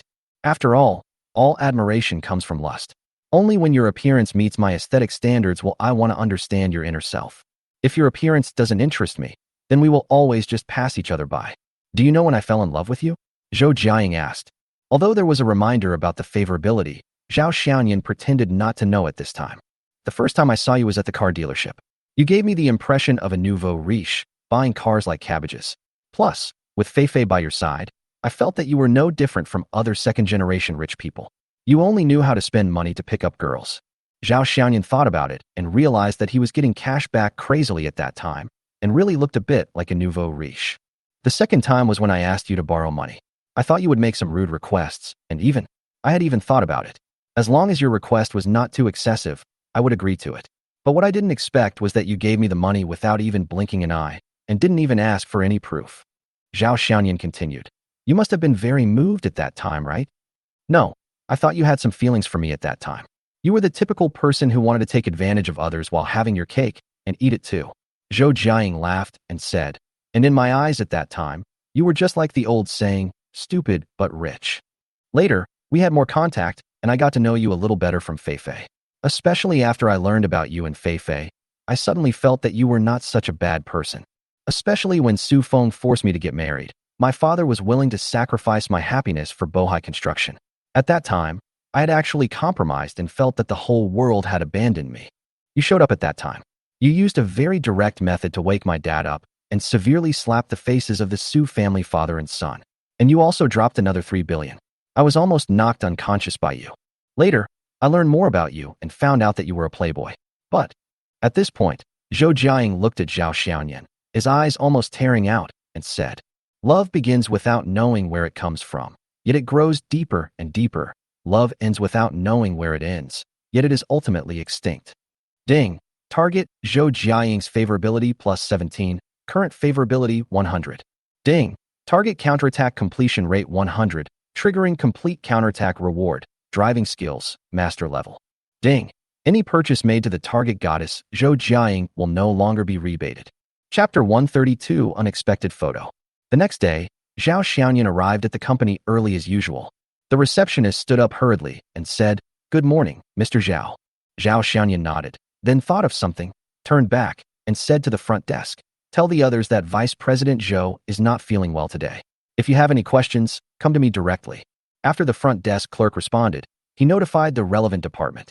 Last night, after the movie ended, Zhou Jiaying's favorability rating reached 100, and the two of them naturally got together. Therefore, Zhou Jiaying could only rest well in bed the next day and get enough rest. At noon, Zhao Xiaoyan received a call from Hefei, saying that her parents invited him to dinner at home and expressed their gratitude to Zhao Xiaoyan. Zhao Xiaoyan then remembered that he had given the body-strengthening potion to Hefei before going to the Magic City, and asked about He Jia's couple. My parents took my brother to the hospital for a checkup this morning. He was completely fine, but even the doctor couldn't believe it and insisted that my brother do more tests and stay in the hospital for observation. Zhao Xiaoyan didn't want to expose himself because of this, so he asked hurriedly, They didn't agree, did they? No. And my parents didn't say they drank the potion you gave them. Hefei guessed what Zhao Xiaoyan was asking, and after explaining it, she couldn't help but ask, Manhwa, what exactly is that bottle you gave me? It's a potion I got by accident. Don't worry about where it came from, as long as it works. Hefei now completely trusts Zhao Xiaoyan. Otherwise, she would not have given the potion of unknown origin to her own brother to drink. Seeing that Zhao Xiaoyan didn't want to say more, He Fei stopped asking. Just as Zhao Xiaoyan said, as long as his brother gets better, he won't have to worry about anything else. However, this medicine has such a powerful effect, it must have been difficult for Zhao Xiaoyan to get it. Thinking of her brother's healthy appearance these days, He Fei was moved again and said to the phone, "Manu, thank you." "Then what are you going to do to thank me?" Zhao Xiaoyan joked. He Fei hesitated for a while and said coquettishly, "I have given you my whole life. Isn't that enough?" Then, she changed the subject and said somewhat complainingly, "My period has come." Zhao Xiaoyan was stunned and didn't understand what He Fei meant. After He Fei walked away with a pout, Zhao Xiaoyan finally realized what was going on and was sweating. Green and brown home. "Bull, I'm a little nervous." As they walked into the residential area, He Fei couldn't help but tighten her grip on Zhao Xiaoyan's hand, and even her pace slowed down. Zhao Xiaoyan patted He Fei's hand and said with a smile, "Today is the day my son-in-law comes to visit. I should be the one who is nervous, right?" "What do you mean a son-in-law is coming to our house? It's just a simple meal." He Fei's face was flushed, but her heart was as sweet as honey. Room 801, Building 1. Because she was going home with Zhao Xiaoyan, He Fei did not use the key to open the door, but rang the doorbell. After a while, He Fei's mother opened the door. But the expected warm reception did not appear, and his mother's face looked a little unhappy. Especially when looking at Zhao Xiaoyan, he gave people an expression of don't want to see. Zhao Xiaoyan couldn't help feeling confused. Did he offend his cheap mother-in-law in some way? He Fei was startled and asked hurriedly, "Mom, what happened to you? Could it be that my brother is?" "No, your brother is fine." "Mother," he sighed softly, then opened the door and said, "Come in and talk." He Fei and Zhao Xiaoyan walked into the house with full of questions in their minds. This was bought by Zhao Xiaoyan in the name of He Fei. The house is a 220 square meter 3-bedroom and 2 living room unit. The living room alone is over 70 square meters, making it very spacious. Because it is fully decorated, it is very nice overall. At this time, his father, He Guizhang, was sitting on the sofa. When he saw the two people come in, he didn't say hello. He just looked at Zhao Xiaoyan and snorted heavily from his nose. "Auntie, this is a small gift I brought for you and uncle. Please accept it."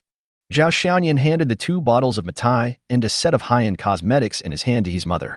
He hesitated for a while before reaching out to take it and said, "Thank you." At this time, a boy walked out of the room. When he saw He Fei, he smiled and hugged his sister. He looked at Zhao Xiaoyan standing next to him and asked He Fei, "Sister, this is my brother-in-law, right?" He Guizhang glared at his son with a puff of his beard. "Hijia, stop yelling. You have nothing to do here. Go back to your room." Hijia seemed very afraid of his father. When he heard what He Guizhang said, he stuck out his tongue reluctantly, then went back to his room angrily. "Sit down." He Guizhang pointed to the side and said in a low voice. Zhao Xiaoyan didn't understand, but still sat on the sofa. "Uncle." He Fei also wanted to sit over there, but her mother grabbed her arm and shook her head, signaling her not to go over there. He Guizhang looked at Zhao Xiaoyan for a while and said, "I told you before in the hospital that I hope you stay away from my daughter. But later, Fei said she loved me, and because of you, my son's illness was cured.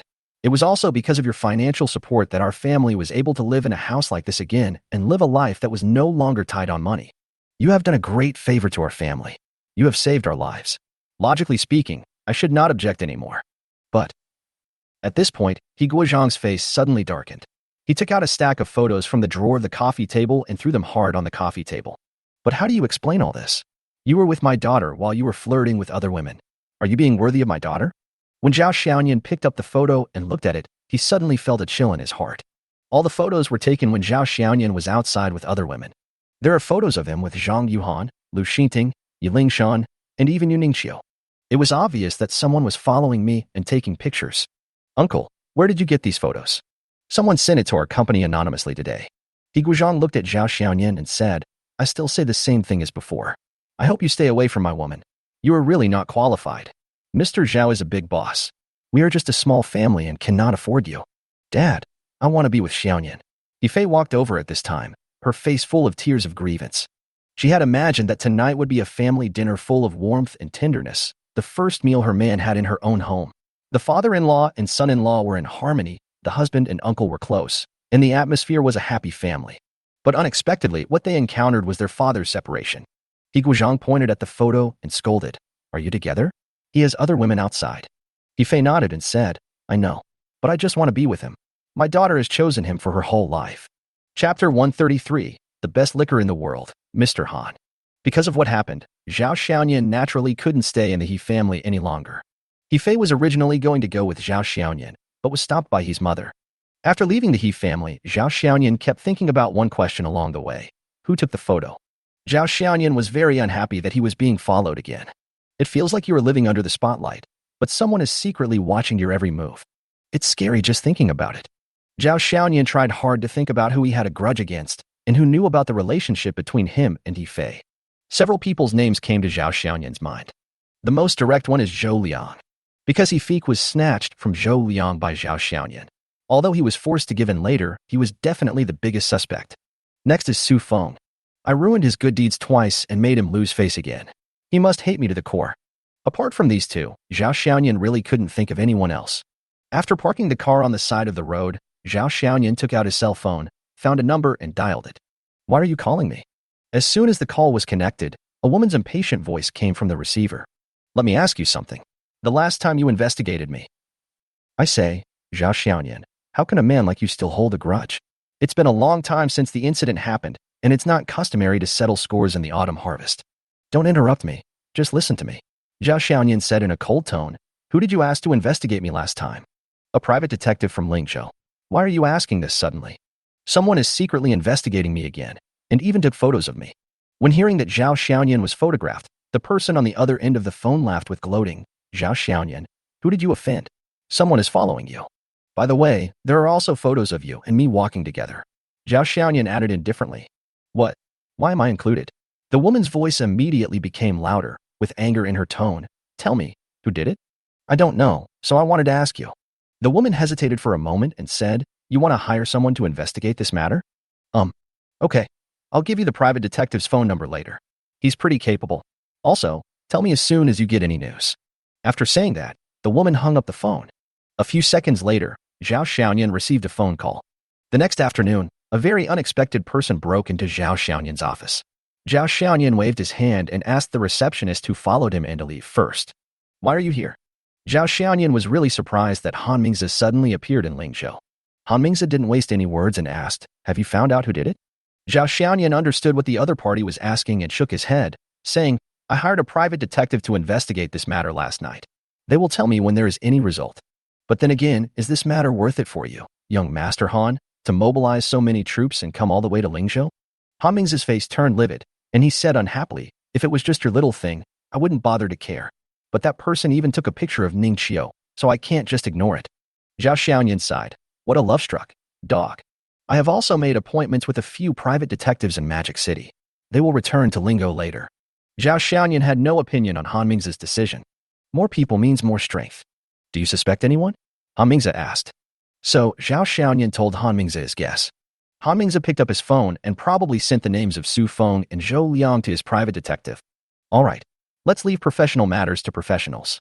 You've come to Lingzhou with great difficulty, so let me do my best to be a good host and entertain you well.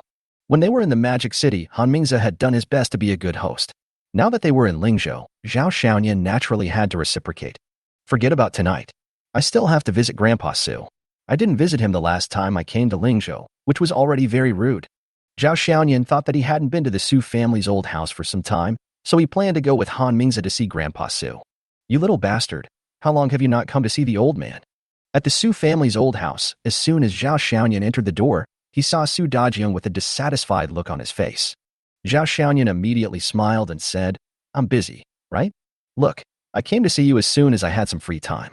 Su Dajiang glanced at Zhao Xiaoyan, then looked at Han Mingzi with a smile. Mingzi, how come you have time to come to Lingzhou? Are your parents in good health? My parents are in good health. Grandpa Laoxiu is worried about them. Because of the relationship between Su Dajiang and Yu Dingyan, Su Dajiang also knew the Han family. Although their relationship was not very close, there was some interaction. Moreover, in the eyes of businessmen, more friends mean more paths, so relationships must be maintained. That's great. Yena will be here soon. We'll have a good drink tonight. Su Dajiang is in good health now. His face is rosy and he doesn't look sick at all. After the three of them sat and drank a few cups of tea, Su Yinar walked into the old house with her unique strong woman style. Seeing Zhao Xiaoyan was there too, Su Yinar was obviously surprised. Su Yinar asked, why are you here? Can I come and see the old man if I'm fine? Zhao Xiaoyan didn't know why, but every time he spoke to Su Yinar, he couldn't help using a confrontational tone. But surprisingly, Su Yinner, who always loved to argue with him, did not argue back for the first time. Instead, she quietly took over Uncle Afyu's job and made tea for them. This change surprised Zhao Xiaoyan a little. Su Dajiang looked at Su Yinner, then at Zhao Xiaoyan, with a meaningful smile on his face. In the evening, there was a sumptuous dinner at the Su family's old house. Su Dajiang was probably frustrated because no one was drinking with him, so he pulled Zhao Xiaoyan and Han Mingze to drink with him. Because he has a closer relationship with Zhao Xiaoyan, Su Dajiang mainly drinks with Zhao Xiaoyan. Zhao Xiaoyan's alcohol tolerance is just average, but Su Dajiang has been tested by alcohol, so naturally he is no match for him. In the end, Zhao Xiaoyan was successfully drunk by Su Dajiang. The next day, not long after Zhao Xiaoyan woke up in the guest room of the Su family's old house, a phone call came in. As soon as Zhao Xiaoyan saw the display, he immediately answered the call. "Boss Zhao, I have some clues here." Zhao Xiaoyan didn't expect that the other party would find out about it, so he asked hurriedly, "Who is it?" "Zhou Mo." "Zhou Mo?" Zhao Xiaoyan thought for a long time but couldn't remember who this person was. The general manager of Boyue Company, Zhou Liang's brother. Zhao Xiaoyan then remembered who it was and said in surprise, "It's him." Chapter 134. One day. If the private detective hadn't reminded him, Zhao Xiaoyan would have almost forgotten about Zhou Mo. It was this Zhou Mo who helped Su Feng drug Yi Lingshan at the Lihao Hotel, and the medicine was provided by Zhou Mo. To be honest, Zhao Xiaoyan thought about Zhou Liang and Su Feng, but he never thought of Zhou Mo, whom he had never met before. Go check and see why he asked someone to take pictures of me. Did his brother ask him to do that? I've checked, and Zhou Liang doesn't seem to know about this. He's been in school recently. The private detective replied on the phone, but I'll check it out again. After talking to the private detective on the phone, Zhao Xiaoyan hesitated for a while, and then called Han Mingze and told him about it. After hearing this, Han Mingze asked Zhao Xiaoyan to meet in Jinyan to discuss the matter in person. After saying goodbye to Mr. Su, Zhao Xiaoyan drove directly to the company. Unexpectedly, Han Mingze had already arrived and was accompanying Zhao Xiaoyan to collect the Dahong Pao. "You're welcome. You can find such good tea like mine." Zhao Xiaoyan sat down and poured himself a cup of Dahong Pao. After all, drinking hot tea after a hangover was quite comfortable. "Tell me, where does that Zhou Mo come from?" Han Mingze came here just for this matter, and now that he has the result, he naturally goes straight to the point. In fact, Zhao Xiaoyan was not very familiar with Zhou Mo and Bohai Company, so he could only give a general idea. Boyue is a company that integrates production and sales of decoration building materials. It is not large in scale and was even smaller than Bohai Construction at the beginning. Boyue's founder Zhou Boyue is Zhou Bohai's younger brother and Zhou Jiaying's uncle. Zhou Boyue's success was also due to his brother, who helped him in the early days, and many jobs of Bohai Construction were found by Boyue. However, Zhou Boyue became tired later and handed over the position to his eldest son, Zhou Mo 2 years ago, and the company was handed over to the second generation. Then, after Zhou Mo took over the company, he actively expanded the business while relying on Bohai Construction. Later, he didn't know how he met Su Feng, and the two of them got together, and Boyue began to move closer to Longsheng. With the support of Longsheng, Boyue has developed rapidly in the past 2 years. Although it cannot be said to be a qualitative leap, it is much stronger than when it was in Zhou Boyue's hands. In more than a year, it has surpassed Bohai Construction and become a well-known enterprise. Since you have no connection with him, why would he investigate you? Han Mingze grasped the key. This is also what Zhao Xiaoyan is confused about. No, I don't know. If it was his brother, I could understand. But it's him, I really can't figure it out. If you can't figure it out, don't think about it. Now that you know who it is, what are you going to do next? After all, Han Mingze was not the person involved, so he still wanted to see what Zhao Xiaoyan meant first. But this is also where Zhao Xiaoyan is in a dilemma. It stands to reason that Zhou Mo had helped to plot against Yi Lingshan before, although the plot failed due to Zhao Xiaoyan's intervention. But the fact is that Zhou Mo played a very dishonorable role in the whole process. Moreover, if Zhao Xiaoyan had not appeared, Yi Lingshan might not have been able to escape that night. As for what would happen later, Zhao Xiaoyan did not dare to think about it. However, from Yi Lingshan's subsequent behavior, it can be seen that she was quite repulsive to what happened that night in Su Feng, and there was even obvious fear in this repulsion. So from Yi Lingshan's perspective, there is nothing wrong with Zhao Xiaoyan treating Zhou Mo as an enemy. Even targeting Zhou Mo and Boyue for Yi Lingshan is completely justified. However, if Zhou Mo is touched, another person will inevitably be involved, Zhou Jiaying. After all, Zhou Mo and Zhou Jiaying are cousins. If he wants to touch Zhou Mo, Zhou Jiaying is the one he can't get around. If he touches Boyue, what will Zhou Jiaying's attitude be? If Zhou Jiaying begs for mercy, what should he do? Zhao Xiaoyan is now in a typical dilemma. Han Mingzi seemed to see what Zhao Xiaoyan was worried about and asked, "If it's not convenient for you to do it, then let me do it." The size of Han Group is comparable to that of Longsheng. There will be absolutely no problem for the Han Group, a behemoth, to deal with Buyue, and Buyue will not even have a chance to resist and will be crushed into ashes. But, again, the person involved in this matter is Zhao Xiaoyan, and Lingzhou is also Zhao Xiaoyan's 1/3 acre of land, so of course it is best for Zhao Xiaoyan to take action. Forget it. Give me a day to think about it, and I'll give you an answer tomorrow. Han Mingzi didn't ask Zhao Xiaoyan what he was worried about. Everyone had their own considerations, and since he knew who was behind the scenes, Han Mingzi didn't mind waiting one more day. But if Zhao Xiaoyan doesn't want to cause trouble for the other party, then Han Mingzi will do it himself. In that case, there will inevitably be gaps and estrangements between Han Mingzi and Zhao Xiaoyan. Okay, I'll come see you tomorrow. Han Mingzi drank the tea in the cup in one gulp and left without hesitation. Zhou Jiaying returned home yesterday at noon. After arriving home, he lay in bed and did not move much, saying that he was not feeling well.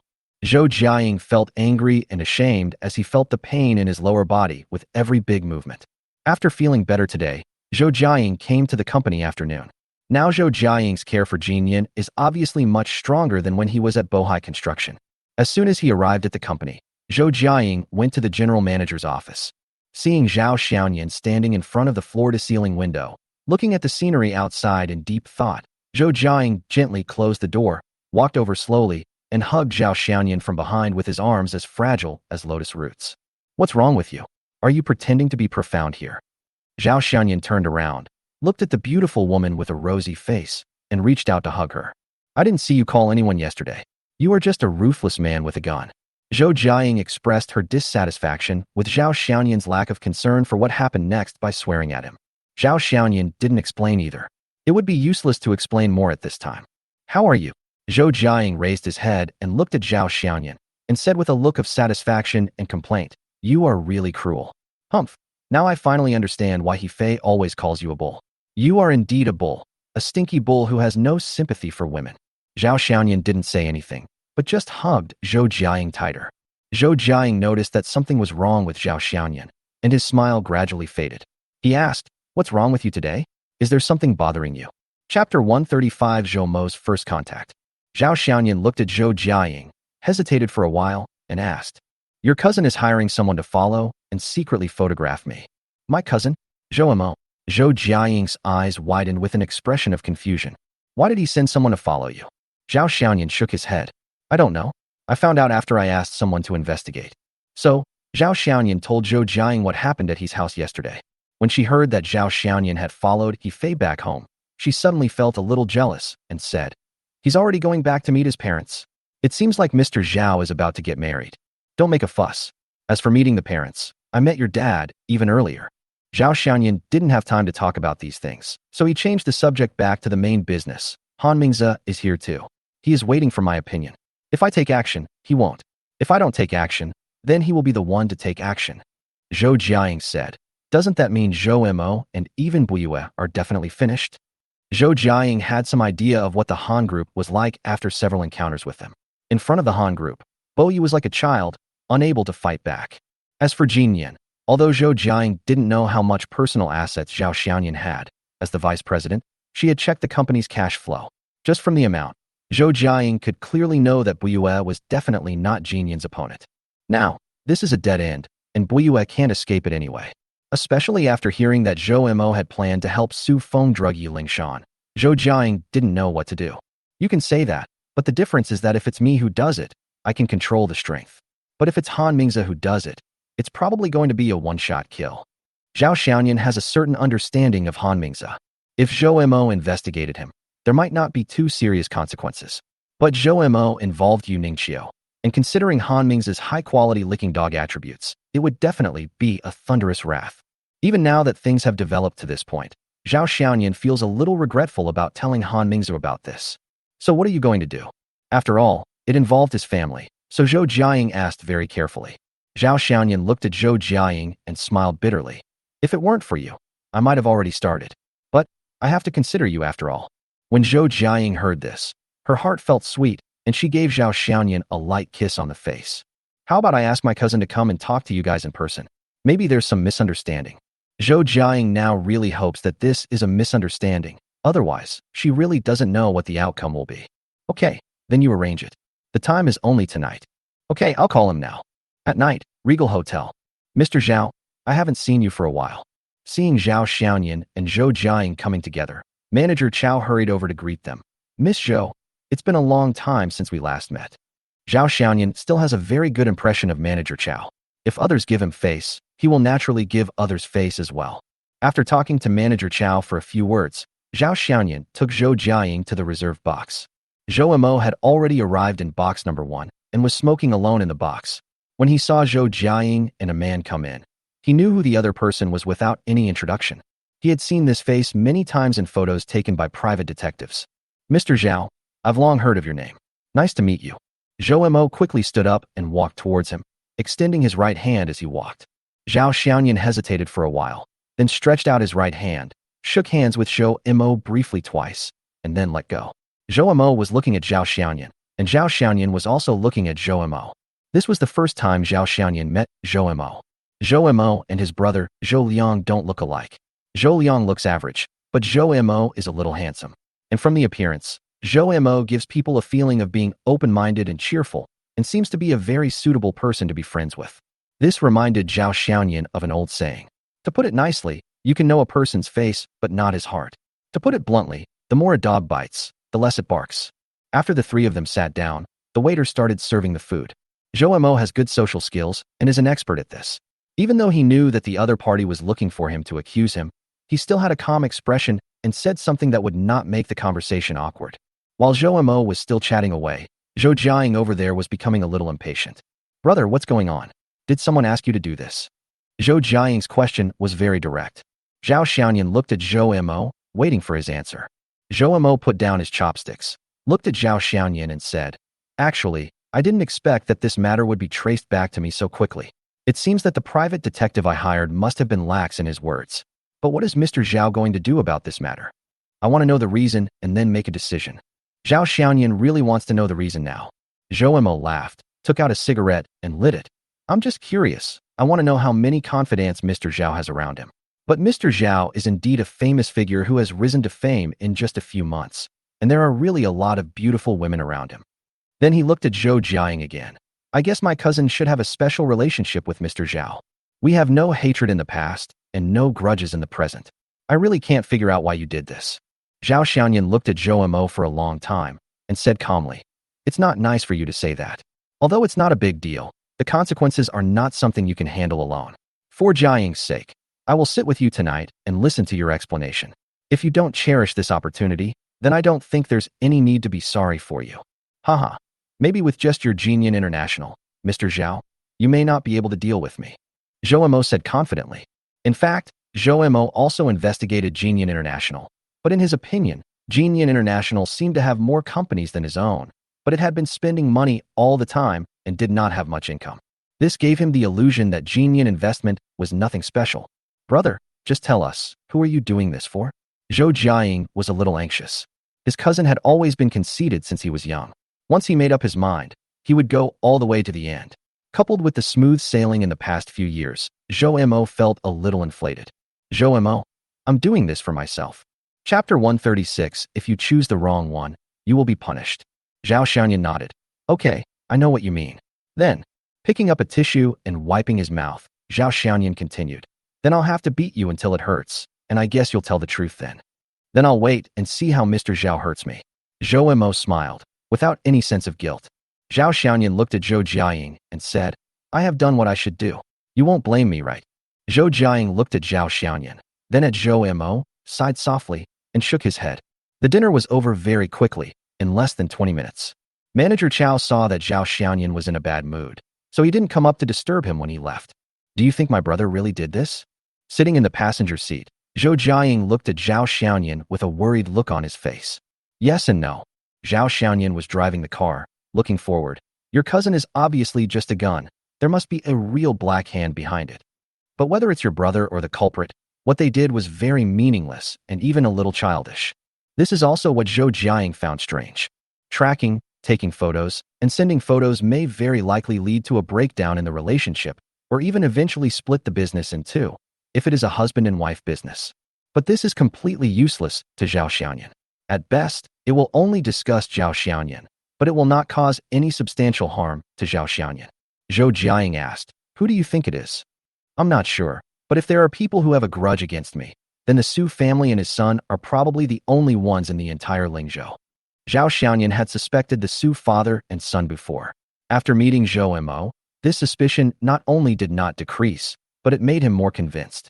The Su family's father and son? Zhou Jiaying frowned. Zhou Mo should be very close to Su Feng, and Buiyue's growth is inseparable from Longsheng. If there is someone who can use Zhou Mo as a gun, and Zhou Mo is willing to be the first bird to stand up for someone, apart from the Su family father and son, I really can't think of a second candidate. When talking about the feud between Su's father and son and Zhao Xiaoyan, Zhou Jiaying naturally thought of the forced marriage. Just because of that incident, it is not an exaggeration for the Su father and son to regard Zhao Xiaoyan as an enemy. Zhou Jiaying thought for a moment and asked, "Do you think they have a backup plan?" When Zhao Xiaoyan heard this, he seemed to have thought of something. He quickly turned the car and stopped it on the side of the road. As soon as the car stopped, Zhao Xiaoyan took out his cell phone, found Su Yiner's number, and called her. But the other party didn't answer the call until a busy tone appeared. Zhao Xiaoyan suddenly had a bad feeling and called Su Dazheng again. Su Dazheng picked up the phone after a few rings, but his tone was not very good, completely lacking the familiarity of the past. "Xiaoyan, why are you calling me so late?" Zhao Xiaoyan hesitated for a while and asked, "Grandpa, have you received anything in the past 2 days?" After hearing what Zhao Xiaoyan said, the other party was obviously silent for a long time, and then he said leisurely, "I originally thought that you and Yinner could be a couple. As an old man, I really think highly of you, and I like you very much. But cough. Even if you don't like Yinner, it's actually okay. I'm not forcing you two to be a couple, but you're having affairs with 4 women. You're really too philandering." Zhao Xiaoyan wanted to explain, but he didn't know how to explain it, so he finally apologized. "I'm sorry, old man. You don't have to say sorry to me. It's just that my granddaughter finally developed some feelings for someone, and you did this again. Well, I won't say much, you just take care of yourself." After saying that, Su Dazheng hung up the phone. Little New Year. The Ferrari has good sound insulation, and Zhou Jiaying clearly heard what Zhao Xiaoyan said on the phone. "I'm fine. I'm just wondering what their purpose is in doing this." As for Su Yinner, Zhao Xiaoyan only regarded her as a friend, and it had not yet reached the level of liking her. But it was this point that made Zhao Xiaoyan feel a little strange. Zhao Xiaoyan slowly began to unravel the matter and sort out all the details.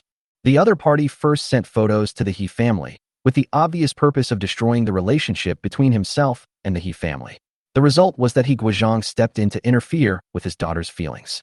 What about the subsequent results? Zhao Xiaoyan knew He Fei's feelings for him.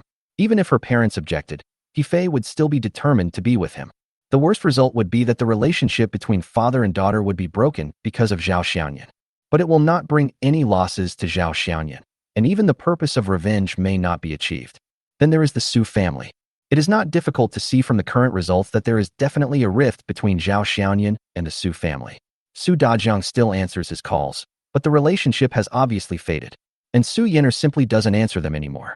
What about the following results? The worst-case scenario is that we will never have anything to do with the Su family again. This result still does not cause any loss to Zhao Xiaoyan. Wait, Zhao Xiaoyan suddenly thought of something, looked at Zhou Jiaying and asked, after Bohai Construction acquired Jinyan, how is the cooperation with Longsheng? Although Bohai Construction was merged into Jinyan, Zhao Xiaoyan had said at the beginning that it nominally belonged to Jinyan, but the actual management rights still belonged to the Zhou family. He did not interfere and even rarely asked about it. After the merger, thanks to your relationship, Bohai and Longsheng quickly resumed their previous cooperation and even became closer.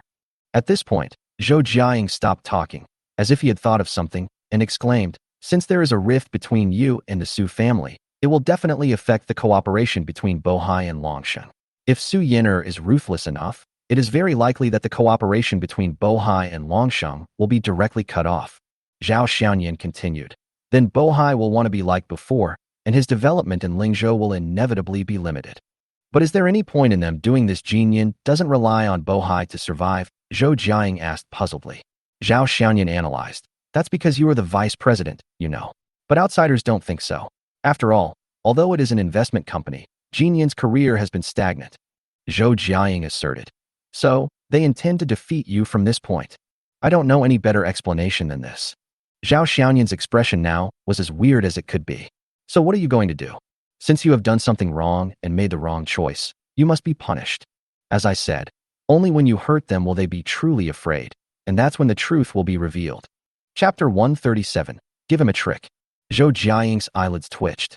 So you're still planning on using Boyue as the target? Zhao Xiaoyan said apologetically. I'm sorry, but I have to do this? Since Zhou Amo has made his choice, I must respond as well.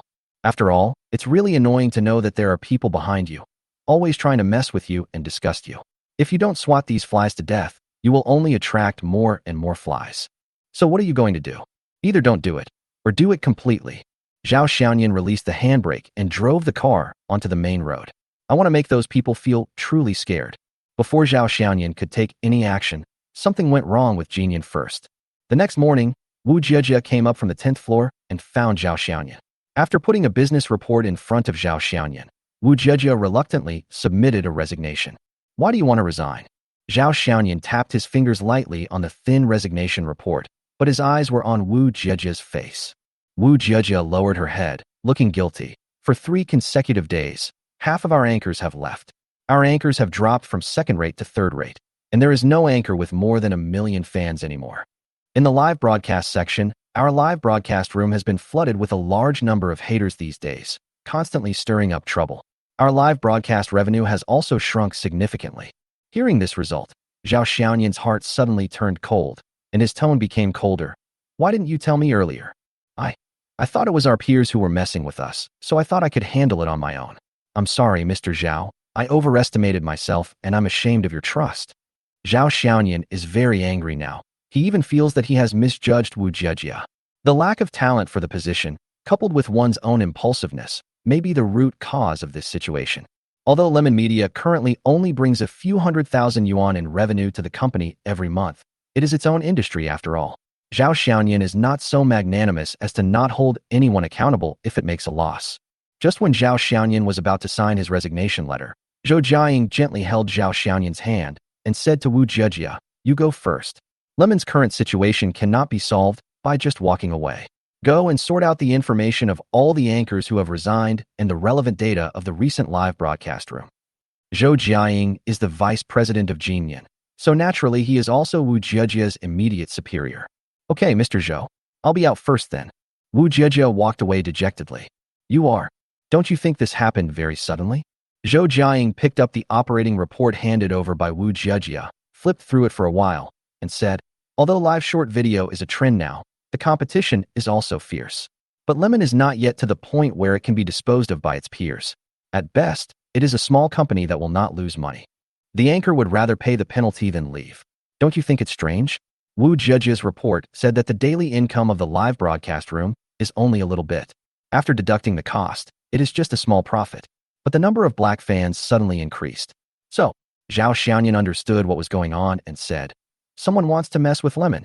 No, someone wants to use Lemon to mess with Jinyan. Zhou Jiaying nodded. Lemon is now the only business in Jinyan's hands. The decline of Bohai's business is a foregone conclusion. If we attack Lemon again, it will be seen by others as cutting off Jinyan's hands and feet.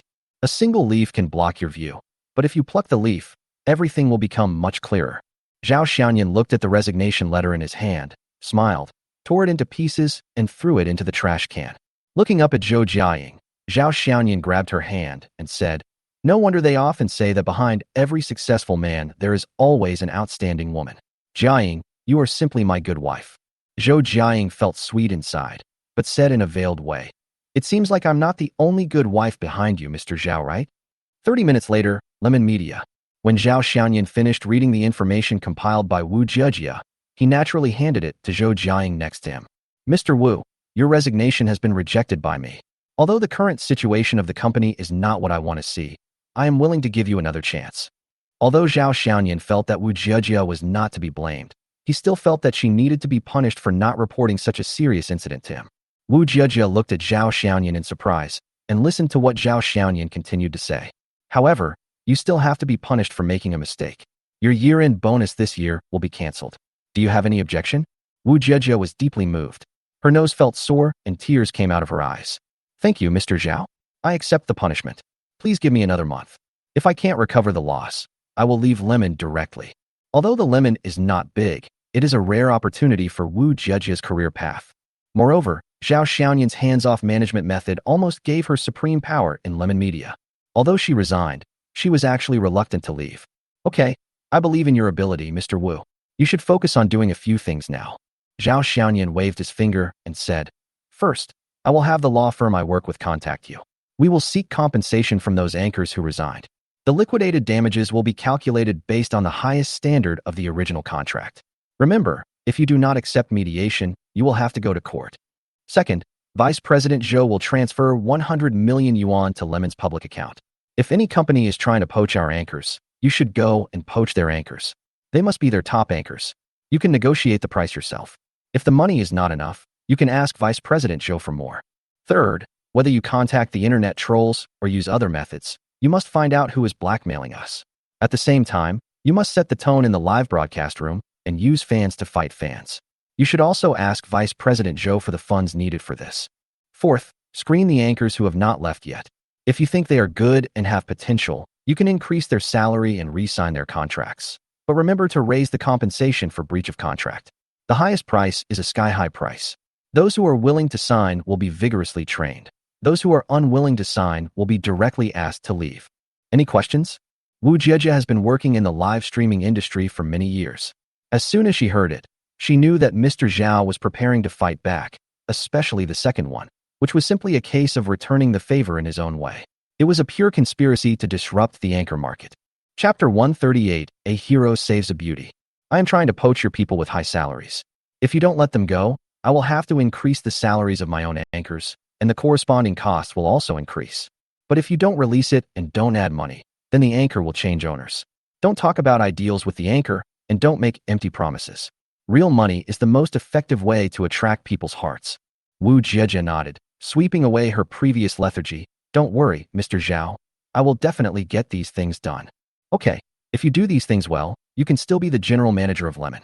But if you still mess it up, then you, Wu Jiejia, are just a mediocre person, and you don't have to ask me to resign anymore.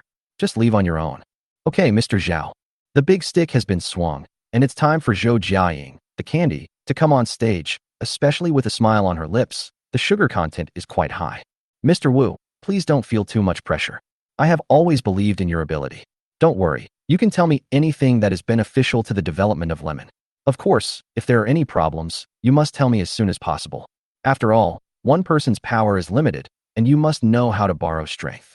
Wu Jiejia was touched by the sweetness, with tears in her eyes, and nodded at Zhou Jiaying. Okay, Mr. Zhou. Thank you. 7 Nights Bar. Although it is almost December, the weather in Lingzhou, located in the south, has already started to get cold. But even a big down jacket can't cool down a place like a bar. Why did you ask me to come to the bar today? In the supreme booth, Han Mingze was holding a wine glass, looking at the 4 sexy girls around him, and looked at Zhao Xiaoyan in confusion. You are obviously being attentive for no reason. Tell me, what do you want? Zhao Xiaoyan smiled and said, When we were in the Magic City, I received your care. Now that I'm in Lingzhou, I have to do my best to be a good host. Come on, ladies, if you can get this handsome guy drunk tonight, I'll reward you 100,000 each. There will always be brave men when there is a big reward. When the 4 hot girls heard about the reward, they were immediately excited and surrounded Han Mingze and blew the horn of attack. Although Han Mingze only had Yu Ningxiu in his heart, he was also a veteran in this kind of occasion. He hugged the beautiful woman, but his eyes were looking at Zhao Xiaoyan. Tell me, what do you want to talk to me about? If you don't explain clearly, I won't be able to drink this wine. Zhao Xiaoyan held up a finger and said, 1 month. I want you to give me 1 month to deal with that matter. Han Mingze frowned slightly. Is this matter not simple? Seeing Han Mingze's quick reaction, Zhao Xiaoyan wanted to give him a thumbs up. He said with a smile, Well, initially, this seems to be a setup targeting me. That person was just a supporting role. You can still laugh, so it seems like everything is under control. Han Mingze picked up a wine glass, took a sip, and said, Okay, if this matter is not simple, then I will not do anything reckless. I will go back to the Magic City tomorrow. However, you must give me an answer in a month.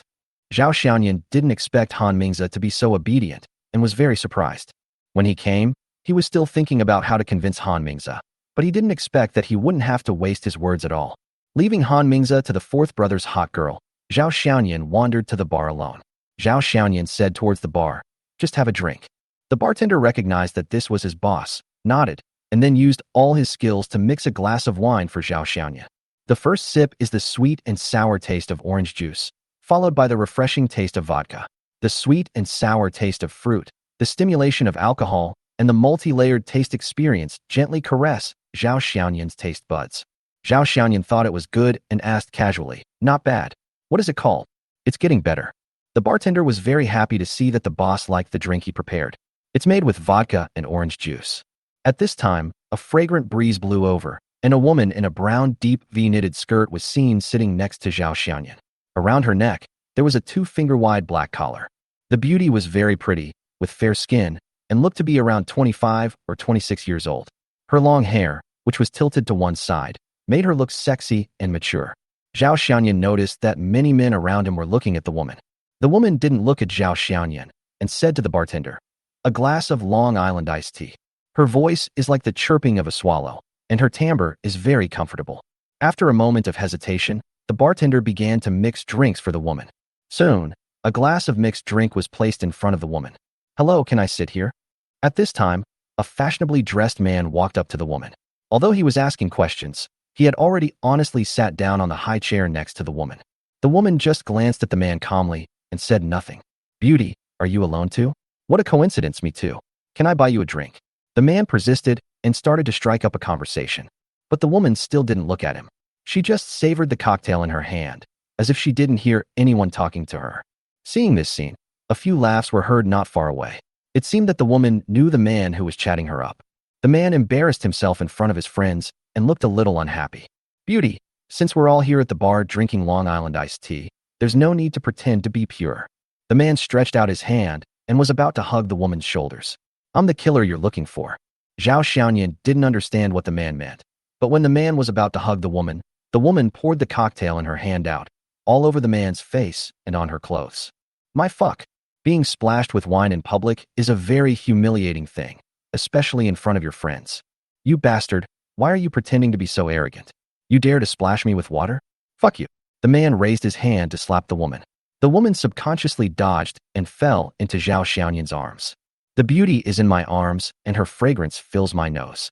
Zhao Xiaoyan just felt that his heart was touched by someone, and he felt a little strange. The woman looked at Zhao Xiaoyan, and her red lips slightly opened. "I'm sorry, please help me." Before Zhao Xiaoyan could say anything, the man over there directed his attack directly at him. "Fuck you. Get out of here right now. Don't make yourself uncomfortable." The man looked very unhappy when he saw that he had been trying for a long time, but ended up being taken advantage of by Zhao Xiaoyan, who was the beautiful woman. Zhao Xiaoyan smiled, put his arms around the woman's slender waist, and looked at the man provocatively. "Fuck, you're looking for death, aren't you?" When the man shouted, his friends who were originally watching the show not far away immediately surrounded him, as if they were ready to fight if they disagreed. Chapter 139. A woman with a favorability of 100. But the next moment, those people who had been so arrogant immediately left without even looking back, like mice seeing a cat. Behind Zhao Xiaoyan, there were several burly men in black suits standing. "Mr. Zhao, I'm sorry to have frightened you. Every bar has some security personnel, and this group of strong men in black suits are the security of the Seven Colors bar. Just by looking at the muscles that are about to burst their suits, you can tell that this person is not just a show-off." When Zhao Xiaoyan entered the bar, the security guards had already spotted him, the number 2 boss. Especially after they had witnessed Zhao Xiaoyan taking down several of Han Ming's bodyguards in the bar last time, they were very impressed by their number 2 boss. Therefore, their eyes would occasionally return to Zhao Xiaoyan, paying attention to Zhao Xiaoyan's safety. Although they knew that Zhao Xiaoyan's fighting ability was basically limited to beating others, it was an opportunity to please the boss after all, and the security guards still wanted to show off in front of the boss. "It's okay, go and get busy." Zhao Xiaoyan waved his hand and sent away the men in suits. Then he looked at the woman who was still leaning on his arms and said with a smile, "Beautiful lady, although I don't mind continuing to hold you like this, can you get up now?" The woman blushed and smiled at Zhao Xiaoyan. "Thank you for your help. My name is Lin Yuanxiang. Handsome guy, what's your name?"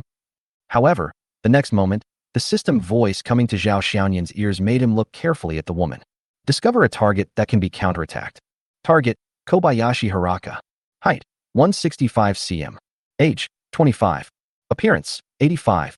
Body size, 94. Purity, 81. Favorability, -100. Listening to the system's prompts, Zhao Xiaoyan couldn't help but complain in his heart. Seeing the Lin Yuanxiang in front of me looking at me shyly with a smile, I thought she had a good impression of me. -100. This was the first time Zhao Xiaoyan met a woman he disliked so much. No, it wasn't even dislike. It was full of hostility and hatred. She was full of hostility towards him, but she could still face him with a smile. And Zhao Xiaoyan really felt that it would be a waste of talent for this woman not to become an actress. And the purity of 81 was reduced by 19 points. Doesn't that mean that 19 people had intimate communication with her? What surprised Zhao Xiaoyan the most was that the woman's name was fake. Hearing the name given by the system, this woman should be Japanese.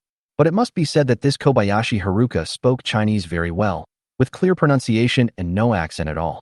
I guess even the pickup scene just now was probably directed and acted by herself, and the purpose was probably to get close to me. A Japanese woman, who was full of hostility towards him, showed kindness to him, which aroused Zhao Xiaoyan's interest. It's very rude of you to keep looking at a beautiful woman like this. Seeing that Zhao Xiaoyan didn't respond to her, but just stared at her, Kobayashi Yuanxiang spoke. However, her tone didn't have any blame at all, but rather sounded like a joke between friends. Zhao Xiaoyan also withdrew his thoughts and smiled. Miss Lin is so beautiful that I was stunned. Well, as an apology, I'll buy Miss Lin a drink. Bartender, this lady should have a cup of Long Island green tea. The bartender witnessed the whole thing firsthand, and he was full of admiration for his boss for being able to pick up beautiful women. However, after hearing Zhao Xiaoyan order Long Island green tea, a strange expression flashed across his face.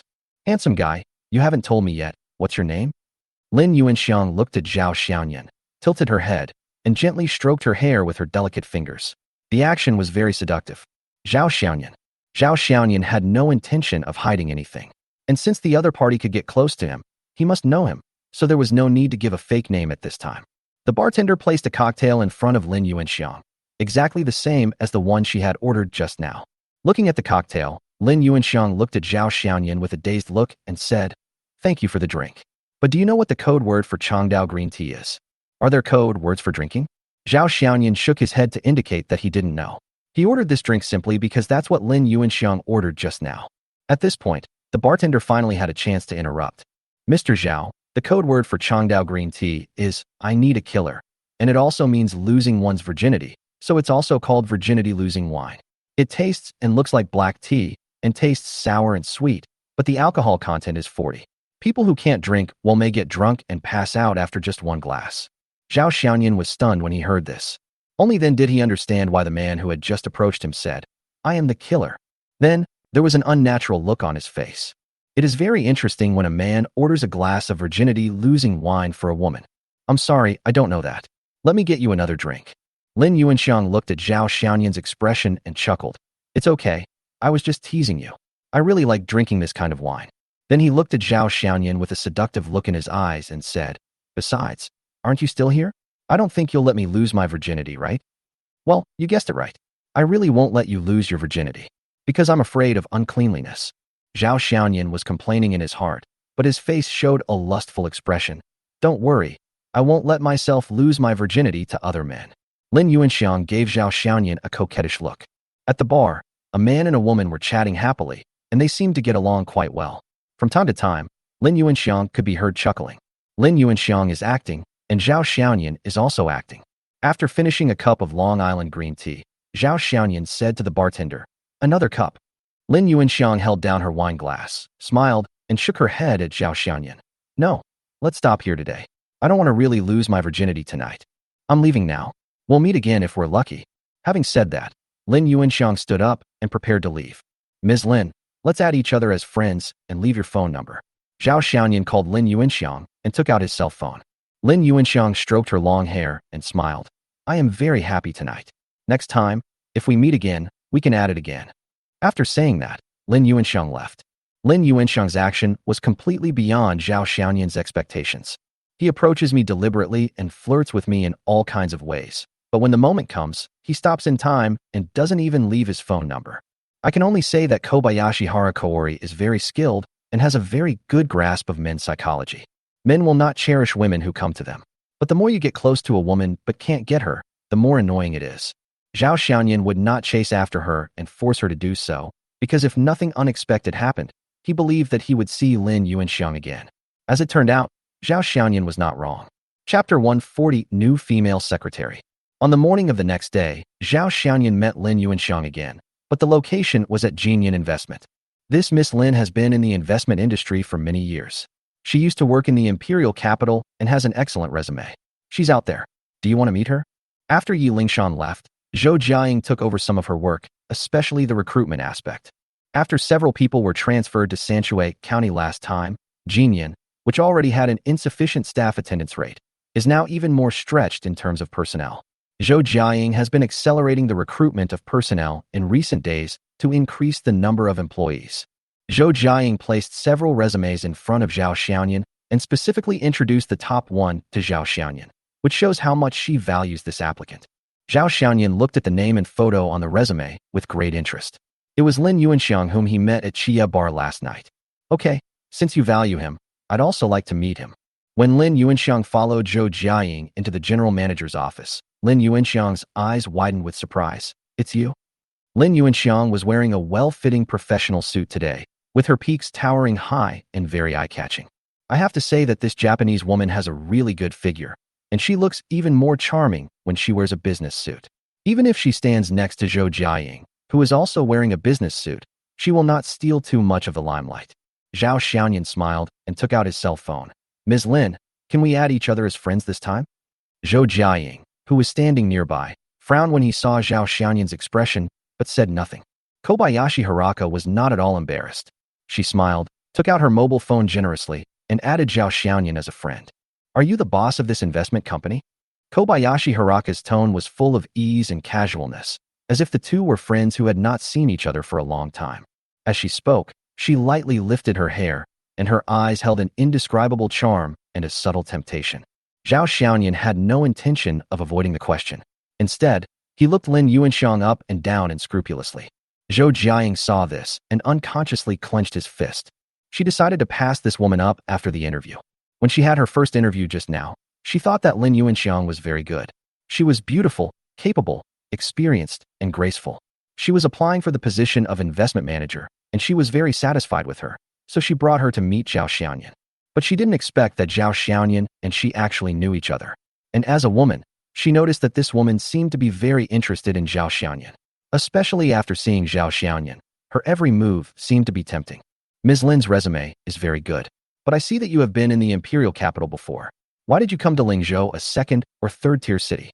Although Lingzhou is considered a good city in the east, it cannot be compared with the imperial capital.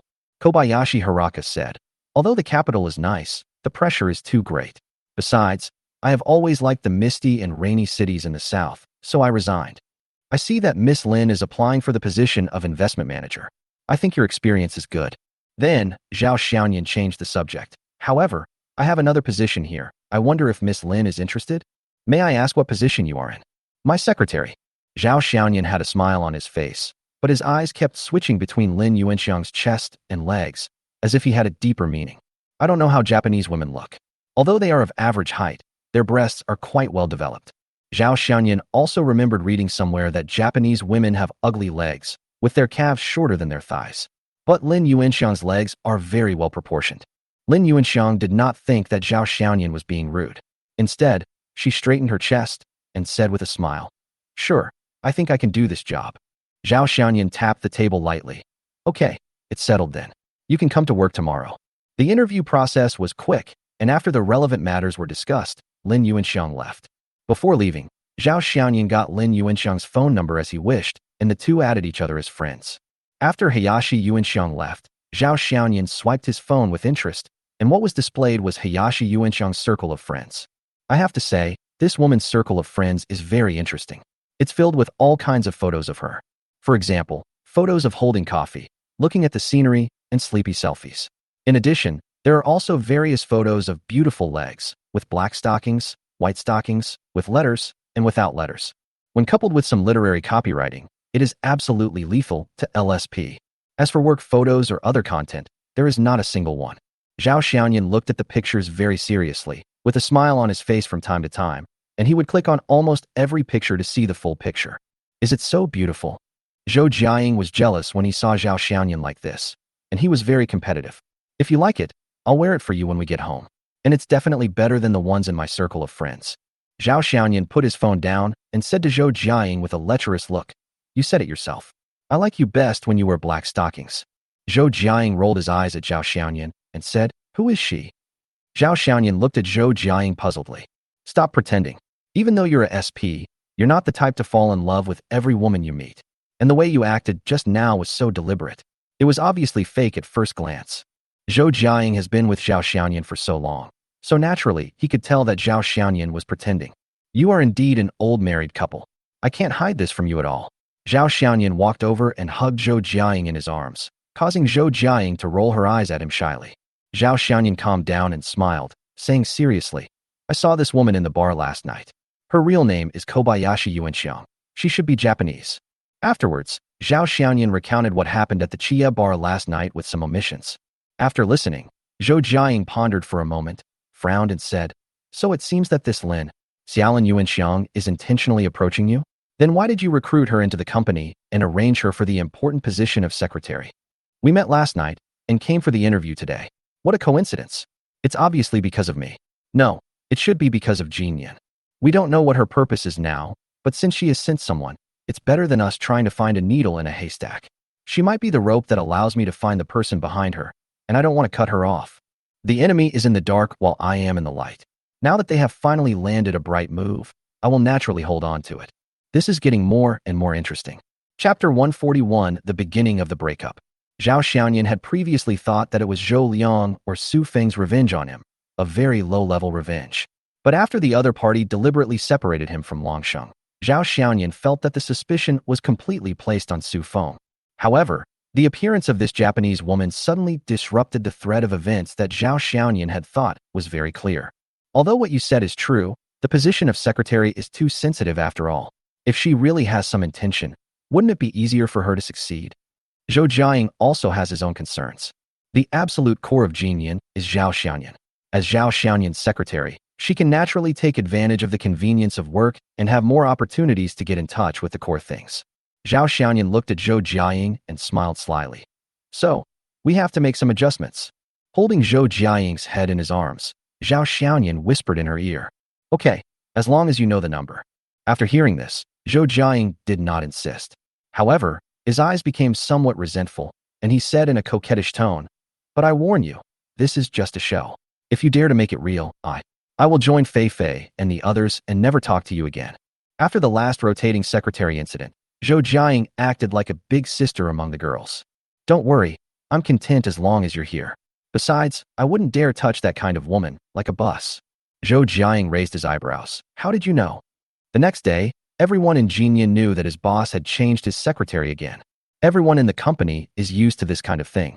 In less than half a year since Jinyan was founded, General Manager Zhao Xiaoyan has had many secretaries.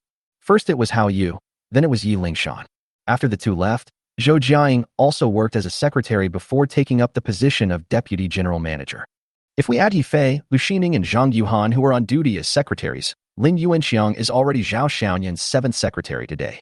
Moreover, all of Zhao Xiaoyan's secretaries are beautiful women with very good looks. This also made many male employees of Jinyan envious and jealous. Lin Yuanxiang was wearing a white professional suit today. The hem of her hip-hugging OL skirt was pulled up high, revealing most of her thighs wrapped in flesh-colored stockings, making her entire legs look very slender and graceful. Zhao Xiaoyan would always keep his eyes on Lin Yuanxiang's legs no matter what, but Lin Yuanxiang seemed to be blind and let Zhao Xiaoyan's gaze invade her. Moreover, when her back was turned to Zhao Xiaoyan, Lin Yuanxiang would occasionally reveal a scornful smile on her face. Boom, boom, boom. Someone knocked on the office door. Without Zhao Xiaoyan's reminder, Lin Yuanxiang opened the door consciously, and saw Wu Jiajia and Li Mushiwei walked in together. "Mr. Zhao, I have work to report to you." Wu Jiajia glanced at Lin Yuanxiang, who was standing respectfully on the side with her hands placed in front of her. Li Mushiwei was also looking at Lin Yuanxiang curiously. Zhao Xiaoyan pointed at Lin Yuanxiang and said, "This is my secretary, Lin Yuanxiang. Yuanxiang, this is Wu Jiajia, the general manager of Lemon Media under our company. This is Li Mushiwei, a lawyer from our partner law firm." Because it was Lin Yuanxiang's first day at work and Zhao Xiaoyan didn't take her downstairs to introduce her, Wu Jiajia didn't know Lin Yuanxiang. As for Li Mushiwei, I have no idea. "Mr. Wu, lawyerly, hello." Lin Yuanxiang greeted with a smile. The two responded with a smile.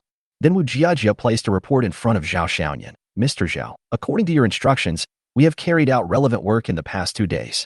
Please take a look. Zhao Xiaoyan took the report, stood up, and walked to the sofa area and sat down. Wu Jiajia and Li Mushiwei also sat down. Lin Yuanxiang sat at the tea-making position with great insight and began to make tea skillfully. After taking a quick look at the report, Zhao Xiaoyan looked at Li Mushiwei and asked, "What are the chances of winning the lawsuit against those anchors?" "There's no doubt that we'll win, but..." Li Mushiwei shook her head slightly and said, "But the amount of compensation can only be paid according to the contract. And these people are likely not to appeal after the first trial, so it won't take too long." Zhao Xiaoyan also understood this point. What he meant was to delay it as long as possible.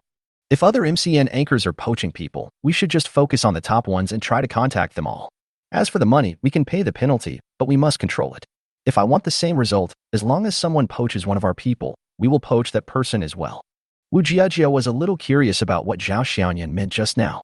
Last time, Zhao Xiaoyan said that money was not a problem, but today he changed the subject to saying that the amount should be controlled, which is very contradictory. However, Wu Jiajia did not dwell on this matter. After hesitating for a while, she said, "We have already poached 3 people, and we are still in contact with more than 10. But if we poach them all, the penalty alone will be a considerable amount. In addition, with our current size, Lemon cannot handle so many anchors."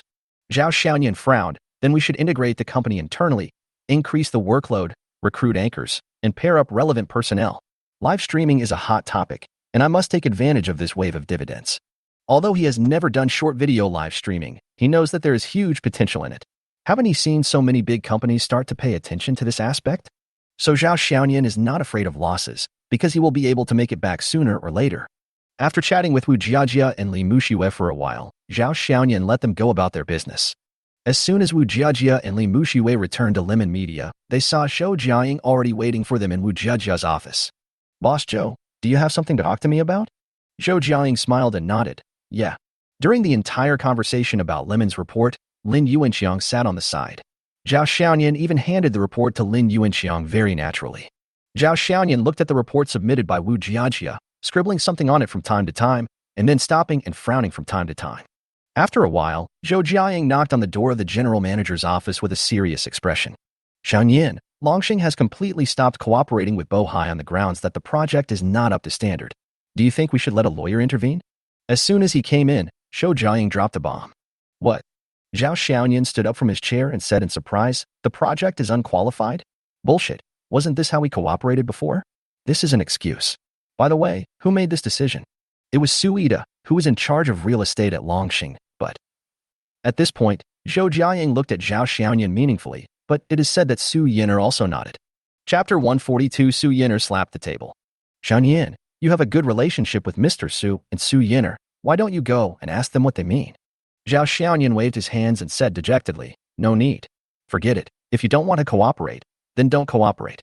Then should we let a lawyer sue Longxing, claiming that they have breached the contract and requiring them to pay liquidated damages?" Zhou Jiaying asked. Zhao Xiaoyan nodded, as if he had made up his mind. "Okay. You can contact the law firm. Since Su Yin'er doesn't care about the old friendship, then I don't care. The worst that can happen is that we will break up. But the other party is Longxing. If we go against them, I'm afraid it will be even more impossible for Bohai to gain a foothold in Lingzhou in the future." Zhao Xiaoyan gritted his teeth and said, "If it really doesn't work, then I can only sell Bohai." Seeing Zhou Jiaying's unhappy face, Zhao Xiaoyan comforted her. "Jiaying, I don't want my uncle's hard work to go to waste. But given the current situation, we have no choice but to cut our losses in time." Zhou Jiaying forced a wry smile. "I understand. Then I'll go talk to the lawyer." After saying that, Zhou Jiaying left. Looking at Zhou Jiaying, who left in frustration, and Zhao Xiaoyan, who was lying on his back in deep thought, Lin Yuanxiang walked out of the office and went straight to the toilet. Taking out her cell phone, Lin Yuanxiang found a friend and sent a string of messages to him. Soon, the other party replied with 4 words, "Keep watching." On the other side, Zhou Jiaying was also holding his phone and sending a message to Zhao Xiaoyan. However, he no longer looked depressed as he did in the office, but was typing with a smile on his face. "Xiaoyan, you acted so exaggerated just now." The next day, Longxing Building. "Mr. Zhao, you can't go in. Mr. Su is busy. I need to inform him first."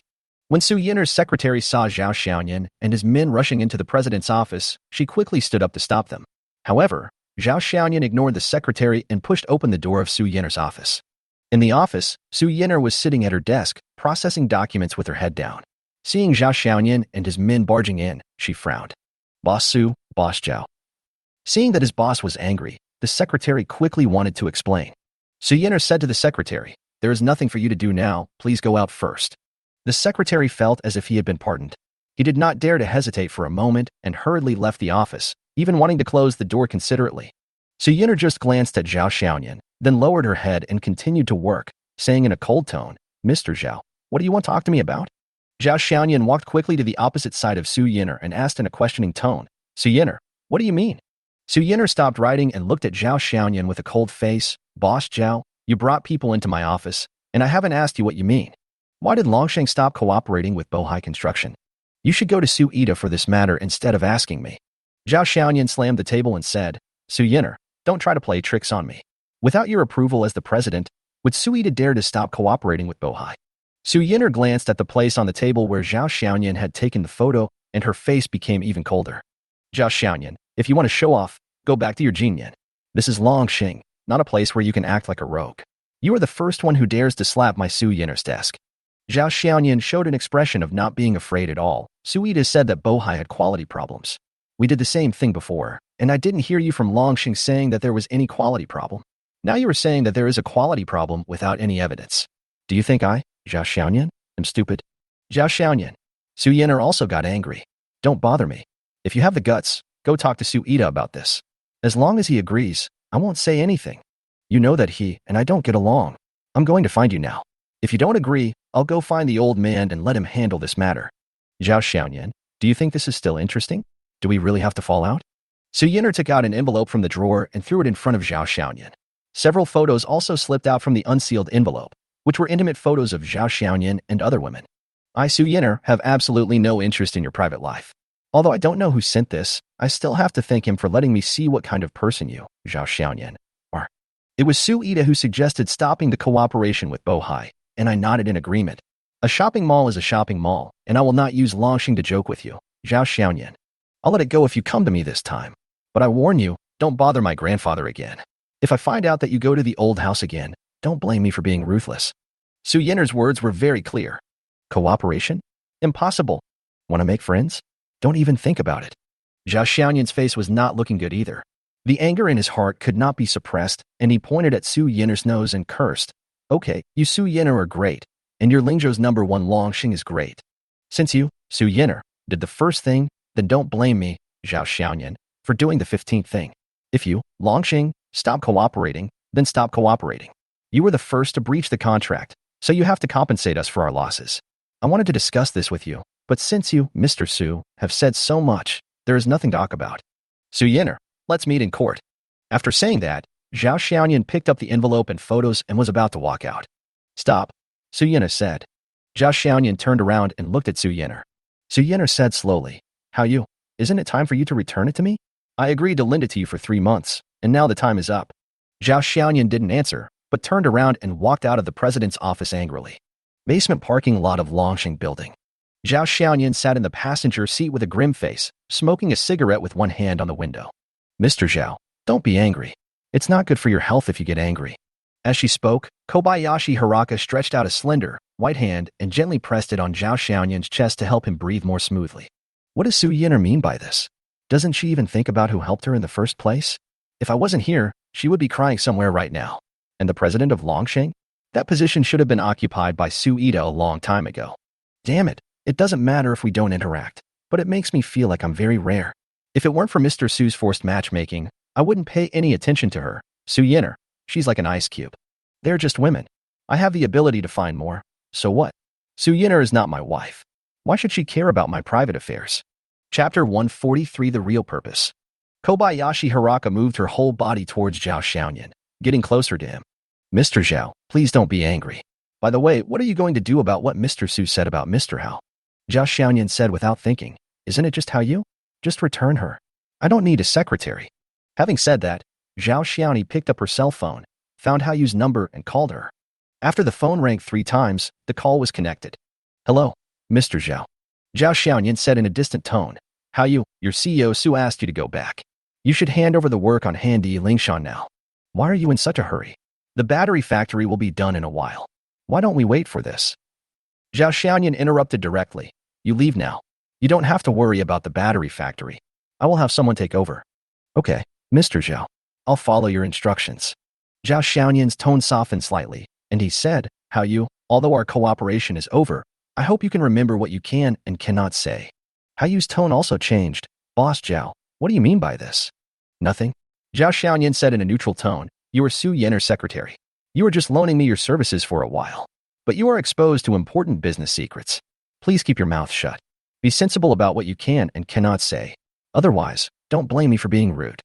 Yu was silent for a while. Okay, although I don't know what happened, but since you, Mr. Zhao, have said so much, Yu, have nothing to stay with. Goodbye. After saying that, Yu hung up the phone. Stalin Yuanxiang was shocked. It seems that Zhao Xiaoyan has really broken up with Su Yenner. Due to the interruption of business with Longshan Group, Bohai Construction once again fell into operational difficulties. Xiaoyan, are you really planning to sell Bohai? Although they had discussed it several times, Zhou Jiaying couldn't help but ask again. Zhao Xiaoyan rubbed his temples. There is no other way. Bohai's early development was too abnormal. It was too dependent on Longshan Group. Although we have also cooperated with other real estate groups, Longshan's name is too famous. After knowing that we were suing them, many companies began to stop cooperating with us. Even a few cooperation intentions that were almost reached have not been followed up. Zhao Xiaoyan casually threw a copy of Bohai's operating report on the table and looked at Zhou Jiaying with guilt. Jiaying, I really have to say sorry this time. You should also talk to your uncle. Zhou Jiaying sighed. Okay, since you have made up your mind, I won't say anything more. By the way, how's the situation with Lemon? It wasn't going very well. Zhou Jiaying took out a report and said, this was compiled by Wu Jiajia. The anchors who left did not agree with our breach of contract compensation, so a lawsuit is inevitable. In addition, the work of poaching people is not going smoothly. So far, there has been no progress. Other MCNs seem to know our intentions and have re-signed contracts with those anchors.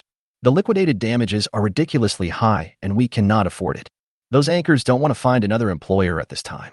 Zhao Xiaoyan frowned and said in a deep voice, let's go to the 10th floor. Yuan Xiang, put the things on my desk away. Having said that, Zhao Xiaoyan and Zhou Jiaying left the office. Kobayashi Haraka watched Zhao Xiaoyan and the other person leave, closed the door, walked to the desk and began to tidy up the documents that were placed in a somewhat messy manner. After looking at the documents, Kobayashi Haraka walked to the office door, opened it a crack and looked outside, then walked back to the desk, took out her mobile phone and started taking pictures of each document. After taking the photos, I sent all the photos and files via my mobile phone. After doing all this, Kobayashi Haraka packed up the documents, walked leisurely to the sofa and sat down. Soon, a reply came on the phone. Let's put this matter to rest. We have done what we promised them. You should put all your energy into that matter now. This is our goal. You must get it as soon as possible at any cost. Remember, at any cost. After seeing the other party's reply, Kobayashi Haraka deleted the chat history. In the next few days, in Kobayashi Haraka's eyes, Zhao Xiaoyan could simply be described as in a state of panic. Seeing Zhao Xiaoyan rubbing his temple again, looking very tired, Kobayashi Yuanxiang went around behind Zhao Xiaoyan and said, Mr. Zhao, let me give you a massage. It can relieve your stress. After saying that, she gently pressed her pair of white and slender fingers on Zhao Xiaoyan's forehead and temporal area, kneading it in a clockwise direction. You know what? Zhao Xiaoyan actually felt quite comfortable after being pressed by Kobayashi Haraka. He closed his eyes unconsciously with an expression of great enjoyment. Mr. Zhao, you've been so tired lately. I feel bad just looking at you. Because they were so close, the smell of Kobayashi Haraka's perfume easily entered Zhao Xiaoyan's nose. Yuanxiang, what perfume are you wearing? It smells pretty good. A smug look flashed across Kobayashi Haraka's face, and she said in a shy tone, No, I just sprayed a little bit. Seeing that Zhao Xiaoyan seemed to be enjoying his job, Stalin Yuanxiang thought for a while and said in a coquettish tone, Boss Zhao, I have been working here for almost 10 days, but I don't have anything to do. I feel a little ashamed of the salary you give me. Kobayashi Haraka has been in the job for almost 10 days. Her daily work basically revolves around Zhao Xiaoyan's office routine. To put it nicely, she is a secretary, but to put it bluntly, she is more like a nanny. And most importantly, she was doing these trivial things but had no chance to contact her target. Therefore, Kobayashi Haraka can't waste any more time. If she doesn't get the things within the deadline, her mission will fail. When she thought about the consequences of failure, Kobayashi Haraka felt a little frightened. Zhao Xiaoyan's mouth curved, and he asked, Why? You make money so easily, but you don't think it's too hot. The point is that I just want to share your worries. Seeing you working so hard these days, I, as your secretary, have so little time. It's really unacceptable. As she spoke, Kobayashi Yuanxiang's hand slowly moved down to Zhao Xiaoyan's shoulder and began to knead it gently, while she said, I am your secretary after all. It is said that secretaries only do things when there is something to do, but you, as the boss, have already done the work, so what do you need a secretary like me for? You haven't heard what your colleagues say in private. Chapter 144, Walking into a Trap. Zhao Xiaoyan seemed to be interested and asked, Oh, what did they say? They said I was just a vase you hired for money. There was a hint of coquettish complaint in Kobayashi Haraka's tone. Zhao Xiaoyan laughed and joked, Why? Isn't it good to be a vase? I like vases like you. And many people want to be vases but don't have the chance yet. As he spoke, Zhao Xiaoyan grabbed Kobayashi Yuanxiang's hand. You know what? This woman's hands are really tender, soft, and boneless. Kobayashi Yuanxiang narrowed her eyes slightly, gently broke free from Zhao Xiaoyan's hands, turned Zhao Xiaoyan's chair, and continued to give Zhao Xiaoyan a shoulder relaxation massage. Mr. Zhao, let me massage your legs. Without waiting for Zhao Xiaoyan to reply, Kobayashi Haraxiang began to knead Zhao Xiaoyan's thighs with both hands. Zhao Xiaoyan raised his eyebrows but did nothing. I have to say that Kobayashi Haruka's massage technique is really good. Haruka, have you ever studied massage before? Your technique is very professional. Kobayashi Haraka nodded. Yes, Mr. Zhao. I had nothing to do before, so I went to learn it for a while. Is it comfortable? Is the strength enough? Very nice. Zhao Xiaoyan enjoyed the massage from Kobayashi Harako, a smile on his face, and opened his phone. He glanced at Kobayashi Harako and transferred 100,000 yuan to her. Mr. Zhao, what are you doing? Kobayashi Haraka looked at Zhao Xiaoyan in surprise. Yuan Xiang, since you are my secretary, you are also my person. I don't have many good points, but I will never treat you unfairly to my own people. Kobayashi Yuanxiang showed a delighted expression and walked quickly to Zhao Xiaoyan's side. Mr. Zhao, is that true? That's great. Actually, I fell in love with you when you rescued me at the bar that day. You don't know how happy I was when I saw that you were the general manager of Jinyan. The corner of Zhao Xiaoyan's mouth twitched slightly, and he felt that this woman was really not sincere, telling such an obvious lie. But he said, Really? Am I that charming? Yes, you are the bravest hero I have ever met. Kobayashi Haraka also posed with her hands clasped in front of her chest, with a look of admiration on her face. If it weren't for the negative favorability prompt from the system, Zhao Xiaoyan would have almost believed it. It turns out that when women start to cheat, men really have no chance of success. Zhao Xiaoyan patted Stalin Yuanxiang's head with satisfaction and said, Well, you are worthy of being my secretary. By the way, didn't you just say you had nothing to do? Now I have something to give you. Kobayashi Haraka immediately perked up and asked with an expectant expression, Boss Zhao, please let me know if you have anything to say. You know that I'm planning to sell Bohai. After all, Jiaying has feelings for Bohai, and it's not appropriate for her to handle this matter. I'm handing this over to you. You go take charge and see if there's anyone willing to take over Bohai. Kobayashi Haraka immediately put on a secretary's attitude and nodded. Okay, Mr. Zhao. Bell. At this time, Zhao Xiaoyan's cell phone rang. It was Yu Lingshan calling. Zhao Xiaoyan did not avoid Kobayashi Yuanxiang and picked up the phone. Hello, Lingshan. Xiaoyan, how you left this morning? She just took a plane out of Pengcheng. I personally escorted her through security check. Zhao Xiaoyan tapped the table lightly and said helplessly, Just leave. After all, our relationship with Longxing is no longer the same as before. How you is still Su Yin's person. If she stays there, she will be exposed to more business secrets, which is not appropriate. I don't want too many people to know about this, at least before I succeed. Xiaoyan, what happened? Why did it become like this overnight? I asked how you, but she didn't tell me. Don't ask so many questions. Just remember one thing, you have to do everything in Pengcheng yourself, and you can't delegate it to anyone else. That place is the bargaining chip for our Jinyan to turn things around. Yu Lingshan hesitated for a while and said, I will. But after how you left, I'll be the only one here. It's okay now, but I'm afraid that after a while, I'll be stretched to the limit and I won't be able to handle everything by myself. I'll take a look here. If I find someone I can trust, I'll send him over to assist you immediately. Okay, then remember to send someone over as soon as possible. At this time, Yu Lingshan seemed to have thought of something and continued. By the way, the laboratory encountered a problem yesterday. All the steps were correct, but the final parameters were wrong. I couldn't understand it, so they wanted you to see what was wrong. Zhao Xiaoyan was shocked and said anxiously, Then send me their data immediately so I can see what's wrong. Also, if you encounter something like this in the future, you must tell me immediately and don't waste time. Okay, the lab has sorted it out yesterday, so I'll send it to your email now. Not long after hanging up the phone, Zhao Xiaoyan opened his mailbox and indeed received an email from Yu Lingshan. When he clicked it, he found that it was a detailed process and parameter table. Zhao Xiaoyan printed all of this out using the printer, and Kobayashi Haraka walked to the printer with great attentiveness and took the printed materials. During this process, Kobayashi Haraka glanced at the printed paper seemingly inadvertently and then handed it to Zhao Xiaoyan. Zhao Xiaoyan took the printed paper, looked at it carefully, and made some changes from time to time.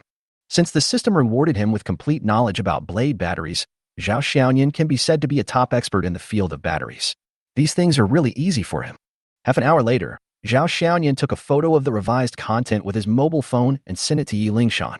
Shred these. Remember, these are confidential documents. You must shred them yourself, and watch them all shredded one by one. Don't let anyone get close while you're shredding them. Zhao Xiaoyan handed the paper to Kobayashi Yuan and gave serious instructions. Kobayashi Haraka took it. Her heart skipped a beat, and she said seriously, "Okay." Watching Kobayashi Haraka walk out of the office, Zhao Xiaoyan smiled, took out his mobile phone, found a friend, and quickly edited some information. On the other side, Kobayashi Haraka walked to the corner of the office area, where a paper shredder was standing quietly. Kobayashi Haraka looked around and made sure that no one was paying attention to her. Then she took out her cell phone and quickly took a picture of each piece of paper. After making sure that she had finished taking pictures, Shaoxin Yuan Xiang stuffed the papers into the shredder one by one.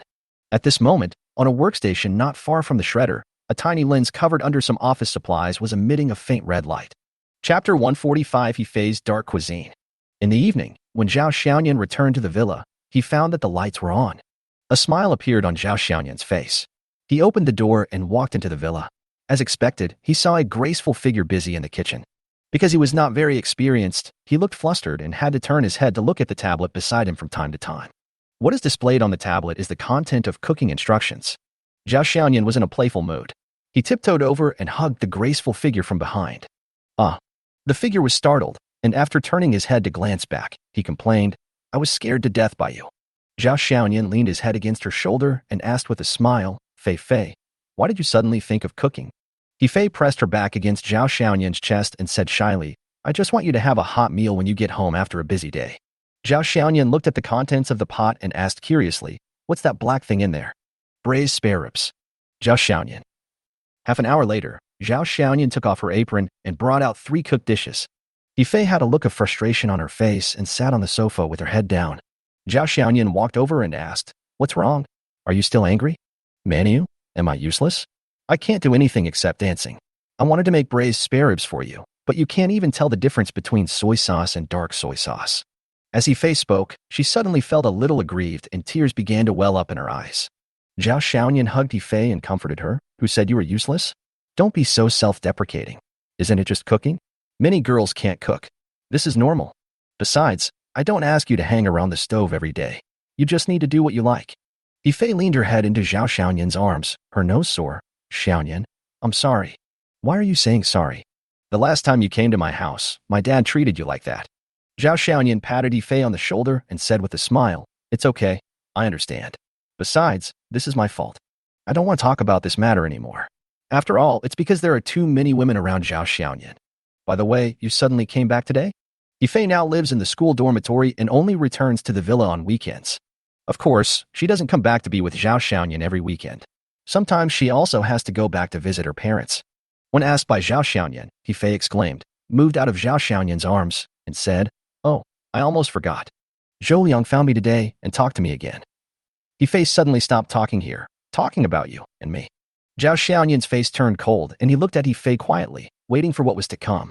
He said that I would soon be finished and would become a poor man, even heavily in debt, and would no longer be able to afford my brother's medical expenses. He also told me that as long as I agreed to him, he could take over the funding for my brother's treatment. The fact that He Jia had recovered was not made public, and only the He family and Zhao Xiaoyan knew about it. Hearing this, Zhao Xiaoyan sneered and said, "This Zhou Liang really is not giving up. Xiaoyan, have you really encountered something? Are you in great need of money now? I still have a lot of money you gave me before that I haven't used yet. I will transfer it to you now." Zhao Xiaoyan held Fei's hand as she reached for her phone, feeling relieved. "Don't worry about me. I'm fine. As for the money, haha, your husband's money isn't that easy to lose." Fei felt relieved when she heard what Zhao Xiaoyan said. Then her face turned red again and she said coquettishly, Who said you were my husband?" Zhao Xiaoyan laughed and said, "Yeah, that's right. I'm just your bull." Speaking of this, Zhao Xiaoyan suddenly remembered his nickname on Douyin, the cow that wants to plow the field. Zhao Xiaoyan remembered that the reason he chose this name was because he wanted to have sex with Chen Yijuan and be a hard-working ox working the fields. But things change unpredictably. The piece of land that year was not plowed, but the cow ran to other land and started to cultivate it diligently. It plowed several pieces of land at once, and each piece of land was so good that it was beyond his imagination at the beginning. There is even a piece of land that is already starting to grow crops. Manhwa, what are you thinking about? Are you thinking about something bad again? Just as his thoughts were flying, Yifei gently twisted Zhao Xiaoyan's waist. I don't mean any bad things. Come on, let's go eat.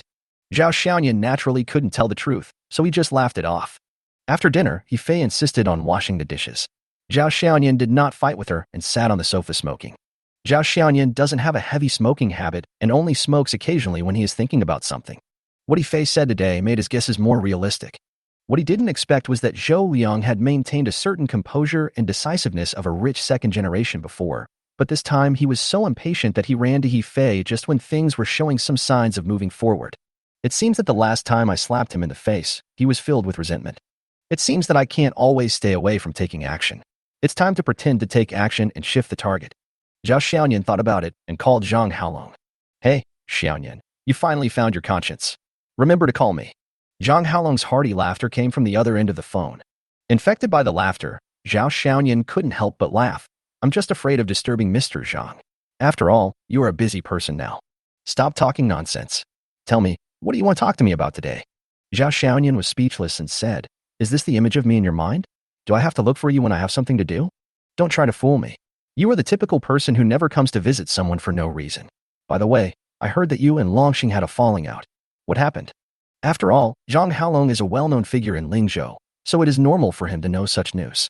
That's what happened. Zhao Xiaoyan didn't want to elaborate on this matter, so he went straight to the point. I really have something to do today. I really have something to talk to you, the CEO of Hongda. Tell me, what's the matter? Zhao Xiaoyan smiled and asked, I wonder if your Hongda group is interested in acquiring Boyue? Zhang Haolong paused for a moment and asked, Boyu? You want to take over Zhou Liang's family? Why? Their family has been causing trouble again recently. I think it's annoying, so I want to do something about it to stop them from making trouble. Zhang Haolong said in a deep voice, This matter is a bit serious. I have to ask my old man. How about this? Let's make an appointment and talk about it. Okay, how about tomorrow? And let's call Guo Liang and Li Liwei along. I haven't seen them for a long time, and I don't know how they are doing now. Okay, that's settled then. Chapter 146 Zhou Mo, the uninvited guest. Before Zhao Xiaoyan could take any action, Wu Yue's people unexpectedly came to his door the next day. The person who came was none other than Zhou Mo, the current head of Boyue. Boss Zhao, I'm an uninvited guest. You won't kick me out, right? As soon as he saw Zhao Xiaoyan, Zhou Mo laughed and made a provocative joke. As the saying goes, when you come to someone's house, you are a guest. Zhao Xiaoyan naturally couldn't turn his face away from Zhou Mo, so he joked back, saying, How could that be? Unless Mr. Zhou has done something shameful again. In the office, Zhao Xiaoyan and Zhou Mo sat opposite each other, while Kobayashi Hiraka was responsible for making tea. After 2 cups of tea, seeing that Zhou Mo didn't say anything, Zhao Xiaoyan asked, Mr. Zhou, you came to me so early in the morning. Aren't you here just to ask for some tea? Zhou Mo reached into the lining pocket of his suit, took out something and handed it to Zhao Xiaoyan. This thing is the size of a palm, with a red background, very festive, and it is actually an invitation letter. I'm here to give Mr. Zhao an invitation. Tomorrow night, Boyue will hold a cooperation signing dinner with Longxing Group. On behalf of Boyue, I solemnly invite Mr. Zhao to attend the ceremony. Zhao Xiaoyan opened it and saw the title Mr. Zhao of Jinyan Investment on the top. The content was roughly what Boyue said. Boyue actually cooperated with Longxing? This was the first time Zhao Xiaoyan heard the news. There was no news at all before. However, although the news was a bit sudden, it did not surprise Zhao Xiaoyan. Congratulations, Mr. Zhou. So, Boyue is planning to get involved in the construction industry? If I remember correctly, Boyue has always been engaged in the field of real estate construction and decoration raw materials. Logically, there is nothing for it to cooperate with Longxing. The most likely reason is that after Longxing kicked Bohai Construction out, Boyue came in. Or to put it another way, it would be more accurate to say that in order to allow Boyu to come in, Bohai was kicked out. Zhou Mo clapped his hands and said exaggeratedly, Mr. Zhao is indeed Mr. Zhao. I wanted to keep it a secret, but you guessed it right away.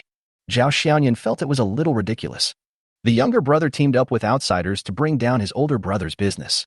This bizarre thing can only be seen in the business world. I don't know if Zhou Bohai would be so angry that his beard would stand up after knowing this news. This is a historic moment for my company to take off. Mr. Zhao and I hit it off right away. I really hope that Mr. Zhao will come to visit us at that time, which will surely bring glory to our humble home. Zhao Xiaoyan put the invitation on the table and said, Mr. Zhou is really polite. I will definitely be there on time. Knowing the news of the cooperation between Bo Yue and Longxing, Zhao Xiaoyan would find a way to go and take a look even without an invitation. Then it's a deal. I will definitely prepare a welcome for Mr. Zhao when the time comes. The invitation has been sent, so I won't bother Mr. Zhao anymore. We'll see you then. Okay then. I still have things to deal with, so I won't see Mr. Zhou off. Yuan Xiang, please see Mr. Zhou off on my behalf. Kobayashi Haraka put down the tea bowl and said, Okay, Mr. Zhao. Zhou Mo left the general manager's office accompanied by Kobayashi Haraka, and Shou Jiaying walked in right after him. Shou Jiaying saw Shou Mo when he came. But after all, he is his cousin, so Shou Jiaying still has to consider the family's reputation and chooses to avoid him. Handing the invitation letter to Shou Jiaying, Zhao Xiaoyan smiled bitterly and said, I guess this is the reason why your cousin risked his life to go against me. From a little-known company, it has become a strategic partner of Longxing. This means it will surpass Bohai. Zhou Jiaying's face turned red and then blue, and his emotions were very complicated, but in the end it just turned into a sigh. Forget it. This is the path they chose themselves. Maybe from the beginning they were thinking about surpassing Bohai architecture one day. Although it has the feel of a palace fighting drama, this is not a rare thing. As the news spread quickly, the real estate and construction industries in Lingzhou soon knew about it. Considering the recent breakup between Bohai and Longxing, many veteran businessmen have smelled something unusual. Zhou Bohai, one of the parties involved, was silent for a long time after listening to the woman's call, but said nothing. Like his younger brother Zhou Boyue, he has now officially handed over power to the next generation and is living a retired life. As for how this matter will turn out, it is no longer something Zhou Bohai can control. Everything was left to Zhou Jiaying to handle. Zhao Xiaoyan naturally told Zhang Haolong the news, but he didn't expect that the other party already knew about it. My old man told me to stay calm for now. He thinks there must be some bigger plan behind this. This Boyue is just a tentative flag, just to test everyone's reaction. He is a little worried that Boyue might be a trap. Zhang Haolong's words, no, to be exact, it was Zhang Haolong's father's words that made Zhao Xiaoyan start to feel a little nervous and cautious. But after thinking for a long time, he still couldn't figure out what kind of trap was inside. At this time, Kobayashi Yuanxiang, who had sent Zhou Mo out, finally came back with a cup of coffee in her hand. Mr. Zhao, have a cup of coffee to refresh yourself. After putting down the coffee, Kobayashi Yuanxiang walked behind Zhao Xiaoyan naturally and began to massage Zhao Xiaoyan very hard. She said casually, Mr. Zhao, why is Boyue cooperating with Longxing at this time? This is too coincidental. Zhao Xiaoyan had no intention of hiding the relationship between Boyue Company and Bohai Construction, and he couldn't hide it either. Kobayashi Yuanxiang was naturally aware of it. There are not so many coincidences. These are probably all tactics targeting our Jin Yan. Zhao Xiaoyan looked tired, and his brows were still furrowed when he closed his eyes. Kobayashi Haraka continued to ask, so what should we do next? It's cold, what else can we do? Go back and help me choose a gift, and we'll give it to them on that day. Even though what they did was not authentic, we can't lose face. Okay, Mr. Zhao. Ever since Kobayashi Haraka became his secretary, Zhao Xiaoyan felt that he had begun to change. Learn to keep calm. Now one thing is certain, Kobayashi Haraka is definitely a commercial spy, and the kind that is good at using appearance to attack others. It was because of the appearance of Kobayashi Haraka that things that Zhao Xiaoyan originally thought were very clear became even more confusing. That evening, Zhao Xiaoyan and his three roommates who hadn't seen each other for a long time finally got together, and the venue was chosen to be the Lihao Hotel. Chapter 147, Because You Don't Deserve It. When the four of them met, they joked around as usual and then talked about their current situation. Zhao Xiaoyan is quite clear about Zhang Haolong's current situation. Guo Liang now works in a real estate company as a salesperson. This is consistent with his eloquent personality. And seeing how high-spirited he is, he must be doing well. Li Liwei went to a game company and worked as a game planner. In his own words, he can't live without games in his life. Among the four, Zhao Xiaoyan had the biggest change, which surprised Guo Liang and Li Liwei. The change here is not only a change in clothing taste, but more of a change in temperament. Guo Liang's love story is still going on, and it has unexpectedly blossomed, and they are in love. It is said that although the parents of both parties have never met, they are very supportive of this relationship and are very likely to discuss marriage. At the dinner, Zhang Haolong did not talk too much about the matter against Boyue Company mentioned last night. This is because Boyue has now hooked up with the big guy Longxing, and even if it has a golden body, it is a bit cautious to deal with it. After dinner, Zhao Xiaoyan and Zhou Liang talked for a long time on the sofa in the box, and then Guo Liang called Zhao Xiaoyan. After returning to the villa, Zhao Xiaoyan sat alone on the sofa for a long time. Yifei did not come today, but still lives in school. After thinking for a long time, Zhao Xiaoyan found a number on his mobile phone, and after hesitating for a moment, he called it. The next day, Zhao Xiaoyan attended the signing dinner between Boyue Company and Longxing Group with Yifei. Zhao Xiaoyan was wearing a well-tailored black suit and even a tie, looking very formal. Yifei wore a bright white dress, but it still couldn't hide her pure and elegant temperament. Coupled with her dancing skills, she exuded a kind of fresh and unworldly beauty that was at peace with the world. One is black and the other is white. One is tall and the other is otherworldly. The very harmonious picture is simply shocking. And Kobayashi Haraka also went along as a secretary. She wanted to change into a dress, but Zhao Xiaoyan asked her to wear a white OL uniform. Although she didn't know why Zhao Xiaoyan did that, Kobayashi Yuan was still very obedient. However, the black stockings had been replaced with flesh-colored stockings. The appearance of the handsome guy with two beauties immediately attracted the attention of many people around. However, because Zhao Xiaoyan is low-key and He Jinyan is only famous in a small circle in the investment community, most people at the scene where there are many people in the real estate-related industry are not very familiar with him. As a result, many people began to discuss privately and inquire about Zhao Xiaoyan's approach. The others were curious, but there was one person at the scene who was angry. Zhao Xiaoyan, I haven't seen you for a long time. Do you still remember me? Zhao Xiaoyan looked at Zhou Liang, who had a resentful look in his eyes and a sneer on his face. He took away his hand that was originally held by Yifei and instead put his arm around Yifei's waist, looking like a loving couple. President Zhou? Of course I remember you. By the way, our Fei also remembers you. Yifei was optimistic about Zhao Xiaoyan and smiled. Well, if it weren't for President Zhou, I might have missed you. When Zhou Liang saw Zhao Xiaoyan hugging Yifei in front of him, and Yifei not only did not feel disgusted but looked shy, he couldn't help but feel jealous. Now Yifei's words were undoubtedly adding fuel to the fire, directly igniting Zhou Liang. He looked at Yifei and said, Yifei, you must think carefully about what I told you a few days ago. Zhao Xiaoyan was unhappy when he heard this and said, President Zhou, are you treating me as if I don't exist? But since you are the matchmaker between Fei and me, I won't bother with you. This sentence made Zhou Liang angry. Zhou Liang looked fierce and said to Zhao Xiaoyan, you still dare to talk like that now. It seems that you really think you're a nobody. Before, I didn't dare to touch you because of your relationship with Longxing. But now without the protection of Su Longxing, you are nothing but a nobody in my eyes. It won't be long before you, Zhao Xiaoyan, will lose everything. When that happens, I'll see how arrogant you are. Then you'll probably be disappointed. Are you jealous to death because of how affectionate Yifei and I are? Zhao Xiaoyan looked at Zhou Liang and suddenly said, if you want to defeat me with those photos you sent, it looks like you'll be disappointed. Zhou Liang didn't even think about it. He snorted coldly and continued, you are really stubborn. If it doesn't work, will you break up with Su Yinar? Will you be kicked out of Longxing? Haha. Xiaoyang, you talk too much. Just when Zhou Liang was feeling proud of himself, a low shout was heard, and Zhou Mo, one of the protagonists of the evening, walked over. Only then did Zhou Liang realize that he had been fooled. His face turned pale, and he looked at Zhao Xiaoyan with resentment. Zhao Xiaoyan smiled indifferently, while Yifei on the side looked at Zhou Liang with disgust. Zhou Mo walked forward, pulled his brother behind him, looked at Zhao Xiaoyan and asked, did you guess it? Zhao Xiaoyan spread his hands. It's an easy guess. Zhou Mo nodded in agreement. It's an easy guess. Then why did you do it? It's fine as long as it works. At least the photo is not completely useless, otherwise there wouldn't be a signing dinner today. Zhao Xiaoyan shook his head. I'm not talking about the photos you sent to Su Yinar. What I want to know is why you also sent the photos to Yifei's father. Zhou Mo is currently a good man and answers whatever is asked. It's all because of my brother. He kept pestering me to send a copy over there. But it's understandable. After all, you and he are rivals in love. No, you're wrong. Zhao Xiaoyan quickly corrected him. Yifei has been mine from the beginning to the end. Your brother is at best an admirer, but he can't be called a love rival. Because. Zhao Xiaoyan looked at Zhou Liang behind Zhou Mo, with a winner's smile on his face. Because, you don't deserve it. Zhao Xiaoyan, you. Just as Zhou Liang was about to speak, he was stopped by a look from his brother Zhou Mo. This made Zhao Xiaoyan feel very sorry. It would be great if Zhou Liang rushed up and hit him, then he would have a reason to beat Zhou Liang up. It can be considered as revenge for the photo. Zhao Xiaoyan, I haven't seen you for such a long time. It seems that you are not good at running a company, but you have become much more powerful in talking. At this time, the Su family father and son also walked into the banquet hall.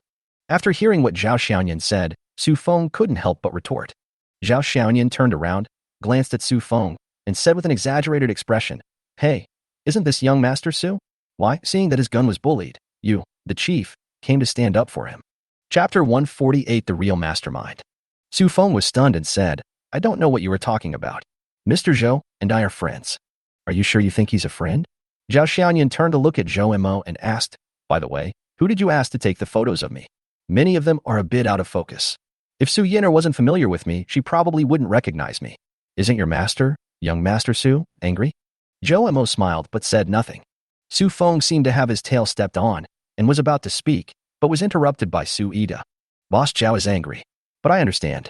A good relationship was ruined because of those photos. But Boss Zhao can't blame Su Feng and the others. After all, Su Feng is Yin'er's cousin.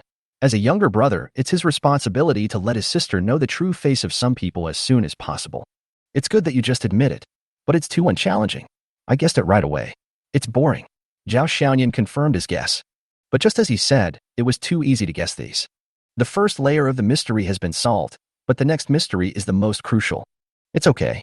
Things will get interesting later on. Suida smiled like an uncle next door. The core content of the signing dinner is naturally the signing of the contract. However, the signing process was very simple. Zhou Mo and Suida, on behalf of both parties, symbolically signed an agreement on the stage and took photos holding 2 red books with contract book printed on the cover. In fact, the reason for holding this dinner is not to sign the contract now. The contract has already been signed a long time ago. Today is just a symbolic performance.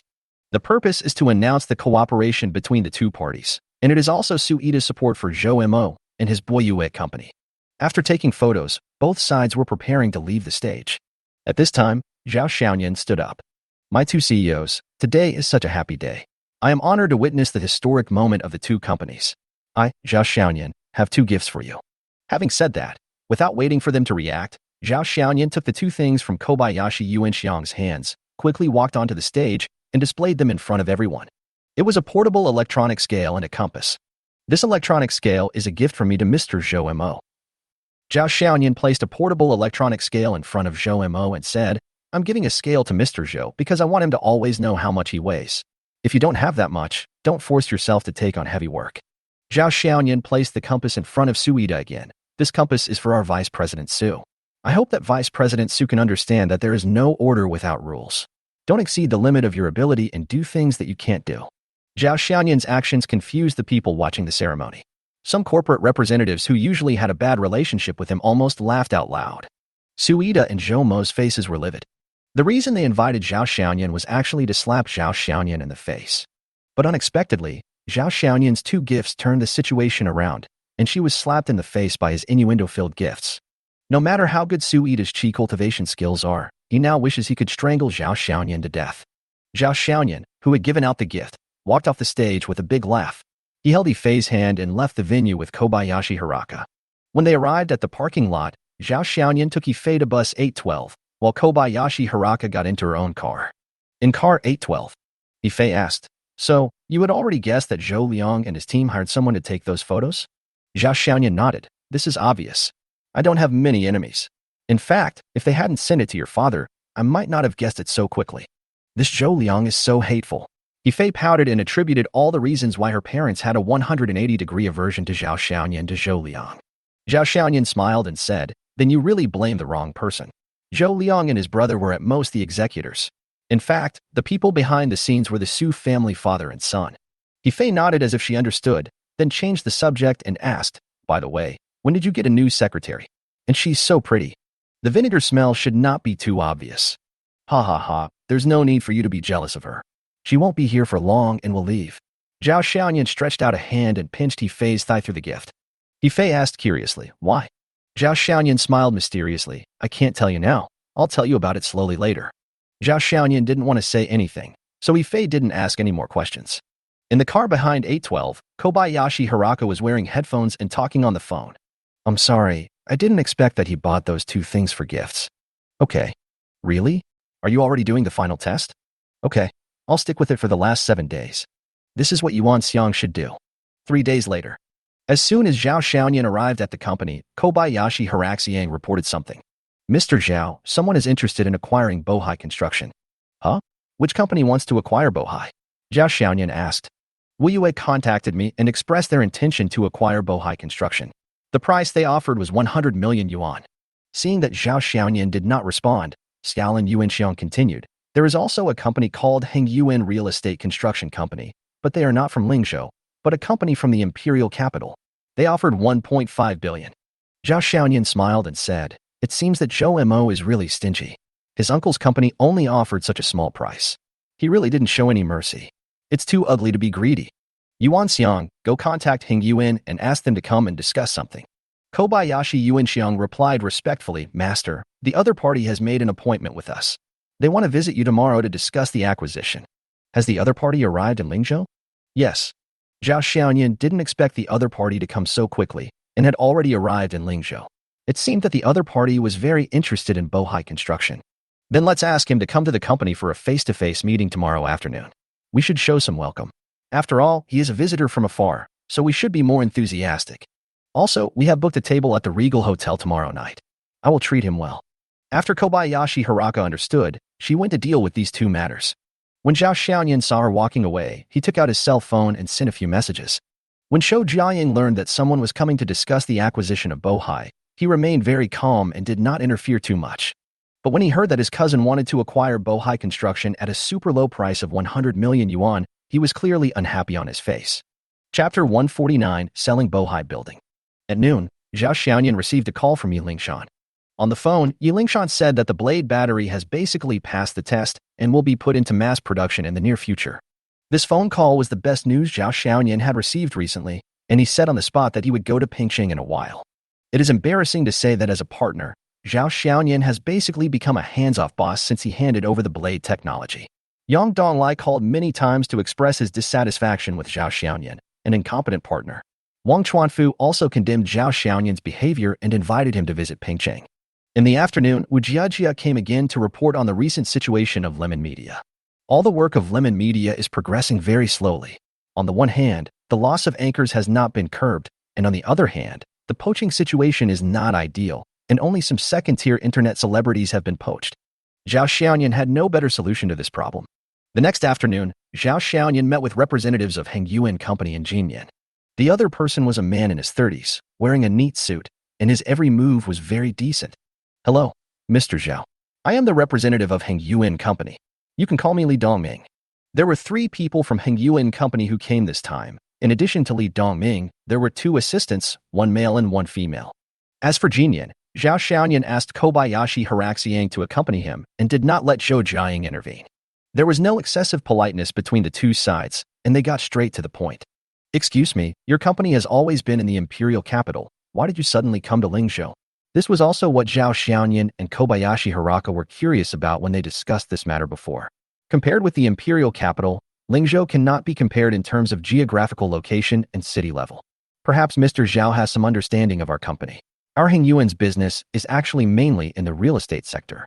We have developed several real estate projects in the imperial capital, but in fact we have always been a small company and cannot be compared with those large enterprises in the imperial capital.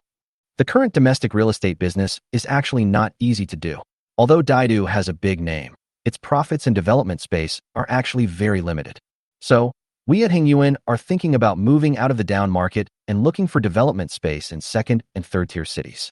We have also studied Lingzhou several times, and there is still a lot of room for maneuver in the current real estate business development. Li Dongming did not speak empty words or cliches, but was very frank. There was actually nothing much to talk about next. It was just a matter of haggling over the price. Zhao Xiaoyan added another 100 million to the other party's intended price and offered a price of 600 million. But Li Dongming just held on to the 500 million and refused to give up. No one showed any intention of giving in. For a time, the negotiations between the 2 sides reached a deadlock. "Master, what if the other party keeps biting the price?" After Heng Yuan and his group left, Kobayashi Hiraka looked worried.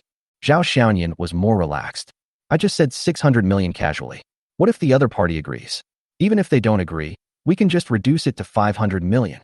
Although Bohai Construction is just a construction company that makes a living from business, the construction equipment alone is actually worth far more than 500 million. In the evening, Li Dongming and others were invited to the Lihao Hotel. At the dinner table, the topic naturally turned to the acquisition of Bohai Construction. Li Dongming was obviously a northern man, with a very good alcohol tolerance, drinking white wine like water. After asking around, I found out that the other party was from Chilu. This made Zhao Xiaoyan joke that he didn't dare to drink with the other party and surrendered without a fight. Putting aside the issue of the acquisition, the atmosphere between the two parties at the dinner table was still very good. However, this atmosphere was destroyed after Zhou Mo's entry. Mr. Zhao, I heard you were here too, so I thought I'd come over to toast you. I hope you wouldn't object. Zhou Mo was holding a wine glass in his hand, with a victorious expression on his face, and there was obvious sarcasm in his words. Mr. Zhou is joking. Mr. Zhou is in high spirits right now. I am flattered that he can come and toast me. Although he said he was here to toast, Zhou Mo had no intention of drinking. Instead, he found an empty seat and sat down, looking at Li Dongming and the others, and asked Zhao Xiaoyan, Mr. Zhao, these friends are unfamiliar to me. I don't know how to address them. When Li Dongming saw Zhou Mo, the expression on his face became a little reserved. It was obvious that the other party knew Zhou Mo. Zhou Mo's performance also clearly showed that he was aware of the other party's existence, but he was just pretending to be ignorant. This is Mr. Li, my friend. Zhao Xiaoyan did not give much introduction, just briefly mentioned it. Zhou Mo smiled, but didn't point it out. Boss Zhao, I really want to acquire Bohai. After all, it is my uncle's life's work, and it is also our Zhou family's property. Boss Zhao, please give us some face, so that our Zhou family's things will not fall into the hands of others. Mr. Zhou is really a brother-in-law with a deep affection for his nephew. First, he ruthlessly snatched Bohai's business, putting Bohai in trouble. Now he turns around and proposes to acquire Bohai as if they are relatives. Mr. Zhou, you really opened my eyes.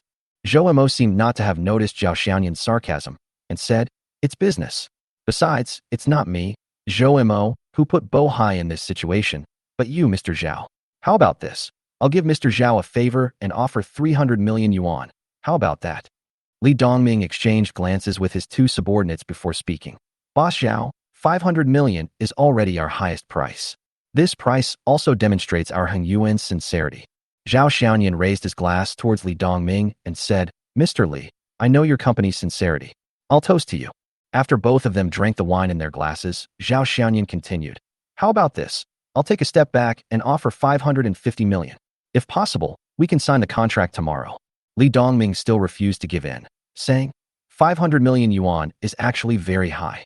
Zhao Xiaoyan deliberately glanced at Zhou Mo, then made a cruel expression and said to Li Dongming, okay, 500 million is 500 million.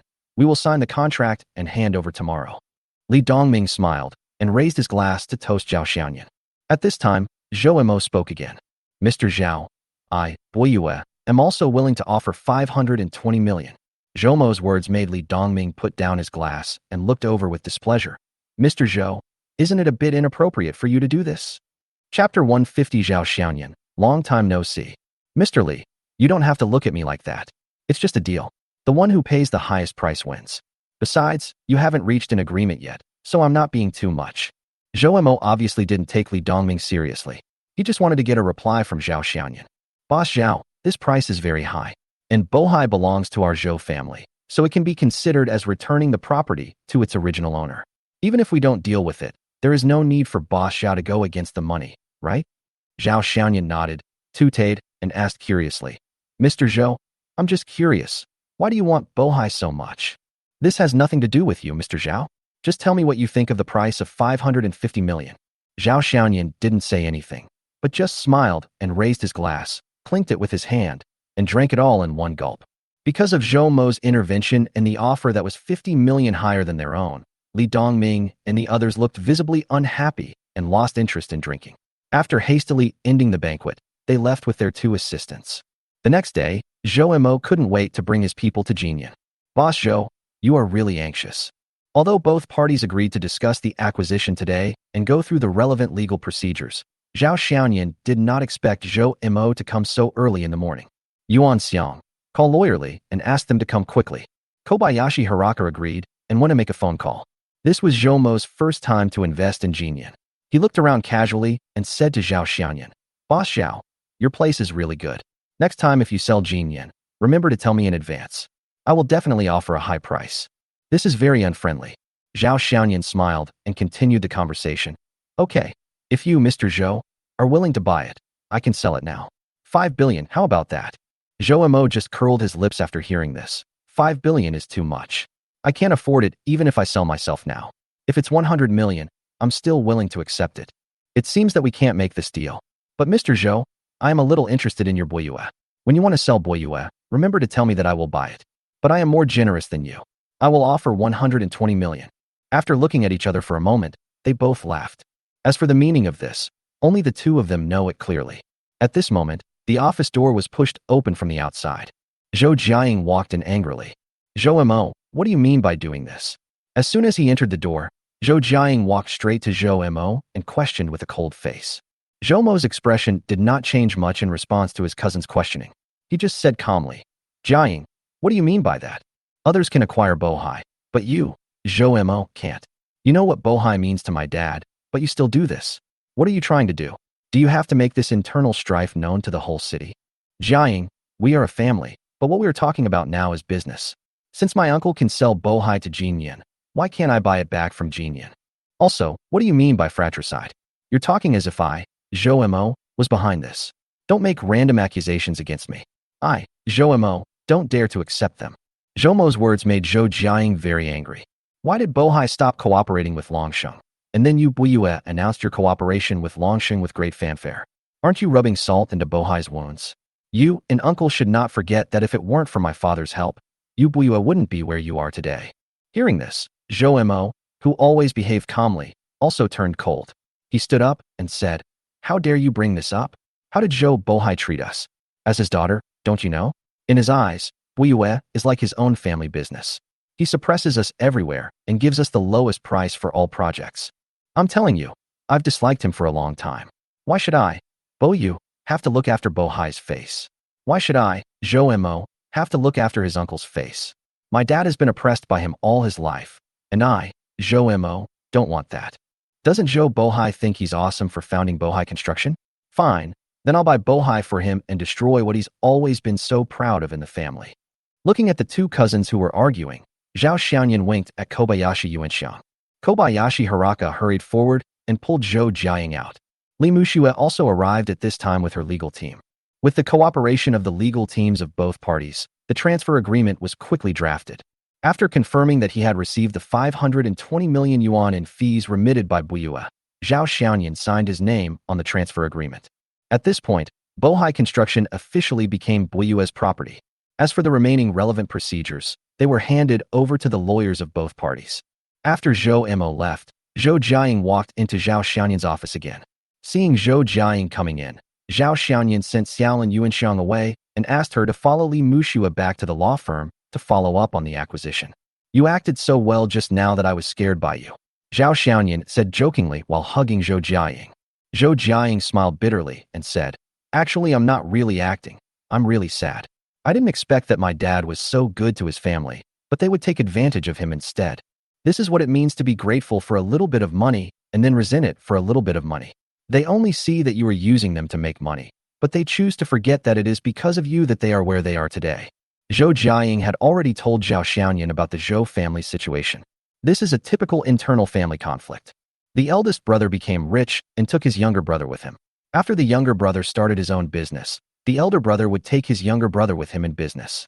During the year when Bohai Construction was suppressed, Bohai Construction naturally began to cut costs in its cooperation with Buyue, which was a normal business behavior. But in Zhou Mo's view, this was his uncle squeezing Buyue. Moreover, Zhou Bohai is also very strong in the family. Due to various factors, Zhou Buyue became even more dissatisfied with his elder brother. However, Zhou Buyue's personality made him dare not resist his elder brother, so he simply gave up the position to his son. Zhou Mo has never been a person who would willingly be inferior to others. Before, Buyue Company still needed to rely on Bohai Construction, and he could endure it. But once Buyue has the potential to grow, Zhou Mo will rise without hesitation. Even if it means stepping on Bohai Construction, he will not hesitate, and even be happy to see it happen. At this moment, someone knocked on the office door. Zhao Xiaoyan and Zhou Jiaying separated and let the person in. The door opened, and Li Dongming and an assistant walked in. However, Li Dongming just stood in front of the door. Instead, the female assistant he brought came up and said to Zhao Xiaoyan with a smile, Zhao Xiaoyan, long time no see. Chapter 151. Su Yan'er was forced to abdicate. Should I call you Assistant Jia now? Or should I call you Junior Sister Jia? Zhao Xiaoyan looked at the girl in front of him who was of average height, but full of energy, and said teasingly, or should I just follow Guo Liang's side and call you sister-in-law? This female assistant was none other than Jia Xiao, whom Zhao Xiaoyan had met once before at Ling University. Jia Xiao blushed, but still said fiercely, "You are still as annoying as last time. Don't pay attention to him. That's just the way he is." Zhou Jiaying came up and held Jia Xiao's hand intimately. "Thank you for your hard work this time. You ran from Lingzhou to the imperial capital and then rushed back to Lingzhou from the imperial capital without stopping. You must be exhausted along the way. I'm not tired at all. Anyway, I'm quite satisfied with the salary." Jia Xiao also held Zhou Jiaying's hand affectionately and said with a smile, "Senior Zhou is getting more and more beautiful. You are worthy of being the flower of Lingdai University. You are very beautiful too." Zhou Jiaying looked at Jia Xiao and felt inexplicably close to her. "Stop flattering each other and sit down to talk business." Zhao Xiaoyan interrupted the two women, then looked at Li Dongming and asked, "What's the situation in the imperial capital?" Li Dongming was no longer as calm as he was yesterday. He said in a respectful tone, "Don't worry, Mr. Zhao. The takeover of Yuan by the imperial capital has basically been completed. Our boss can rest assured that everything will be fine." "Is your boss okay?" Zhao Xiaoyan asked in a somewhat unnatural tone. "Everything is fine, boss." Upon hearing this, Zhou Jiaying looked at Zhao Xiaoyan with a scrutinizing gaze, but did not ask any further questions. Zhao Xiaoyan turned his gaze towards Jia Xiao and asked, "Xiao, do you know what to do next?" "Don't worry, Mr. Zhao. I know everything. The boss has already explained everything clearly when I came here." When talking about work, Jia Xiao took out a serious attitude. This made Zhao Xiaoyan appreciate Jia Xiao even more. At the same time, I am also a little curious about how Guoliang attracted Jia Xiao. After chatting for a while, Jia Xiao and Li Dongming left Jinyan Investment. After the people left, Zhou Jiaying looked at Zhao Xiaoyan and asked, "Who is the boss of Yuan? Why does he listen to you so much?"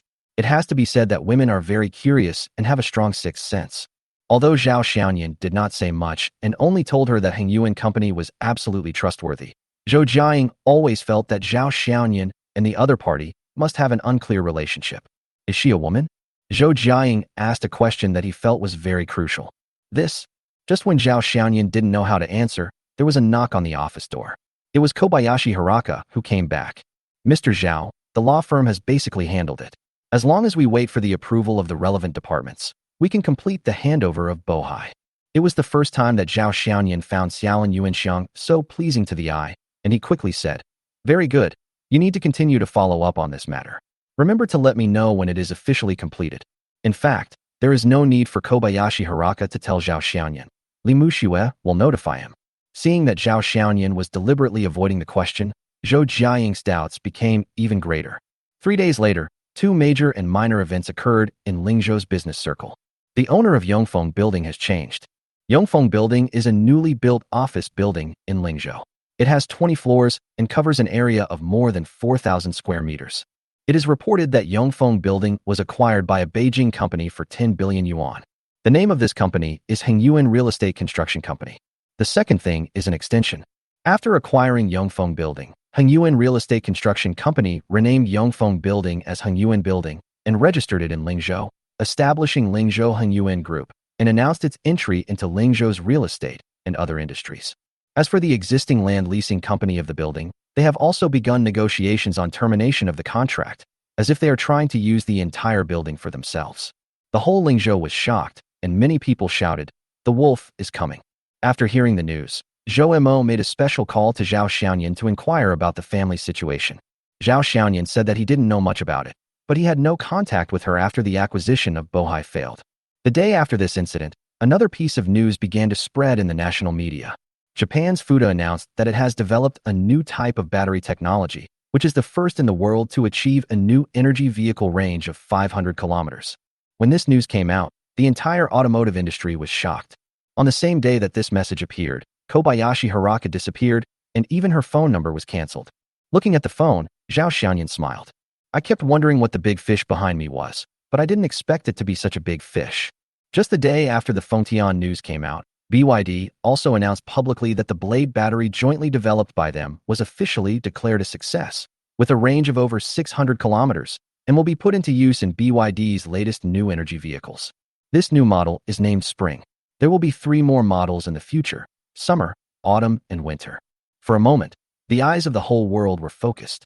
Japan, on the other hand, formally lodged a protest after Biad's press conference and filed a lawsuit in a local Japanese court for patent infringement.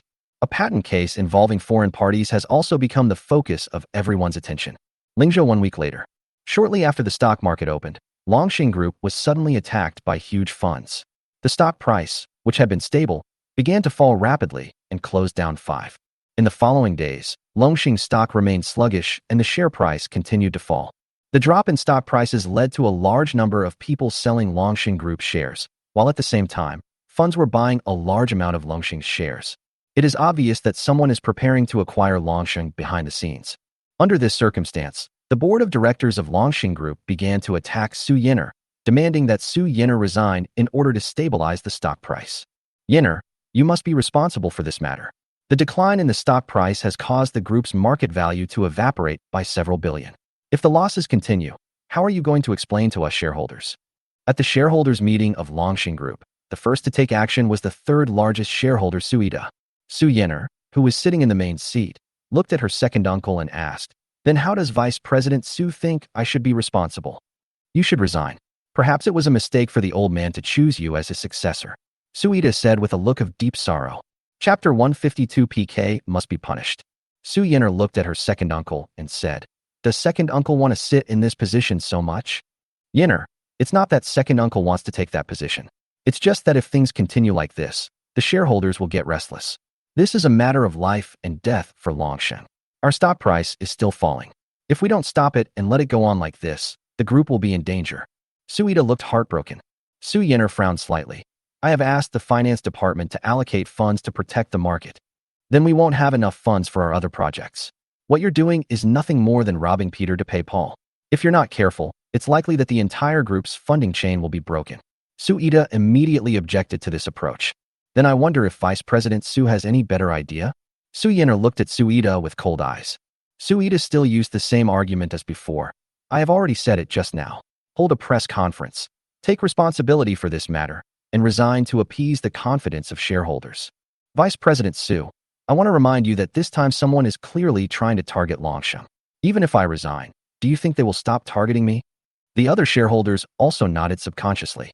This is an obvious thing, and the other party's actions are so obvious that they didn't even try to hide. They were just short of robbing with guns and knives. Suddenly, a small shareholder picked up his mobile phone and looked at it. The next moment, the shareholder spoke directly. "Everyone, you'd better take a look at these messages first. I have already sent them to the group." Hearing this, everyone else took out their phones. Suida did not reach for his phone, but a fierce expression flashed across his face. "This, President Su, you'd better explain this. Our stock was already falling, and this news is really making things worse. Mr. Su, maybe you really need to consider Vice President Su's opinion." After seeing the news, the other shareholders looked at Su Yinner with obviously strange eyes. Su Yinner also saw the message. Looking at the content above, although Su Yinner still had a cold and arrogant expression on her face, she held the pen tightly in her hand. Breaking news. The beautiful female president of Longxing Group is actually a lesbian. The female president of Longxing Group is suspected to be a third party, interfering in other people's marriages. The unknown side of the female president of a listed group. Just looking at these titles, you can tell that there is absolutely nothing good in the article. What listed companies fear most is the outbreak of negative news. Although the news this time was not about the company, but about Su Yinner personally, it will still have an impact on the stock market. "Mr. Su, look at this." A shareholder looked at Su Yinner, seeming to be hesitant to speak. Su Yinner's face turned pale. "The above news is all false. I will issue a statement in the name of the company. I will also ask the legal department to sue these rumor mongers. But it's useless. Our stock market will continue to fall. Yes, now when I see the stock market falling, my heart aches. If it continues like this, I will have a heart attack. Mr. Su, why don't you take a few days off?" If before it was just Suida who was confronting Su Yinner head-on, now the entire board of directors is targeting her. That's it for now. The meeting is adjourned. Su Yinner did not express her opinion, but directly announced the adjournment of the meeting and left the meeting room first. This move caused another round of dissatisfaction among shareholders, both large and small. After returning to the office, Su Yinner said to Hao Yu, "They really started to take action. I didn't expect that their target also included me." Hao Yu said, "Maybe you were one of them at the beginning. Since they are moving, let them move too." Okay. On Zhao Xiaoyan's side, after receiving a phone call, he called Zhou Jiaying and Wu Jiejia to his office. "We should not hide it now. I have no other choice. but we have sufficient funds.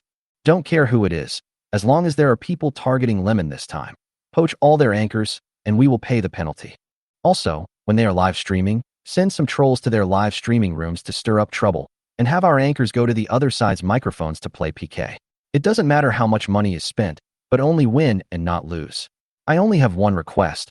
I want their anchors to be beaten into autism. Wu Jia had been feeling very frustrated during this period, but now Zhao Xiaoyan had finally let her go, and the funds were sufficient. So what was she afraid of? She could just do it. Now Zhou Jiaying is in charge of Jinyan's finances, so she knows about it too. Afterwards, Zhao Xiaoyan also made a few phone calls and said to Zhou Jiaying domineeringly, "We are going to start fighting back." On the second day, many things became different. Live streaming platform. Chen Yijuan is a beautiful anchor of Linjiaju Media. She has more than 3 million fans and can be said to be the top anchor of the company. Tonight, she live streamed as usual, and within half an hour, the number of people online reached more than 2,000. Suddenly, I received a live broadcast message from Katyusha, and the other party was just a small anchor with more than 300,000 fans. Chen Yijuan answered the call without hesitation and saw that the person sitting opposite her was an average-looking female anchor, and her number of online followers was only a pitiful few hundred or so. "Do you want to have a PK?" Before Chen Yijuan could say anything, Katyusha asked directly, "What kind of anchor are you, young lady?" Chen Yijuan still followed the routine and approached her first to see what kind of person she was. But I didn't expect Katyusha to be impatient. "I'm just asking you if you dare to PK. If you don't dare, then quit. I have to find the next one quickly." Faced with such rampant provocation from the other party, Chen Yijuan's face looked very unhappy. She was a big internet celebrity with millions of fans, but she was looked down upon by a small internet celebrity with only 300,000 fans. She couldn't stand it. At this time, her manager also became angry and started to set the pace in the live broadcast room. Yizi is actually being despised. Family members, can you tolerate this? Many people immediately responded in the comment section. I have never seen such an arrogant person in a PK with her. What are you afraid of? There are so many of us. Why are you afraid of her? Come, let her know the evils of society and crush her.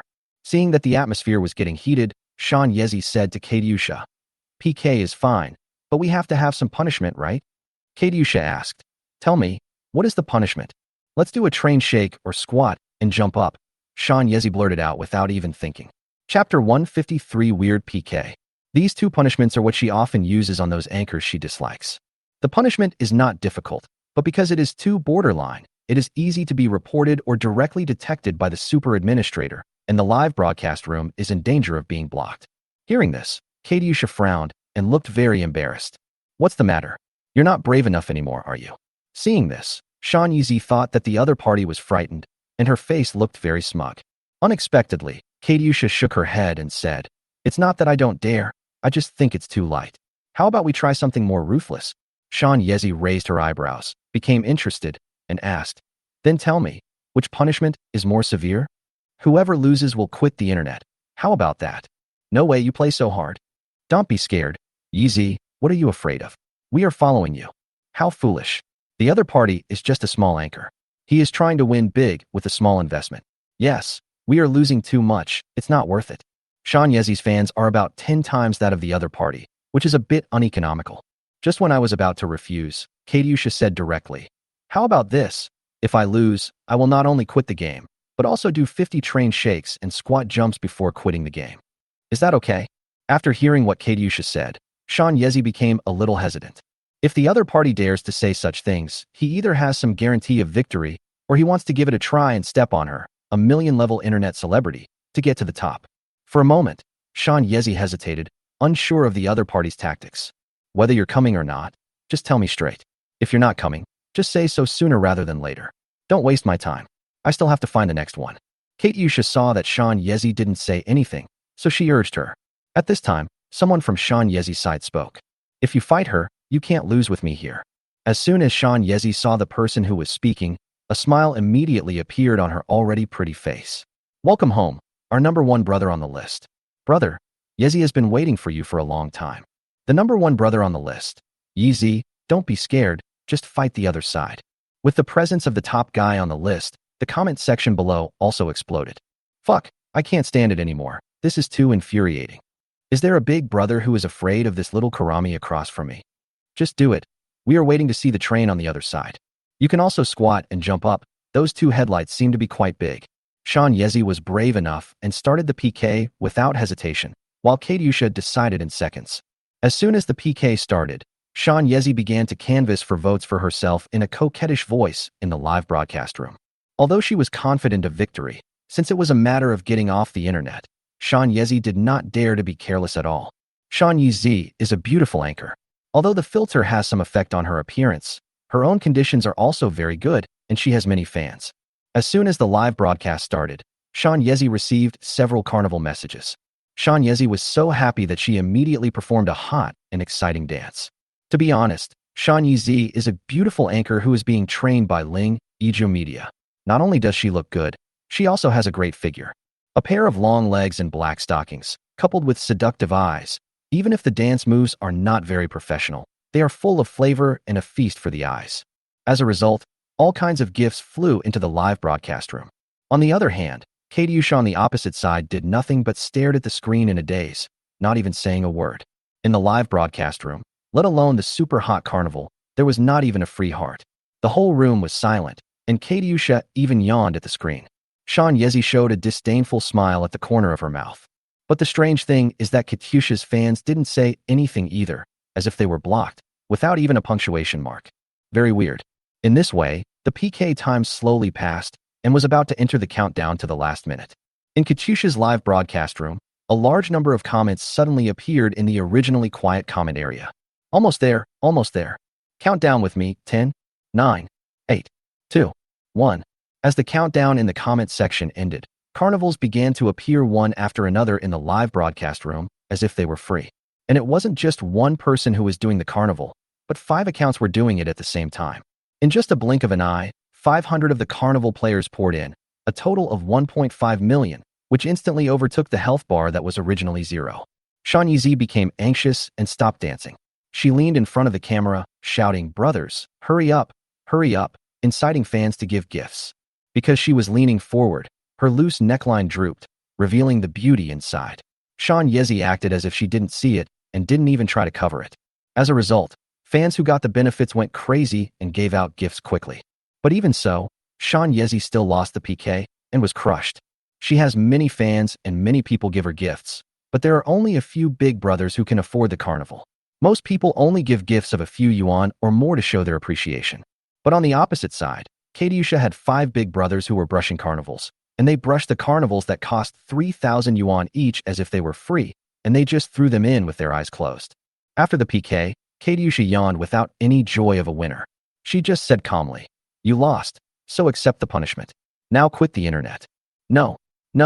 Chen Yijuan refused without even thinking about it. She now makes money through live streaming, and the money she earns from live streaming is the money she earned from working for several years. All she does is dance in front of the camera and say some cute words.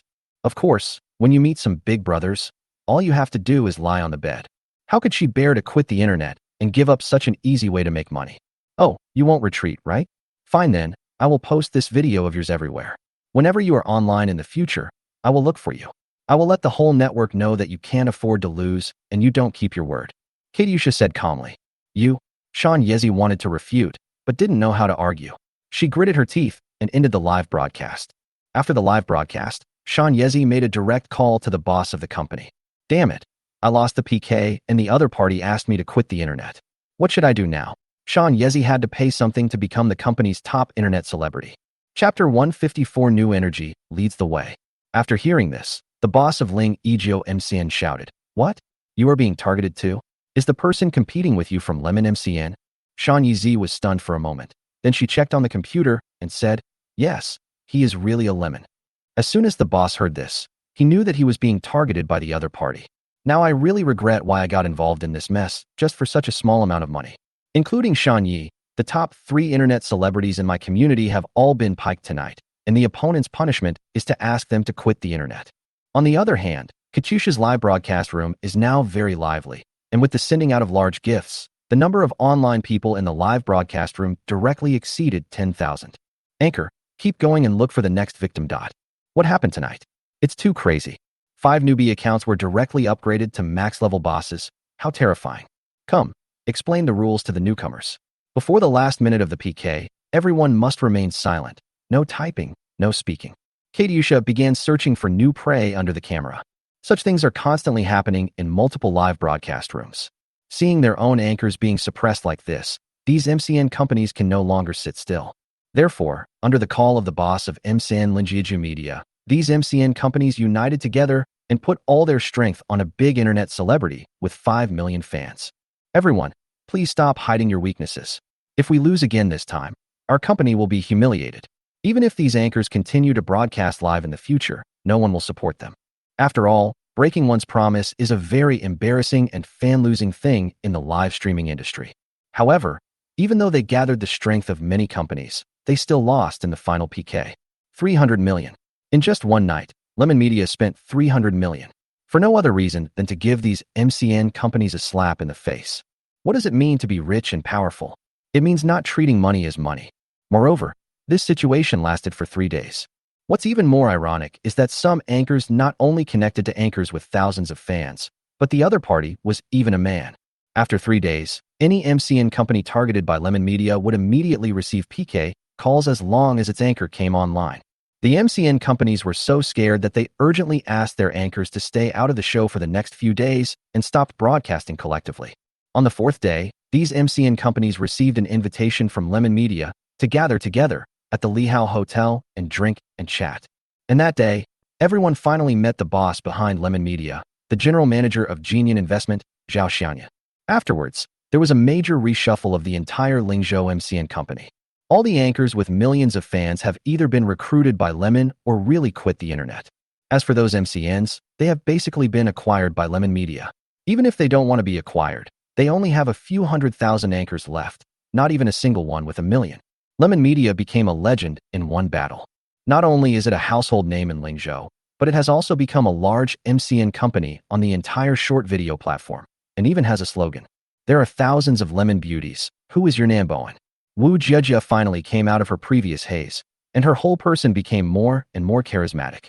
But when facing Zhao Xiaoyan, Wu Jiejia's attitude became more respectful. While Lemon was sweeping the Lingzhou live broadcast circle, Zhao Xiaoyan was not idle either. With a wave of his hand, he took out another 10 billion and invested it in the stock market. And on the Longxing Group side, as various negative false news about Su Yian spread, Longxing Group's stock price once again fluctuated. But just when it was about to hit the bottom, it suddenly started to rise strangely again. Mr. Su, there is a large amount of funds in Bei Longxing. Su Ito was shocked when he heard the call from the trader on the phone. He asked, who is it? I don't know, but the other party is obviously coming for Longsheng, and they have sufficient funds. Push it down. You must bring the stock price down. Su Ito was very ruthless in his heart. His plan was about to succeed, and he would never allow anyone to ruin his long-planned plan. After hanging up the phone, Su Ito called another number. On the other side, President Longxing's office. Mr. Su, action has been taken over there, and the stock price has started to rise. How you looked at the stock index and said to Su Yener.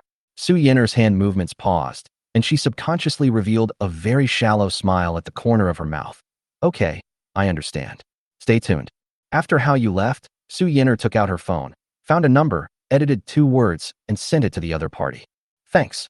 And internationally, Japan's infringement lawsuit against Biotti has attracted worldwide attention. Many foreign media outlets clearly sided with Japan and heavily disparaged Biotti, with the conclusion that you simply plagiarized the other party's technology. Some so-called public intellectuals in China have also begun to throw dirty water on Biotti in the name of Chinese people, exaggerating the argument that Biotti can only copy and will always plagiarize, misleading the public's judgment. However, when everyone thought that Biotti would come out to explain, there was no news from Biotti for several days. This is the case with those public intellectuals who even used this behavior to make a fuss, shouting the slogan, Biotti has no words to say about this. This situation began to change a week later as a series of news came out of Japan. Wako Kafuda confirmed that the new battery has technical problems and cannot be mass-produced for the time being.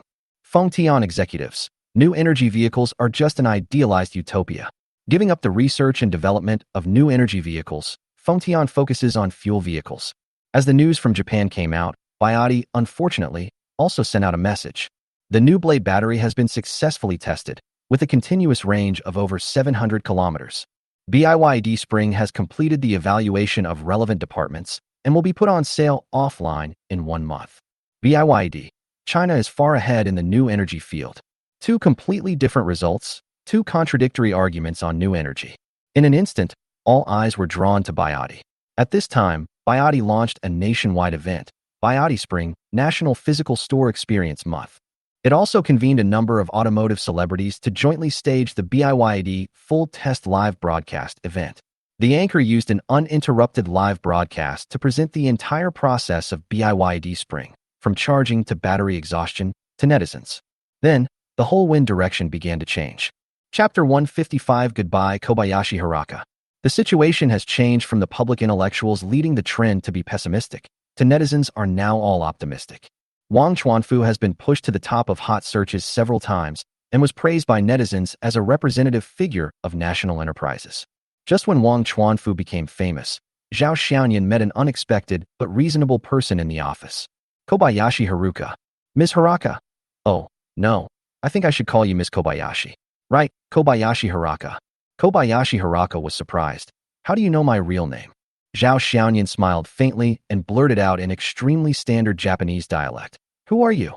Kobayashi Haraka showed an expression of surprise, then smiled miserably and bowed deeply. Hello, Mr. Zhao. I'm sorry. No need to say sorry. I didn't lose anything. Zhao Xiaoyan looked at Xiaolin Yuanxiang, suddenly smiled evilly, and said, I still like the way you call me Mr. Zhao. Kobayashi Yuanxiang smiled charmingly and said, if Zhao Sang can agree to our request, I will be your secretary for life. How is it, Mr. Zhao? Zhao Xiaoyan asked with great interest. Oh, what kind of request? Tell me about it. New battery technology. As long as you give it to us, I will be yours from now on, and you can do whatever you want with me. Now that it has come to this, there is no need for Kobayashi Haraka to pretend to be a pure saint. A pair of eyes looked at Zhao Xiaoyan with a seductive look, and the meaning was self-evident. Zhao Xiaoyan pretended to be surprised and asked, hasn't Fengtian already developed a new type of battery?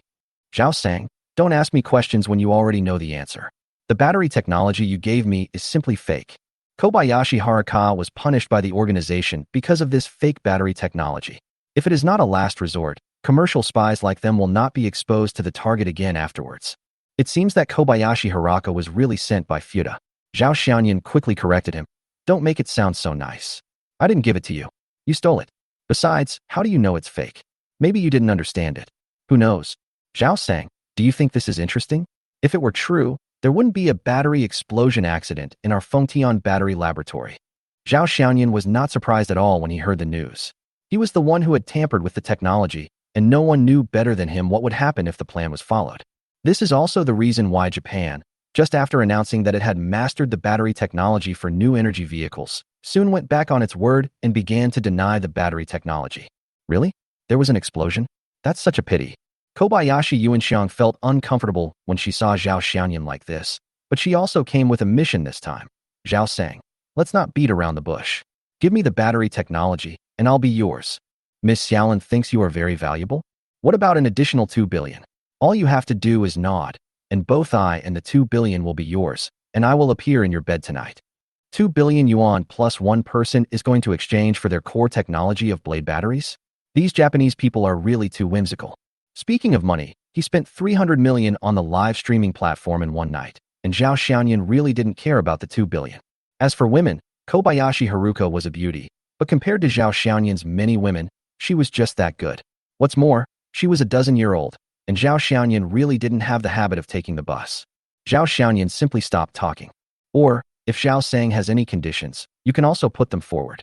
Kobayashi Haraka didn't really think that Zhao Xiaoyan would agree to hand over the battery technology under such conditions. From a technical perspective, she had no idea how important this battery technology was, but she could feel firsthand how much importance the organization attached to it. How about half of Fengtian shares? Zhao Xiaoyan said casually. Kobayashi Yuanxiang's face darkened. Zhao Sang, I came to talk to you sincerely. Please don't say such rude words. Zhao Xiaoyan was amused by the other party. Is it rude for me to ask for 50 of the shares? Then isn't it also rude for you to want my battery technology for 2 billion? We are here with good intentions. 2 billion yuan is really a lot. Zhao Xiaoyan spread his hands. Look, you offer 2 billion yuan, which is sincerity. I ask for half of the shares, which is rude. Aren't you Japanese too hypocritical? Besides, it's you who are here to talk, not me. If you think I'm being rude, you can turn right and I won't see you off. Zhao Xiaoyan was no longer interested in talking further. Seeing Zhao Xiaoyan's attitude, Kobayashi Yuanxiang knew that it was impossible for her to reach an agreement. So she took out a visiting card from her bosom and said, Mr. Zhao, Mr. Watanabe, the president of our region, wants to have dinner with you. I hope you can honor me. Zhao Xiaoyan took the visiting card, flipped it open, and looked inside, then said jokingly, You Japanese are really troublesome. You obviously have someone you can talk to, but you chose to let a woman do the talking. Go back and tell Mr. Watanabe that I'll be there on time tonight. After Kobayashi Haraka left, Zhou Jiaying walked out of the lounge in the president's office. She was hiding inside just now and heard everything that was going on outside clearly. That battery technology of yours is pretty impressive. Zhou Jiaying took the visiting card handed over by Zhao Xiaoyan. After all, the Zhou family also had a car dealership business, so she had heard of the name Watanabe Zoe. But what she didn't expect was that the other party would actually invite Zhao Xiaoyan. The only reason is the battery technology in Zhao Xiaoyan's hands. Believe it or not, with this battery technology, new energy vehicles will experience explosive growth, and their market share will increase dramatically. Perhaps the era of new energy vehicles is just around the corner. Zhao Xiaoyan understands battery technology, and precisely because of this understanding, he is very optimistic about the field of new energy vehicles. Are they afraid of causing damage to the fuel vehicle market? Zhou Jiaying reacted quickly and immediately thought of the key. Fengtian is a world-renowned automobile manufacturer, and their main product is fuel vehicles. When the concept of new energy vehicles was proposed, Fengtian was strongly opposed and pessimistic. The reason is very simple. If new energy vehicles are put on the market, they will inevitably have a huge impact on fuel vehicles. This is definitely an undesirable result for an established car company like Fengtian. Zhao Xiaoyan nodded. So there are two options before them. Either they get it first, or they destroy it. But fortunately, at least from the current situation, they still want to get it. Then will you give it? Chapter 156 Happy Transformation. Zhao Xiaoyan showed a cunning smile on his face. Why not? This is a good opportunity to make money. By the way, do you have time tonight for me to accompany you? Zhou Jiaying smiled and had two dimples. Since entering Jingyan, she found that her relationship with Zhao Xiaoyan was getting closer and closer, and Zhao Xiaoyan often took her with him.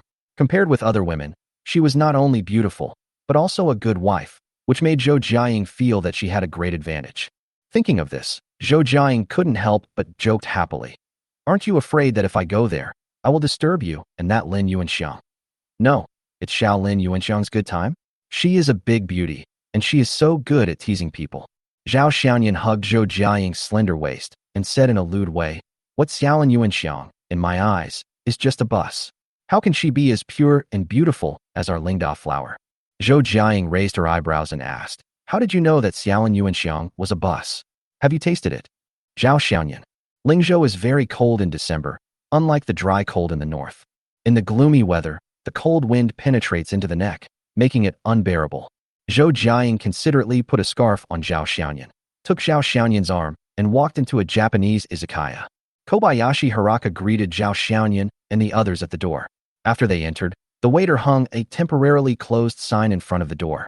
The izakaya is not big, the kind that you can see the inside at a glance. Apart from a chef's cooking table, there are only 3 or 4 small private rooms.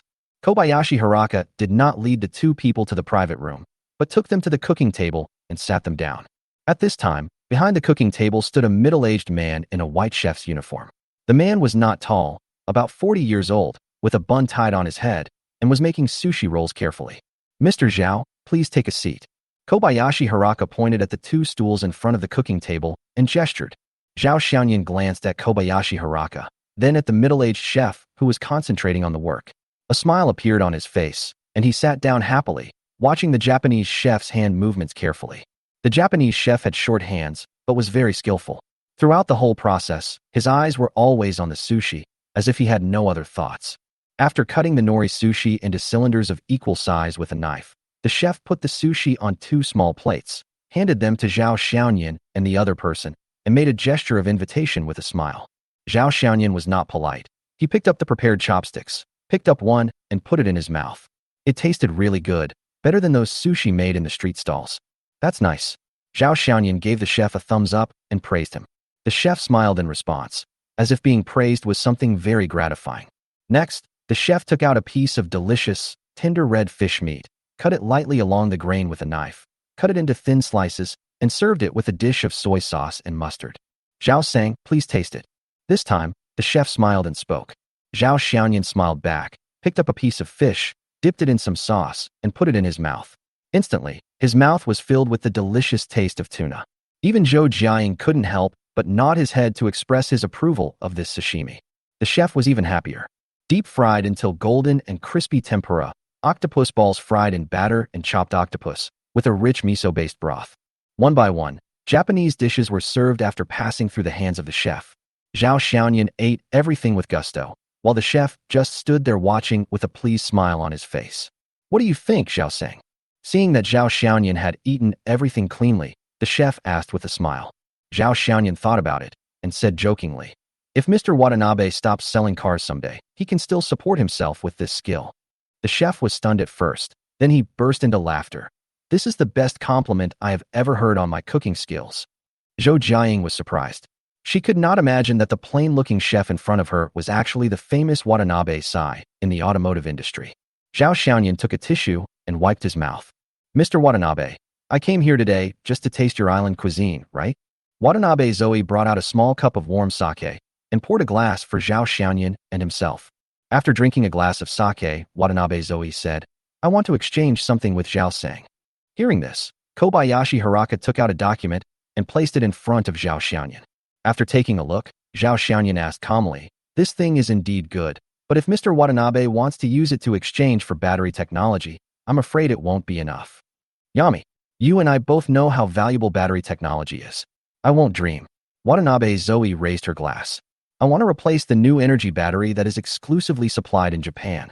As for the price, it also needs to be the most favorable. Zhao Xiaoyan looked at Watanabe Zoe, suddenly laughed, and raised his glass. Happy transition then. Watanabe-kun, are you really planning to transfer that thing to Zhao Xiaoyan? After sending Zhao Xiaoyan and Zhou Jiaying away, Kobayashi Haraka couldn't help but ask. Watanabe-sai, who was gentle and polite before, suddenly slapped Kobayashi Haraka in the face. Isn't this all your fault, Miss Haraka? If your skills were not fake, how could we be like this? Hi. Kobayashi Haraka's face was slapped red, but she dared to touch him and stood straight. The era of new energy is impossible to stop. Since we cannot be the only one, we have to get on this train before our competitors. Watanabe Zoe took off her chef uniform and continued. Although we didn't achieve the best result in the end, at least it doesn't look that bad now. Hi. Kobayashi Haraka said with a worried look on her face. But how are we going to explain this to them? Watanabe Zoe looked at Kobayashi Haraka and said without shame, Ms. Kobayashi, you have to remember that in this world, only interests are eternal, and everything else can be given up. Hey, I understand, Watanabe-kun. On the way back, Zhao Xiaoyan sat in the passenger seat, and Zhou Jiaying, who was not drunk, became the driver. Zhao Xiaoyan looked at the document in his hand with a complicated expression on his face. Do you want to return this thing? Zhou Jiaying glanced at what Zhao Xiaoyan was holding, looked ahead, and asked. Why should I pay it back? Zhao Xiaoyan asked, and then added. Even if I have to pay it back, I can't pay it back so easily. I spent a lot of money. Chapter 157, Shocking Reversal. Zhou Jiaying suddenly laughed. It suddenly occurred to me that if they saw this thing in your hand, I wonder what their expressions would be. I'm looking forward to it, too. Zhao Xiaoyan also laughed, and his smile was full of evil humor. By the way, did you really reject that Kobayashi Haruka? She's a beauty, and she's very big. Are you really willing to give her up? And I heard that Japanese women are very good at pleasing men, and they have many tricks. Aren't you tempted? After reaching the agreement, Watanabe-sai also said that she wanted to give Kobayashi Haraka to Zhao Xiaoyan. But Zhao Xiaoyan refused on the grounds that he already had many women. However, because Zhou Jiaying was also present, Zhao Xiaoyan spoke these words in Japanese. Zhao Xiaoyan looked at Zhou Jiaying with a sly smile on his face. I don't like too big ones.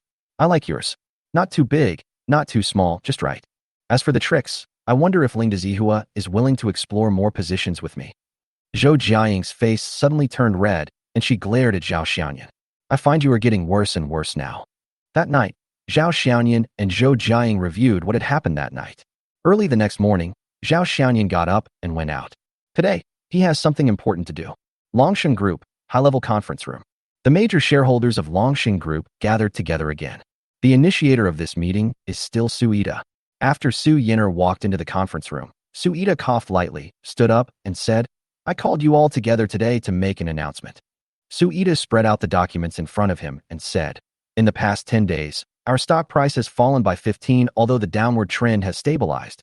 It is still in a depressed state. Among them, the stock price fell the most after the scandal of our President Su was exposed, falling 6 on the same day. So, here, as the third largest shareholder, I propose to remove President Su Yener. Su-ida looked at Su Yener and said, Yener, the facts have once again proved that you are really not suitable to lead Longxing Group. Su Yener didn't say anything, but just looked at Su-ida with a cold face. Let's take a vote now. Seeing Su Yener's look, Su-ida didn't waste any more words and went straight to the voting session. Upon hearing this, all shareholders except Su Yener raised their hands. Very good, please put it down. Su-ida looked at Su Yener and showed a smug smile. Su Yener then spoke up. Vice President Su, are you forgetful because you are old? My grandfather and I together hold 42 of the shares. If I'm not mistaken, all of you together only hold 33. It seems that you can impeach me as the president. Su-ida still had a confident look on his face and said, Yener, I forgot to tell you one thing. Due to the sharp drop in the stock market, our company's shares have been acquired by someone, and this shareholder's shareholding ratio has reached 15-inch. Then, Su-ida said to the shareholders, Everyone, this is the second thing I want to announce. We will add a new shareholder, and with a 15 shareholding, he will become the second largest shareholder of our group. Now, I will let this new shareholder meet you all. As soon as he finished speaking, the door of the conference room was opened by Hao Yu from the outside. Hao Yu stepped aside and saw Zhao Xiaoyan walking in with a swagger.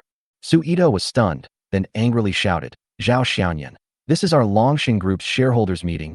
What are you doing here? Get out now. Mr. Su, your secretary brought irrelevant people to the highest level meeting of our group. This is really too much.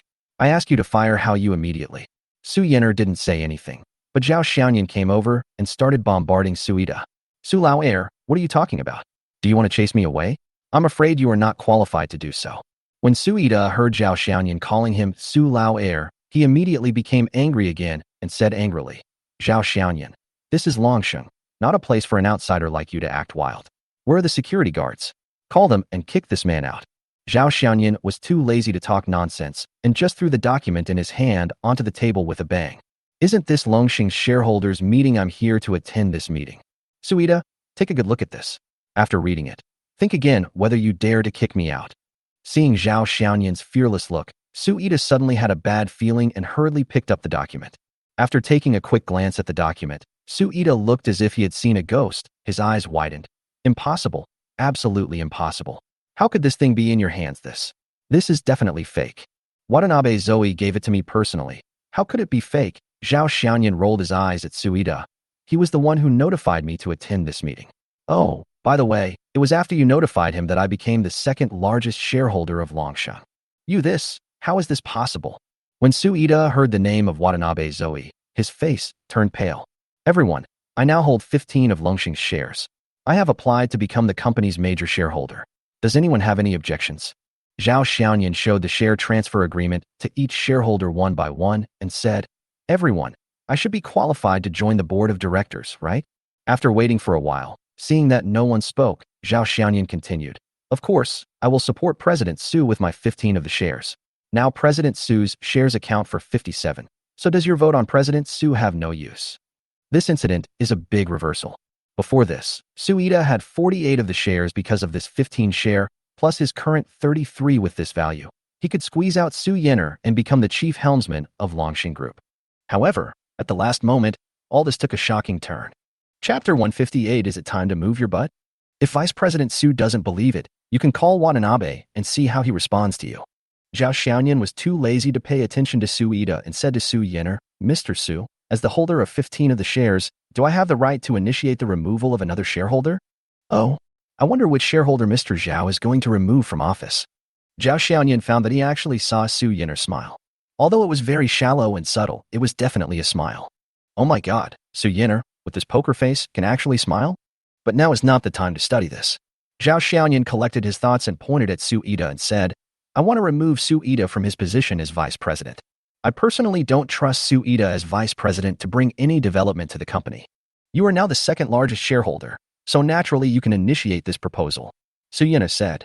Now, everyone can see that Su Yener obviously knew that Zhao Xiaoyan already held 15 of the shares, and the reason why she kept it a secret was actually because she was waiting for this moment, waiting for Su-ida to jump out himself.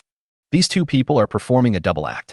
Zhao Xiaoyan smiled and nodded, looking at Su Ida and said, Vice President Su, isn't it time for you as the vice president to move your butt? You. Su Ida looked at Zhao Xiaoyan angrily. Although he was extremely unwilling, he now had no reason to refute Zhao Xiaoyan. As a shareholder, Zhao Xiaoyan cannot expel another shareholder, but if he wants to remove him from his position in the group, it is completely possible. Although he could refute Zhao Xiaoyan by saying that Zhao Xiaoyan was not yet a legal director of the group, it was actually just a matter of time. With his 15 stake, he would inevitably become a director after the public registration. So Yinner, you actually teamed up with outsiders to deal with your own uncle. Are you really a good granddaughter of the Su family? The current Su Ida no longer looks as harmless as usual. He was unwilling. Why couldn't he sit in that position? He hated it. He was just one step away from success. However, all this was once again ruined by Zhao Xiaoyan. This Zhao Xiaoyan seemed to be Su Ida's natural enemy. Zhou Bohai's incident was also due to his appearance, which made everything fall through, and now he appeared again, making all his plans fall through again. At this moment, the office door was pushed open. Everyone looked over subconsciously. I saw an old man in Tang suit, walking in slowly with a cane. Chairman, Director Su, Brother Su. Exclamations came one after another from every shareholder, and everyone stood up. The person who came was Su Dajiang, who had already announced that he would step down and no longer interfere in the affairs of the group. If we were to say who is the undisputed king of Longshan Group, it is not Su Yinner, nor Su Ida, but still Su Dajiang, the founder of this group. He is a totem of Longshan Group. Even though he had not been involved in the affairs of the group for 2 years, his prestige in the group had not diminished in the slightest. The shareholders present here are the old brothers who worked hard with Su Dajiang back then, or the descendants of the old brothers. Su Dajiang showed a kind smile, and after pressing everyone, he said, Everyone, sit down and talk. Su Yinner stood up, walked over quickly, and supported Su Dajiang. Su Dajiang pushed Su Yinner away calmly and walked into the conference room alone. The position that represented the highest leadership had the momentum of a king returning. Second brother, what did you say just now? You said you contacted outsiders? Su Dajiang's face suddenly darkened and he looked at Su Ida. In fact, the moment he saw Su Dajiang, Su Ida knew that he had completely lost this time and there was no hope of a comeback.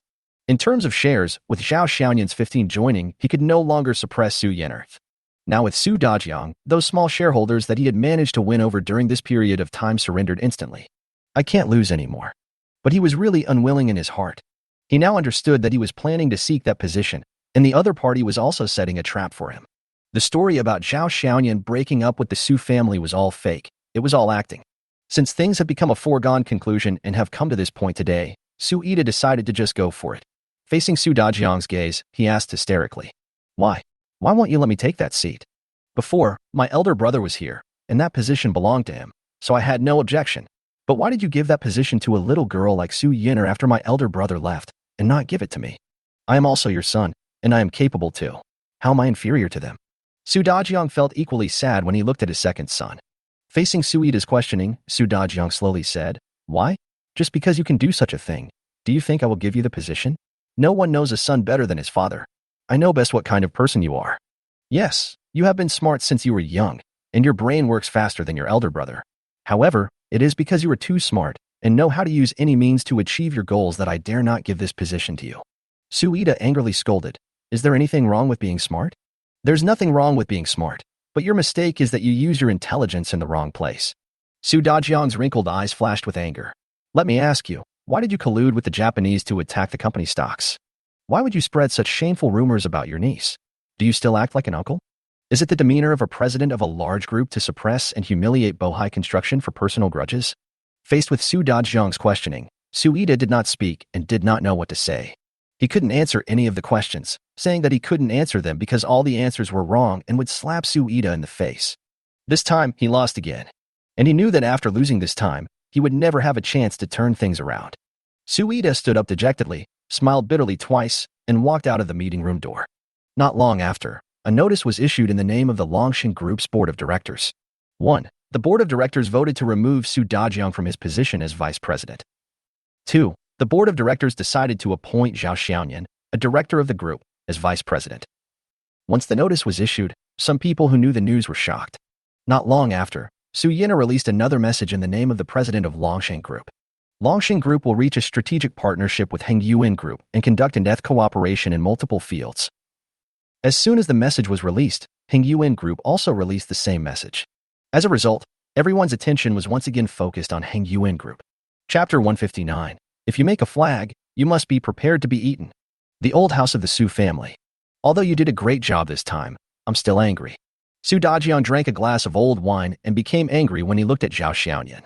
Zhao Xiaoyan naturally knew what Su Dajiang was talking about, so he could only smile awkwardly and raise his glass. Grandpa, I apologize to you. Su Dajiang's gaze swept across Zhao Xiaoyan and Su Yiner's faces.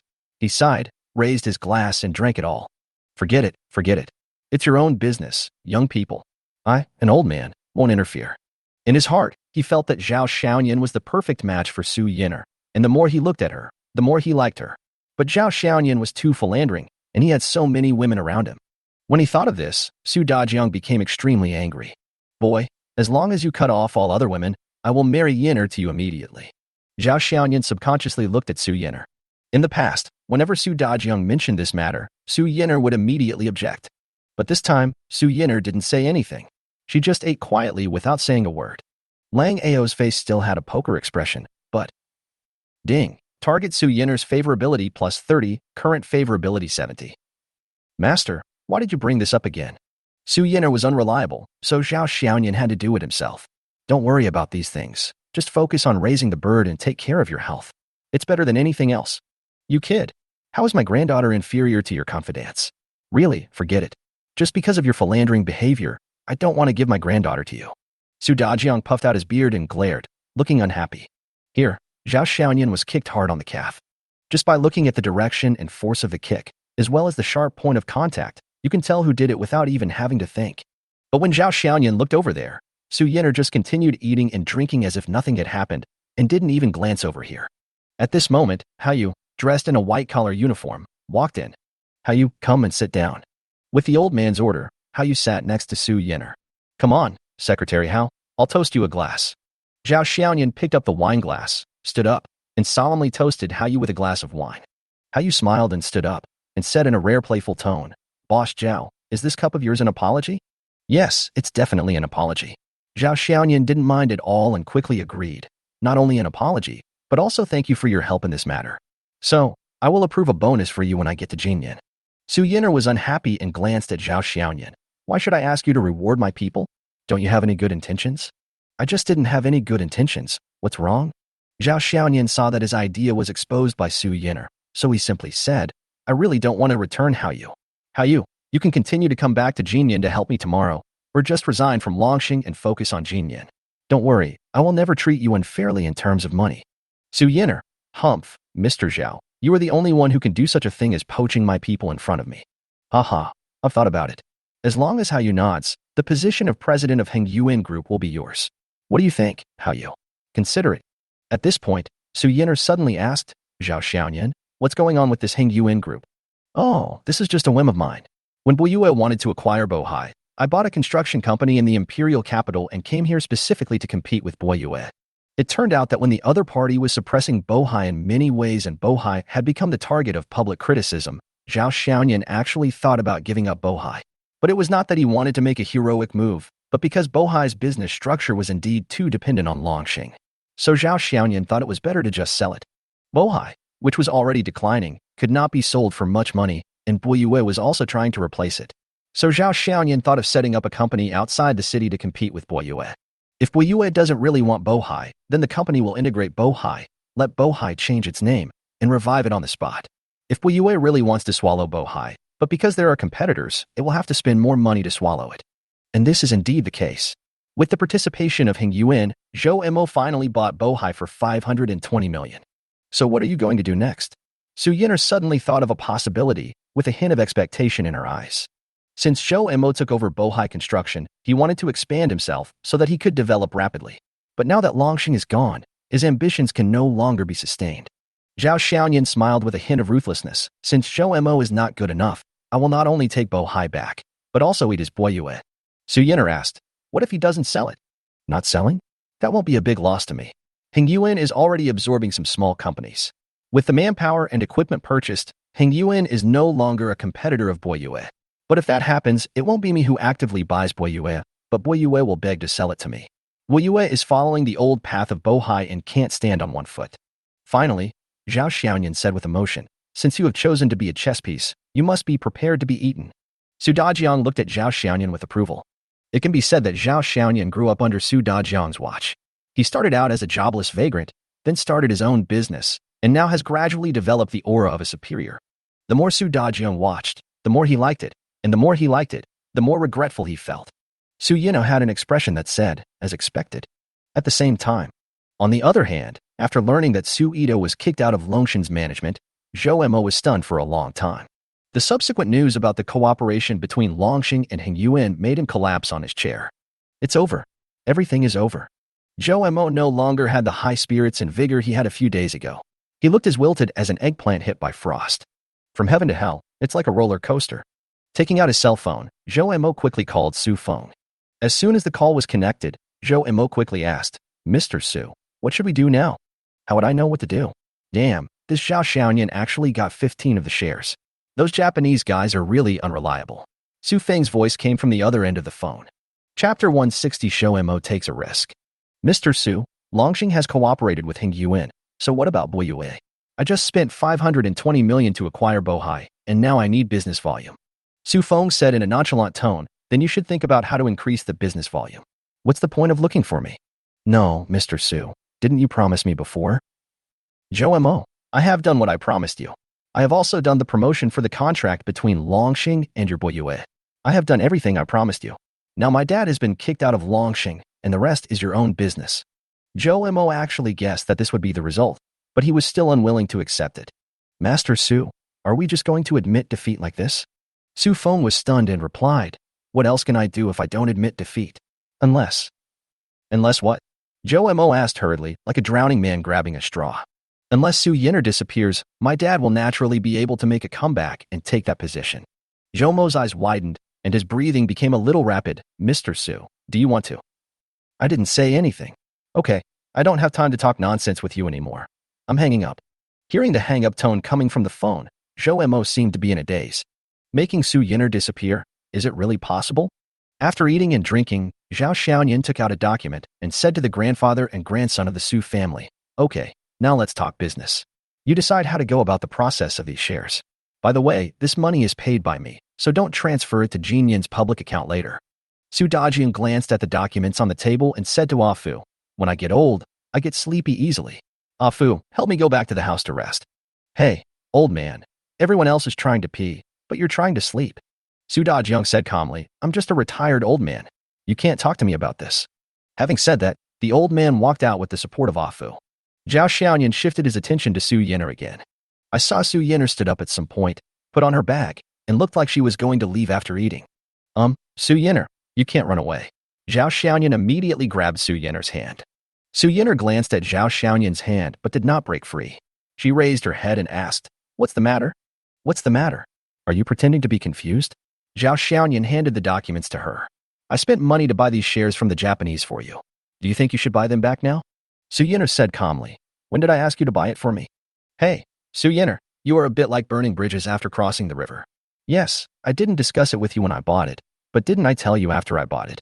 Su Yinner nodded. Yes, you said you bought 15 of the shares. It's good that you admit it. Now the things are here. You pay the money and I deliver the goods. The 15 equity will be returned to the original owner. But did I say I was going to buy it? Su Yinner looked at Zhao Xiaoyan. You. Zhao Xiaoyan now feels like he has picked up a girl and she became his wife, and invested in stocks and become a shareholder. Forget you, are Longshan's second largest shareholder. If everything is fine, this president will leave first. Su Yinner looked at Zhao Xiaoyan's appearance and wanted to laugh for some reason. Looking at the equity document in his hand, Zhao Xiaoyan felt like crying but had no tears. It's a mess. In the following days, Zhao Xiaoyan performed a series of operations. First, after asset integration, Jinyan Group was established, which owns 3 major divisions including Heng Yuan Company, Group, Lemon Media, and Jinyan Investment Company. At the same time, personal equity was converted into group equity, becoming the second largest shareholder of Longshan Group. After the group was established, Zhao Xiaoyan, with the help of lawyer Li Muxue, completed the group's organizational structure and related equity distribution. Zhou Jiaying was appointed as the vice president of the group and general manager of Jinyan Investment. Wu Jiajia is still in charge of Lemon Media. Hao Yu also officially resigned from Longshan Group and became the CEO of Heng Yuan Group, taking full responsibility for Heng Yuan's development and business connection with Longsheng Group. Yiling, who rushed back from Pingcheng, was also appointed as the group's financial director. Of course, corresponding distribution was also made in equity. Zhou Jiaying, Yiling, and Hao Yu each received 5 of the shares, while Wu Jiajia received 20 of Lemon Media's shares. With this wave of integration, Jinyan Group suddenly emerged in Lingzhou's business world like a giant beast that suddenly grew in size. As Jinyan Group rose, Zhou Mo's life became more and more difficult. He had to take the initiative to find Zhao Xiaoyan to buy Bohai Construction for 520 million yuan, and then after some bargaining, he sold it back for 200 million yuan.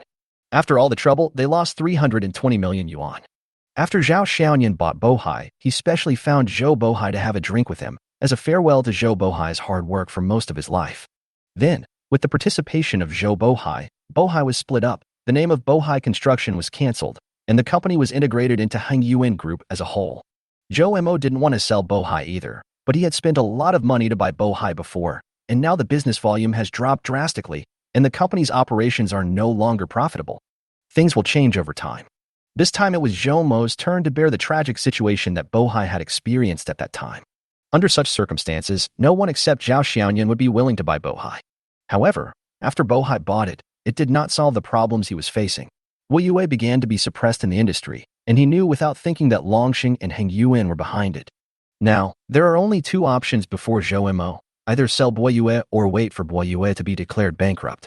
But no matter which path he chooses, Zhou Mo is not willing to take it. No, there seems to be a third way. Zhou Mo suddenly thought of something, his face showed a fierce look, and he picked up the phone and made a call. As the end of the year approaches, the streets and alleys are slowly beginning to take on a New Year atmosphere. There was still no snow in Lingzhou, but it was still unbearably cold. Returning to Longsheng Mansion and looking at the dark villa, Zhao Xiaoyan felt more and more deserted. I have so many women. Why do I always feel like I'm alone?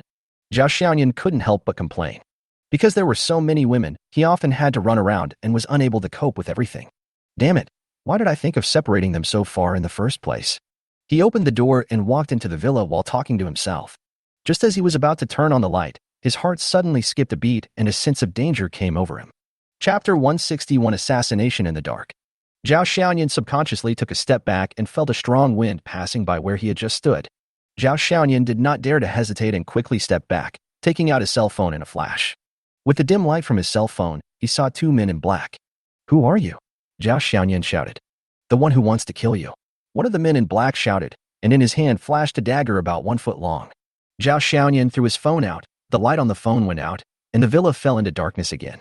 Then the next second, the lights in the villa were turned on by Zhao Xiaoyan. With the light, Zhao Xiaoyan felt much more at ease. "Tell me, who sent you here?" Zhao Xiaoyan asked sternly, looking at the 2 people who were wrapped in black with only their eyes exposed. The 2 men in black looked at each other and rushed forward at the same time. I held a dagger in each of them and rushed towards Zhao Xiaoyan. The 2 were obviously martial artists, and they cooperated very well. One attacks the top lane, the other attacks the bottom lane. Although Zhao Xiaoyan was unarmed, he was an expert in martial arts after all. He saw that the man who attacked the upper road was using old moves, so he pulled him in front of him. The man who attacked the lower road didn't hold back and stabbed his companion in the thigh. The man who was stabbed screamed.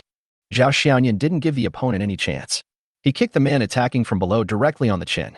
With a pu sound, the man spat out a mouthful of blood, fell to the ground and fainted. He pulled the man's arms, and with 2 clicks, the man's arms were removed by Zhao Xiaoyan. Zhao Xiaoyan did not dare to be careless, so he chopped the man's neck with a knife. After resolving these issues, Zhao Xiaoyan was about to call the police when his cell phone rang. Upon closer inspection, it turned out to be Su Dajiang calling. "Old man." When Zhao Xiaoyan answered the phone, his tone was still a bit depressed as if he had survived a disaster. Su Dajiang noticed something was wrong, but he didn't ask any more questions because there was something more urgent. Yinner was arrested. What? Zhao Xiaoyan was shocked. When did it happen? Just half an hour ago. In Loshen's underground garage, the driver was knocked unconscious, and Yinner was kidnapped. What a coincidence! What a coincidence! Zhao Xiaoyan felt that his attack and Su Yinner's kidnapping were probably not coincidences. Master, I was attacked just now. But the enemy didn't want to kidnap me, but to kill me. Hearing this, Su Dajiang was also shocked. You were attacked too? As an old hand, Su Dajiang has been through thick and thin in his past and has experienced a lot. To say that he is cunning and treacherous is definitely not a derogatory term. Has the person been caught? Su Dajiang didn't ask stupid questions like, "Are you okay?" Since Zhao Xiaoyan could still talk to him like this, he knew that he was okay.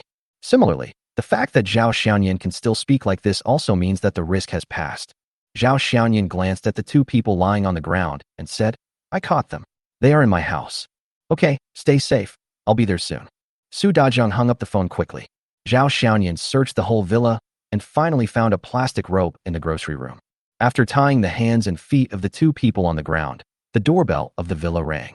Su Dazhang arrived in front of the villa with two patrolmen who were high-ranking police officers, as you could tell from their shoulder badges. Behind them were a dozen big men in black. Where are the people?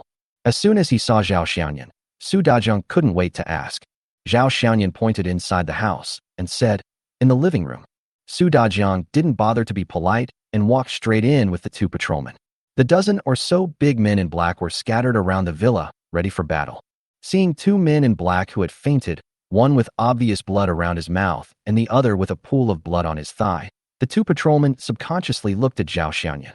Zhao Xiaoyan spread his hands and explained, they were holding knives, and I had no choice but to attack them more forcefully. Is this considered self-defense? The two patrolmen looked at each other, and one of them stepped forward and took off the hood of the man in black who was bleeding from the mouth. This is Wang Ming. The policeman exclaimed, hurried to the other side, and took off his hood. Lu Yong. The policeman exclaimed again. This time, when the two patrolmen looked at Zhao Xiaoyan again, their eyes were full of surprise. Su Dazhang asked one of the older patrolmen, Chief Chen, who are these two people? Two Class A wanted criminals, with several lives lost. Both of them are skilled in martial arts. Even our patrol officers don't have many people to go together, so there's no guarantee that they can stay. It took several patrolmen to deal with one wanted criminal, but during the sneak attack, they failed to hurt Zhao Xiaoyan. Instead, they were injured by Zhao Xiaoyan and managed to survive. This Zhao Xiaoyan is obviously very skilled. Director Chen continued. They are part of a gang, with a total of 6 people. They all take on dirty jobs, such as kidnapping and murder. As long as they are paid, they will take them. We have tried to catch them several times in many places, but we have not been able to catch them. What should I do? My granddaughter must be in their hands. Su Dazhang was already anxious, and now when he heard that his granddaughter fell into the hands of this group of people, he immediately became even more anxious. Boss Su, I will arrange for someone to go to the hospital and bandage them first. Then we will interrogate them overnight and make sure they open their mouths. Director Chen looked at the other patrolman and said, call someone and bring him back to the bureau for interrogation immediately. Another patrol officer stood at attention. Yes. At this moment, a rapid telephone ring came from the man in black who was injured in the thigh. Zhao Xiaoyan, who was nearby, squatted down quickly, searched the man's body, and took out a mobile phone from his coat pocket. The call display shows an unfamiliar number. Don't answer it. It might be an accomplice. Director Chen quickly spoke out to stop them. Zhao Xiaoyan had no choice but to hand the phone to the police. The phone rang for a while and then fell silent. But the next second, Zhao Xiaoyan's phone rang again. Looking at the strange number displayed on the phone, Zhao Xiaoyan thought for a while, and without waiting for the policeman to speak, he picked up the call and turned on the speakerphone directly. Hello. Zhao Xiaoyan, you are not dead after all. The other side spoke after a while. However, the voice was obviously processed, and Zhao Xiaoyan could not tell who it was. Zhao Xiaoyan frowned and said, Who are you? Why did you send someone to kill me? Who am I? Of course I'm the one who wants to kill you. The man on the other end of the phone spoke with deep hatred in his tone. A figure suddenly popped up in Zhao Xiaoyan's mind, and he tentatively said, Zhou Mo. Chapter 162, Cunning Robber. The person on the other end was obviously stunned for a moment after hearing Zhao Xiaoyan call out the name, and then heard a very small voice. After a few seconds, the person on the other end of the phone continued, If you don't want Su Yener to get into trouble, come to Zhongshan Street now, and remember to drive your 812. After saying that, the phone hung up. When Zhao Xiaoming called again, the other party's phone was turned off. It should be Zhou Mo from Boyue Company. Zhao Xiaoyan looked at Director Chen and Su Dazhang. In fact, there was no need for Zhao Xiaoyan to repeat himself, as the two of them clearly heard the content of the conversation. Director Chen immediately said to his patrol officers, Immediately arrange for someone to check this phone number. Then have someone set up surveillance on Zhongshan Road. Also, arrange a group of people to search Zhou Mo's home. Yes.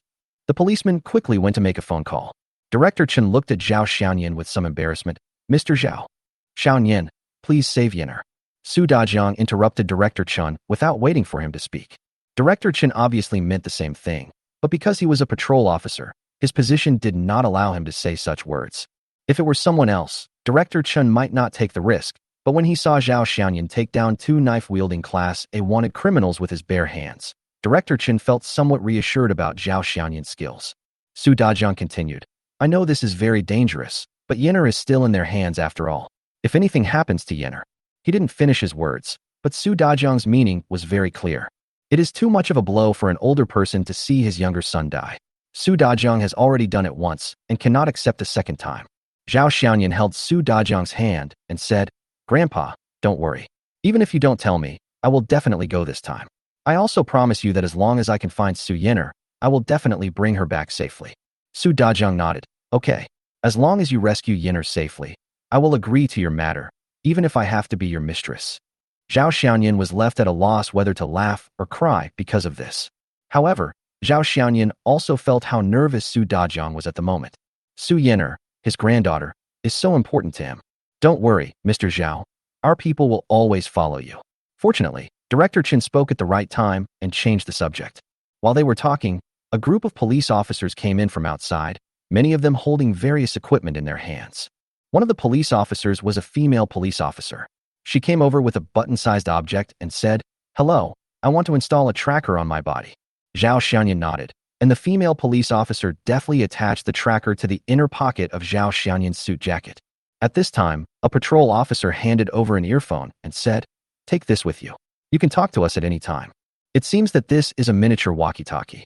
Zhao Xiaoyan put the earphone into his left ear and heard a voice coming from the earphone. Can you hear it?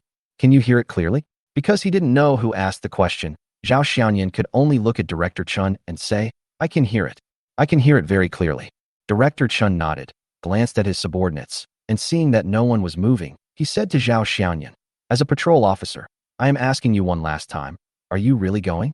After all, Zhao Xiaoyan is just an ordinary person, and the patrol officers have no right to ask Zhao Xiaoyan to take this risk. Yes, I have to go. I do this voluntarily. Zhao Xiaoyan nodded. Although Su Yenner often bickered with her, the two of them could be considered friends. Especially after working together this time, their relationship had obviously become much closer. As for Su Dajiang, let alone him, he is both a teacher and a friend. Director Chen nodded again and said, Then let's set off now and be safe on the road. Also, you can withdraw at any time, and we patrol officers will not force you to do so. Okay, Zhao Xiaoyan replied, looked at Su Dajiang, nodded at the old man, and walked towards the garage. Not long after, there was a roar of an engine, and a black 812 with its lights flashing sped out of the garage. After the 812 drove out of Longxing Mansion, several ordinary cars followed, always keeping a distance of several dozen meters from Zhao Xiaoyan's 812. While bus 812 was driving on Zhongshan Road, Zhao Xiaoyan's phone suddenly rang. Upon closer look, it was another unfamiliar number. Hello, do you see the traffic light ahead? Stop at the intersection. This time, a man's deep voice came from the phone, very unfamiliar. Zhao Xiaoyan looked at the traffic light and said, But it's green now. Stop. The other party said in an unquestionable tone. Squeak. 812 stopped in front of the zebra crossing. Because the light was still green, the vehicles following behind also stopped and started honking their horns frantically, appearing very anxious. But Zhao Xiaoyan didn't have time to deal with them now and said to the phone, Stop. Then what? Wait. The other party said just one word but didn't hang up. The cars following 812 were also reporting the situation via walkie-talkies. After a dozen seconds, the green light turned red. Drive through. The other party's voice was heard on the phone, and then the call was hung up. Zhao Xiaoyan stepped on the accelerator without thinking, and the 812 drove out against the red light. This move confused the cars behind. They also wanted to catch up, but because there were many cars in front, they couldn't drive through even if they wanted to. Report. The target has been lost. Repeat, the target has been lost. Director Chen and others who had been at Zhao Xiaoyan's house couldn't help but frown when they heard the voice coming from the intercom. They could also hear clearly what was happening on Zhao Xiaoyan's side through the walkie-talkie on Zhao Xiaoyan. This is a group of veterans. Director Chen couldn't help but sigh and quickly picked up the walkie-talkie. Team 2, follow the target vehicle. Team 3, be on standby at all times. Team 4 and Team 5, set up control on Zhongshan Road. This side. The 812 bus drove for a few more minutes and was about to reach Zhongshan Road when Zhao Xiaoyan's phone rang again. Before Zhao Xiaoyan could say anything, the other party spoke directly. Turn around now. Zhao Xiaoyan saw that there was indeed a zebra crossing a few meters in front of the car. Without thinking too much, he turned the steering wheel and made a U-turn. Fortunately, it was a zebra crossing and the surrounding vehicles were not driving fast, so no traffic accident occurred. However, those drivers who stopped because of Zhao Xiaoyan's operation greeted the 812 countless times. Report, Group 2 has lost us. Director Chen's expression became even more solemn. It was obvious that this group of people must have set up guards in some places. As long as they saw 812 arrive at some designated locations, someone would direct Zhao Xiaoyan's driving route. The purpose is to get rid of the police who are following them. Group 1, check your position to see if you can keep up. Group 3, you will follow immediately. Group 4 and 5, the destination may not be Zhongshan Road. All of you get on the bus now and stand by. Because of a U-turn, no one now knows where 812 is going.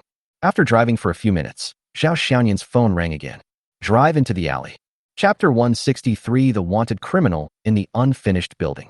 For more than an hour, Zhao Xiaoyan's 812 was like a puppet, being directed back and forth by several people, and he did not dare to show any temper at all. The policemen behind were also exhausted from running. If they lost the target, they had to catch up immediately. But before they could catch up, 812 changed direction again. In this way, on the streets of Lingzhou in winter, bus 812 had to run through red lights, make U-turns, or go through unknown alleys or onto the elevated road. Finally, when he was crossing an alley again as instructed, a hooded man stopped Zhao Xiaoyan. Before Zhao Xiaoyan could say anything, the man made a gesture to Zhao Xiaoyan to keep quiet, and then signaled Zhao Xiaoyan to turn off the engine and get out of the car. Zhao Xiaoyan obediently turned off the engine, and just as he stepped out of the car, the other party took the walkie-talkie off his ear, then took out an instrument similar to a security check instrument and scanned Zhao Xiaoyan's entire body. Then, with an alarm tone, the button tracker in the suit was taken out, and Zhao Xiaoyan's mobile phone was also taken away and thrown into 812. Then, a van drove out of the alley, and the man motioned Zhao Xiaoyan to get in. There was no other choice now, so Zhao Xiaoyan had to get in the car obediently. A few minutes later, when a group of plainclothes officers found the place based on the location of the tracker, there was only one 812 with its door open. The target is lost. The vehicle is there, and the tracker has been removed. Clearly, the target is lost. In the van.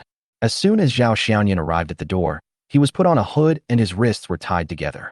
Boss, everyone is in the car. Okay. The man sitting next to Zhao Xiaoyan made a phone call and then asked in a stern voice, Boy, where are our two people? He was caught by the police. Zhao Xiaoyan couldn't figure out the situation for a moment, so he had to push the patrolman out. Why would the police come to your house? I got home late today and received a call from Mr. Su, so the police sent people to protect me. After telling the lie, Zhao Xiaoyan had no choice but to go on with it. Bullshit. The man slapped Zhao Xiaoyan on the back of his head. My two brothers are skilled in martial arts. How can a few patrolmen catch him? You'd better tell the truth, or I'll kill you. Zhao Xiaoyan was quick to react.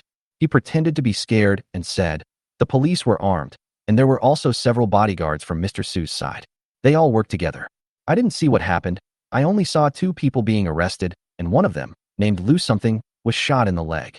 It was half true and half false, and the man didn't know whether what Zhao Xiaoyan said was true or false. But looking at Zhao Xiaoyan's timid look and his weak physique, he didn't think that Zhao Xiaoyan had taken down his brother. You know, Zhao Xiaoyan rarely fights with others, and the only time he fought was with Han Ming's bodyguards and others when he was in Shanghai. Not to mention Zhou Mo and others. Even close friends like Zhou Jiaying knew that Zhao Xiaoyan was good at martial arts. On the way, Zhao Xiaoyan was forced to change cars again. Now Zhao Xiaoyan no longer expected the patrol to find him quickly. He began to get a little nervous about the situation and felt that he was being a little reckless this time. But it's too late to regret now. However, if he were given a choice, he would still go for it. As for what to do next, he can only improvise. The vehicle drove for another 10 minutes and finally stopped.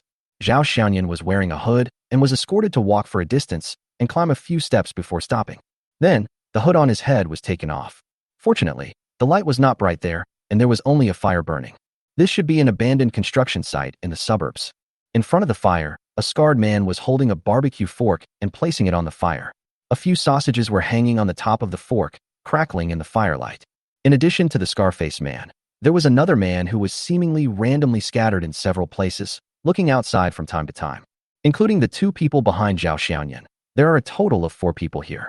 Zhao Xiaoyan remembered that Director Chen said that there were a total of 6 people in their group, and except for the 2 who were knocked down, the rest were all here. Not far behind Scarface, Zhao Xiaoyan saw Su Yin'er with her hands tied behind her back and her mouth gagged. Su Yinner no longer had the demeanor of a domineering president as before. Her clothes were a little dusty and her hair was a little messy, but it seems that he hasn't suffered any punishment. When she saw Zhao Xiaoyan, Su Yinner didn't say anything, but just looked at Zhao Xiaoyan with her eyes, as if something bright was flashing. After waiting for a while, Zhao Xiaoyan saw that no one was willing to speak, so he spoke first. Brothers, you are here to seek money, right? Just name a price, and I, Zhao Xiaoyan, will pay it. As long as you don't hurt us. The others all looked over here, but didn't say anything. The scarred man, who was obviously the leader, still had his eyes on the sausages and didn't even show any intention of raising them. 100 million, how about that? Seeing that no one responded, Zhao Xiaoyan directly made an offer. As if worried that the price was not enough, Zhao Xiaoyan immediately added, 100 million each, brothers. This time, the looks of the other three men were obviously different. They all had greedy expressions on their faces, and their eyes were all looking at the man with the scar. The scarred man finally stopped looking at the sausages. He raised his head and looked at Zhao Xiaoyan with a smile on his face. This brother seems to be a wealthy man. To be honest, your price really makes us all tempted. Just when Zhao Xiaoyan thought that things might turn around, the scarred man shook his head with a regretful expression. What a pity. In our line of work, credibility is everything. We work for money, but if we promise to do something, we must do it. Zhao Xiaoyan seemed to have found a loophole and asked, what does Zhou Mo want you to do? Capture us or kill us? When Zhao Xiaoyan asked this, the scarred man immediately understood what Zhao Xiaoyan meant. Hey, you are quite smart. One of the younger brothers couldn't help but walk over and said to the scarred man, brother, doesn't the employer want us to catch them? Now that we have caught them, does that mean the deal is done? The scarred man tapped the younger brother on the head and said, stop talking nonsense and keep an eye on him. The younger brother walked back angrily. Don't try to be cunning. Every business has its own rules. We are all people who live on the edge of a knife. We take money from others to help them get rid of disasters. If you can survive this disaster, we can do business next time. The scarred man picked up the sausage, took a few bites, and swallowed it whole. At this time, a lookout brother was heard saying, brother, they are coming. Chapter 164 Crazy Su Feng. After a while, Zhao Xiaoyan heard footsteps. Zhao Xiaoyan subconsciously looked back and saw Zhou Mo carrying a large suitcase and two unexpected people. Su Ida, Su Feng. When Su Yinner saw the Su father and son who came up with Zhou Mo, there was obvious shock in her eyes. Zhao Xiaoyan, I didn't expect you would have this day, did you? When Su Feng saw Zhao Xiaoyan, he kicked him. Zhao Xiaoyan fell to the ground, as if he was really kicked down by Su Feng. When his bound hands were supporting the ground, his palms happened to press on a flat piece of gravel. Su Feng seemed to be still unsatisfied and kicked Zhao Xiaoyan hard several times, cursing at him as he did so. Zhao Xiaoyan, on the other hand, was like a man who had been beaten so hard that he had no power to fight back. He hunched his back and curled up into a ball. Okay, Master Su, if you want to fight, it won't be too late to settle our deal first. The scarred man pointed at Zhao Xiaoyan and Su Yinner and said calmly, the people you want are all here. By the way, you originally wanted to kill this Zhao, but because of an accident, we brought him here and let you deal with it.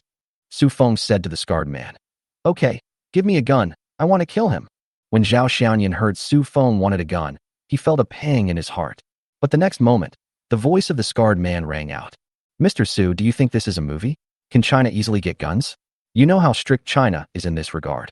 The scarred man looked at Su Feng with disdain. Zhao Xiaoyan's worries were immediately reduced by more than half. Thank you for China's gun ban policy. I don't have a gun, but I do have a knife, the pirated man continued. Su Feng blushed and held out his hand. Okay, give me the knife. The scarred man smiled disdainfully again and directly passed by Su Feng, looking at Zhou Mo, and said, Boss Zhou, we took over your business. Now that the people you want are here, shouldn't we just make a deal? This means that you want money. Zhou Mo heard this and looked at Su Ida. It was Zhou Mo who contacted Scar and the others this time, but the money was not paid by Zhou Mo alone. Su Ida nodded. Okay, I'll give it to you now. Seeing Su Ida nod, Zhou Mo pushed the suitcase to the side of the fire. He unzipped the suitcase and opened it. Under the light of the fire, he saw a whole suitcase of 100 yuan bills neatly stacked inside. This is 3 million. There is another box in the car outside, also 3 million. The scarred man gave a look to a younger brother behind Zhao Xiaoyan.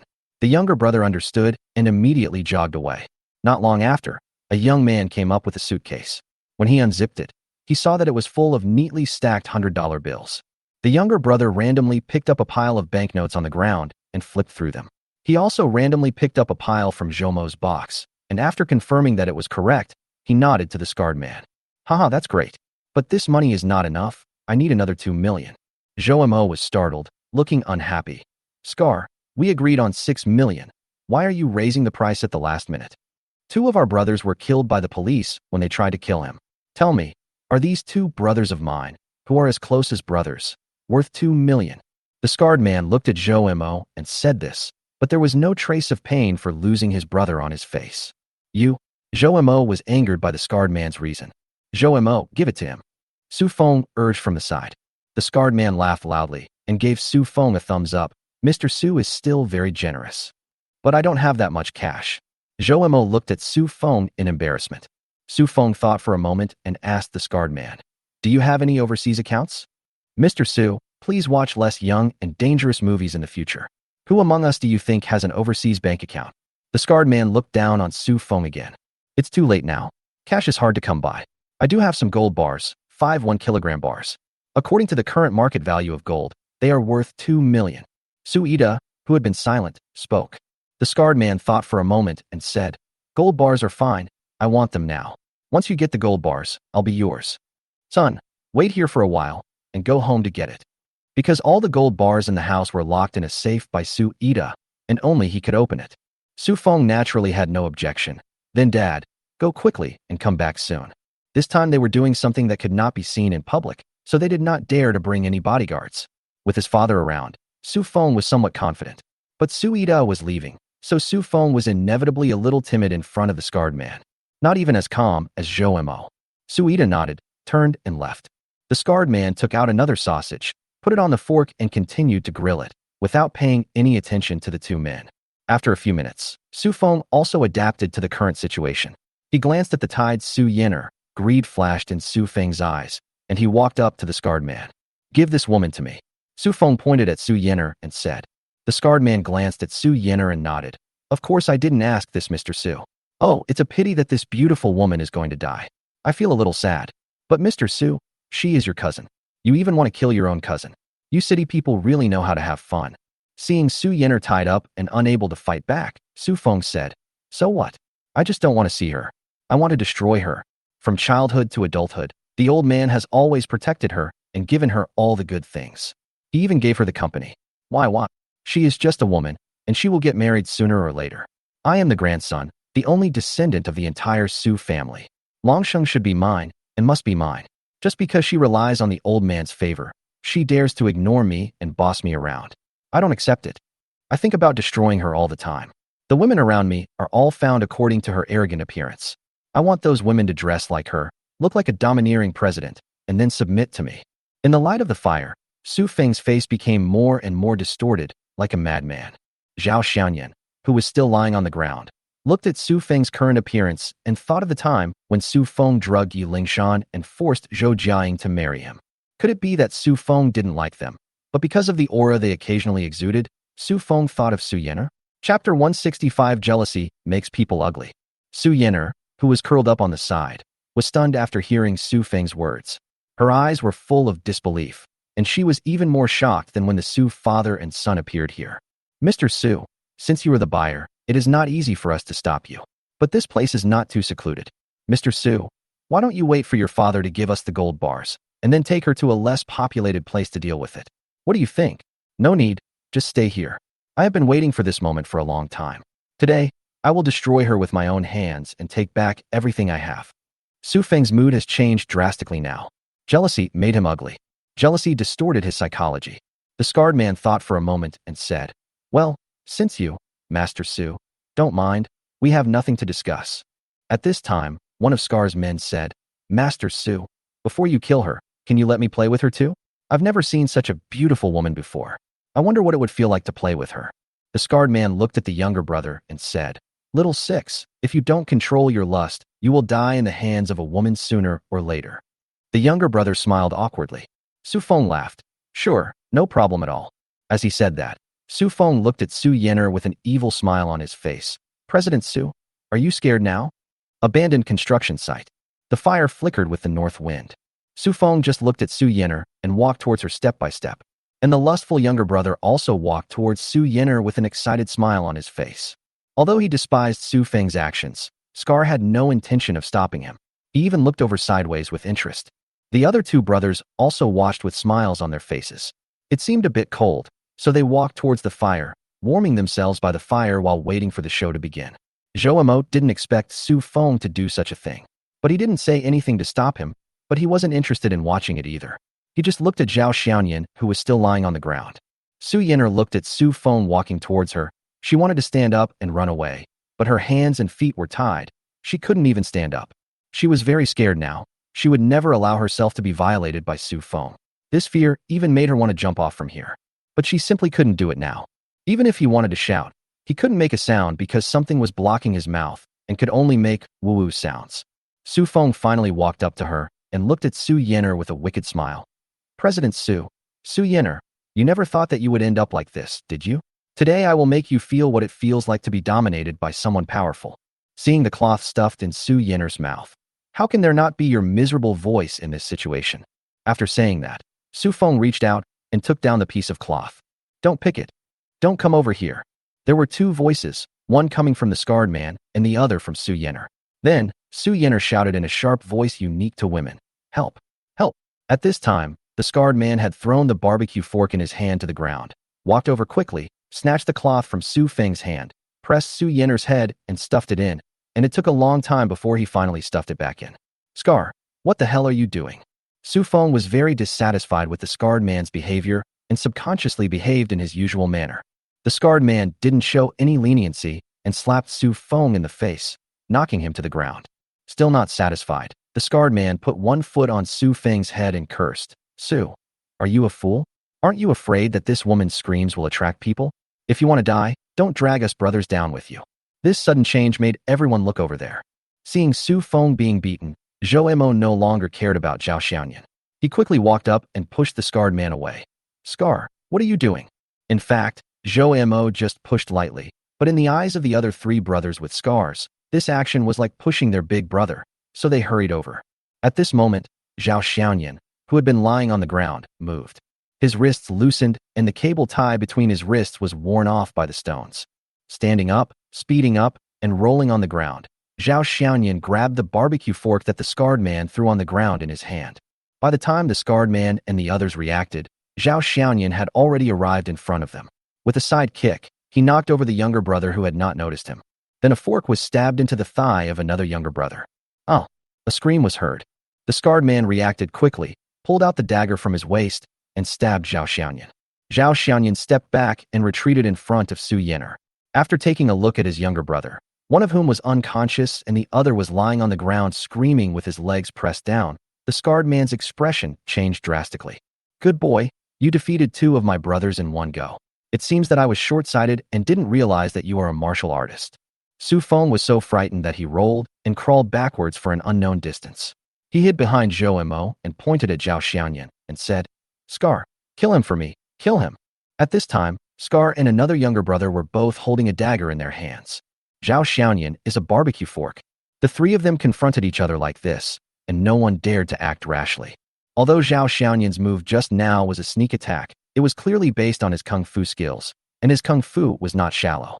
Su Yinar looked at the back of the man in front of her and was stunned for a moment. Normally, she would feel annoyed when she saw this figure, but for some reason, now she felt extremely warm and at ease. Ding! Target Su Yinar's favorability +10, current favorability 80. Zhao Xiaoyan was speechless after listening to the system's prompts. It's already this late, and you're still in the mood to increase your favorability. President Su, you really have a big heart. Scar couldn't delay it any longer and winked at his younger brother. The two of them have worked together for many years and have already developed a tacit understanding. With just one look, I understood immediately. The next moment, Scar and the other man attacked at the same time. Zhao Xiaoyan did not dare to be careless and stabbed Scar with the barbecue fork. Scar subconsciously dodged back.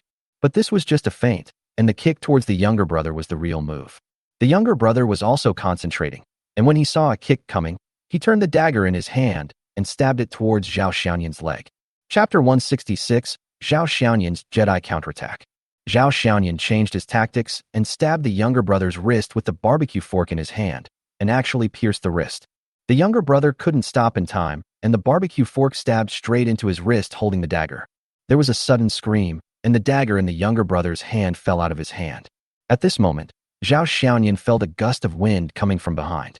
He subconsciously dodged, and his right hand, which had lost its barbecue fork, picked up the dagger dropped by his younger brother on the ground, turned around, and stabbed him. Puff! Puff! Two sounds of metal-piercing flesh. Zhao Xiaoyan's knife stabbed directly into the scarred man's heart, and the scarred man's dagger stabbed into Zhao Xiaoyan's left shoulder.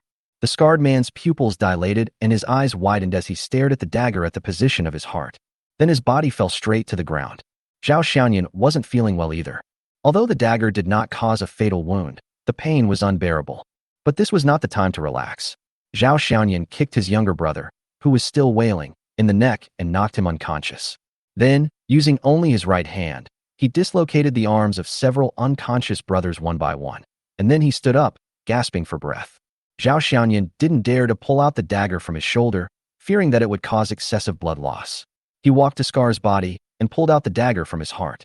He walked to Su Yener, took the cloth out of her mouth, and cut the ropes on her hands and feet with the dagger.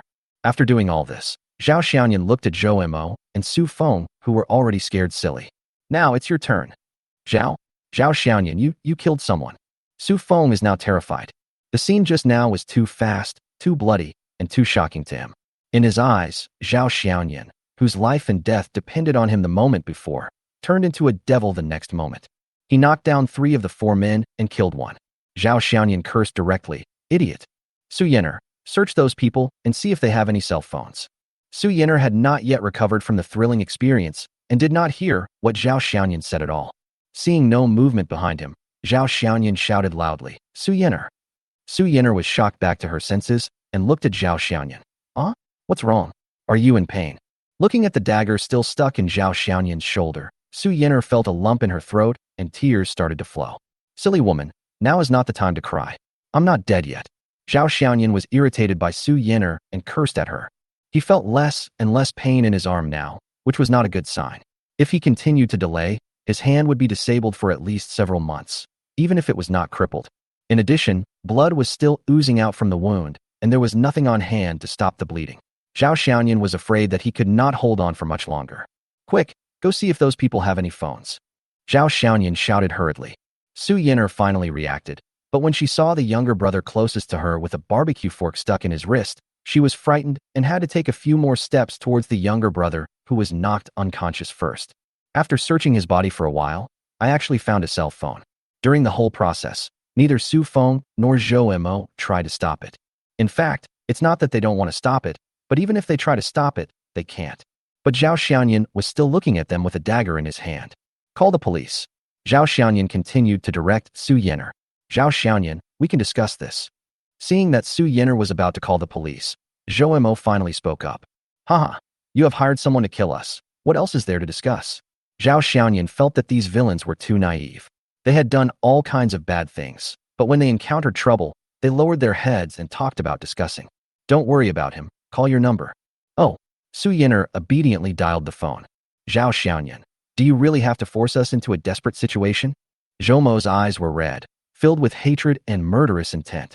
Zhao Xiaoyan held on and waved the dagger in his hand. "How can I force you? You are the ones forcing me.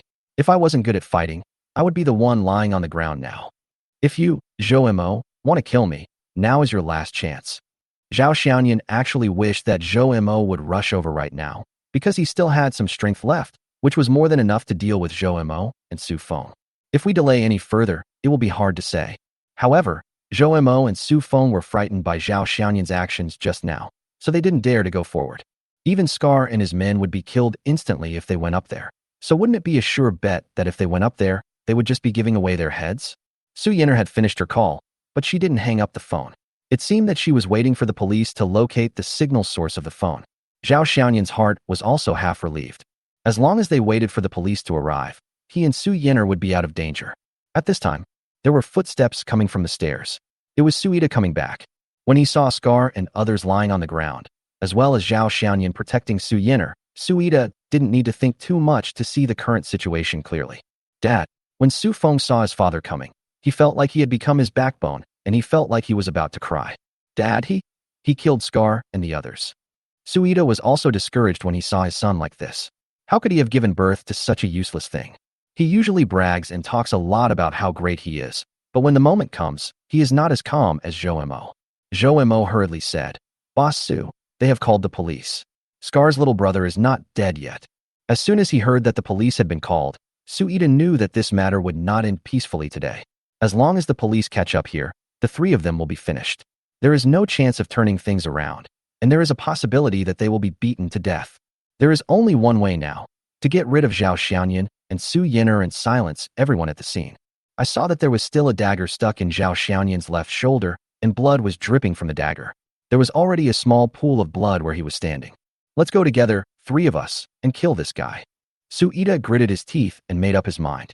In fact, he was against his son taking this step from the beginning, but Su Feng and Zhou Mo contacted Scar and the others privately. And he only knew about this after Su Yinar was kidnapped. It can be said that Su Ida was completely forced to take this path, and he was forced to do so by his own son. "Mr. Su, Zhao Xiaoyan has some skills," Zhou Mo reminded. Su Ida was even more shocked. Chapter 167, Zhao Xiaoyan at the end of his strength. But now he couldn't care less. He said angrily, "Two fists can't beat four hands, and a random punch can kill the master. We have more people, let's attack together." As he spoke, Su Ida looked around and saw a dagger on a fallen younger brother. He quickly picked it up and held it in his hand. Zhou Mo also found a brick. Su Feng, on the other hand, did not move at all. His whole body was shaking. Su Ida tightened his grip on the dagger, and for a moment, he really wanted to kill this damn thing with a knife. Seeing this, Zhou Mo stuffed the brick in his hand into Su Feng's hand and picked up another one. "Mr. Su, now is not the time to be afraid. If we don't kill them, we will all be doomed." Su Feng was holding a brick, his face full of fear. Hearing Zhou Mo's words, Su Feng, who had been on the verge of collapse, suddenly shouted, swung the brick, closed his eyes, and rushed towards Zhao Xiaoyan. Su Ida and Zhou Mo were stunned and rushed over as well. Zhao Xiaoyan was delighted and took a deep breath. First, he directly hit Su Feng, who was rushing in the front, in the chest with a hard kick. Su Feng, who had his eyes closed, hadn't reacted yet when Zhao Xiaoyan kicked him back. He hit the ground on his butt and screamed in pain. In a flash, Su Ida and Zhou Mo also came up side by side. Su Ida was slashing around with a dagger, while Zhou Mo swung a brick and threw it towards Zhao Xiaoyan. Zhao Xiaoyan subconsciously prepared to dodge the brick, but suddenly thought of Su Yinar behind him. If he had dodged, the brick would most likely have hit Su Yinar. As he hesitated, the brick was already in front of him. Zhao Xiaoyan raised his right hand to block it, and suddenly he felt a sharp pain in his hand. He didn't care about anything else and kicked Zhou Mo back. On this side, Su Ida's dagger also arrived. Seeing the opportunity, Su Ida stabbed Zhao Xiaoyan in the abdomen. Puff! The dagger pierced Zhao Xiaoyan's abdomen. Zhao Xiaoyan swung his aching right hand and hit Su Ida's head with all his strength. Su Ida didn't even have time to scream before he was knocked unconscious. At this time, Zhao Xiaoyan had used up the last of his strength. With another injury to his abdomen, he could no longer hold on. His eyes rolled back and he collapsed to the ground, right into Su Yinar's arms. Before losing consciousness, Zhao Xiaoyan vaguely heard the sound of sirens. Zhao Xiaoyan was in a trance and returned to the university and to the rental house. Chen Yijuan broke up with him while crying, then turned around and got on someone else's carriage with a smile. Sun Yalan came over with a swaddling baby in her arms. Before he could see the baby's face clearly, Sun Yalan walked away with a smile, but he seemed to be frozen in place, unable to move a step. He Fei cried and said, "Let's not meet again," then ran away covering her face. Then, Yi Lingshan and Zhou Jiaying, who were wearing OL uniforms, walked over together. No matter how he called them, they seemed not to hear him and just passed by him. Lu Xinting waved at him from a distance and ran away. Zhang Yuhan still showed off her pair of long legs and walked out of his sight in a few steps. Finally, he saw Han Wani's almost perfect face, which turned into stars in the wind. Zhao Xiaoyan felt a sharp pain and subconsciously touched his chest, only to find a dagger stuck in his left shoulder socket, with bright red blood gushing out like a column of water. Then he was awakened by the pain, but the pain in his left shoulder did not disappear, but became more and more intense. He frowned instinctively and let out a painful gasp. Hiss! At this moment, Su Yinar's arrogant voice was heard in her ears, and she said in a reproachful tone, "Be gentle, you're hurting him." Zhao Xiaoyan slowly opened his eyes and found himself lying on a hospital bed. A nurse was lowering her head and carefully changing her dressing. She said in a panic, Miss Su, because of the wound, changing the dressing will hurt." On the other side of her stood Su Yinar. Her eyes no longer had the usual coldness and arrogance of keeping people at a distance. but were now staring at the nurse's movements with a worried look. And her two hands were tightly wrapped around Zhao Xiaoyan's right hand. I know, but you must not hurt him. These words are very much like Su Yin'er. She is still so overbearing and unreasonable. Zhao Xiaoyan wanted to speak, but found his throat was very dry. As soon as he breathed out, a hissing sound came out. The nurse and Su Yin'er looked over at the same time. The next moment, Zhao Xiaoyan saw Su Yin'er's face coming closer. She looked at Zhao Xiaoyan with a concerned expression that he had never seen before. You finally woke up. Tears were already streaming down my cheeks before I could finish this sentence.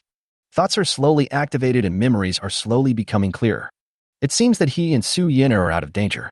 Looking at Su Yin'er, her originally delicate face was now full of depression and fatigue. However, Zhao Xiaoyan still asked in a hoarse voice, "Are you okay?" I'm fine. I'm fine."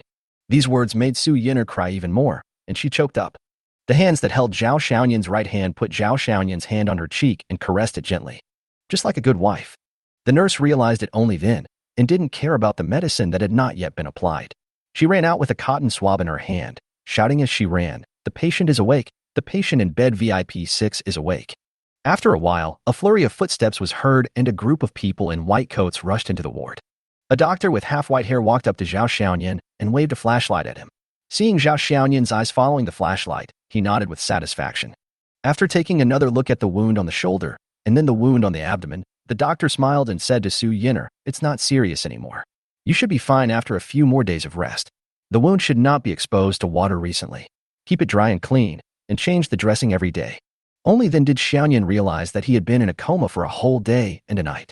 After the doctor left, Su Yin'er, at the doctor's reminder, fed Zhao Xiaoyan some water. Although Su Yin'er's movements were unskilled, Zhao Xiaoyan was very moved and the dryness in his throat was relieved. Under Zhao Xiaoyan's questioning, Su Yin'er also told what happened later that night. The police arrived 1 minute after Zhao Xiaoyan lost consciousness. When the patrolman saw people lying on the ground and only Su Yin'er was standing, he gasped. Scar's gang was all defeated by Zhao Xiaoyan, with 1 dead and 5 injured. Suida and his son and Zhou Mo were also arrested. The 3 looked in pain, but in fact they only had minor injuries and were taken away without even going to the hospital. Chapter 168 Register after discharge. There was a smile on Su Yin'er's face, but her eyes were already wet. The result of the interrogation was uneventful. Su Feng confessed everything as soon as he sat on the interrogation chair. Combined with the confessions of Scar's 5 younger brothers, the facts became very clear. Zhou Mo and Su Feng conspired together, and Su Feng provided the contact information of Scar and others, and Zhou Mo carried out the specific connection. The agreed price was 6 million, to buy the lives of Su Yin'er and Zhao Xiaoyan. However, at the critical moment, Su Feng changed his mind. Su Yin'er changed her killing to kidnapping, while Zhao Xiaoyan was killed directly. Scar and others are originally engaged in this business and are familiar with the job. With Su Fengdi providing her with her whereabouts, and because they were in the underground parking lot of Longshan Group and Su Yin'er did not have any bodyguards around her, it was very easy for Scar to capture Su Yin'er. But an unexpected thing happened on Zhao Xiaoyan's side. Zhou Mo found out that the truth had been revealed, and originally wanted to just kill Su Yin'er, and then get rid of all the blame. But Su Feng refused to let him kill her, so he came up with the plan to invite Zhao Xiaoyan to come over and kill her. It was this plan that led to a complete failure. Zhou Mo was filled with regret. However, he did not regret the plan itself, but chose Su Feng, such a stupid teammate. Suida remained silent throughout. In the whole incident, he was actually the one who suffered the most injustice. He was completely the father who was betrayed by his son. After the truth came to light, the police directly arrested several people, and they will be severely punished by law. Scar's 5 younger brothers have committed several crimes, and they work as a gang, so they must eat peanuts. Zhou Mo and Su Feng, as the masterminds of the murder, although their plan failed, there is a high probability that the peanut will not be able to escape. After all, Su Feng's attempt to rape Su Yin'er was too unethical and difficult to explain, so Su Yin'er did not mention this detail to the police. As for Suida, as an accomplice, he is already middle-aged and will probably spend his old age in prison. After finding out that it was his own family that harmed his own family, the old man of the Su family fainted. When he woke up, he looked even older. After listening to Su Yin'er's narration, Zhao Xiaoyan, lying on the hospital bed, was silent for a long time, then he sighed deeply. As scenes from the past come to my mind, I realize how impermanent life is. Especially about what happened that night. I didn't feel anything at the time, but now when I think back on it, I feel a wave of fear. Perhaps, cherishing the present is really a true saying. The whole incident not only gave Zhao Xiaoyan some insights, but also had a huge impact on Su Yin'er's heart. But she did it not for her uncle and cousin, but for Zhao Xiaoyan. When she was kidnapped, she was actually very scared. As the president of a group, she had experienced many storms, but they were all the invisible dangers of the business world. This was her first time facing a life-or-death situation. Especially when she found herself in the hands of several vicious men, she even thought about the possibility of being humiliated before death. When she saw that Zhao Xiaoyan had also been captured, she inexplicably felt a sense of security. The first thing she thought of was that it might not be a bad idea to have Zhao Xiaoyan accompany her on the road to the underworld. However, this man who always loved to quarrel with him on weekdays stood up and protected him at the most dangerous moment. Facing such a gangster, Zhao Xiaoyan seemed like a knight at that moment, blocking all danger for her. Even when facing a chopping knife, even when he was seriously injured, he did not retreat. Thinking about the danger that night and looking at Zhao Xiaoyan with bandages still on his shoulders and abdomen, Su Yiner's heart suddenly jumped violently. Which young boy is not infatuated, and which young girl is not in love? Ding. Target Su Yiner's favorability towards the host plus 20, current favorability 100. The sudden increase in favorability made Zhao Xiaoyan, who was still feeling sentimental, stunned, and he subconsciously looked at Su Yiner. Then he saw Su Yiner also looking at him. Eyes met. Then, Zhao Xiaoyan saw the corners of Su Yiner's mouth slowly curl up, and a smile bloomed on her face, which was always cold. At this moment, Zhao Xiaoyan suddenly felt that this smile was the most beautiful smile he had ever seen. Then, he saw the smile getting closer and closer to him. Then, two lips were pressed against his mouth, just a fleeting, light taste. You. Zhao Xiaoyan was completely dumbfounded. He was actually kissed by the domineering female CEO Su Yiner. For the first time, Su Yiner's face showed the shy expression of a little girl, but she quickly adjusted herself and pretended to be a domineering female CEO again. She looked at Zhao Xiaoyan and said, Zhao Xiaoyan, I think Grandpa might be right. How about, let's just get married. We'll go register when you're discharged from the hospital. What? Zhao Xiaoyan looked at Su Yiner in astonishment. Just at this moment, the door of the VIP ward was pushed open, and 5 figures walked in and approached the bed. The entire ward suddenly became a gathering place for beauties. Manhwa, you scared me to death. Yifei's eyes were red and swollen, and it was obvious that she had cried more than once. Lingshan looked at Zhao Xiaoyan without saying a word, but her eyes were full of heartache. Zhang Yuhan's dark circles were very obvious, and her long legs were also covered tightly. The charming Lu Xingting looked listless and didn't even put on any makeup. Zhou Jiaying, who was still wearing a strong woman's uniform, glanced at Su Yiner calmly, and then said to Zhao Xiaoyan with resentment, Xiaoyan, when you do anything in the future, think more about your loved ones. Not everyone is worth your life. In a word, a dividing line was drawn, dividing the 5 women and Su Yiner into 2 camps. Su Yiner naturally understood and looked at Zhou Jiaying unyieldingly. However, the expected tit-for-tat situation did not occur. Xiaoyan, have a good rest. I'll come to see you in the evening. Su Yiner looked at Zhao Xiaoyan, smiled faintly, and said gently, please think carefully about what I just said. Once the frost melts, it's really a different kind of scenery. Zhou Jiaying replied directly. Thank you, President Su. We sisters will be here tonight, so we won't bother President Su. Su Yiner glanced at Zhou Jiaying, said nothing more, and walked out of the ward. Humph. Vixen, you're such a troublemaker. After Su Yiner left the ward, Lu Xingting muttered something softly towards the door. In her opinion, if it weren't for Su Yiner, Zhao Xiaoyan would not have been ambushed and would not have been injured so badly. The culprit of everything was Su Yiner. In fact, not only Lu Xingting, but Zhou Jiaying and others also have the same idea. Zhao Xiaoyan was speechless. You are the one who looks most like a vixen here, and you still have the nerve to talk about others. Chapter 169, Tit for Tat. Without Su Yiner, the outsider, the girls became much more intimate with each other. Manhwa, you. Before she could finish her words, Yifei's tears started to flow again. Zhang Yuhan hugged Yifei to comfort her, but she couldn't help but cry. Does it hurt? Zhou Jiaying looked at Zhao Xiaoyan's exposed upper body due to the gauze wrapped around his body and gently stroked the gauze with his fingers. Zhao Xiaoyan smiled and said, it doesn't hurt, not at all. Why are you so stupid? Is it worth it for Su Yiner? Aren't the few of us as good as her alone? There was a hint of jealousy in Zhou Jiaying's tone, but more of it was blame and fear. Zhao Xiaoyan smiled and said nothing. Lu Xingting also looked over and looked at Zhao Xiaoyan with admiration. Hubby, you are so awesome. These 4 people are aware of each other's existence, and there is a vague sense of Zhou Jiaying being the center among the 4. After Lingshan came in, although her eyes never left Zhao Xiaoyan, she did not walk forward, but just stood behind the few people and watched. His eyes were full of sadness and loss. A day ago, when Lingshan learned that Zhao Xiaoyan was valued, her legs went weak. When she first arrived at the hospital, she saw a completely different scene. There were many beautiful girls standing in front of Zhao Xiaoyan's bed. She only now realized that Zhao Xiaoyan had more than one woman. Even Zhou Jiaying, who she felt inferior to, was actually one of Zhao Xiaoyan's women. She knew that as a widow, she was not worthy of Zhao Xiaoyan, and always believed that as long as Zhao Xiaoyan loved her, it was enough. But when she really saw this scene, her heart still ached. She was conflicted. She didn't know how to face Zhao Xiaoyan.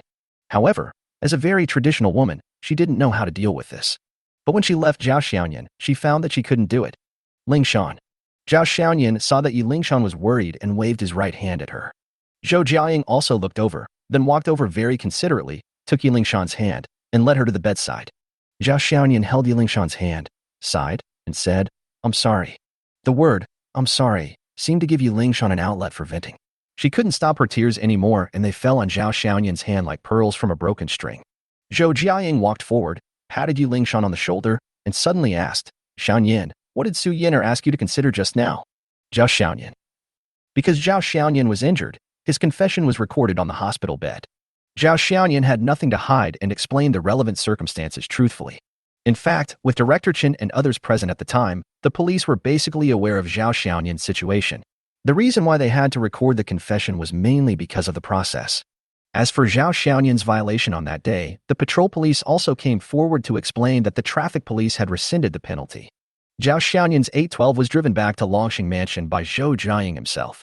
In the next few days, Zhao Xiaoyan was taken care of by a group of women and lived a life of ease and comfort. The one who is best at taking care of people is the young woman Lingshan.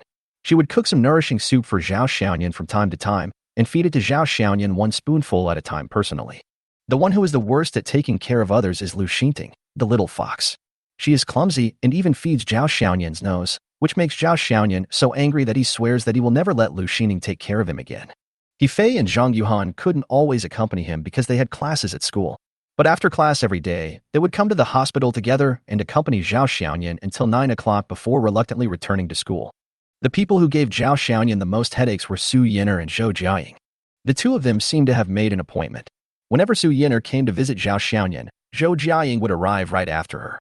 The main point is not to give Su Yinar and Zhao Xiaoyan the chance to be alone. Because Jinyan is still in the development stage, and there are many things to deal with, Zhou Jiaying cannot stay in the hospital every day. So, he called Lingshan to work in shifts with him. Later, even He Fei, Zhang Yuan, and Lu Xinting joined the team to anti-Su. So, the only unlucky one was Zhao Xiaoyan. Faced with 2 spoons of rice being brought to his mouth at the same time, he didn't know which one to eat first. Faced with the fruits handed to him, he didn't know whose fruit to take first. When faced with the water being offered to him, he didn't know whose drink to drink first. However, when it came to going to the toilet, everyone else was fine. After all, they were very familiar with Zhao Xiaoyan, so there was nothing to be ashamed of. But Su Yinar was a little embarrassed, and it was not right to help, nor was it right not to help. After being laughed at several times by Zhou Jiaying and others, Su Yinar became more competitive. Once when it came to changing Zhao Xiaoyan's underwear, Su Yinar insisted on doing it herself. But before she even touched Zhao Xiaoyan, she blushed. Fortunately, such days did not last long. After all, Zhao Xiaoyan's body had been nourished by the potion rewarded by the system, and his body's recovery ability was amazing. After a week, the wound was almost healed. After a thorough examination, the doctor gave the result of allowing discharge, which made Zhao Xiaoyan very happy as he had been stuck in the hospital for so many days. On the day of discharge, the 5+1 beauty group gathered in the hospital again. Being treated like a star by the girls, and with the envy and attention of the people around him, Zhao Xiaoyan finally embarked on his journey home. It's not that serious. I'm fine now. Looking at Zhou Jiaying and Su Yinar, who were still supporting him as they did during his recuperation, Zhao Xiaoyan did not know whether to laugh or cry. Never mind. Su Yinar glanced at Zhou Jiaying, who was holding Zhao Xiaoyan's left arm, and her expression returned to its cold state. I'm going to hold you. Zhou Jiaying was still smiling with his dimples showing, but his eyes were looking at Su Yinar. When everyone walked to the parking lot, suddenly, a man jumped out from behind a car and rushed towards Zhao Xiaoyan. The man was holding something in his hand, which was flashing a cold light under the sunlight. Before the women could react, the man had already rushed in front of Zhao Xiaoyan with something in his hand, with a ferocious expression on his face. Zhao Xiaoyan reacted the fastest. He quickly pulled Zhou Jiaying and Su Yinar behind him with his arms, and then kicked them, sending them flying backwards. The half-foot-long fruit knife in his hand was also thrown aside. Only then did the women react and screamed loudly. Zhao Xiaoyan broke free from the hands of the 2 women, walked up quickly, stepped on the man's chest, and then he could see clearly who the person was. Zhou Liang. Chapter 170. Jin Yan's first annual meeting. Zhou Liang, who was kicked out of breath by Zhao Xiaoyan, was now stepped on by Zhao Xiaoyan again. After coughing twice, his eyes were full of anger and unwillingness. Zhao Xiaoyan, you deserve to die. I'm going to kill you. I'm going to kill you. You killed my brother. You destroyed my family. You deserve to die. I'm going to kill you. Zhao Xiaoyan looked at Zhou Liang with a cold face, one foot still firmly on Zhou Liang's chest. You want to kill me? What? Although he knew that Zhou Liang posed no threat to him, after experiencing this serious injury, Zhao Xiaoyan absolutely could not show mercy to any enemy. You must never be merciful to anyone who is hostile to you. My brother originally only wanted to deal with Su Yener. If I hadn't begged my brother to kill you, you wouldn't have ruined his plans, and my brother wouldn't have been arrested. So, all of this is your fault. You've killed my brother. At this moment, Zhou Liang only thought about revenge. Zhao Xiaoyan's face became even darker when he heard this. He had always thought that Zhou Mo wanted to kill him, but he didn't expect that the one who persuaded Zhou Mo to do it to him was actually Zhou Liang. Idiot. You are the one who harmed your brother. It's none of my business. We didn't have any deep hatred, but it was because of you that it became such a big deal. As for your brother, when he chose to deal with me, he should have been prepared for this outcome. The hospital security arrived quickly, but after seeing this scene, they called the police directly. However, the person who arrived at the scene was the criminal patrolman sent by Director Chen to handle Zhou Mo's case. It turned out that Su Yener had already called Director Chen before the security guards arrived. Although Zhao Xiaoyan was not injured this time, Zhou Liang had the motive and behavior to kill, and he could not escape the charge of attempted murder. Watching Zhou Liang being handcuffed by the police and taken into the car, Zhao Xiaoyan looked at Zhou Jiaying. Although Zhou Jiaying didn't like her two cousins, especially after the last acquisition of Bohai Construction, she had no contact with her second uncle's family, but after all, they were blood relatives, so Zhou Jiaying felt bad. Cough. Zhao Xiaoyan sighed deeply. The Zhou family is the second oldest family and is eyeing the eldest brother's property, while the Su family, the second oldest family and their son, are also eyeing the family's property. One is to plan to rob, and the other is to directly hire someone to kill. Zhao Xiaoyan looked at the other women and asked, Who among you still has second uncles? I can prepare for a rainy day. As soon as he finished speaking, Zhao Xiaoyan's left and right arms were pinched deeply at the same time, and it's the kind that rotates. As the end of the year approaches, the weather in Lingzhou is still gloomy and cold, and the scene that Zhao Xiaoyan expected to see snow has not appeared. It's the end of the year, and the streets and alleys are filled with the atmosphere of welcoming the spring festival. The big red lanterns and New Year songs tell everyone visually and orally that another year is about to pass. On the 26th day of the 12th lunar month, Zhao Xiaoyan booked the grand banquet hall of the Lihao Hotel and held the first annual meeting of the Jin Yan Group. Of course, in addition to the people from Jin Yan Group, Zhao Xiaoyan also invited some business partners and friends. Zhao Xiaoyan invited all three people in the university dormitory. Zhang Haolong came with his father Zhang Kongping. Zhang Kongping expressed his admiration for Zhao Xiaoyan, who turned the original Jin Yan investment into Jin Yan Group within just half a year. My dad now uses you as a role model every day and asks me to learn from you. But after thinking about it for a long time, I still don't know what I should learn from you. Zhang Haolong complained to Zhao Xiaoyan half-jokingly and half-complainingly. Guo Liang and Li Liwei also attended the annual meeting and were specially arranged by Zhao Xiaoyan to sit at the second table, which made them feel very honored. However, in addition to being a classmate, Guo Liang also has the identity of a family member because of Jia Xiao. Jia Xiao now works at the headquarters of Jin Yan Group, serving as secretary to Vice President Zhou Jiaying. It can be said that her position is not high, but it is powerful. However, this was not due to nepotism, but because Jia Xiao's own ability was outstanding. And because of their previous collaboration in acting, Zhao Xiaoyan trusted her very much. Now the person who actually manages the entire group is Zhou Jiaying. Zhao Xiaoyan felt that his experience in company management was not as good as that of this senior who grew up in the business circle, so he simply gave up power and became the chairman. Zhou Bohai, who had not been seen for a long time, also came. Although he no longer owns Bohai Construction, he seems to have broken free from the shackles and has become relaxed. He spends his days gardening and fishing, and his life is leisurely and comfortable. Ever since they reconciled their differences last time, Zhou Bohai and Su Dajiang have been in more frequent contact.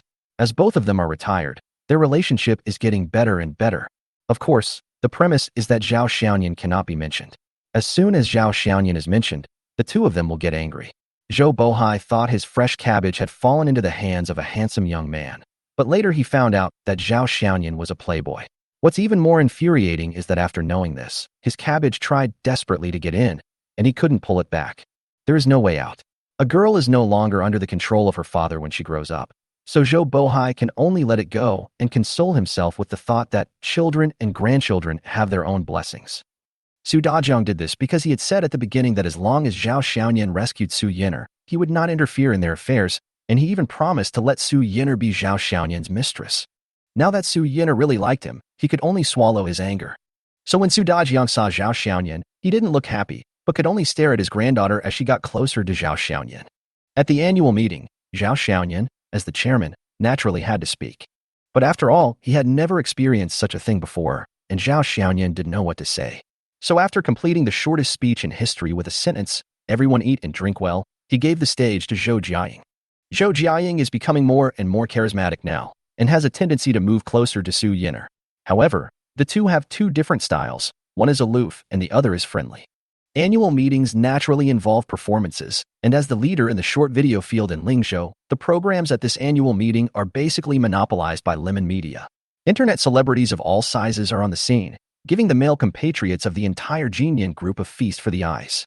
As the real financial sponsor, Zhao Xiaoyan naturally became the target of many internet celebrities who wanted to take it to the next level, but Zhao Xiaoyan's side was already occupied by many women. So even if they wanted to get close to their own chairman, they were helpless. Even before leaving, Wu Jiajia deliberately and cryptically warned her internet celebrities to just attend the annual meeting, and not to use the same tactics on Chairman Zhao that they used on the #1 guy on the list. Otherwise, if they angered the harem, she, Wu Jiajia, would not be able to protect them.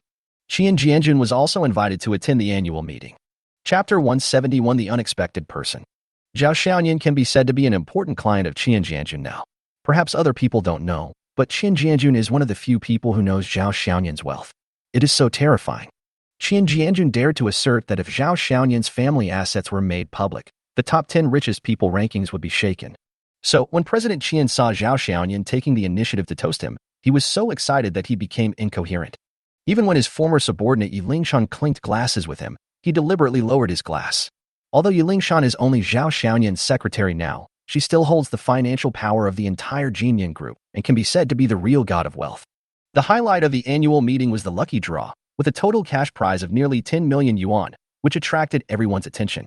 The prize money ranged from hundreds of thousands to tens of thousands, so no one went home empty-handed.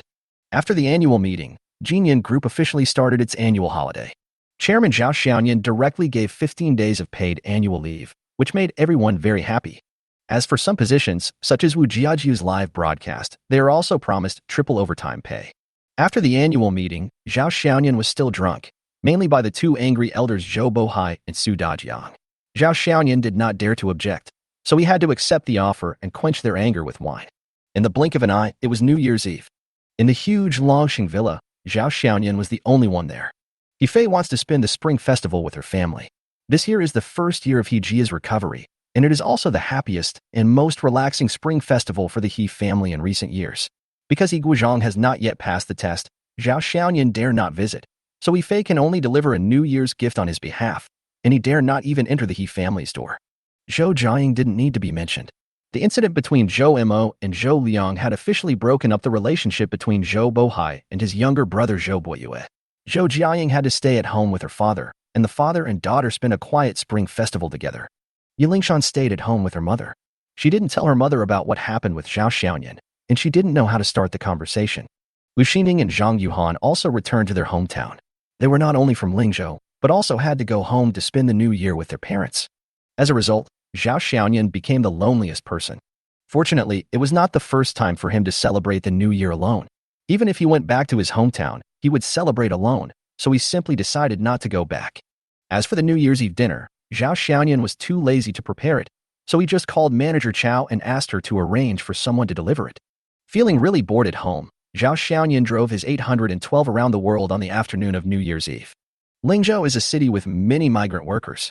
At the end of the year, many businesses put up notices saying go home for the new year, and the streets became much less crowded. At around 4 p.m., even some shopping malls closed early, and the whole city fell into silence. As night fell, Zhao Xiaoyan returned to the villa. Seeing that other people's homes were brightly lit while his own home was in darkness, Zhao Xiaoyan felt a sense of sadness for the first time. He opened the door and entered the villa. Before Zhao Xiaoyan could turn on the lights in the entire villa were already on. Big red lanterns are hung high, and the entire living room is decorated with a New Year atmosphere. Colorful lanterns, window decorations, and big food characters all give off a New Year vibe. Then, Zhao Xiaoyan saw a graceful figure appearing in front of him with a smile. Sun Yalan. Zhao Xiaoyan never expected that Sun Yalan, who was supposed to be in Shanghai to take care of her pregnancy, would appear here and in front of him. Zhao Xiaoyan suppressed his excitement, looked at the person in front of him, and asked, "Why are you back?" "Jianying told me that you were spending the new year alone, so I wanted to come and keep you company," Sun Yalan said with a smile, her whole body radiating the aura of her mother, and she no longer looked like the cold and aloof female teacher of Ling University. Looking at the obviously bulging belly, Zhao Xiaoyan walked over, helped the other person sit down, gently placed one hand on the other person's belly, and asked softly, "Is the baby okay?" "Yes, I have been checked on time, and the doctor said the child is healthy." When talking about the child, Sun Yalan's face was filled with love again. "It's just that he has started to be naughty now and then, and he always kicks me from time to time." "So naughty, it seems to be his son." Zhao Xiaoyan smiled like a fool, with one hand on Sun Yalan's belly and never moved away. The villa was air-conditioned, so it wasn't as cold as outside, and the temperature was very comfortable. Sun Yalan also took off her thick winter clothes and put on a bright red knitted home dress. "Does it have to be a son? What if it's a daughter?" Sun Yalan looked at Zhao Xiaoyan teasingly. Zhao Xiaoyan immediately said, "A daughter would be even better. She would be as beautiful as her mother." Suddenly, Zhao Xiaoyan showed a guilty look on his face. "Yalan, I'm sorry. I haven't been with you guys properly, and I left you alone in the Magic City." Sun Yalan held Zhao Xiaoyan's hand with her backhand. "Don't say that. I know you are very busy and have a lot of things to deal with here. Jiaying also told me what happened some time ago. You know, when I heard it, although I knew you were fine, I still couldn't help but feel worried. Xiaoyan, I don't ask you to give me a name, nor do I ask you to give me a rich life. Since I chose you, I will not regret it. But in the future, when you encounter anything, think more about our child." Feeling Sun Yalan's sincerity, Zhao Xiaoyan helped Sun Yalan sit on the sofa. Looking at Sun Yalan, who seemed a little haggard, Zhao Xiaoyan said distressfully, "Well, I promise you, I won't do it again in the future." Zhao Xiaoyan thought back to what had happened in the past 6 months and felt as if it were his first dream. "What's wrong with you?" Sun Yalan was pregnant and could only lie on her back. "I just feel like this is all so unreal. I never dared to imagine that I could be with our teacher Sunday." Sun Yalan rarely joked. "Are you feeling very happy?" "Well, that's quite beautiful. She is simply a winner in life." Zhao Xiaoyan had an expression that showed that he was content with his life. "Are you satisfied with this? This is just the first one. I don't know how many more there will be." Chapter 172, Lively Spring Festival. Hearing that this was a bit wrong, Zhao Xiaoyan decisively did not dare to respond to the conversation and changed the subject, asking, "Will your mother have any objections if you don't go back for the new year?" When talking about her family, Sun Yalan's mood became noticeably gloomy. "It's enough for my mother to have her son around. One more or one less won't make any difference." It seems that the previous events still left a deep grudge for Sun Yalan. Zhao Xiaoyan wanted to slap himself. Why did he bring up this matter? Don't think about that. By the way, can you not leave after the new year? Just stay in Lingzhou and let me fulfill my duties as a future father. Zhao Xiaoyan really wanted Sun Yalan to stay, especially since Sun Yalan was nearly 6 months pregnant. Her energy and physical strength were beginning to be exhausted, and she was not suitable for any more hard work. Unexpectedly, Sun Yalan shook her head and said, "I have to go back to Shanghai after the new year.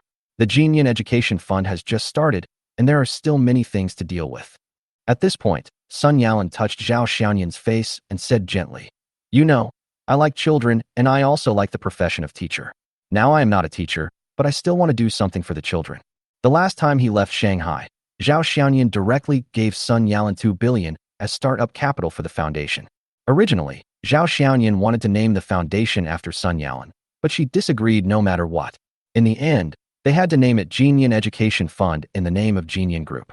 With the help of Ningxiu and the support of Han Mingze, the super bootlicker, the foundation operated very smoothly and the staff was quickly gathered. Moreover, under Sun Yalan's idea, the foundation is no longer limited to the provinces around Shanghai, but has even expanded to the southwestern mountainous areas. It has even appeared in relevant news media many times, and its influence is gradually becoming apparent. Because Sun Yalan has no intention of making money from the foundation, it can be said that every penny is spent on education. This has led many companies and caring individuals to remit money to the foundation to support education. In response to this, Yuan Education Fund will directly publicize the relevant expenses every month, truly achieving transparency and openness, and its credibility has been raised to several levels. I just don't want you to work too hard. After all, you are pregnant now. Zhao Xiaoyan looked at Sun Yalan with some heartache. I'm not tired, but I feel fulfilled. Of course, I will also be careful not to overwork myself. I want to give birth to a healthy baby for you. The two talked for a while and then went downstairs. Manager Chow also had the ordered New Year's Eve dinner delivered to the villa at around 6 o'clock. Because of the insulation measures, the dinner was still steaming when it was placed on the table. Zhao Xiaoyan and Sun Yalan were eating New Year's Eve dinner, watching TV, and enjoying the rare family time. Looking at Sun Yalan's belly, Zhao Xiaoyan fantasized, by this time next year, it will be the time for our family of 3 to celebrate the new year. That's great. Sun Yalan also smiled happily, and then jokingly said, are you sure it's just a family of 3? Well, on this issue, even the most generous women can be petty sometimes, and they need to vent their jealousy sometimes. Because Sun Yalan was pregnant, neither of them drank. After finishing the New Year's Eve dinner, Zhao Xiaoyan sat on the sofa with Sun Yalan in his arms, watching the Spring Festival Gala.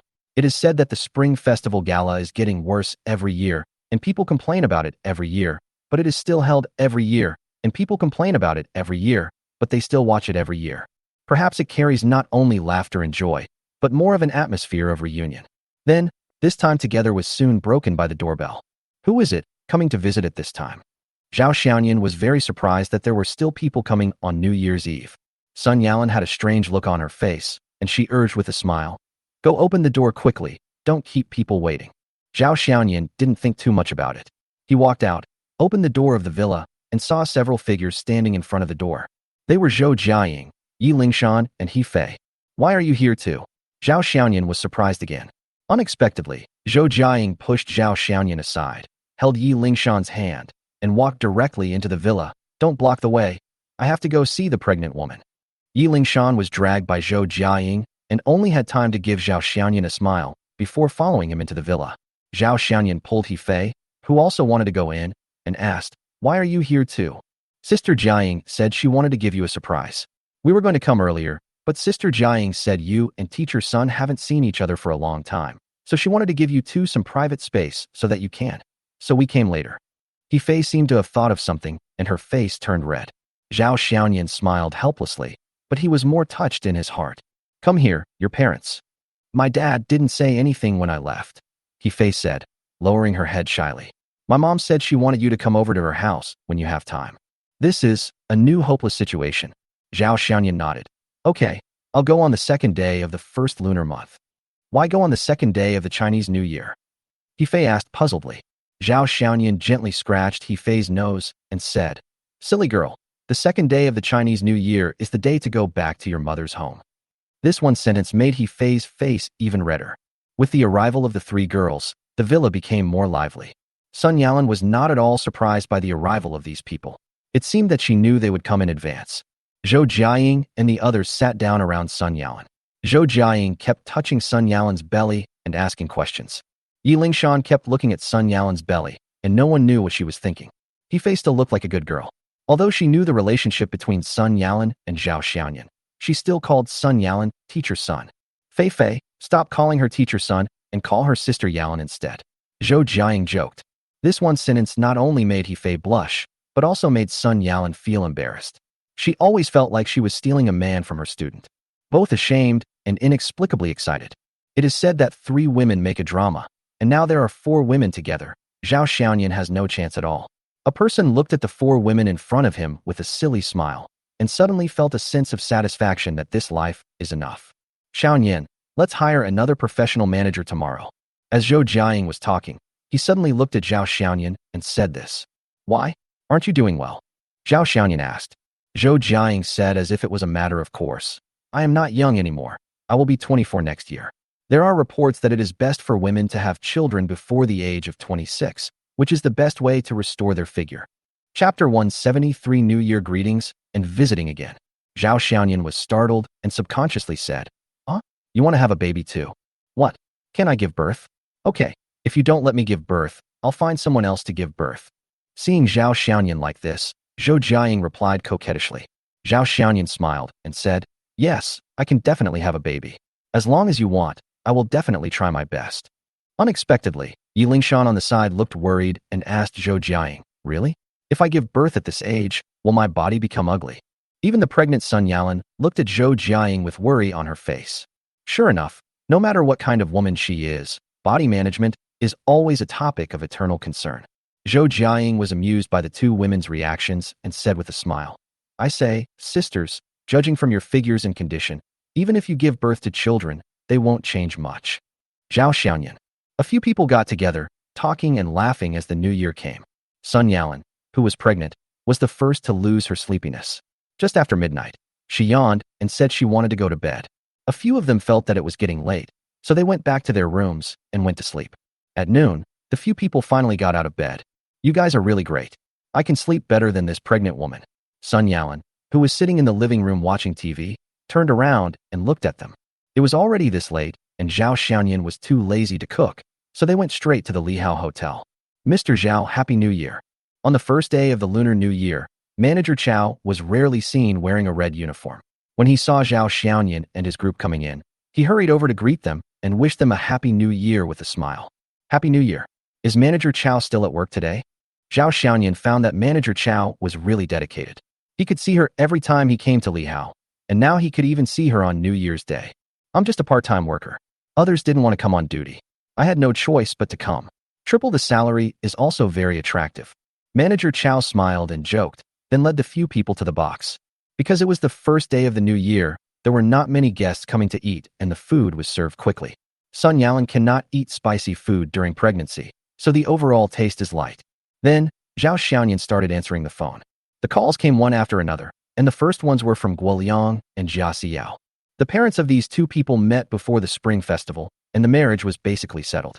There was no vulgar scenes like those in TV dramas, and the marriage was settled quickly. So this Spring Festival, Guo Liang accompanied Jia Xiao back to his hometown.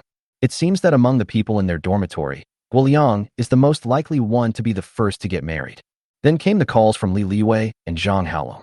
Zhao Xiaoyan also used Zhang Haolong's phone call to wish Zhang Kangping a happy new year as his nephew. Then came calls from Wu Jiejia and other persons in charge of various divisions of Jinyan. As if they had made an appointment, they all called in a swarm. By the time I finally finished the call, the food was already cold. In the afternoon, the girls accompanied Sun Yalan to talk in the villa, while Zhao Xiaoyan drove to the Su family's old house. For some people, a phone call is enough to wish them a happy new year, but for others, you still have to visit them in person to show your sincerity. Ha, I've been waiting for you to come and pay New Year's greetings for the whole morning. Don't leave tonight and eat here. Su Dazhang looked at Zhao Xiaoyan with a smile and made the decision immediately. Su Yena was also there. When she saw Zhao Xiaoyan, she acted like a young wife, making tea and water and asking him if he had spent the new year alone yesterday. Then she explained that she had wanted to spend the new year with Zhao Xiaoyan, but her grandfather would not let her. This guy hasn't even paid the bride price yet. When Su Dajiang saw that his granddaughter was obviously disloyal, he felt angry but helpless. He was anxious because Su Yinner had no intention of finding a partner before. But now seeing that Su Yinner's heart was completely devoted to Zhao Xiaoyan, he became even more anxious. Su Yinner is the type of person who is like a block of ice before she falls in love, but once she falls in love and makes a decision, she will determine a person's character. Although her facial expression is still the same as before, one can feel that she is virtuous and is definitely the kind of person who is suitable for family life. In the afternoon, Zhou Bohai happened to come to pay New Year's greetings to Su Dajiang. Seeing Zhao Xiaoyan hanging out with Su Dajiang, he started to order Zhao Xiaoyan around in revenge for having his daughter taken away from him. Or should I not go in? Standing in front of the gate of green and brown home, Zhao Xiaoyan began to back out again. The scene of being kicked out by He Guozhang last time was still vivid in Zhao Xiaoyan's mind. He was really a little scared of him and thought that it would be better not to make trouble during the new year. He Fei pulled Zhao Xiaoyan inside and said, "Don't worry, my mom asked you to come here, and my dad won't dare to object." In fact, He Fei was also a little unsure, and she was afraid that the same situation as last time would happen again. After knocking for a while, the door opened. It was his mother who opened the door. This time, he was not given a cold shoulder. Instead, his mother opened the door with a smile and invited Zhao Xiaoyan in. "Auntie, Happy New Year." Zhao Xiaoyan felt much more at ease and quickly put the prepared gift box on the table. "You kid, don't bring anything next time. We have everything we need at home. Don't waste the money. He Guozhang sat on the sofa drinking tea. Although he did not chase Zhao Xianyan out, the expression on his face was much better than last time. Uncle, Happy New Year. After all, he was the younger generation, so Zhao Xianyan had no choice but to step forward and wish them a Happy New Year. Are you here? Sit down. He Guozhang poured a cup of tea and placed it in front of Zhao Xianyan, and his attitude was obviously much better. This made Zhao Xianyan happy and puzzled, wondering why He Guozhang was like this. However, Zhao Xianyan also knew that he couldn't ask such a stupid question at this moment, so he could only smile and talk to He Guozhang intermittently. At this moment, He Jia, wearing new clothes, walked out of the house. Brother-in-law, you're here. As soon as He Jia opened his mouth, Zhao Xianyan almost spit out the tea in his mouth, and he quickly looked at He Guozhang. Although He Guozhang's facial muscles twitched, he did not say anything to stop it. Zhao Xianyan was overjoyed and immediately took out a big red envelope from his pocket. Happy New Year to you too. Here, this is the New Year's money. You must study harder and better in the new year. He Jia hurriedly took the big red envelope and suddenly felt that the thickness seemed different, so he opened it quickly. Inside was a stack of brand new red 100 yuan bills, tied with a white paper strip in the middle. Wow, that's a lot. Thanks, brother-in-law. When He Jia saw such a big red envelope, he was so happy that he immediately gave Zhao Xianyan a big hug. Chapter 174, First Arrival in Pengcheng. He Guozhang then saw that the red envelope Zhao Xianyan gave was actually 10,000 yuan, and quickly said, Xiaojia, this red envelope is too big. You can't accept it. Why? This was given to me by my brother-in-law. Why can't I accept it? He Jia pouted, looking aggrieved. He Fei walked over and glanced at the red envelope in He Jia's hand. Man, brother Xianyan gave it to you, so just keep it. At this moment, his mother also came out of the kitchen. After taking a look, she said with a feigned anger, Why did you give him such a big red envelope, kid? You are going to spoil him. Turning to look at He Jia, Here, I'll keep the red envelope for you. When you grow up, Mom will return it to you. I don't want it, He Jia said, and trotted back to the room. This child, there was a smile on his mother's face, but tears were falling from the corners of her eyes. Mom, what's wrong with you? It's New Year's Day, why are you crying? Seeing her mother crying, He Fei hurried forward to comfort her. Mother, he wiped away her tears and said, I'm so happy. I haven't seen Jia like this for a long time. Xianyan, thank you. If it weren't for you, Jia might never be like this in her life. You don't know, since Jia got better, she can go to school and play like other children, and she plays until she is sweating every day. We don't have to be so cautious and nervous like before. Zhao Xianyan looked at He Fei puzzledly. He Fei whispered, I told my parents that the reason Jia got better was because of the medicine you gave her. Understood. No wonder He Guozhang changed his previous attitude. Hey, what's that smell? He Fei raised her nose and sniffed. Oh, my food. His mother exclaimed and quickly ran back to the kitchen. Fei, go help your mother. He Guozhang said to He Fei, pointing to the sofa. Come, Xianyan, have some tea with me. I have something to talk to Zhao Xianyan alone. Although He Fei didn't want to, she still went to the kitchen. Zhao Xianyan sat obediently on the sofa, waiting for his cheap father-in-law to lecture him. Xianyan, thank you.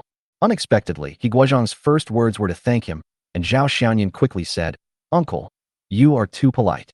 To be honest, Jia's illness is not only a physical illness, but also a heartache for our family. My husband and I have tried every possible way for him. We have spent all our money and even sold our house. It is not an exaggeration to say that we are penniless, but Jia's illness has not improved. Speaking of this, He Guozhang, who is over 50 years old, couldn't help but sigh. Fei told us about what happened between you and her. I'm sorry, I misunderstood you before. I thought you were threatening Fei with money to force her to be with you. Fei, why would you think of such a stupid way to sell herself out? Seeing that He Guozhang was in a low mood, Zhao Xianyan hurriedly comforted him. Uncle, everything is fine now. Everything is over. Life will get better and better. In fact, I still disagree with you 1,000 or 10,000 times, not for anything else, but because there are too many women around you. As parents, we all hope that our daughters will be happy, but we also don't want our daughters to be concubines. What era is this?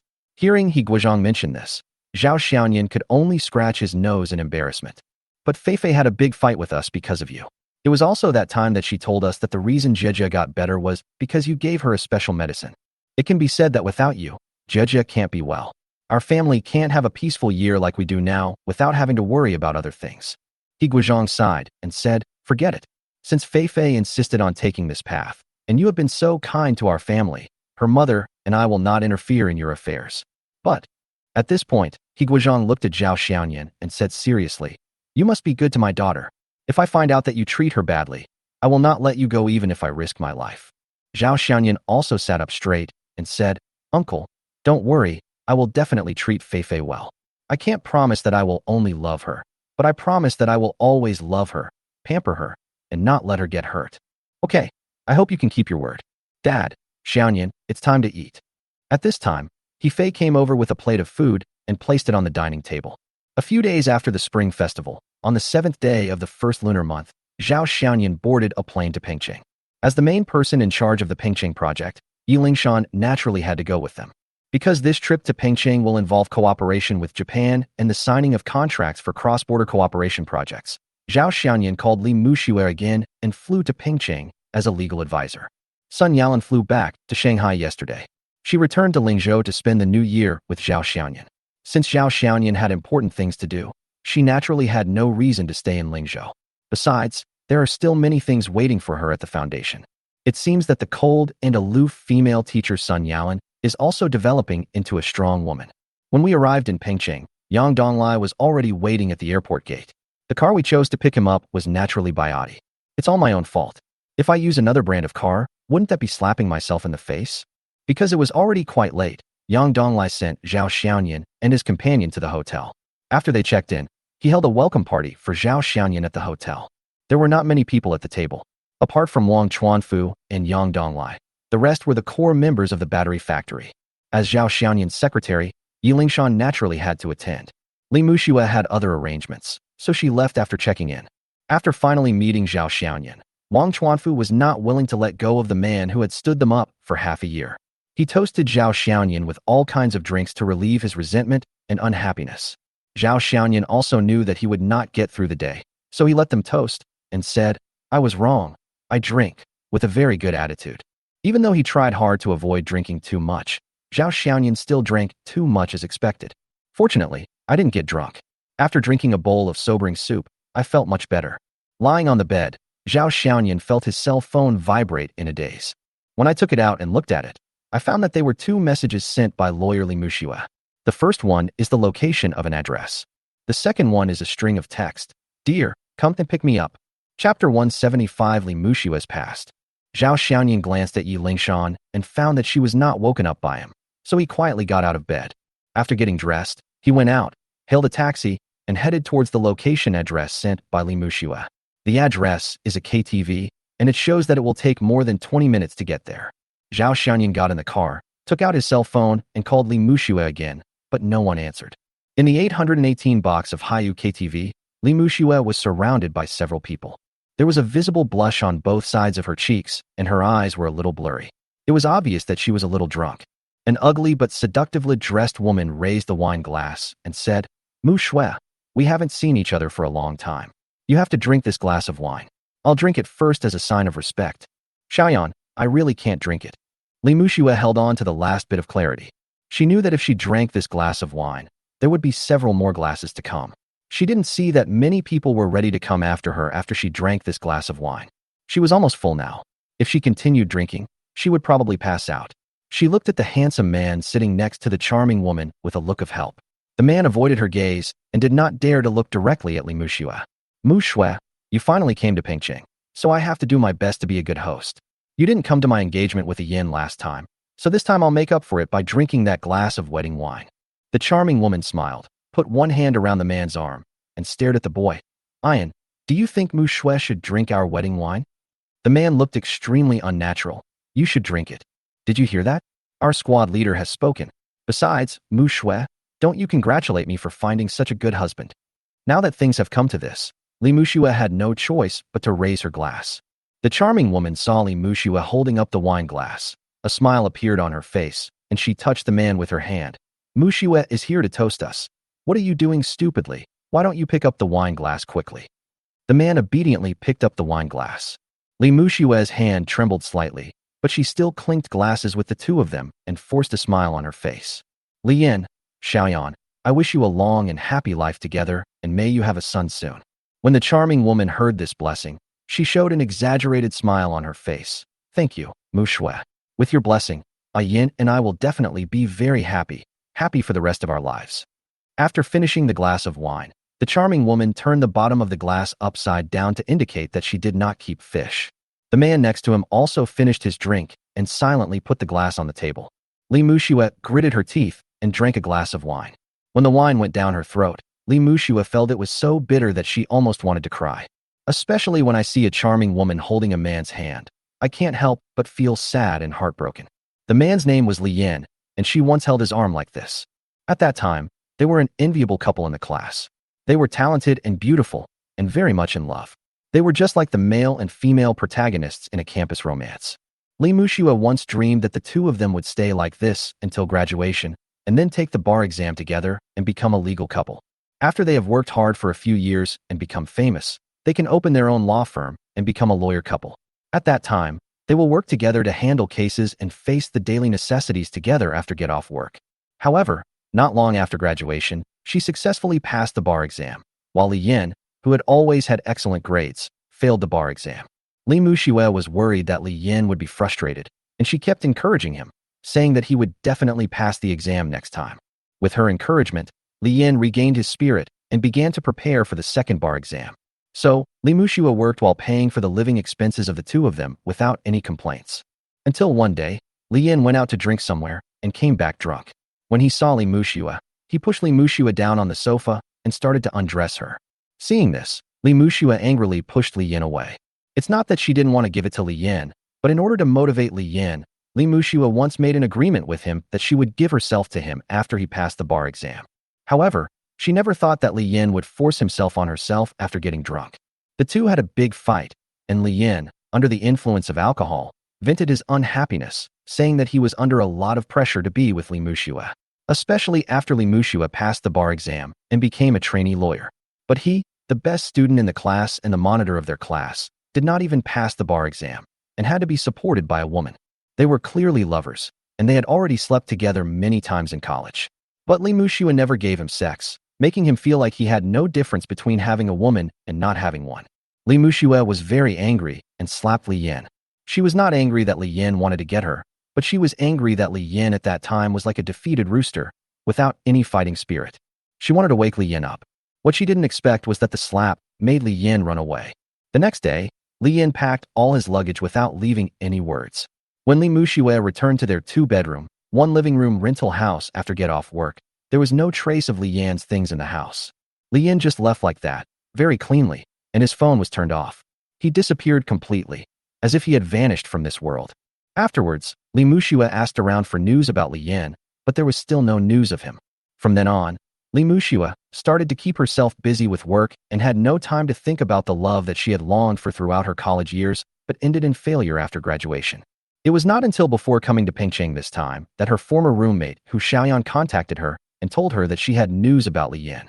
This made Li Muxue very happy, and she was full of expectations for this trip to Pengcheng. So, as soon as she arrived in Pengcheng, Li Muxue couldn't wait to contact Hu Xiaoyan. Hu Xiaoyan told her that she would organize a party tonight and invite college classmates in Pengcheng to get together. Of course, Li Yan would also attend. Li Muxue was very happy. She put on her makeup early in the hotel and changed into some nice clothes. She wanted to give this boyfriend whom she hadn't seen for 3 years a surprise, and she had even made preparations. If he wanted it, she would give it to him. However, when she saw Li Yan, she discovered that Hu Xiaoyan was standing next to Li Yan, holding his arm intimately. Muxue, Li Yan and I got engaged 2 months ago, and we are planning to get married on May Day. Chapter 176, This is my boyfriend. Li Muxue never imagined that the person she had been thinking about and studying for 3 years was actually engaged and was about to enter into marriage with her former college roommate. Hu Xiaoyan liked Li Yan when she was in college, and Li Muxue knew about it. She also wrote love letters and sent flowers to confess her love to Li Yan, but at that time Li Yan rejected her without hesitation. Not long after, Li Yan confessed his love to Li Muxue, and Li Muxue agreed to Li Yan's confession. It was from that time on that although Li Muxue and Hu Xiaoyan lived in the same dormitory, their relationship was not very good. But unexpectedly, Li Yan and Hu Xiaoyan ended up together. Li Muxue wanted to turn around and leave, but she didn't do that, because doing so would make her look very rude. In addition, she also wanted to know why Li Yan left without saying goodbye and why he was with Hu Xiaoyan. Later in the box, she discovered something was wrong. Everyone seemed to be targeting her, clinking glasses with her from time to time. But Li Yin just watched without saying a word. She also gradually realized that these former college classmates seemed to be consciously or unconsciously centered around Hu Xiaoyan, and even when they spoke to her, there was obvious flattery in their tone. So, she didn't know why. So she sent Zhao Xiaoyan an address and asked him to come find her. By the way, Mu Shui, you are so beautiful and a famous lawyer. You must be married now, right? After a glass of wine, Hu Xiaoyan began to find something to talk about. But her hand never left Li Yan's arm, as if she was showing off. Not yet, Li Muxue said subconsciously, but immediately added, I have a boyfriend. Li Muxue didn't know why she lied, but when she saw Li Yin and Hu Xiaoyan, she felt like she didn't want to be laughed at. Li Yin looked at Li Muxue in surprise. Muxue already has a boyfriend. Why are you so surprised? Hu Xiaoyan was very dissatisfied with the expression of her fiancé. Although her facial expression did not change much, there was obvious displeasure in her tone. Li Yin, who was once full of vigor and vitality, showed a panic expression after hearing Hu Xiaoyan's words and hurriedly explained, My dear, I am not surprised. I am just curious. I am curious about what kind of boyfriend Muxue found. However, Hu Xiaoyan had no intention of bringing up this topic. You're not still in love with her, are you? No, I have long forgotten the old feelings. It was just my youth and ignorance. You are the only one in my heart now. After hearing what Li Yin said, Li Muxue felt uncomfortable and nauseous. This is the boyfriend I have been looking for 3 years. He had changed, and even Li Muxue didn't recognize him anymore. Even when they were together, Li Yin had never said such disgusting words. And the phrase, young and ignorant, defines the beauty of their past. By the way, Muxue, you may not know yet, but Li Yin is going to be promoted to section chief soon. Seeing Li Muxue's surprised expression, Hu Xiaoyan laughed. Li Yin came to Pengqing to take the civil service exam and applied for the judicial department. My dad had a meal with the leader and easily sent him in. It's only been a few years, and because of my dad's connections, Li Yin has been doing very well in their unit. Haha, so these days, love is bullshit, only money and power are real. Right, Li Yin? Hu Xiaoyan's words became more and more inappropriate, and her tone and expression began to reveal a sense of superiority. She treated Li Yin in an even more condescending manner. But Li Yin didn't dare to say a single harsh word, and could only agree from the side. Yes, Xiaoyan, you are right. Hu Xiaoyan was very satisfied with Li Yan's performance. Mu Shui, what does your boyfriend do? He's not a lawyer, is he? Lawyers still make a lot of money these days. My dad's company has a legal department that employs a lot of lawyers. No, he's a boss. Hu Xiaoyan obviously didn't believe Li Muxue's answer. In fact, she had already asked people about Li Muxue's situation. She is still single, not to mention a boyfriend. She doesn't even have any friends of the opposite sex. Really? It seems that our pure goddess back then has also fallen into vulgarity. Then you must catch this man. After all, these days, there are many rich men, but there are even more beautiful women. Mu Shui, you are so beautiful. You must charm this man and be good to him. Otherwise, he will turn around and look for other women, and you won't even have a place to cry. Hu Xiaoyan's words were harsh. The other students also echoed mindlessly. From the words, it seems as if Li Muxue is a woman who can only tie a man down with her beauty. Full of sarcasm, Li Muxue felt insulted, but didn't know how to vent. At this time, the door of the box was pushed open. A waiter came in with a man. Who are you? Seeing someone suddenly break into the box, Hu Xiaoyan questioned with an unhappy look on her face. Zhao Xiaoyan, you're here. Li Muxue greeted Zhao Xiaoyan promptly, and looked at Hu Xiaoyan and the others and introduced them. This is me, my boyfriend, Zhao Xiaoyan. When they heard that it was the boyfriend that Li Muxue had just mentioned, everyone looked at Zhao Xiaoyan with scrutiny.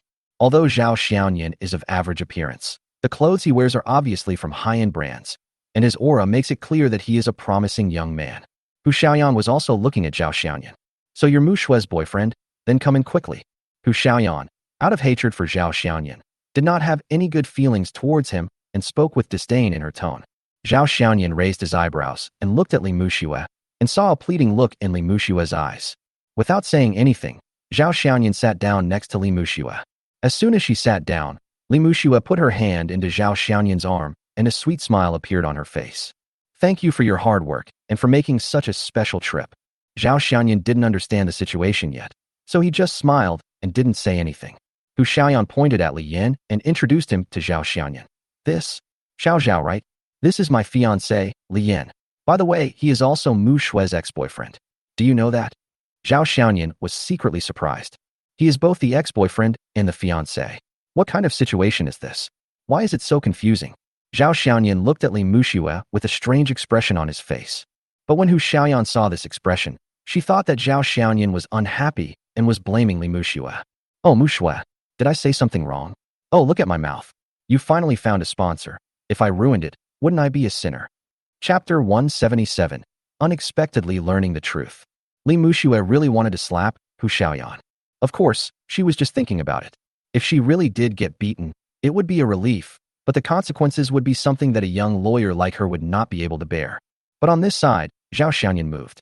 When Zhao Xiaoyan heard that it was Li Muxue's ex-boyfriend, he quickly stood up, put on a respectful look, and held Li Yan's hand. Everyone looked at Zhao Xiaoyan in confusion. Oh my, this is my ex. I've heard of you for a long time. I didn't recognize you just now, so I'm so sorry. No, when I see my ex, I have to toast you no matter what.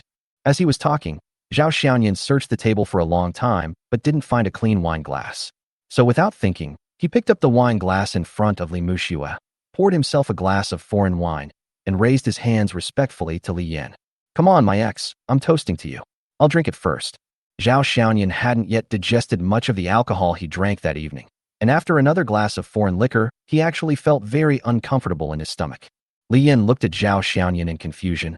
Why are you toasting me? Why else? Of course I am thanking my ex for leaving such a good woman like Muxue to me. I am respecting your kindness and not marrying her. In my opinion, you are the best person in the world. When Zhao Xiaoyan spoke, his expression was very excited, and there was an expression on his face that said, you are not the real deal. Li Yan is now like a dumb person eating cactus, unable to express his pain.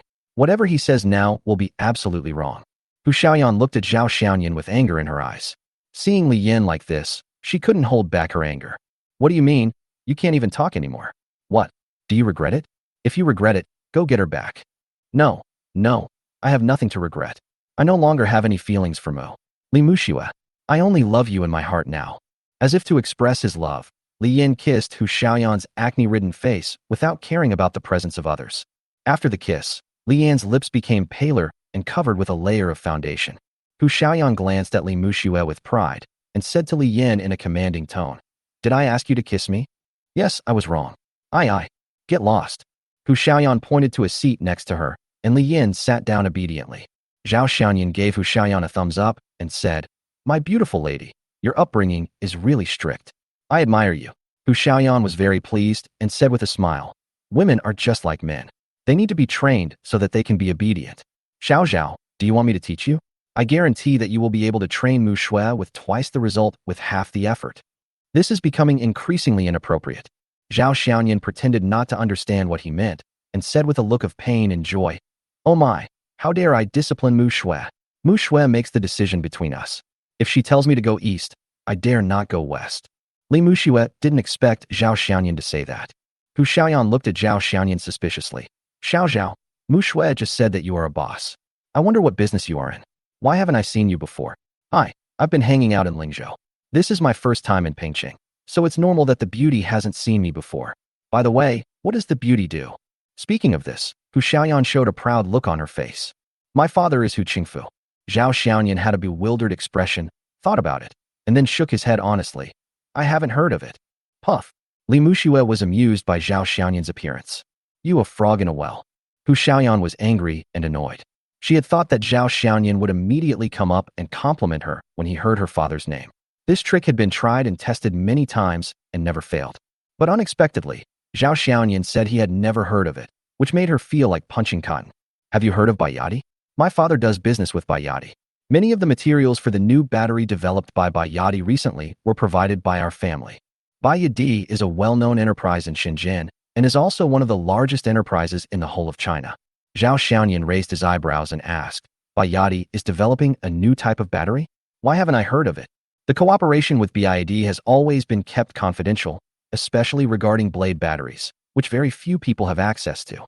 Before being launched on the market, blade batteries were kept confidential. Zhao Xiaoyan thought of Watanabe Zoe. Before, he was still wondering why Japan received the news just when he had just started building a factory to develop new batteries.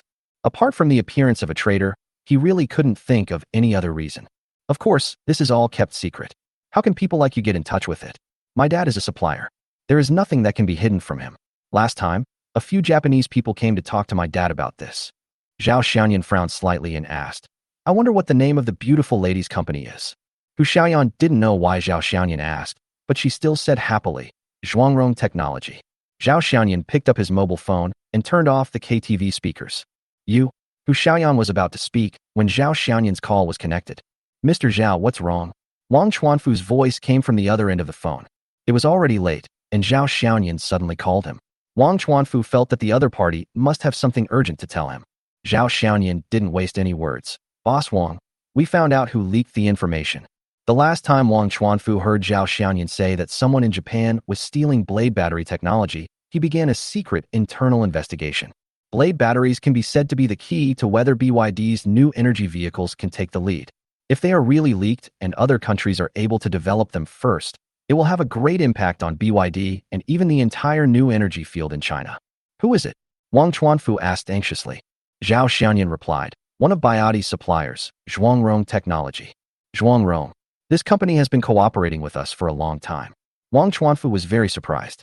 Is the news reliable? Zhao Xiaoyan glanced at Hu Xiaoyan and said, I am now with the daughter of this boss. His daughter told me so herself, and the Japanese have also approached them. Wang Chuanfu was silent for a while and said, okay, I understand. Then the phone hung up. Who are you calling? Why did you mention our company? When Hu Xiaoyan heard Zhao Xiaoyan's phone call, heard the word leak, and heard her own company being mentioned, she suddenly felt uneasy. Oh, beautiful lady, thank you so much. Chapter 178. The reversal came so quickly. Zhao Xiaoyan really had no feelings for a woman like Hu Xiaoyan. He looked at Li Muxue and said, do you have anything else to do? How about we go? Li Muxue glanced at Li Yin, who was still sitting in the corner. Somehow, she felt both lost and relieved. She responded quietly, yeah. Hu Xiaoyan wanted to call Zhao Xiaoyan, but the next second her phone rang. It was her father calling. Hello, Dad. Hu Xiaoyan, are you going to kill my whole family? I told you not to tell anyone about the new battery of BYD. Why are you still talking about it everywhere? It was the first time that Hu Xiaoyan heard her father call her by her full name, and she panicked. Dad, what's wrong? What's wrong? BYD has stopped cooperating with us, and from what Mr. Wang said, he has called the police. They said you were the one who leaked this. Damn it, why didn't I shoot you against the wall in the first place? Hu Xiaoyan had never seen her father so angry before. Combined with the phone call Zhao Xiaoyan just made, she knew she had made a big mistake. The reason why she was able to thrive in Pengcheng, the reason why the male god she once had a crush on could make her wag his tail and beg for mercy like a dog, and the reason why her classmates followed her lead, to put it bluntly, was because she was rich. Or rather, her father is rich. If her father was finished, she would be finished too. Although in Shenzhen, where many wealthy people gather, Hu Xiaoyan's family is just an inconspicuous one.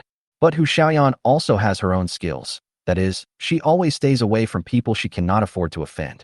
However, what Hu Xiaoyan didn't expect was that Li Mushua's boyfriend was such a person that she couldn't afford to offend. A phone call could make her father lose his composure and even lead to imprisonment. Mr. Zhao, if there were a pill to take to regret in the world, Hu Xiaoyan would definitely take half a pound or a pound of it now. Seeing that Zhao Xiaoyan ignored her and walked straight towards the door of the box, Hu Xiaoyan saw Li Muxue following behind Zhao Xiaoyan. Muxue. Hu Xiaoyan grabbed Li Muxue's skirt from behind and looked at her almost pleadingly. Muxue, it's all my fault for not recognizing the great man. It's all my fault for being so greedy. Can you please be magnanimous and let your boyfriend leave our family alone? At this moment, Hu Xiaoyan was as embarrassed as she was just now. Open. Li Muxue pulled back the hem of her clothes. She had no friendship with Hu Xiaoyan when she was in college. If it weren't for Li Yin, she would not have come this time. Seeing Li Muxue like this, Hu Xiaoyan looked at Li Yin beside her. Muxue, I was wrong. I really know I was wrong. Li Yin, what the hell are you still doing sitting there? Hurry up and get over here. Zhao Xiaoyan stopped in front of the door and felt that he was almost laughing because of Hu Xiaoyan. However, Zhao Xiaoyan did not say anything, just watched quietly to see what decision Li Muxue would make. The other people in the box were also confused. They still haven't figured out what happened and why the whole situation took a sudden turn after this man made a phone call. After hearing Hu Xiaoyan's words, Li Yin walked over obediently. Hu Xiaoyan pushed Li Yin towards Li Muxue. Muxue, I'm returning Li Yin to you. I don't want him anymore. I will never snatch him from you again. In fact, she didn't even need to push. Although Li Yin didn't know what exactly happened, he was at least certain that Li Muxue was now more powerful than that ugly woman Hu Xiaoyan. Moreover, he could see that Li Muxue had feelings for him. Muxue, I don't want her anymore. I'm back. Let's Li Muxua looked at the man she once loved deeply. She had been looking for him for 3 years, but she didn't expect that he would become like this now. The Li Yin in her heart was dead. She had completely given up. Roll. Muxua, don't be like this. In fact, back then But before Li Yin could finish his words, he was kicked onto the sofa. Damn it. I'm still here. Do you think I'm dead? Even though it was fake, Zhao Xiaoyan couldn't tolerate him rekindling his girlfriend's affair in front of his boyfriend. Zhao Xiaoyan saw how Li Yin obeyed Hu Xiaoyan's words just now. It's really embarrassing for a man. Li Muxua didn't look at Li Yin lying on the ground anymore. She took Zhao Xiaoyan's arm and said, "Let's go." Zhao Xiaoyan saw that Li Muxua was in a bad mood, so he didn't say much. He just pulled her up and left. Because it is still the first month of the lunar year, the streets of Shenzhen are still decorated for the Spring Festival, and the atmosphere is festive, giving a feeling of peace and prosperity for the country. It was just that there were very few pedestrians and vehicles on the streets at midnight, and the whole city was rarely immersed in a quiet atmosphere. Zhao Xiaoyan and Li Muxua walked apart from each other, and no one spoke. After a long time, Li Muxua took a deep breath, as if she wanted to get rid of all the unhappiness in her heart. "Mr. Zhao, thank you for tonight." "You're welcome." The two were silent again. After walking for a while, Li Muxua suddenly spoke. "He was my ex-boyfriend, who suddenly left without saying goodbye 3 years ago. I didn't expect that when I saw him again, it would be like this." Zhao Xiaoyan didn't know what to say, so he just listened. "I have been looking for him for 3 years, just to find out why he left me. But after seeing how he acted in front of Hu Xiaoyan, I suddenly got the answer. Mr. Zhao, is money really that important?"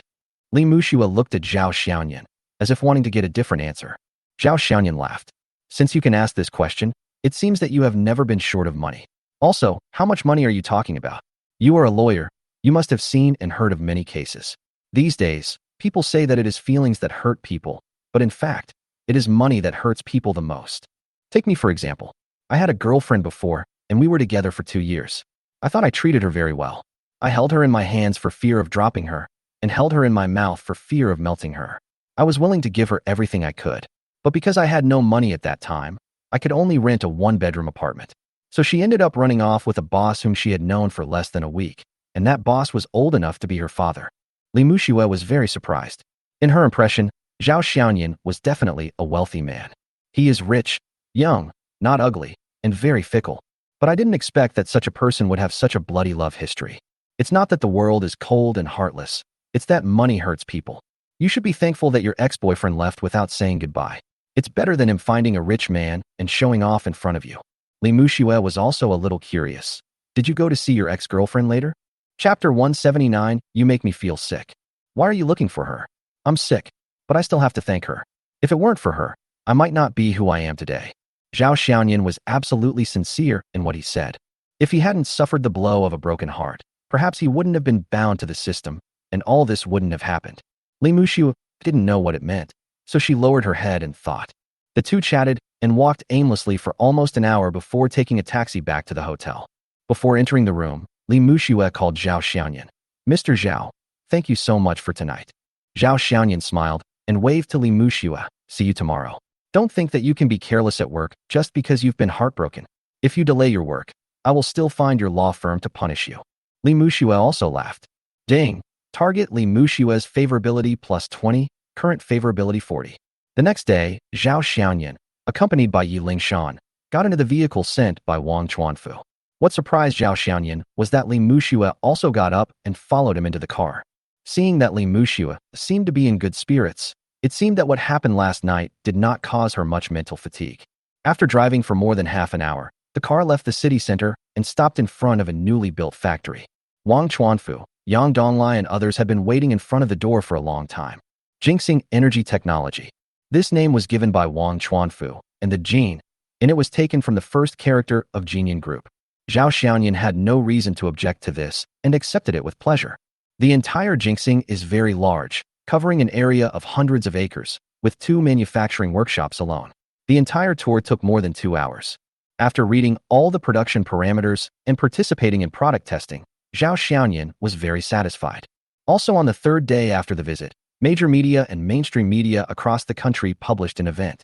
BYD held a press conference, at which it announced the development of a new type of battery that successfully solved the battery problem for new energy vehicles. BYD has even announced the actual test results, officially declaring that the new energy vehicle can travel more than 600 kilometers on a single full charge. The media even defined this leap forward as epic-making. The press conference also showcased BYD's first car equipped with new batteries, the BYD Spring. This car was designed by Yang Donglai himself and his design team. Both in appearance and configuration, it is comparable to a 200,000 yuan fuel car. Then, the price of this car is 128,000 yuan. For a time, the phone of BYD's sales department was flooded with calls, and countless people came to inquire about the relevant situation of this car and asked about the launch time of the vehicle. BYD also announced the launch date of Chen through its official account, March 1st. There is no meaning and no special direction. Then, just as Wang Chuanfu had expected, the day after the relevant reports came out, all kinds of negative news began to appear on the internet, and some black fans began to criticize BYD's car and new battery technology. Even some joint venture car companies joined in and began to mention BYD on their own initiative, followed by various smear campaigns. On the third day, BYD sent a message to its official short video account. It will conduct a test live broadcast in 3 days, using live broadcast to intuitively display the vehicle and battery conditions. Whether it is a mule or a horse, I will pull it out for everyone to see. These are Wang Chuanfu's original words. When BYD was just beginning to promote its products, Zhao Xiaoyan met Watanabe Zoe again. BYD also sent a vice president to attend the meeting. Just the day after the meeting, Fengtian Company officially announced that it would launch a new energy vehicle plan and cooperate with BYD. Although the announcement did not mention the area of cooperation, anyone with a discerning eye would know that it must be cooperation on new battery technology. Because new energy vehicles were first initiated by these old car companies, Fengtian has a complete automobile design and manufacturing system. The reason why it has not developed new energy vehicles is because it has no way to make a breakthrough in battery technology. As a result, the online trend changed again. BYD is even called a national car company by some people, which has once again raised the attention paid to Chen. In the hotel, Zhao Xiaoyan was packing his things leisurely. After staying in Pingcheng for 6 or 7 days, it was time to return to Lingzhou. Everything was going smoothly at the battery factory, so Yi Lingshan didn't have to stay in Pingcheng any longer. She booked a flight for tomorrow. However, she and Li Muxue returned to Lingzhou, while Zhao Xiaoyan flew to the Magic City.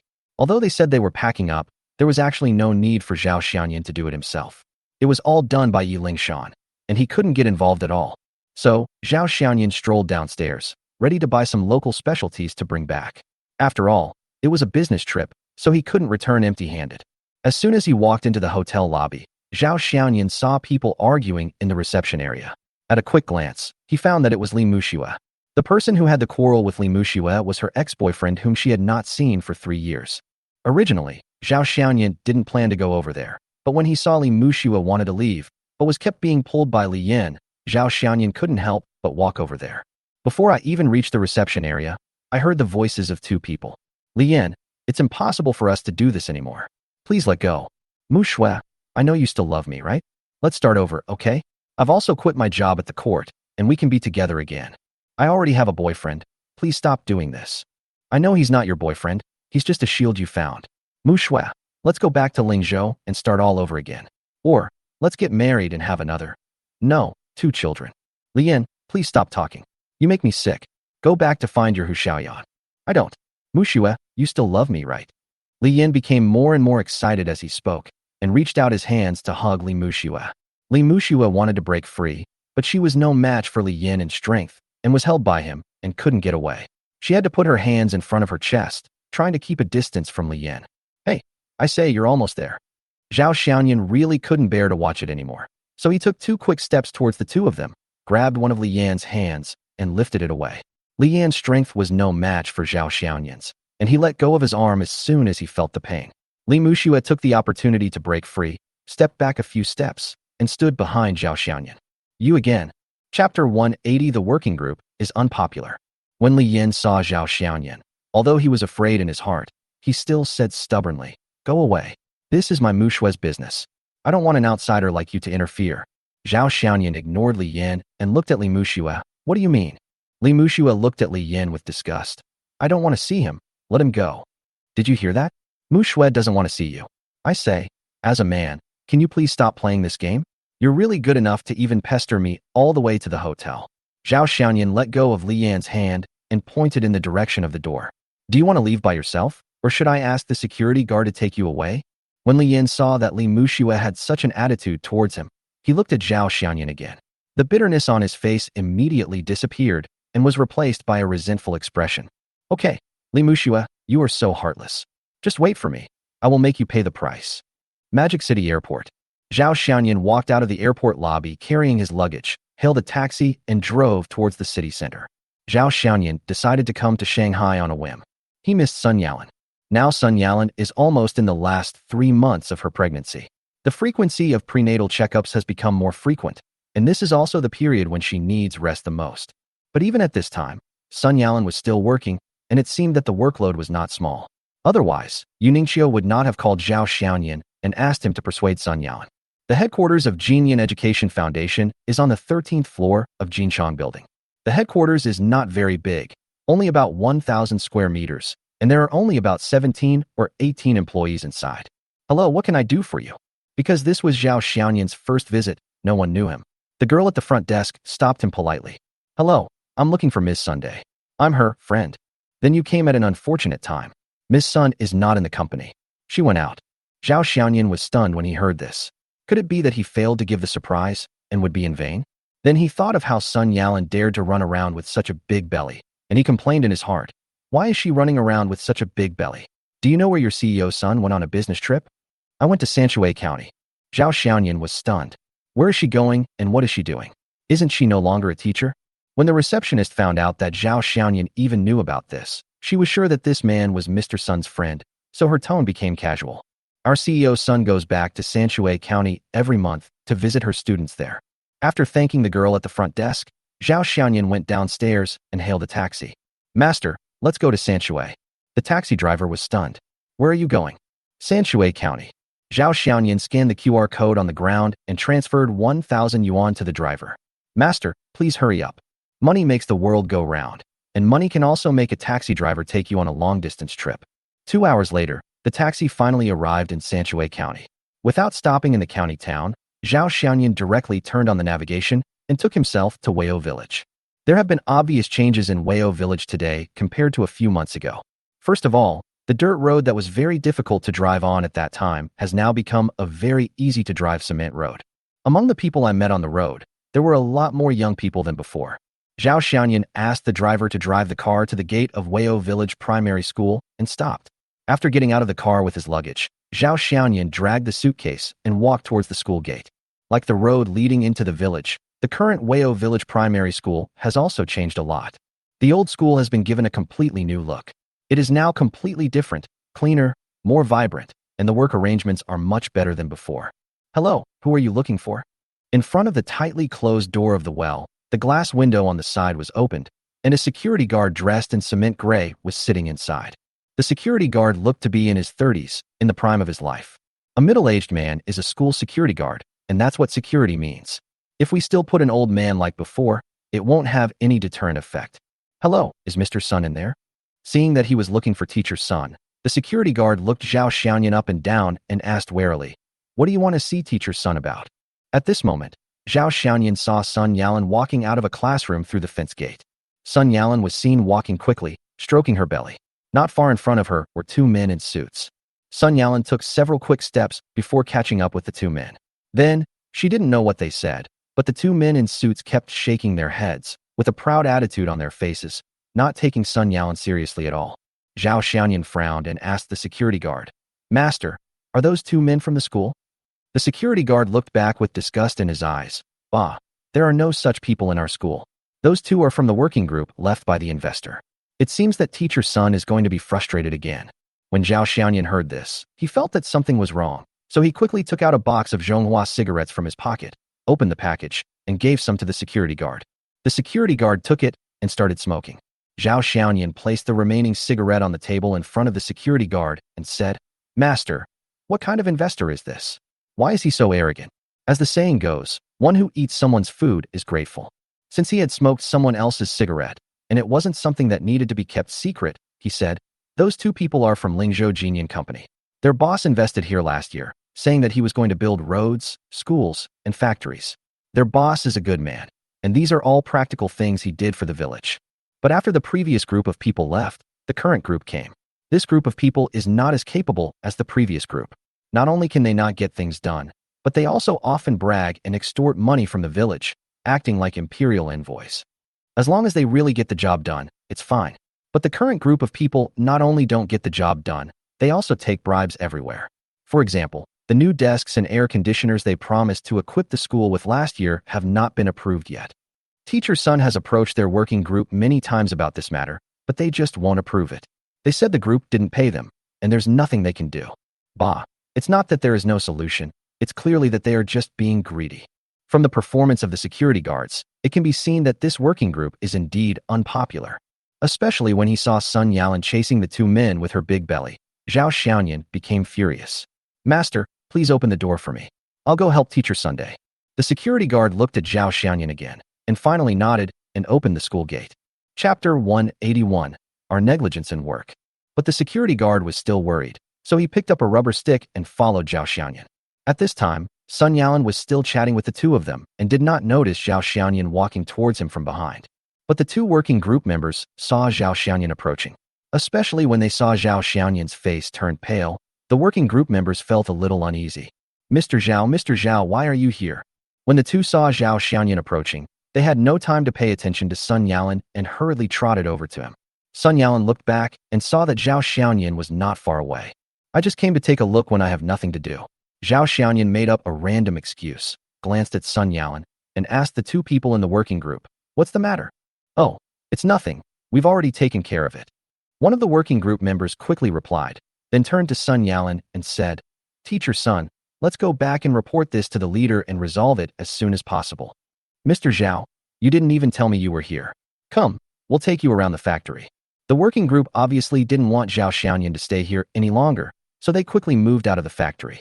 However, Zhao Xiaoyan glanced at the two people, pointed at Sun Yalan and asked, "Do you know who this person is?" "Oh, this is Teacher Sun, a teacher at this school." Zhao Xiaoyan smiled and shook his head. "I don't know if she is a teacher, but I know the baby in her belly must be mine."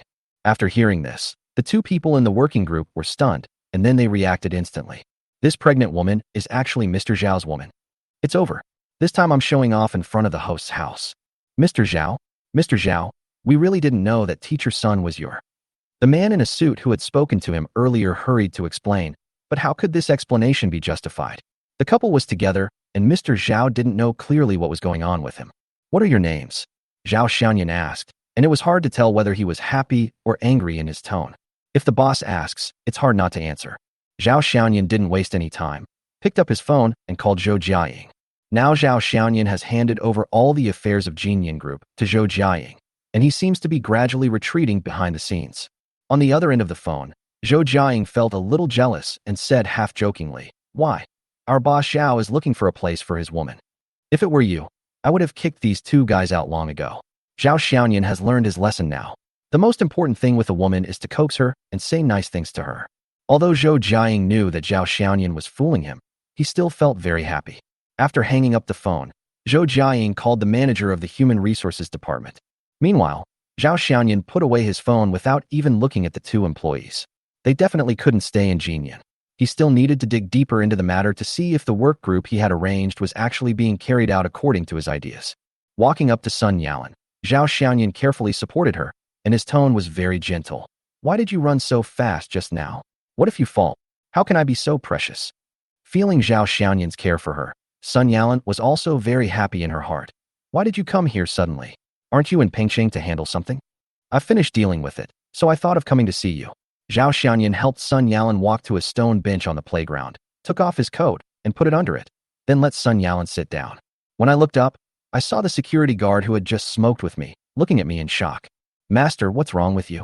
The security guard looked at Zhao Xiaoyan with his eyes wide open. You are the so-and-so boss?" "Yes. Master, thank you for what I did just now." The other person stopped him from entering because it was his duty. Zhao Xiaoyan did not think that the other person did anything wrong. The security guard felt a little embarrassed after hearing this and slapped his thigh. "Hey, if you had said you were Teacher Sun's lover earlier, I would have let you out earlier." At this time, the two people from the working group received the call. After listening to it with bitter expressions, they glanced at Zhao Xiaoyan, lowered their heads, and walked away. Needless to say, these two people should be fired.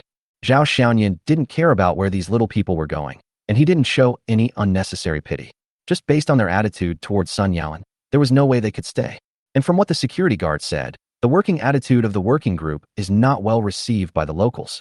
Is there a problem with the working group? Zhao Xiaoyan had no scruples when facing Sun Yalan. And as the person who had the most contact with this side, Sun Yalan must have felt the most. Sun Yalan nodded. After Lao Chun and his team left last time, the team members were basically replaced by a new group. After this group of people came, most of the work became difficult to carry out, and they basically focused on the processing plant. Over the next half hour, Sun Yalan went over all the issues facing the current working group. The problems of the working group were not as big as Zhao Xiaoyan had imagined. It was just that when dealing with some issues, they tended to avoid the important issues. Zhao Xiaoyan invested here, in fact, more out of love for Sun Yalan. Whether it is building a factory or repairing a road, it is all for the purpose of making life in Weo Village better. As for whether the factory makes money or not, to be honest, Zhao Xiaoyan doesn't care. After the previous work group came, they basically followed Zhao Xiaoyan's idea because they had talked with him. But after the new work group came, for some unknown reason, they started to improve the efficiency of the factory. This made them slack off in other aspects, and later they tried to ignore them as much as possible. For example, in terms of the school's hardware construction, Zhao Xiaoyan originally thought that the school should be repaired and completed as soon as possible. But now it is just the opposite. The processing plant is in full swing, but the school has ignored such trivial matters. Just like that, a car stopped in front of the school gate. Two men in suits got out of the car and walked quickly into the school. When Zhao Xiaoyan saw the people, he basically guessed who they were and stopped looking at them. "Boss Zhao, we didn't know you were here. It was a dereliction of duty on our part." Leading the group was a middle-aged man in his 40s, the leader of the Jinyan working group stationed in Sanchui County, named Wang Liang. Wang Liheng looked at Zhao Xiaoyan uncomfortably, observing his boss's expression.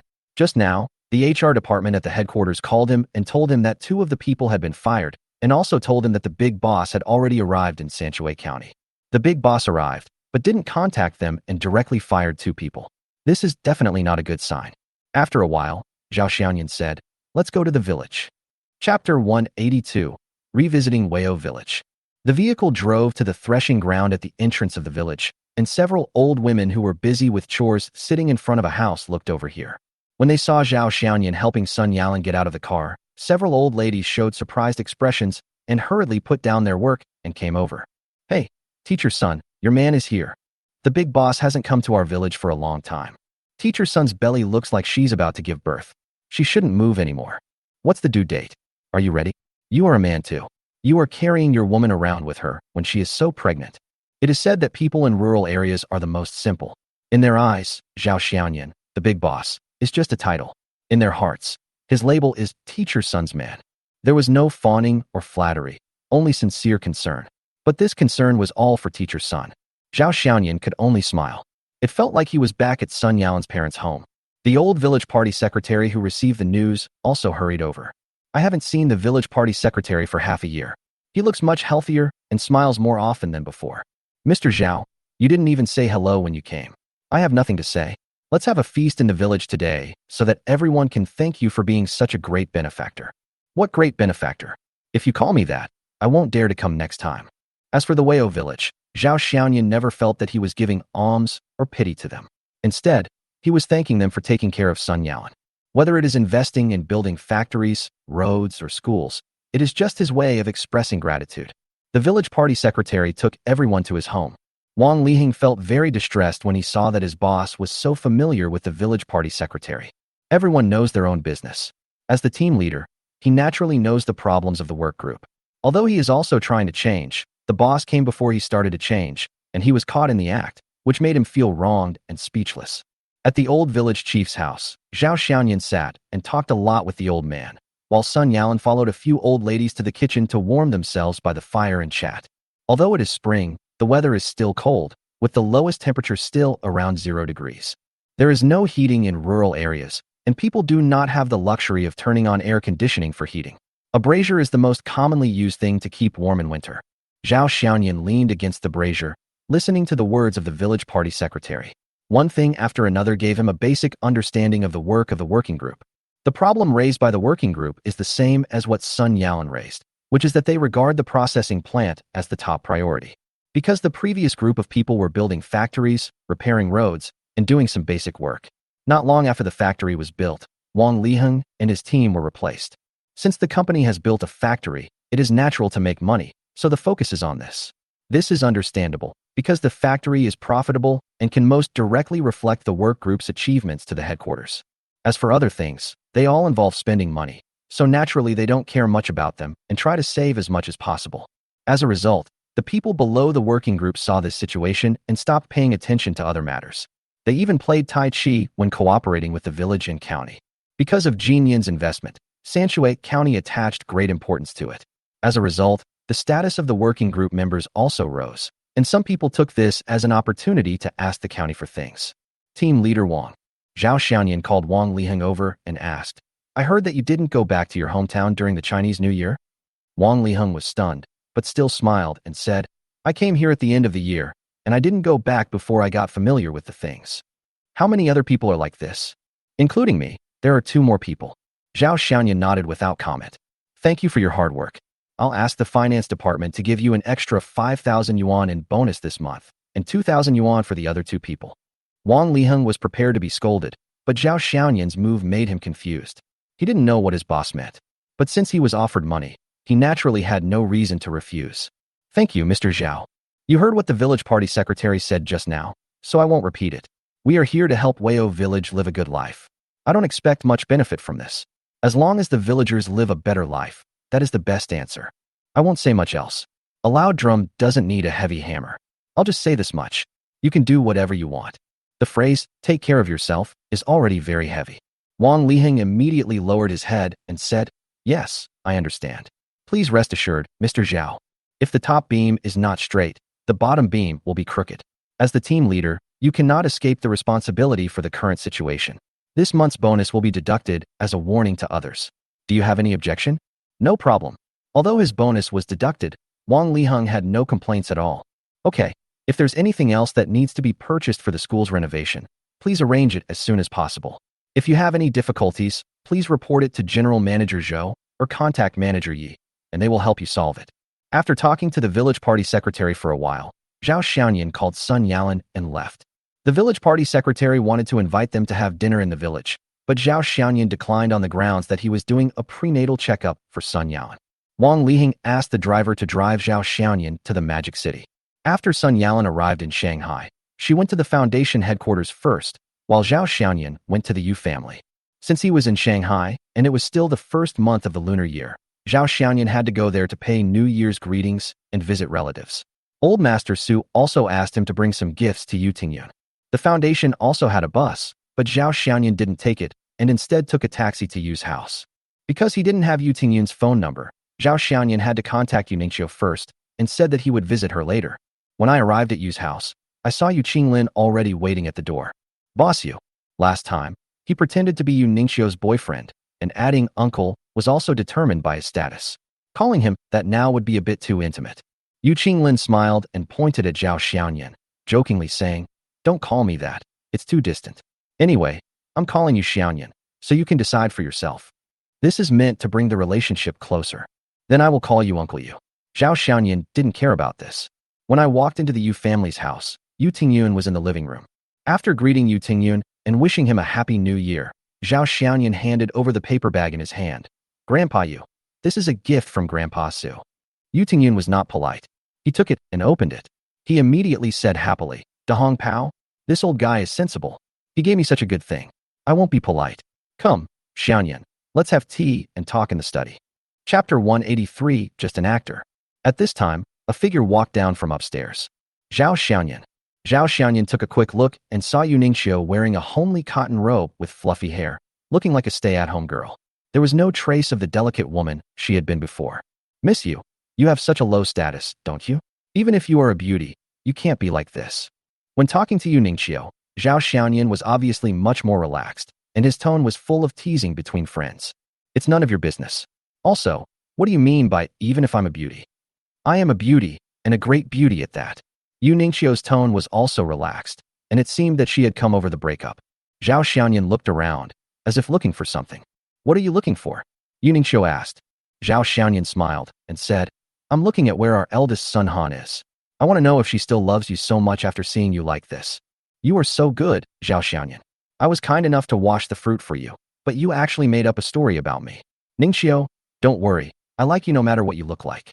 At this time, Han Mingzi came out from the kitchen with a plate of fruit, smiling, and was obviously very satisfied with what Zhao Xiaoyan said just now.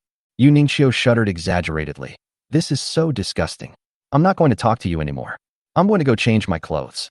Seeing that the three young people had such a good relationship, the Yu family father and son smiled. Zhao Xiaoyan saw through the trick and walked up to Han Mingzi, asking in a low voice, "What's the matter, Mr. Han? Do you seem to have made some progress?" Han Mingzi said in a very arrogant tone, "Sincerity can move mountains and open up new horizons." In the evening, Zhao Xiaoyan had dinner at Yu's house. After changing her outfit, Yu Ningxiu regained her fiery look as a woman. Han Mingzi still focused all his attention on Yu Ningxiu and acted like a good man. Yu Tingyun brought up the topic of new energy vehicles, meaning that he also attaches great importance to this industry and intends to extend Tingyun Group's tentacles into this field. Obviously, the Yu family knew about the cooperation between Zhao Xiaoyan and Bayati, and they were testing Zhao Xiaoyan's intentions. After all, the core technology of this area lies in the battery. Before the emergence of new batteries, blade batteries are still an unavoidable technical sector. Zhao Xiaoyan naturally had no intention of objecting to the Yu family's idea. In his opinion, the market in the field of new energy vehicles is still huge. Fengtian is trying to get involved abroad. If BYD is the only company in China, it will easily lack a sense of competition, which will also be detrimental to the formation of a healthy market environment. Only when multiple companies and brands emerge can this market prosper. Besides, this was to attract business for Jinxing. When it came to making money, Zhao Xiaoyan had no reason to play around with external promotion. Zhao Xiaoyan had no objection, and the Yu family was interested, so the matter was basically settled. After dinner and drinking tea for a while, Zhao Xiaoyan saw that it was almost time, so he stood up and said goodbye. Han Mingzi became the doorman again and drove Zhao Xiaoyan away from Yu's house. However, Han Mingzi did not ask Zhao Xiaoyan where he was going, but took him directly to a KTV that looked like a private club. I said, "Why did you bring me here?"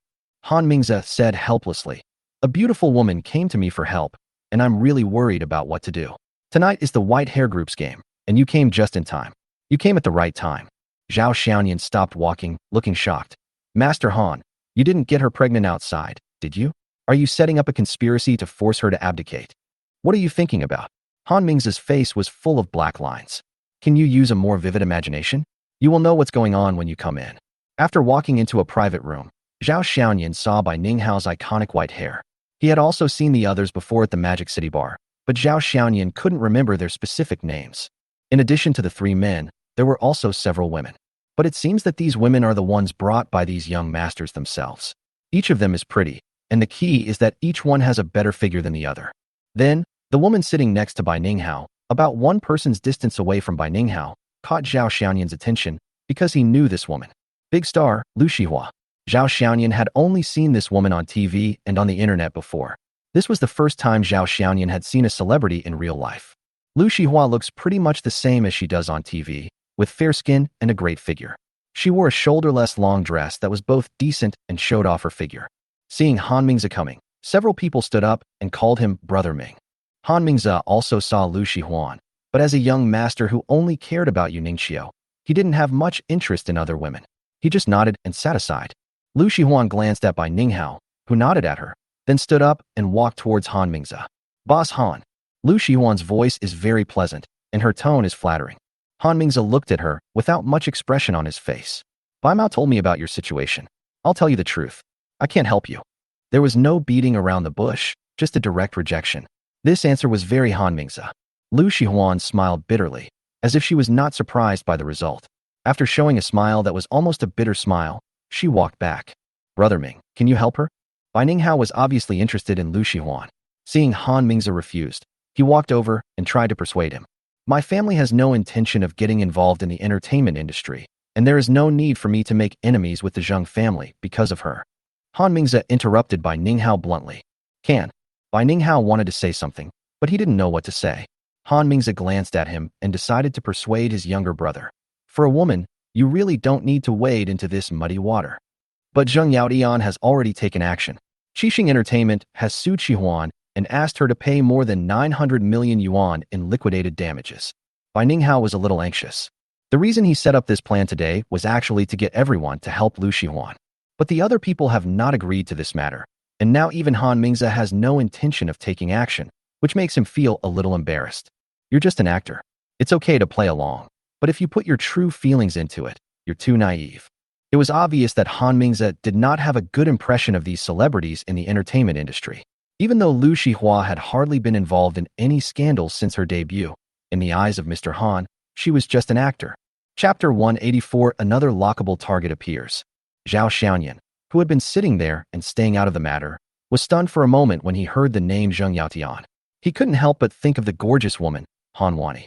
Han Mingze saw Zhao Xiaoyan speak up and jokingly asked, "What are you thinking about?" Then she followed Zhao Xiaoyan's line of sight and thought he was looking at Lu Shihuan. She is beautiful, but now she is in trouble. She had a complete falling out with Zheng Yaotian and was sued by Zhang's Qixing Entertainment. She has to pay nearly 1 billion in liquidated damages. Now she is begging for help everywhere, but no one is willing to help. Zhao Xiaoyan didn't explain that he wasn't looking at Lu Shihua, but since he had nothing to do, he casually asked, "Why?" Zheng Yaotian wanted her. If she was willing to submit, her future career would be smoother. But she was too proud and refused directly. Zheng Yaotian would never tolerate her. He started suppressing her a few months ago, and her reputation plummeted. Han Mingze picked up a grape from the fruit plate. Just like this grape, if it is a grape that can neither produce value nor be eaten, why would others help her? And she has also created an enemy who is not bad in strength. It is really not worth it. Only then did Zhao Xiaoyan look at Lu Shihuan seriously. As if she felt someone was looking at her, Lu Shihuan's gaze just happened to look over here. Eyes met. Ding. Lockable target found. Look Sihua. Age, 26. Appearance, 90. Height, 167. Strategy, 0. Favorability, 0. The system has not appeared for a long time, and Zhao Xiaoyan is almost done with its existence. Zhao Xiaoyan was not surprised that Lu Shihuan's appearance was as high as 90. He just didn't expect that Lu Shihuan could still keep herself clean in the big dive vat of the entertainment industry. This made Zhao Xiaoyan have some good feelings towards Lu Shihuan. How about I help her? Zhao Xiaoyan still had a good impression of Lu Shihuan. Of course, this impression was mainly based on entertainment reports. He has good acting skills, doesn't hype up scandals, and has a good image.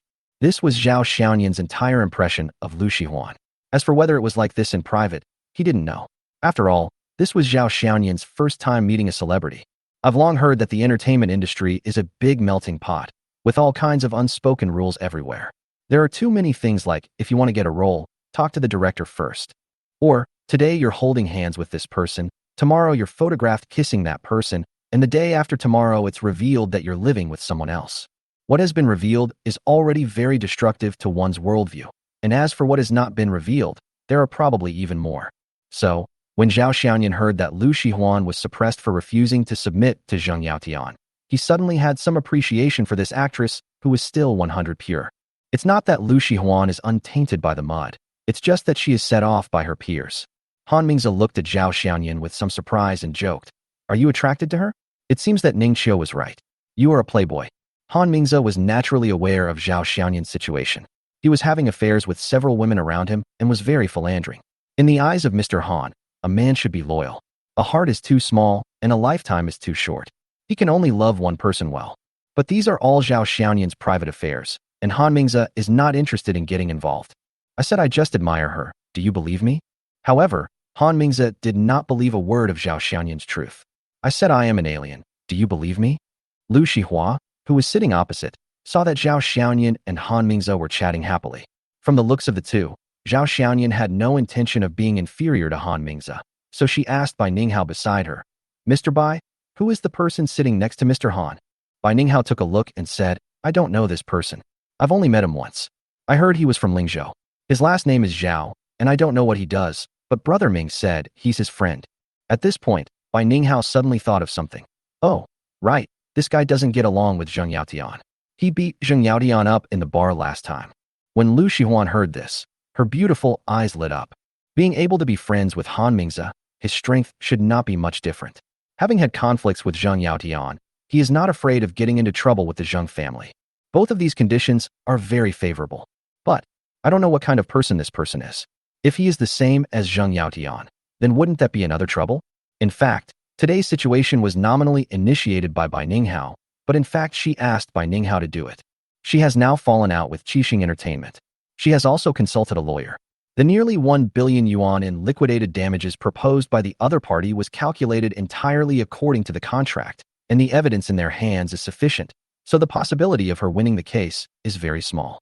So now she is in urgent need of finding a backer, someone who can help her pay the penalty for breach of contract and allow her to continue to gain a foothold in the entertainment industry. In fact, Bai Ninghao was the first person she thought of. She knew that Bai Ninghao liked her, but he never threatened her, and even when she begged him for help, he didn't take advantage of her. Liu Shihuan was thinking about whether she could sign a contract with the Bai family's entertainment company. However, Bai Ninghao's father made it clear that he would not help Liu Shihuan. First, Liu Shihuan had too many negative things recently, and if he wanted to use her, he had to whitewash her first, which was a huge expense. Second, the Bai family was not as powerful as the Zheng family, so there was no need to offend their peers for Liu Shihuan. Therefore, Liu Shihuan set her sights on Han Mingze, who was known as a loyal man. But before she even opened her mouth, Han Mingze rejected her directly without giving her any chance to maneuver. But things are urgent, and Liu Shihuan really doesn't have much time. Looking at Zhao Xiaoyan, who was still chatting with Han Mingze, Liu Shihuan plucked up her courage and was about to stand up. At this moment, the door of the box was pushed open forcefully, and then several people walked in, led by a pockmarked man with acne scars all over his face. As soon as the pockmarked man came in, he stopped the music and the whole box suddenly became quiet. The moment she saw this pockmarked man, Liu Shihuan's heart suddenly skipped a beat. Bai Ninghao, who was standing beside him, also had a changed expression. He stood up and pointed at Ma Lian and shouted, "Zheng Yaodian, who let you in? Get out now." Zheng Yaodian first glanced around the box, then said to Bai Ninghao, "Bai Mao, I don't want to cause you any trouble today. You'd better be quiet." He then looked at Liu Shihuan, who was sitting next to Bai Ninghao, and scolded her. "Liu Shihuan, didn't you say you didn't like attending places like this? What's the matter? A phoenix that has lost its feathers is worse than a chicken? Where is your nobleness? Pa, you're just a bitch pretending to be pure." Chapter 185. Eating more is better than anything else. Liu Shihuan was very angry, but she said nothing and turned her head away without looking at Zheng Yaotian. "Haha, you have quite a personality. Are you ready for the 1 billion liquidated damages? I know you don't have that much money, but my conditions remain unchanged. As long as you agree to serve me for a year, you will still be the goddess of otakus. I'll give you 3 days. If you don't agree, then prepare the money." After saying that, Zheng Yaotian then moved his gaze to Zhao Xiaoyan. His face became vicious and he gritted his teeth and said, "Boy, I finally caught you. I still remember what happened in the bar last time. If you were not in the Magic City, I would have given up. But you actually dared to go back to the Magic City, so I can't let you go." Han Mingze stood up slowly. "Zheng Yaodian, have you forgotten that I told you that he is my friend? Han Mingze, this has nothing to do with you. This is a grudge between him and me. I didn't provoke him. He beat me up in the bar. If I tell others about this, I am right." Although Zheng Yaotian didn't dare to do anything to Han Mingze, he was not really afraid of Han Mingze. In terms of family background, although the Zheng family is not as good as the Han family, it is not much worse. Zheng Yaodian ignored the inappropriate behavior towards Han Wani in the bar and only talked about Zhao Xiaoyan's beating. For people at their level, if they lose money in business, it's because they are not as skilled as others, but if they get beaten, it's a matter of face. Last time, because Han Mingze was there and Zhao Xiaoyan was no longer in Shanghai, Zheng Yaodian could only endure it. But today, after hearing that someone with the surname Zhao had appeared, Zheng Yaotian rushed over with his men. Zhao Xiaoyan didn't want to embarrass Han Mingze, so he stood up and pushed Han Mingze to sit down. He looked at Zheng Yaotian and asked, "Well, if you insist on saying so, yes, I hit you. What do you want to do? What do you want?" Zheng Yaotian saw that Zhao Xiaoyan didn't want Han Mingze's protection, so he had nothing to fear. He waved his hand and said to the people he brought with him, "Fight." This time, Zheng Yaodian made sufficient preparations. He brought 7 or 8 people, and each of them was a top-level bodyguard. Their size alone was not comparable to that of ordinary bodyguards. These people were all borrowed by Zheng Yaotian from a friend who ran a bodyguard company. He had only one thought tonight: revenge.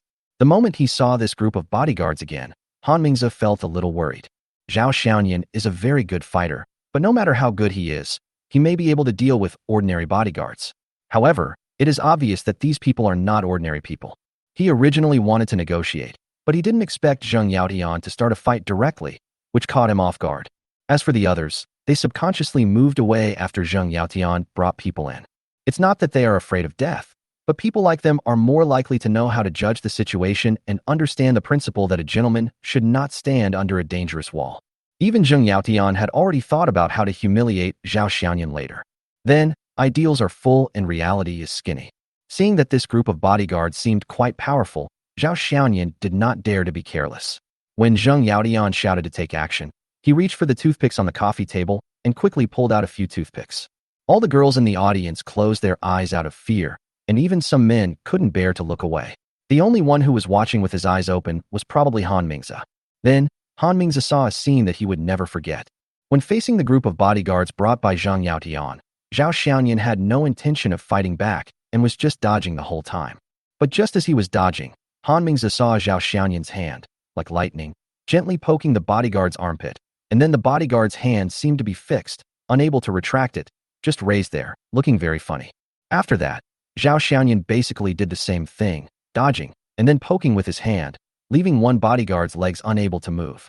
Except for the different places where the bodyguards were stabbed, the results were the same. That is, the bodyguards lost their combat effectiveness in various postures. They were a group of ferocious bodyguards just now, but now some were raising their hands, some were bending their waists, and some were raising their legs. Although they could still move, they were all moving in such funny postures. Let alone beating people. Even if a woman were to go up there now, she would be able to beat these bodyguards so badly that they wouldn't be able to fight back. Zhao Xiaoyan held the remaining toothpick in his hand, looked at Zheng Yaotian, and said with a smile, "Well, we're done. What next?" "You?" Zheng Yaotian was so shocked that he was speechless. At this time, the people who did not hear the imagined fighting sounds opened their eyes, but saw a very strange scene in front of them. Bai Ninghao was the first to react. Thinking of what happened in the bar last time, he shouted excitedly, "Brother Zhao, you are awesome. You are such a good fighter." Zhao Xiaoyan smiled at Bai Ninghao and looked at Zheng Yaotian. "Well, last time I hit you, it was my fault. This time you found someone to fight me, so we're even. How about that?" Zhao Xiaoyan still felt that it was better to resolve a feud than to create one, and it would be best to have one less enemy. But to Zheng Yaotian, these words had a completely different meaning. "Last time I was knocked to the ground, but this time you were fine. How can it be the same? But the situation is stronger than the person. Mr. Zhao, you are awesome." Zheng Yaotian felt that if he stayed any longer, he would just be laughed at, so he simply left after saying something harsh. As for those bodyguards, he didn't bother to care about them. So-called elite bodyguards, nothing. The group of bodyguards did not follow him, but just looked at Zhao Xiaoyan with pleading eyes. Zhao Xiaoyan didn't want to embarrass these people who were paid to do the work. It will automatically recover in 10 minutes. The bodyguards then walked out of the box one by one in strange postures. "Tell me honestly, how good are you at fighting?" Han Mingze, who had watched the whole thing, was shocked. He had seen people who could fight, but he had never seen anyone as good at fighting as Zhao Xiaoyan. Moreover, he could see that Zhao Xiaoyan was not fighting just now, but seemed to be pressing acupoints. "That's right, it's acupressure, like the ones shown in TV dramas." Zhao Xiaoyan sighed. "It seems I have to come to the Magic City less often in the future, otherwise scenes like this will probably be unavoidable." Having suffered losses twice, Zhao Xiaoyan didn't believe that Zheng Yaotian would give up. Bai Ninghao excitedly said to this side, "Brother Zhao, do you really know Kung Fu? How about you teach me?" Zhao Xiaoyan glanced at Bai Ninghao, who had thin arms and legs, and said, "Forget it. I'm afraid I'll kill you. Eat more and make yourself stronger. That's better than anything else." Chapter 186. What can I get from helping you? The music continued to play, and everyone sang and drank as if what had just happened had never happened. But the way everyone looked at Zhao Xiaoyan was more or less different. On this side, Lu Shihuan looked at Zhao Xiaoyan deeply, raised the wine glass in front of her, and walked towards Zhao Xiaoyan with great grace. "Hello, Mr. Zhao." Because the music in the box was quite loud, Lu Shihuan's voice unconsciously became louder. Zhao Xiaoyan glanced at Lu Shihuan, then turned to Han Mingze. Han Mingze showed an expression of "whatever you want" and said to Zhao Xiaoyan, "There is a reception room next to the box. It's very quiet there." Zhao Xiaoyan nodded to Han Mingze, stood up, and walked out. Lu Shihuan took a deep breath and followed him out. Seeing the two people walk out of the box one after the other, Bai Ninghao walked over and sat next to Han Mingze. "Brother Ming, what's going on?" "What else could it be?" They went to discuss business. Han Mingze took a sip of wine and suddenly felt that it was a bit sour. What kind of business do they have to discuss? "No, I have to go and see." Bai Ninghao suddenly panicked and wanted to stand up and follow him out, but was stopped by Han Mingze. "Can you help Lu Shihua?" Although he wanted to, Bai Ninghao still shook his head and said no. "That's it. You can't help, but Zhao Xiaoyan can. Bai Ninghao was very happy when he heard that Zhao Xiaoyan was willing to help. Really? That's great. Han Mingze looked at him and shook his head. Bai Mao, if they fail to reach an agreement, you can do whatever you want. But if they succeed, you should not contact Lu Shihua in the future. Bai Ninghao naturally understood what Han Mingze meant and said angrily, that Zhao wants to blackmail Shihua? Isn't this taking advantage of someone's misfortune? Is he still a man? It's because he's a man that he helps Lu Shihuan. Han Mingze put down his wine glass and put his arm around Bai Ninghao's shoulders. Zhao Xiaoyan will not threaten Lu Shihuan. I can assure you of that. But if Lu Shihuan agrees, then it's a deal. There's no threat involved. You know Lu Shihuan's current situation. If she wants to solve her current troubles, someone must lend a hand. But why should others help her? In other words, what is the value of her help? This is a business, and what matters is equal exchange. But Shihua. In fact, Bai Ninghao's father had also told him these words. Although he didn't admit it, he knew it in his heart. He brought Lu Shihuan out today to ask Han Mingze for help. If Brother Ming helped her, Bai Ninghao wouldn't have to worry about Lu Shihuan being snatched away by someone else. However, what he didn't expect was that Han Mingze actually brought Zhao Xiaoyan with him, and Zhao Xiaoyan was interested in Lu Shihuan. He felt very uncomfortable when he thought that his goddess might become someone else's plaything. Bai Mao, our family background does not allow us to marry actors. You must remember this. If Zhao Xiaoyan takes Lu Shihuan away, I will be happy for you. After leaving the box, I saw a waiter standing nearby. After Zhao Xiaoyan said something, the waiter took the two of them to the reception room next door. Those who come to this private club are all well-known figures. To put it bluntly, they are rich or powerful. Moreover, these people come to the club to socialize and discuss business. The reception room is prepared for the guests in the private room. After entering the box, the waiter considerately brewed a pot of tea for me, then left and thoughtfully closed the door before leaving. Crack. The crisp sound of the door closing made Lu Shihuan's delicate body tremble slightly, and she became a little nervous. Zhao Xiaoyan had already sat down at the tea table and pointed to the seat opposite him. Sit down. Lu Shihuan sat down with a nervous mood. Lu Shihuan had had some experience with both Bai Ninghao and Han Mingze, and knowing their background would make people feel more relaxed. But Lu Shihuan's understanding of the man in front of her was close to zero. But things have come to this point, and the Zhao Xiaoyan in front of her is her only hope so far, and Lu Shihuan must give it a try. After adjusting her mindset, Lu Shihuan spoke up. Mr. Zhao, how much do you know about my affairs? 1 billion in liquidated damages, the entire internet was smeared. That's all I know. I just don't know if there's anything else. That's all. Seeing that the other party already knew it, Lu Shihuan didn't need to repeat it again. Then Mr. Zhao, can you help me? Zhao Xiaoyan picked up the tea and took a sip. It's true that the business tea prepared by this club is quite good. How do you need me to help you? Or, Zhao Xiaoyan looked at Lu Shihuan, sized her up and down, and then continued. Or, what can I get if I help you? Lu Shihuan spoke without even thinking.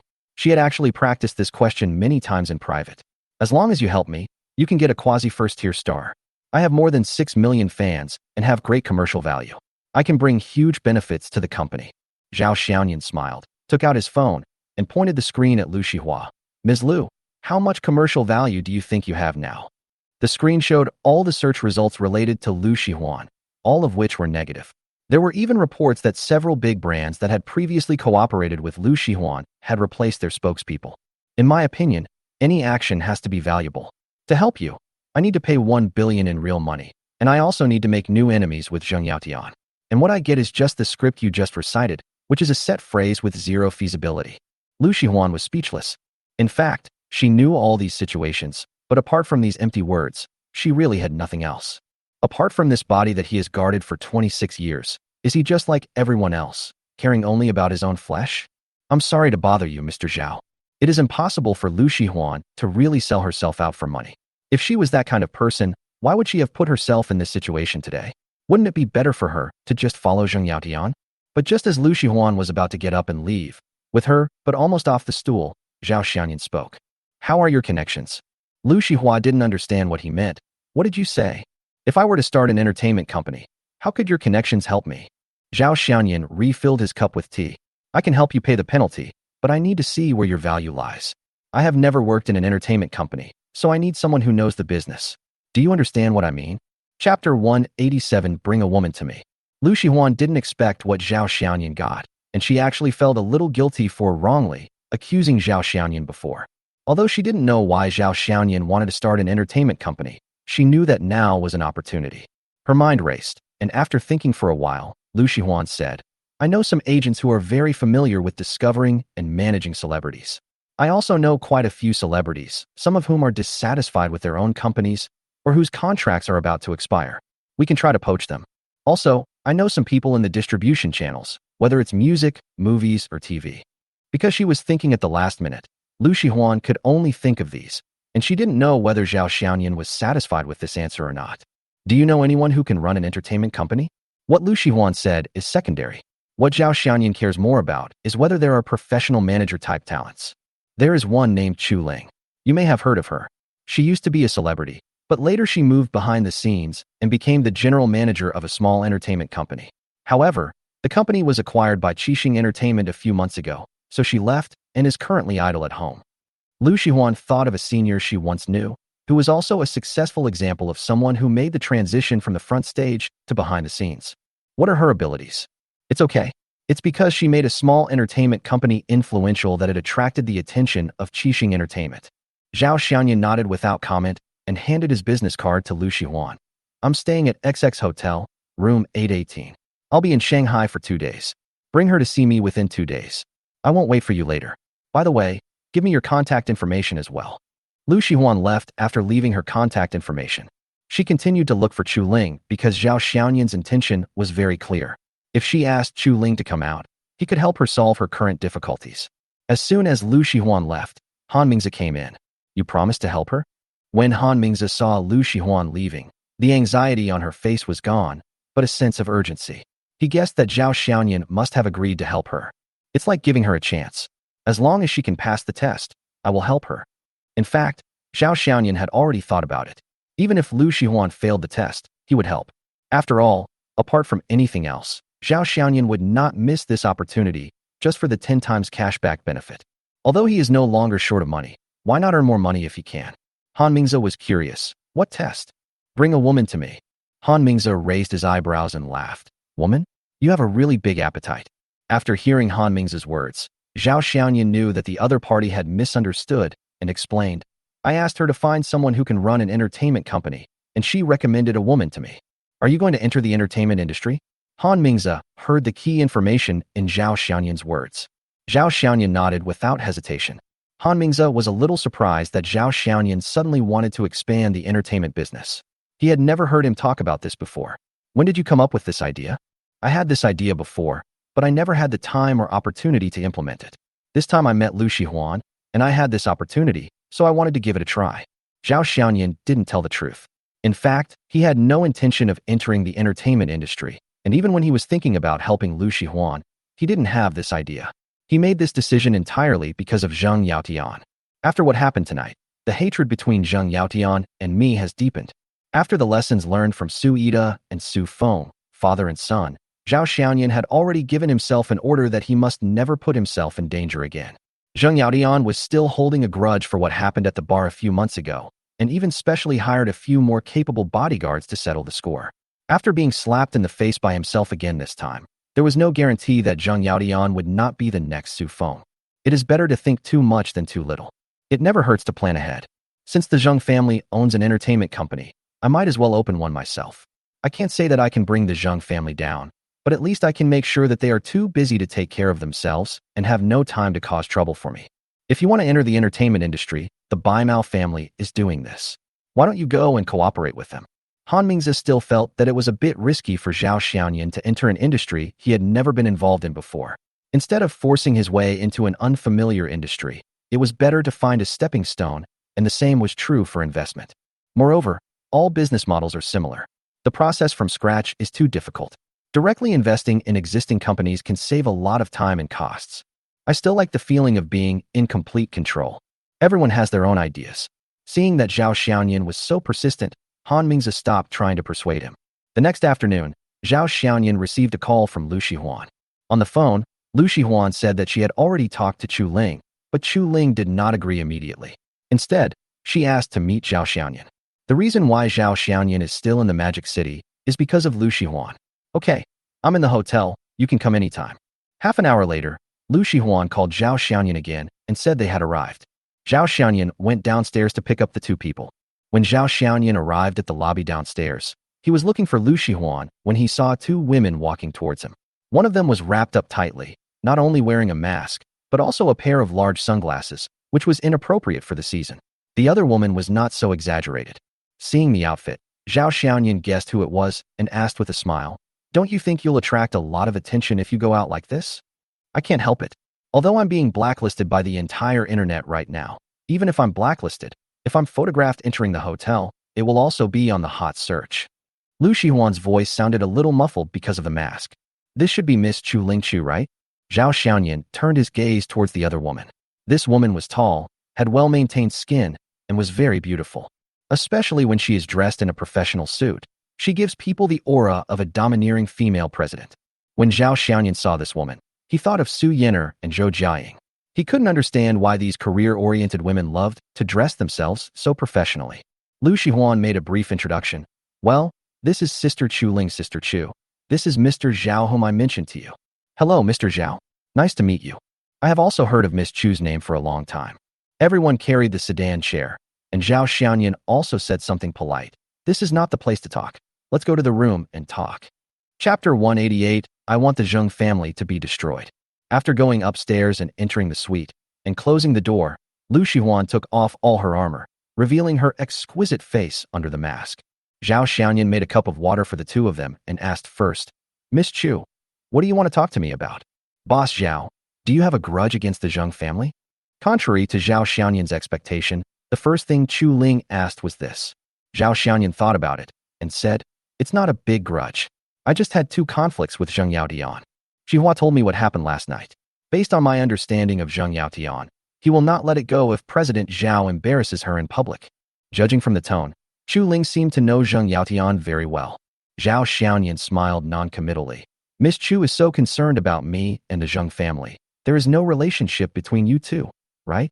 "It's a little bit of a relationship, but it's not a very good relationship." Chu Ling stopped talking and said, "I want to know what scale Mr. Zhao's entertainment company wants to reach." Zhao Xiaoyan looked at Chu Ling in confusion, not understanding why she cared about this issue. "How big does Miss Chu want me to be?"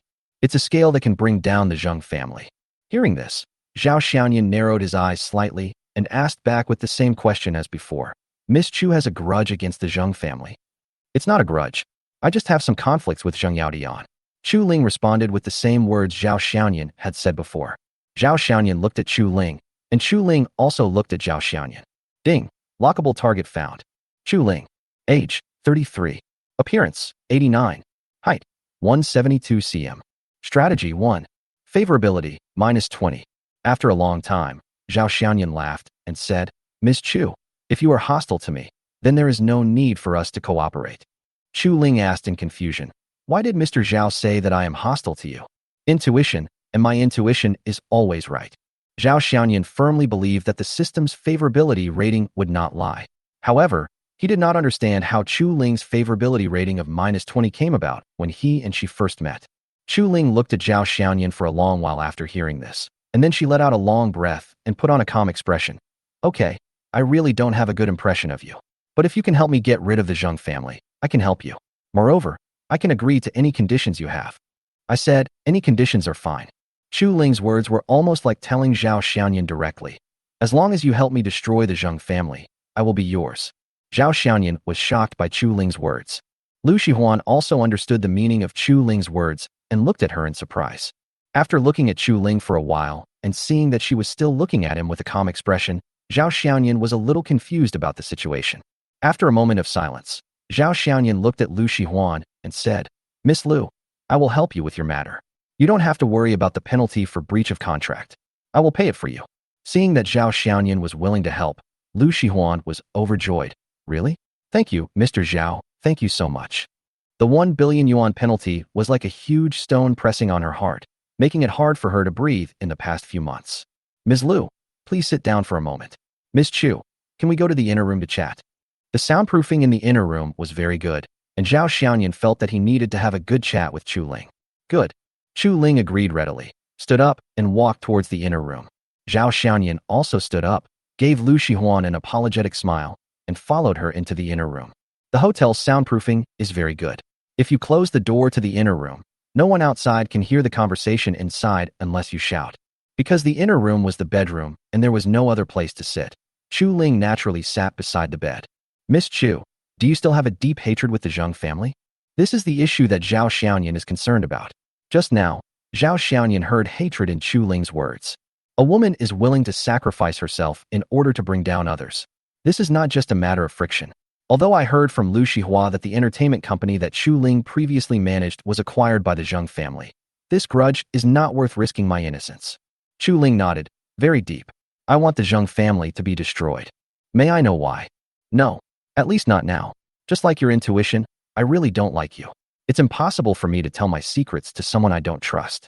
Chu Ling's answer was very frank and very humane. Okay then, I hope Miss Chu will tell me the secret one day. I'm actually quite gossipy. Zhao Xiaoyan stretched out his right hand. Then Miss Chu, I wish us a pleasant cooperation. This time it was Chu Ling's turn to be curious. Do you trust me so much? The enemy of my enemy is my friend. I understand this principle. Although I don't know what grudge you have with the Zheng family, I think this foundation is enough. 3 days later, a piece of news broke out in the entertainment industry. Lu Shihuan and Qixing Entertainment reached a private settlement. Lu Shihuan paid her former employer Qixing Entertainment 1 billion yuan in liquidated damages and became a free agent. Immediately afterwards, Lu Shihuan officially announced that she had joined Inkai Entertainment, a newly established company in Shanghai, and became its contracted artist. Just when the paparazzi wanted to dig deeper into Inkai Entertainment started to make big moves. Inkai Entertainment began to poach artists from Qixing Entertainment and promised that as long as they signed with Inkai, the penalty for breach of contract would be borne by the company. One stone can cause 1,000 ripples. Everyone smelled a hint of conspiracy. Inkai Company was clearly planning to go against Qixing Entertainment. Qixing Entertainment. Dad, I found out that Inkai Company was founded by that bitch Chu Ling. She is also the legal representative, and the registered capital is 1 billion yuan. Zheng Yaotian broke into his father Zheng Qingfa's office without knocking. Zheng Qingfa patted the female artist on the head and said, "You go out first." The female artist didn't show any embarrassment at being caught in an embarrassing incident and walked out of the office calmly. Zheng Qingfa's expression was not very good. Have you found out who provided her with the funds? We haven't found out. The other party is hiding very deeply. On the surface, Inkai was opened by Chu Ling alone, and the funds were also provided by Chu Ling.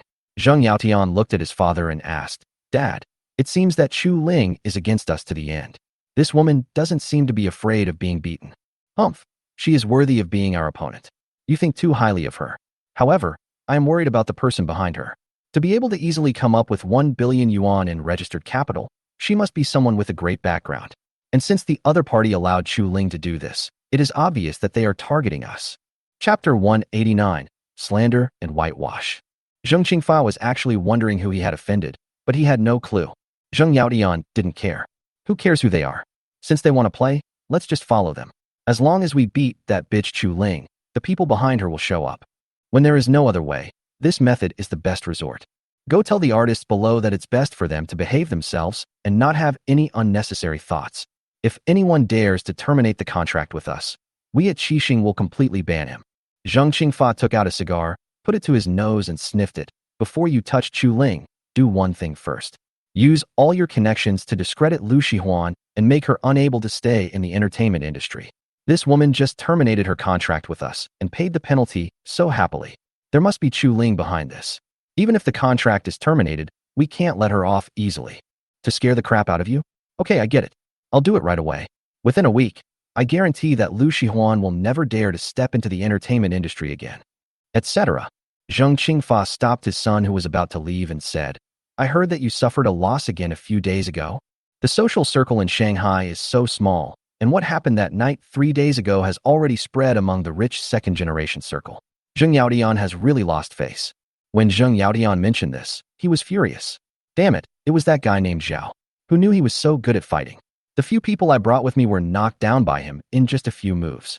Zheng Qing asked, "Have you found out where the other party came from?" "He's a little jerk from Lingzhou.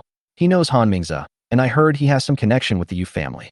No matter who he is, since he has offended me, I will make him pay." Zheng Yaotian is not a fool. After his second revenge failed, he began to investigate Zhao Xiaoyan. Now there is an external enemy from Chu Ling's side. Since he has connections with those two families, he should not be a simple person. You'd better not provoke him for the time being. The more at this time, The more we cannot make too many enemies. Wait until Chu Ling's matter is settled, and then deal with your small matters. Although he was unwilling, since his father said so, Chen Yijuan had to nod to show that he understood. The next day, a large number of reports discrediting Liu Shihuan began to appear across the internet. In the age of self-media, when the cost of making mistakes in speech becomes lower and lower, gray professionals, such as little black men, will naturally emerge. This type of article has a very fast spread and speed. After all, everyone has a curiosity, and many people are still very fond of all kinds of gossip and news that reveal the stories behind celebrities. They don't even judge whether the news is accurate or true. Hotel rooms. Chu Ling looked at the open laptop in front of her. The screen was full of negative news about Liu Shihuan. It's obvious that someone is deliberately trying to discredit Shihuan. I can tell at a glance that it was done by Qixing's people. The method is still as despicable as ever. It can be seen that Chu Ling really hates the Zheng father and son. What are your solutions? Zhao Xiaoyan was calm, as if this matter had nothing to do with him. But it seems that it really doesn't matter. Liu Shihuan's 1 billion liquidated damages were paid by Zhao Xiaoyan. However, Zhao Xiaoyan did not do it for free. The system directly gave him 10 billion in cash, making a guaranteed profit of 9 billion. He took out another 1 billion from it and gave it to Chu Ling, allowing her to set up Inkai Entertainment. Although Chu Ling's favorability towards Hao Run is still negative, Zhao Xiaoyan doesn't feel bad at all about handing over the 1 billion that he earned for free. I'm going to find some black fans to whitewash myself. Since they can find someone to blacken me, then I'm going to fight against black fans. Treat others as they have treated you. Zhao Xiaoyan had no objection. I said, Inkai is yours, you can do whatever you want with it. Since the big boss had no objection, Chu Ling decided to do it according to her own ideas. But she was still very curious. Why do you trust me so much? Aren't you afraid that I'm lying to you? What can you lie to me about? Zhao Xiaoyan said angrily. 1 billion is nothing to me. I don't really care about it. This sounds pretentious, but it is true. Chu Ling thought Zhao Xiaoyan was really weird.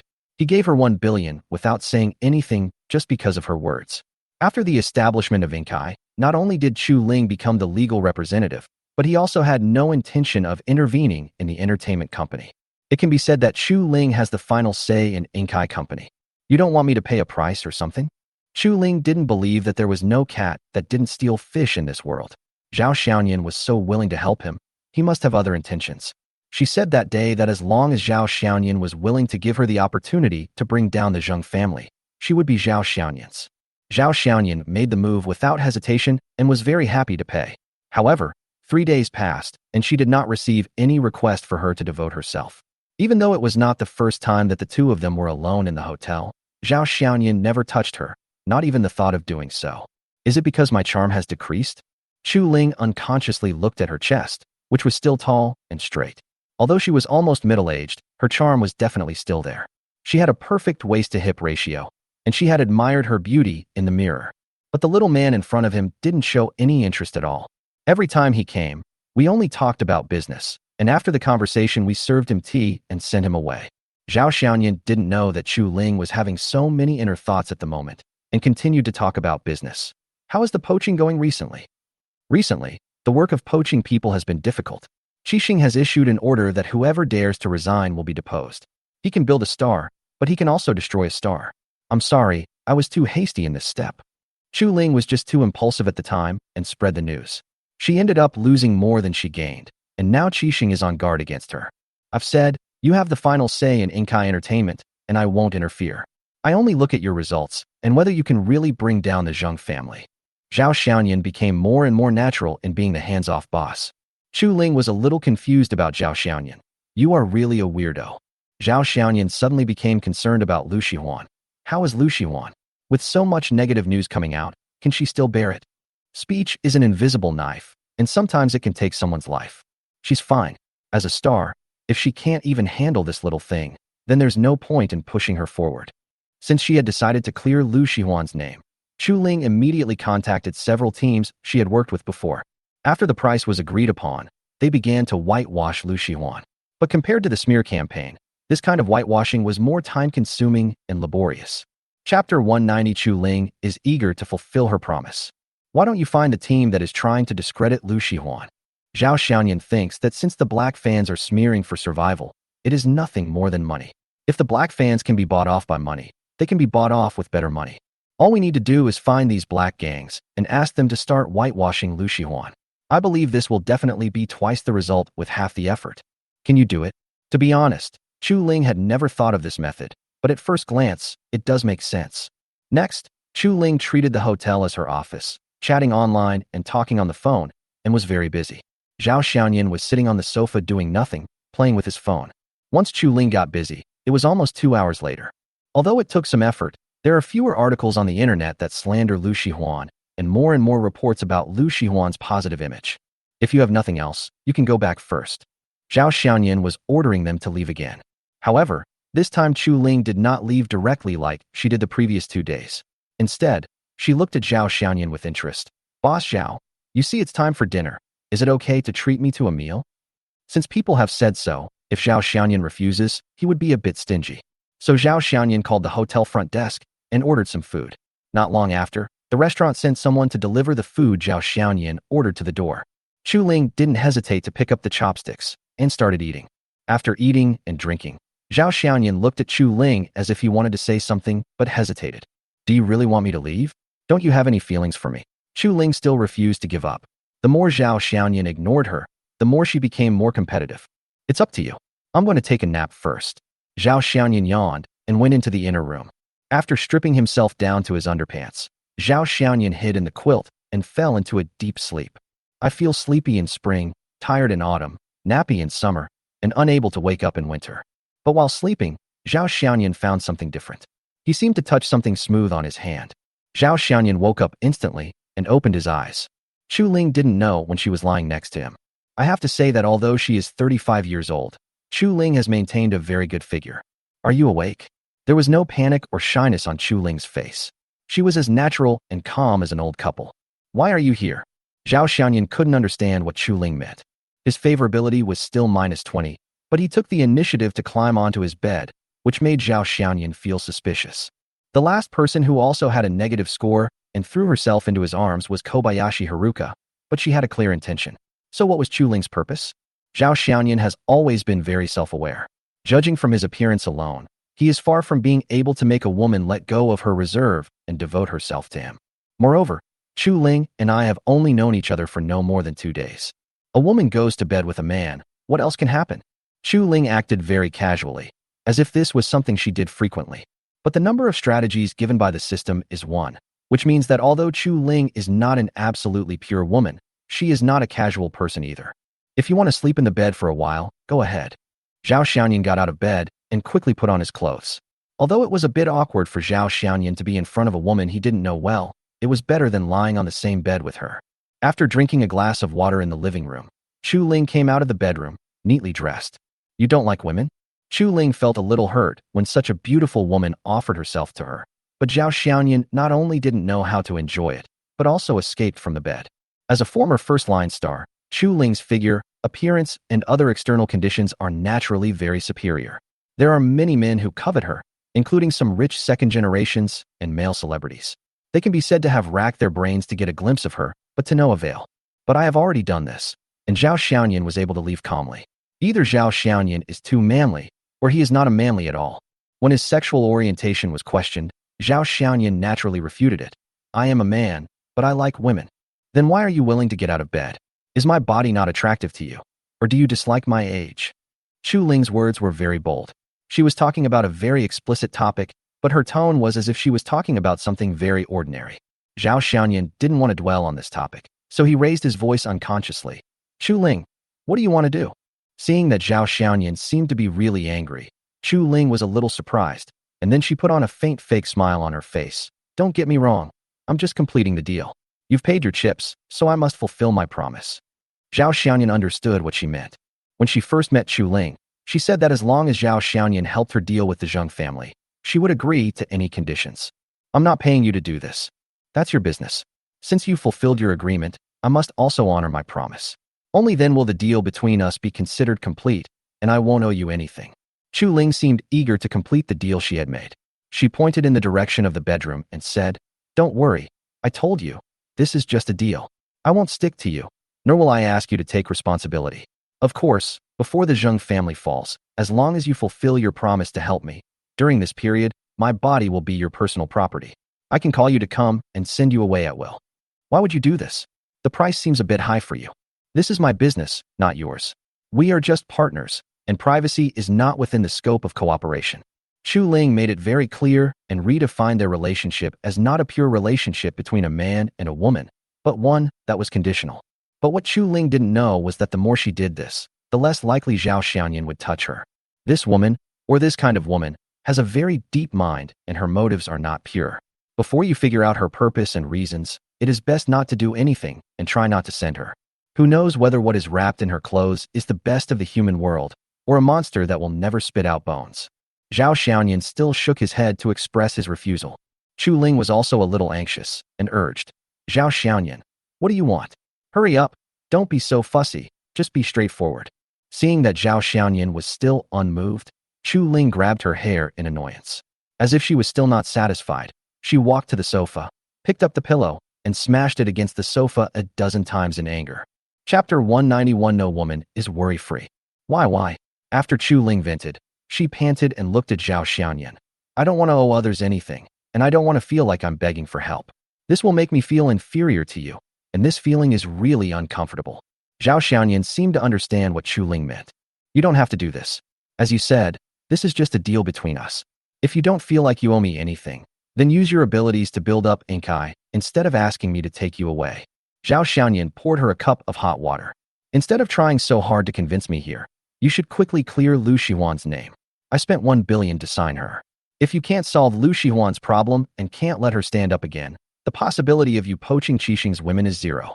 Chu Ling sat down slowly, took a sip of hot water, and calmed down. I'm sorry, I lost my composure just now. Standing up, Chu Ling picked up the coat on the hanger and put it on. I'm leaving first. After saying that, without waiting for Zhao Xiaoyan's response, Chu Ling quickly left the room. Looking at the room door closed by Chu Ling, Zhao Xiaoyan thought for a while, took out his phone, and called Lu Shihuan. Hello, Mr. Zhao. Lu Shihuan's voice didn't sound very good and was weak. She must have seen the news on the internet.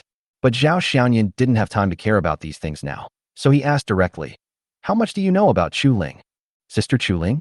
She used to be a very popular star, reaching the standard of a top star. But for some reason, 5 years ago, when she was 30 years old, she suddenly disappeared and quit the entertainment industry.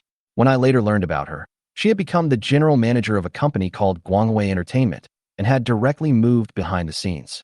At that time, Guangwei Entertainment was doing very well under her leadership, and she had more and more artists. But for some reason, Qixing suddenly acquired Guangwei last year, and all Guangwei's artists were transferred to Qixing, but Sister Chu Ling did not come. Instead, she resigned directly. Zhao Xiaoyan interrupted. Which agency did Chu Ling sign with when she was an artist? Oh, Sister Chu Ling and I were both artists under Qixing Entertainment at the time. I had just entered the industry and had just signed with Qixing when Sister Chu Ling left. It turns out Chu Ling is also from Qixing? Yes, I heard that she was a popular star promoted by Qixing.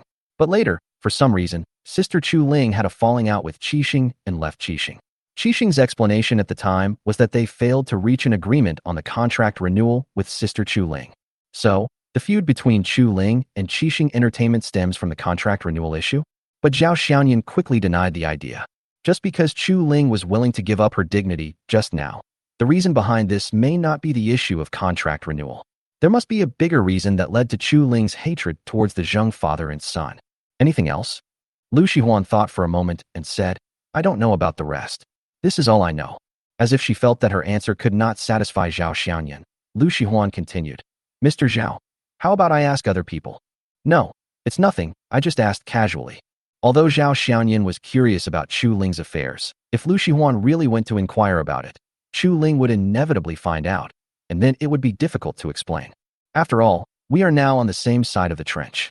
Zhao Xiaoyan didn't get much valuable information from Lu Shihuan and was about to hang up the phone, but Lu Shihuan spoke again. Boss Zhao, Bai Ninghao called me yesterday and asked me about the termination of my contract.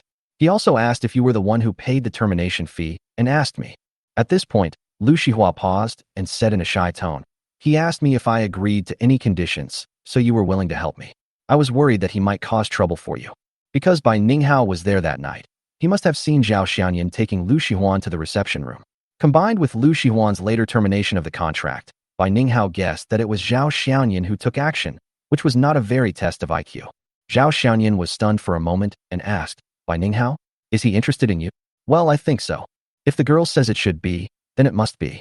Zhao Xiaoyan had not expected this.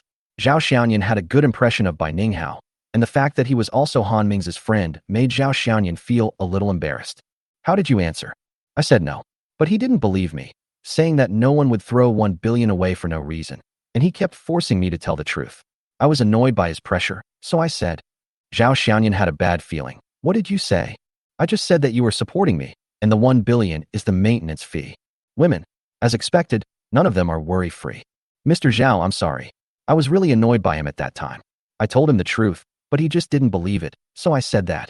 Lu Shihuan was afraid that Zhao Xiaoyan was really angry, so she quickly explained. Okay, I got it. After ending the call with Lu Shihuan, Zhao Xiaoyan threw his phone onto the sofa and sat down on it with all his strength. But before the elasticity brought by the sofa had worn off, the cell phone started ringing. It was a call from Han Mingze. Hey Mingze, are you still in the Magic City? Yeah, still there. Han Mingze asked. What is your relationship with Lu Shihuan now? Upon hearing this, Zhao Xiaoyan knew that Han Mingze was asking on behalf of someone else. Han Mingze was not a gossipy person. It seemed that in his eyes, he didn't care about the affairs of other women except Yu Ningqiu. As for who he was asking for, there was no need to guess. Apart from Bai Ninghao, he did not think of anyone else. I said it doesn't matter. I wonder if you, Mr. Han, believe it. To be honest, I really don't believe it. That's 1 billion. Even if you, Mr. Zhao, are rich, you wouldn't just waste 1 billion to help a weak woman, right? Han Mingze is honest and says whatever he thinks. In fact, think about it. If it were Zhao Xiaoyan himself, he would not believe that there is such a pure good person who only benefits others and never benefits himself. But that's the reality. When Zhao Xiaoyan was helping Lu Shihuan, apart from asking her to sign the agency contract with Inkai Entertainment, there were really no other additional conditions. Moreover, only he knew that the 1 billion yuan was not wasted, but was exchanged for 9 billion in net profit. However, this is the deepest secret in Zhao Xiaoyan's heart, and he will not tell anyone. Chapter 192, Encountering Robbers on the Road. This is the fact. If you don't believe it, I can't do anything about it. Zhao Xiaoyan uttered a classic quote from a scumbag. Han Mingze was unsure of what was going on for a moment. Based on his understanding of Zhao Xiaoyan, it seemed that there was no need for the other party to hide anything. Although he couldn't figure it out, Han Mingze wisely chose not to waste time. He was just asking on someone's behalf, so he would answer truthfully when the time came. As for whether to believe it or not, it had nothing to do with him, so he let Bai Ninghao figure it out for himself. By the way, what happened to Inkai? Were you the one behind this? Zhao Xiaoyan didn't plan to hide it from Han Mingze. After all, this was in the Magic City, and he might need his help someday. Young Master Han is really amazing. He guessed it right away, but I can't help but want others to know. I just want to experience what it feels like to hide in the dark. Don't worry, I understand. I'm very tight-lipped. Han Mingze understood the meaning of the words and changed the subject. But, do you really want to take action against the Zheng family? It's not really a fight. I just want to make sure the Zheng family is busy with their own affairs so that Zheng Yaotian won't come to trouble me again. I'm afraid of trouble the most. Then I have to remind you that the Zheng family is not so easy to deal with. Forget about the things that happen openly. I heard that they have a lot of shady dealings. You'd better be careful. Out of friendship, Han Mingze felt it necessary to remind Zhao Xiaoyan. Zhao Xiaoyan took it in and said, Okay, I'll be careful. Thank you. After asking the questions and finishing the conversation, Han Mingze hung up the phone. However, Zhao Xiaoyan's mood was not so good. Han Mingze's words were to remind Zhao Xiaoyan that the Zheng family seemed to be a bit tainted. Although he thought he had no problem protecting himself, Zhao Xiaoyan felt that he was still a little outnumbered, as it was easier to dodge an open attack than to guard against an arrow from the dark. The last incident with the Su family father and son almost cost him half his life. In addition to the other party's cruelty, Zhao Xiaoyan was alone, which put him in danger, and he was stabbed twice. When thinking about the women around him, Zhao Xiaoyan suddenly felt that he should also consider the issue of safety. Now Zhao Xiaoyan finally understood why those rich people like to bring bodyguards. In addition to the factor of looking cool, the biggest reason should be for safety considerations.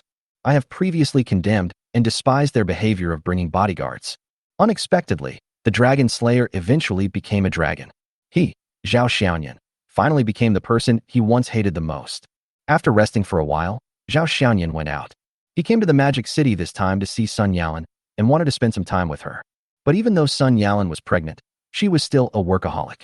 She was busy for 3 consecutive days and didn't even have time to have dinner with Zhao Xiaoyan. As for going to Sun Yalan's residence, that is even more unrealistic. After all, she is the head of the foundation, but Sun Yalan still lives with several other girls from the foundation in a 3-bedroom, 2-living-room house, leaving Zhao Xiaoyan with no chance to be alone with Sun Yalan. Zhao Xiaoyan mentioned this matter a long time ago, saying that he would buy a house for Sun Yalan in Shanghai, but Sun Yalan refused to accept it, saying that she would live with her colleagues and they could take care of each other. Especially since she was pregnant, she needed help from time to time. These words made Zhao Xiaoyan feel depressed and ashamed. But Zhao Xiaoyan knew that if Sun Yalan was asked to abandon the foundation, she would definitely not be willing. After taking a taxi to Jinchang Building, Zhao Xiaoyan called Sun Yalan to tell her that he had arrived. After waiting downstairs in the building for more than 10 minutes, Sun Yalan, wearing flat shoes, finally came out with a big belly. "You are such a busy man. I have to make an appointment several days before I can see you." Although Zhao Xiaoyan complained, he honestly supported Sun Yalan with his body. Sun Yalan has a really good physique. Although her belly is very big, if you don't look at her belly, she doesn't look like a pregnant person. There is no sign of swelling in her limbs. "Well, it's all my fault for neglecting you." I don't know if it was because of her pregnancy or the high hormone secretion, but Sun Yalan rarely showed intimacy with Zhao Xiaoyan and even took the initiative to kiss Zhao Xiaoyan on the face. The book says that visiting the park during pregnancy is good for you. The afternoon sun was warm, and walking along the paths in the park, looking at the plants and trees in front of me, I really felt a sense of relaxation. Unfortunately, there is not much green because spring has not arrived yet. Why don't you come back to Lingzhou with me? I'll stay at home with you while you wait for the birth of your baby. Zhao Xiaoyan brought up the topic again. Not right now. It's just after the Chinese New Year, and there's still a lot of work that hasn't been done yet.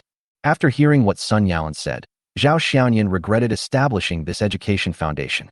After the park, Zhao Xiaoyan found a light Cantonese restaurant and had a meal with Sun Yalan. He wanted to go to the movies, but Sun Yalan said the sound system in the cinema was too loud and she was afraid it would affect the fetus, so they didn't go. It is still very cold in Shanghai in late winter and early spring, with the temperature around 0 degrees. Zhao Xiaoyan didn't dare let Sun Yalan be exposed to the cold wind for too long, so even though he was reluctant, he had to send Sun Yalan back. In fact, Zhao Xiaoyan also wanted to take Sun Yalan back to the hotel, but she said the hotel was too far away and it would affect her work tomorrow. Zhao Xiaoyan took a taxi back to the hotel alone. When he was almost there, he saw a convenience store on the side of the road. Thinking that he had run out of cigarettes, Zhao Xiaoyan got off the car early. I don't know if it's because of the weather or some other reason, but there aren't many people in this area. Zhao Xiaoyan came out of a convenience store and stopped to light a cigarette when someone pressed something against his back. "Don't move, hit. Hand over the money." As he spoke, the person behind him put his free hand on Zhao Xiaoyan's shoulder to prevent him from running forward. I don't know why. This person clearly wanted to say robbery just now, but swallowed it back when it was about to come to his lips. Brother, with all the electronic payments these days, who still carries cash with them? In fact, in this situation, Zhao Xiaoyan had at least 3 ways to escape, but this was the first time Zhao Xiaoyan was robbed in his life, and he felt it was very new. Since I was free anyway, I didn't put up any resistance. The robber had obviously thought of this problem. "There is an ATM not far ahead. Go and get it out for me." As he spoke, the robber looked around. His movements were not big, but seemed very natural, and it was obvious that he was not a novice. Zhao Xiaoyan obediently followed the robber towards the ATM. The robber also changed his posture. He stood on Zhao Xiaoyan's right side, hooked his left hand around Zhao Xiaoyan's left shoulder, and put the weapon in his right hand against Zhao Xiaoyan's waist, which was covered with a towel. Because the robber was wearing a face-covering hat commonly seen in winter, and due to poor lighting at night, Zhao Xiaoyan couldn't see his appearance clearly. Chapter 193: The IOU Robber. Go in and get it, and don't close the door. Remember, don't play any tricks. When he reached the ATM, the robber put one foot under the door frame to prevent the door from being closed from the inside. "How much do you want?" Zhao Xiaoyan asked very cooperatively. 48,000. The robber reported a very precise number. Zhao Xiaoyan was a little curious, but he didn't ask. He just took out the card and put it into the ATM. When entering the password, Zhao Xiaoyan saw through the reflective mirror on the top of the ATM that the robber turned his head away to avoid suspicion and did not even look at the password. This made Zhao Xiaoyan even more curious. Squeak, squeak, squeak. Not long after, the ATM dispensed stacks of banknotes in several batches. "Here, this is 50,000 yuan. Zhao Xiaoyan walked out of the ATM compartment and took out the money and handed it to the robber. The robber probably didn't expect Zhao Xiaoyan to be so cooperative. He was surprised and quickly took the money. Then he counted out $200 bills and handed them back to Zhao Xiaoyan. As agreed, I only want 48,000. This is the extra money. He is truly a trustworthy robber. Zhao Xiaoyan thought this robber was really interesting. Other robbers would just take as much as they can, but this guy is different. He takes as much as he says he wants, and if he gives more than he wants, he will return it. However, what Zhao Xiaoyan could not have imagined was that the robber reached into his pocket with his left hand, took out a piece of paper folded twice, and handed it to Zhao Xiaoyan. Zhao Xiaoyan didn't know what was going on, so he took it and opened it, only to see that there were words on it, but the words were not written very beautifully. I borrowed 48,000 today, and will return it when I have money. There is only a date at the signature, no name or anything else. Zhao Xiaoyan was confused. I'll use this to pay you back later. The robber pulled out a cell phone with a broken screen from his pocket. What's your name? What's your phone number? Where do you live? What are you going to do? I don't know your name or where you live, so how am I going to pay you back? Stop wasting time and tell me now. Zhao Xiaoyan felt that he must have encountered a fake robbery. This series of operations directly overturned his understanding of robbery. How could this be considered robbery? If you remove the weapon against his waist, isn't this just a process of borrowing money? At this juncture, Zhao Xiaoyan glanced at the weapon against his waist, only to find that it was only the handle of the knife that was touching him, while the blade itself was pointing towards the robber himself. It is obvious that he does not want to hurt Zhao Xiaoyan. Zhao Xiaoyan originally wanted to tease the robber, and when he succeeded in robbing him, he would subdue him and send him to the police station. As for how many years he would be sentenced to, that would be left to the law. However, a series of unreasonable situations caused Zhao Xiaoyan to change his plan. It was said to be a robbery, but the action of holding the knife against the opponent showed that this person had no intention of hurting anyone. There was also the amount of money robbed, 48,000, and they didn't want more money, and after robbing the money, they even wrote an IOU and said they would pay it back. This made Zhao Xiaoyan feel that this man didn't look like a robber at all.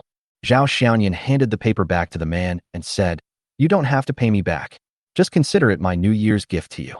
But the man was not happy and insisted on leaving Zhao Xiaoyan's message. "No, I have to pay this money back. Stop talking nonsense and tell me your name." Seeing that the man was so determined, Zhao Xiaoyan told the man her name and phone number, but did not leave her address. The man wrote down Zhao Xiaoyan's message on his mobile phone and turned to leave. But before he could take a step, the phone in his hand rang. The man took a look at the call and answered it without thinking. "Hello, Wang Chuang, where are you going? If you don't come back, we will lock the door." The man said politely, "Excuse me, please wait for me. I'll be right back. By the way, have you raised the money for hospitalization? Our leader was talking about this again today. If you don't raise the money, he will really stop your sister's medicine and treatment." No. I've already raised the money, and I'll give it to the hospital when I get back. But please don't stop my sister's medicine." The man's tone was pleading, and while he spoke, his body unconsciously bent slightly, as if he was apologizing to the other party. After saying a few more words, the man hung up the phone without even looking at Zhao Xiaoyan. He turned around and left without even warning Zhao Xiaoyan not to call the police. This made Zhao Xiaoyan stunned. Is it normal for robbers to answer the phone during a robbery? And because the other party's phone was very loud and it was quiet at the moment, Zhao Xiaoyan could clearly hear the voice on the other end of the phone. Combining several key words such as hospital, treatment fees, and raising money, Zhao Xiaoyan basically figured out the general situation. If nothing unexpected happened, this man robbed me to raise medical expenses for my sister.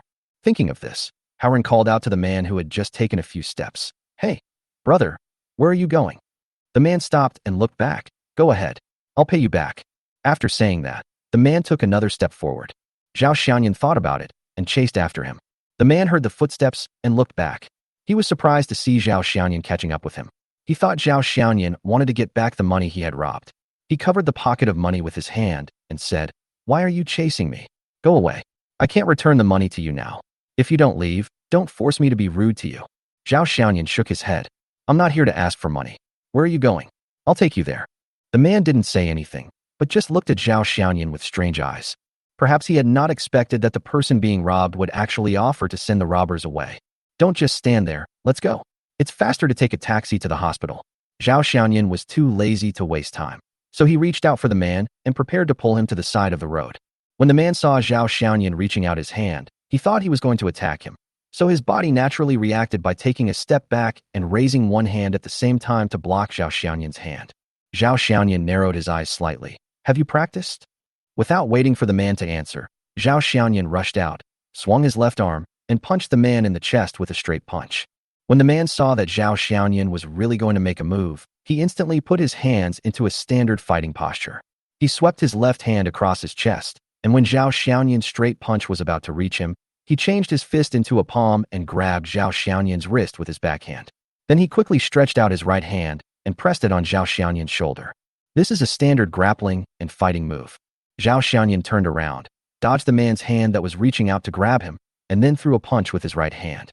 The man quickly let go of his left hand that was holding Zhao Xiaoyan's wrist and raised it up to block the dangerous attack. Zhao Xiaoyan was surprised by the man's behavior. Chapter 194 Vegetative State. In the few movements in a split second, the man's reaction and strength were both very good. Moreover, he obviously had the hard skills he had trained outside, and his moves were very direct, without any fancy moves, but very practical. Zhao Xiaoyan had fought with Han Mingze and Zheng Yaoyan's bodyguards, and this man's skills were even better than those bodyguards. However, Zhao Xiaoyan had no intention of stopping. After taking a breath, he started attacking the man.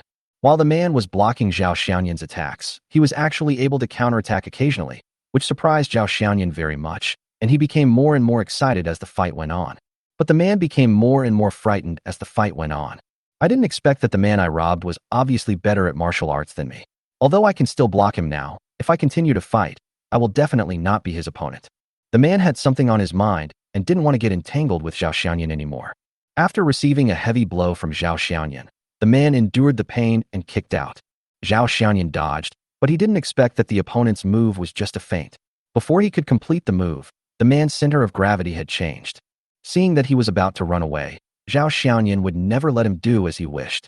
He reached out and grabbed the man's ankle, which was about to be retracted, and pulled it back with force. The man failed to adjust his center of gravity in time and was pulled off balance by Zhao Xiaoyan, falling to the ground. Unable to fight and unable to run away, the man was tough. I can't beat you. You call the police to arrest me. But can I ask you for a favor? Zhao Xiaoyan asked. What's the matter? Can you let me deliver the money before calling the police? The man did not beg for mercy, but made this request. Zhao Xiaoyan nodded. Okay. Where are you going? Let's take a taxi. XX Hospital.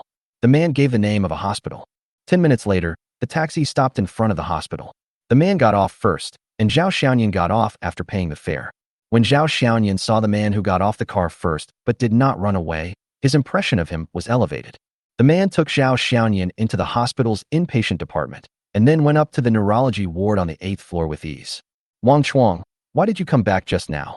In the ward area, a head nurse and a nurse saw the man coming and complained. Wang Chuang, why did you come back just now? If you come back a little later, I will close the door to the ward. Wang Chuang gave the nurse a smile, took out the money he had snatched from Zhao Xiaoyan, and put it on the head nurse's counter. Nurse Lee, this is the medical fee I owe. Could you please deposit it into my sister's account for me? Seeing the money on the counter, Nurse Lee said, the hospital has regulations that nurses cannot touch patients' money. If you need to pay urgently, go to the cashier at the emergency department to pay. Wang Chuang nodded, put the money back into his pocket angrily, and turned to walk towards the ward. Walking to a ward, Wang Chuang gently pushed open the door. This is a 3-bed ward. The curtains in front of the beds are drawn, and it is obvious that all the beds are occupied. Wang Chuang walked to the bed closest to the window, lifted the partition curtain, and walked in. Zhao Xiaoyan followed, and saw a young woman in her 20s lying on the bed. The woman's eyes were closed and her body was lying in a natural position, as if she was fast asleep. The woman was also very pretty, but her face was very pale, a sickly pale color. Wang Chuang walked gently to the head of the bed, and with his rough hands, gently helped the girl to smooth away the few strands of hair on her face. He just looked at the woman quietly for a long time. Zhao Xiaoyan looked at the girl who didn't notice anything, frowned, and picked up the record card hanging on the bed. Wang Qian, PVS, persistent vegetative state. Zhao Xiaoyan was shocked, a vegetative state. Looking at the hospitalization time, the date shows that it was half a year ago.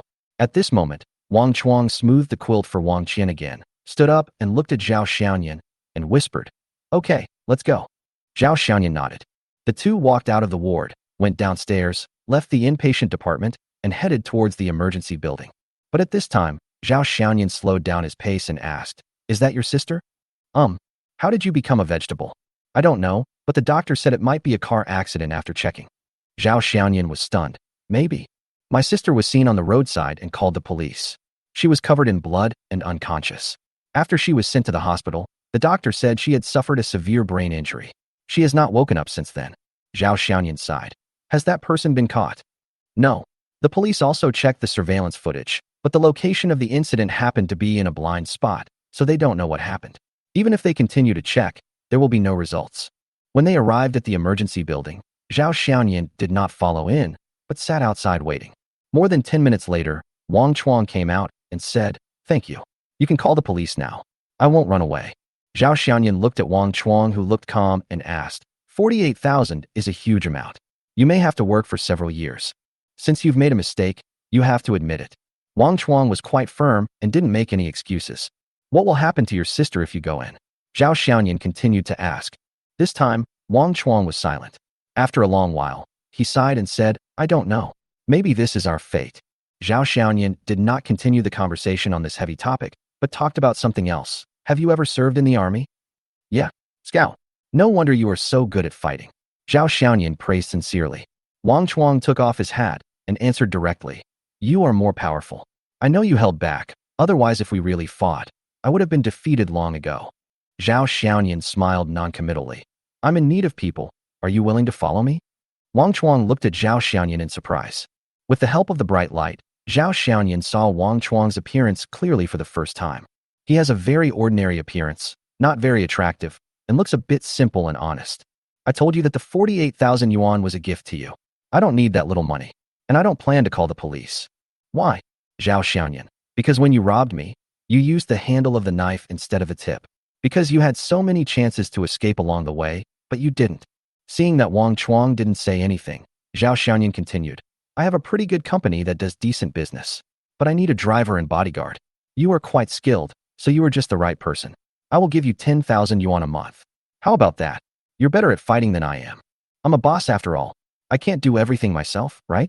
It will affect my image. Zhao Xiaoyan joked. Thank you, but my sister needs to be taken care of here. She can't leave without someone. Chapter 195 I believe in you. To be honest, the conditions offered by Zhao Xiaoyan were very tempting, but after thinking about it for a while, Wang Chuang politely declined. Zhao Xiaoyan asked curiously, then how do you earn money for your sister's medical expenses? You probably don't have much money on you, right? I only take some temporary jobs that are paid daily. As he said this, Wang Chuang's confidence began to wane. Vegetative people cannot live without people. Wang Chuang had already used up all the money he received when he retired from the army. Even if he did temporary work, he could only make 300 to 500 yuan a day on a good day. But he couldn't work long term. After all, his sister Wang Qian couldn't be away from her for too long. Although there are nurses in the hospital, they certainly cannot be there all the time. Zhao Xiaoyan really didn't want to give up on Wang Chuang. He suddenly thought of something and said, maybe I can cure your sister. What? You can heal my sister? Wang Chuang was shocked and grabbed Zhao Xiaoyan's hand. Do you really have a way to cure my sister? Zhao Xiaoyan nodded. It should be no problem. There is only one of the 3 physical potions rewarded by the system left. With the help of the physical potion, He-Jia's subsequent immune diseases can be cured, and it should also be helpful for Wang Qian's vegetative state. Physical energy potions can repair any damage to the body. A vegetative state means that the brain nerves are damaged, which should be curable. If you cure my sister, my life will be yours, and you can ask me to do anything. I won't even frown if you kill or burn people. It can be seen that Wang Chuang must love his sister very much, and he is willing to do anything for her. 5 minutes later, the two returned to the ward area of the neurology department of the inpatient department. Looking at his sister lying on the bed in deep sleep, Wang Chuang asked, Can you really cure her? Zhao Xiaoyan didn't say anything, but just pretended to reach into his pocket and take something out. In his mind, he contacted the system and retrieved the last remaining physical potion. Zhao Xiaoyan held the physical potion in front of Wang Chuang and said, Give it to your sister to drink. Wang Chuang took the medicine and found that there was no text on it. It was just a bare ampoule filled with a transparent liquid. What is this? Zhao Xiaoyan really didn't know how to explain this question, so he simply said firmly, Don't worry about what it is. If you believe me, feed it to your sister. Wang Chuang held the ampoule and looked at Zhao Xiaoyan for a long time. When Wang Chuang saw Zhao Xiaoyan's smiling eyes, he felt for some reason that Zhao Xiaoyan was trustworthy. I believe you. After saying that, Wang Chuang used his fingers to pry open the mouth of the ampoule, gently opened Wang Qian's mouth, and poured the liquid in the bottle into her. After Wang Chuang confirmed that the ampoule was empty, he stood up and looked at Zhao Xiaoyan. What next? Zhao Xiaoyan smiled and said, You don't need to do anything. Just wait. After hearing what Zhao Xiaoyan said, Wang Chuang suddenly felt a little regretful. He gave the patient this unknown medicine and then did nothing. In his opinion, Zhao Xiaoyan's behavior showed that he had no intention of curing the disease at all. Are you a doctor? Wang Chuang asked hesitantly. Zhao Xiaoyan smiled and shook his head. No. Do you know an expert in this field? Or do you want to take my sister to another hospital for treatment? Wang Chuang's eyes were full of expectation. Zhao Xiaoyan still shook his head. No. Wang Chuang regretted it. It was all his fault for listening to Zhao Xiaoyan's words that he could cure his sister. One sentence made him lose his mind, and he actually believed the other party without thinking. He also made his sister drink something he didn't know what it was. Bang! Wang Chuang slapped himself in the face, then looked at Zhao Xiaoyan with anger in his eyes. If anything happens to my sister, even if I can't beat you, I will fight for my life. Hey, what time is it? Can't you let me rest? There are other patients here. Do you have any sense of public morality?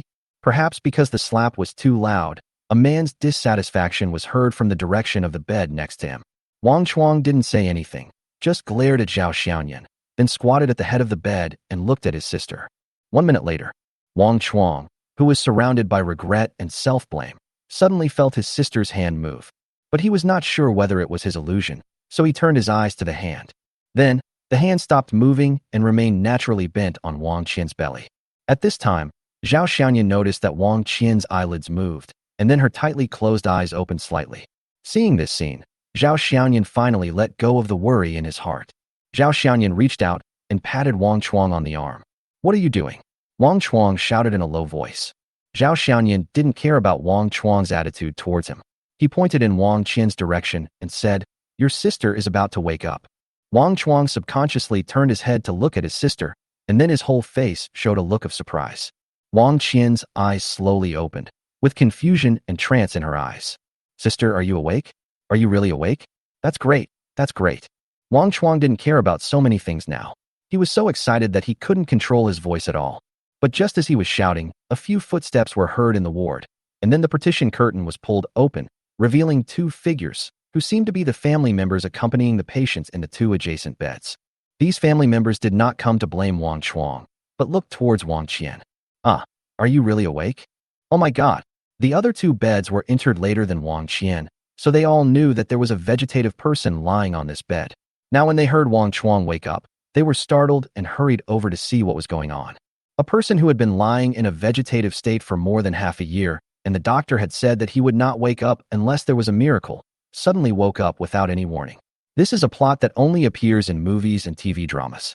On the hospital bed, because she had been asleep for too long, it took Wang Qian a while to regain consciousness.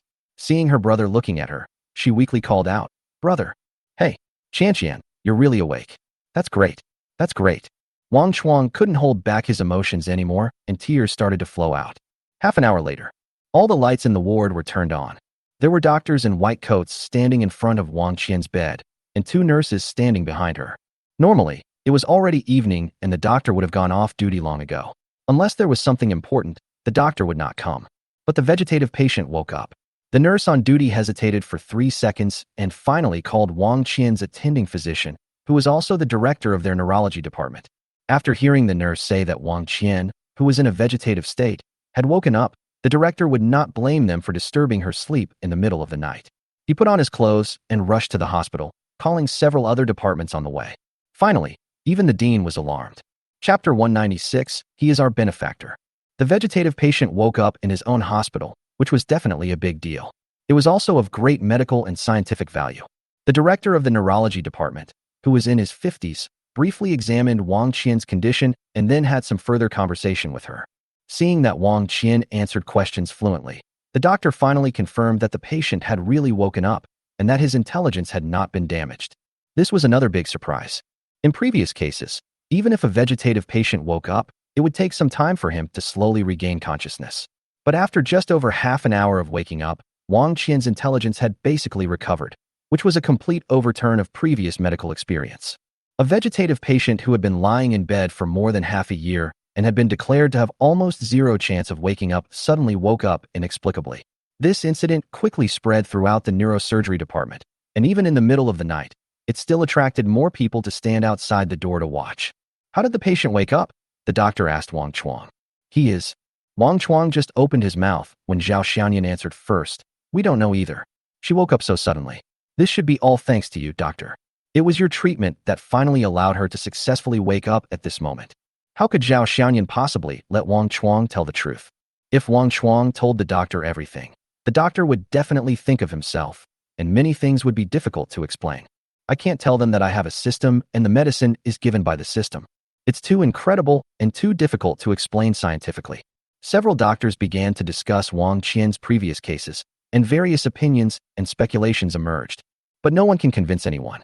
10 minutes later, Wang Qian, who was sitting on the hospital bed, looked at Wang Chuang and said weakly, "Brother, I'm hungry." After all, she had been lying down for half a year. She had been fed with various nutrient solutions for the past 6 months, and her stomach had long been empty. It would be strange if she wasn't hungry. And knowing that hunger is a good thing means that Wang Qian's body functions are not affected. "Okay, I'll go buy you something to eat now." At this time, Zhao Xiaoyan walked in from outside with a plastic bag in his hand and handed the bag to Wang Chuang. Wang Chuang looked into the bag and saw a bowl of lean meat porridge inside. She will definitely be hungry after waking up. Let Wang Qian eat something while it's still hot. But don't eat too much. Her stomach is very fragile right now. She needs to eat slowly so that her intestines can slowly adapt and recover. Wang Chuang looked at the box of porridge and felt very grateful. Zhao Xiaoyan not only saved his sister, but also bought food in advance. Wang Chuang was extremely grateful. After putting the porridge on the bedside cabinet, Wang Chuang turned around, knelt down in front of Zhao Xiaoyan, and kowtowed 3 times on the ground. "What are you doing?" Zhao Xiaoyan hurriedly helped Wang Chuang up. Wang Chuang stood up, his eyes firm, and said word by word, "From now on, my life is in your hands." A word, powerful and a man's promise. Zhao Xiaoyan knew that Wang Chuang couldn't escape, so he smiled and said, "Don't be so heroic. Hurry up and feed your sister something." Although the doctor didn't know what Wang Chuang was doing, he saw Wang Chuang holding up the porridge and quickly reminded him, "The patient can eat appropriately, but don't feed too fast. Let the patient's stomach and intestines have a period of adaptation." Wang Qian, who smelled the porridge, could no longer suppress her hunger. But she was very weak at the moment and had no strength at all. Wang Chuang carefully scooped a spoonful of porridge and handed it to Wang Qian's mouth. Wang Qian opened her mouth, took the porridge in her mouth, chewed it twice, and swallowed it. Then she opened her mouth and waited for Wang Chuang to continue feeding her. It seemed that she was really hungry. After feeding him half a bowl of porridge, Wang Chuang stopped feeding him. He remembered clearly what Zhao Xiaoyan and the doctor said. With food in her stomach, Wang Qian's condition improved visibly. Her face was no longer as pale as before, and a slight hint of blood color could be seen rising. The doctor and the nurse did not stay here for long before leaving. After all, there were other patients here and the doctor could not disturb everyone's rest too much. He just told Wang Chuang that they would come back tomorrow to give Wang Qian a full body checkup. Of course, the cost of these examinations was not paid by Wang Chuang, but by the hospital, because the hospital needed Wang Qian's detailed report as a basis for treating similar vegetative patients. Seeing that the matter was settled, Zhao Xiaoyan felt a little sleepy, so he said goodbye to Wang Chuang and went back to the hotel. Wang Chuang originally wanted to go back with Zhao Xiaoyan, but his sister had just woken up and needed someone to take care of her, so he had to confirm Zhao Xiaoyan's phone number and hotel again and watch Zhao Xiaoyan leave.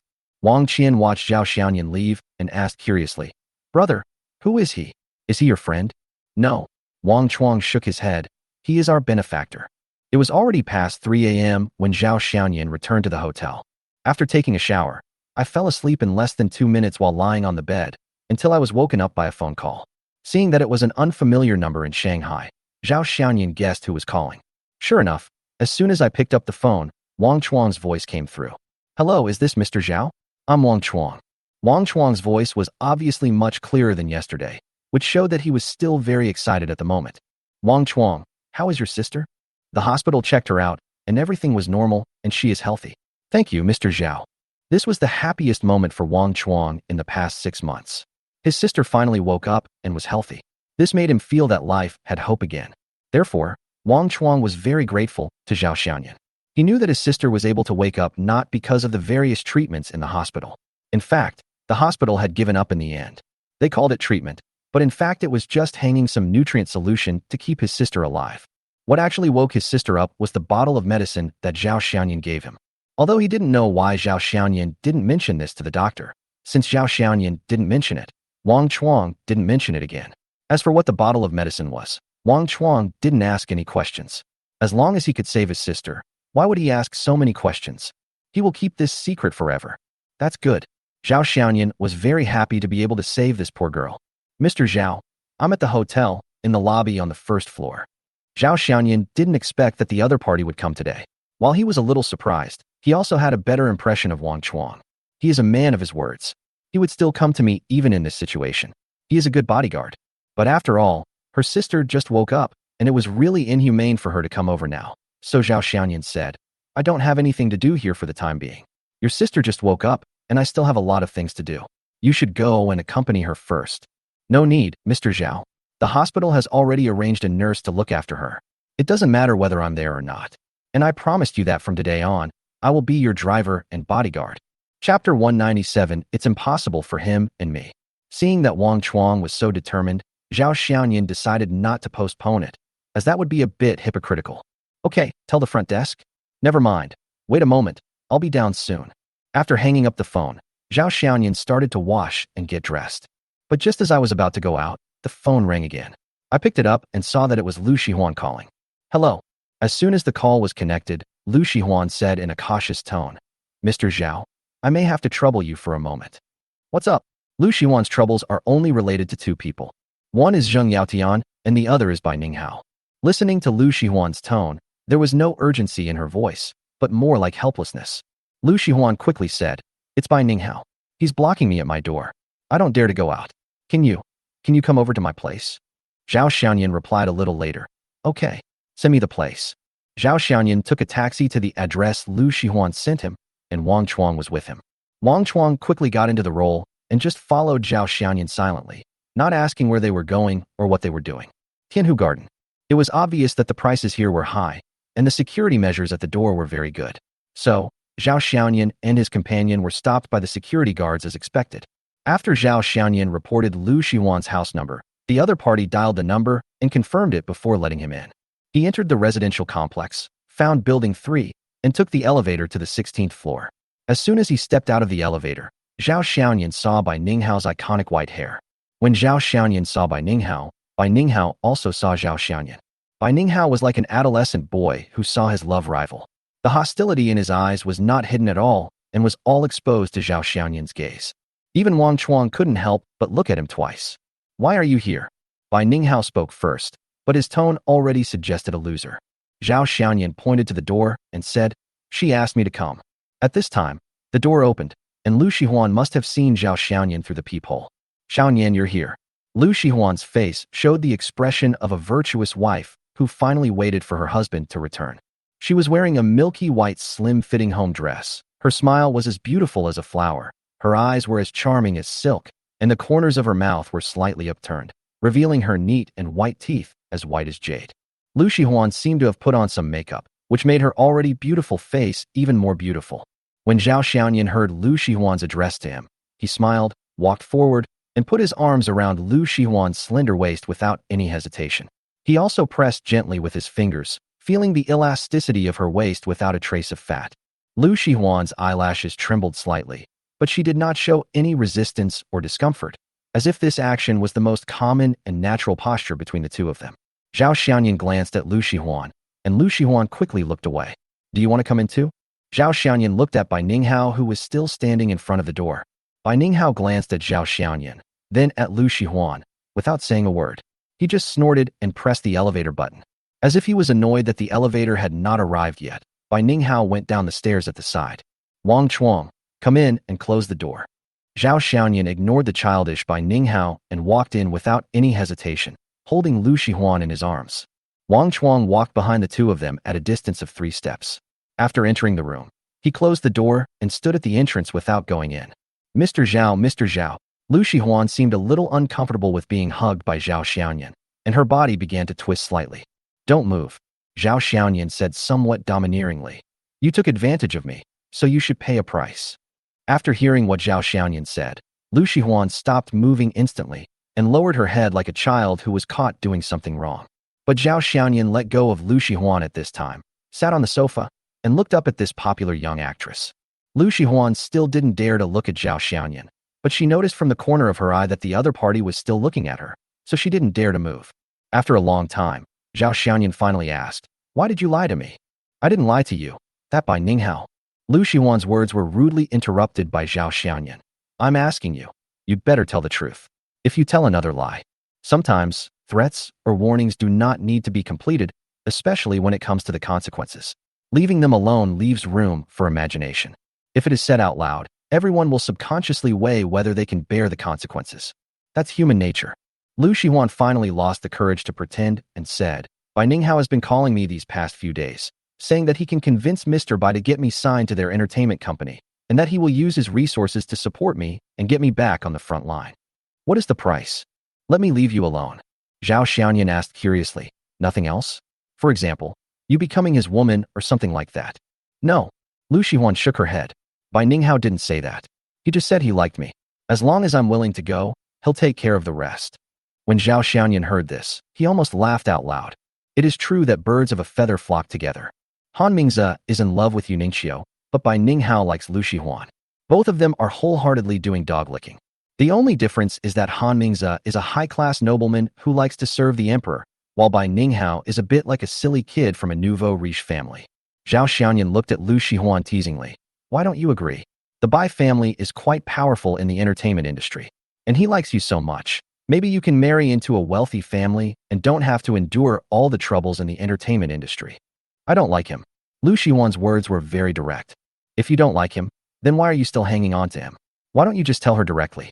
Don't think that just because you say you don't like him, you can accept his kindness to you with a clear conscience. To put it bluntly, you are just waiting for the price to rise. Zhao Xiaoyan's words were like a pair of scissors, cutting Lu Shihuan's disguise into pieces one by one. Lu Shihuan wanted to refute, but didn't know where to start. Zhao Xiaoyan didn't want to pay attention to this scheming female celebrity in the entertainment industry, so he stood up and said, This is the first time and the last time. Lu Shihuan bent her head even lower. Did Bai Ninghao come here by himself, or did you call him? Zhao Xiaoyan asked. Lu Shihuan bit her lip and said, He came here by himself, but was stopped by the security guard. I saw that he kept pestering me like this, so You called me here to be your shield, so that Bai Ninghao would know that you belong to someone else and stop him from targeting you. Zhao Xiaoyan finished the rest of the words for her. Lu Shihuan nodded. You even rejected Bai Ninghao. What do you want from me? Lu Shihua asked back. Bai Ninghao likes me, but that's all he likes me. It's impossible for him and I to be together. Chapter 198 Chu Ling is being watched. Seeing Zhao Xiaoyan's questioning expression, she explained, Boss Bai actually knew a long time ago that Bai Ninghao liked me, so he found me and told me that it didn't matter how Bai Ninghao and I played, but he would never allow an actor to enter their Bai family. In the final analysis, people like us may look glamorous, but in the eyes of capital, we are like things in a big dye vat. Even if we are pure, people will despise us and think we are dirty. This was something Zhao Xiaoyan had not expected. But these superiors are really strange. They don't discipline their own people, let them do whatever they want, and then warn others. It's really ridiculous. Zhao Xiaoyan also understood the purpose of Lu Shihuan calling him. She wanted Bai Ninghao to give up, completely give up. At this time, Zhao Xiaoyan's phone rang. This time it was Chu Ling who called. Hello. Mr. Zhao, someone is following me and I can't get rid of him. Zhao Xiaoyan remembered that there was a large supermarket not far from here on the way here. Drive the car to XX Shopping District. I'll come over now. Zhao Xiaoyan hung up the phone and went out quickly. Mr. Zhao. When Zhao Xiaoyan walked to the entrance, he saw Wang Chuang standing upright in front of the door. Zhao Xiaoyan didn't waste any words and led Wang Chuang directly to the entrance of the parking lot. Let's go pick up someone. She's being targeted. Wang Chuang nodded and asked nothing. When they arrived, Zhao Xiaoyan got out of the car and walked straight to the exit of the parking lot, while Wang Chuang looked around at the surrounding environment. This is to scout the terrain, so that when the real action starts, we can use the terrain here to plan the fastest escape route. Very professional. This is Zhao Xiaoyan's evaluation of Wang Chuang. Moreover, Wang Chuang was very sensible and didn't ask questions that he shouldn't ask. He didn't even say a word about who he was dealing with or who was targeting him. Zhao Xiaoyan even thought that if he went against the police, Wang Chuang would also rush forward. The two waited at the entrance for a few minutes and saw a red horse-drawn carriage driving down at a very fast speed. Zhao Xiaoyan saw clearly that it was Chu Ling. Chu Ling also saw Zhao Xiaoyan at the entrance. When I suddenly felt relieved, I found that there was no one else around Zhao Xiaoyan except this one person. This made her heart, which had just been put at ease, rise again. Zhao Xiaoyan didn't know what Chu Ling was thinking. He just pointed to an empty space not far away, and then took Wang Chuang to walk towards the parked car. As soon as Chu Ling drove her car into the parking lot, an MPV followed behind her. Chu Ling parked the car at the location Zhao Xianyan pointed out. Just as she was about to get out, the MPV drove right in front of her car. As soon as the car stopped, the rear door opened. 5 people got out.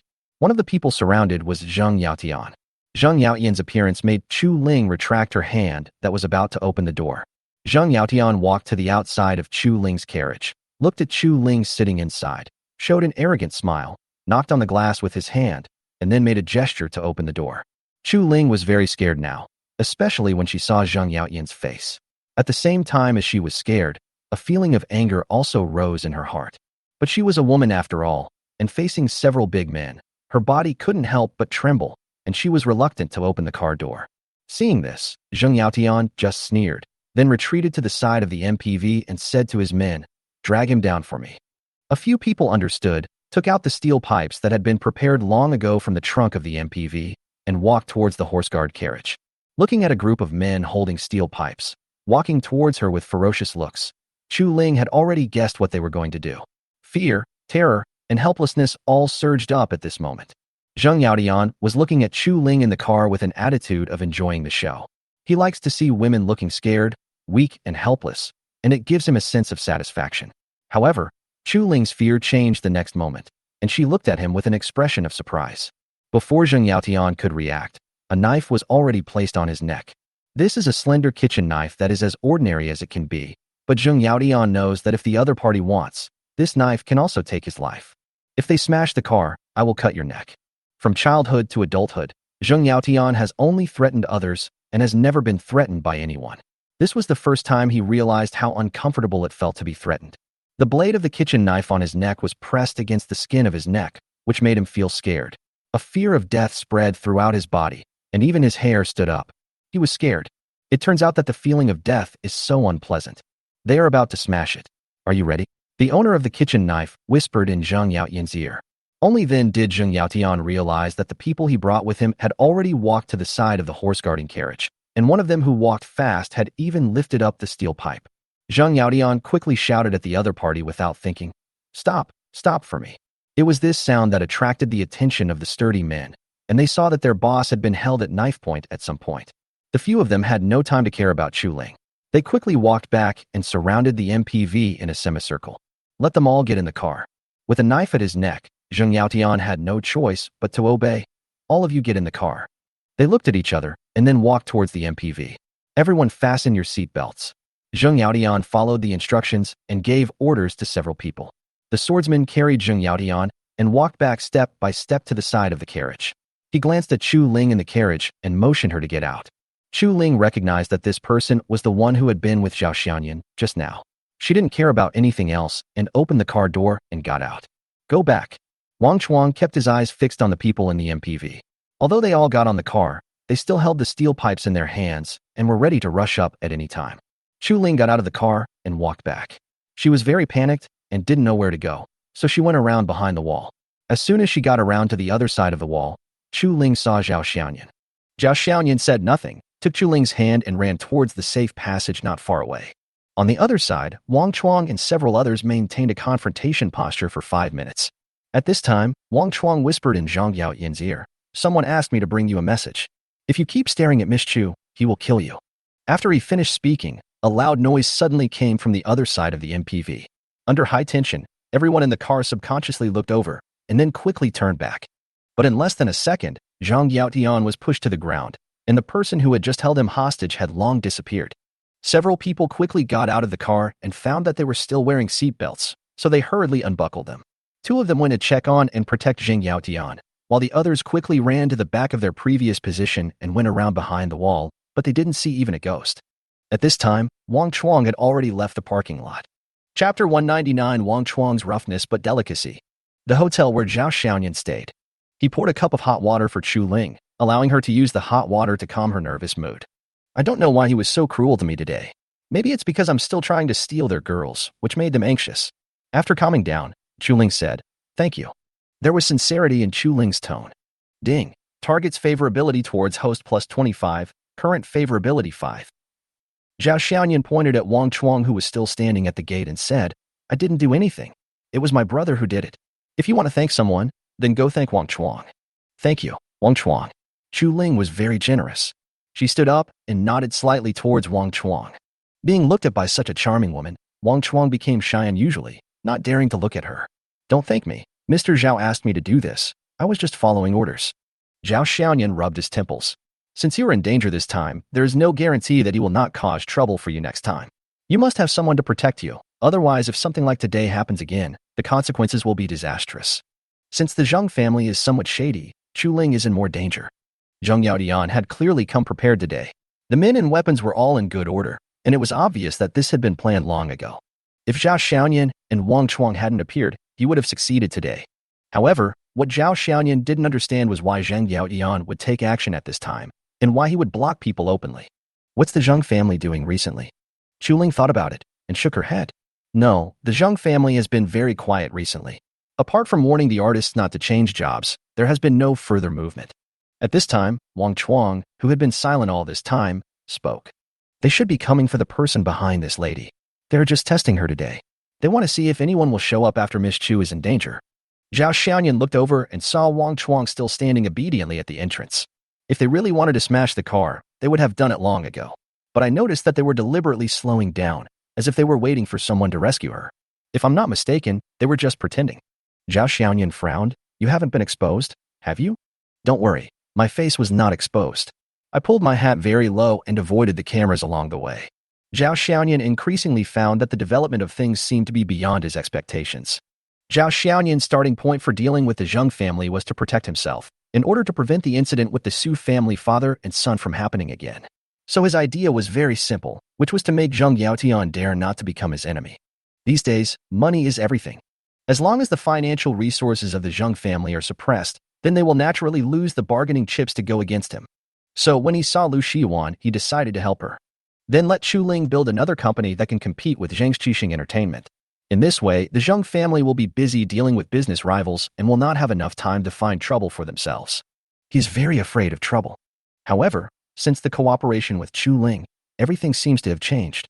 Zhao Xiaoyan wanted to set up his own faction to compete with the Zheng family, but Chu Ling, for some reason, targeted Zheng's Qixing Entertainment and kept poaching their artists. The conflict escalated immediately. This time it was a tracking, and it was estimated that Zheng Yaotian had no intention of doing anything when he brought people here, and it was probably just a threat of force.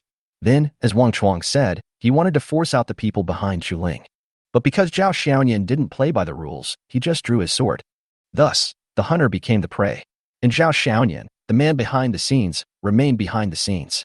It seems that I accidentally let go too quickly this time, and now the situation is a little out of control. Qixing can't bring himself to do it. What are you going to do next?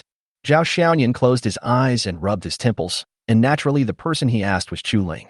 Chu Ling almost blurted out, since it has come to this, there is no turning back. Let's confront the Zheng family head-on. As long as I have enough energy to deal with their ban, I can poach their artists. It can be seen that Chu Ling still sticks to her previous ideas. This woman really has a deep grudge against the Zheng family. Zhao Xiaoyan didn't say anything, and the whole room fell into silence. After all, the financial backer is Zhao Xiaoyan. Although Chu Ling said so, whether to do so or not still depends on Zhao Xiaoyan's decision. Because enough energy means investing enough funds, which ultimately comes down to money. Wang Chuang, what do you think? Zhao Xiaoyan put down his hand, opened his eyes and looked at Wang Chuang, who was still standing, motioning him to sit down. Wang Chuang came over and sat on the sofa far away from Chu Ling. Mr. Zhao, I am just a rough man and don't understand this kind of thing. It's okay, just talk about it. Zhao Xiaoyan encouraged. Wang Chuang didn't hesitate. Since Zhao Xiaoyan asked him to speak, he spoke. Licking his lips, Wang Chuang said, when we were in the army, I had a comrade who had practiced martial arts since he was a child. He was really good and we were no match for him. When he first joined the company, he challenged the company commander and wanted to fight him. Then the company commander really fought him. Just when we thought that even if he couldn't win, he would be evenly matched with the company commander, but he was defeated by the company commander in just 3 rounds. The company commander said something at that time, and I have always remembered it. He said, what we are practicing is the skills of killing the enemy. The emphasis is on being straightforward. When we strike hard. Don't use so many fancy things that look good but are useless. Don't be fooled by any means of the enemy. If the opponent is strong, you should be stronger than him. Also, when facing an opponent, before the fight begins, you must have enough momentum, you must be stronger than your opponent, and you must overwhelm your opponent with your momentum. As long as you have enough momentum and show off your muscles, the opponent may admit defeat before the fight even starts. When Zhao Xiaoyan asked Wang Chuang to say a few words, Chu Ling actually looked disdainful. Because Wang Chuang looked like a low-level person, she didn't expect him to say anything insightful. But as Wang Chuang spoke, Chu Ling listened more and more attentively. Zhao Xiaoyan also listened very carefully and even gained some insights. This is not to say that Wang Chuang is so powerful and has extraordinary business talent. It is because of his words that Zhao Xiaoyan unconsciously thought of the current situation. The momentum is strong enough. Zhao Xiaoyan murmured this sentence, then looked at Chu Ling and said, "What do you want to say?" Chapter 200. Change your appearance. After Chu Ling carefully chewed over Wang Chuang's words, she looked ashamed and said, "I may have gone in the wrong direction from the beginning. I was too eager for quick success. Inkai was established not long ago, but after signing Lu Shihuan in a high-profile manner at the beginning, although it has signed several more artists, in fact, none of them are really good. Since Lu Shihuan is a quasi-first-line star even at her peak, not to mention that in the past 6 months, not only has she been blacklisted on the internet, but although she has some exposure, she has not accepted any notices, let alone any movies or TV shows.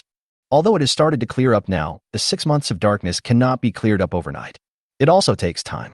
As for other artists, most of them are 3rd and 4th tier ones. At best, they are somewhat familiar to the eye, but not good enough to stand out on their own. Therefore, although Inkai openly challenged Qixing as soon as it was established, it ultimately does not have any decent artists. Zhao Xiaoyan nodded slightly without commenting and said, "In fact, Inkai was wrong from the beginning. We set our sights on Qixing and tried to poach their artists, which in itself put us at a disadvantage in terms of momentum. Besides, Inkai is a new company and its influence on the entertainment industry is still very small. Even if Qixing hadn't issued a notice to their artists, it would have been difficult for us to poach them." So what does Mr. Zhao mean? Chu Ling understood, but didn't understand what Zhao Xiaoyan was going to do. Just like Wang Chuang said, since we want to defeat Qixing, we have to do our best in terms of momentum. Zhao Xiaoyan looked at Wang Chuang and suddenly laughed. He asked Chu Ling, "Do you think Wang Chuang would have the temperament of a domineering CEO if he dresses up?" Wang Chuang looked at Zhao Xiaoyan blankly, not understanding how the conversation ended up touching on him again. Chu Ling looked Wang Chuang up and down carefully. Wang Chuang is nearly 1.8 meters tall, with a sturdy build and dark skin. He looks very energetic with a buzz cut. Although he looks ordinary, his eyes are very bright. Chu Ling was not sure either. "You can give it a try. Buy Wang Chuang some high-end clothes. No matter what method you use, create this momentum for me." At this point, Zhao Xiaoyan fixed his eyes on Wang Chuang. "Aren't they looking for the person behind you? Then let Wang Chuang sacrifice himself in a high-profile manner." "Okay. Then what about Wang Chuang's identity?" Chu Ling had no objection to this.